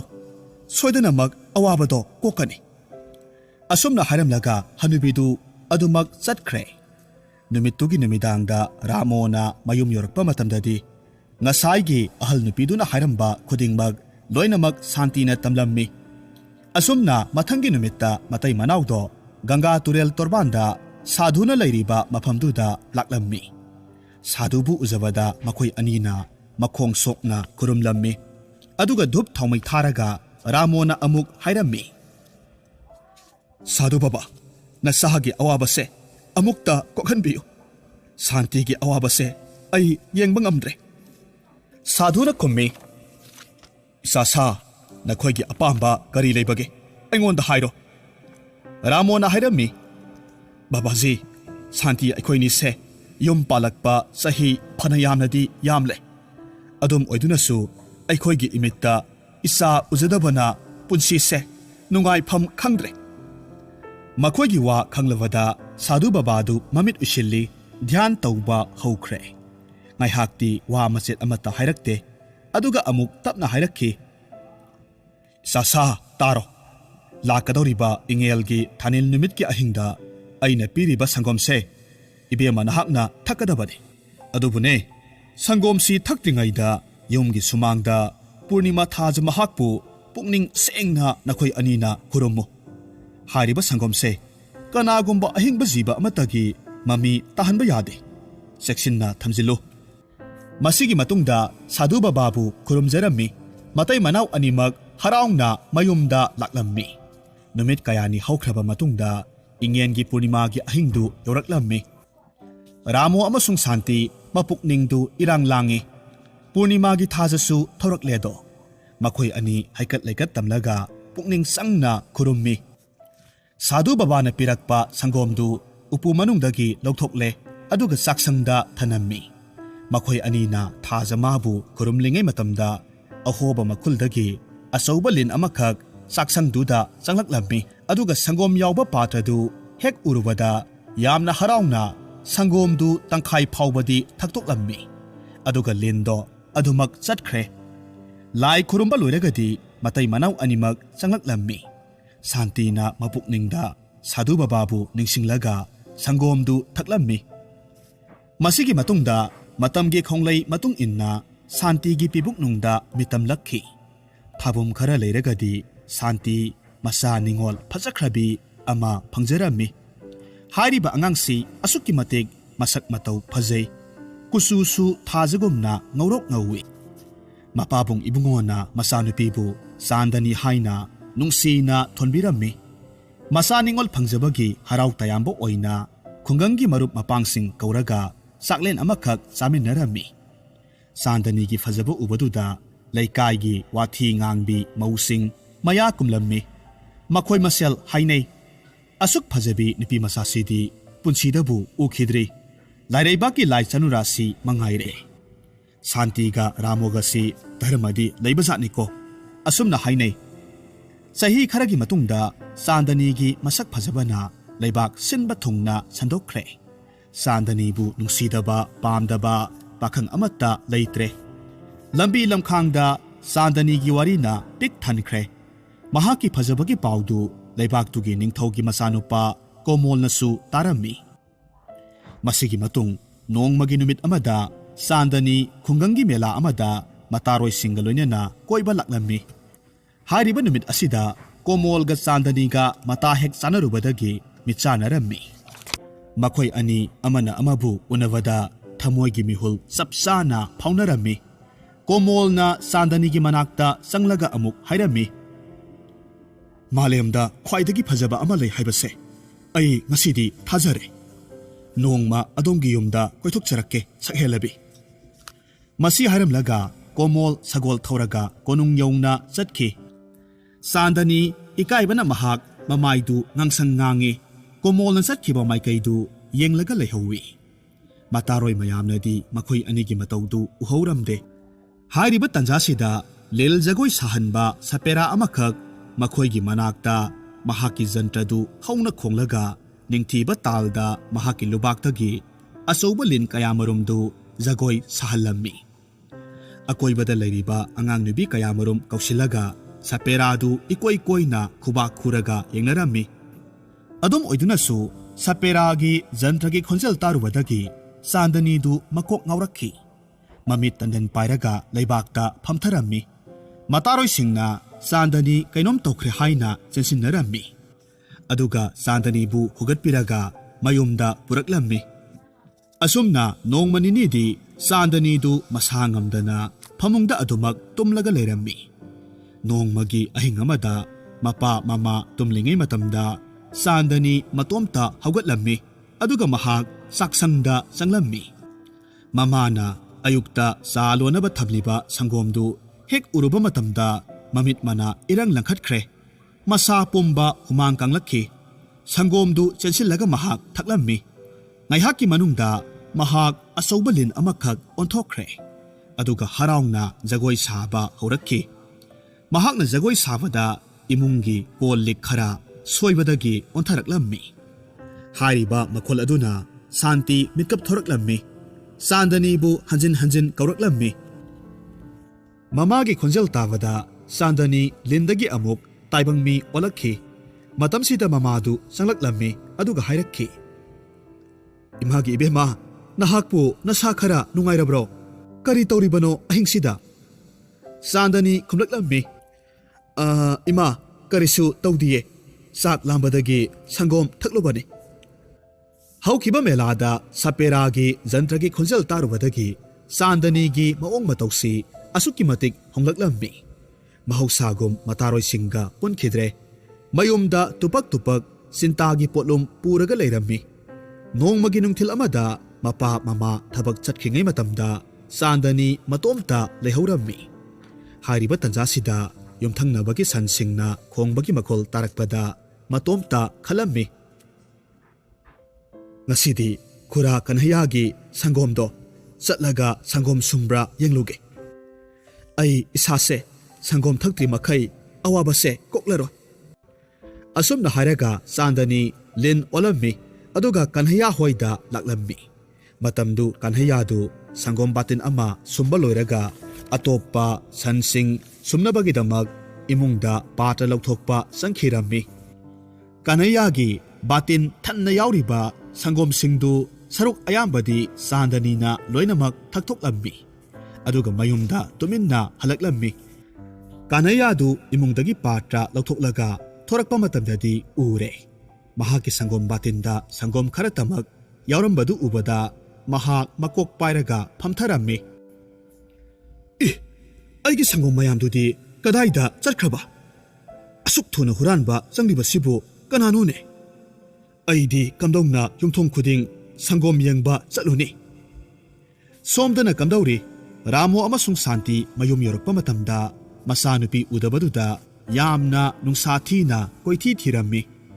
Mamana koikau kauraga thirakpaduda Sandani yumgi ahoba makuldagi lin olaga changlakpadu mamana uhaurammi. Mamado yamna kina khangprek khangna kanna lawi. Mahakna lawadu tavadagi Ramosu chansilaklammi. Mitkuptuda Sandani mi onthokre. Mama mapagi mataududa Sandani kaplaga hairakhi. Ima pabung pakhatpigano. Ai taibang mi kanada amahangba tauroye. Aigi mapokse linsu misu onbangamba isadhari nagingi mapokni. Mase aina oiningduna oiba natte. Ima ipahana aibu adumna akiba poklagadi ai isa itomta thawhai thadokpasu ngamni. Masagi wahai tarubada Santina hairakhi. Nate imagi ebema isahana adumna siba yaro. Isahati imagi phizigi lanni. Linbu oiro mibu oiro adubu pumnamakse khungangi mi singna khanglakpa thoklabadi aikhoi karam tawni. Ima karisu tawroye. Aigi aronbase kanaki maphamda haidokpiganu. Ai ngasidagidi yumdagi mapanda lil olaga khak chatlaro. Aina wasaklibasini. Asumna makhoi ahum kaminharammi. Asumna numittu hauki. Mathangi numitta Ramo amasung Santi mathwai wana Ganga Turel gi torbanda leiriba Sadhu Babagi manakta laklammi. Aduga thokliba thodok-singdu kaplaga tamjarammi. Sadhu Babadu mamit ushilami dhyan tauraga yengbada khangle. Maramaduna tapna hairammi. Sasa masi pamnamakse nakhoina nasadhara nijaba numittuda aina pikhiba sangomduda yai puba lin amakhakna sangomdo thakhibadagi mahaki matik mayaido sangomduda yaukibanani. Adubu waganu Sandanida yauribase phattaba matik mayai amata yaude. Mahakti taibang miyoibagi afaba taunabagidamak mapu mahakna tharakpani. Haujikti nayumda hallo. Aigi pambai leitre. Mahakpu mahogsagomna luna tawbiyo. Asumna Ramo amasung Santi mayumda amuk halaklammi. Makhoina mayum yorokpa matamda ningthougi mising tharaklaga Sandanibu mamau oizage hairammi. Ahal oiraba matai manaudu awabaga nungaibaga pulap punkhre. Kari haigadabano haifam khanglamde. Tawbatabu Sandani masana luhongbadu yare haibadagi afaba numit thaban yenglaga komol amasung Sandani leibak pungzaw thinna luhonglammi. Luhongbagi ahingdu komolna mahaki kada Sandanibu ngairammi. Adubu Sandanidi luhongba hek loibaga adumak thiba khangkhidre. Oirakliba matausida komolna manai masel thadoklaga Sandanibu koithi thirammi. Tasengba makti Sandanina ihan hanbo oina mapuroibagi tumpham kada changlakpani. Matamduda sangom yauba patra anikhak thengnarammi. Sangom uba yadaba mahaki matongni. Khudakta mahak lin olaga sangomdu thakthoklammi. Mapuroibana changlakpa matamda mahak mi onba nanghodabadagi phamungi kangkha makhada ꯂꯣꯠꯂꯒ ꯂꯩꯈꯤꯕꯅꯤ꯫ ꯉꯥꯏꯍꯥꯛ ꯊꯤꯕ ꯌꯥꯕ ꯊꯤꯔꯕ ꯀꯥꯟꯗ ꯀꯣꯃꯣꯜ ꯃꯍꯥꯛꯀꯤ ꯀꯥꯗ ꯃꯊ꯭ꯋꯥꯏ ꯋꯥꯅ ꯑꯃꯨꯛ ꯆꯪꯂꯛꯂꯝꯃꯤ꯫ ꯍꯥꯏꯔꯤꯕ ꯃꯇꯝꯁꯤꯗ ꯆꯥꯟꯗꯅꯤꯗꯨ ꯃꯤ ꯑꯣꯜꯂꯒ ꯑꯃꯨꯛ ꯊꯣꯔꯛꯂꯝꯃꯤ ꯑꯗꯨꯒ ꯀꯧꯔꯛꯈꯤ, "ꯃꯆꯥ ꯏꯕꯨꯡꯉꯣ, ꯑꯩ ꯁꯤꯗ ꯂꯣꯠꯄꯅꯤ꯫ ꯀꯔꯤ ꯇꯧꯕꯒꯤ ꯀꯣꯏꯔꯥꯡ ꯂꯥꯡꯗꯨꯅ ꯊꯤꯔꯤꯕꯅꯣ?" ꯑꯁꯨꯝꯅ ꯍꯥꯏꯔꯛꯈꯤ ꯑꯗꯨꯒ ꯑꯃꯨꯛ ꯅꯣꯛꯂꯝꯃꯤ꯫ ꯃꯥꯒꯤ ꯃꯇꯧꯗꯨꯗ ꯀꯣꯃꯣꯜꯁꯨ ꯅꯣꯛꯂꯒ ꯈꯨꯝꯃꯤ, "ꯏꯁ, ꯑꯩꯒꯤ ꯅꯨꯡꯁꯤꯕꯤ, ꯅꯍꯥꯛꯁꯤ ꯐꯥꯒꯤ ꯇꯧꯕ ꯌꯥꯝꯅ ꯍꯩ꯫ ꯉꯁꯥꯏꯅ ꯀꯦꯀꯨ ꯂꯣꯠꯄ ꯁꯥꯟꯅꯁꯤ ꯍꯥꯏꯔꯝꯂꯕꯗꯤ ꯑꯩꯅ ꯅꯪꯕꯨ ꯁꯣꯏꯗꯅ ꯐꯪꯂꯝꯒꯗꯕꯅꯤ."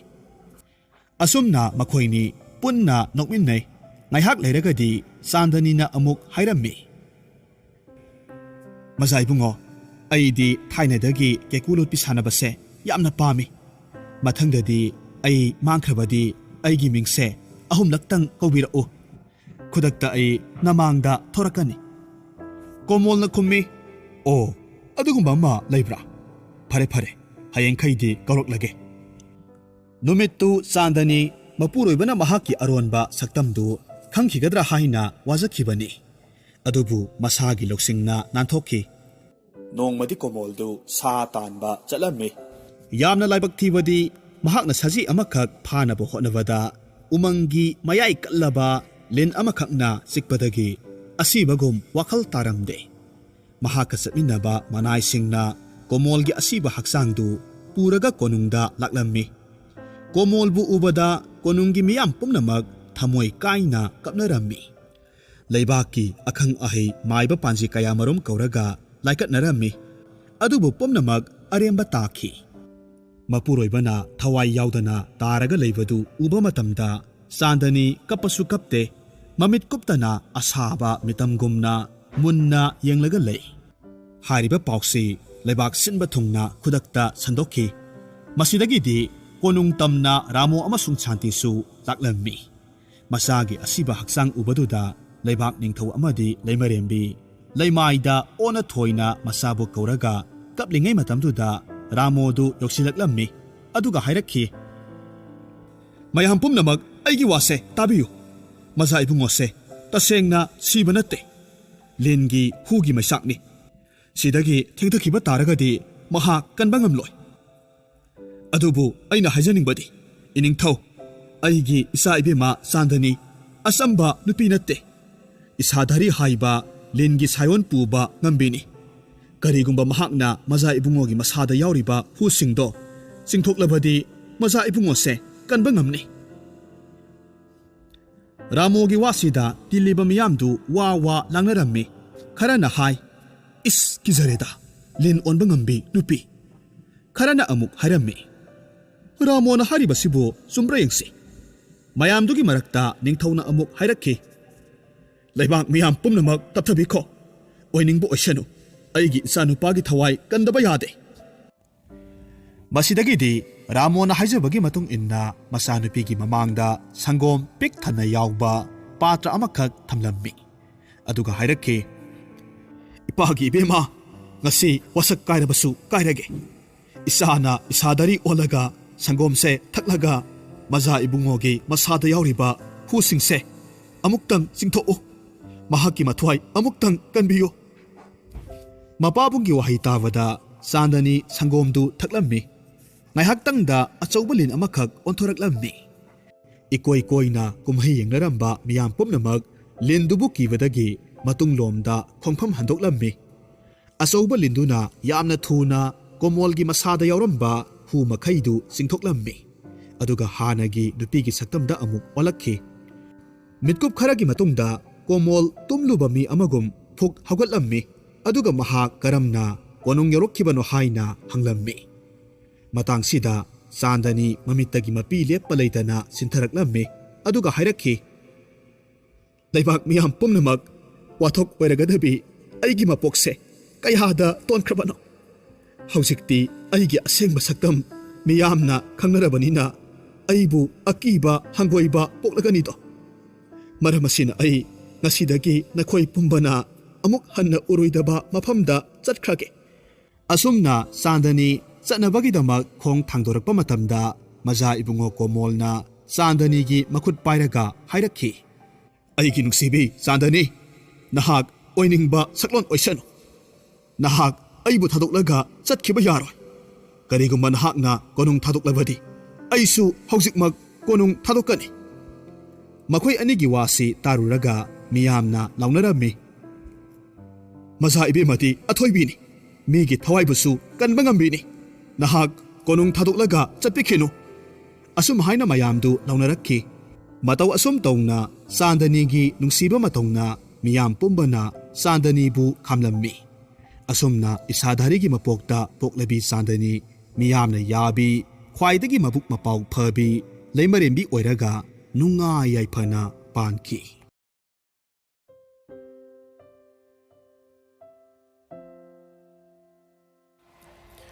ꯊꯥꯏꯅ ꯃꯃꯥꯡꯉꯩꯗ ꯈꯨꯡꯒꯪ ꯑꯃꯗ ꯌꯥꯝꯅ ꯂꯥꯏꯔꯔꯕꯤ ꯂꯨꯈ꯭ꯔꯥꯕꯤ ꯑꯃꯈꯛ ꯃꯍꯥꯛꯀꯤ ꯃꯆꯥꯅꯨꯄꯥ ꯊꯥꯅꯦꯜ ꯀꯧꯕ ꯑꯃꯒ ꯎꯃꯪ ꯑꯃꯒꯤ ꯃꯌꯥꯗ ꯌꯨꯝꯗꯣꯟꯄꯣꯛ ꯑꯣꯏꯅ ꯂꯩꯔꯝꯃꯤ ꯂꯨꯈ꯭ꯔꯥꯕꯤ ꯃꯃꯥ ꯑꯗꯨꯅ ꯃꯆꯥꯅꯨꯄꯥꯕꯨ ꯆꯥꯎꯅꯕ ꯌꯣꯛꯄꯗ ꯅꯨꯃꯤꯠ ꯈꯨꯗꯤꯡꯒꯤ ꯆꯤꯡꯗ ꯁꯤꯡ ꯆꯟꯕ ꯆꯠꯂꯤ ꯆꯤꯡꯗ ꯐꯪꯕ ꯃꯅꯥ ꯃꯁꯤꯡ ꯍꯦꯛꯂꯒ ꯀꯩꯊꯦꯜꯗ ꯌꯣꯜꯂꯤ ꯑꯁꯨꯝꯅ ꯌꯥꯝꯅ ꯋꯥꯅ ꯆꯥꯎꯅꯅꯕ ꯍꯣꯠꯅꯔꯝꯃꯤ ꯃꯃꯥꯅ ꯋꯥꯅ ꯌꯣꯛꯆꯔꯛꯄꯅ ꯊꯥꯅꯦꯜ ꯄꯥꯈꯪ ꯁꯔꯦꯞ ꯐꯥꯔꯛꯂꯦꯗꯣ ꯄꯥꯈꯪ ꯐꯥꯔꯛꯂꯕꯗ ꯆꯨꯡ ꯐꯤꯔꯥꯜ ꯆꯥꯅ ꯃꯁꯛ ꯃꯇꯧ ꯑꯗꯨꯛꯀꯤ ꯃꯇꯤꯛ ꯐꯖꯔꯝꯃꯤ ꯃꯍꯥꯛꯄꯨ ꯈꯨꯡꯒꯪꯒꯤ ꯂꯩꯁꯥꯕꯤ ꯄꯨꯝꯅꯃꯛꯅ ꯃꯤꯇꯥꯕ ꯍꯥꯏꯕꯗꯣ ꯑꯣꯏꯅꯔꯝꯃꯤ ꯃꯍꯧꯁꯥꯒꯨꯝ ꯅꯣꯡꯃꯗꯤ ꯂꯨꯈ꯭ꯔꯥꯕꯤ ꯅꯨꯄꯤꯗꯨ ꯁꯤꯡ ꯆꯟꯕ ꯆꯠꯈꯤꯕꯗꯒꯤ ꯑꯗꯨꯃꯛ ꯍꯜꯂꯛꯈꯤꯗ꯭ꯔꯦ ꯃꯃꯥꯅ ꯃꯐꯝ ꯈꯪꯗ ꯃꯥꯡꯈꯤꯕꯗꯨꯗ ꯊꯥꯅꯦꯜ ꯅꯤꯡꯕ ꯀꯥꯏꯅ ꯀꯞꯆꯔꯝꯃꯤ ꯂꯝꯖꯥ ꯁꯔꯥ ꯃꯆꯥ ꯍꯥꯏꯕꯗꯣ ꯑꯣꯏꯍꯧꯔꯝꯃꯤ ꯃꯇꯝ ꯈꯔ ꯂꯩꯔꯒꯗꯤ ꯂꯩꯀꯥꯏꯅ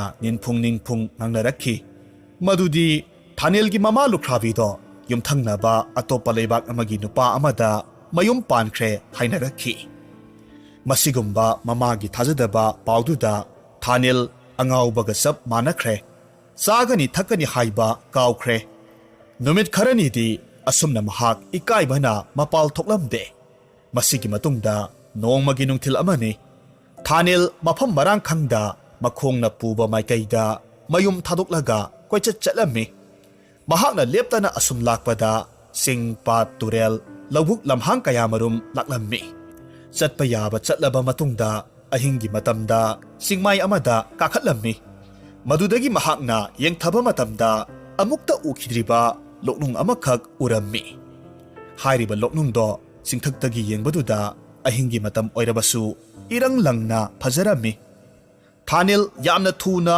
ꯂꯣꯛꯅꯨꯡꯗꯨ ꯇꯝꯅ ꯀꯨꯝꯊꯔꯛꯂꯝꯃꯤ ꯇꯁꯦꯡꯅꯃꯛ ꯃꯐꯝꯗꯣ ꯂꯥꯏꯔꯩꯕꯥꯛꯀꯨꯝ ꯑꯉꯛꯄ ꯃꯑꯣꯡꯗ ꯐꯖꯔꯝꯃꯤ ꯂꯣꯛꯅꯨꯡꯗꯨꯒꯤ ꯃꯌꯥꯏꯃꯛꯇꯗ ꯑꯆꯧꯕ ꯄꯨꯈ꯭ꯔꯤ ꯑꯃꯈꯛ ꯂꯩ ꯄꯨꯈ꯭ꯔꯤꯗꯨꯒꯤ ꯑꯀꯣꯏꯕ ꯂꯩꯔꯥꯏ ꯄꯨꯝꯅꯃꯛ ꯂꯨꯄꯥꯅ ꯑꯣꯏ ꯑꯗꯨꯒ ꯂꯥꯏꯖ ꯏꯁꯤꯡꯒꯤ ꯃꯍꯨꯠꯇ ꯁꯪꯒꯣꯝ ꯑꯍꯤꯡꯕꯅ ꯅꯤꯛ ꯅꯤꯛ ꯂꯥꯎꯅ ꯂꯩ ꯄꯨꯈ꯭ꯔꯤꯗꯨꯒꯤ ꯑꯀꯣꯏꯕꯗ ꯍꯧꯔꯤꯕ ꯎꯄꯥꯜ ꯋꯥꯄꯥꯜ ꯄꯨꯝꯅꯃꯛ ꯍꯤꯔꯥ ꯃꯅꯤ ꯃꯨꯛꯇꯥ ꯀꯌꯥꯃꯔꯨꯝꯅ ꯎꯍꯩꯒꯨꯝꯅ ꯄꯥꯜꯂꯤ ꯑꯗꯨꯛꯀꯤ ꯃꯇꯤꯛ ꯅꯤꯡꯊꯤꯖꯔꯝꯃꯤ ꯃꯐꯝꯗꯨꯒꯤ ꯐꯖꯕ ꯀꯌꯥꯗꯨ ꯎꯔꯨꯕꯗ ꯊꯥꯅꯦꯜ ꯇꯞꯅ ꯇꯞꯅ ꯆꯪꯁꯤꯜꯂꯛꯂꯝꯃꯤ ꯑꯆꯧꯕ ꯁꯅꯥꯒꯤ ꯅꯨꯡꯄꯥꯛ ꯑꯃꯒꯤ ꯃꯔꯨꯝꯗ ꯉꯥꯊꯔꯒ ꯃꯍꯥꯛ ꯉꯥꯏꯍꯥꯛ ꯄꯣꯊꯥꯔꯝꯃꯤ ꯃꯁꯤꯒꯤ ꯃꯇꯨꯡ ꯈꯪꯍꯧꯗꯦ ꯑꯇꯤꯌꯥ ꯃꯀꯣꯏ ꯃꯊꯛꯇꯒꯤ ꯃꯁꯛ ꯃꯇꯧ ꯅꯤꯡꯊꯤꯔꯕꯤ ꯂꯩꯁꯥꯕꯤ 8ꯈꯛ ꯄꯥꯏꯊꯔꯛꯂꯝꯃꯤ ꯁꯅꯥꯒꯤ ꯅꯨꯡꯄꯥꯛ ꯃꯊꯛꯇ ꯐꯝꯂꯝꯃꯤ ꯉꯥꯏꯍꯥꯛ ꯂꯩꯔꯒꯗꯤ ꯃꯅꯤ ꯃꯨꯛꯇꯥꯒꯤ ꯅꯨꯡ ꯈꯔ ꯄꯨꯊꯣꯔꯛꯂꯒ ꯈꯨꯂꯣꯛꯄꯤ ꯁꯥꯟꯅꯔꯝꯃꯤ ꯃꯈꯣꯏ ꯃꯆꯤꯟ ꯃꯅꯥꯎ ꯂꯩꯁꯥꯕꯤ 8ꯅ ꯈꯨꯂꯣꯛꯄꯤ ꯁꯥꯟꯅꯕꯗꯨꯗ ꯈ꯭ꯋꯥꯏꯗꯒꯤ ꯑꯇꯣꯝꯕꯤ ꯆꯪꯅꯤꯡꯈꯣꯝꯕꯤꯗꯤ ꯈꯔ ꯑꯉꯥꯡ ꯑꯣꯏꯕꯅ ꯅꯤꯡꯊꯤꯅ ꯁꯥꯟꯅꯕ ꯍꯩꯇꯕꯗꯒꯤ ꯃꯆꯦ 8ꯅ ꯌꯥꯝꯅ ꯊꯨꯅ ꯄꯣꯔꯝꯃꯤ ꯃꯔꯝ ꯑꯁꯤꯅ ꯃꯆꯦ 8ꯅ ꯃꯈꯥ ꯇꯥꯅ ꯁꯥꯟꯅꯔꯤꯉꯩ ꯆꯪꯅꯤꯡꯈꯣꯝꯕꯤꯗꯤ ꯅꯨꯡꯄꯥꯛꯇꯨꯒꯤ ꯑꯀꯣꯏꯕꯗ ꯀꯣꯏꯔꯩ ꯂꯩꯗꯨꯅ ꯃꯇꯣꯝꯇ ꯁꯥꯟꯅꯔꯝꯃꯤ ꯍꯥꯏꯔꯤꯕ ꯃꯇꯝꯁꯤꯗ ꯊꯥꯅꯦꯜꯅ ꯇꯨꯃꯤꯟꯅ ꯊꯣꯔꯛꯂꯝꯃꯤ ꯑꯗꯨꯒ ꯆꯪꯅꯤꯡꯈꯣꯝꯕꯤꯒꯤ ꯃꯈꯨꯗꯥꯡꯗ ꯇꯥꯞ ꯄꯥꯏꯔꯒ ꯐꯥꯔꯝꯃꯤ ꯃꯇꯧꯁꯤꯗ ꯄꯥꯡꯒꯜ ꯂꯩꯇ꯭ꯔꯕꯤ ꯆꯪꯅꯤꯡꯈꯣꯝꯕꯤ ꯌꯥꯝꯅ ꯀꯟꯅ ꯂꯥꯎꯔꯛꯈꯤ ꯍꯣꯏ ꯏꯆꯦꯝ ꯄꯨꯝꯅꯃꯛ ꯅꯅꯥꯎꯇꯣꯝꯕꯤ ꯑꯩꯍꯥꯛꯁꯦ ꯇꯝꯕ ꯅꯨꯄꯥ ꯑꯃꯅ ꯐꯥꯔꯦ ꯑꯩꯕꯨ ꯑꯃꯨꯛꯇ ꯀꯟꯕꯤꯌꯣ ꯆꯪꯅꯤꯡꯈꯣꯝꯕꯤꯒꯤ ꯈꯣꯟꯖꯦꯜ ꯇꯥꯔꯨꯕꯗ ꯃꯁꯦꯝ 8ꯅ ꯌꯦꯡꯊꯣꯔꯛꯄ ꯃꯇꯝꯗ ꯃꯅꯥꯎꯅꯨꯄꯤ ꯑꯇꯣꯟꯕꯤꯗꯣ ꯇꯥꯏꯕꯪ ꯇꯝꯕ ꯄꯥꯈꯪ ꯑꯃꯈꯛꯅ ꯃꯈꯨꯗꯥꯡ ꯄꯥꯏꯔꯒ ꯂꯩꯔꯝꯕꯗꯨ ꯎꯔꯝꯃꯤ ꯃꯗꯨꯗꯒꯤꯗꯤ ꯈ꯭ꯋꯥꯏꯒꯤ ꯑꯍꯜ ꯃꯆꯦꯅ ꯍꯥꯏꯔꯝꯃꯤ ꯑꯣ ꯑꯣꯟꯊꯣꯛꯄꯅꯤꯗꯀꯣ ꯏꯅꯥꯎ ꯏꯕꯦꯝꯃ ꯆꯪꯅꯤꯡꯈꯣꯝꯕꯤ ꯅꯆꯦꯕꯨ ꯀꯔꯤ ꯑꯣꯏꯔꯁꯤꯒꯦ ꯇꯥꯏꯕꯪ ꯃꯤꯒ ꯁꯣꯛꯅ ꯁꯝꯅꯈ꯭ꯔꯕꯅꯤꯅ ꯏꯄꯥ ꯁꯣꯔꯥꯔꯦꯟꯒꯤ ꯃꯅꯥꯛꯇ layamga loinana leiba yararoido adubune isegi ebema nahak tamba pakhangsigi taloi oiraga miram lensida nungaina palhauro nahakna miram lensida karigumba awa huizong hek langlakpada lainingthou ipa sorarenbu hektamak ningsinglao nahaki awaba pumnamak kokani asumna hairamlaga mase taruktu kapna nongthakta adumak paikhatkre mase singna chatkhiba mitkuptuda sangning khombi leimaida tharo maro olaga kaphaurami asumna pambai leitrabi sangning khombi thanelgi matung inba takhi tengthaba yaba tengtharaba matungda thanelna sangning khombi bu puraga laklammi mahaki khongangi mayomda taloi oina purakledo asum tongna lairaba Luhonglabi masana khwaidagi masak matau phajarabi lairembi du puraga lakpaduda khulgi mipum khudingmak angakpa phaunarami loinana numit khudingi mau yengba lakpada laikaido mina krik krik inarami phajabagi mapa leitrabi nupi dubu uba matamda miyam pumnamak wathok amagum thabak sugani nomgani kaunakre sangning khombigi warina leibak sinba thungna sandokhrabada leibak ningthougi nakong yaukhredo nongmadi leibak ningthoudo manai kayaga loinana thanelgi yumda mau yengba koiraklammi mihau sauba ningthouduna sangning khombigi ningthiba senglau urubada mathamoida sangning khombibu leima tonbi oina laurage haina khalledo maramasina ningthongna thanelda hairami taro thanel ningthou aigi athangni hayeng korau anganbada sangning khombiga loinana nakhoini konungda soidanamak lakadabani karigumba wa ama haigadaba lei asumna akanba yathang tauramlaga ningthoudu sangning khombibu lona yenglammi aduga matil kut launa yotlaga chatkhi mathangi numitta isam samjaba thanelna masanau taloi sangning khombibu konung karosi hairami isabi bungo nanai nubigi samu haksangse arum laihau haubagumna nungaitaba phawido isabi na naitom oina konungda khongdoibiro nanaidi yumgi kupnomse loisinjahauge sangning khombigi wadu taraga isam samjaba thanelna hairami o phare nahakna samu haksang nungaitre hairabanina ai idom oina konung maikai panglurage asumna thanel madom tarak konung karaklammi yamna luriba wafamdi makhoi ani punna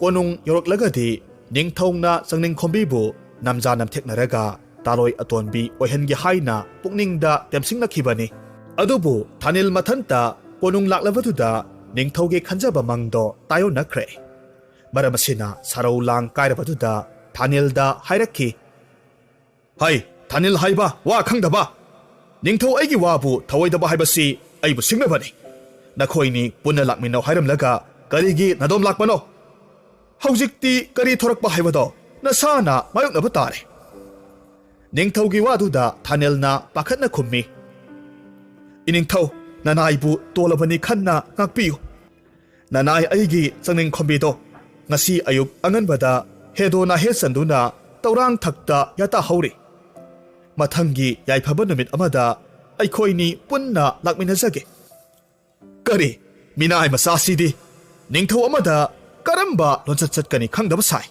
taro pangdaba ngasigi ahingse ningthou aigi sanathong wangmada hangam maru bora ama haidokani mase nahakna nongandringegi manungda pumnamak khulaga hangam bora aduda hapsingadabani karigumba hairiba thabaksi ngamdaba taragadi nasadu angang olungani ningthougi akanba yathangkibadagi wa maset amata haida mayumda laklammi aduga mahak phamung thakta kaplaga tumkhre mapuroibagi maithong urubada sangning khombina nungsa thina hangjarami maduda thanelna sangning khombida ningthouna singoirakpa wafam pumnamak tamlammi matamduda sangning khombina hairami oho wafam adugidamak oiragadi kari thoina wabigano nanai nubina soidanaba pangthuksage wakhal waba thadokpiro pukning nungaina saijada pothabiyu sangning khombigi tayingba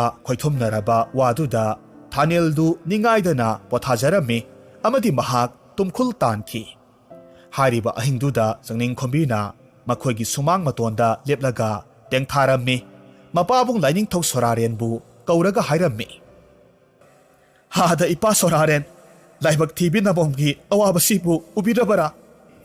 ꯆꯪꯅꯤꯡ ꯈꯣꯝꯕꯤꯒꯤ ꯃꯤꯠꯀꯞ ꯃꯤꯔꯥꯎꯈꯣꯜ ꯇꯥꯔꯕꯗ ꯂꯥꯏꯅꯤꯡꯊꯧꯗꯣ ꯈꯨꯗꯛꯇ ꯅꯣꯡꯒꯨꯝꯂꯛꯂꯦ ꯑꯗꯨꯒ ꯍꯥꯏꯔꯛꯈꯤ, "ꯏꯄꯥꯒꯤ ꯏꯃꯣꯝ, ꯏꯄꯥ ꯂꯩꯔꯤ ꯅꯍꯥꯛꯀꯤꯗꯃꯛ꯫ ꯍꯥꯏꯔꯣ ꯏꯆꯥꯒꯤ ꯑꯋꯥꯕꯗꯣ, ꯏꯅꯨꯡꯁꯤꯅ ꯉꯥꯟꯗ꯭ꯔꯤꯉꯩ ꯍꯥꯏꯔꯣ."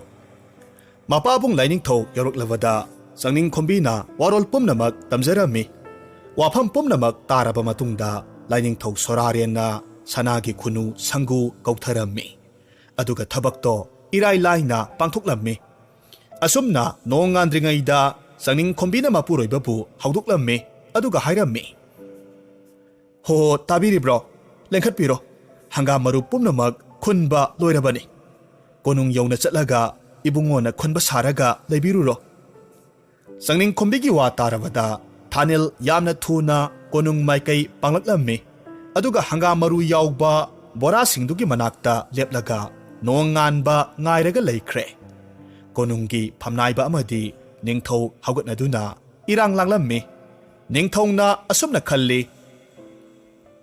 "ꯉꯁꯤꯗꯤ ꯈꯪꯒꯅꯤꯗꯅ, ꯂꯨꯈ꯭ꯔꯥꯕꯤ ꯃꯆꯥ ꯃꯍꯥꯛꯅ ꯍꯪꯒꯥꯝ ꯃꯔꯨꯁꯤꯡꯗꯨ ꯈꯨꯟꯕ ꯉꯝꯂꯔꯣꯏ꯫ ꯁꯤꯕꯒꯤ ꯆꯩꯔꯥꯛ ꯄꯤꯔꯒ ꯆꯦꯡꯂꯧ ꯍꯦꯟꯕꯤ ꯆꯪꯅꯤꯡ ꯈꯣꯝꯕꯤꯕꯨ ꯑꯩꯒꯤ ꯇꯥꯂꯣꯏ ꯑꯇꯣꯟꯕꯤꯗꯨꯝ ꯑꯣꯏꯊꯣꯛꯀꯦ꯫ ꯃꯁꯤꯗꯒꯤꯗꯤ ꯅꯤꯡꯊꯧꯒꯤ ꯃꯅꯥꯏꯁꯤꯡꯗ ꯁꯅꯥꯊꯣꯡ ꯊꯣꯛꯂꯒ ꯍꯪꯒꯥꯝ ꯃꯔꯨꯁꯤꯡꯗꯨ ꯈꯨꯟꯕ ꯂꯣꯏꯔꯕ꯭ꯔꯥ? ꯀꯔꯤꯒꯨꯝꯕ ꯂꯣꯏꯔꯝꯗ꯭ꯔꯕꯗꯤ ꯂꯨꯈ꯭ꯔꯥꯕꯤ ꯃꯆꯥꯗꯨ ꯃꯁꯥ ꯁꯥꯒꯜ ꯂꯥꯛꯅ ꯆꯤꯡꯂꯒ ꯅꯤꯡꯊꯧ ꯃꯍꯥꯛꯀꯤ ꯃꯅꯥꯛꯇ ꯄꯨꯔꯛꯎ ꯍꯥꯏꯅ ꯌꯥꯊꯪ ꯇꯧꯔꯝꯃꯤ꯫ ꯑꯗꯨꯕꯨ ꯅꯤꯡꯊꯧꯒꯤ ꯃꯅꯥꯏꯁꯤꯡꯅ ꯌꯦꯡꯂꯨꯕꯗꯗꯤ ꯍꯪꯒꯥꯝ ꯃꯔꯨ ꯄꯨꯝꯅꯃꯛ ꯈꯨꯜꯂꯒ ꯕꯣꯔꯥ ꯃꯊꯛꯇ ꯐꯝꯂꯒ ꯎꯏꯔꯒ ꯂꯩꯕꯗꯨ ꯊꯦꯡꯅꯔꯝꯃꯤ꯫ ꯃꯗꯨ ꯎꯕ ꯃꯇꯝꯗ ꯅꯤꯡꯊꯧ ꯃꯅꯥꯏꯁꯤꯡꯗꯣ ꯉꯛꯄꯅ ꯈꯝ ꯊꯦꯡꯈ꯭ꯔꯦ꯫ ꯑꯗꯨꯒ ꯂꯣꯏꯅꯅ ꯍꯥꯏꯔꯤꯕ ꯄꯥꯎꯗꯨꯁꯨ ꯅꯤꯡꯊꯧꯗ ꯇꯝꯂꯝꯃꯤ꯫ ꯃꯅꯥꯏꯁꯤꯡꯒꯤ ꯄꯥꯎꯗꯝꯗꯨ ꯇꯥꯔꯨꯕꯗ ꯅꯤꯡꯊꯧꯗꯨ ꯃꯐꯤ ꯀꯜꯂꯒ ꯃꯇꯣꯝꯇ ꯁꯣꯜꯂꯤ꯫ "ꯑꯆꯆꯥ, ꯂꯥꯛꯆꯩꯗ! ꯂꯨꯈ꯭ꯔꯥꯕꯤ ꯃꯆꯥ ꯃꯍꯥꯛꯇꯕꯨ ꯍꯥꯠꯂꯒ ꯅꯨꯄꯤ ꯂꯧꯒꯦ ꯈꯜꯂꯨꯕ ꯇꯁꯦꯡꯅ ꯇꯥꯏꯌꯣꯟꯅꯕ ꯊꯧꯔꯥꯡ ꯑꯣꯏꯔꯦꯅ." ꯑꯁꯨꯝꯅ ꯄꯥꯝꯕꯩ ꯂꯩꯇ꯭ꯔꯕ ꯅꯤꯡꯊꯧꯗꯨ ꯏꯀꯥꯏ ꯐꯤꯔꯨꯛ ꯈꯨꯝꯅ ꯊꯥꯅꯤꯜꯕꯨ ꯊꯥꯗꯣꯛꯄꯤꯔꯒ ꯃꯌꯨꯝꯗ ꯍꯜꯍꯟꯈꯤ꯫ ꯑꯁꯨꯝꯅ ꯃꯇꯝ ꯈꯔꯗꯤ ꯑꯃꯨꯛ ꯍꯧꯈ꯭ꯔꯦ꯫ ꯊꯥꯅꯤꯜ ꯑꯃꯗꯤ ꯆꯪꯅꯤꯡ ꯈꯣꯝꯕꯤ ꯅꯨꯡꯉꯥꯏꯅ ꯃꯌꯨꯝꯗ ꯂꯩꯖꯔꯝꯃꯤ꯫ ꯑꯗꯨꯝ ꯑꯣꯏꯗꯨꯅꯁꯨ ꯀꯂꯛ ꯆꯥꯎꯕ ꯅꯤꯡꯊꯧꯗꯨ ꯂꯨꯈ꯭ꯔꯥꯕꯤ ꯃꯆꯥꯕꯨ ꯀꯔꯝꯅ ꯂꯣꯏꯁꯤꯟꯒꯅꯤ ꯍꯥꯏꯔꯤꯕ ꯋꯥꯁꯤꯇ ꯈꯜꯂꯒ ꯂꯩ꯫ ꯊꯥꯕꯨꯝ ꯈꯔ ꯍꯧꯈ꯭ꯔꯕ ꯃꯇꯨꯡꯗ ꯅꯤꯡꯊꯧ ꯃꯅꯥꯏꯁꯤꯡ ꯊꯥꯔꯛꯂꯒ ꯊꯥꯅꯤꯜꯕꯨ ꯀꯣꯅꯨꯡꯗ ꯀꯧꯈꯠꯂꯝꯃꯤ꯫ ꯋꯥꯐꯝꯗꯨꯗ ꯊꯥꯅꯤꯜ ꯀꯤꯈꯤꯕꯅ ꯃꯁꯥꯗꯨ ꯍꯨꯃꯥꯡ ꯀꯥꯡꯂꯝꯃꯤ꯫ ꯀꯣꯅꯨꯡ ꯌꯧꯕꯒ ꯅꯤꯡꯊꯧꯅ ꯃꯔꯧ ꯂꯩꯅ ꯍꯥꯏꯔꯝꯃꯤ, "ꯇꯥꯔꯣ ꯏꯗꯥꯏꯔꯦꯜ ꯊꯥꯅꯤꯜ, ꯑꯩꯅ ꯅꯍꯥꯛꯄꯨ ꯀꯧꯕꯒꯤ ꯃꯔꯝꯗꯤ ꯃꯁꯤꯅꯤ꯫ ꯅꯍꯥꯛꯁꯦ ꯇꯧꯕ ꯉꯝꯕ ꯃꯤꯑꯣꯏꯅꯤ ꯍꯥꯏꯕꯁꯤ ꯅꯤꯡꯊꯧ ꯑꯩꯅ ꯈꯪꯈ꯭ꯔꯦ꯫ ꯃꯔꯝ ꯑꯁꯤꯅ ꯅꯍꯥꯛꯅ ꯈꯪꯂꯤꯕꯗꯨꯅꯤ, ꯑꯩꯈꯣꯏꯒꯤ ꯂꯩꯕꯥꯛꯁꯦ ꯍꯧꯖꯤꯛꯀꯤ ꯑꯣꯏꯅ ꯑꯋꯥ ꯍꯨꯏꯖꯣꯡ ꯂꯥꯡꯕ ꯊꯣꯛꯂꯕꯅꯤ꯫ ꯃꯁꯤ ꯄꯨꯝꯕ ꯀꯣꯛꯅꯅꯕ ꯅꯤꯡꯊꯧ ꯑꯩꯅ ꯃꯥꯏꯕ ꯃꯥꯏꯕꯤ ꯀꯌꯥꯃꯔꯨꯝ ꯇꯥꯟꯅꯔꯕꯅꯤ꯫ ꯃꯈꯣꯏꯒ ꯇꯥꯟꯅꯕ ꯀꯥꯟꯗ ꯃꯥꯏꯆꯧ ꯈꯔꯅ ꯇꯥꯛꯄꯤꯔꯦ, ꯂꯩꯕꯥꯛꯁꯤꯒꯤ ꯈ꯭ꯋꯥꯏꯗꯒꯤ ꯐꯖꯕꯤ ꯅꯨꯄꯤꯒꯤ ꯃꯄꯨꯔꯣꯏꯕ ꯅꯨꯄꯥ ꯑꯃ ꯑꯁꯤꯕꯒꯤ ꯂꯩꯕꯥꯛꯇ ꯆꯠꯂꯒ ꯂꯥꯏꯁꯤꯡꯒ ꯋꯥꯔꯤ ꯁꯥꯟꯅꯔꯒꯗꯤ ꯂꯩꯕꯥꯛꯁꯤꯒꯤ ꯑꯋꯥ ꯑꯅꯥ ꯀꯣꯛꯀꯅꯤ꯫ ꯂꯥꯏꯒꯤ ꯂꯩꯕꯥꯛꯇꯒꯤ ꯁꯅꯥ ꯂꯨꯄꯥ ꯃꯅꯤ ꯃꯨꯛꯇ ꯑꯃꯗꯤ ꯁꯤꯗ ꯌꯥꯏ ꯅꯥꯗ ꯌꯥꯏ ꯂꯥꯏꯋꯥ ꯀꯌꯥ ꯄꯤꯔꯛꯀꯅꯤ ꯍꯥꯏꯅ ꯍꯥꯏꯔꯤ꯫ ꯃꯔꯝ ꯑꯗꯨꯅ ꯅꯍꯥꯛ ꯍꯌꯦꯡ ꯑꯌꯨꯛꯁꯤ ꯂꯥꯏꯔꯩꯕꯥꯛꯇ ꯆꯠꯅꯕ ꯊꯧꯔꯥꯡ ꯇꯧꯔꯣ꯫ ꯅꯍꯥꯛ ꯀꯔꯤꯁꯨ ꯋꯥꯒꯅꯨꯗ, ꯌꯥꯝꯅ ꯊꯨꯅ ꯍꯜꯂꯛꯀꯗꯧꯔꯤꯕꯅꯤ꯫ ꯅꯍꯥꯛꯅ ꯍꯦꯛ ꯍꯜꯂꯛꯄꯒ ꯂꯩꯕꯥꯛꯀꯤ ꯐꯝꯅꯥꯏꯕ ꯃꯀꯣꯛꯁꯨ ꯍꯥꯞꯀꯗꯧꯔꯤꯕꯅꯤ." ꯅꯤꯡꯊꯧꯒꯤ ꯋꯥꯗꯨꯗ ꯊꯥꯅꯤꯜ ꯃꯃꯥꯏ ꯏꯃꯛ ꯃꯛꯁꯤꯟꯈ꯭ꯔꯦ꯫ ꯑꯗꯨꯒ ꯃꯍꯥꯛ ꯇꯨꯃꯤꯟꯅ ꯂꯦꯞꯂꯒ ꯂꯩ꯫ ꯃꯔꯛꯁꯤꯗ ꯑꯃꯨꯛ ꯅꯤꯡꯊꯧꯅ ꯃꯈꯥ ꯇꯥꯅ ꯍꯥꯏꯔꯝꯃꯤ, "ꯑꯗꯨꯒ ꯇꯥꯈꯣ, ꯍꯌꯦꯡ ꯑꯌꯨꯛꯁꯤ ꯀꯣꯅꯨꯡꯒꯤ ꯁꯨꯃꯥꯡ ꯃꯇꯣꯟꯗ ꯑꯆꯧꯕ ꯀꯣꯝ ꯑꯃꯈꯛ ꯇꯧꯔꯒ ꯊꯝꯂꯝꯒꯗꯧꯔꯤꯕꯅꯤ꯫ ꯍꯥꯏꯔꯤꯕ ꯀꯣꯝꯁꯤꯗ ꯆꯣꯡꯊꯔꯒ ꯑꯁꯤ ꯂꯩꯕꯥꯛ ꯆꯠꯅꯕꯒꯤ ꯂꯝꯕꯤ ꯂꯩꯔꯝꯒꯗꯧꯔꯤꯕꯅꯤ꯫ ꯂꯝꯕꯤꯗꯣ ꯌꯥꯝꯅ ꯃꯝꯕꯅꯤ꯫ ꯃꯔꯝ ꯑꯁꯤꯅ ꯅꯍꯥꯛꯅ ꯀꯣꯝꯗ ꯍꯦꯛ ꯆꯣꯡꯊꯈꯤꯕꯒ ꯑꯃꯝꯕ ꯂꯝꯕꯤꯗꯣ ꯎꯅꯕꯒꯤꯗꯃꯛ ꯘꯤ ꯊꯥꯎ ꯁꯤꯡ ꯀꯌꯥꯃꯔꯨꯝ ꯃꯩ ꯊꯥꯒꯠꯂꯛꯀꯗꯧꯔꯤꯕꯅꯤ꯫ ꯑꯗꯨꯝ ꯇꯧꯔꯒꯗꯤ ꯑꯁꯤ ꯂꯩꯕꯥꯛꯇꯣ ꯑꯃꯝꯕ ꯌꯥꯎꯗꯅ ꯃꯩꯅ ꯄꯨꯡꯉꯥꯟ ꯉꯥꯟꯅ ꯅꯨꯡꯉꯥꯏꯅ ꯆꯠꯄ ꯌꯥꯔꯒꯅꯤꯗꯣ." ꯃꯁꯤꯒꯤ ꯃꯇꯨꯡꯗ ꯅꯤꯡꯊꯧꯅ ꯃꯅꯥꯏꯁꯤꯡꯗ ꯑꯆꯧꯕ ꯀꯣꯝ ꯑꯃꯈꯛ waton muk luna tawhallammi. Thanildi yamna ningba kaina mayumda halaklammi. Mayum yobaga yamna mathwai wana leibaduda lausing leibi sangning khombina konung karubagi maram hanglaklammi. Matamduda ningthouna hairakpa wari pumnamak mahaki taloida tamlammi. Mapuroibagi wafamda sangning khombina amuk hairammi. Karimata wabigano nanai nubi lejaribasidi saktum sabiraga nungaina pothabiyu. Asumna ahingi matamda sangning khombidu sumang matonda leplaga mapa ibungo lainingthou sorarenbu kauraga kaplammi. Handaksu lainingthoudo miramlenda kumlaklammi aduga hanglakhi. Ipagi ebema sangning khombi isabu yamna warabro hayo hayo nahaki apambado ipa leiri wagano. Sangning khombina khommi ipa ibungo namomgi awabase tabiyu. Leibak ningthou pukphatana konungda tawriba achouba komjawdo madudagi nasagi sumang matonsi phawna lainungda achouba surung amakhak sembiyu. Karigumba ngasi ahingsida loidragadi namomdi lukhrasingda chalagani to. Asumna hairaga sut kaplammi. Mamomgi awabagi maram khanglawada lainingthou sorarenna khudakta lairebaktagi sabi lising kautharaga mitkupta surungdu hutpa loire. Hariba surungdu urabada sangning khombi mapuroibabu ayuk anganbada haudok pirammi aduga hairammi. Sabi ipa sorarenna konungdagi yumsi phawba surung hutpa loirabani. Konungda lengbiro horen ningthouna komduda songtharo hek haibaga songthabigadabani. Achouba surung amakhak thengnabigani. Khudakta yum yaunaba khongjel yangna chenbirakadabani. Karigumba komda kuina leplaga leiragadi maina saktuna sigadoribani. Wafamse ningsingbiyu. Warol pomnamak khanglawada thanil konungda laklammi. Konung yobagadi ningthongna manaisingda senahalaga komjawduda thanilbu songthanaba yathang tawrammi. Loinana leibaki awa ana koknabagidamak laigi thauda pangthoklammi. Aduga komda songthahalaga asi leibakta chatnanaba thaurang tawro haina hairaklammi. Masidagidi thanil khudakta komjawduda songthakre. Mahakna hek songthabagadi ningthou manaisingna ghi thau sing haplaga komjawdu mai tharammi. Tawbatabu thanildi mitna kupada surungi lambelda mayum yokre. Ningthounadi thanil siramlagani haiduna haraungna sakhenbi sangning khombibu leima atonbi oiragani khanduna harauba haurammi. Mathangi ayukni ningthougi manaising tharaga sangning khombibu konungda puraknabagidamak ningthouna yathang tawrammi. Adum oidunasu thanilgi matai manaudi sumangda nungsa yairaga saklen saminabadu uruba matamda ningthou manaisingdo khangprek khangle. Maramasina yamna thuna chenkhi ningthouda paudu tamlure. Paudu tarubada mabuk phattaba ningthongna manaisingdu amuk hanna tharaklammi. Aduga thanilbu konung karaknaba hairammi. Manaisingna thanilgi mayumda chatlaga hayeng konung karau hairammi. Mathangi numitni lausing leibi sangning khombina mahaki nupada hairammi. Isabi ibungo konungdo kabiruro. Horen ningthouda asi leibak yaujarure. Sana lupa mani mukta kayamarum lehowi. Adubu misam oibanina pukhiba yaroi takpire. Leibak ningthou oina lakpiyu. Sana lupa lan apamba pubikho haira ihaina haibiyu. Adugane ningthoudo komda songthahalaga mai tharaga yaibi thawai launanaba thaurang tawbiyu. Karisu kibigano. Ngarang konungda lehoba surungi lambido ngasigi ahingsida mesinkrabani. Mabuk phattaba ningthoudo masagi tawjaruba thawongna tangoi oiraga sikhragadabani. Thanildu konung hek yobagadi ningthouna wa haidringai khurumlaga hairammi. Iningthou angakpagi matawni. Asi leibak haibadudi sana lupa mani muktana pik thalli. Aihakna asi leibaki lairembada sana lupa lansingdo khara pibiyu haijarubani. Adubu nahakti misamni piba yade nakhoigi ningthoudu oina tharau haihoribani. Tasengna makisu ꯏꯅꯤꯡꯊꯧꯒꯤ ꯀꯣꯅꯨꯡ ꯃꯌꯥꯏꯗ ꯇꯧꯔꯤꯕ ꯀꯣꯝꯁꯤꯒꯤ ꯃꯈꯥꯗ ꯁꯅꯥ ꯂꯨꯄꯥꯅ ꯂꯩꯇꯦꯡꯕ ꯑꯆꯧꯕ ꯀꯣꯅꯨꯡ ꯑꯃꯈꯛ ꯂꯩꯍꯧꯔꯤꯕꯅꯤ꯫ ꯌꯥꯝꯅ ꯅꯛꯅꯕ ꯂꯝꯗꯝꯅꯤ꯫ ꯍꯧꯖꯤꯛ ꯆꯠꯂꯒ ꯍꯣꯔꯦꯟ ꯅꯨꯡꯊꯤꯜ ꯑꯗꯨꯃꯛ ꯍꯜꯂꯛꯄ ꯌꯥꯔꯤꯕꯅꯤ꯫ ꯌꯦꯡꯕꯤꯌꯨ, ꯅꯅꯥꯏꯁꯨ ꯉꯔꯥꯡ ꯑꯗꯨꯃꯛ ꯍꯜꯂꯛꯂꯤꯕꯁꯤꯅꯤ꯫ ꯈꯔ ꯊꯦꯡꯈꯤꯕꯗꯨꯗ ꯏꯅꯤꯡꯊꯧꯗ ꯄꯥꯎꯁꯦ ꯇꯝꯕ ꯅꯪꯍꯧꯗꯕꯅꯤ꯫ ꯃꯁꯤꯒꯤꯗꯃꯛ ꯏꯅꯤꯡꯊꯧ ꯉꯥꯛꯄꯤꯌꯨ꯫ ꯊꯥꯅꯤꯜꯒꯤ ꯄꯥꯎꯗꯝꯗꯨꯗ ꯅꯤꯡꯊꯧꯗꯨ ꯊꯥꯖꯈ꯭ꯔꯦ꯫ ꯃꯔꯝ ꯑꯁꯤꯅ ꯃꯅꯥꯏꯁꯤꯡꯗ ꯑꯁꯤ ꯂꯩꯕꯥꯛ ꯆꯠꯂꯒꯦ ꯊꯧꯔꯥꯡ ꯇꯧꯔꯣ ꯍꯥꯏꯔꯝꯃꯤ꯫ ꯃꯇꯝꯗꯨꯗ ꯊꯥꯅꯤꯜꯅ ꯍꯥꯏꯔꯛꯈꯤ, ꯏꯅꯤꯡꯊꯧ, ꯀꯣꯝꯗ ꯆꯣꯡꯊꯕꯤꯔꯣ꯫ ꯑꯩ ꯏꯁꯥ ꯌꯥꯎꯅ ꯅꯅꯥꯏꯁꯤꯡꯅ ꯘꯤ ꯊꯥꯎ ꯍꯩꯔꯒ ꯑꯁꯤ ꯂꯩꯕꯥꯛꯀꯤ ꯂꯝꯕꯤꯗꯣ ꯉꯥꯟꯅꯅꯕ ꯍꯣꯠꯅꯖꯔꯒꯦ꯫ ꯅꯤꯡꯊꯧꯗꯨ ꯍꯔꯥꯎꯕꯅ ꯂꯣꯏꯔꯦ꯫ ꯃꯅꯥꯏꯁꯤꯡꯗ ꯃꯍꯥꯛ ꯑꯁꯤ ꯂꯩꯕꯥꯛꯇ ꯆꯠꯂꯒ ꯁꯅꯥ ꯂꯨꯄꯥ ꯃꯅꯤꯃꯨꯛꯇ ꯂꯧꯔꯨꯔꯒꯦ, ꯃꯍꯥꯛ ꯀꯣꯝꯁꯤꯗ ꯆꯣꯡꯊꯈ꯭ꯔꯒꯦ ꯍꯥꯏꯅ ꯀꯟꯅ ꯑꯃꯨꯛꯇꯪ ꯂꯥꯎꯔꯝꯃꯤ꯫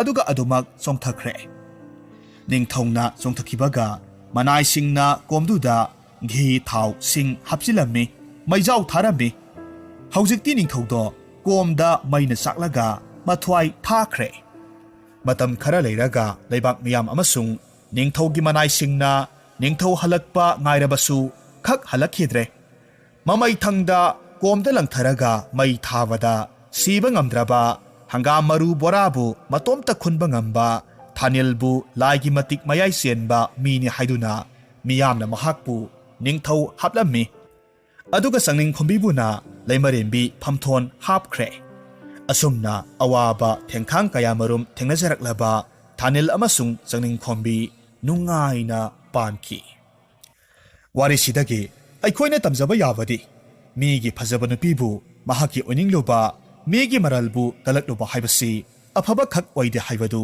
ꯇꯥꯛꯂꯤ꯫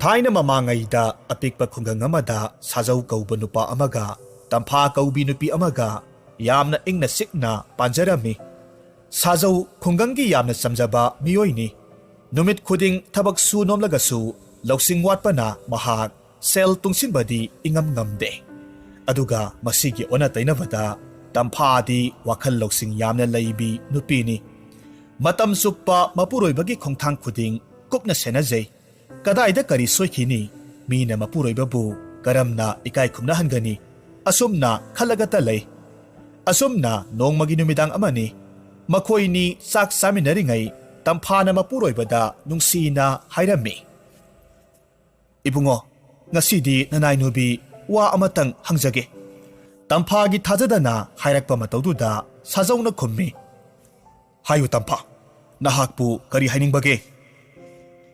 ꯏꯕꯨꯡꯉꯣ, ꯃꯤꯑꯣꯏꯕ ꯍꯥꯏꯕꯁꯤꯒꯤ ꯄꯨꯟꯁꯤꯗ ꯃꯥꯏ ꯄꯥꯛꯅ ꯍꯤꯡꯒꯦ ꯍꯥꯏꯔꯕꯗꯤ ꯃꯍꯥꯛꯄꯨ ꯁꯦꯝꯕꯤ ꯁꯥꯕꯤꯕ ꯒꯨꯔꯨ, ꯑꯐꯕ ꯒꯨꯔꯨꯒꯤ ꯄꯥꯎꯇꯥꯛꯅ ꯃꯤ ꯑꯃꯕꯨ ꯃꯤꯀꯣꯛ ꯊꯣꯡꯍꯜꯂꯒ ꯐꯤꯗꯝꯅꯤꯉꯥꯏ ꯑꯣꯏꯕ ꯄꯨꯟꯁꯤ ꯍꯥꯏꯕꯗꯣ ꯑꯣꯏꯍꯜꯂꯤꯕꯅꯤ꯫ ꯑꯗꯨꯅ ꯅꯅꯥꯏꯅꯨꯕꯤꯅ ꯈꯪꯖꯅꯤꯡꯕꯗꯤ ꯏꯕꯨꯡꯉꯣꯒꯤ ꯒꯨꯔꯨꯗꯣ ꯂꯝꯗꯝꯁꯤꯗ ꯀꯅꯥ ꯂꯩꯕꯒꯦ?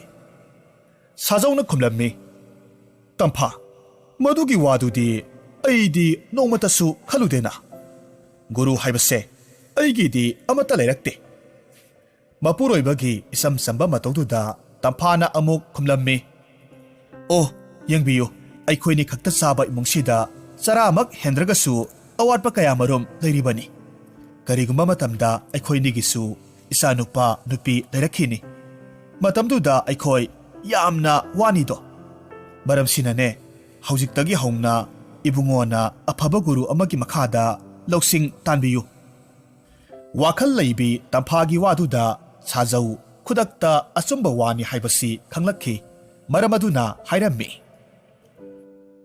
ꯇꯝꯐꯥ, ꯅꯍꯥꯛꯅ ꯍꯥꯏꯔꯤꯕꯗꯣ ꯆꯨꯝꯃꯤ꯫ ꯅꯍꯥꯛꯇꯤ ꯋꯥꯈꯜ ꯂꯩꯕꯤꯅꯤ꯫ ꯅꯍꯥꯛꯅ ꯍꯥꯏꯈꯤꯕ ꯋꯥꯐꯝ ꯄꯨꯝꯅꯃꯛ ꯆꯨꯝꯂꯒꯇ ꯂꯥꯛꯂꯤꯕꯅꯤ꯫ ꯃꯔꯝ ꯑꯁꯤꯅ ꯑꯩꯁꯦ ꯍꯌꯦꯡꯗꯒꯤꯗꯤ ꯃꯇꯝ ꯈꯔ ꯌꯨꯝ ꯊꯥꯗꯣꯛꯂꯒ ꯒꯨꯔꯨ ꯈꯜꯂꯒ ꯏꯍꯩ ꯇꯝꯂꯨꯈꯤꯒꯦ꯫ ꯑꯁꯨꯝꯅ ꯃꯊꯪꯒꯤ ꯑꯌꯨꯛꯇ ꯁꯥꯖꯧ ꯒꯨꯔꯨ ꯈꯟꯅꯕꯒꯤꯗꯃꯛ ꯃꯌꯨꯝ ꯊꯥꯗꯣꯛꯂꯝꯃꯤ꯫ ꯃꯍꯥꯛꯅ ꯃꯌꯨꯝ ꯊꯥꯗꯣꯛꯂꯝꯗꯥꯏꯒꯤ ꯃꯇꯝꯗ ꯇꯝꯐꯥꯕꯨ ꯌꯨꯝꯂꯣꯟ ꯀꯩꯔꯣꯟꯅꯕꯁꯤꯡꯗ ꯌꯦꯡꯁꯤꯟꯕꯤꯅꯅꯕ ꯁꯤꯟꯅꯔꯝꯃꯤ꯫ ꯐꯅ ꯍꯥꯏ ꯁꯥꯕꯅꯤ, ꯇꯝꯐꯥ ꯃꯄꯨꯔꯣꯏꯕꯅ ꯑꯗꯨꯛ ꯊꯨꯅ ꯋꯥꯔꯦꯞ ꯂꯧꯔꯛꯀꯅꯤ ꯍꯥꯏꯕꯗꯤ ꯊꯥꯖꯔꯨꯗꯦ꯫ ꯆꯥꯎꯔꯕ ꯌꯨꯝꯗꯨꯗ ꯃꯄꯨꯔꯣꯏꯕꯒꯤ ꯈꯣꯡꯆꯠ ꯂꯣꯏꯗ꯭ꯔꯤ ꯐꯥꯎꯕ madom tarak lianba taki. Yamna luribadi. Mapuroibana chalamdaigi matamda mahaki khoisi khada mitam khrabani. Wafamdu mahaki mapuroibada phauba haiba nanghaudre. Masidagidi tampha khoirang khoisaunana pulsi lelhaurammi. Asumna nongmagi matam haukibadagi thabom tara suduna tampha masak matau ningthijaraba mapari amakhak phangjarammi. Adubu mapuroibadudi adumak halakhidre. Amaromda sajau mayum thadokhiba numit aduda panthungpham khangda khungang kayamarum phauraga asum leptana laklammi. Adubu mahaki chap chaba guru haibadudi phanglamde.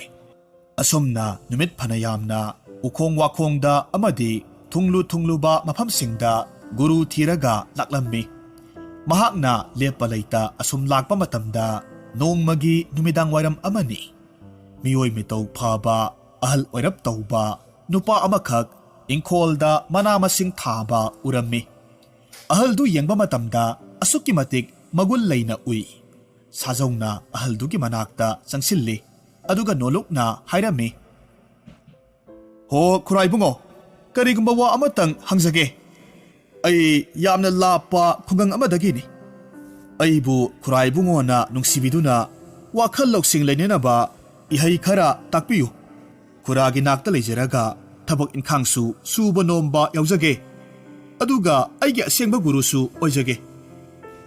Sajawgi waduda ahaldu yamna munna yenglaga hairaklammi. Isa ibungo. Kuradi ihei sing haiba misu natte. Guru haiba awangba thakto. Aigumba amana nahaki guru karamna oini. Nahak ningamnak loiko. Adunane afaba nahakpu lamjingba ngamba asengba guru ama thibiyudo. Sajawna ahaldugi makhong sokna khurumlammi aduga amuk hairammi. Khuraibungo nasabu nungsibiyu. Adom aigi asengba guru haibado oibiyu. Ahalduna amuk khumlaklammi. Ihe haugatlo tawhaide. Fare. Nangna yadrabanina ngasidagidi guru magnatragasu ipagi sida leiro. Adugane nahakpu isanupamakni khalagadabani. Asumna sajaw ahaldugi yumduda leirammi aduga guru khanba haurammi. Nong hek nganbadagi numit taba phauba ingkhol suminai santhi sanjung singdoksai ising sokpa wairam taiba pumnamag gurugi mateng panglaga lelammi. Mahakna ahaldugi manakta sahi 15 chupna thabak tawraga leirammi. Tawbatabu nongmata ahalդuna guru amagum pauktak piba takpi tambibadi tawramde. Masigi matung nongmadi sajawdo mahaki kuina kaina khabi nupidu ningsinglaklammi. Maramaduna ahalduda hairammi. Khuraibungo nasana yum thadoklambado sahi kumsing yamsilakle. Maramasina ai yumda amuk hanjakhrage. Sajawgi waduda ahalдuna nungsina makokta nathabirammi aduga hairammi. Sumi saibungo nahakna ipagi sida leirakpase sahi 15 di henjilaklabani. Isana aigidamak thabak kayamarum mateng pangbire. Adubune aina nahakidamak karisu piba ngamdre. Adubu chalamdai sida aina nahakidamak pauktak ahumtang haige. Mase pukning sangna taro. Sajawna khummi. Khuraibungo takpiro. Guruna amuk hairaklammi. Aina haigadaba pauktakti atai karisu natte. Ahanbada nupi angang tumdriba makhai tumloidabani. Anisubada masak khangdabi nupiga karigumbada chatmennaroidabani. Adugane ahumsubada mi ama hatke haina napukningda chap yungna khalabadi thabakto pangthoktringay matamda ahumlak khantagadabani. Guru na pautak ahumsi sajawda takpirammi. Guru gi pautak phangjarabada mahak mayum maikai panglaklammi. Sajawna asum lakpa matamda leibak amada thunglarammi. Numit tasilakpadagi khungang amada mahak changsilaga ahing yarekpham thirammi. Manak nakpada leiba yum amada changsilammi. Yumduda ahal nupi amaga pakhang masa amaga kaplaga leiba thengnarammi. Angakpa maongduda Sajaw changsilaga asumna hangi. Ima, kari thawdok thoklabage. Yumsibu asi anaga thokpa yawbro. Hanubiduna sajaubu yenglaga kumlaklammi. Ibungo, asi ana yawba natte. Leibak sida pokluba ima isaki leibakni. Asumna hairaga mapi lepa leitana sintharami. Ahal dugi matawduda sajauna amuk hairami. Ima, waridu haibiyu. Aidi mafam sigi misu nachade. Matam kuina yum thatoklaga ihai tamba chacharubani. Warido aingondasu takpiyudo. Ahal duna hairami. Phare phare.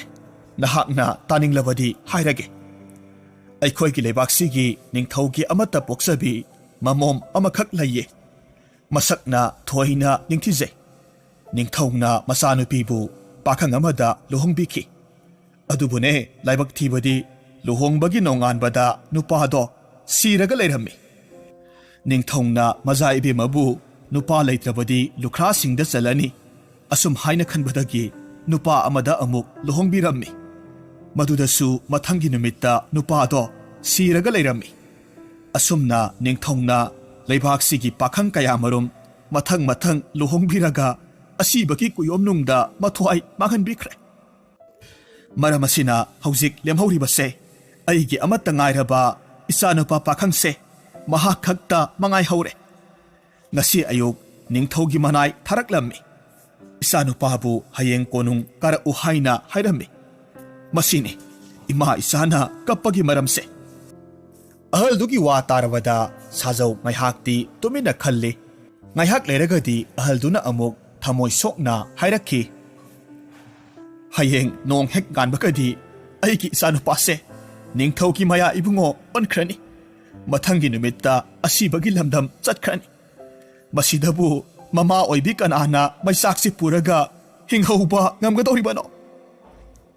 Mataw asumna wari lina ahaldu nong khongbagum kaptharaklammi. Waram pumnamak khanglaba matungda sajauna amuk hairami.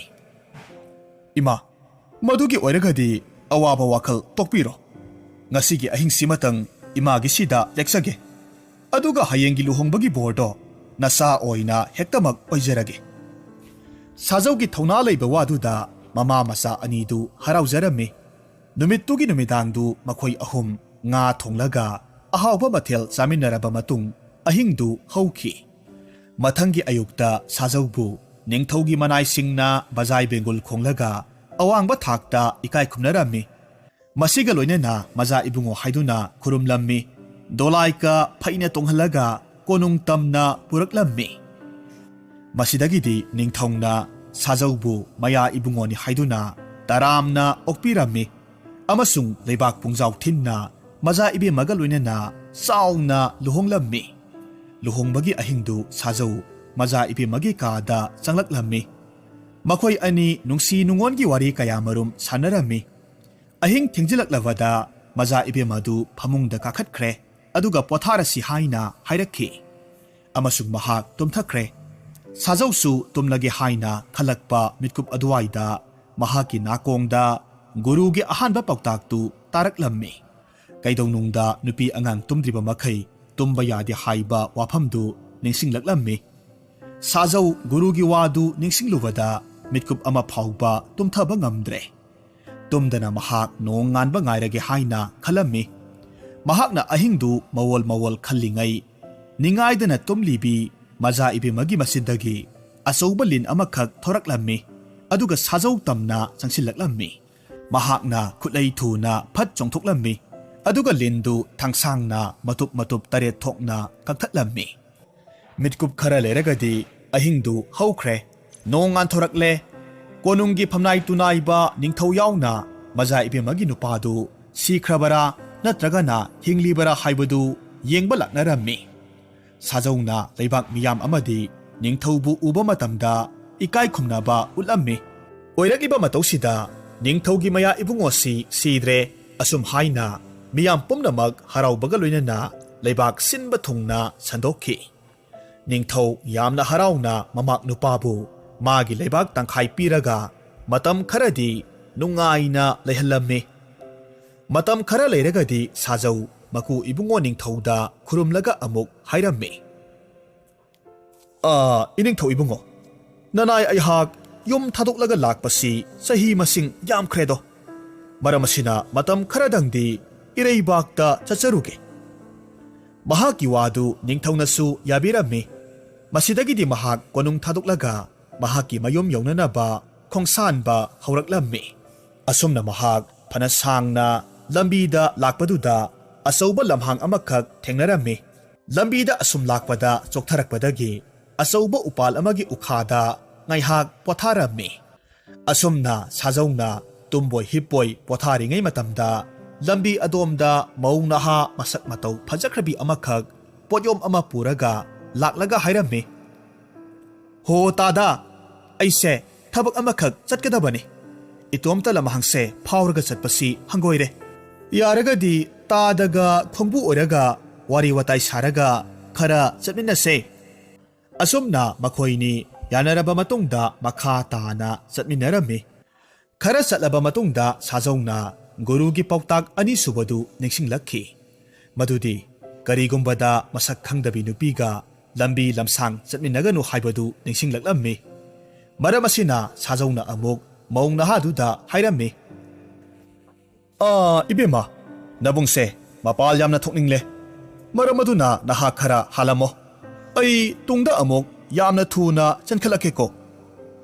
Nupiduna khummi.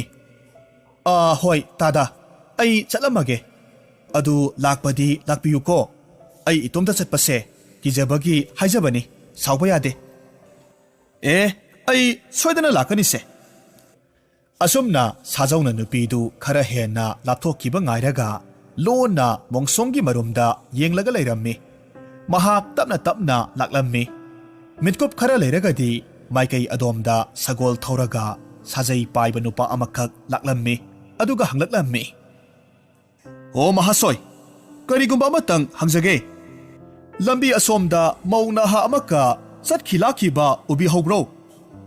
Sajongna khummi. Aidi kanamata sakhiba ujahaudebo. Sagol tongba nupadu yamna thuna nupiduna chatkhiba maikaiduda sagol thauraga chatkhi. Sajausu leppa leitana adumak maikai adomda makha tana chatlammi. Khara chatlaba matungda mahakna ure. Sagol tongba nupa aduna maung nahadu phuraga puraklammi. Masindasu asumna yamna saungna hairammi. Hera napam chatningkhodana. Karigino nahakna imung manungsi mathak makha olhalaga napamta pau tamma chatlibadi. Asumna hairaga phuraga adumak chatkhi. Thaudoktu uruba matamda sajau matomta khalli. Aibu nupisiga chatminaramba thoklabadi siramnida. Aiga chatminaramba thoklagadi karisu khangdaba aibusu lamchat chumdaba mi oina khalambasu yai. Matamasida sajauna mahaki gurugi pautaksingdu kayada wahanthok laikhrabano haina khanjarami. Asumna asum lakpana mahak maraibaki khungang yaure. Matam kuina thadoklubana mahaki khungangdu yum kai anauba kayamarum laiba thengnarami. Tasengnamak mahak masagi thongal changphamdu khanglamde. Tawbatabu matam kuinagi mamangdagi mahaki konthong mayada hauraklaba layoiraba sana khongnang pambi adudi lengdana asum haurammi. Masidagidi mahaki mayumdo masak khanglammi. Matamdo numidang wairam yasangba matamni. Sajau tuminna mayumgi mangol kakhatli. Aduga loliba thongjaudugi ahobadu yenglammi. Matamduda mahakna ure. Makhoigi phunga lairuda wang sauraba nupa amakak manangaldu thangdoklaga mai yairammi. Aduga mahaki nupi tamphana lairangda chak thongli. Makhoigi mataududa sajau phathaba ngamdre. Matomta khalli. Madudi mahaki nupi tamphasi mahak leitringe matamda nupasida mayum pale haina khalammi. Masidagidi mahak aduki matik saubana thak niklammi. Phungada mai yairiba nupasi thangna kaklaga hatlage haina khankredo. Adubu gurugi pautaktu nisinglatlammi. Matomta khongphamdu handokcharammi. Makha tana asumba khangnabagidamag nupiduga nupadugana sanariba waridu tarammi. Matamsida tamphana ꯃꯩ ꯌꯥꯏꯔꯤꯕ ꯅꯨꯄꯥꯗꯨꯗ ꯍꯥꯏꯔꯝꯃꯤ, "ꯏꯃꯥꯒꯤ ꯏꯕꯨꯡꯉꯣ ꯅꯣꯡꯌꯥꯏ, ꯅꯍꯥꯛꯀꯤ ꯅꯄꯥꯕꯨꯡꯗꯣ ꯅꯍꯥꯛꯄꯨ ꯑꯩꯅ ꯊꯥꯕꯨꯝ 2 ꯅꯥꯎꯄꯨꯔꯛꯄ ꯑꯗꯨꯋꯥꯏꯗ ꯌꯨꯝ ꯊꯥꯗꯣꯛꯂꯒ ꯆꯠꯈꯤꯕꯗꯒꯤ ꯑꯗꯨꯃꯛ ꯍꯜꯂꯛꯈꯤꯗ꯭ꯔꯦ꯫ ꯍꯤꯡꯂꯝꯈꯤꯒꯗ꯭ꯔꯥ ꯁꯤꯔꯝꯂꯗ꯭ꯔꯥ ꯍꯥꯏꯕꯁꯨ ꯈꯪꯗ꯭ꯔꯦ꯫ ꯇꯁꯦꯡꯅ ꯆꯍꯤ 15 ꯍꯦꯟꯖꯤꯜꯂꯛꯂꯦ꯫ ꯏꯃꯥꯅ ꯅꯍꯥꯛꯄꯨ ꯋꯥꯔꯤꯁꯦ ꯂꯧꯁꯤꯡ ꯇꯥꯔꯕ ꯃꯇꯝꯗ ꯍꯥꯏꯒꯦ ꯍꯥꯏꯗꯨꯅ ꯂꯣꯠꯁꯤꯜꯂꯒ ꯑꯁꯨꯛ ꯀꯨꯏꯅ ꯊꯝꯂꯛꯄꯅꯤ꯫ ꯅꯃꯥ ꯑꯩꯒꯤ ꯄꯨꯟꯁꯤꯁꯦ ꯑꯃꯛꯄ ꯂꯝꯆꯠ ꯑꯃꯠꯇ ꯌꯥꯎꯗꯕꯤꯅꯤ꯫ ꯂꯩꯀꯥꯏꯅ ꯄꯪꯍꯥꯏ ꯍꯥꯏꯖꯤꯟꯕ ꯋꯥꯕꯨ ꯅꯍꯥꯛꯅ ꯀꯔꯤꯒꯤ ꯊꯥꯖꯔꯤꯕꯅꯣ?" ꯑꯁꯨꯝꯅ ꯇꯝꯐꯥꯅ ꯃꯍꯥꯛꯀꯤ ꯃꯆꯥ ꯅꯣꯡꯌꯥꯏꯗ ꯍꯥꯏꯔꯤꯕ ꯋꯥꯗꯨ ꯇꯥꯔꯨꯕꯗꯒꯤ ꯁꯥꯖꯧ ꯃꯈꯨꯠꯇꯒꯤ ꯊꯥꯡꯗꯨ ꯇꯥꯈꯤꯔꯝꯃꯤ꯫ ꯃꯃꯤꯠꯇ ꯃꯄꯤ ꯂꯦꯞꯇꯅ ꯆꯤꯟꯊꯔꯛꯂꯝꯃꯤ꯫ ꯑꯗꯨꯒ ꯊꯣꯡ ꯊꯤꯜꯂꯒ ꯍꯥꯏꯔꯝꯃꯤ, "ꯏꯄꯥꯒꯤ ꯏꯕꯨꯡꯉꯣ, ꯄꯥꯕꯨꯡ ꯂꯥꯛꯂꯦ, ꯊꯣꯡ ꯍꯥꯡꯗꯣꯛꯂꯣ꯫ ꯅꯃꯥꯅ ꯍꯥꯏꯔꯤꯕ ꯋꯥ ꯄꯨꯝꯅꯃꯛ ꯑꯆꯨꯝꯕꯅꯤ꯫ ꯅꯃꯥꯗꯤ ꯐꯤꯗꯝꯅꯤꯡꯉꯥꯏ ꯑꯣꯏꯕꯤ ꯅꯨꯄꯤ ꯂꯛꯇꯒꯤ ꯑꯊꯣꯏꯕꯤꯅꯤ." ꯃꯄꯨꯔꯣꯏꯕꯒꯤ ꯈꯣꯟꯖꯦꯜ ꯇꯥꯔꯨꯕꯗ ꯇꯝꯐꯥ ꯆꯦꯟꯊꯣꯔꯛꯂꯝꯃꯤ꯫ ꯊꯣꯡ ꯍꯥꯡꯗꯣꯛꯂꯒ ꯃꯄꯨꯔꯣꯏꯕꯒꯤ ꯃꯈꯣꯡꯗ ꯇꯨꯔꯝꯃꯤ꯫ ꯑꯗꯨꯒ ꯍꯧꯅ ꯀꯞꯂꯒ ꯍꯥꯏꯔꯝꯃꯤ, "ꯏꯕꯨꯡꯉꯣ, ꯅꯅꯥꯏꯅꯨꯕꯤꯕꯨ ꯃꯪꯂ ꯇꯥꯏꯕꯪꯂꯥ, ꯀꯔꯤꯒꯤ ꯑꯩꯕꯨ ꯃꯤꯅꯣꯛ ꯃꯩꯁꯥ ꯃꯔꯛꯇ ꯍꯨꯟꯗꯣꯛꯂꯝꯂꯤꯕꯅꯣ? ꯅꯍꯥꯛꯄꯨ ꯀꯗꯥꯏꯗ ꯂꯩꯔꯨꯕꯒꯦ?" ꯑꯁꯨꯝꯅ ꯍꯥꯏꯔꯝꯃꯤ꯫ ꯑꯗꯨꯒ ꯃꯆꯥꯅꯨꯄꯥ ꯅꯣꯡꯌꯥꯏꯗ ꯑꯃꯨꯛ ꯑꯣꯟꯁꯤꯜꯂꯒ ꯍꯥꯏꯔꯝꯃꯤ, "ꯏꯃꯥꯒꯤ ꯏꯕꯨꯡꯉꯣ, ꯅꯍꯥꯛꯅ ꯃꯇꯝ ꯆꯨꯞꯄ ꯍꯪꯂꯒ ꯂꯩꯕ ꯋꯥꯍꯪꯗꯨꯅꯤ꯫ ꯅꯃꯥꯡꯗ ꯂꯦꯞꯂꯤꯕꯁꯦ ꯅꯄꯥꯕꯨꯡꯅꯤ." ꯁꯥꯖꯧꯗꯨ ꯇꯝꯐꯥꯒꯤ ꯃꯇꯧꯗꯨ ꯌꯦꯡꯕ ꯉꯝꯗ꯭ꯔꯦ꯫ ꯇꯞꯅ ꯍꯥꯏꯔꯝꯃꯤ, "ꯇꯝꯐꯥ, ꯑꯩꯕꯨ ꯉꯥꯛꯄꯤꯌꯨ꯫ ꯑꯩꯅ ꯅꯃꯥ ꯅꯆꯥꯕꯨ ꯃꯤꯔꯥꯏꯔꯨꯔꯦ꯫ ꯍꯧꯖꯤꯛꯇꯤ ꯑꯩ ꯂꯥꯛꯂꯕꯅꯤꯅ ꯅꯃꯥ ꯅꯆꯥꯒꯤ ꯃꯇꯨ ꯅꯥꯝꯃ ꯁꯣꯛꯄꯤꯅꯕ ꯂꯩꯔꯔꯣꯏ." ꯑꯁꯨꯝꯅ ꯅꯣꯡꯌꯥꯏꯁꯨ ꯆꯦꯟꯊꯣꯔꯛꯂꯝꯃꯤ꯫ ꯃꯃꯥ ꯃꯄꯥ ꯑꯅꯤꯕꯨ ꯀꯣꯜꯂꯒ ꯀꯞꯂꯝꯃꯤ꯫ ꯑꯗꯨꯒ ꯍꯥꯏꯔꯛꯈꯤ, "ꯏꯃꯥ ꯅꯨꯡꯁꯤꯕꯤ, ꯏꯃꯥꯕꯨ ꯑꯩꯅ ꯏꯃꯥ ꯑꯣꯏꯅ ꯐꯪꯖꯕꯁꯦ ꯑꯩꯒꯤ ꯃꯄꯣꯛꯁꯦ ꯂꯥꯏꯕꯛ ꯐꯩ꯫ ꯅꯍꯥꯟ ꯃꯈꯩ ꯏꯃꯥꯕꯨ ꯑꯩꯅ ꯀꯌꯥꯗ ꯂꯥꯟꯅ ꯂꯧꯔꯨꯔꯦ꯫ ꯑꯩꯕꯨꯁꯨ ꯉꯥꯛꯄꯤꯌꯨꯀꯣ ꯏꯃꯥ." "ꯏꯁꯥꯅ ꯀꯔꯤꯒꯤ ꯂꯥꯟꯒꯅꯤ? ꯃꯁꯤꯗꯤ ꯅꯣꯡꯗꯝꯕꯒꯤ ꯅꯣꯡꯗꯝꯈꯣꯜꯅꯤ." ꯃꯇꯧ ꯑꯁꯨꯝ ꯇꯧꯅ ꯁꯥꯖꯧ ꯃꯍꯥꯛꯀꯤ ꯅꯨꯄꯤ ꯇꯝꯐꯥ ꯑꯃꯗꯤ ꯃꯆꯥꯅꯨꯄꯥ ꯅꯣꯡꯌꯥꯏꯒ ꯅꯨꯡꯉꯥꯏꯅ ꯑꯃꯨꯛ ꯄꯥꯟꯈꯤ꯫ ꯑꯁꯣꯝꯗꯅ ꯅꯤꯡꯊꯧꯒꯤ ꯃꯖꯥ ꯏꯕꯦꯝꯃꯁꯨ ꯆꯍꯤ ꯀꯌꯥꯃꯔꯨꯝ ꯁꯥꯖꯧꯕꯨ ꯉꯥꯏꯔꯝꯃꯤ꯫ ꯑꯗꯨꯕꯨ ꯂꯥꯛꯃꯟꯗ꯭ꯔꯕꯗ ꯃꯇꯣꯝꯇ ꯄꯨꯟꯁꯤ ꯂꯦꯟꯈꯤ꯫ ꯄꯨꯝꯅꯃꯛ ꯃꯍꯥꯛ ꯊꯛꯀꯤꯗꯃꯛ ꯃꯊ꯭ꯋꯥꯏ ꯊꯥꯈꯤꯕ ꯄꯥꯈꯪ ꯀꯌꯥꯒꯤ ꯂꯪꯖꯔꯨꯕ ꯃꯔꯥꯜꯅꯤ ꯈꯟꯅ ꯂꯩꯕꯥꯛ ꯃꯤꯌꯥꯝꯒꯤ ꯊꯧꯗꯥꯗ ꯃꯄꯨꯟꯁꯤꯗꯨ ꯑꯗꯨꯃꯛ ꯀꯠꯊꯣꯛꯈꯤ꯫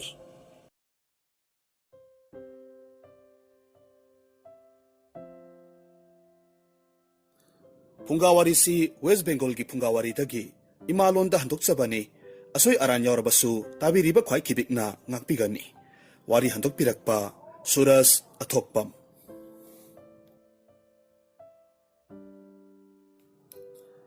ꯊꯥꯏꯅ ꯃꯃꯥꯡꯉꯩꯗ ꯃꯥꯜꯗꯥ ꯀꯧꯕ ꯒꯪꯒꯥ ꯃꯄꯥꯜꯗ ꯇꯥꯕ ꯈꯨꯡꯒꯪ ꯑꯃꯗ ꯆꯟꯗ꯭ꯔꯕꯥꯜ ꯀꯧꯕ ꯅꯤꯡꯊꯧ ꯑꯃ ꯄꯥꯜꯂꯝꯃꯤ꯫ ꯃꯍꯥꯛꯁꯤ ꯌꯥꯝꯅ ꯏꯅꯥꯛ ꯀꯩꯔꯥꯛ ꯈꯨꯟꯕ ꯅꯤꯡꯊꯧ ꯑꯃꯅꯤ꯫ ꯃꯤꯌꯥꯝꯕꯨ ꯌꯥꯝꯅ ꯅꯨꯡꯁꯤꯅ ꯇꯧꯖꯕ, ꯃꯤꯄꯨꯝ ꯈꯨꯗꯤꯡꯃꯛꯅ ꯌꯥꯕ ꯅꯤꯡꯊꯧ ꯑꯃꯅꯤ꯫ ꯍꯥꯏꯔꯤꯕ ꯅꯤꯡꯊꯧꯁꯤ ꯈꯨꯠꯀꯟ ꯄꯥꯡꯒꯟꯅ ꯌꯥꯝꯅ ꯅꯨꯡꯉꯥꯏꯅ ꯂꯩꯕ ꯇꯥꯔꯒꯁꯨ ꯃꯍꯥꯛꯀꯤ ꯑꯋꯥꯠꯄ ꯑꯃꯗꯤ ꯑꯗꯨꯃꯛ ꯂꯩꯔꯝꯃꯤ꯫ ꯅꯤꯡꯊꯧ ꯑꯁꯤꯒꯤ ꯃꯆꯥ ꯑꯃꯠꯇ ꯄꯣꯛꯂꯝꯗꯦ꯫ ꯃꯔꯝ ꯑꯁꯤꯃꯛꯅ ꯅꯤꯡꯊꯧ ꯑꯃꯁꯨꯡ ꯃꯍꯥꯛꯀꯤ ꯂꯩꯃꯔꯦꯝꯕꯤꯅ ꯅꯨꯡꯇꯤ ꯅꯨꯃꯤꯠ ꯈꯨꯗꯤꯡꯒꯤ ꯇꯥꯏꯕꯪ ꯃꯄꯨꯕꯨ ꯆꯦꯠꯅ ꯅꯤꯡꯖꯔꯝꯃꯤ꯫ ꯑꯁꯨꯝꯅ ꯃꯈꯣꯏꯒꯤ ꯅꯤꯡꯖꯕꯗꯨꯗ ꯅꯣꯡꯃꯗꯤ ꯇꯥꯏꯕꯪ ꯁꯦꯝꯕꯤꯕ ꯃꯄꯨ ꯃꯍꯥꯛꯅ ꯆꯥꯟꯕꯤꯔꯗꯨꯅ ꯅꯋꯥ ꯑꯉꯥꯡ ꯅꯨꯄꯥ ꯃꯆꯥ ꯑꯃꯈꯛ ꯐꯪꯖꯔꯝꯃꯤ꯫ ꯆꯍꯤ ꯀꯌꯥ ꯃꯃꯤꯠꯇ ꯃꯁꯛ ꯎꯖꯔꯨꯗ꯭ꯔꯕ ꯆꯟꯗ꯭ꯔꯕꯥꯜ ꯅꯤꯡꯊꯧꯗꯨ ꯑꯁꯨꯛꯀꯤ ꯃꯇꯤꯛ ꯍꯔꯥꯎꯖꯕ ꯍꯥꯏꯕꯗꯨ ꯑꯣꯏꯔꯝꯃꯤ꯫ ꯃꯍꯥꯛꯅ ꯃꯆꯥꯅꯨꯄꯥ ꯐꯪꯕꯒꯤ ꯍꯔꯥꯎꯈꯤꯕꯅ ꯃꯍꯥꯛꯀꯤ ꯈꯨꯡꯒꯪꯗ ꯂꯩꯔꯤꯕ ꯃꯤꯌꯥꯝ ꯄꯨꯝꯅꯃꯛ ꯄꯤꯖ ꯄꯤꯊꯛ ꯇꯧꯗꯨꯅ ꯈꯨꯗꯣꯜ ꯄꯣꯠꯅꯆꯤꯡꯕ ꯄꯤꯔꯝꯃꯤ꯫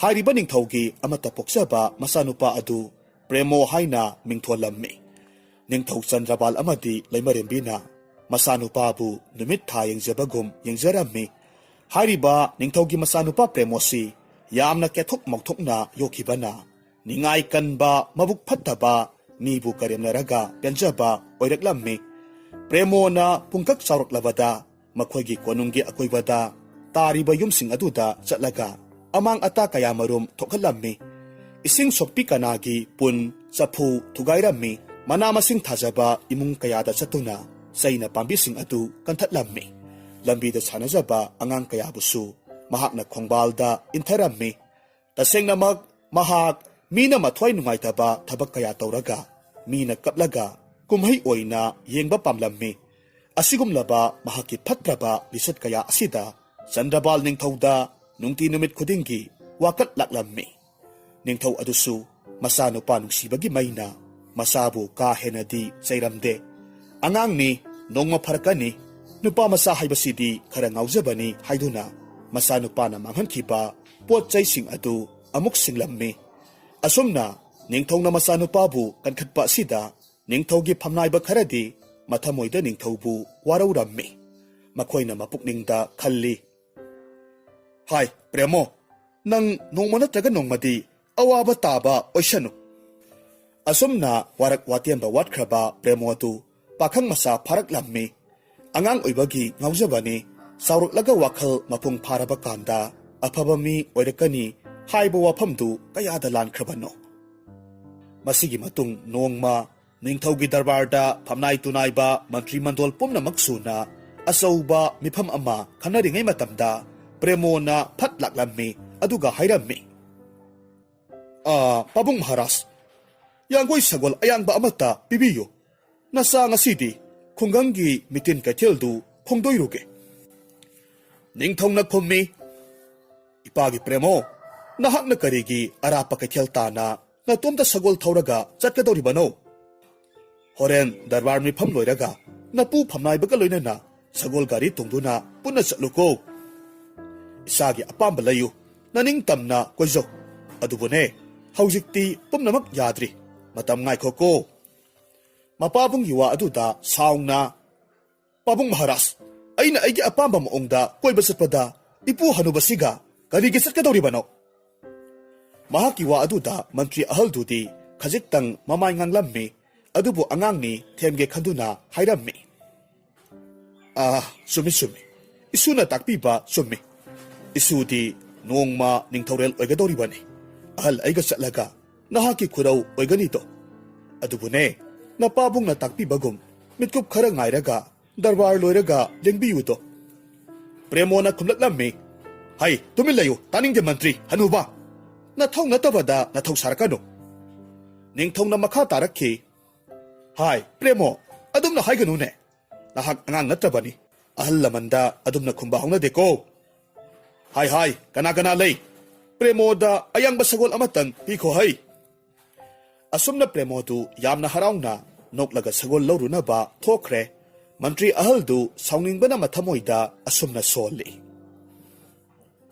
nongmadi premona hak aigi khutagi chairak soiroi he ningthougi masanupa premo sagol yamna yangna thaurammi kayamuk yamna yangbage haibada nungsitki mamang thaba haibadu yaurammi mahakna leibaktugi miyamgi sendan pham oiriba kaithel asawadu yoksilaklammi kaithel hek yobagadi kanna laurammi mayam handou ai premoni sagolna netlabadi naranaini mayamdu mahaki sagolgi sahumna kaiduna senthoknarammi mina krik inaba kaitheldu ngaihakti samjet khainabagum kairammi tanja asida tureldagi masana phajaba nga khara yonjaba lairaba ahal amadi premona laubadu tarabasu yamna thuna potchai singdu loisinba ngamdre adubu hobe loisinaba honarammi mahaki mataudu premona yamna sauninglammi maramasina nga yonbaduda hairammi he ahal nahaki nga achauba ama khalaga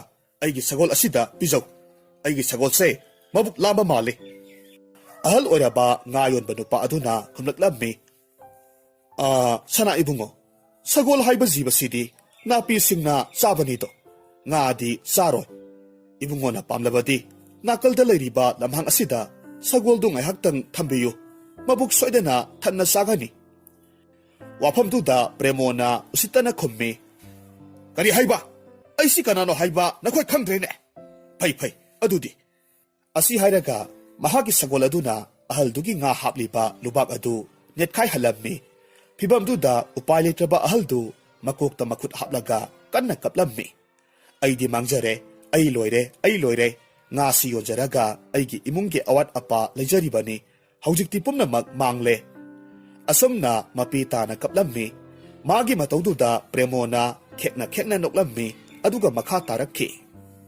ꯈꯪꯕ꯭ꯔꯥ ꯅꯪ ꯅꯤꯡꯊꯧꯒꯤ ꯃꯆꯥꯅꯨꯄꯥ ꯑꯩꯕꯨ ꯇꯥꯛꯈꯣꯗꯅ ꯋꯥꯐꯝꯗꯨ ꯈꯔ ꯆꯥꯎꯊꯣꯔꯛꯂꯦ ꯑꯇꯩ ꯀꯩꯊꯦꯜ ꯐꯝꯂꯤꯕ ꯑꯍꯜ ꯈꯔꯁꯨ ꯊꯣꯔꯛꯂꯒ ꯈꯝꯂꯝꯃꯤ ꯃꯖꯥ ꯏꯕꯨꯡꯉꯣ ꯉꯥ ꯌꯣꯟꯕ ꯑꯍꯜ ꯑꯁꯤꯒꯤ ꯃꯔꯥꯜꯕꯨ ꯀꯔꯤꯅꯣ ꯏꯕꯨꯡꯉꯣꯅ ꯆꯠꯊꯔꯤꯕ ꯊꯧꯑꯣꯡꯁꯤꯗꯤ ꯑꯩꯈꯣꯏ ꯌꯥꯝꯅ ꯄꯦꯟꯗꯦ ꯈꯨꯗꯛꯇ ꯄ꯭ꯔꯦꯃꯣꯗꯨ ꯍꯥꯟꯅꯗꯒꯤ ꯍꯦꯟꯅ ꯃꯩꯔꯤ ꯆꯥꯛꯄꯒꯨꯝꯅ ꯇꯧꯔꯛꯂꯝꯃꯤ ꯑꯗꯨꯒ ꯍꯥꯏꯔꯛꯈꯤ ꯍꯥꯏ ꯅꯈꯣꯏ ꯄꯨꯝꯕ ꯌꯥꯝꯅ ꯎꯁꯤꯠꯇꯕ ꯉꯥꯛꯇꯅꯤ ꯑꯗꯨꯗꯤ ꯌꯦꯡꯉꯨ ꯑꯁꯤ ꯍꯥꯏꯔꯒ ꯃꯍꯥꯛꯅ ꯀꯩꯊꯦꯜꯗ ꯄꯩꯔꯤꯕ ꯄꯣꯠ ꯆꯩ ꯄꯨꯝꯅꯃꯛ ꯃꯍꯥꯛꯀꯤ ꯁꯒꯣꯜ ꯑꯗꯨꯅ ꯊꯧꯖꯤꯜꯂꯝꯃꯤ ꯑꯃꯥꯡ ꯑꯇꯥ ꯊꯣꯛꯍꯜꯂꯝꯃꯤ ꯃꯤꯌꯥꯝꯗꯨ ꯀꯥꯏꯗꯨꯅ ꯆꯦꯟꯅꯈ꯭ꯔꯦ ꯃꯤꯑꯣꯏ ꯈꯔꯅ ꯅꯤꯡꯊꯧꯗ ꯋꯥꯀꯠꯄ ꯆꯦꯟꯈ꯭ꯔꯦ ꯀꯩꯊꯦꯜꯗꯨ ꯄꯨꯝꯆꯥꯏ ꯆꯥꯏꯔꯕ ꯃꯇꯨꯡꯗ ꯄ꯭ꯔꯦꯃꯣ ꯁꯒꯣꯜ ꯈꯨꯔꯨꯞ ꯊꯥꯅ ꯊꯧꯔꯒ ꯆꯠꯈ꯭ꯔꯦ ꯅꯤꯡꯊꯧꯒꯤ ꯀꯣꯅꯨꯡꯗ ꯀꯩꯊꯦꯜ ꯐꯝꯕ ꯃꯤꯌꯥꯝ ꯍꯨꯞꯇꯨꯅ ꯂꯥꯛꯂꯝꯃꯤ ꯀꯣꯅꯨꯡꯒꯤ ꯁꯅꯊꯣꯡꯗ ꯄꯩꯔꯒ ꯂꯩꯔꯝꯃꯤ ꯃꯈꯣꯏꯅ ꯑꯄꯨꯟꯕ ꯈꯣꯜꯂꯥꯎ ꯑꯣꯏꯅ ꯂꯥꯎꯔꯛꯂꯝꯃꯤ ꯃꯍꯥꯔꯥꯖ ꯏꯕꯨꯡꯉꯣ ꯑꯩꯈꯣꯏ ꯑꯆꯨꯝꯕ ꯄꯥꯝꯃꯤ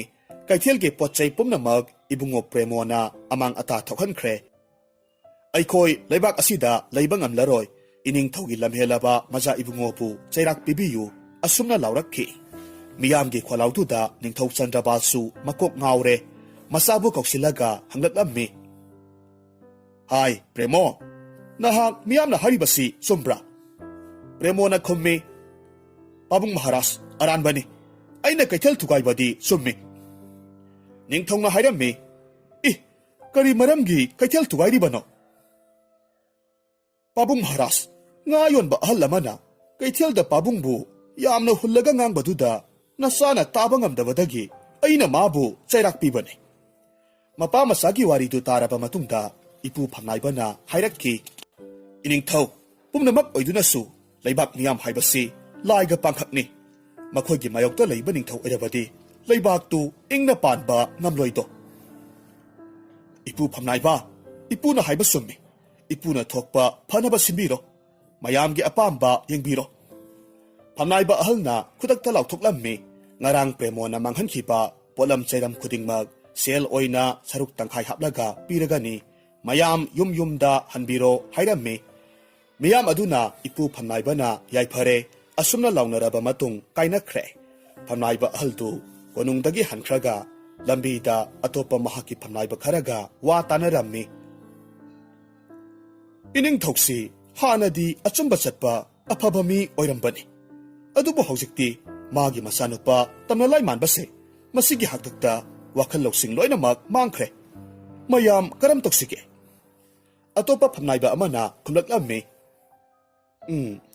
ꯄ꯭ꯔꯦꯃꯣꯕꯨ ꯑꯩꯈꯣꯏꯅ ꯃꯥꯡꯍꯟꯍꯧꯗ꯭ꯔꯕꯗꯤ ꯂꯩꯕꯥꯛꯁꯤ ꯀꯌꯥ ꯃꯊꯣꯡ ꯆꯥꯔꯔꯣꯏ ꯑꯁꯨꯝꯅ ꯃꯈꯣꯏ ꯃꯁꯦꯜ ꯇꯨꯃꯤꯟꯅ ꯑꯔꯣꯟꯕ ꯀꯌꯥꯃꯔꯨꯝ ꯌꯥꯠꯂꯕ ꯃꯇꯨꯡꯗ ꯃꯌꯨꯝꯗ ꯍꯟꯅꯈ꯭ꯔꯦ ꯅꯣꯡꯃꯒꯤ ꯑꯌꯨꯛ ꯑꯉꯟꯕ ꯑꯃꯗ ꯐꯝꯅꯥꯏꯕ ꯑꯍꯜꯅ ꯒꯪꯒꯥ ꯇꯨꯔꯦꯜꯒꯤ ꯇꯣꯔꯕꯥꯟꯗ ꯂꯩꯕ ꯃꯁꯥ ꯃꯎ ꯐꯕ ꯍꯨꯔꯥꯟꯕ ꯅꯨꯄꯥ ꯑꯅꯤꯗ ꯁꯦꯜ ꯆꯕꯨꯟ ꯑꯃ ꯄꯤꯔꯒ ꯑꯔꯣꯟꯕ ꯋꯥꯔꯤ ꯁꯥꯔꯕ ꯃꯇꯨꯡꯗ ꯀꯣꯅꯨꯡꯗ ꯂꯥꯛꯅꯅꯕ ꯍꯥꯏꯔꯝꯃꯤ ꯅꯨꯃꯤꯠ ꯑꯁꯤꯗ ꯀꯣꯅꯨꯡꯒꯤ ꯗꯔꯕꯥꯔꯗ ꯃꯤꯐꯝ ꯄꯥꯡꯊꯣꯛꯂꯤꯉꯩ ꯃꯇꯝꯗ ꯄ꯭ꯔꯦꯃꯣ ꯆꯪꯁꯤꯜꯂꯛꯂꯝꯃꯤ ꯑꯗꯨꯒ ꯄꯥꯕꯨꯡ ꯃꯍꯥꯔꯥꯖ ꯑꯌꯥꯡꯕ ꯁꯒꯣꯜ ꯑꯃꯠꯇ ꯄꯤꯕꯤꯌꯨ ꯉꯁꯤꯗꯤ ꯒꯪꯒꯥ ꯁ꯭ꯅꯥꯟ ꯆꯠꯆꯔꯨꯒꯦ ꯍꯥꯏꯔꯝꯃꯤ ꯅꯤꯡꯊꯧꯅ ꯈꯨꯝꯂꯛꯂꯝꯃꯤ ꯃꯗꯨ ꯌꯥꯔꯣꯏ ꯅꯍꯥꯛꯅ ꯆꯠꯈ꯭ꯔꯕꯗꯤ ꯀꯔꯤꯒꯨꯝꯕ ꯋꯥꯀꯠ ꯑꯃꯗꯤ ꯂꯥꯛꯀꯗꯧꯔꯤꯕꯅꯤ ꯆꯠꯄ ꯁꯨꯡꯌꯥ ꯌꯥꯔꯣꯏ ꯍꯥꯏꯔꯝꯃꯤ ꯄꯥꯕꯨꯡ ꯃꯍꯥꯔꯥꯖ ꯃꯗꯨ ꯇꯧꯖꯔꯣꯏ ꯁꯒꯣꯜ ꯄꯤꯕꯤꯌꯨ ꯍꯥꯏꯅ ꯍꯟꯅ ꯒꯤꯔꯤ ꯇꯛꯂꯝꯃꯤ ꯋꯥꯐꯝ ꯑꯁꯤꯗ ꯐꯝꯅꯥꯏꯕ ꯑꯍꯜꯗꯨ ꯃꯃꯣꯟ ꯅꯣꯛꯂꯒ ꯍꯥꯏꯔꯛꯂꯝꯃꯤ ꯃꯍꯥꯔꯥꯖ ꯃꯖꯥ ꯏꯕꯨꯡꯉꯣꯅ ꯒꯪꯒꯥ ꯁ꯭ꯅꯥꯟ ꯆꯠꯀꯦ ꯍꯥꯏꯕꯅꯤ ꯑꯐꯕ ꯊꯕꯛꯀꯤꯅꯤ ꯁꯒꯣꯜ ꯄꯤꯕ ꯆꯨꯝꯃꯤꯅ ꯐꯝꯅꯥꯏꯕꯒꯤ ꯋꯥꯗꯨ ꯄ꯭ꯔꯦꯃꯣꯅ ꯇꯥꯔꯕꯗ ꯁꯒꯣꯜ ꯄꯤꯌꯨ ꯍꯥꯏꯕꯒꯤ ꯅꯤꯡꯉꯥꯏ ꯍꯦꯟꯖꯤꯜꯂꯛꯂꯝꯃꯤ ꯅꯤꯡꯊꯧꯗꯨ ꯎꯄꯥꯏ ꯂꯩꯇ꯭ꯔꯦ ꯍꯥꯏꯔꯛꯈꯤ ꯏꯄꯨ ꯐꯝꯅꯥꯏꯕ ꯄ꯭ꯔꯦꯃꯣꯗꯤ ꯇꯨꯔꯦꯜꯗ ꯅꯣꯡꯃꯇꯁꯨ ꯏꯔꯣꯏꯕ ꯆꯠꯇ꯭ꯔꯤ ꯀꯔꯝꯅ ꯃꯇꯣꯝꯇ ꯇꯨꯔꯦꯜꯗ ꯆꯠꯂꯨ ꯍꯥꯏꯔꯁꯤꯒꯦ ꯐꯝꯅꯥꯏꯕꯅ ꯈꯨꯝꯃꯤ ꯏꯅꯤꯡꯊꯧ ꯀꯔꯤ ꯊꯣꯏꯅ ꯈꯟꯕꯤꯔꯨꯅꯨ ꯏꯔꯣꯏꯕ ꯍꯩꯕ ꯑꯀꯟꯕ ꯅꯨꯄꯥ ꯑꯅꯤ ꯅꯦꯛꯂꯒ ꯊꯥꯔꯁꯤ ꯅꯤꯡꯊꯧꯗꯨ ꯉꯁꯤꯗꯤ ꯃꯁꯥꯅ ꯀꯔꯤꯒꯨꯝꯕ ꯑꯃ ꯐꯥꯎꯕꯒꯨꯝ ꯃꯈꯥ ꯇꯥꯔꯛꯂꯝꯃꯤ ꯐꯔꯦ ꯏꯄꯨꯅ ꯏꯔꯣꯏꯕ ꯍꯩꯕ ꯅꯨꯄꯥ ꯑꯅꯤꯗꯣ ꯊꯤꯕꯤꯔꯣ ꯋꯥꯐꯝꯗꯨ ꯍꯦꯛ ꯇꯥꯕꯒꯗꯤ ꯐꯝꯅꯥꯏꯕ ꯑꯍꯜ ꯑꯗꯨꯅ ꯇꯨꯃꯤꯟꯅ ꯊꯣꯛꯈ꯭ꯔꯦ ꯇꯨꯔꯦꯜ ꯃꯄꯥꯟꯗ ꯂꯩꯕ ꯍꯨꯔꯥꯟꯕ ꯑꯅꯤꯗꯨ ꯀꯧꯍꯜꯂꯨꯔꯦ ꯑꯗꯨꯒ ꯄ꯭ꯔꯦꯃꯣꯒ ꯂꯣꯏꯅꯅ ꯊꯥꯗꯣꯛꯈꯤꯔꯝꯃꯤ ꯍꯨꯔꯥꯟꯕ ꯑꯅꯤ ꯑꯃꯁꯨꯡ ꯄ꯭ꯔꯦꯃꯣ ꯂꯝꯕꯤꯗ ꯁꯒꯣꯜ ꯑꯃꯃꯝ ꯇꯣꯡꯂꯒ ꯇꯨꯔꯦꯜ ꯇꯣꯔꯕꯥꯟ ꯇꯝꯅ ꯂꯥꯛꯂꯝꯃꯤ ꯄ꯭ꯔꯦꯃꯣꯅ ꯍꯨꯔꯥꯟꯕ ꯑꯅꯤꯗꯨꯗ ꯀꯔꯦꯝꯅꯔꯒ ꯍꯥꯏꯔꯝꯃꯤ, ꯅꯈꯣꯏ ꯑꯅꯤ ꯂꯥꯛꯇ꯭ꯔꯕꯁꯨ ꯌꯥꯅꯤ, ꯅꯈꯣꯏ ꯂꯥꯛꯂꯒ ꯈꯨꯔꯧ ꯊꯥꯡꯉꯤ, ꯑꯩꯒꯤ ꯇꯨꯡꯗ ꯂꯥꯛꯂꯒꯅꯨ꯫ ꯍꯨꯔꯥꯟꯕ ꯑꯅꯤꯗꯨꯅ ꯃꯖꯥ ꯏꯕꯨꯡꯉꯣ ꯆꯨꯝꯃꯤ, ꯑꯩꯈꯣꯏ ꯂꯥꯞꯅ ꯇꯨꯡꯗ ꯂꯥꯛꯆꯒꯦ ꯍꯥꯏꯗꯨꯅ ꯁꯒꯣꯜ ꯇꯞꯊꯔꯝꯃꯤ꯫ ꯄ꯭ꯔꯦꯃꯣ ꯁꯒꯣꯜ ꯌꯥꯡꯅ ꯊꯧꯈꯤꯗꯨꯅ ꯒꯪꯒꯥ ꯇꯨꯔꯦꯜ ꯇꯣꯔꯕꯥꯟ ꯌꯧꯈ꯭ꯔꯦ꯫ ꯍꯨꯔꯥꯟꯕ ꯑꯅꯤꯗꯨꯁꯨ ꯂꯥꯞꯇꯛꯅ ꯏꯟꯅꯔꯛꯂꯝꯃꯤ꯫ ꯃꯗꯨꯗꯒꯤ ꯄ꯭ꯔꯦꯃꯣꯅ ꯈꯜꯂꯝꯃꯤ, ꯁꯛꯇꯥꯊꯤ ꯑꯅꯤꯁꯤ ꯑꯃꯨꯛ ꯂꯥꯛꯑꯦ, ꯃꯈꯣꯏ ꯎꯗ꯭ꯔꯤꯉꯩꯁꯤꯗ ꯇꯨꯔꯦꯜꯗ ꯏꯔꯣꯏꯔꯒ ꯑꯁꯣꯝ ꯋꯥꯡꯃ ꯂꯥꯟꯊꯣꯛꯀꯦ꯫ ꯑꯁꯨꯝꯅ ꯍꯥꯏꯗꯨꯅ ꯏꯁꯤꯡꯗ ꯆꯣꯡꯊꯔꯝꯃꯤ꯫ ꯃꯍꯥꯛꯅ ꯏꯔꯣꯏꯗꯨꯅ ꯇꯨꯔꯦꯜ ꯃꯌꯥꯏ ꯌꯧꯁꯤꯜꯂꯛꯄ ꯃꯇꯝꯗꯗꯤ ꯍꯨꯔꯥꯟꯕ ꯑꯅꯤꯗꯨꯁꯨ ꯇꯨꯔꯦꯜ ꯇꯣꯔꯕꯥꯟ ꯌꯧꯗꯨꯅ ꯏꯁꯤꯡꯗ ꯀꯨꯝꯊꯔꯛꯂꯝꯃꯤ, ꯏꯔꯣꯏꯕ ꯍꯧꯔꯛꯂꯝꯃꯤ꯫ ꯃꯈꯣꯏ ꯑꯅꯤꯗꯤ ꯍꯥꯟꯅꯗꯒꯤ ꯏꯔꯣꯏꯕꯗ ꯃꯄꯥ ꯂꯩꯇꯅ ꯍꯩꯔꯝꯃꯤ, ꯑꯗꯨꯅ ꯄ꯭ꯔꯦꯃꯣꯗꯒꯤ ꯍꯦꯟꯅ ꯌꯥꯡꯅ ꯃꯥꯡꯖꯤꯜ ꯊꯥꯔꯒ ꯆꯠꯈ꯭ꯔꯦ꯫ ꯑꯄꯪꯕ ꯄ꯭ꯔꯦꯃꯣꯗꯨ ꯃꯈꯣꯏꯗꯒꯤ ꯍꯦꯟꯒꯠꯅꯕ ꯌꯥꯝꯅ ꯀꯟꯅ ꯏꯔꯣꯏꯔꯝꯃꯤ꯫ ꯇꯥꯟꯖꯥ ꯑꯁꯤꯃꯛꯇꯗ ꯅꯣꯡꯂꯩ ꯅꯨꯡꯁꯤꯠ ꯑꯀꯟꯕ ꯑꯃ ꯂꯥꯛꯂꯝꯃꯤ, ꯅꯣꯡ ꯀꯟꯅ ꯆꯨꯊꯔꯛꯂꯝꯃꯤ꯫ ꯍꯨꯔꯥꯟꯕ ꯑꯅꯤꯗꯨꯗꯤ ꯑꯇꯣꯞꯄ ꯇꯣꯔꯕꯥꯟꯗꯨ ꯌꯧꯈ꯭ꯔꯦ꯫ ꯄ꯭ꯔꯦꯃꯣꯗꯤ ꯏꯔꯣꯏꯕ ꯊꯣꯏꯗꯣꯛꯅ ꯍꯩꯇꯕꯒ ꯅꯣꯡ ꯅꯨꯡꯁꯤꯠꯅꯒ ꯀꯟꯕꯒ ꯇꯨꯔꯦꯜꯒꯤ ꯏꯔꯩꯅ ꯆꯦꯟꯊꯈꯤꯔꯝꯃꯤ꯫ ꯃꯍꯥꯛ ꯍꯧꯖꯤꯛꯇ ꯃꯁꯥꯒꯤ ꯅꯥꯄꯜꯗꯨ ꯈꯪꯖꯔꯛꯂꯝꯃꯤ꯫ ꯑꯩꯕꯨ ꯑꯃꯨꯛꯇ ꯀꯟꯕꯤꯌꯨ, ꯑꯩꯕꯨ ꯑꯃꯨꯛꯇ ꯀꯟꯕꯤꯌꯨ, ꯀꯅꯥ ꯀꯅꯥ ꯂꯩꯕꯒꯦ? ꯄꯥꯕꯨꯡ ꯃꯍꯥꯔꯥꯖ, ꯑꯩ ꯄꯥꯕꯨꯡꯕꯨ ꯃꯄꯣꯛꯁꯤꯃꯒꯤ ꯎꯕ ꯐꯪꯂꯔꯣꯏꯗꯀꯣ꯫ ꯑꯁꯨꯝꯅ ꯀꯞꯅ ꯀꯞꯅ ꯂꯥꯎꯔꯝꯂꯕ ꯃꯇꯨꯡ ꯒꯪꯒꯥꯒꯤ ꯏꯆꯦꯜ ꯏꯔꯣꯜꯅꯨꯡꯗ ꯇꯤꯟꯈꯤꯔꯝꯃꯤ꯫ ꯍꯨꯔꯥꯟꯕ ꯑꯅꯤꯗꯨ ꯇꯣꯔꯕꯥꯜ ꯌꯧꯔꯒ ꯍꯥꯏꯅꯔꯝꯃꯤ, ꯏꯇꯥꯎ ꯍꯨꯔꯥꯟꯕ, ꯐꯝꯅꯥꯏꯕꯅ ꯍꯥꯏꯕꯗꯤ ꯄ꯭ꯔꯦꯃꯣꯕꯨ ꯏꯔꯥꯛꯅꯍꯜꯂꯒ ꯏꯁꯤꯡ ꯈꯨꯖꯣꯛ ꯈꯔ ꯊꯛꯍꯜꯂꯕ ꯃꯇꯨꯡꯗ ꯑꯋꯥꯕ ꯄꯤꯔꯒ ꯑꯩꯈꯣꯏ ꯑꯅꯤꯅ ꯃꯥꯕꯨ ꯂꯧꯈꯠꯂꯒ ꯀꯣꯅꯨꯡꯗ ꯄꯨꯔꯛꯎ ꯍꯥꯏꯕꯅꯤ꯫ ꯑꯗꯨꯕꯨ ꯃꯍꯥꯛꯇꯤ ꯇꯁꯦꯡꯅ ꯏꯔꯥꯛꯅꯗꯨꯅ ꯇꯨꯔꯦꯜꯒꯤ ꯏꯆꯦꯜꯅ ꯄꯨꯊꯈ꯭ꯔꯦ, ꯀꯔꯝ ꯇꯧꯁꯤꯒꯦ? ꯑꯇꯣꯞꯄ ꯑꯃꯗꯨꯅ ꯈꯨꯝꯂꯛꯂꯝꯃꯤ, ꯍꯣꯏꯅꯦ ꯏꯇꯥꯎ, ꯑꯩꯈꯣꯏ ꯑꯅꯤꯒꯤ ꯊꯧꯗꯧꯁꯤ ꯁꯣꯏꯔꯦ, ꯅꯤꯡꯊꯧ ꯃꯆꯥ ꯍꯥꯠꯄ ꯇꯥꯔꯦ꯫ ꯃꯔꯝ ꯑꯁꯤꯅ ꯑꯩꯈꯣꯏꯅꯤ ꯂꯝꯗꯝꯁꯦ ꯊꯥꯗꯣꯛꯂꯒ ꯆꯦꯟꯈꯤꯕꯅ ꯐꯔꯒꯗꯧꯕ ꯃꯥꯜꯂꯤ꯫ ꯍꯨꯔꯥꯟꯕ ꯑꯃꯗꯨꯅ ꯈꯨꯝꯂꯛꯂꯝꯃꯤ, ꯏꯇꯥꯎ, ꯑꯩꯈꯣꯏꯅꯤꯅ ꯀꯣꯅꯨꯡꯗ ꯆꯠꯂꯒ ꯑꯁꯦꯡꯕꯗꯨ ꯍꯥꯏꯕꯅ ꯆꯨꯝꯒꯅꯤ, ꯅꯠꯇ꯭ꯔꯕꯗꯤ ꯑꯩꯈꯣꯏ ꯄꯥꯞꯄꯨꯅꯤ꯫ ꯑꯁꯨꯝꯅ ꯍꯥꯏꯅꯔꯕ ꯃꯇꯨꯡ ꯀꯣꯅꯨꯡꯗ ꯂꯥꯛꯂꯝꯃꯤ꯫ ꯗꯔꯕꯥꯔ ꯃꯤꯌꯥꯝ ꯃꯃꯥꯡꯗ ꯑꯁꯨꯝꯅ ꯍꯥꯏꯔꯝꯃꯤ, ꯇꯥꯕꯤꯌꯨ ꯃꯍꯥꯔꯥꯖ, ꯑꯩꯈꯣꯏ ꯃꯥꯏꯊꯤꯔꯦ꯫ ꯃꯖꯥ ꯏꯕꯨꯡꯉꯣ ꯄ꯭ꯔꯦꯃꯣ ꯌꯥꯝꯅ ꯍꯥꯏꯕ ꯏꯟꯗꯦ꯫ ꯑꯩꯈꯣꯏꯅ ꯃꯥꯕꯨ ꯄꯨꯟꯅ ꯏꯔꯣꯏꯅꯕ ꯍꯥꯏꯔꯕꯁꯨ ꯃꯍꯥꯛꯅ ꯑꯩꯈꯣꯏꯕꯨ ꯇꯥꯟꯊꯣꯛꯈꯤ꯫ ꯑꯩꯈꯣꯏꯗꯤ ꯃꯍꯥꯛꯄꯨ ꯁꯦꯟꯅꯖꯕꯅꯤ꯫ ꯉꯁꯤꯒꯤ ꯅꯣꯡꯂꯩ ꯅꯨꯡꯁꯤꯠ ꯑꯁꯤꯅ ꯀꯟꯕ ꯍꯦꯟꯃꯟꯈꯤꯕꯅ ꯃꯍꯥꯛ ꯊꯤꯕ ꯈꯪꯈꯤꯗ꯭ꯔꯦ꯫ ꯋꯥꯐꯝꯗꯨ ꯍꯦꯛ ꯇꯥꯔꯨꯕꯗ ꯅꯤꯡꯊꯧꯗꯨ ꯏꯄꯥꯒꯤ ꯄ꯭ꯔꯦꯃꯣ ꯍꯥꯏꯅ ꯂꯥꯎꯔꯝꯂꯕ ꯃꯇꯨꯡ ꯂꯩꯃꯥꯏꯗ ꯋꯥꯟꯊꯈ꯭ꯔꯦ꯫ ꯐꯝꯅꯥꯏꯕ ꯃꯌꯥꯝ ꯆꯦꯟꯁꯤꯜꯂꯛꯇꯨꯅ ꯅꯤꯡꯊꯧꯕꯨ ꯂꯥꯏꯀꯠꯅꯔꯝꯃꯤ꯫ ꯑꯁꯨꯝꯅ ꯅꯣꯡꯁꯨ ꯂꯦꯞꯄ ꯂꯩꯇꯦ꯫ ꯅꯤꯡꯊꯧꯗꯨ ꯃꯁꯥꯕꯨ ꯀꯧꯗꯨꯅ ꯇꯦꯡꯊꯥꯅ ꯑꯣꯏꯅ ꯑꯍꯤꯡ ꯆꯨꯞꯄ ꯀꯞꯂꯝꯃꯤ꯫ ꯐꯝꯅꯥꯏꯕ ꯑꯍꯜꯅ ꯅꯤꯡꯊꯧꯕꯨ ꯈꯨꯔꯨꯝꯂꯒ, ꯄꯨꯝꯅꯃꯛ ꯑꯩꯒꯤ ꯏꯔꯥꯜꯅꯤ, ꯏꯅꯤꯡꯊꯧ, ꯑꯩꯅ ꯄ꯭ꯔꯦꯃꯣꯕꯨ ꯒꯪꯒꯥ ꯆꯠꯄꯗ ꯌꯥꯍꯟꯈꯤꯕꯅꯤ ꯍꯥꯏꯔꯝꯃꯤ꯫ ꯅꯤꯡꯊꯧꯅ ꯇꯞꯅ ꯈꯨꯝꯃꯤ, ꯇꯣꯛꯂꯣ ꯏꯄꯨ ꯐꯝꯅꯥꯏꯕ, ꯃꯇꯝ ꯍꯦꯟꯈ꯭ꯔꯦ꯫ ꯏꯆꯥ ꯂꯩꯇ꯭ꯔꯕꯗ ꯑꯩꯅ ꯅꯤꯡꯊꯧ ꯑꯣꯏꯗꯨꯅ ꯀꯔꯤꯕꯨ ꯀꯥꯟꯅꯒꯅꯤ? ꯅꯍꯥꯛ ꯂꯩꯕꯥꯛꯁꯦ ꯄꯥꯜꯍꯧꯔꯣ, ꯑꯩꯗꯤ ꯁꯤꯕ ꯉꯥꯏꯗꯨꯅ ꯍꯤꯡꯂꯒꯦ꯫ ꯐꯝꯅꯥꯏꯕꯅ ꯈꯨꯝꯃꯤ, ꯅꯠꯇꯦ ꯃꯍꯥꯔꯥꯖ, ꯑꯗꯨꯝꯅ ꯇꯥꯛꯄꯤꯒꯅꯨ꯫ ꯑꯩꯒꯨꯝꯕꯅ ꯔꯥꯖ ꯁꯤꯡꯍꯥꯁꯟ ꯐꯝꯕ ꯏꯇꯤꯛ ꯅꯠꯇꯦ, ꯆꯨꯝꯅꯒꯤ ꯃꯇꯦꯡ ꯄꯥꯡꯖꯕꯇꯅꯤ꯫ ꯑꯁꯨꯝꯅ ꯅꯤꯡꯊꯧ ꯆꯟꯗ꯭ꯔꯕꯥꯜꯗꯨ ꯃꯁꯥ ꯀꯥꯏꯅꯕꯒꯤ ꯃꯩꯆꯥꯛꯅ ꯐꯃꯨꯡꯗ ꯌꯥꯇꯥꯔꯒ ꯂꯩꯈ꯭ꯔꯦ꯫ ꯃꯊꯪꯒꯤ ꯑꯌꯨꯛꯇ ꯀꯝꯗꯧꯔꯤ? ꯄ꯭ꯔꯦꯃꯣꯗꯨ ꯏꯁꯤꯡꯗ ꯇꯥꯎꯊꯈꯤꯕꯗꯒꯤ ꯂꯧꯁꯤꯡ ꯀꯥꯕꯛ ꯇꯥꯔꯛꯄ ꯃꯇꯝ ꯑꯗꯨꯋꯥꯏꯗ ꯑꯆꯧꯕ ꯎ ꯃꯀꯛ ꯑꯃꯗ ꯅꯞꯂꯒ ꯍꯤꯡꯍꯧꯔꯝꯃꯤ꯫ ꯃꯍꯥꯛꯅ ꯌꯥꯜꯂꯤꯕ ꯎ ꯃꯀꯛ ꯑꯗꯨꯅ ꯇꯨꯔꯦꯜ ꯋꯥꯡꯃꯒꯤ ꯂꯩꯔꯥꯏ ꯑꯣꯏꯔꯞꯅ ꯅꯛꯁꯤꯜꯂꯛꯄ ꯃꯇꯝꯗ ꯃꯍꯥꯛꯅ ꯀꯟꯅ ꯂꯥꯎꯔꯝꯃꯤ, ꯑꯩꯕꯨ ꯑꯃꯨꯛꯇ ꯀꯟꯕꯤꯌꯨ, ꯀꯅꯥ ꯀꯅꯥ ꯂꯩꯕꯒꯦ? ꯑꯩꯕꯨ ꯑꯃꯨꯛꯇ ꯀꯟꯕꯤꯌꯨ ꯍꯥꯏꯔꯝꯃꯤ꯫ ꯑꯗꯨꯕꯨ ꯀꯅꯥꯅꯁꯨ ꯇꯥꯔꯝꯗꯦ꯫ ꯑꯆꯧꯕ ꯇꯨꯔꯦꯜꯅꯤ, ꯏꯁꯤꯡꯒꯤ ꯏꯄꯣꯝꯒꯤ ꯃꯈꯣꯜ ꯀꯌꯥꯅꯤ꯫ ꯑꯁꯨꯝꯅ ꯑꯁꯨꯝ ꯇꯥꯎꯊꯔꯛꯄꯁꯤꯗ ꯃꯍꯥꯛꯅ ꯎꯔꯛꯂꯝꯃꯤ꯫ ꯃꯍꯥꯛꯅ ꯌꯥꯜꯂꯤꯕ ꯎ ꯃꯀꯛ ꯑꯗꯨꯗ ꯎꯁꯤ ꯑꯃꯅꯦ, ꯇꯦꯅꯋꯥ ꯑꯃꯅꯦ, ꯂꯤꯟ ꯑꯃꯒꯅꯦ, ꯃꯈꯣꯏꯁꯨ ꯌꯥꯜꯂꯒ ꯃꯊ꯭ꯋꯥꯏ ꯀꯟꯖꯅꯕꯒꯤꯗꯃꯛ ꯍꯣꯠꯅꯔꯤꯕꯗꯨ ꯎꯔꯝꯃꯤ꯫ ꯄ꯭ꯔꯦꯃꯣꯅ ꯃꯇꯣꯝꯇ ꯍꯥꯏꯖꯩ, ꯑꯣ, ꯃꯈꯣꯏꯁꯤ ꯉꯔꯥꯡꯒꯤ ꯅꯣꯡꯂꯩ ꯅꯨꯡꯁꯤꯠ ꯑꯗꯨꯗ ꯃꯊꯣꯡ ꯈꯪꯗꯅ ꯇꯥꯎꯊꯔꯛꯄ ꯖꯥꯠꯅꯤ꯫ ꯀꯔꯤꯁꯨ ꯀꯥꯟꯅꯗꯕ ꯊꯋꯥꯏꯁꯤꯡꯁꯤ ꯍꯤꯡꯁꯨ ꯍꯤꯡꯅꯤꯡꯂꯤꯕ ꯃꯥꯜꯂꯦꯅꯦ꯫ ꯑꯁꯨꯝꯅ ꯃꯨꯔꯨꯝ ꯃꯨꯔꯨꯝ ꯁꯣꯜꯂꯝꯃꯤ꯫ ꯄ꯭ꯔꯦꯃꯣ ꯑꯍꯤꯡ ꯆꯨꯞꯄ ꯏꯁꯤꯡ ꯇꯤꯡꯂꯒ ꯂꯩꯕꯗꯨꯗ ꯃꯁꯥꯗꯨ ꯂꯥꯏꯍꯧ ꯍꯧꯔꯝꯃꯤ꯫ ꯃꯔꯝ ꯑꯗꯨꯅ ꯃꯍꯥꯛ ꯑꯃꯨꯛꯀꯁꯨ ꯑꯩꯕꯨ ꯑꯃꯨꯛꯇ ꯀꯟꯕꯤꯌꯨ ꯂꯥꯎꯔꯛꯂꯝꯃꯤ꯫ ꯃꯍꯥꯛꯅ ꯀꯟꯕꯤꯅꯕ ꯂꯥꯎꯕꯗꯨ ꯍꯟꯗꯛꯇꯤ ꯂꯥꯏꯒꯤ ꯅꯣꯡꯗꯝꯗꯒꯤ ꯎꯃꯪꯗ ꯅꯥꯏꯇꯣꯝ ꯂꯩꯕ ꯑꯍꯜ ꯑꯣꯏꯔꯕ ꯂꯥꯏꯅꯤꯡꯕ ꯑꯃꯒꯤ ꯅꯥꯀꯣꯡ ꯌꯧꯔꯛꯈꯤ꯫ ꯂꯥꯏꯅꯤꯡꯕ ꯑꯍꯜꯅ ꯃꯇꯣꯝꯇ ꯍꯥꯏꯖꯩ, "ꯑꯦ, ꯀꯅꯥꯅꯣ ꯑꯃ ꯇꯨꯔꯦꯜꯗ ꯏꯔꯥꯛꯅꯔꯕ ꯃꯥꯜꯂꯦ. ꯑꯃꯨꯛꯇꯪ ꯀꯟꯕꯤꯕ ꯉꯝꯕ꯭ꯔꯥ ꯌꯦꯡꯒꯦ." ꯑꯁꯤ ꯍꯥꯏꯗꯨꯅ ꯇꯣꯔꯕꯥꯜꯂꯣꯝꯗ ꯆꯦꯟꯁꯤꯜꯂꯝꯃꯤ꯫ ꯃꯇꯝ ꯑꯗꯨꯗ ꯅꯨꯄꯥ ꯃꯆꯥ ꯑꯃꯈꯛ ꯎ ꯃꯀꯛ ꯑꯗꯨꯗ ꯇꯥꯎꯊꯔꯛꯄ ꯎꯔꯦ꯫ ꯊꯤꯟꯊꯕ ꯇꯧꯗꯅ ꯇꯨꯔꯦꯜ ꯑꯗꯨꯗ ꯆꯣꯡꯊꯔꯒ ꯄ꯭ꯔꯦꯃꯣꯅ ꯌꯥꯜꯂꯤꯕ ꯎ ꯃꯀꯛ ꯑꯗꯨꯗ ꯂꯥꯝꯂꯝꯃꯤ꯫ ꯑꯗꯨꯒ ꯍꯥꯏꯔꯛꯈꯤ, "ꯅꯨꯄꯥ ꯃꯆꯥ, ꯋꯥꯒꯅꯨ. ꯑꯩꯅ ꯅꯪꯕꯨ ꯆꯤꯡꯈꯠꯄꯤꯒꯅꯤ. ꯍꯥꯏꯌꯨ, ꯅꯍꯥꯛꯄꯨ ꯅꯇꯣꯝꯇꯔꯥ? ꯀꯅꯥ ꯀꯅꯥꯅꯣ?" ꯄ꯭ꯔꯦꯃꯣꯅ ꯈꯨꯝꯃꯤ, "ꯃꯥꯅꯤ ꯑꯍꯜ, ꯑꯩ ꯏꯊꯟꯇꯅꯤ." ꯑꯗꯨꯕꯨ ꯂꯥꯏꯅꯤꯡꯕ ꯑꯗꯨꯅ ꯎꯔꯤꯕꯗꯤ ꯃꯈꯣꯏ ꯃꯔꯤꯅꯤ꯫ ꯄ꯭ꯔꯦꯃꯣꯅ ꯍꯥꯏꯔꯛꯈꯤ, "ꯌꯦꯡꯕꯤꯌꯨ ꯑꯍꯜ, ꯑꯩ ꯏꯊꯟꯇꯅꯤ. ꯑꯩꯕꯨ ꯆꯤꯡꯈꯠꯄꯤꯌꯨ." ꯂꯥꯏꯅꯤꯡꯕꯅ ꯍꯥꯏꯔꯛꯈꯤ, "ꯏꯕꯨꯡꯉꯣ, ꯅꯍꯥꯛꯁꯤ ꯊꯧꯖꯥꯜ ꯍꯩꯕ ꯃꯤ ꯃꯥꯟꯗꯦ. ꯅꯍꯥꯛꯅ ꯇꯣꯡꯂꯤꯕ ꯎ ꯃꯀꯛ ꯑꯗꯨꯗ ꯃꯈꯣꯏ ꯑꯍꯨꯝ ꯑꯃꯁꯨ ꯇꯣꯡꯂꯤꯕꯅꯤ. ꯐꯔꯦꯁꯦ, ꯃꯈꯣꯏꯁꯤ ꯑꯁꯣꯟꯕ ꯊꯋꯥꯏꯁꯤꯡꯁꯦ ꯍꯥꯟꯅ ꯑꯃꯨꯛꯇ ꯂꯧꯈꯠꯀꯦ. ꯁꯤꯕ ꯇꯥꯔꯦ." ꯑꯁꯨꯝꯅ ꯍꯥꯏꯗꯨꯅ ꯇꯦꯅꯋꯥ, ꯎꯁꯤ, ꯂꯤꯟ ꯃꯈꯣꯏ ꯑꯍꯨꯝꯗꯣ ꯍꯥꯟꯅ ꯂꯧꯈꯠꯂꯝꯃꯤ꯫ ꯑꯗꯨꯒ ꯀꯪꯐꯥꯜꯗ ꯊꯝꯂꯝꯃꯤ꯫ ꯑꯗꯨꯒ ꯏꯀꯣꯟ ꯀꯣꯟꯕꯗ ꯄ꯭ꯔꯦꯃꯣꯕꯨ ꯆꯤꯡꯈꯠꯂꯝꯃꯤ꯫ ꯄ꯭ꯔꯦꯃꯣꯅ ꯍꯥꯏꯔꯛꯈꯤ, "ꯍꯦ ꯁꯥꯙꯨ, ꯑꯩꯁꯤ ꯅꯤꯡꯊꯧ ꯃꯆꯥꯅꯤ.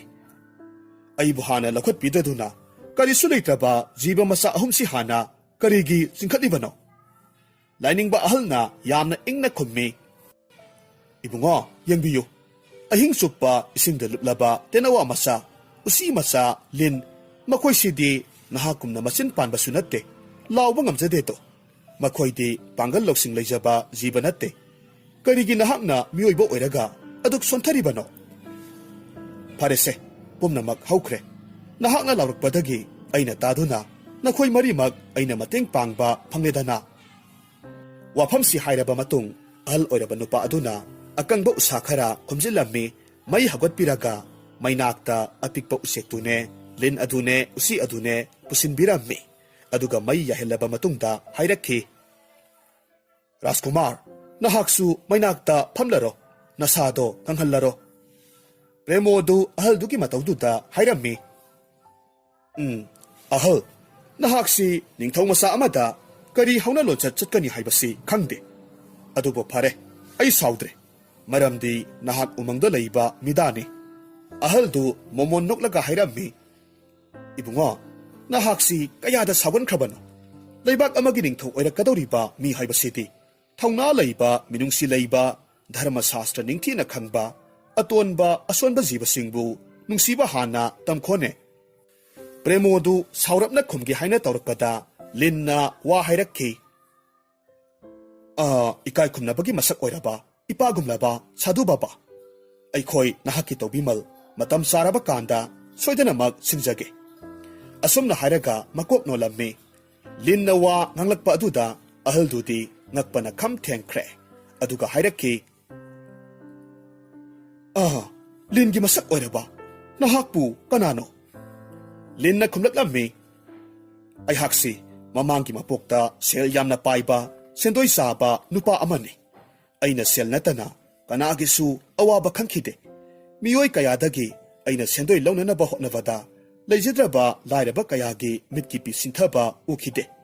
ꯑꯗꯨꯕꯨ ꯑꯩꯅ ꯇꯥꯏꯕꯪ ꯁꯦꯝꯕꯤꯕ ꯃꯄꯨ ꯃꯍꯥꯛꯄꯨꯗꯤ ꯌꯥꯝꯅ ꯊꯥꯖꯈꯤ. ꯑꯩꯒꯤ ꯂꯩꯖꯕ ꯀꯌꯥ ꯂꯥꯏꯁꯪ ꯀꯌꯥꯗ ꯗꯥꯟ ꯇꯧꯈꯤ. ꯄꯨꯝꯅꯃꯛ ꯑꯣꯏꯗꯨꯅꯁꯨ ꯂꯥꯏꯔꯕ ꯀꯌꯥꯒꯤ ꯃꯤꯠꯀꯤ ꯄꯤ ꯑꯗꯨꯅ ꯑꯩꯁꯦ ꯃꯄꯣꯛ ꯑꯁꯤꯗ ꯂꯤꯟ ꯑꯣꯏꯅ ꯄꯣꯛꯂꯔꯦ. ꯑꯩꯅ ꯇꯥꯟꯁꯤꯟꯈꯤꯕ ꯂꯟ ꯊꯨꯝ ꯃꯌꯥꯝꯗꯨ ꯎꯃꯪ ꯑꯁꯤꯗ ꯃꯃꯥꯡꯒꯤ ꯃꯄꯣꯛꯇ ꯂꯣꯠꯂꯒ ꯊꯝꯂꯝꯕꯅꯤ. ꯂꯟꯁꯤꯡꯗꯨ ꯁꯅꯥ ꯑꯃꯁꯨꯡ ꯃꯅꯤ ꯃꯨꯛꯇ ꯉꯥꯛꯇꯅꯤ. ꯇꯥꯕꯤꯌꯨ ꯁꯥꯙꯨ ꯕꯥꯕꯥ, ꯂꯟ ꯊꯨꯝ ꯃꯌꯥꯝꯗꯨ ꯑꯩꯅ ꯑꯗꯣꯝꯒꯤ ꯈꯨꯌꯥꯈꯥꯗ ꯂꯣꯏꯅꯃꯛ ꯀꯠꯆꯔꯒꯦ." ꯇꯥꯟꯖꯥ ꯑꯁꯤꯃꯛꯇꯗ ꯎꯁꯤ ꯑꯗꯨꯅ ꯋꯥ ꯉꯥꯡꯂꯛꯈꯤ, "ꯇꯥꯕꯤꯌꯨ ꯍꯦ ꯁꯥꯙꯨ ꯕꯥꯕꯥ, ꯑꯩꯅ ꯅꯍꯥꯟꯃꯨꯛꯀꯤ ꯃꯄꯣꯛꯇ ꯂꯧꯌꯥꯝ ꯆꯥꯕ, ꯁꯦꯜ ꯌꯥꯝꯅ ꯄꯥꯏꯕ ꯂꯧꯃꯤ ꯑꯃ ꯑꯣꯏꯔꯝꯃꯤ꯫ ꯑꯩꯅ ꯄꯩꯁꯤꯜꯂꯤꯕ ꯃꯍꯩ ꯃꯔꯣꯡꯁꯤꯡ ꯑꯗꯨ ꯅꯣꯡꯃꯇ ꯀꯅꯥꯗꯁꯨ ꯈꯨꯗꯣꯜ ꯇꯧꯗꯦ꯫ ꯆꯥꯛꯅꯤꯕ ꯂꯥꯏꯔꯕ ꯀꯌꯥꯅ ꯅꯤꯕ ꯂꯥꯛꯄ ꯃꯇꯝꯗ ꯑꯩꯅ ꯃꯈꯣꯏꯕꯨ ꯁꯨꯅꯤꯡꯗꯕꯅꯤ, ꯅꯤꯔꯒ ꯆꯥꯕ ꯇꯝꯒꯅꯨ, ꯆꯠꯈ꯭ꯔꯣ ꯍꯥꯏꯅ ꯀꯣꯏꯇꯥꯟ ꯇꯥꯜꯂꯝꯃꯤ꯫ ꯐꯤꯕꯝ ꯁꯣꯛꯂꯕ ꯆꯥꯛꯅꯤꯕ ꯀꯌꯥꯅ ꯃꯃꯤꯠꯇꯒꯤ ꯃꯄꯤ ꯇꯥꯅ ꯆꯠꯈꯤ꯫ ꯃꯈꯣꯏꯒꯤ ꯃꯤꯠꯀꯤ ꯄꯤ ꯀꯌꯥ ꯑꯗꯨꯅ ꯑꯩꯗꯤ ꯍꯟꯗꯛꯀꯤ ꯃꯄꯣꯛ ꯑꯁꯤꯗ ꯎꯁꯤ ꯑꯣꯏꯅ ꯄꯣꯛꯂꯔꯦ꯫ ꯑꯩꯅ ꯃꯃꯥꯡꯒꯤ ꯃꯄꯣꯛꯇ ꯇꯥꯟꯁꯤꯟꯈꯤꯕ ꯂꯟ ꯃꯌꯥꯝꯗꯨ ꯍꯧꯖꯤꯛꯁꯨ ꯎꯃꯪ ꯑꯁꯤꯒꯤ ꯂꯣꯏꯔꯝꯗꯥꯏꯗ ꯂꯩꯔꯤꯕ ꯁꯨꯔꯨꯡ ꯑꯗꯨꯗ ꯊꯅꯝꯕꯅꯤ꯫ ꯍꯥꯏꯔꯤꯕ ꯂꯟ ꯊꯨꯝ ꯃꯌꯥꯝꯗꯨ ꯑꯩꯗꯤ ꯑꯄꯤꯛꯄ ꯎꯁꯤ ꯑꯃꯅꯤ ꯀꯥꯟꯅꯐꯝ ꯂꯩꯇꯦ ꯄꯨꯝꯅꯃꯛ ꯁꯥꯗꯨ ꯕꯕꯥꯗ ꯈꯨꯗꯣꯜ ꯑꯣꯏꯅ ꯄꯤꯖꯔꯕꯅꯤ ꯉꯥꯏꯍꯥꯛ ꯂꯩꯔꯒ ꯇꯦꯅꯋꯥꯗꯨ ꯑꯃꯨꯛ ꯋꯥ ꯉꯥꯡꯂꯛꯈꯤ ꯑꯩꯁꯤ ꯃꯃꯥꯡꯒꯤ ꯃꯄꯣꯛꯇ ꯌꯥꯝꯅ ꯄꯨꯛꯆꯦꯜ ꯄꯤꯛꯄꯤ ꯅꯨꯄꯤ ꯑꯃ ꯑꯣꯏꯅ ꯄꯣꯛꯈꯤ ꯑꯩꯅ ꯃꯤꯒꯤ ꯏꯃꯨꯡ ꯀꯌꯥꯕꯨ ꯄꯥꯎ ꯇꯝꯁꯤꯟꯗꯨꯅ ꯊꯨꯒꯥꯏꯈꯤ ꯃꯈꯣꯏꯒꯤ ꯀꯥꯏꯔꯕ ꯏꯃꯨꯡꯁꯤꯡꯒꯤ ꯃꯤꯠꯀꯤ ꯄꯤꯅ ꯑꯩ ꯃꯄꯣꯛ ꯑꯁꯤꯗ ꯇꯦꯅꯋꯥ ꯑꯣꯏꯅ ꯄꯣꯛꯂꯦ ꯍꯧꯖꯤꯛꯇꯤ ꯑꯩ ꯇꯥꯏꯕꯪꯒꯤ ꯖꯤꯕ ꯄꯨꯝꯅꯃꯛꯀꯤ ꯂꯝꯕꯤ ꯇꯥꯛꯄꯤꯕ ꯉꯝꯕ ꯎꯆꯦꯛ ꯑꯃ ꯑꯣꯏꯔꯒꯅꯤ ꯑꯁꯨꯝꯅ ꯂꯤꯟ ꯎꯁꯤ ꯇꯦꯅꯋꯥꯒꯤ ꯄꯨꯛꯆꯦꯜ ꯆꯥꯎꯕ ꯃꯇꯧ ꯑꯗꯨꯗ ꯑꯍꯜ ꯑꯣꯏꯔꯕ ꯅꯨꯄꯥꯗꯨꯗꯤ ꯌꯥꯝꯅ ꯍꯔꯥꯎꯅ ꯅꯣꯛꯆꯔꯝꯃꯤ ꯑꯗꯨꯒ ꯃꯃꯣꯟ ꯅꯣꯛꯂꯒ ꯈꯨꯝꯂꯛꯂꯝꯃꯤ ꯏꯆꯥꯁꯤꯡꯒꯤ ꯊꯧꯖꯥꯜ ꯋꯥꯍꯩꯅ ꯏꯄꯥꯕꯨ ꯄꯨꯡꯄꯦꯟ ꯄꯦꯜꯂꯦ ꯑꯩꯗꯤ ꯁꯪꯁꯥꯔꯒꯤ ꯃꯥꯌꯥ ꯂꯟ ꯊꯨꯝ ꯑꯃꯠꯇ ꯑꯩꯉꯣꯟꯗ ꯀꯥꯟꯅꯕ ꯂꯩꯇꯦ ꯑꯇꯣꯞꯄ ꯀꯅꯥꯒꯨꯝꯕ ꯑꯃꯒꯤ ꯃꯇꯦꯡ ꯄꯥꯡꯅꯅꯕ ꯊꯝꯕꯤꯌꯨ ꯃꯈꯣꯏꯒꯤ ꯁꯥꯟꯅꯔꯤꯕ ꯋꯥꯔꯤꯁꯤꯡ ꯑꯗꯨꯗ ꯄ꯭ꯔꯦꯃꯣꯗꯤ ꯈꯔ ꯏꯀꯥꯏꯔꯞ ꯇꯧꯔꯕꯁꯨ ꯅꯥꯄꯜꯗꯤ ꯍꯟꯗꯦ ꯈꯨꯗꯛꯇ ꯈꯨꯝꯂꯛꯂꯝꯃꯤ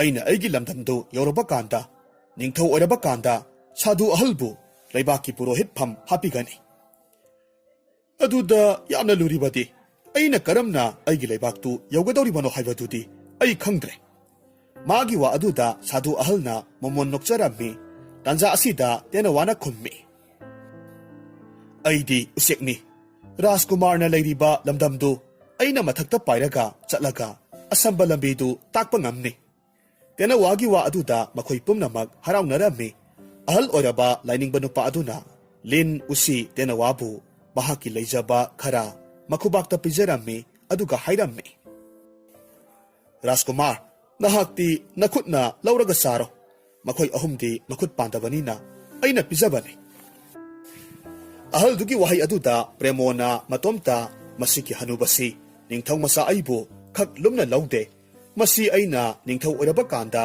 ꯔꯥꯖ ꯕꯦꯚꯥꯔ ꯁꯣꯏꯗꯅꯃꯛ ꯇꯝꯕꯤꯒꯦ ꯃꯗꯨ ꯂꯧꯗ꯭ꯔꯒ ꯀꯩꯁꯨꯝꯁꯪꯗ ꯅꯝꯁꯤꯜꯂꯒ ꯑꯣꯠꯀꯅꯤ ꯑꯁꯨꯝꯅ ꯈꯜꯂꯝꯃꯤ ꯃꯁꯤꯒꯤ ꯃꯇꯨꯡ ꯃꯈꯣꯏ ꯆꯥꯕ ꯊꯛꯄ ꯂꯣꯏꯔꯕ ꯃꯇꯨꯡꯗ ꯃꯩꯅꯥꯛꯇ ꯇꯨꯝꯅꯈ꯭ꯔꯦ ꯁꯥꯗꯨ ꯑꯍꯜ ꯑꯗꯨꯅ ꯇꯨꯝꯈ꯭ꯔꯕ ꯃꯇꯨꯡꯗ ꯄ꯭ꯔꯦꯃꯣꯗꯨ ꯇꯨꯝꯕ ꯌꯥꯗ꯭ꯔꯦ ꯑꯍꯤꯡ ꯑꯁꯤꯗ ꯑꯍꯜꯗꯨ ꯃꯈꯧꯔꯤ ꯃꯦꯠꯂꯒ ꯍꯥꯠꯂꯒꯦ ꯍꯥꯏꯅ ꯈꯟꯈ꯭ꯔꯦ ꯃꯔꯝ ꯑꯗꯨꯅ ꯑꯍꯜꯗꯨꯒꯤ ꯃꯅꯥꯛꯇ ꯆꯪꯁꯤꯜꯂꯛꯄ ꯃꯇꯝꯗꯗꯤ ꯃꯍꯥꯛ ꯈꯪꯄ꯭ꯔꯦꯛ ꯈꯪꯉꯤ ꯁꯥꯗꯨ ꯑꯍꯜꯅ ꯅꯨꯡꯉꯥꯏꯅ ꯇꯨꯝꯂꯤ ꯂꯤꯟ ꯎꯆꯤ ꯑꯃꯗꯤ ꯇꯦꯅꯋꯥꯅ ꯏꯀꯣꯏ ꯀꯣꯏꯅ ꯁꯪꯂꯒ ꯂꯩꯔꯝꯕ ꯊꯦꯡꯅꯔꯝꯃꯤ ꯃꯁꯤꯗꯒꯤ ꯃꯊꯪꯒꯤ ꯅꯨꯃꯤꯠꯇꯗꯤ ꯇꯦꯅꯋꯥꯅ ꯂꯝꯖꯤꯡꯗꯨꯅ ꯄ꯭ꯔꯦꯃꯣꯗꯨ ꯃꯌꯨꯝ ꯀꯣꯅꯨꯡ ꯌꯧꯅꯅꯕ ꯊꯤꯜꯂꯛꯂꯝꯃꯤ ꯀꯣꯅꯨꯡ ꯌꯧꯕꯒꯗꯤ ꯃꯄꯥꯕꯨꯡ ꯅꯤꯡꯊꯧ ꯑꯁꯤꯕꯒꯨꯝ ꯐꯃꯨꯡꯗ ꯇꯥꯔꯒ ꯂꯩꯔꯤꯕꯗꯨ ꯎꯕꯗꯒꯤ ꯆꯦꯟꯁꯤꯜꯂꯒ ꯀꯣꯜꯂꯝꯃꯤ ꯐꯝꯁꯦꯟꯅꯔꯒ ꯅꯥꯔꯝꯕ ꯅꯤꯡꯊꯧꯗꯨ ꯃꯁꯥꯒꯤ ꯃꯁꯛ ꯎꯕꯗ ꯍꯔꯥꯎꯅ ꯍꯧꯒꯠꯈꯤ ꯑꯅꯥꯕ ꯄꯨꯝꯅꯃꯛ ꯐꯈ꯭ꯔꯦ ꯅꯤꯡꯊꯧꯅ ꯇꯞꯅ ꯍꯥꯏꯔꯛꯈꯤ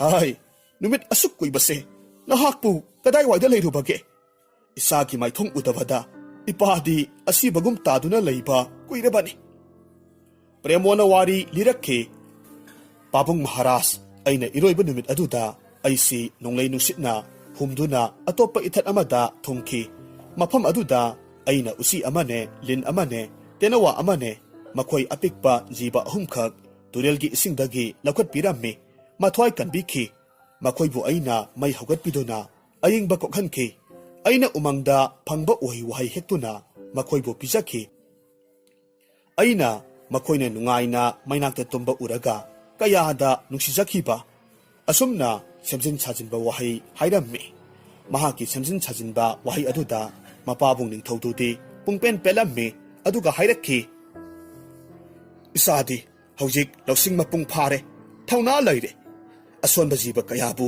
ꯃꯤꯅꯨꯡꯁꯤ ꯈꯪꯂꯦ ꯑꯗꯨꯅ ꯅꯤꯡꯊꯧ ꯑꯣꯏꯕꯗ ꯃꯇꯤꯛ ꯆꯥꯔꯦ ꯌꯦꯡꯉꯨ ꯏꯄꯥꯗꯤ ꯑꯍꯜ ꯑꯣꯏꯔꯕꯅꯤ ꯅꯍꯥꯛꯅ ꯅꯤꯡꯊꯧ ꯑꯣꯏꯗꯨꯅ ꯅꯍꯥꯛꯅ ꯅꯍꯥꯛꯀꯤ ꯃꯤꯌꯥꯝꯒꯤ ꯁꯦꯕꯥ ꯇꯧꯔꯣ ꯑꯁꯤ ꯍꯥꯏꯔꯒ ꯃꯈꯥ ꯇꯥꯔꯛꯂꯝꯃꯤ ꯍꯥꯏ ꯅꯈꯣꯏ ꯀꯅꯥ ꯀꯅꯥ ꯂꯩ ꯉꯁꯤ ꯍꯥꯏꯕ ꯅꯨꯃꯤꯠ ꯑꯁꯤꯗꯒꯤ ꯔꯥꯖꯀꯨꯃꯥꯔ ꯄ꯭ꯔꯦꯃꯣꯗ ꯃꯥꯜꯗꯥ ꯂꯝꯗꯝ ꯑꯁꯤꯒꯤ ꯅꯤꯡꯊꯧ ꯈꯨꯕꯝ ꯍꯥꯞꯂꯕꯅꯤ ꯑꯁꯤ ꯍꯥꯏꯗꯨꯅ ꯅꯤꯡꯊꯧ ꯆꯟꯗ꯭ꯔꯕꯥꯜꯅ ꯃꯁꯥꯒꯤ ꯂꯨꯍꯨꯞꯇꯨ ꯂꯧꯊꯣꯛꯂꯒ ꯃꯆꯥꯅꯨꯄꯥꯗ ꯎꯞꯁꯤꯜꯂꯝꯃꯤ ꯃꯤꯌꯥꯝꯅ ꯌꯥꯝꯅ ꯍꯔꯥꯎꯅ ꯔꯥꯖꯀꯨꯃꯥꯔ ꯄ꯭ꯔꯦꯃꯣꯅ ꯌꯥꯏꯐꯔꯦ ꯑꯁꯨꯝꯅ ꯂꯥꯎꯔꯝꯃꯤ ꯄ꯭ꯔꯦꯃꯣꯅ ꯅꯤꯡꯊꯧꯒꯤ ꯇꯥꯡꯕꯜ ꯍꯦꯛ ꯐꯝꯊꯕꯒꯗꯤ ꯃꯄꯥꯕꯨꯡ ꯅꯤꯡꯊꯧꯗꯨ ꯃꯁꯥꯕꯨ ꯅꯨꯡꯁꯤꯅ ꯑꯃꯨꯛꯇꯪ ꯌꯦꯡꯖꯔꯒ ꯇꯥꯏꯕꯪ ꯁꯦꯝꯕ ꯃꯄꯨꯒꯤ ꯈꯨꯌꯥ ꯇꯥꯟꯈꯤꯔꯝꯃꯤ Premona ningthou hek oibadagidi leibak tu kangkhong saiba haurakhi hanagi phamnaiba ahal kayadusu wabana pre hairammi nongma premona tumba matamda mahaki mamangda umangi sadhu du urammi sadhu aduna premobu thina sairammi puksel pikpa ningthou haikiba wa ngaktaba tobimal khangdaba hui haiduna yamna thina sairammi premodu mitkap khangthok thorakhi mahakna mahaki mamangdu ningsingduna yamna sauninglammi kudak aduda mahakna yathang taurammi inaisa ganga wangmagi ithatta leiriba ahaldu purakadabani mahakpu konunggi pham hapkani ningthougi paujeldu leibak sinba thunglabada tenawa aduna paudu tarammi matungda sadhu ahal aduda tamlammi lin usi tenawa makhoi punna konungda sadhu ahalbu tinbiraklammi konung tamna ahal aduna momon nokna sanglakpadu premona thongnaudagi tuminna yenglammi aduga mahaki lanmida yathang taurammi hai inaisa konungda sangsilakliba sadhu asi siba yana phutharo hairammi lanmi mayam senthораklaga ahal oiraba sadhu adu minungsi haitana phubane kaubane leimaida namsinbane taubirammi ahal dugi mataududa yengba ngamdraba konunggi ipu phamnaibadu senthоraklammi aduga khamlammi hai lanmisa phubalepu sadhuda karigi minungsi haitana phuribano nakhoi pumnamak kumbi koba pap aduda soidanamak taragani lanmi singna khummi ipu phamnaiba ningthogi yathang pangthoklibani aikhoidi manai oibana yathang pangthoksabani hairammi phamnaibana khumlaklammi kari huisa konungda changlakpa sadhudabu khut thaba asumna hairaga ipu phamnaibadu saukhibana konung manungda changlammi aduga paujel dhondu hauna yeiraga lauthoraklammi tau atabasu tau tadabasu tau ningthou premona mara lejadaba sadhu amabu siba yana phubagidamak mahaki ningthou phamtholsi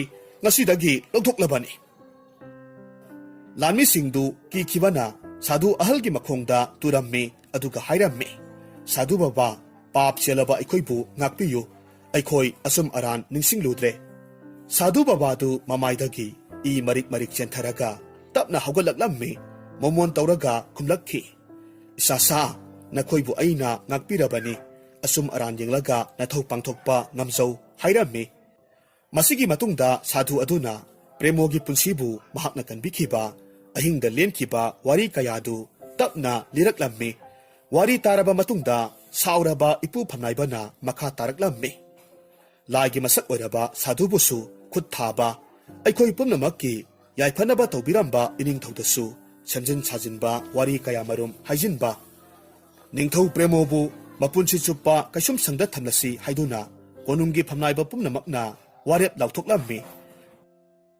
premona phamtaraba asida laigi masak oiraba minungsi thaujal haiba sadhu babana ngasidagi leibaki ningthou oiragani lauthoklammi sadhu babana tapna khumlakhi isasa aidi sadhuni ningthougi singasanda phambada itik oijade aidi aina lejaramba umangaduda hanjakhrage aibu ngakpiyu hairakhi masidagidi miyamdu wa launaraklammi mitkup aduda leibak miyam thoraktuna laurakhi konunggi bharpumba khanglaba wajaraklaba ipu phamnaiba ahalna ningthou oibiyu sadhu babana leibakki asauba purohit oibiduna ningthougi khongthang khuding mateng pangbiyu hairakhi leibak miyamna ipu phamnaibagi puksel khangba maramna khudakta ningthou oihankhre ningthougi hek yetta sadhu babana purohitki phamhamda phamkhre asomdana kamdauri premodu kaisum sangda mihaulangi maisakna saktuna mathanta mathwai thajakhre